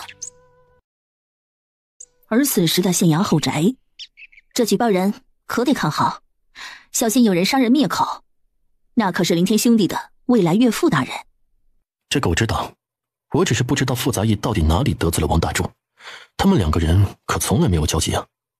现在这个王杂役死咬这事就是傅杂役和陆杂役透露的风声，我真是好奇怪。林天兄弟什么时候回来？小宁恐怕吓坏了。现在我也确定不了，本来他就要回来的，太子失踪这么久一直没消息，大内侍卫全部出动也没有查到一点蛛丝马迹，只能慢慢来。可在这回来的路上，正好遇到这税纲被劫一事，新帝非让他查出幕后主使，找回税纲。那傅家与陆家怎么办啊？特别是小宁那边，林氏非常软弱，傅杂役的儿子才11岁，希望不会出事。齐义也担心，可现在齐图刚还没有查到这王大柱为何举报傅杂役的证据，他没办法放人。当然他更担心的是这事有没有内幕，如果有内幕，突然就把人放了，不仅救不了这两人，更有可能打草惊蛇。玉儿，这样吧，你叫杏儿去一趟傅家，让他们不要心急。我自己去不行吗？不行，你要是去了，恐怕这罪名更加难洗了。这里是成王的封地，你知道的。这案子你得抓紧呢，天气又热，小宁会不会急得上火呀？夫君啊，你得赶紧想想办法，万一小宁生病了，没心情给我治病，你大胖儿子就没了呀。娘子，有这么严重吗？我会想办法让他不上火的，你现在不上火行不行？就在这时，门外进来了一人。宋衍见过国舅爷，见过夫人。阿衍，你好了。哦，多谢国舅爷关心，在下身体已无碍，只要不过于剧烈行动，我基本上就没事了。好，你来了，那么这个王大柱的事就交给你了。国舅爷放心，属下的人一会儿就到，定帮你管好这个人，弄清楚他的目的，抓出幕后指使。敢害他家老大，敢害他的救命恩人，这些人是不想好好活了。好好好，进来，我们先喝一杯。而傅宁这边，族长爷爷帮他买来了半驴车的吃用。洗白面太贵了，我给你买了10斤。这个猪下水啊，真不知道你要做什么，这么臭啊，闻着就想吐。八角之类的能买到我都买了，和夏二哥已经去河里抓了，一会儿抓到了给你送来。盼盼说他现在再给你找一个什么公子，一定会帮二叔洗清罪名。知道了，管家婆。一会儿啊，你来我家屋后，做好了你从窗户里接一碗去。二丫，你还笑得出来啊？真傻了呀！我要是你啊，早吓得叫爹喊娘了。我爹啊，在牢里呢，我喊他听得到吗？我娘这性子叫他有用吗？傅明翠，你才是傻大妞呢！哼，你说呀，我喊有没有用？好似没什么用哈。既然没用，喊爹叫娘做什么呀？反正伸头是一刀，缩头也是一刀。如果阎王注定我3更死，还能留我到5更啊？少给我哭丧着一张脸。如果说注定要死，那也得开开心心的去死。18年后又是好汉一条，怕个球啊！听到这番话，不仅傅明翠受教，就是守在傅家的几个杂役都抽嘴。这丫头要是个小子，那不得了啊！傅姑娘，我是杏花啊。我家夫人说让您千万别担心，大人正在查着案子。大人说了，陆杂役是个忠心之人，他不相信他会背叛朝廷。傅姑娘，我是绿雨，我家姑娘让我来看看你，没什么能帮忙的。我家老爷与老夫人让奴婢送上一些吃食。绿雨是乔大小姐的贴身丫头，她会来，傅宁还真没想到。这是什么？没什么，我家老爷与夫人说了，天气热也吃不得大补之物，就让送来了些牛肉与猪肉。牛肉？这里可不能杀牛的，牛是用来耕地的。啊，哪来的牛肉啊？呵呵，这是我家老爷从西北买来的菜牛，3年前买了10头牛仔，现在正好吃了。这边乔家送上了东西，那边杏花也送上了东西。傅姑娘，天气太热，我家夫人让奴婢送上几匹真丝，她说您做几套衣服，莫热坏了。不是吃的就是穿的，而且都是极金贵的。傅宁与傅玉珠欢快地烧起了火，傅养坤提来了水，甚至林氏也默默地扫起了地。女儿说的对呀，横的怕愣的，愣的怕不要命的。如果真活不了几天了，能一家人死在一起，他又怕什么呢？傅宁不知道，他这一逞强，直接把个包子娘变成了一个女汉子。后来林氏的变化几乎让他掉眼珠子，当然这是后话。一家人吃鸡喝汤，还给守门的衙役送了2碗。牛肉全部做成牛肉干，猪肉全部熬去油，把油渣留起来慢慢吃。闻着这浓浓的香味儿，傅老婆子吐了血。可是她真下怂了，不仅不敢来抢，甚至连骂都不敢骂了。没有了傅老婆子的挑衅，傅宁发现这隔离的日子过得挺滋润，除了吃就是穿。他让林氏把宋初雨送的真丝面料都拿出来，开始轮流着做新衣。接下来的几天，傅玉珠过得真是太开心了，她根本忘记了被关在家中的事，更不记得自己爹还关在牢里。傅宁正在发呆，傅明翠送来了1篓西瓜。我见到陆四哥了，他说婶子现在没事了，就是小土豆啊天天找你，被乔奶奶哄住了。盼盼说那个什么公子一直没找到人，他会天天去。你告诉他要乖乖的听话学认字，等我回去要考察他的。至于盼盼，你告诉他不要急，我这边已经找到人帮忙了。啊，知道了。二丫，你真好，养一个孩子可不是那么容易的，要很多银子呀，可你却这么大方。他没有想养啊，傅宁觉得自己都没长大呢，可那小子非跟他不可。那么漂亮的小宝贝，养着捏捏脸，过过手瘾好了。明翠，你不觉得他长得实在好看吗？天哪，二丫，好在他才4、5岁，否则我都要以为你看上他了。别笑了，你也知道他才4、5岁呀。对了，郑家那边如何？我不喜欢我二哥娶她，有什么样的娘就有什么样的女。我觉得呀，这事儿郑秀秀铁定有心思在里面。强哥怎么说？他被那只狐狸精给迷住了，一个劲儿的说他好。二丫，我可与你说呀，防着我二哥性，那人笨。哦，对了，这几天啊，我们那青齿膏卖得更好了，盼盼妹妹让我来问问，她能不能教我。郑秀秀真的不好吗？如果真是这样，他还真得防着些。你来了正好，我还想与你说呢。山上的药啊，现在越来越多了，你让仁富哥、仁贵哥去山上采，仁福与仁安与二强哥去卖，你和你娘一起去盼盼家帮忙做。我娘也去啊？二丫，那我们不是一家人都站上去了？你也太大方了，一家人去可不行啊。没什么不行的，你们是我的族人，你是我的好姐妹，我要用人的时候不用自己人，难道用外人呢？明翠，明天你和母娘一起去，加上陆家3婶帮忙，有你们4个人一定能做得出来。哦，我知道了。二丫，你们什么时候能出来呀？二叔他真的不会有事吧？哼，不会，我爹啊是大富大贵的相，能命短吗？明翠，那边的生意你上些心，等我出来我们再赚大钱。只要好姐妹能出来，赚不赚大钱的傅明翠真的不在意。对了，你们吃的还有吗？有，我们几个呀吃不了多少，不够了再叫你买，你去忙吧。转眼就是6月初6，因2家都被人守住了，所以这认干女儿的事也成了空。天气已经热得喘不过气来，这天晚上傅宁实在热得睡不着，于是躺在自家厅子里的竹凉床上闭目养神。谁？我，别出声。你才想问，却被人一把抱起。这里不是说话的地方，以后再问。不要出声，别把你娘和弟弟妹妹吵醒了。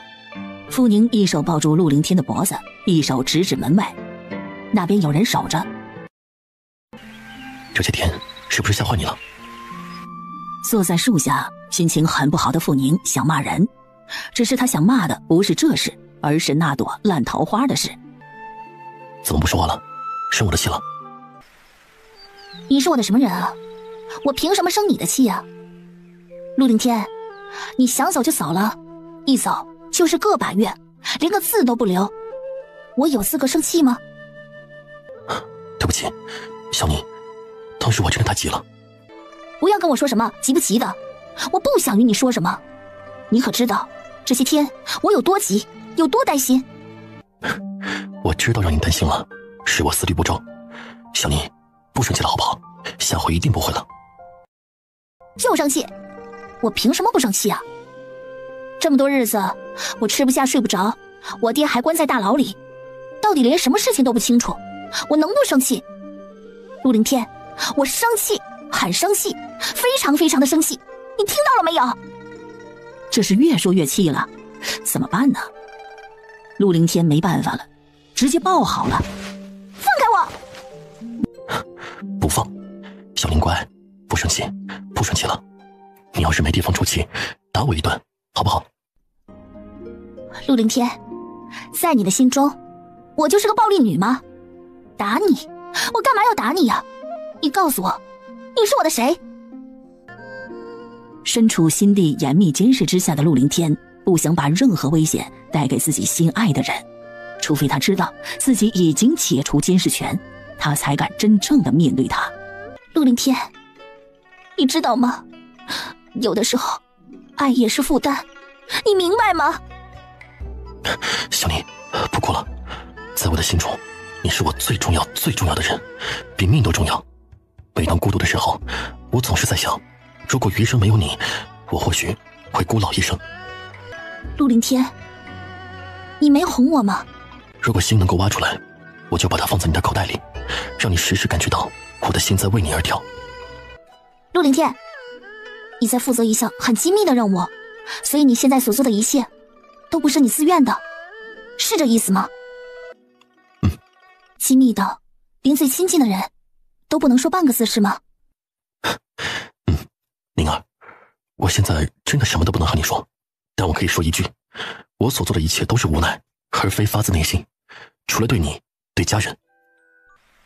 歪在陆凌天怀里，傅宁把脸贴在他胸膛上，听着他的心跳越来越快，他的脸上露出了狐狸般的笑。直到玩够了，傅宁才想起正事。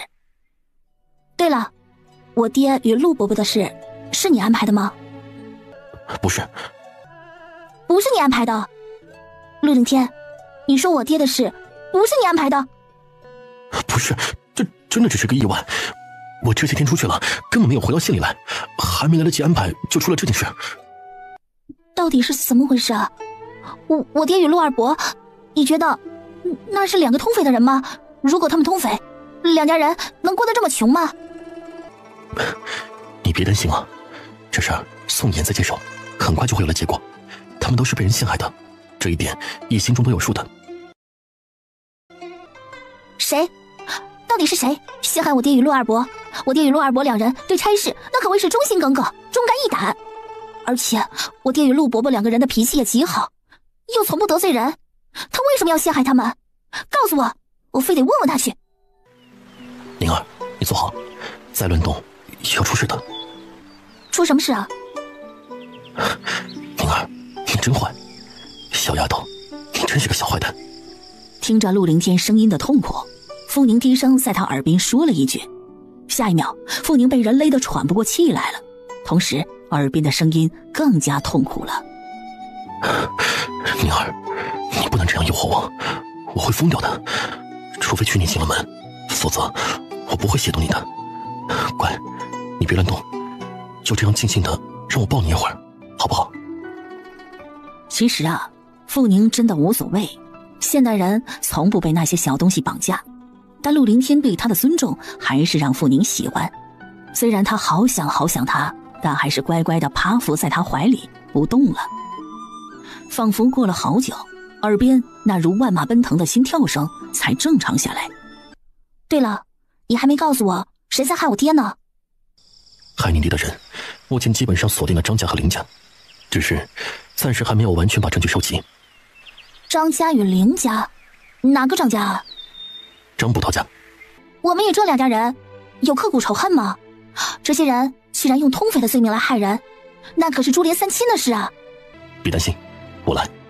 上回你和潘潘与张捕头的女儿发生了纠葛，张姑娘记恨在心，乔迪送你出城，正好与灵珠给撞上。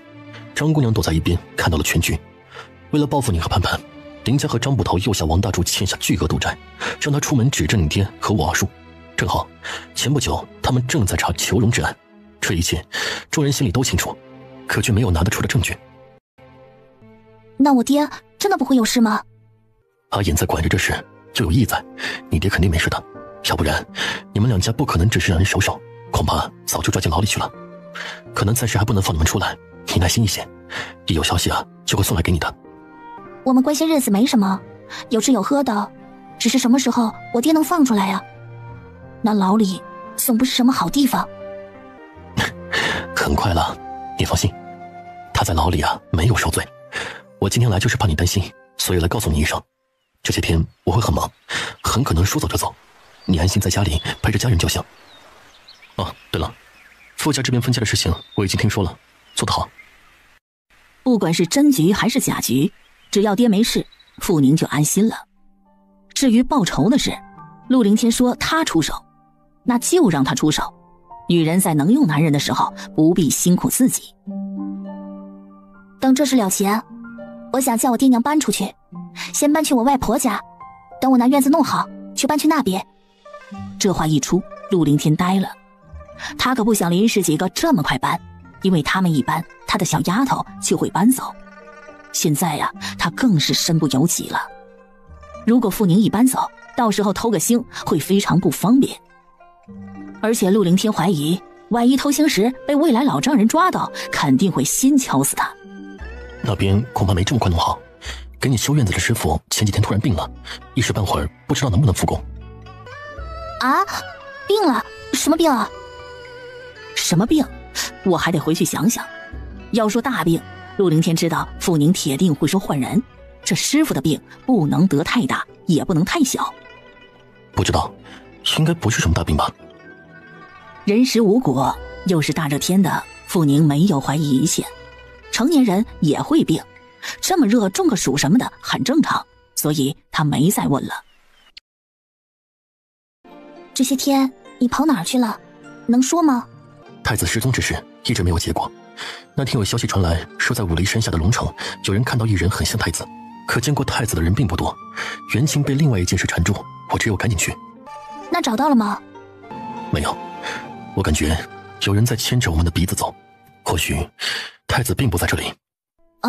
如果没有找到太子，是不是皇上就不会让你们回来，让你们永远的找？新帝会让他们永远的找吗？陆凌天不太敢肯定。这一次的太子失踪之事牵扯了太多，新帝的意思是一切都是一家使的手段。他很清楚，这一次太子失踪之事与一家完全没有关系，可他说没用，要新帝相信。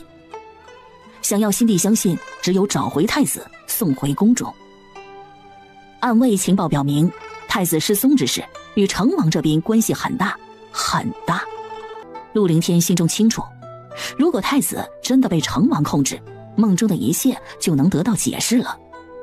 想着梦中当今圣上重病之时突然出现的太子，陆凌天心底就发抖，那神情与成王的神情真的有9分相似。6月12，那是一个极热的日子，傅宁一家被关了整整15天，人都被关得快发疯了，心里闷得不行。可这一天，当他在门前看到自己那许久不见的爹时，瞬间觉得这一天是个大喜之日。一瞬间，村里又炸开了锅，看到傅义全的人立即奔走相告：傅家老三回来了！啊，他没事了？好像是啊，还是人家用马车送回来的，看样子精神也极好，应该没受罪。肯定他根本就没做出这种背叛朝廷的事，而且衙门里的人都是他同仁，郑举梅俗前应该是不会虐待他吧？不知道啊，这个事我们就不清楚，只是不知道他这活嘛还有没有了。这些天老李虽然没吃苦头，可是被人诬陷的担心，对妻子儿女的思念，让他知道人一生荣华富贵什么的都不重要，重要的是有命才能保护好自己的家人。不哭了，我没事了。哭着检查完自己男人身上真的没有伤痕时，林氏终于忍住了眼泪。坤啊，赶紧去村里秦舅伯家买块豆腐来，也要给你爹去晦气。好。一拳，人回来了。回来了，大伯，我没事。好啊，你回来了就好。哎呦，回来了就好啊。傅一拳一出来，族长真心的太激动，甚至有点老泪纵横。好，哎呦，太好了，你回来了就好，回来了就好啊。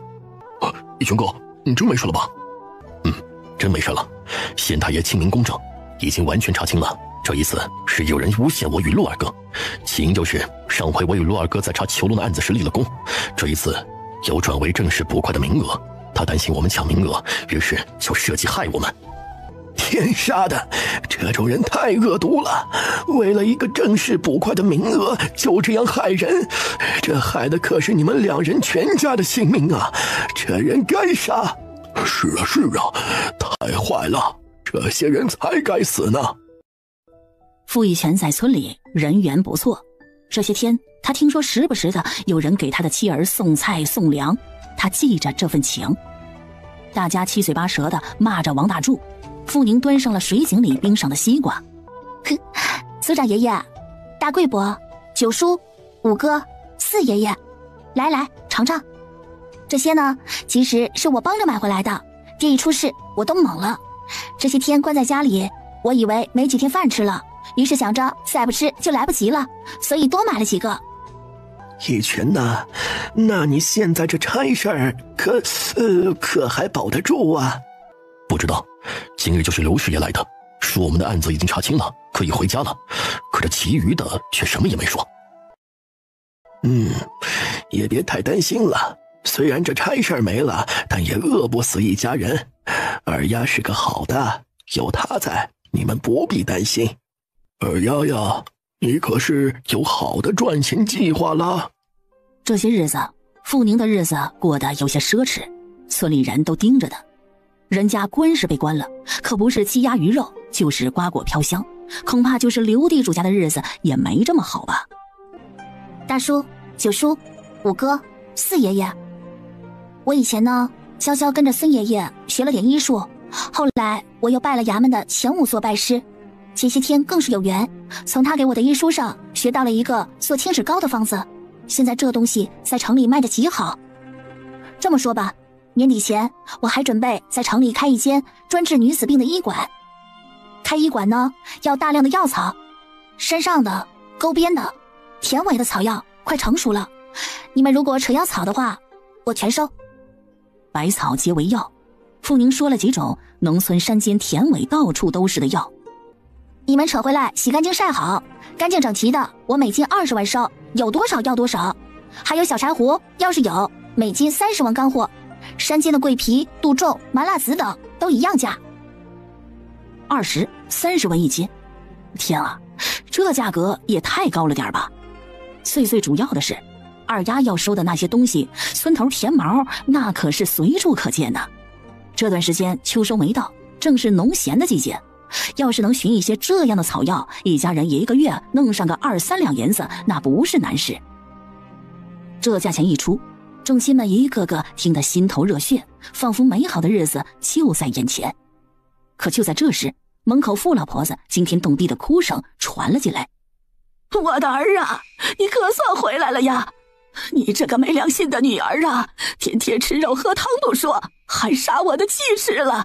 你再不回来，你亲娘我呀都要给他欺负死了呀！哎呀！老婆子的话一落，傅老大夫妇、傅老三夫妇去站在了傅老婆子身边，因为这几天他们真的受够了。为了气着老婆子，傅宁就想着法子弄吃的，他一弄，傅老婆子就馋得破口大骂。他一骂，傅宁就提刀杀鸡，煮得喷喷香，并送给守门的衙役吃。傅家人恨得要死，可没有人敢上前。傅宁手中的刀时刻不离，谁过去他就一刀甩过去，每一次都差那么一点点，要么削头发，要么削脚跟，一次不差。3次下来，傅老婆子不怕骂了。虽然傅宁不再杀他的鸡，可心里那股火没处出啊。后来他又倒下病了3天。今日亲生儿子终于回来了，他来出气了。儿子有难他就断亲，儿子回来了他就来告状孙女，世间有这种亲祖母吗？可傅义全还不知道家中发生的事。娘，二丫年纪小不懂事，您别跟他计较。这些日子儿子蒙冤，他一个孩子怕是吓坏了才会做一些过分的事情。娘，一切都是儿子的不是，儿子在这里给您赔罪了。当然是你的不是了，你这个遭雷劈的东西，要不是你弄出这档子事，我们能被吓得3魂出了7窍吗？你怎么不死在外面呢？娘，这是天掉的祸事，也不是我惹的呀。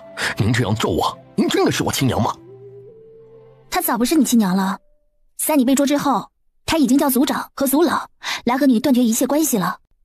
他们还说了，是你给她带来了惊吓，能给这几间屋子让你的妻儿住，是她仁义。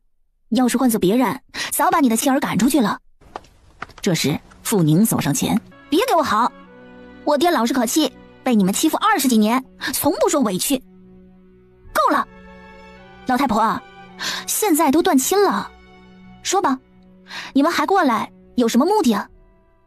断亲？娘，你们与我这一方断了亲，从此我们再也不是一家人了，是吗？我听错了是不是？不断亲，难道我们全跟着你们都去死啊？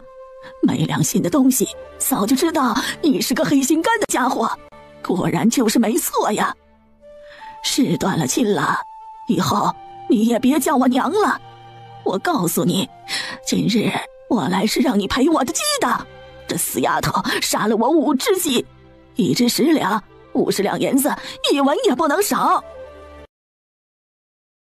义全娘，你的鸡是金子打的吗？1只10两银子，你怎么不去抢啊？你管我的鸡是金子打的还是银子打的？这死丫头敢狂，就是你这老家伙在背后撑的腰吧？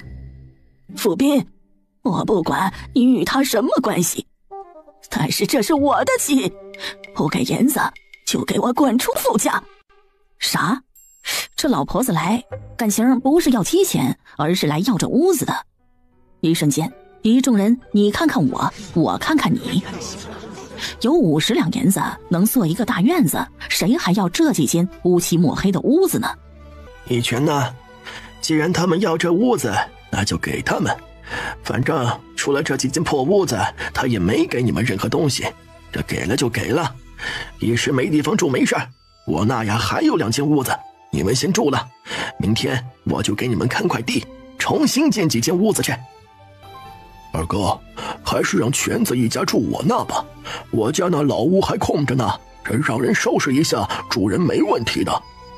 二爷爷、四爷爷，你们家里都不行，还是我那吧，我那边反正就我爷俩也太冷清了，全子一家先住我那，就住到他新屋子造好为准。全哥，我那边都是收拾好的，今天就搬吧。面对这些不是血亲的亲人，傅义全心中全乱了，瞬间这个大汉子哭了。男人的呜咽声听得人心头发疼。谁不知道这傅老婆子3个儿子就这个既能干又孝顺，可这老婆子却这样对他，能不伤心吗？众人都没劝，这是一个男人对亲娘的绝望与悲伤，劝也劝不住，只有哭完了站起来，他才能再次成为那个顶天立地的男人。傅义全哭，林氏哭，他们俩一哭，傅雨珠与傅远坤也哭了。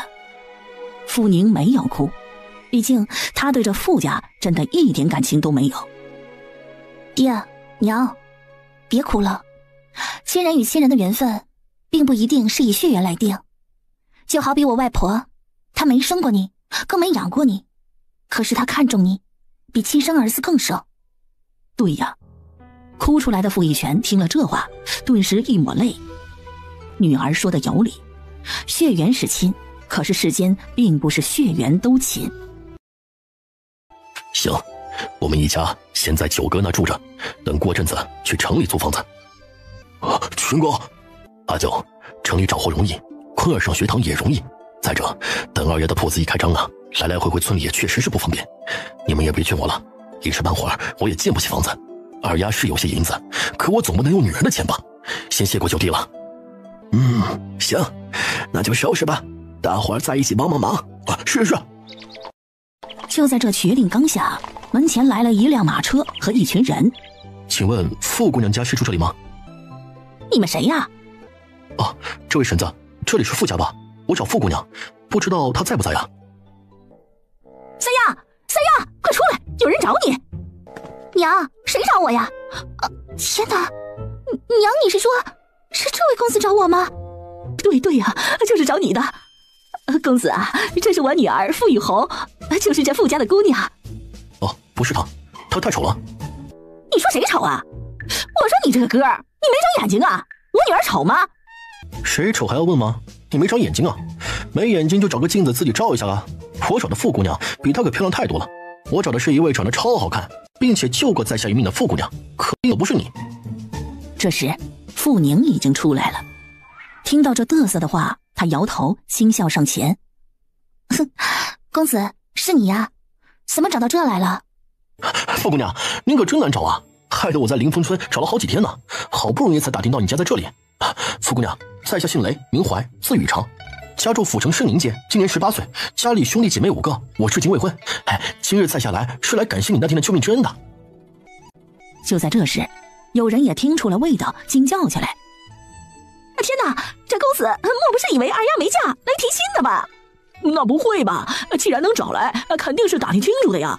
二丫嫁人都好几个月了，而且陆公子长得也不错呀。哎呀，陆家大哥呀，是长得不错，可是没人家有钱嘛，人家还是府城的呢。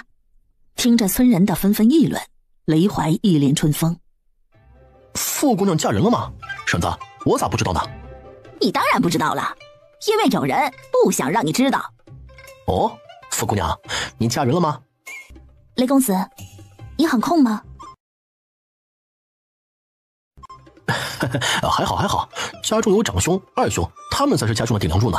在下嘛，文不成武不就的，也就开了10间铺子玩玩，不怎么忙的。傅姑娘，您救了在下一命，从此在下这条命就是你的了。常言道，救命之恩无以为报，以身相许。还请傅姑娘莫嫌在下粗糙，如果恩人您未嫁，雷某愿以万两聘礼，3枚上门求娶，只要您一句话。雷公子，您年纪一把，还未成亲吗？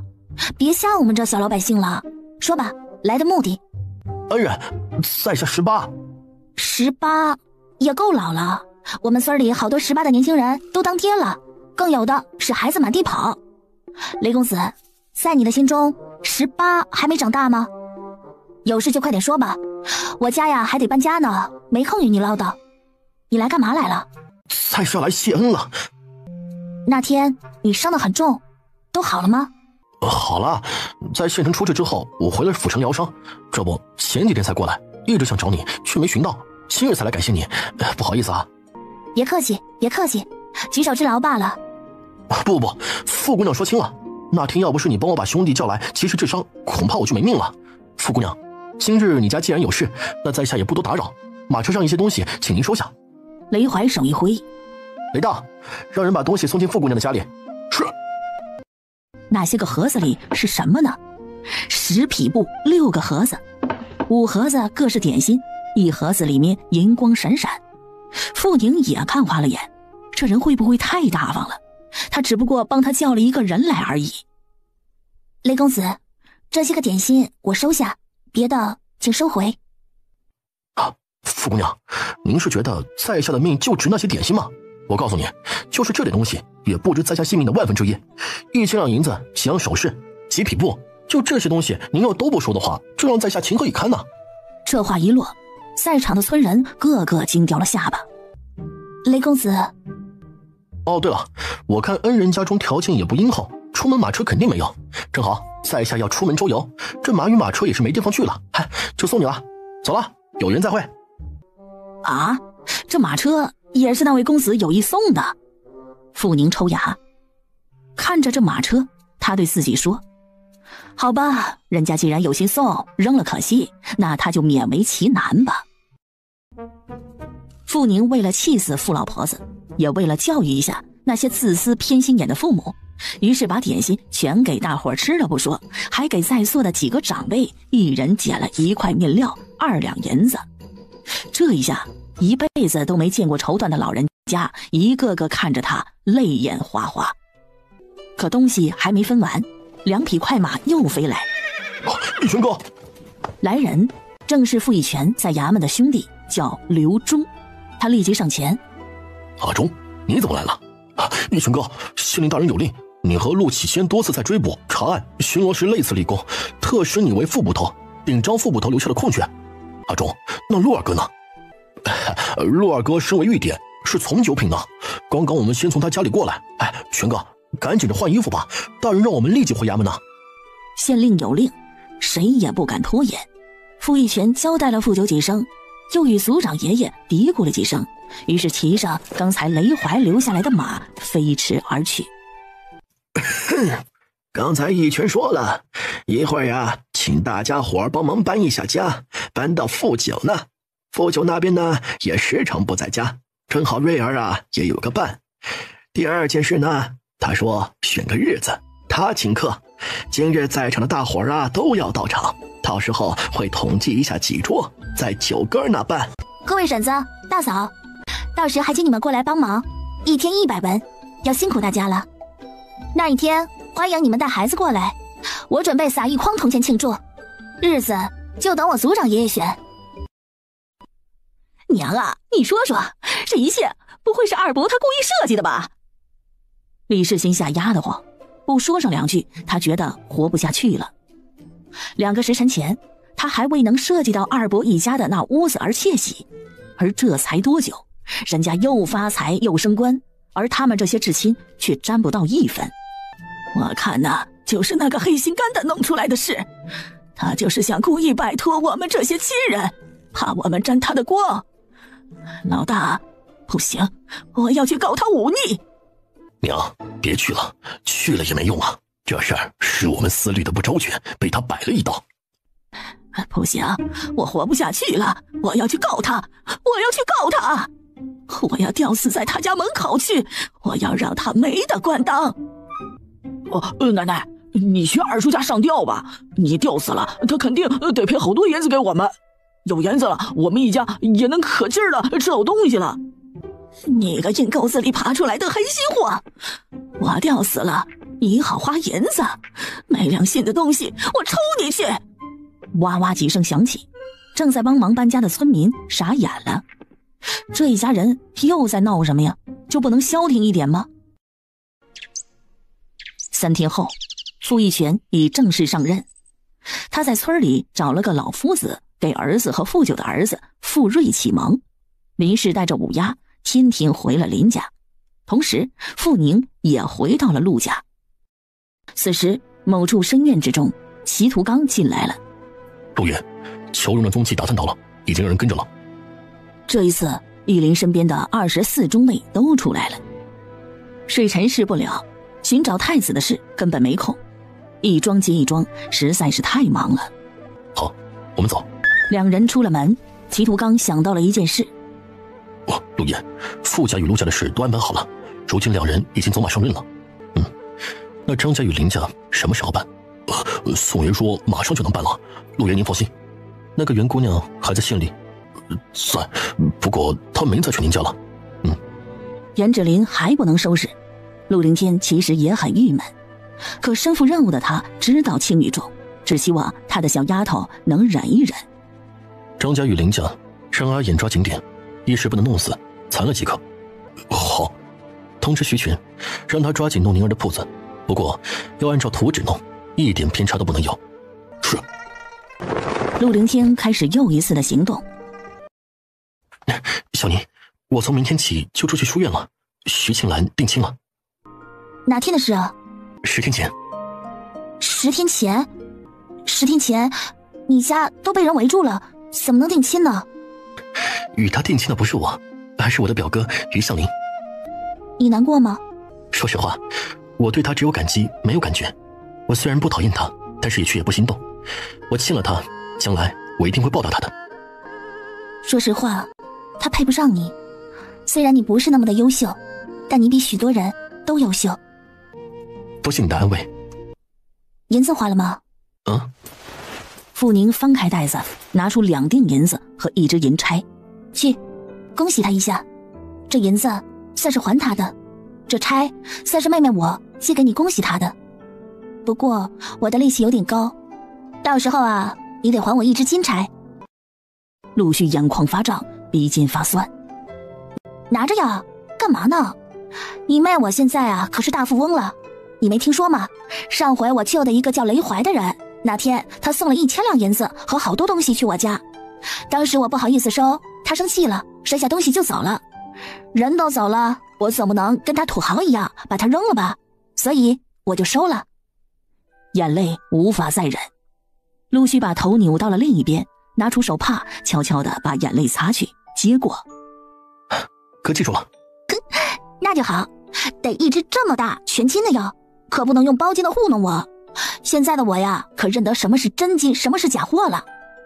吧的一声，傅宁又掏出20两，拿着，这是我当妹的给哥买笔墨的银子，好好读书，争取这次考中，给我长脸。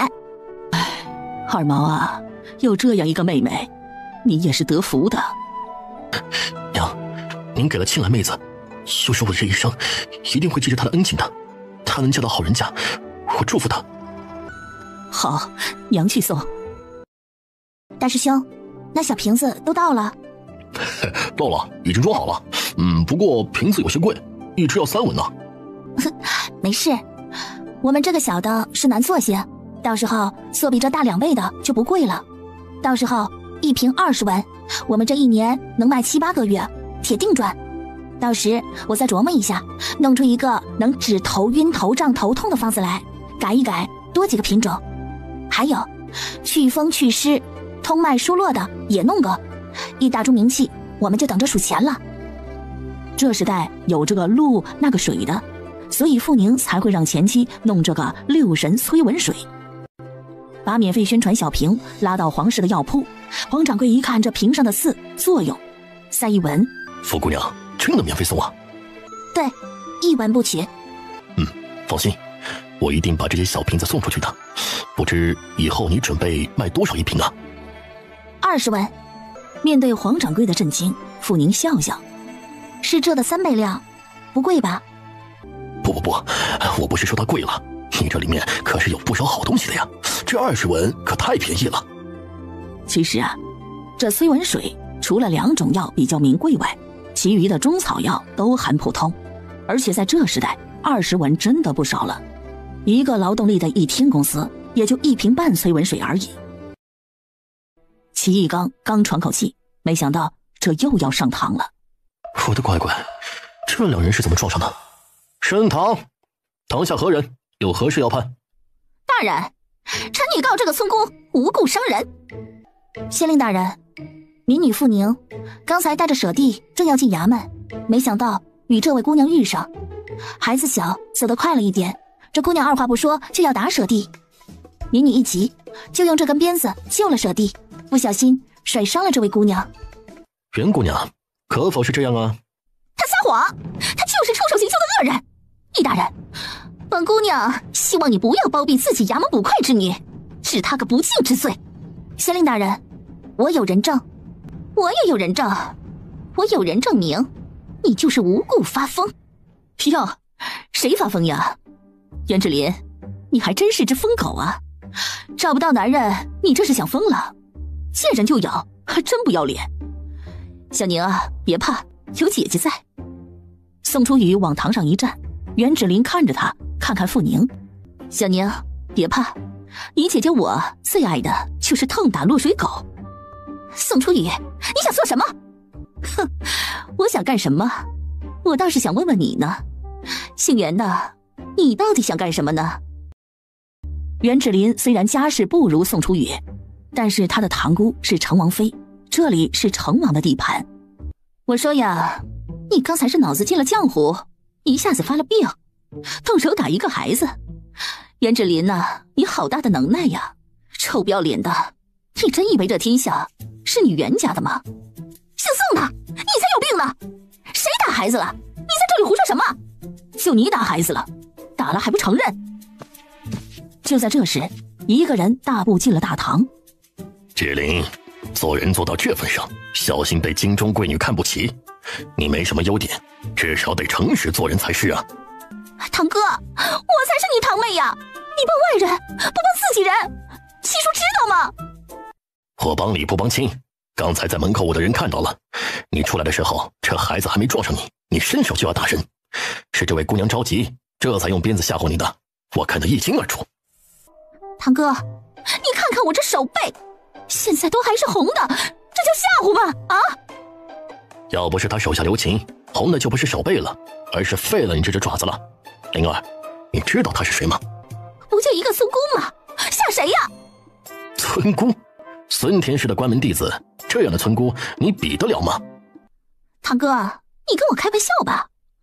孙天师是什么样的人，你比我更清楚。像他这样的人，能收一个孙姑当关门弟子？袁清也是听宋初寒说的，这消息是宋妍与他说的，肯定不会是假。加上那天傅宁的智商怪手法，他心中已是100%相信。信与不信都在于你，你要是伤了他，恐怕有人会扒了你的皮，这话绝对可靠。哼，今天算本姑娘倒霉。堂哥，你告诉我，陆大人他是不是在躲着我？袁清没理袁芷林，而是转向傅宁。傅姑娘，在下这次来特地想问你一个事情，不知道能否赐教啊？袁公子，请讲。这里不是说话的地方，不如另找个安静的地方再说。公堂之上确实不是请教的地方。袁芷林不相信傅宁有这本事，而且他好不容易碰上堂哥，非得从他身上要到陆凌天的下落。当初都说好了要定亲的，突然间反悔，这怎么行呢？想着自己花这么大的精力才让陆凌天松口和自己定亲，袁芷林可不会放弃，这关系到他爹将来的成就。堂姑说了，陆大人不肯在朝中效力，这正是机会，只要他跟在他身边，自己就会有价值。总算找到了他的原籍，找到了他的家。这一次袁芷林决定一定要找到陆凌天，让他守诺。袁公子，你说吧。是这样的，我大哥大嫂成亲7年，生下2男1女，可是每一个都在1周岁左右夭折。宫中所有的太医都看过了，不是中毒，却是一个个莫名死亡。那他们有什么症状？你能描述一下吗？症状？我常年不在家，所以并不太清楚孩子们有什么症状，只知道每个孩子出生之后开始气血虚弱，肝脾不宁，出生初期肤色蜡黄，后来心力衰竭而亡。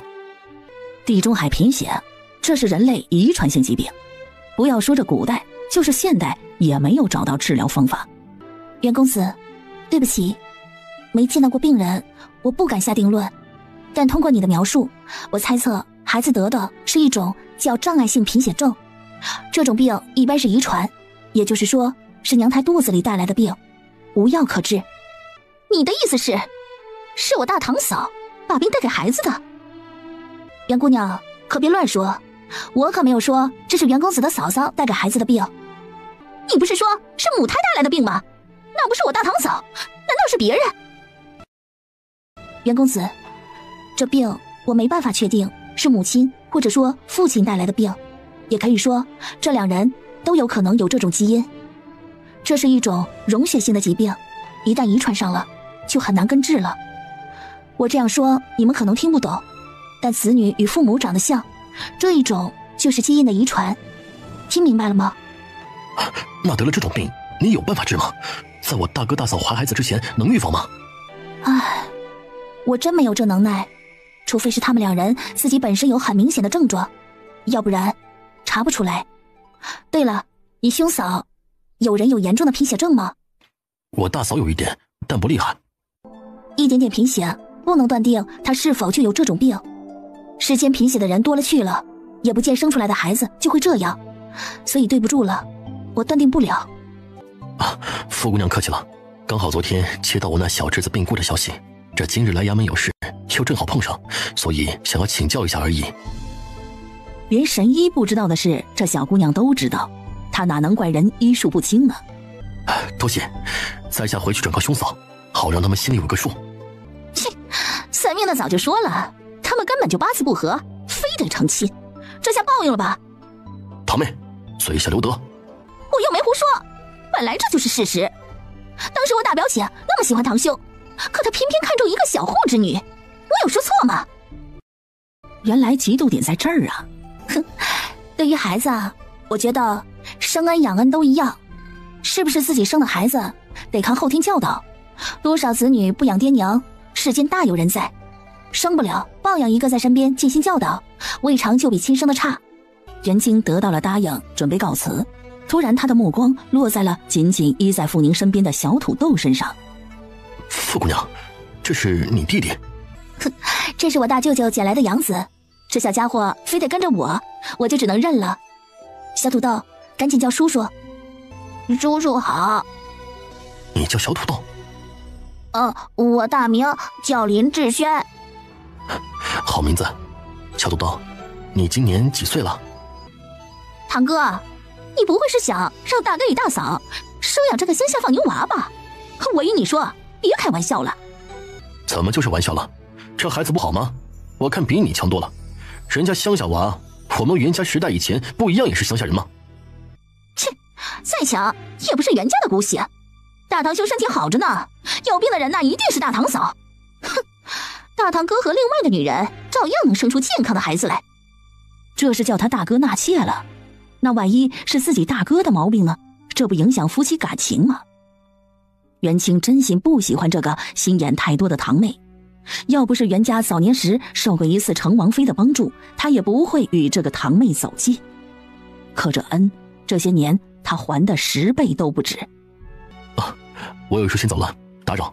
傅姑娘难得来，你们慢慢聊吧。说罢，迈开大腿走了。堂哥，等等我！见这两人走了，齐毅看了自己妻子一眼。雨儿，小宁妹妹这么久没来，你和她去内院喝喝茶去吧。宋初雨自然发现了袁清的异样，这个人与陆凌天一样，那不是个多话多事的人。既然他不说，他也不问。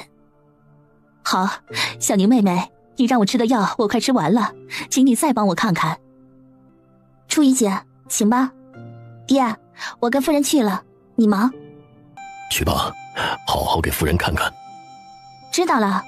小土豆，我们去夫人姐姐家玩去。小宁啊，你看我气色是不是很好了？哼，桃红花色。初雨姐，你越变越美了，姐夫肯定是看花了眼。你调戏我吧，反正啊，我再变美也美不过你呀。初雨姐，我们两个人的美啊，不是同一类型。我这长相太柔弱，让人一眼就认为好欺负。你看刚才就是这样。而你呢，英气中带着柔美，脸一扬，神采飞扬，满脸闪光；脸一拉，鹰眉横竖，清冷逼人。谁见着都知道你不好欺负，这是你最美的地方。好吧，算你会说。小宁啊，我教你几招，省得阿猫阿狗的都想欺负你。还有，你要记住，您可是我宋初雨的义妹，谁欺负你，给我打回去。有事呢，姐替你顶着。记住了。初雨姐，我们进内堂，我先看看你的病。土豆，一会儿再吃。到了内室，傅宁先给宋初雨把过脉，脉象非常正常，然后让他躺下，仔细的看了他子宫，终于松了口气。初雨姐，可以换方子了。啊，小宁啊，你的意思，我那个东西没了？没了，消失了。换个方子，再护一段时间。明年这个时候啊，准备抱胖小子吧。小宁，大喜事哪能哭啊？我们不哭，要永远笑着面对生活。我就要哭，我就要哭！小宁啊，你让我哭吧，我要哭个够！好吧，让他哭吧。傅宁明白了，宋初雨心中一直有压力，开始是生育的压力，后来是生命的压力。现在这2种危险都解除了，他这是喜极而泣。这一哭，外间的人纷纷涌了进来，甚至有人在叫：快去叫大人，夫人在哭了！哎，没事没事，你们不必大惊小怪，是你家夫人的病好了，她这是高兴的，赶紧拿水来给夫人洗脸。谢谢您，傅姑娘，奴婢给您磕头了。别，这是我姐姐，妹妹给姐姐治病，没有要人感谢的道理。快起来，打水过来。姐，别再哭了行不？一会儿姐夫来了，铁定会给你吓着。我不管，我就是要哭。雨儿，出什么事了？别哭，为父在呢。这宠妻狂魔要这么炫吗？大人姐夫，初雨姐这是高兴的哭，别担心，她肚子里那个瘤子没了，再调理一段日子，你们能生娃了。太好了，雨儿没事，太好了，雨儿没事了。直到宋初雨哭得差不多了，小宁啊，等我生了孩子，一定让他们认你这个干娘。国舅爷是宠妻狂魔，虽然相貌不是1等1，可一身儒雅之气，以他这么宠妻真不错。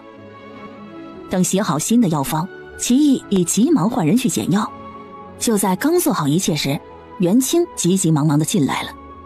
侯爷，那孩子呢？小宁，元清要见小土豆。袁公子，我家小土豆，难不成你认识？侯爷，你仔细看看他，你不觉得他与某人很像吗？小宁，小土豆身上可有胎记吗？没太注意到呢，要不你们自己看。看看他后背上，是不是有一朵梅花状的胎记？胎记颜色不浓，但这胎记有一块地方是凸出来的。天啊，他家小土豆像谁呀？别介呀，他可不舍得他的小土豆送人呐。但傅宁也希望小土豆能找到亲爹娘。看元清这脸色，小家伙身世不会太差。太子不可能，人家都10岁了。傅宁让小土豆趴在他腿上，撸起他的衣服，让元清与齐毅自己看。刚刚看好，齐毅与元清一脸激动。就在这时，匆忙走进一个人来。侯爷，乔家姑娘昏迷了，王妈妈求见。乔旭昏迷，又出了什么事啊？王妈妈进来，眼睛赤红。说，陈家来人了。谁来的？钱姑爷。他来这里做什么？景少爷病了，需要9死灵芝救命。钱姑爷来找姑娘要，姑娘本来好好的，突然一见到他就发了病。景少爷就是宜安公主的儿子，他顶着乔氏儿子陈玉景的名字，名正言顺的成了陈家景少爷。那个孩子发病了，齐毅的眼中呈现一丝畅快，终于他的表弟表妹要出口气了。姓陈的在哪？他来的时候，主子已经不记得他了，可他偏偏提起少爷的名字，主子他的记忆突然间又回来了。再听到钱姑爷为了嫁少爷索要9死灵芝，还说他要是不给，就让他永远都见不到自己的儿子。就是听了这句，主子才发病的。主子一病，他就走了。小宁，你和小土豆化个妆，和我们过去一下。有件事我想让你知道，这小土豆应该是我表妹乔旭的儿子。怎么可能呢？他那个游手好闲的舅舅，随手捡个孝子，会是乔迪的亲外甥？还有，不是说他被人送去了东河国吗？东河国离这里万里之遥，这不是有飞机高铁的年代，一个3岁多的孩子怎么可能跑这来？大人姐夫，没弄错吗？这胎记我表弟身上也有一个，位置、形状、颜色几乎都是一模一样。那你怎么不怀疑他是乔迪的儿子？哈迪才21，6年前他在边关军中，那里除了军纪根本看不到异性的，能是他儿子吗？那万一是他与军纪生的呢？不可能，那时候我们都是新兵，别说军纪喝了绝子汤，就算没有，我们也见不到啊。见不着军纪，那你们不可能出门吗？万一出门遇到个什么晕倒的小姐姐呀，美丽的小村姑呀，来个一夜情什么的，很有可能有儿子呀。这下袁清快哭了，这个傅姑娘脑洞怎么就这么大呀？傅姑娘，我可以保证，这绝对不是不可能的事情。我们驻军在大山之中，别说什么小姐姐了，就是村姑都不可能。山中设防，最多只有母野猪罢了。光靠个胎记，也不是什么10拿9稳的事。我有更先进的办法确定，只是一时之间没东西。等我弄出来了，就能鉴定小土豆是不是乔姐姐的亲生儿子。这话一落，3双眼睛落在了傅宁身上。别这样看着我，我没说假话。不过我先要弄些东西。对了，先去看乔姐姐吧，先看看她具体情况。不用证明了，这孩子就是我表妹的儿子，不会有错的。大人姐夫，这可是认儿子，认错了那就是一辈子的事。东西可以乱吃，儿子可不能乱认。奇异头顶一群乌鸦飞过，这小姑娘得多喜欢这孩子呀，她这是不舍得了。绝对不会认错的，因为这小家伙与阿迪小时候长得一模一样，就连这乖巧时玩手指头的样子也一模一样。小宁，你不必怀疑了，阿迪小时候天天跟着我，我太清楚了那些小动作了。我只问你一句，小家伙倔的时候是不是就只盯着你，抿着嘴一言不出啊？完犊子了！听到这话，傅宁心叹一声，今天的小土豆不就是这熊样子吗？好吧，长得像又有胎记，应该是不会有差了。他家的小土豆啊，要被人抢走了哦。傅宁心中真的好舍不得，可舍不得也得承认呐，人家可是母子相认的大事啊。于是他心痛地放弃了争辩。那我们先化一下妆吧。好，元清，这得靠你了。没问题。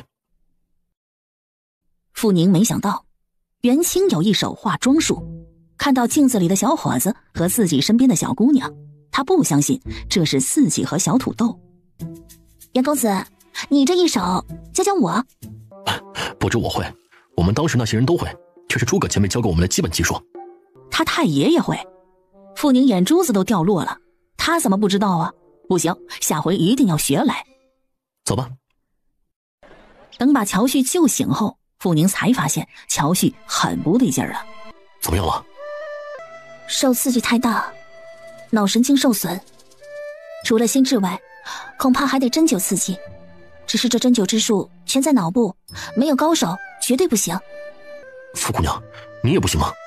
不行，针灸是我的弱项，这大脑的神经非常复杂，万一不小心扎错了，那是要出大问题的。所以如果没有神医的鬼手72式，配上针法炉火纯青的高手，我不敢让他们动手。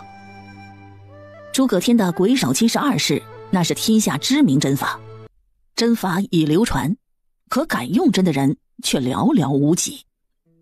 可神医如今不仅亲王那边离不开，就是九皇子那边也不可能离得开，而七仙山却不许外人进入。傅宁是真的后悔没好好练针灸了。小宁，推迟时间治疗，他会有事吗？会。小宁啊，你就没有办法吗？别的办法也不是没有，只是相对可能没这个好。不过不能看着乔姐姐这样昏昏沉沉下去了，还是试试吧。我现在能做到的是，一是药物保持，2是心理治疗。找个隐秘的地方，得让小土豆认娘。我有地方，不过要避人耳目，不知道那陈姓的畜生有没有人会守在外面。王妈是从密道后门出去找他们的，他们也是从后门悄悄进来的，没有惊动任何人。我去。元清走了，王妈开始给自己主子收拾东西，然后选定合适的人假扮乔旭。可就在此时，门外有人跑了进来。嬷嬷，钱姑爷又来了，门前的人挡不住，已经冲进来了。王妈妈，你在这里等着，我们这边避避，不管他说什么，你们都要保护好自己。王妈是乔旭的奶娘，乔旭的母亲死后，她几乎是半个亲娘在当，而且她无子无女。好，国舅爷放心，老奴就是死也会替主子挡住一切。死不可怕，可是死了就没有人能照顾我表妹了。王妈妈，记住，任他说什么都不要动手，动手的事情会有人来的。好，侯爷夫人，姑娘，这边请。几个立即朝一暗门而入。乔旭，你到底要什么条件才肯救景儿？只要你肯救她，除了孩子，别的条件我都答应你。大家刚站定，传音筒里就传来一个气急败坏的男声：“是那个畜生！”男子在质问着乔旭。王妈妈跪在地上，一边哀求：“大爷，我家主子再受不得刺激了，他好不容易醒来了呀，求求您了，陈大爷，别再为难我家主子了，他现在根本听不清您在说什么，求您别为难他了，老奴求您了呀！”乔旭，你别给我装，你给我清醒过来，把紫色灵芝给我！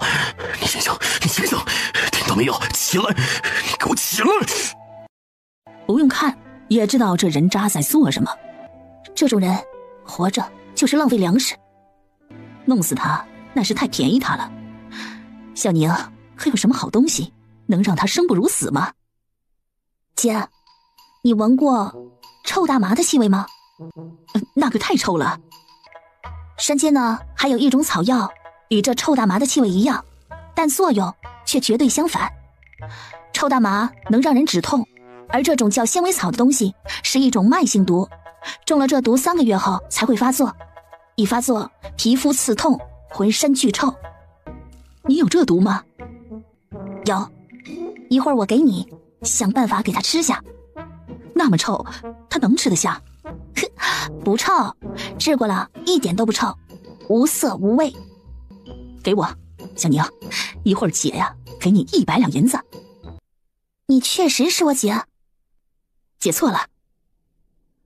屋里一项阴谋已成功。屋外，王妈妈哭倒在地：“陈大爷呀，求您了，别再伤害我家主子了。他自醒来后就这样了，连人都认不得了。你再吼再闹，他也听不到了呀！哎呀！”我不信，我不信！乔旭，你不要装了！我知道你在装，不许再装了！你再装下去，要是景儿死了，我这辈子都不会让你见到你儿子的。乔旭，想见到你儿子，你就给我醒过来！屋内，傅宁听着这话，都想立即就弄死这渣男人了，而其意却是一脸无情，只有眼中透露出的阴沉，让人觉得害怕。我装什么？突然一声冰冷传来，暗室里众人一怔，天啊，那个冰冷的乔旭又回来了。好，既然你醒了，那你就把紫色灵芝给我，你要什么条件我都答应你。可以，你把我儿子还给我，我就把紫色灵芝给你。孩子是意外，你为何总不听啊？我当时真的只是想暂时让他在那里顶一下，本来就打定主意等怡安他们母子一入境就去救他的。真的，乔旭，我并不是故意弄丢他的，信我一回行吗？我一直在派人找我们的儿子，一旦找到了，马上就带到你面前来。姓陈的，你真是只畜生！我乔旭瞎了眼才喜欢你，亲生的儿子拿去换别人的儿子，哼，你真的好伟大呀！我的儿子没了，野种也去死吧，去死吧，去死吧！突然，砰的一声，不知道是什么响声，只听得屋里一阵嚎叫：“不要，不要，不要！”去死吧！你们都去死吧！贱人、畜生，你们会不得好死的！我照你们陈家断子绝孙！砰！小姐，小姐，我的小姐呀！快来人，快来人呐！快去请郎中！救命啊！屋内一阵杂乱，不一会儿，屋内安静了。傅宁一直被宋初雨拉住，直到外面没人，他们才出来。地上一坨巴掌大的紫色肉肉一样的东西被踩烂在地上，一地的紫色汁水，一个重重的脚印，除了汁连渣都没有。他把它毁了。宋初雨的声音很沉重，这价值不菲的宝贝被乔旭一脚给踩碎了，可见他有多恨呢。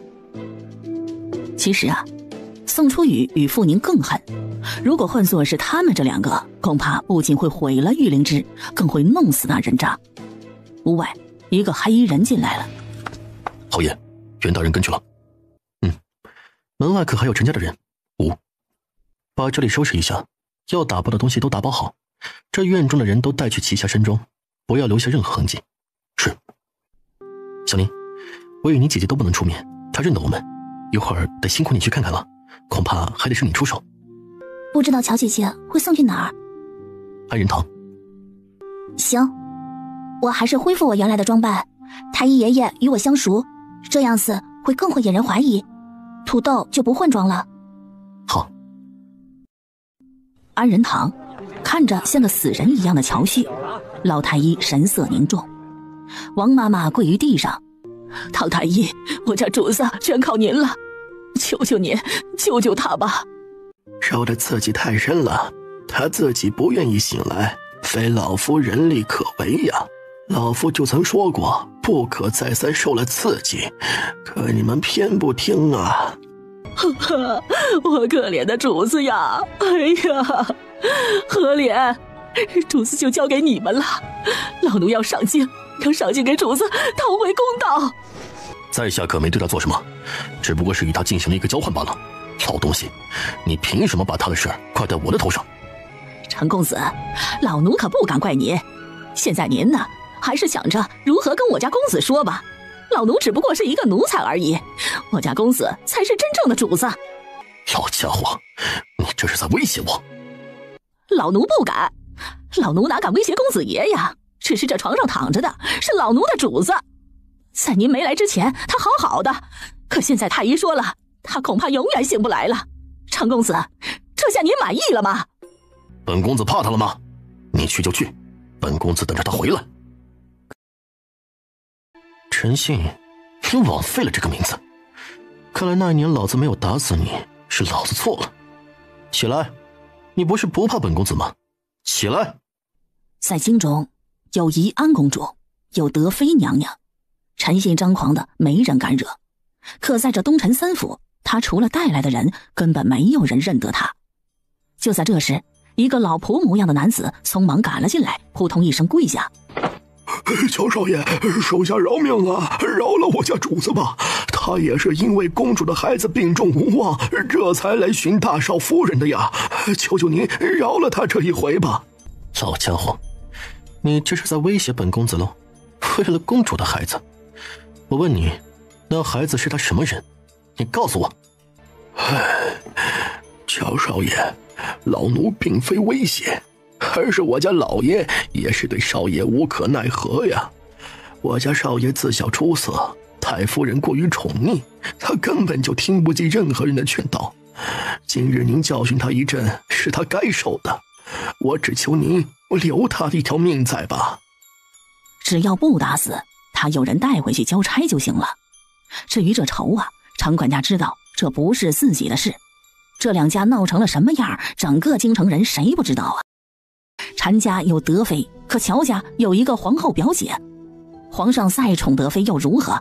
太子就算失踪，皇后还是有儿子呢，真能轮得到三皇子吗？老管家算是懂理。乔迪住了手，背起病床上的乔旭，告诉这狗东西，他不怕死的话，叫他再来，下一回老子见到他可不会如此轻易放过了。说罢，背起人扬长而去。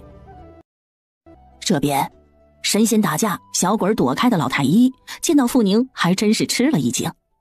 哎，丫头，你怎么来了？有事找老夫吗？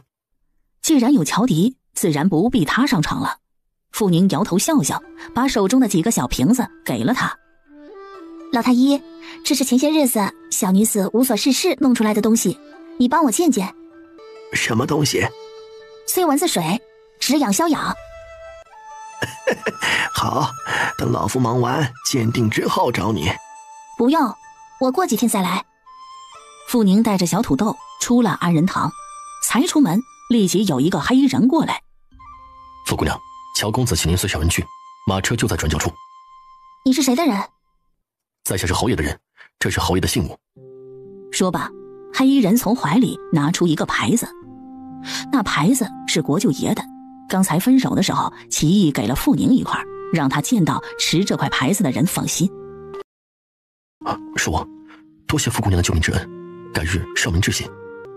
别，四大哥，你别客气，我和韩姐可是好姐妹。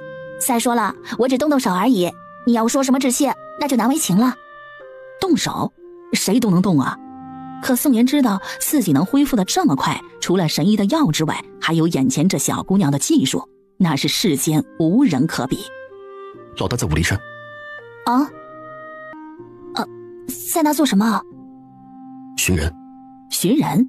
傅宁明白了，陆凌天还在寻那太子。他还好吗？你不用担心，有什么需要带的吗？这2天我会赶过去的。你知道那身中最需要的是什么吗？宋妍说了，物资有保障，没什么缺少的。傅宁想了想，当天晚上弄了一大堆的催蚊水、防虫药，正准备让他带走。没想到第2天宋妍要出发时，门外风风火火冲进来一人。一见来人，宋妍脸色一变。小宁妹妹，在下暂时去不了了，这些东西我再托人送过去。这来人有什么紧急情报吗？傅宁看着宋妍匆忙的背影，又发生了什么大事了是吗？是大事儿，天大的事儿。小宁这东西我来带，过几天我要过去。我看着你怎么有一种幸灾乐祸的感觉？哪有？没有这事儿。我这么好的人哪会有这种想法？哎，小宁妹妹，你可别冤枉我呀。你有，我觉得你就是一肚子坏水。坏，小丫头，你过分了哈！哥哥我这么好的人会一肚子坏水吗？你没有吗？我觉得你肚子里的水啊不仅坏，而且还快变成毒水了。说吧，宋妍这老实人到底惹上什么大麻烦了？宋妍老实，我就坏了？小宁妹妹，你不觉得你太偏见了吗？哼，亏我对你这么好。实话伤人啊，乔公子。小土豆，以后可别学你这舅舅，你要满肚子坏水，小姨我可就不要你了。完喽，我这外甥啊，算是别人家的喽。哎，小宁妹妹，既然你想知道的话，那我就告诉你好了。阿隐的追求者追来了。这女的很强势？嘿，不是强势，是强硬。嘿，当朝9公主，你说这事大不？她非要宋妍当驸马不可。而你知道这宋妍的心思吗？嘿，这家伙从小就老实，长大了还是这么老实。哎，这么老实，怎么能娶得了心仪了10几年的姑娘啊？你们从小就认识？认识啊，从穿开裆裤起就认识了。他很小就喜欢宋七，总是默默地跟在他身后。宋七就是想要天上的星星，他也会想方设法摘给他的。哎，可他却从来不告诉那个蠢姑娘，总让她来烦我。喂，你再三拒绝韩姐，不是因为宋妍吧？从小我就知道阿言喜欢她，所以从小我就把她当妹妹啊。我和阿言可是最好的朋友。我觉得以前有点误会你了。没关系，以后不误会就好了。哎，小宁，你有喜欢的人吗？干嘛？你要是没有，我追你呀！啊，滚！我老大的眼光就是好。哎，小丫头，开玩笑的。哥哥我呀，可不想在睡梦之中被人弄死。哎，走，看看我姐姐。哦，对了，小宁妹妹，我家老大如何？要不我给你保个大媒？滚远点！本姑娘这辈子不准备嫁人。要你不嫁的话，有人就得当和尚喽。土豆，以后找媳妇可不能找你小姨这样的河东狮吼，太吓人了。他河东狮子吼？我咒你找一个真正的河东狮子吼。小土豆，你娘呢？还在睡觉觉呢，我们来叫醒她好不好啊？小宁，姐姐情况如何？身上没病，现在就是等她醒来。针灸没有作用吗？不，有作用，作用很大，只是乔姐姐一时中不愿意醒来，所以药物与针灸都无法起到绝对性的作用。土豆，把你娘叫醒就得靠你了。等你娘醒了，她会带你去好多的地方玩，买好多的玩具给你的。姐姐告诉她，姐姐以后是小姨，床上的人是她娘。可娘是什么东西呢？她好想知道啊。可娘总睡觉，一点都不好玩。娘要是醒了，那陪她玩的人就更多了。好。3天后，姐姐。乔木，你该叫她什么？现在小土豆啊，正式改名乔木，小名没变。小姨。好了，别吓孩子了，他才4岁多呢。小土豆，小姨带你去打土豆条吃，不理臭舅舅。我喜欢小姨。对，咱们不喜欢那个爱板脸的坏家伙。走，去看看你娘亲醒了没有。一会儿我们一块炸土豆条吃。3天，整整3天，傅宁一直守在乔旭身边，小土豆自然也守着。乔旭昨天才醒来，前期的针灸水平不错，虽然没能让乔旭清醒，但能让他醒来也是极大的功劳。大约是母子连心，就在小土豆每天几千次的呼唤之中，突然间乔旭就清醒了。看清了小土豆的相貌后，他抱着小家伙嚎啕大哭，几度昏厥。哭过之后，他奇迹般的病愈了。更奇怪的是，如今的乔旭变成了刚柔并济的一位母亲。果然心病啊，还得心药治。豆宝，土豆条好吃吗？娘，我还要。豆宝乖啊，这个吃多了呢会生疮的，生了疮就什么都不能吃了。你要想吃啊，以后娘给你炸，好不好啊？好，小姨，那你给我做刨冰好吗？行。小家伙实在是太乖巧了，傅宁无法拒绝。刨冰刚做好，乔迪从外面进来了。姐，我收到了。找到了亲外甥，乔迪知道自己姐姐在这里极不安全，他知道那陈家绝对不会就此罢休。小宁啊，你永远是我的亲妹妹，是木儿的亲小姨。哼，姐姐保重。等以后呢，一切都太平了，我会来看你们的。小姨，我要小姨。小姨，你不走，你不走。我要小姨，小姨不走。要不你也跟着我姐去林北府上住一段时间？你觉得我能去吗？突然跟去林北府住上一段时间，我爹娘能同意啊？再说了，我铺子不开了呀。我这不是看木儿舍不得你吗？对于铺子，哎呀，开不开的有什么关系吗？要铺不开，你帮我养家糊口啊。我有这荣幸，我非常乐意啊，可怜轮不到我呀。我要是敢答应帮你养家糊口，有人会打死我的。阿迪啊，小宁被人盯上了。乔姐姐，我还小呢，你别听你弟弟胡说八道。相处几天，乔旭真心喜欢傅宁。不小了，不是说快及笄了吗？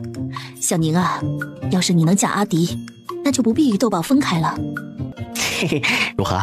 要不要考虑一下？可以呀，反正你未娶，我未嫁，要不咱俩来谈谈？哎，别，我还是留着小命多活几天好了。哎呀，姐，你也就别打他主意了，他早就被一头狼给盯上了。要不是这头狼暂时还有事儿，他早就被叼进狼窝喽。太可惜了，阿迪啊，你真差劲呢。我们京中的贵女10个也比不上小宁啊。小命重要，小命重要。哎，天色不早了，我先送他回去啊。姐，你这边准备好了，明天一早就出发吧。好，你小心一些，莫让人盯上了小宁。小土豆舍不得傅宁。豆宝，你乖乖的听娘亲的话，过些时候呢，小姨来看你。现在外面有坏人，小姨去把他们引开。小姨，你把坏人打死去。好，小姨一定把坏人打死去。但你呢，一定要听娘亲的话，好不好啊？好。就送到这儿吧，你太引人注目了。嘿，你的意思是我招蜂引蝶了？差不多。乔公子，你要是不信呢，就下去试试。不过啊，你被哪个村姑少妇拖去当上门女婿，那我可不救了。见乔迪一脸狗血，傅宁心情很愉快。只是当他回到陆家时，却发现袁芷琳竟然已经登堂入室了。傅姑娘，听说你是盼盼妹妹的好姐妹，我们真是不打不相识啊。对不起了，当时不认得你，是我不对。袁姑娘客气了，不打不相识，那些个小事不值得道歉。盼盼，乔奶奶呢？看着袁芷琳自来熟的样子，陆盼盼连翻白眼。宁姐姐，你出门这么多天了，就不想我吗？枉费我天天都在想你。想啊想，哪能不想呢？可是我师娘非得拉我住几天，我走不了啊。那以后你去哪儿都带着我好不？行，要是你有空呢，我就带你。宁姐姐，我凉了西瓜，我们吃西瓜去。傅宁正有此意，这么热的天，待在院子里总是很热。走，莹姐姐，怎么小土豆没回来呀？盼盼，你听着就好，小土豆找着亲娘了，他已经跟着他亲娘走了。那我以后都看不到他了吗？不会，等有机会呢，我们一起去看他。我答应去看他的，但是现在不行。以后有人问起他来，你就说他回了自己家。如果有人问他家在哪里，就说在我外婆家，知道吗？宁姐姐，小土豆的爹娘不是寻常人是吗？不是爹娘，他只有娘。啊，那他爹呢？早死了。小土豆好可怜呢。乔奶奶也知道小土豆的事了，她好一阵唏嘘。这孩子有造化，才能找到亲娘呢，是个有福的孩子，你心里也别不舍了。奶奶，这袁姑娘怎么回事啊？她干嘛跑这来呀？陆大哥可有消息来？我也不知道怎么回事啊，3天前她非住进来，我与盼盼也拦不住，凌天也不知道去了哪儿，这么多天也没消息。唉，小宁啊，你别管他，就当家里呀多了几个疯子好了。等凌天回来了，我可得好好教训，看看他做的什么事啊。陆爷，怕是有人想你了。你没有人想吗？我可是听说，这翠云想的红翠姑娘放了话了，她只接齐爷你，其余的人一律不接啊。属下不认得红翠姑娘，陆爷你可别冤枉我。冤枉？小妻子，上个月回东城县的第2天，我可是听雨说了，你小子4日早上连走路都腿软，一到晚上呢，你哪去了？齐图刚是一家的死士，表面上是国舅爷的随从而已。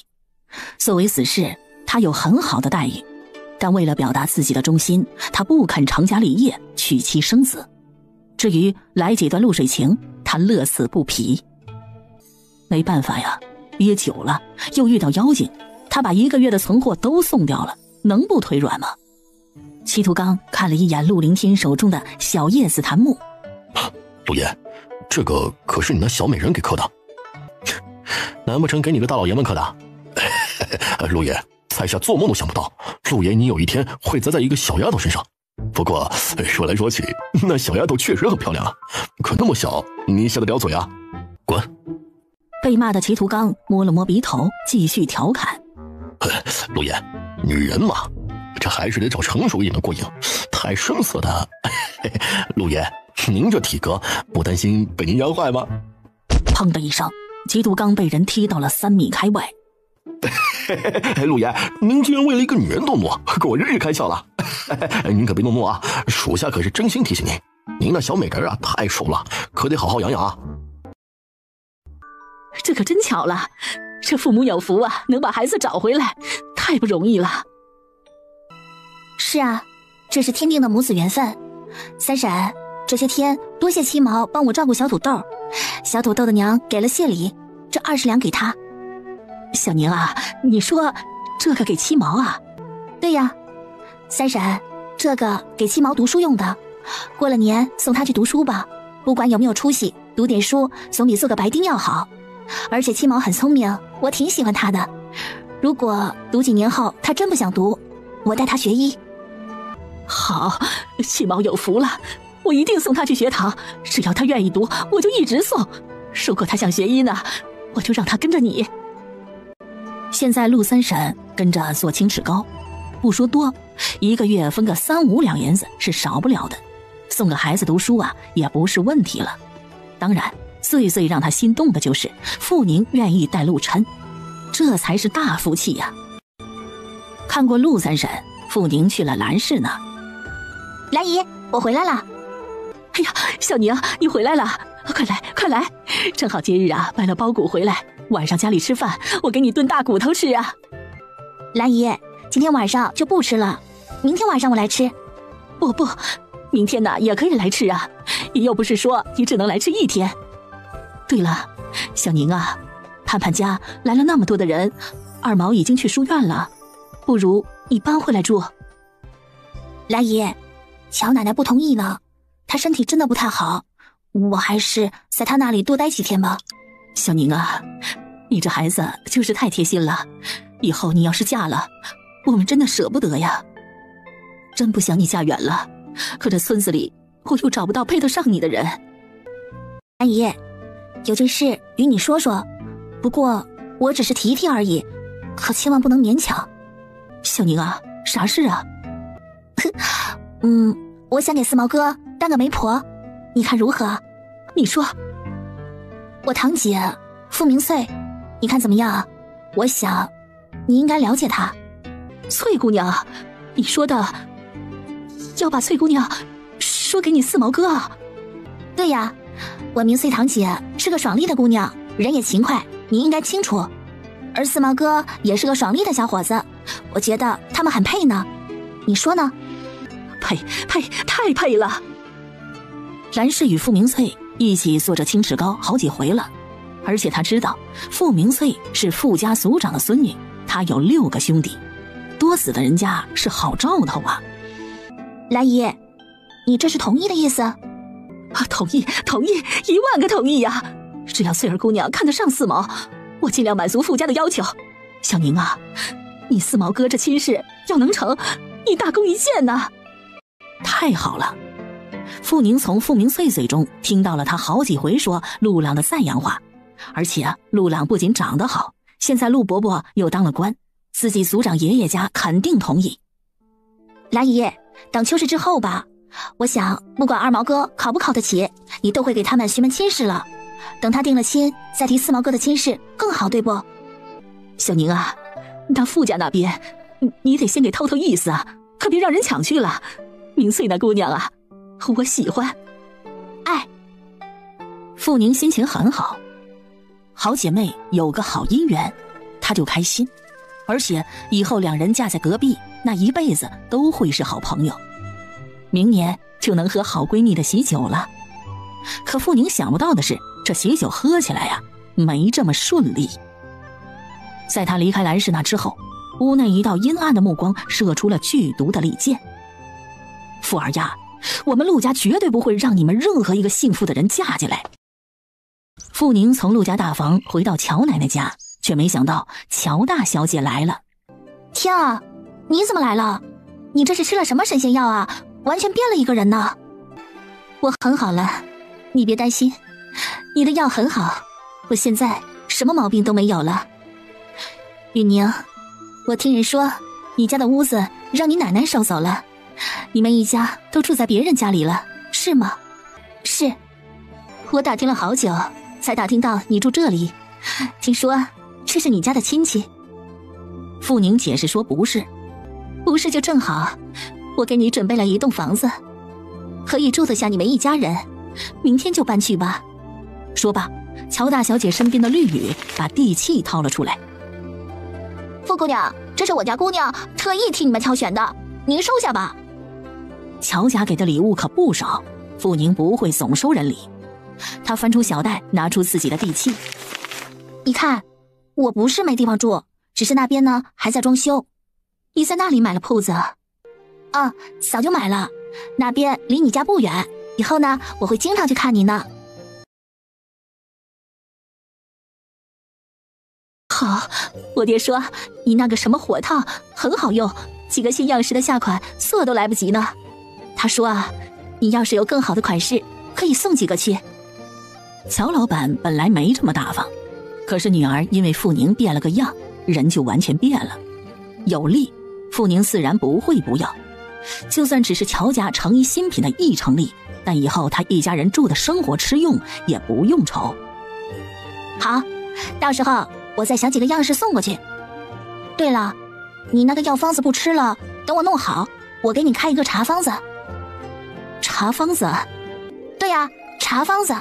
你的病好了以后就喝茶调养，半年后你的气色精力都回来了。乔大小姐现在不在乎气色如何，她关心的是自己身体，因为教她的师傅说了，身体好了才有力气，报仇没有力气怎么可能呢？我与你呢差不多大，以后我叫你小宁，你能叫我乔敏好吗？好，阿敏。乔大小姐笑了，喝过茶后再三交付傅宁多去家里玩，才出门。终傅宁随着声音跑去，看到小河中的马车，顿时心都停止了跳动。阿米，这条河不宽，可就在这一段，水却很深。村民们为了不让孩子出事，河的两边都扎满了木桩。人在这里！就在傅宁心跳剧烈之时，突然河里冒出一个人朝他招手，水中赫然是陆续。他一身湿淋淋，手里抱着一个人。怎么会这么巧呢？傅宁心跳加速，跑下了河堤。快到这来！河里还有2个人，一个是车夫，一个是丫头。这个先给你。听到这话，只听得扑通几声，有人跳下了河。一个时辰后，乔家夫妇赶过来了，一看到爹娘，乔敏呜呜哭了。不哭不哭啊，没事了没事了。有人要我死，我们家的马被人下了药，家里人知道我今天要出门，这是针对我的。乔夫人已经听说了自己的马车出事，却不知道原来是马被人做了手脚，顿时她一脸阴沉地看着乔老板。听清了吗？听清了，我一定会让这人付出代价的。希望你说的话算数。傅宁不知道这夫妻俩在打什么哑谜，但他猜测恐怕是与乔老板那2个妾室有关。能让郑氏咬牙切齿的人，绝对不会是外人。乔老板，乔夫人，好在这是夏天，要是冬天，阿敏就要吃大亏了。她这身体至少3年不能下冰水。不过吉人自有天相，这河水深，要是河水浅的话，恐怕会更严重。现在阿敏没什么事，就是受了点惊吓而已。傅姑娘，今日的事在下记心中了。不是我救的阿敏，救阿敏的人是我的义兄。夫人想谢的话，就谢谢那几个专门下河救人的人。放心，今日来的匆忙，改日一定重谢。明儿，我们走。乔大小姐救下来后，一身全湿，又惊又怕，傅宁让陆续把她直接抱进了她与陆盼盼住的地方，自然穿的也是她的衣服。乔夫人带来了衣服，让她与丫头绿雨都换了，一众人这才离开。等他们走了，傅宁去了陆家大房。兰姨，二哥没事吧？这时陆续已经换了衣服，洗好了头，出来了。我能有什么事儿？小宁，那姑娘没什么事吧？没事，乔夫人说了，让我了解一下哪些人下了河，丫头和马车夫又是谁救起来的，改日来谢。还有，乔老板说了，那乔兰他会重新修。别，举手之劳，只要是人遇到了这事都会伸手的，我就算了，这别人我帮着问问吧。陆续啊，其实真的很优秀，只是不是他的命中注定。傅宁希望将来的陆续能找到一个优秀的姑娘相配。二哥，你这会儿怎么回来了？今日夫子生病了，症状有些严重。那天你给我做的驱暑药不是还有吗？我想回来拿一些送给夫子，却没想到遇到马车翻下了河。真巧啊！第2天，乔家来了一辆大马车，车上装了不少礼物。果真是有钱人呐，一出手就是一车的礼物啊！奶奶，我们也是有钱人了。是啊，我们也是有钱人了，有饭吃，有衣穿，有银子花，够了。在傅宁的带领下，乔家的管家和2个婆子一起一家家的送了献礼。特别是陆续救了乔大小姐，乔家奉上了100两银子、10匹布、5盒点心。看到这么多的东西，兰氏吓得不敢收。不行，这也太重了。乔管家再三解释说，这是自己家主子的意思。直到兰氏收下东西后，他这才去了村郑家商量修桥之事。小宁啊，这可怎么办呢？不过是个举手之劳的事，这乔家也太客气了。兰姨，乔家可是城中4大家之一呢，这点小钱在他们眼中那只是一个寻常礼而已，收下吧。昨天要不是二哥下河下得快啊，恐怕乔大小姐会受很多的罪。乔敏呐，可是只旱鸭子，就仅那一会儿，肚子里就喝了一肚子的水了。这样一说，兰氏心才安些。可她心安了，有人心不安了。谁呢？陆老婆子。这一大堆的礼却没有她的份儿。等兰氏送点心和2块布过去时，一看没银子给她，直接扔了出来。还没出门卖青石膏的陆朗眼睛都气红了，要不是兰氏拖住啊，他会跑出去把那点心给踩烂。二丫妹妹，有事啊？什么事啊？二丫妹妹，你能不能帮我把这个给明翠姑娘啊？干嘛要我给？你不会自己给呀？你们天天见面的。不知怎么回事，这2天她不理我，我叫她她都不应我。二丫妹妹，你不是说我是你哥吗？帮一下我好不好？现在你们也没一亲，私下送东西不合适啊。我去帮你问一下。当然，我得提醒你，如果是他不喜欢你，请不要纠缠。那你也帮我问问，我哪个地方他不中意，行不？行。傅宁进了后院，直接把傅明翠叫到了院外。明翠，我问你一个事，你得跟我说实话。二丫，你说，我一定说实话。好，刚才陆朗与我说，你这2天不理他，我只问你一句，你对他感觉如何？我要听实话。一听要听实话，爽快的傅明翠却低头不语了。干嘛？我们可是从小到大形影不离的好姐妹啊，有什么话不可以跟我说吗？我与你说啊，前不久我兰姨还说她非常中意你，你要是不喜欢她直接说，要是有什么顾虑或不满意的地方也只管说，那小子急得跳脚了。二丫，你说陆二婶真的说了她中意我吗？当然呀，我是你的谁呀？我是你的好姐妹呀，能骗你吗？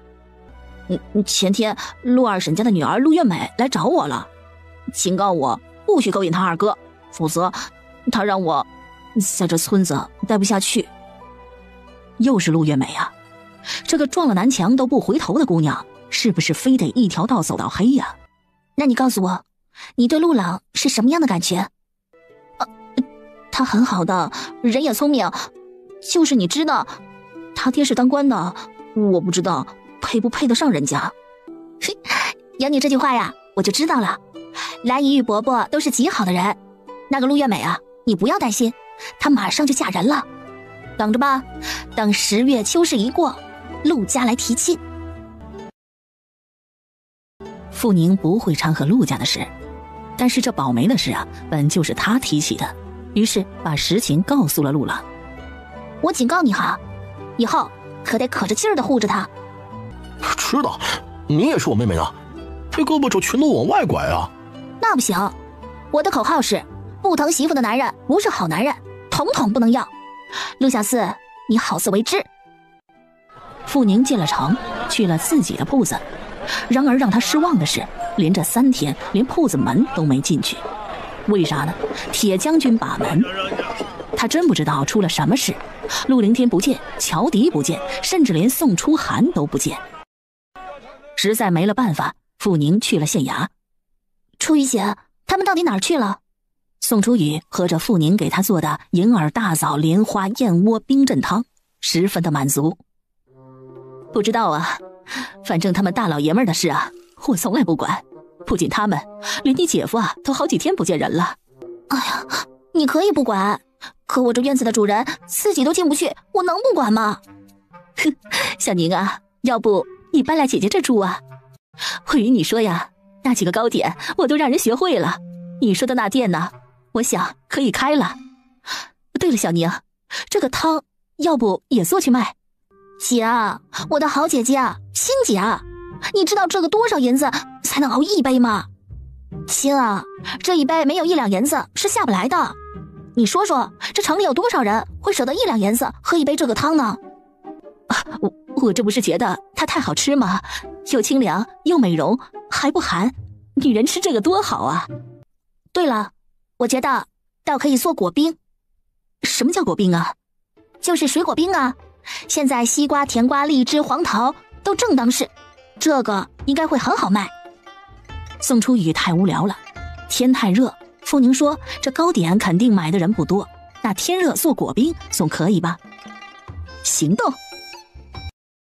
果然是官夫人，当季的水果该有的，也不知道宋初雨从哪儿弄来的， 1个时辰后就进了县衙后门。黄桃、荔枝都要冰糖煮，所以西瓜、甜瓜就容易了。好吃啊，好吃啊，太好吃了！见这丫的一杯又一杯，你要想当娘啊，就少给我吃。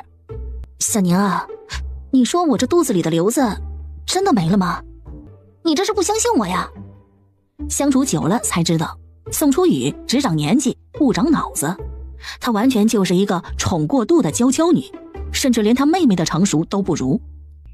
没有了，我相信还不行吗？我这不是觉得太不可思议了吗？哼，你这坏人，讨厌你了。小宁啊，你知道某人的表妹不？某人自然是国舅爷了。想着那国舅爷那疯子般的表妹，傅宁眼珠子亮了。他还没走啊？没走，他说我不怀孕，他绝对不会走。只不过呢，我妹妹那天一拔剑，他就怂了。前几天他跑去了东陵府。哦，你的意思是他把韩姐了？对呀，他们俩呀从小打到大，不过他从未打赢过我妹妹一次，所以见到他就像只老鼠。对了，那个姓袁的还在陆家市吗？是。你别急，我想个办法来收拾他。收拾袁芷林，傅宁很乐意。不管陆凌天与他是假戏还是真戏，他很不喜欢看那个女人。有办法吗？办法不是没有，不过你不能着急，得容我好好筹划一下。说实话，这个人很古怪。如果不是陆凌天说过袁芷林其人，傅宁也会觉得太古怪了。一个京城大户人家的闺秀，竟然跑来这么一个天远地远的地方追男人，别说是古怪，就是现代也得是脸皮有多厚才做得到啊。可奸细就不一样了，要是宋初雨能出来解决掉一个奸细，那最好不过了。行，你慢慢想，不急。两人正乐呵着，县太爷回来了。今天回来了？不是说得后天回来吗？有事回来，张义成出事了。张义成，那不就是曾经的张副捕头吗？他一个义成，能出什么事啊？昨天晚上，驿站来了一个五品同伴，据说与秦县令王大人是同窗。一说就说起来了，这一说就喝多了。今天早上驿站里头发现他人不见了，到处找，最后在茅厕找到了。不会晚上起来如厕，掉厕所里了吧？正是。天啊，这是天意还是人为呀？不可能是天意呀，肯定是那个男人动的手。死了吗？死是没死，不过也差不多废了，双脚跌断，吃进了不少秽物，如今昏迷不醒。傅宁在县衙待到午后才离开，本来不准备走的，可人家老公回来了，聊了一会儿，他去找他老爹。小宁还没进去衙门，正好前妻从外面进来，看到他立即叫了他。师傅，你回来了？刚从桃花村回来，然后又去了驿站，刚收拾好准备去整理案子。你找你爹吗？是的，师傅，不知道我爹在不？不在呢，还在驿站那边呢。今天他可没这么早。走，师傅送你，今天不干活了。不要，我自己回去。那不行，你一个大姑娘怎么能自己回去呢？师傅送你。师傅，这桃花村的案子是怎么回事啊？找到凶手了吗？没找到，这案子有些蹊跷啊。张屠夫是桃花村人，今年43，寻常在城里卖肉，天不亮出门，天黑才回家。傅宁默默地听完前妻介绍案子，一个近200斤的胖子在村外的树林中吊死，而且屠夫本就力气大，现场又没有打斗过的痕迹，别人谋害他有点难，不是他杀就是厮杀。可那个张屠夫吃喝嫖赌过得很滋润，这样的人会自杀吗？师傅，那脖子上的伤口是怎么样的？前妻眼睛一亮，收回了脚步。一会儿再送你吧，师傅给你看一下检尸记录。等傅宁看到检尸记录时，他，师傅，这人是死后，或者说是已经晕死的情况下挂上去的。你说什么？傅宁对人体结构十分熟悉，一个活人上吊，一个死人上吊，那是有明显区别的。听傅宁说完，钱钱眼珠子都亮了。丫头，我早应该问问你了。师傅，我虽然知道的不多，以后你想我过去就叫我一声。好嘞。为师这一下可真是茅塞顿开呀。走，师傅送你。就在这时，一个年轻人走了进来。爹，我送吧。小宁，四哥好久没有看见你了，我带你喝茶去吧。师傅，四哥送我就行，你忙吧。这一会儿，傅宁想前妻肯定有的忙了。前妻见儿子来了，也不多说，他正好想给儿子创造机会呢。走吧，老四啊，一会儿带你师妹去买点吃的带回去。师傅，我又不是孩子，还是零食不成？小宁，我两个姐姐都是门葫芦，我爹这是头一回得这么欢喜的女弟子呢，他想宠你呢。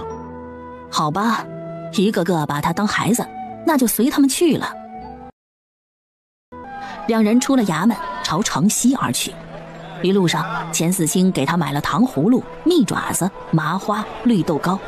见他看到不远处的零食店又要进，傅宁拉住他：“哎，行了，我不想吃成个胖子。”就你？对啊，你不觉得我胖了太多吗？小宁，你太瘦了，我的两个姐姐都有两个你这么重，不要怕胖，姑娘胖些身体好呢。得了吧，你从哪旮旯里听说胖子就身体好？胖子身体不可能好，高脂肪、高血脂、高血压、高尿酸，最重要的是，女人胖了成猪一样，嫁都嫁不出去。那就更好了，小宁要是胖的嫁不出去，我就娶你。乖，钱小四，你给我的感觉就是哥们儿，别对我想太远了。我警告你啊，你给我好好读书，将来给我撑腰就全靠你了，否则别怪我不认你这个没出息的哥。知道了，我的亲妹妹，我努力，我认真，我每天悬梁刺股的读书，这行了吧？这就对了。对了，四哥，这书院如何？如果不好呢，我送你去府城找最好的书院，我有钱。傅宁啊，是真的有钱，他不是显摆。这一次，乔旭整整给他塞了5000两不说，还有乔迪给他的不少好东西。他不好意思收啊，但乔家姐弟说他看不起他们，不收人家的银子，人家还生气，那就只有收了，反正他是穷人嘛。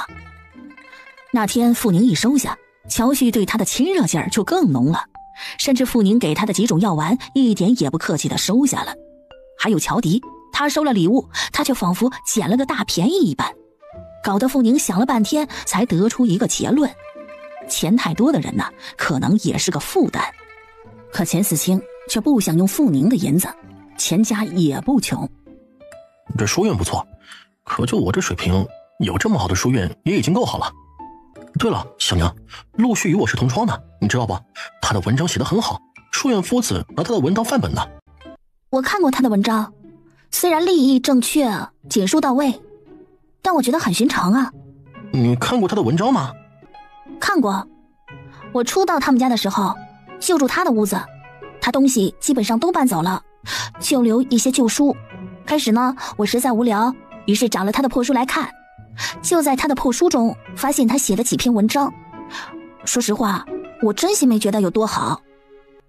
那你觉得什么文章才叫好？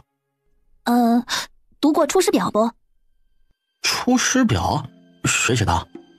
这世间没有三国，没有刘备，更没有诸葛亮。不记得是谁写的了，不过我记得全篇。哪天呢，我默出来给你看，但你不许与别人说是我给你的，因为本来就不是我写的。知道了，放心吧。两人边说边往陆家而去。盼盼，我回来了。宁姐姐，告诉你一个好消息，那个讨厌的女人走了。她去哪儿了？不知道啊，疯婆子一样的女人，谁问她去哪儿啊？我也不知道她发了什么疯。今天上午你出门后没多久，她突然就走了，所有的东西都捡走了。好，走了就好，这下安静了。就是，对了，还有一件事，不知什么事，二婶打了小美姐一顿。啊？陆月美被打了？看来陆朗跟兰姨说了，这陆月美还真是从外烂到里，连心思都坏透了。盼盼，你以后呢，别跟陆月美来往，她这人呢，不可以交往，你记住了？我奶奶一直不让我跟她玩的，奶奶说小美姐才是伯婆生的。陆月美是陆老婆子生的？哈哈，乔奶奶这眼光真是太准了。奶奶有眼光。那当然了，走，奶奶再给你做好吃的，快来。陆爷，锦绣峰的大当家来了，把他请到聚义堂，我马上就来。是。天绝峰是陆凌天带人刚灭掉大土匪刘大把子的山寨，这个山寨极大，有土匪上千。这个山寨的土匪极恶，一直以来朝廷就想剿灭，但由于山太深路太难，土匪又多，一直无法得逞。这一次陆凌天在山中寻人时，这窝土匪摆出难题，把他给惹火了，借助1家24中尉和新火器营，仅仅2天，陆凌天就把土匪头子给一火冲干掉了。刘大把子一死，整个武夷山的土匪们都震惊了，于是纷纷递帖子前来拜访新杠把子。1个时辰后，锦绣峰大当家的铁强走了。陆爷，你说这铁大当家的真的能行吗？行与不行，总比我们无头苍蝇似的满山跑强啊。那您说，这99分的大当家3天后会来多少人？应该都会来的。小妻子，刚才你那几冲打得好啊，我看那铁大当家的连眼珠子都快掉了。陆爷，你说的那个什么短冲，不知道什么时候能出来。这个嘛，好是好，就是太长了。半冲嘛，应该差不多了。义家那边几个军造师，那是大长公主带出来的人，能力自不用说。只是这1尺长的短冲，恐怕没这么快，这危险性太大，要仔细试过才行。和他的小丫头聊天啊，就是长知识啊。陆凌天想起那天晚上聊天时的情形，他也不知道他那小丫头还有多少秘密可挖掘。这辈子要是命长，他有的是乐子了。怎么会出来的？你葛莫嫌弃这长冲，造一把的价值可不低呀，如今火器营那边也不过2万吧。陆爷，您要的那小叶紫檀又找到了一株，年份还不错，已经有人砍过来晒起来了。陆凌天听父宁说过，檀香能安神，特别是小叶紫檀，称之为圣檀，它百毒不侵，万古不朽，辟邪去秽之功效。这种树又称为帝王树，800年才成材。多少年份的，看得出来吗？至少1000年以上。到时候把它锯成3尺余的弄回去。这时代并没有发现小叶紫檀的价值，所以齐图刚并不知道它有多贵重。对陆凌天的癖好，他非常奇怪。这次打下这个最大的土匪窝，刘大把子的金银珠宝可不少，而陆爷除去分给兄弟的外，他把他们都送去了新器营，自己拿的比谁都少，唯独对着1根木头较上了劲。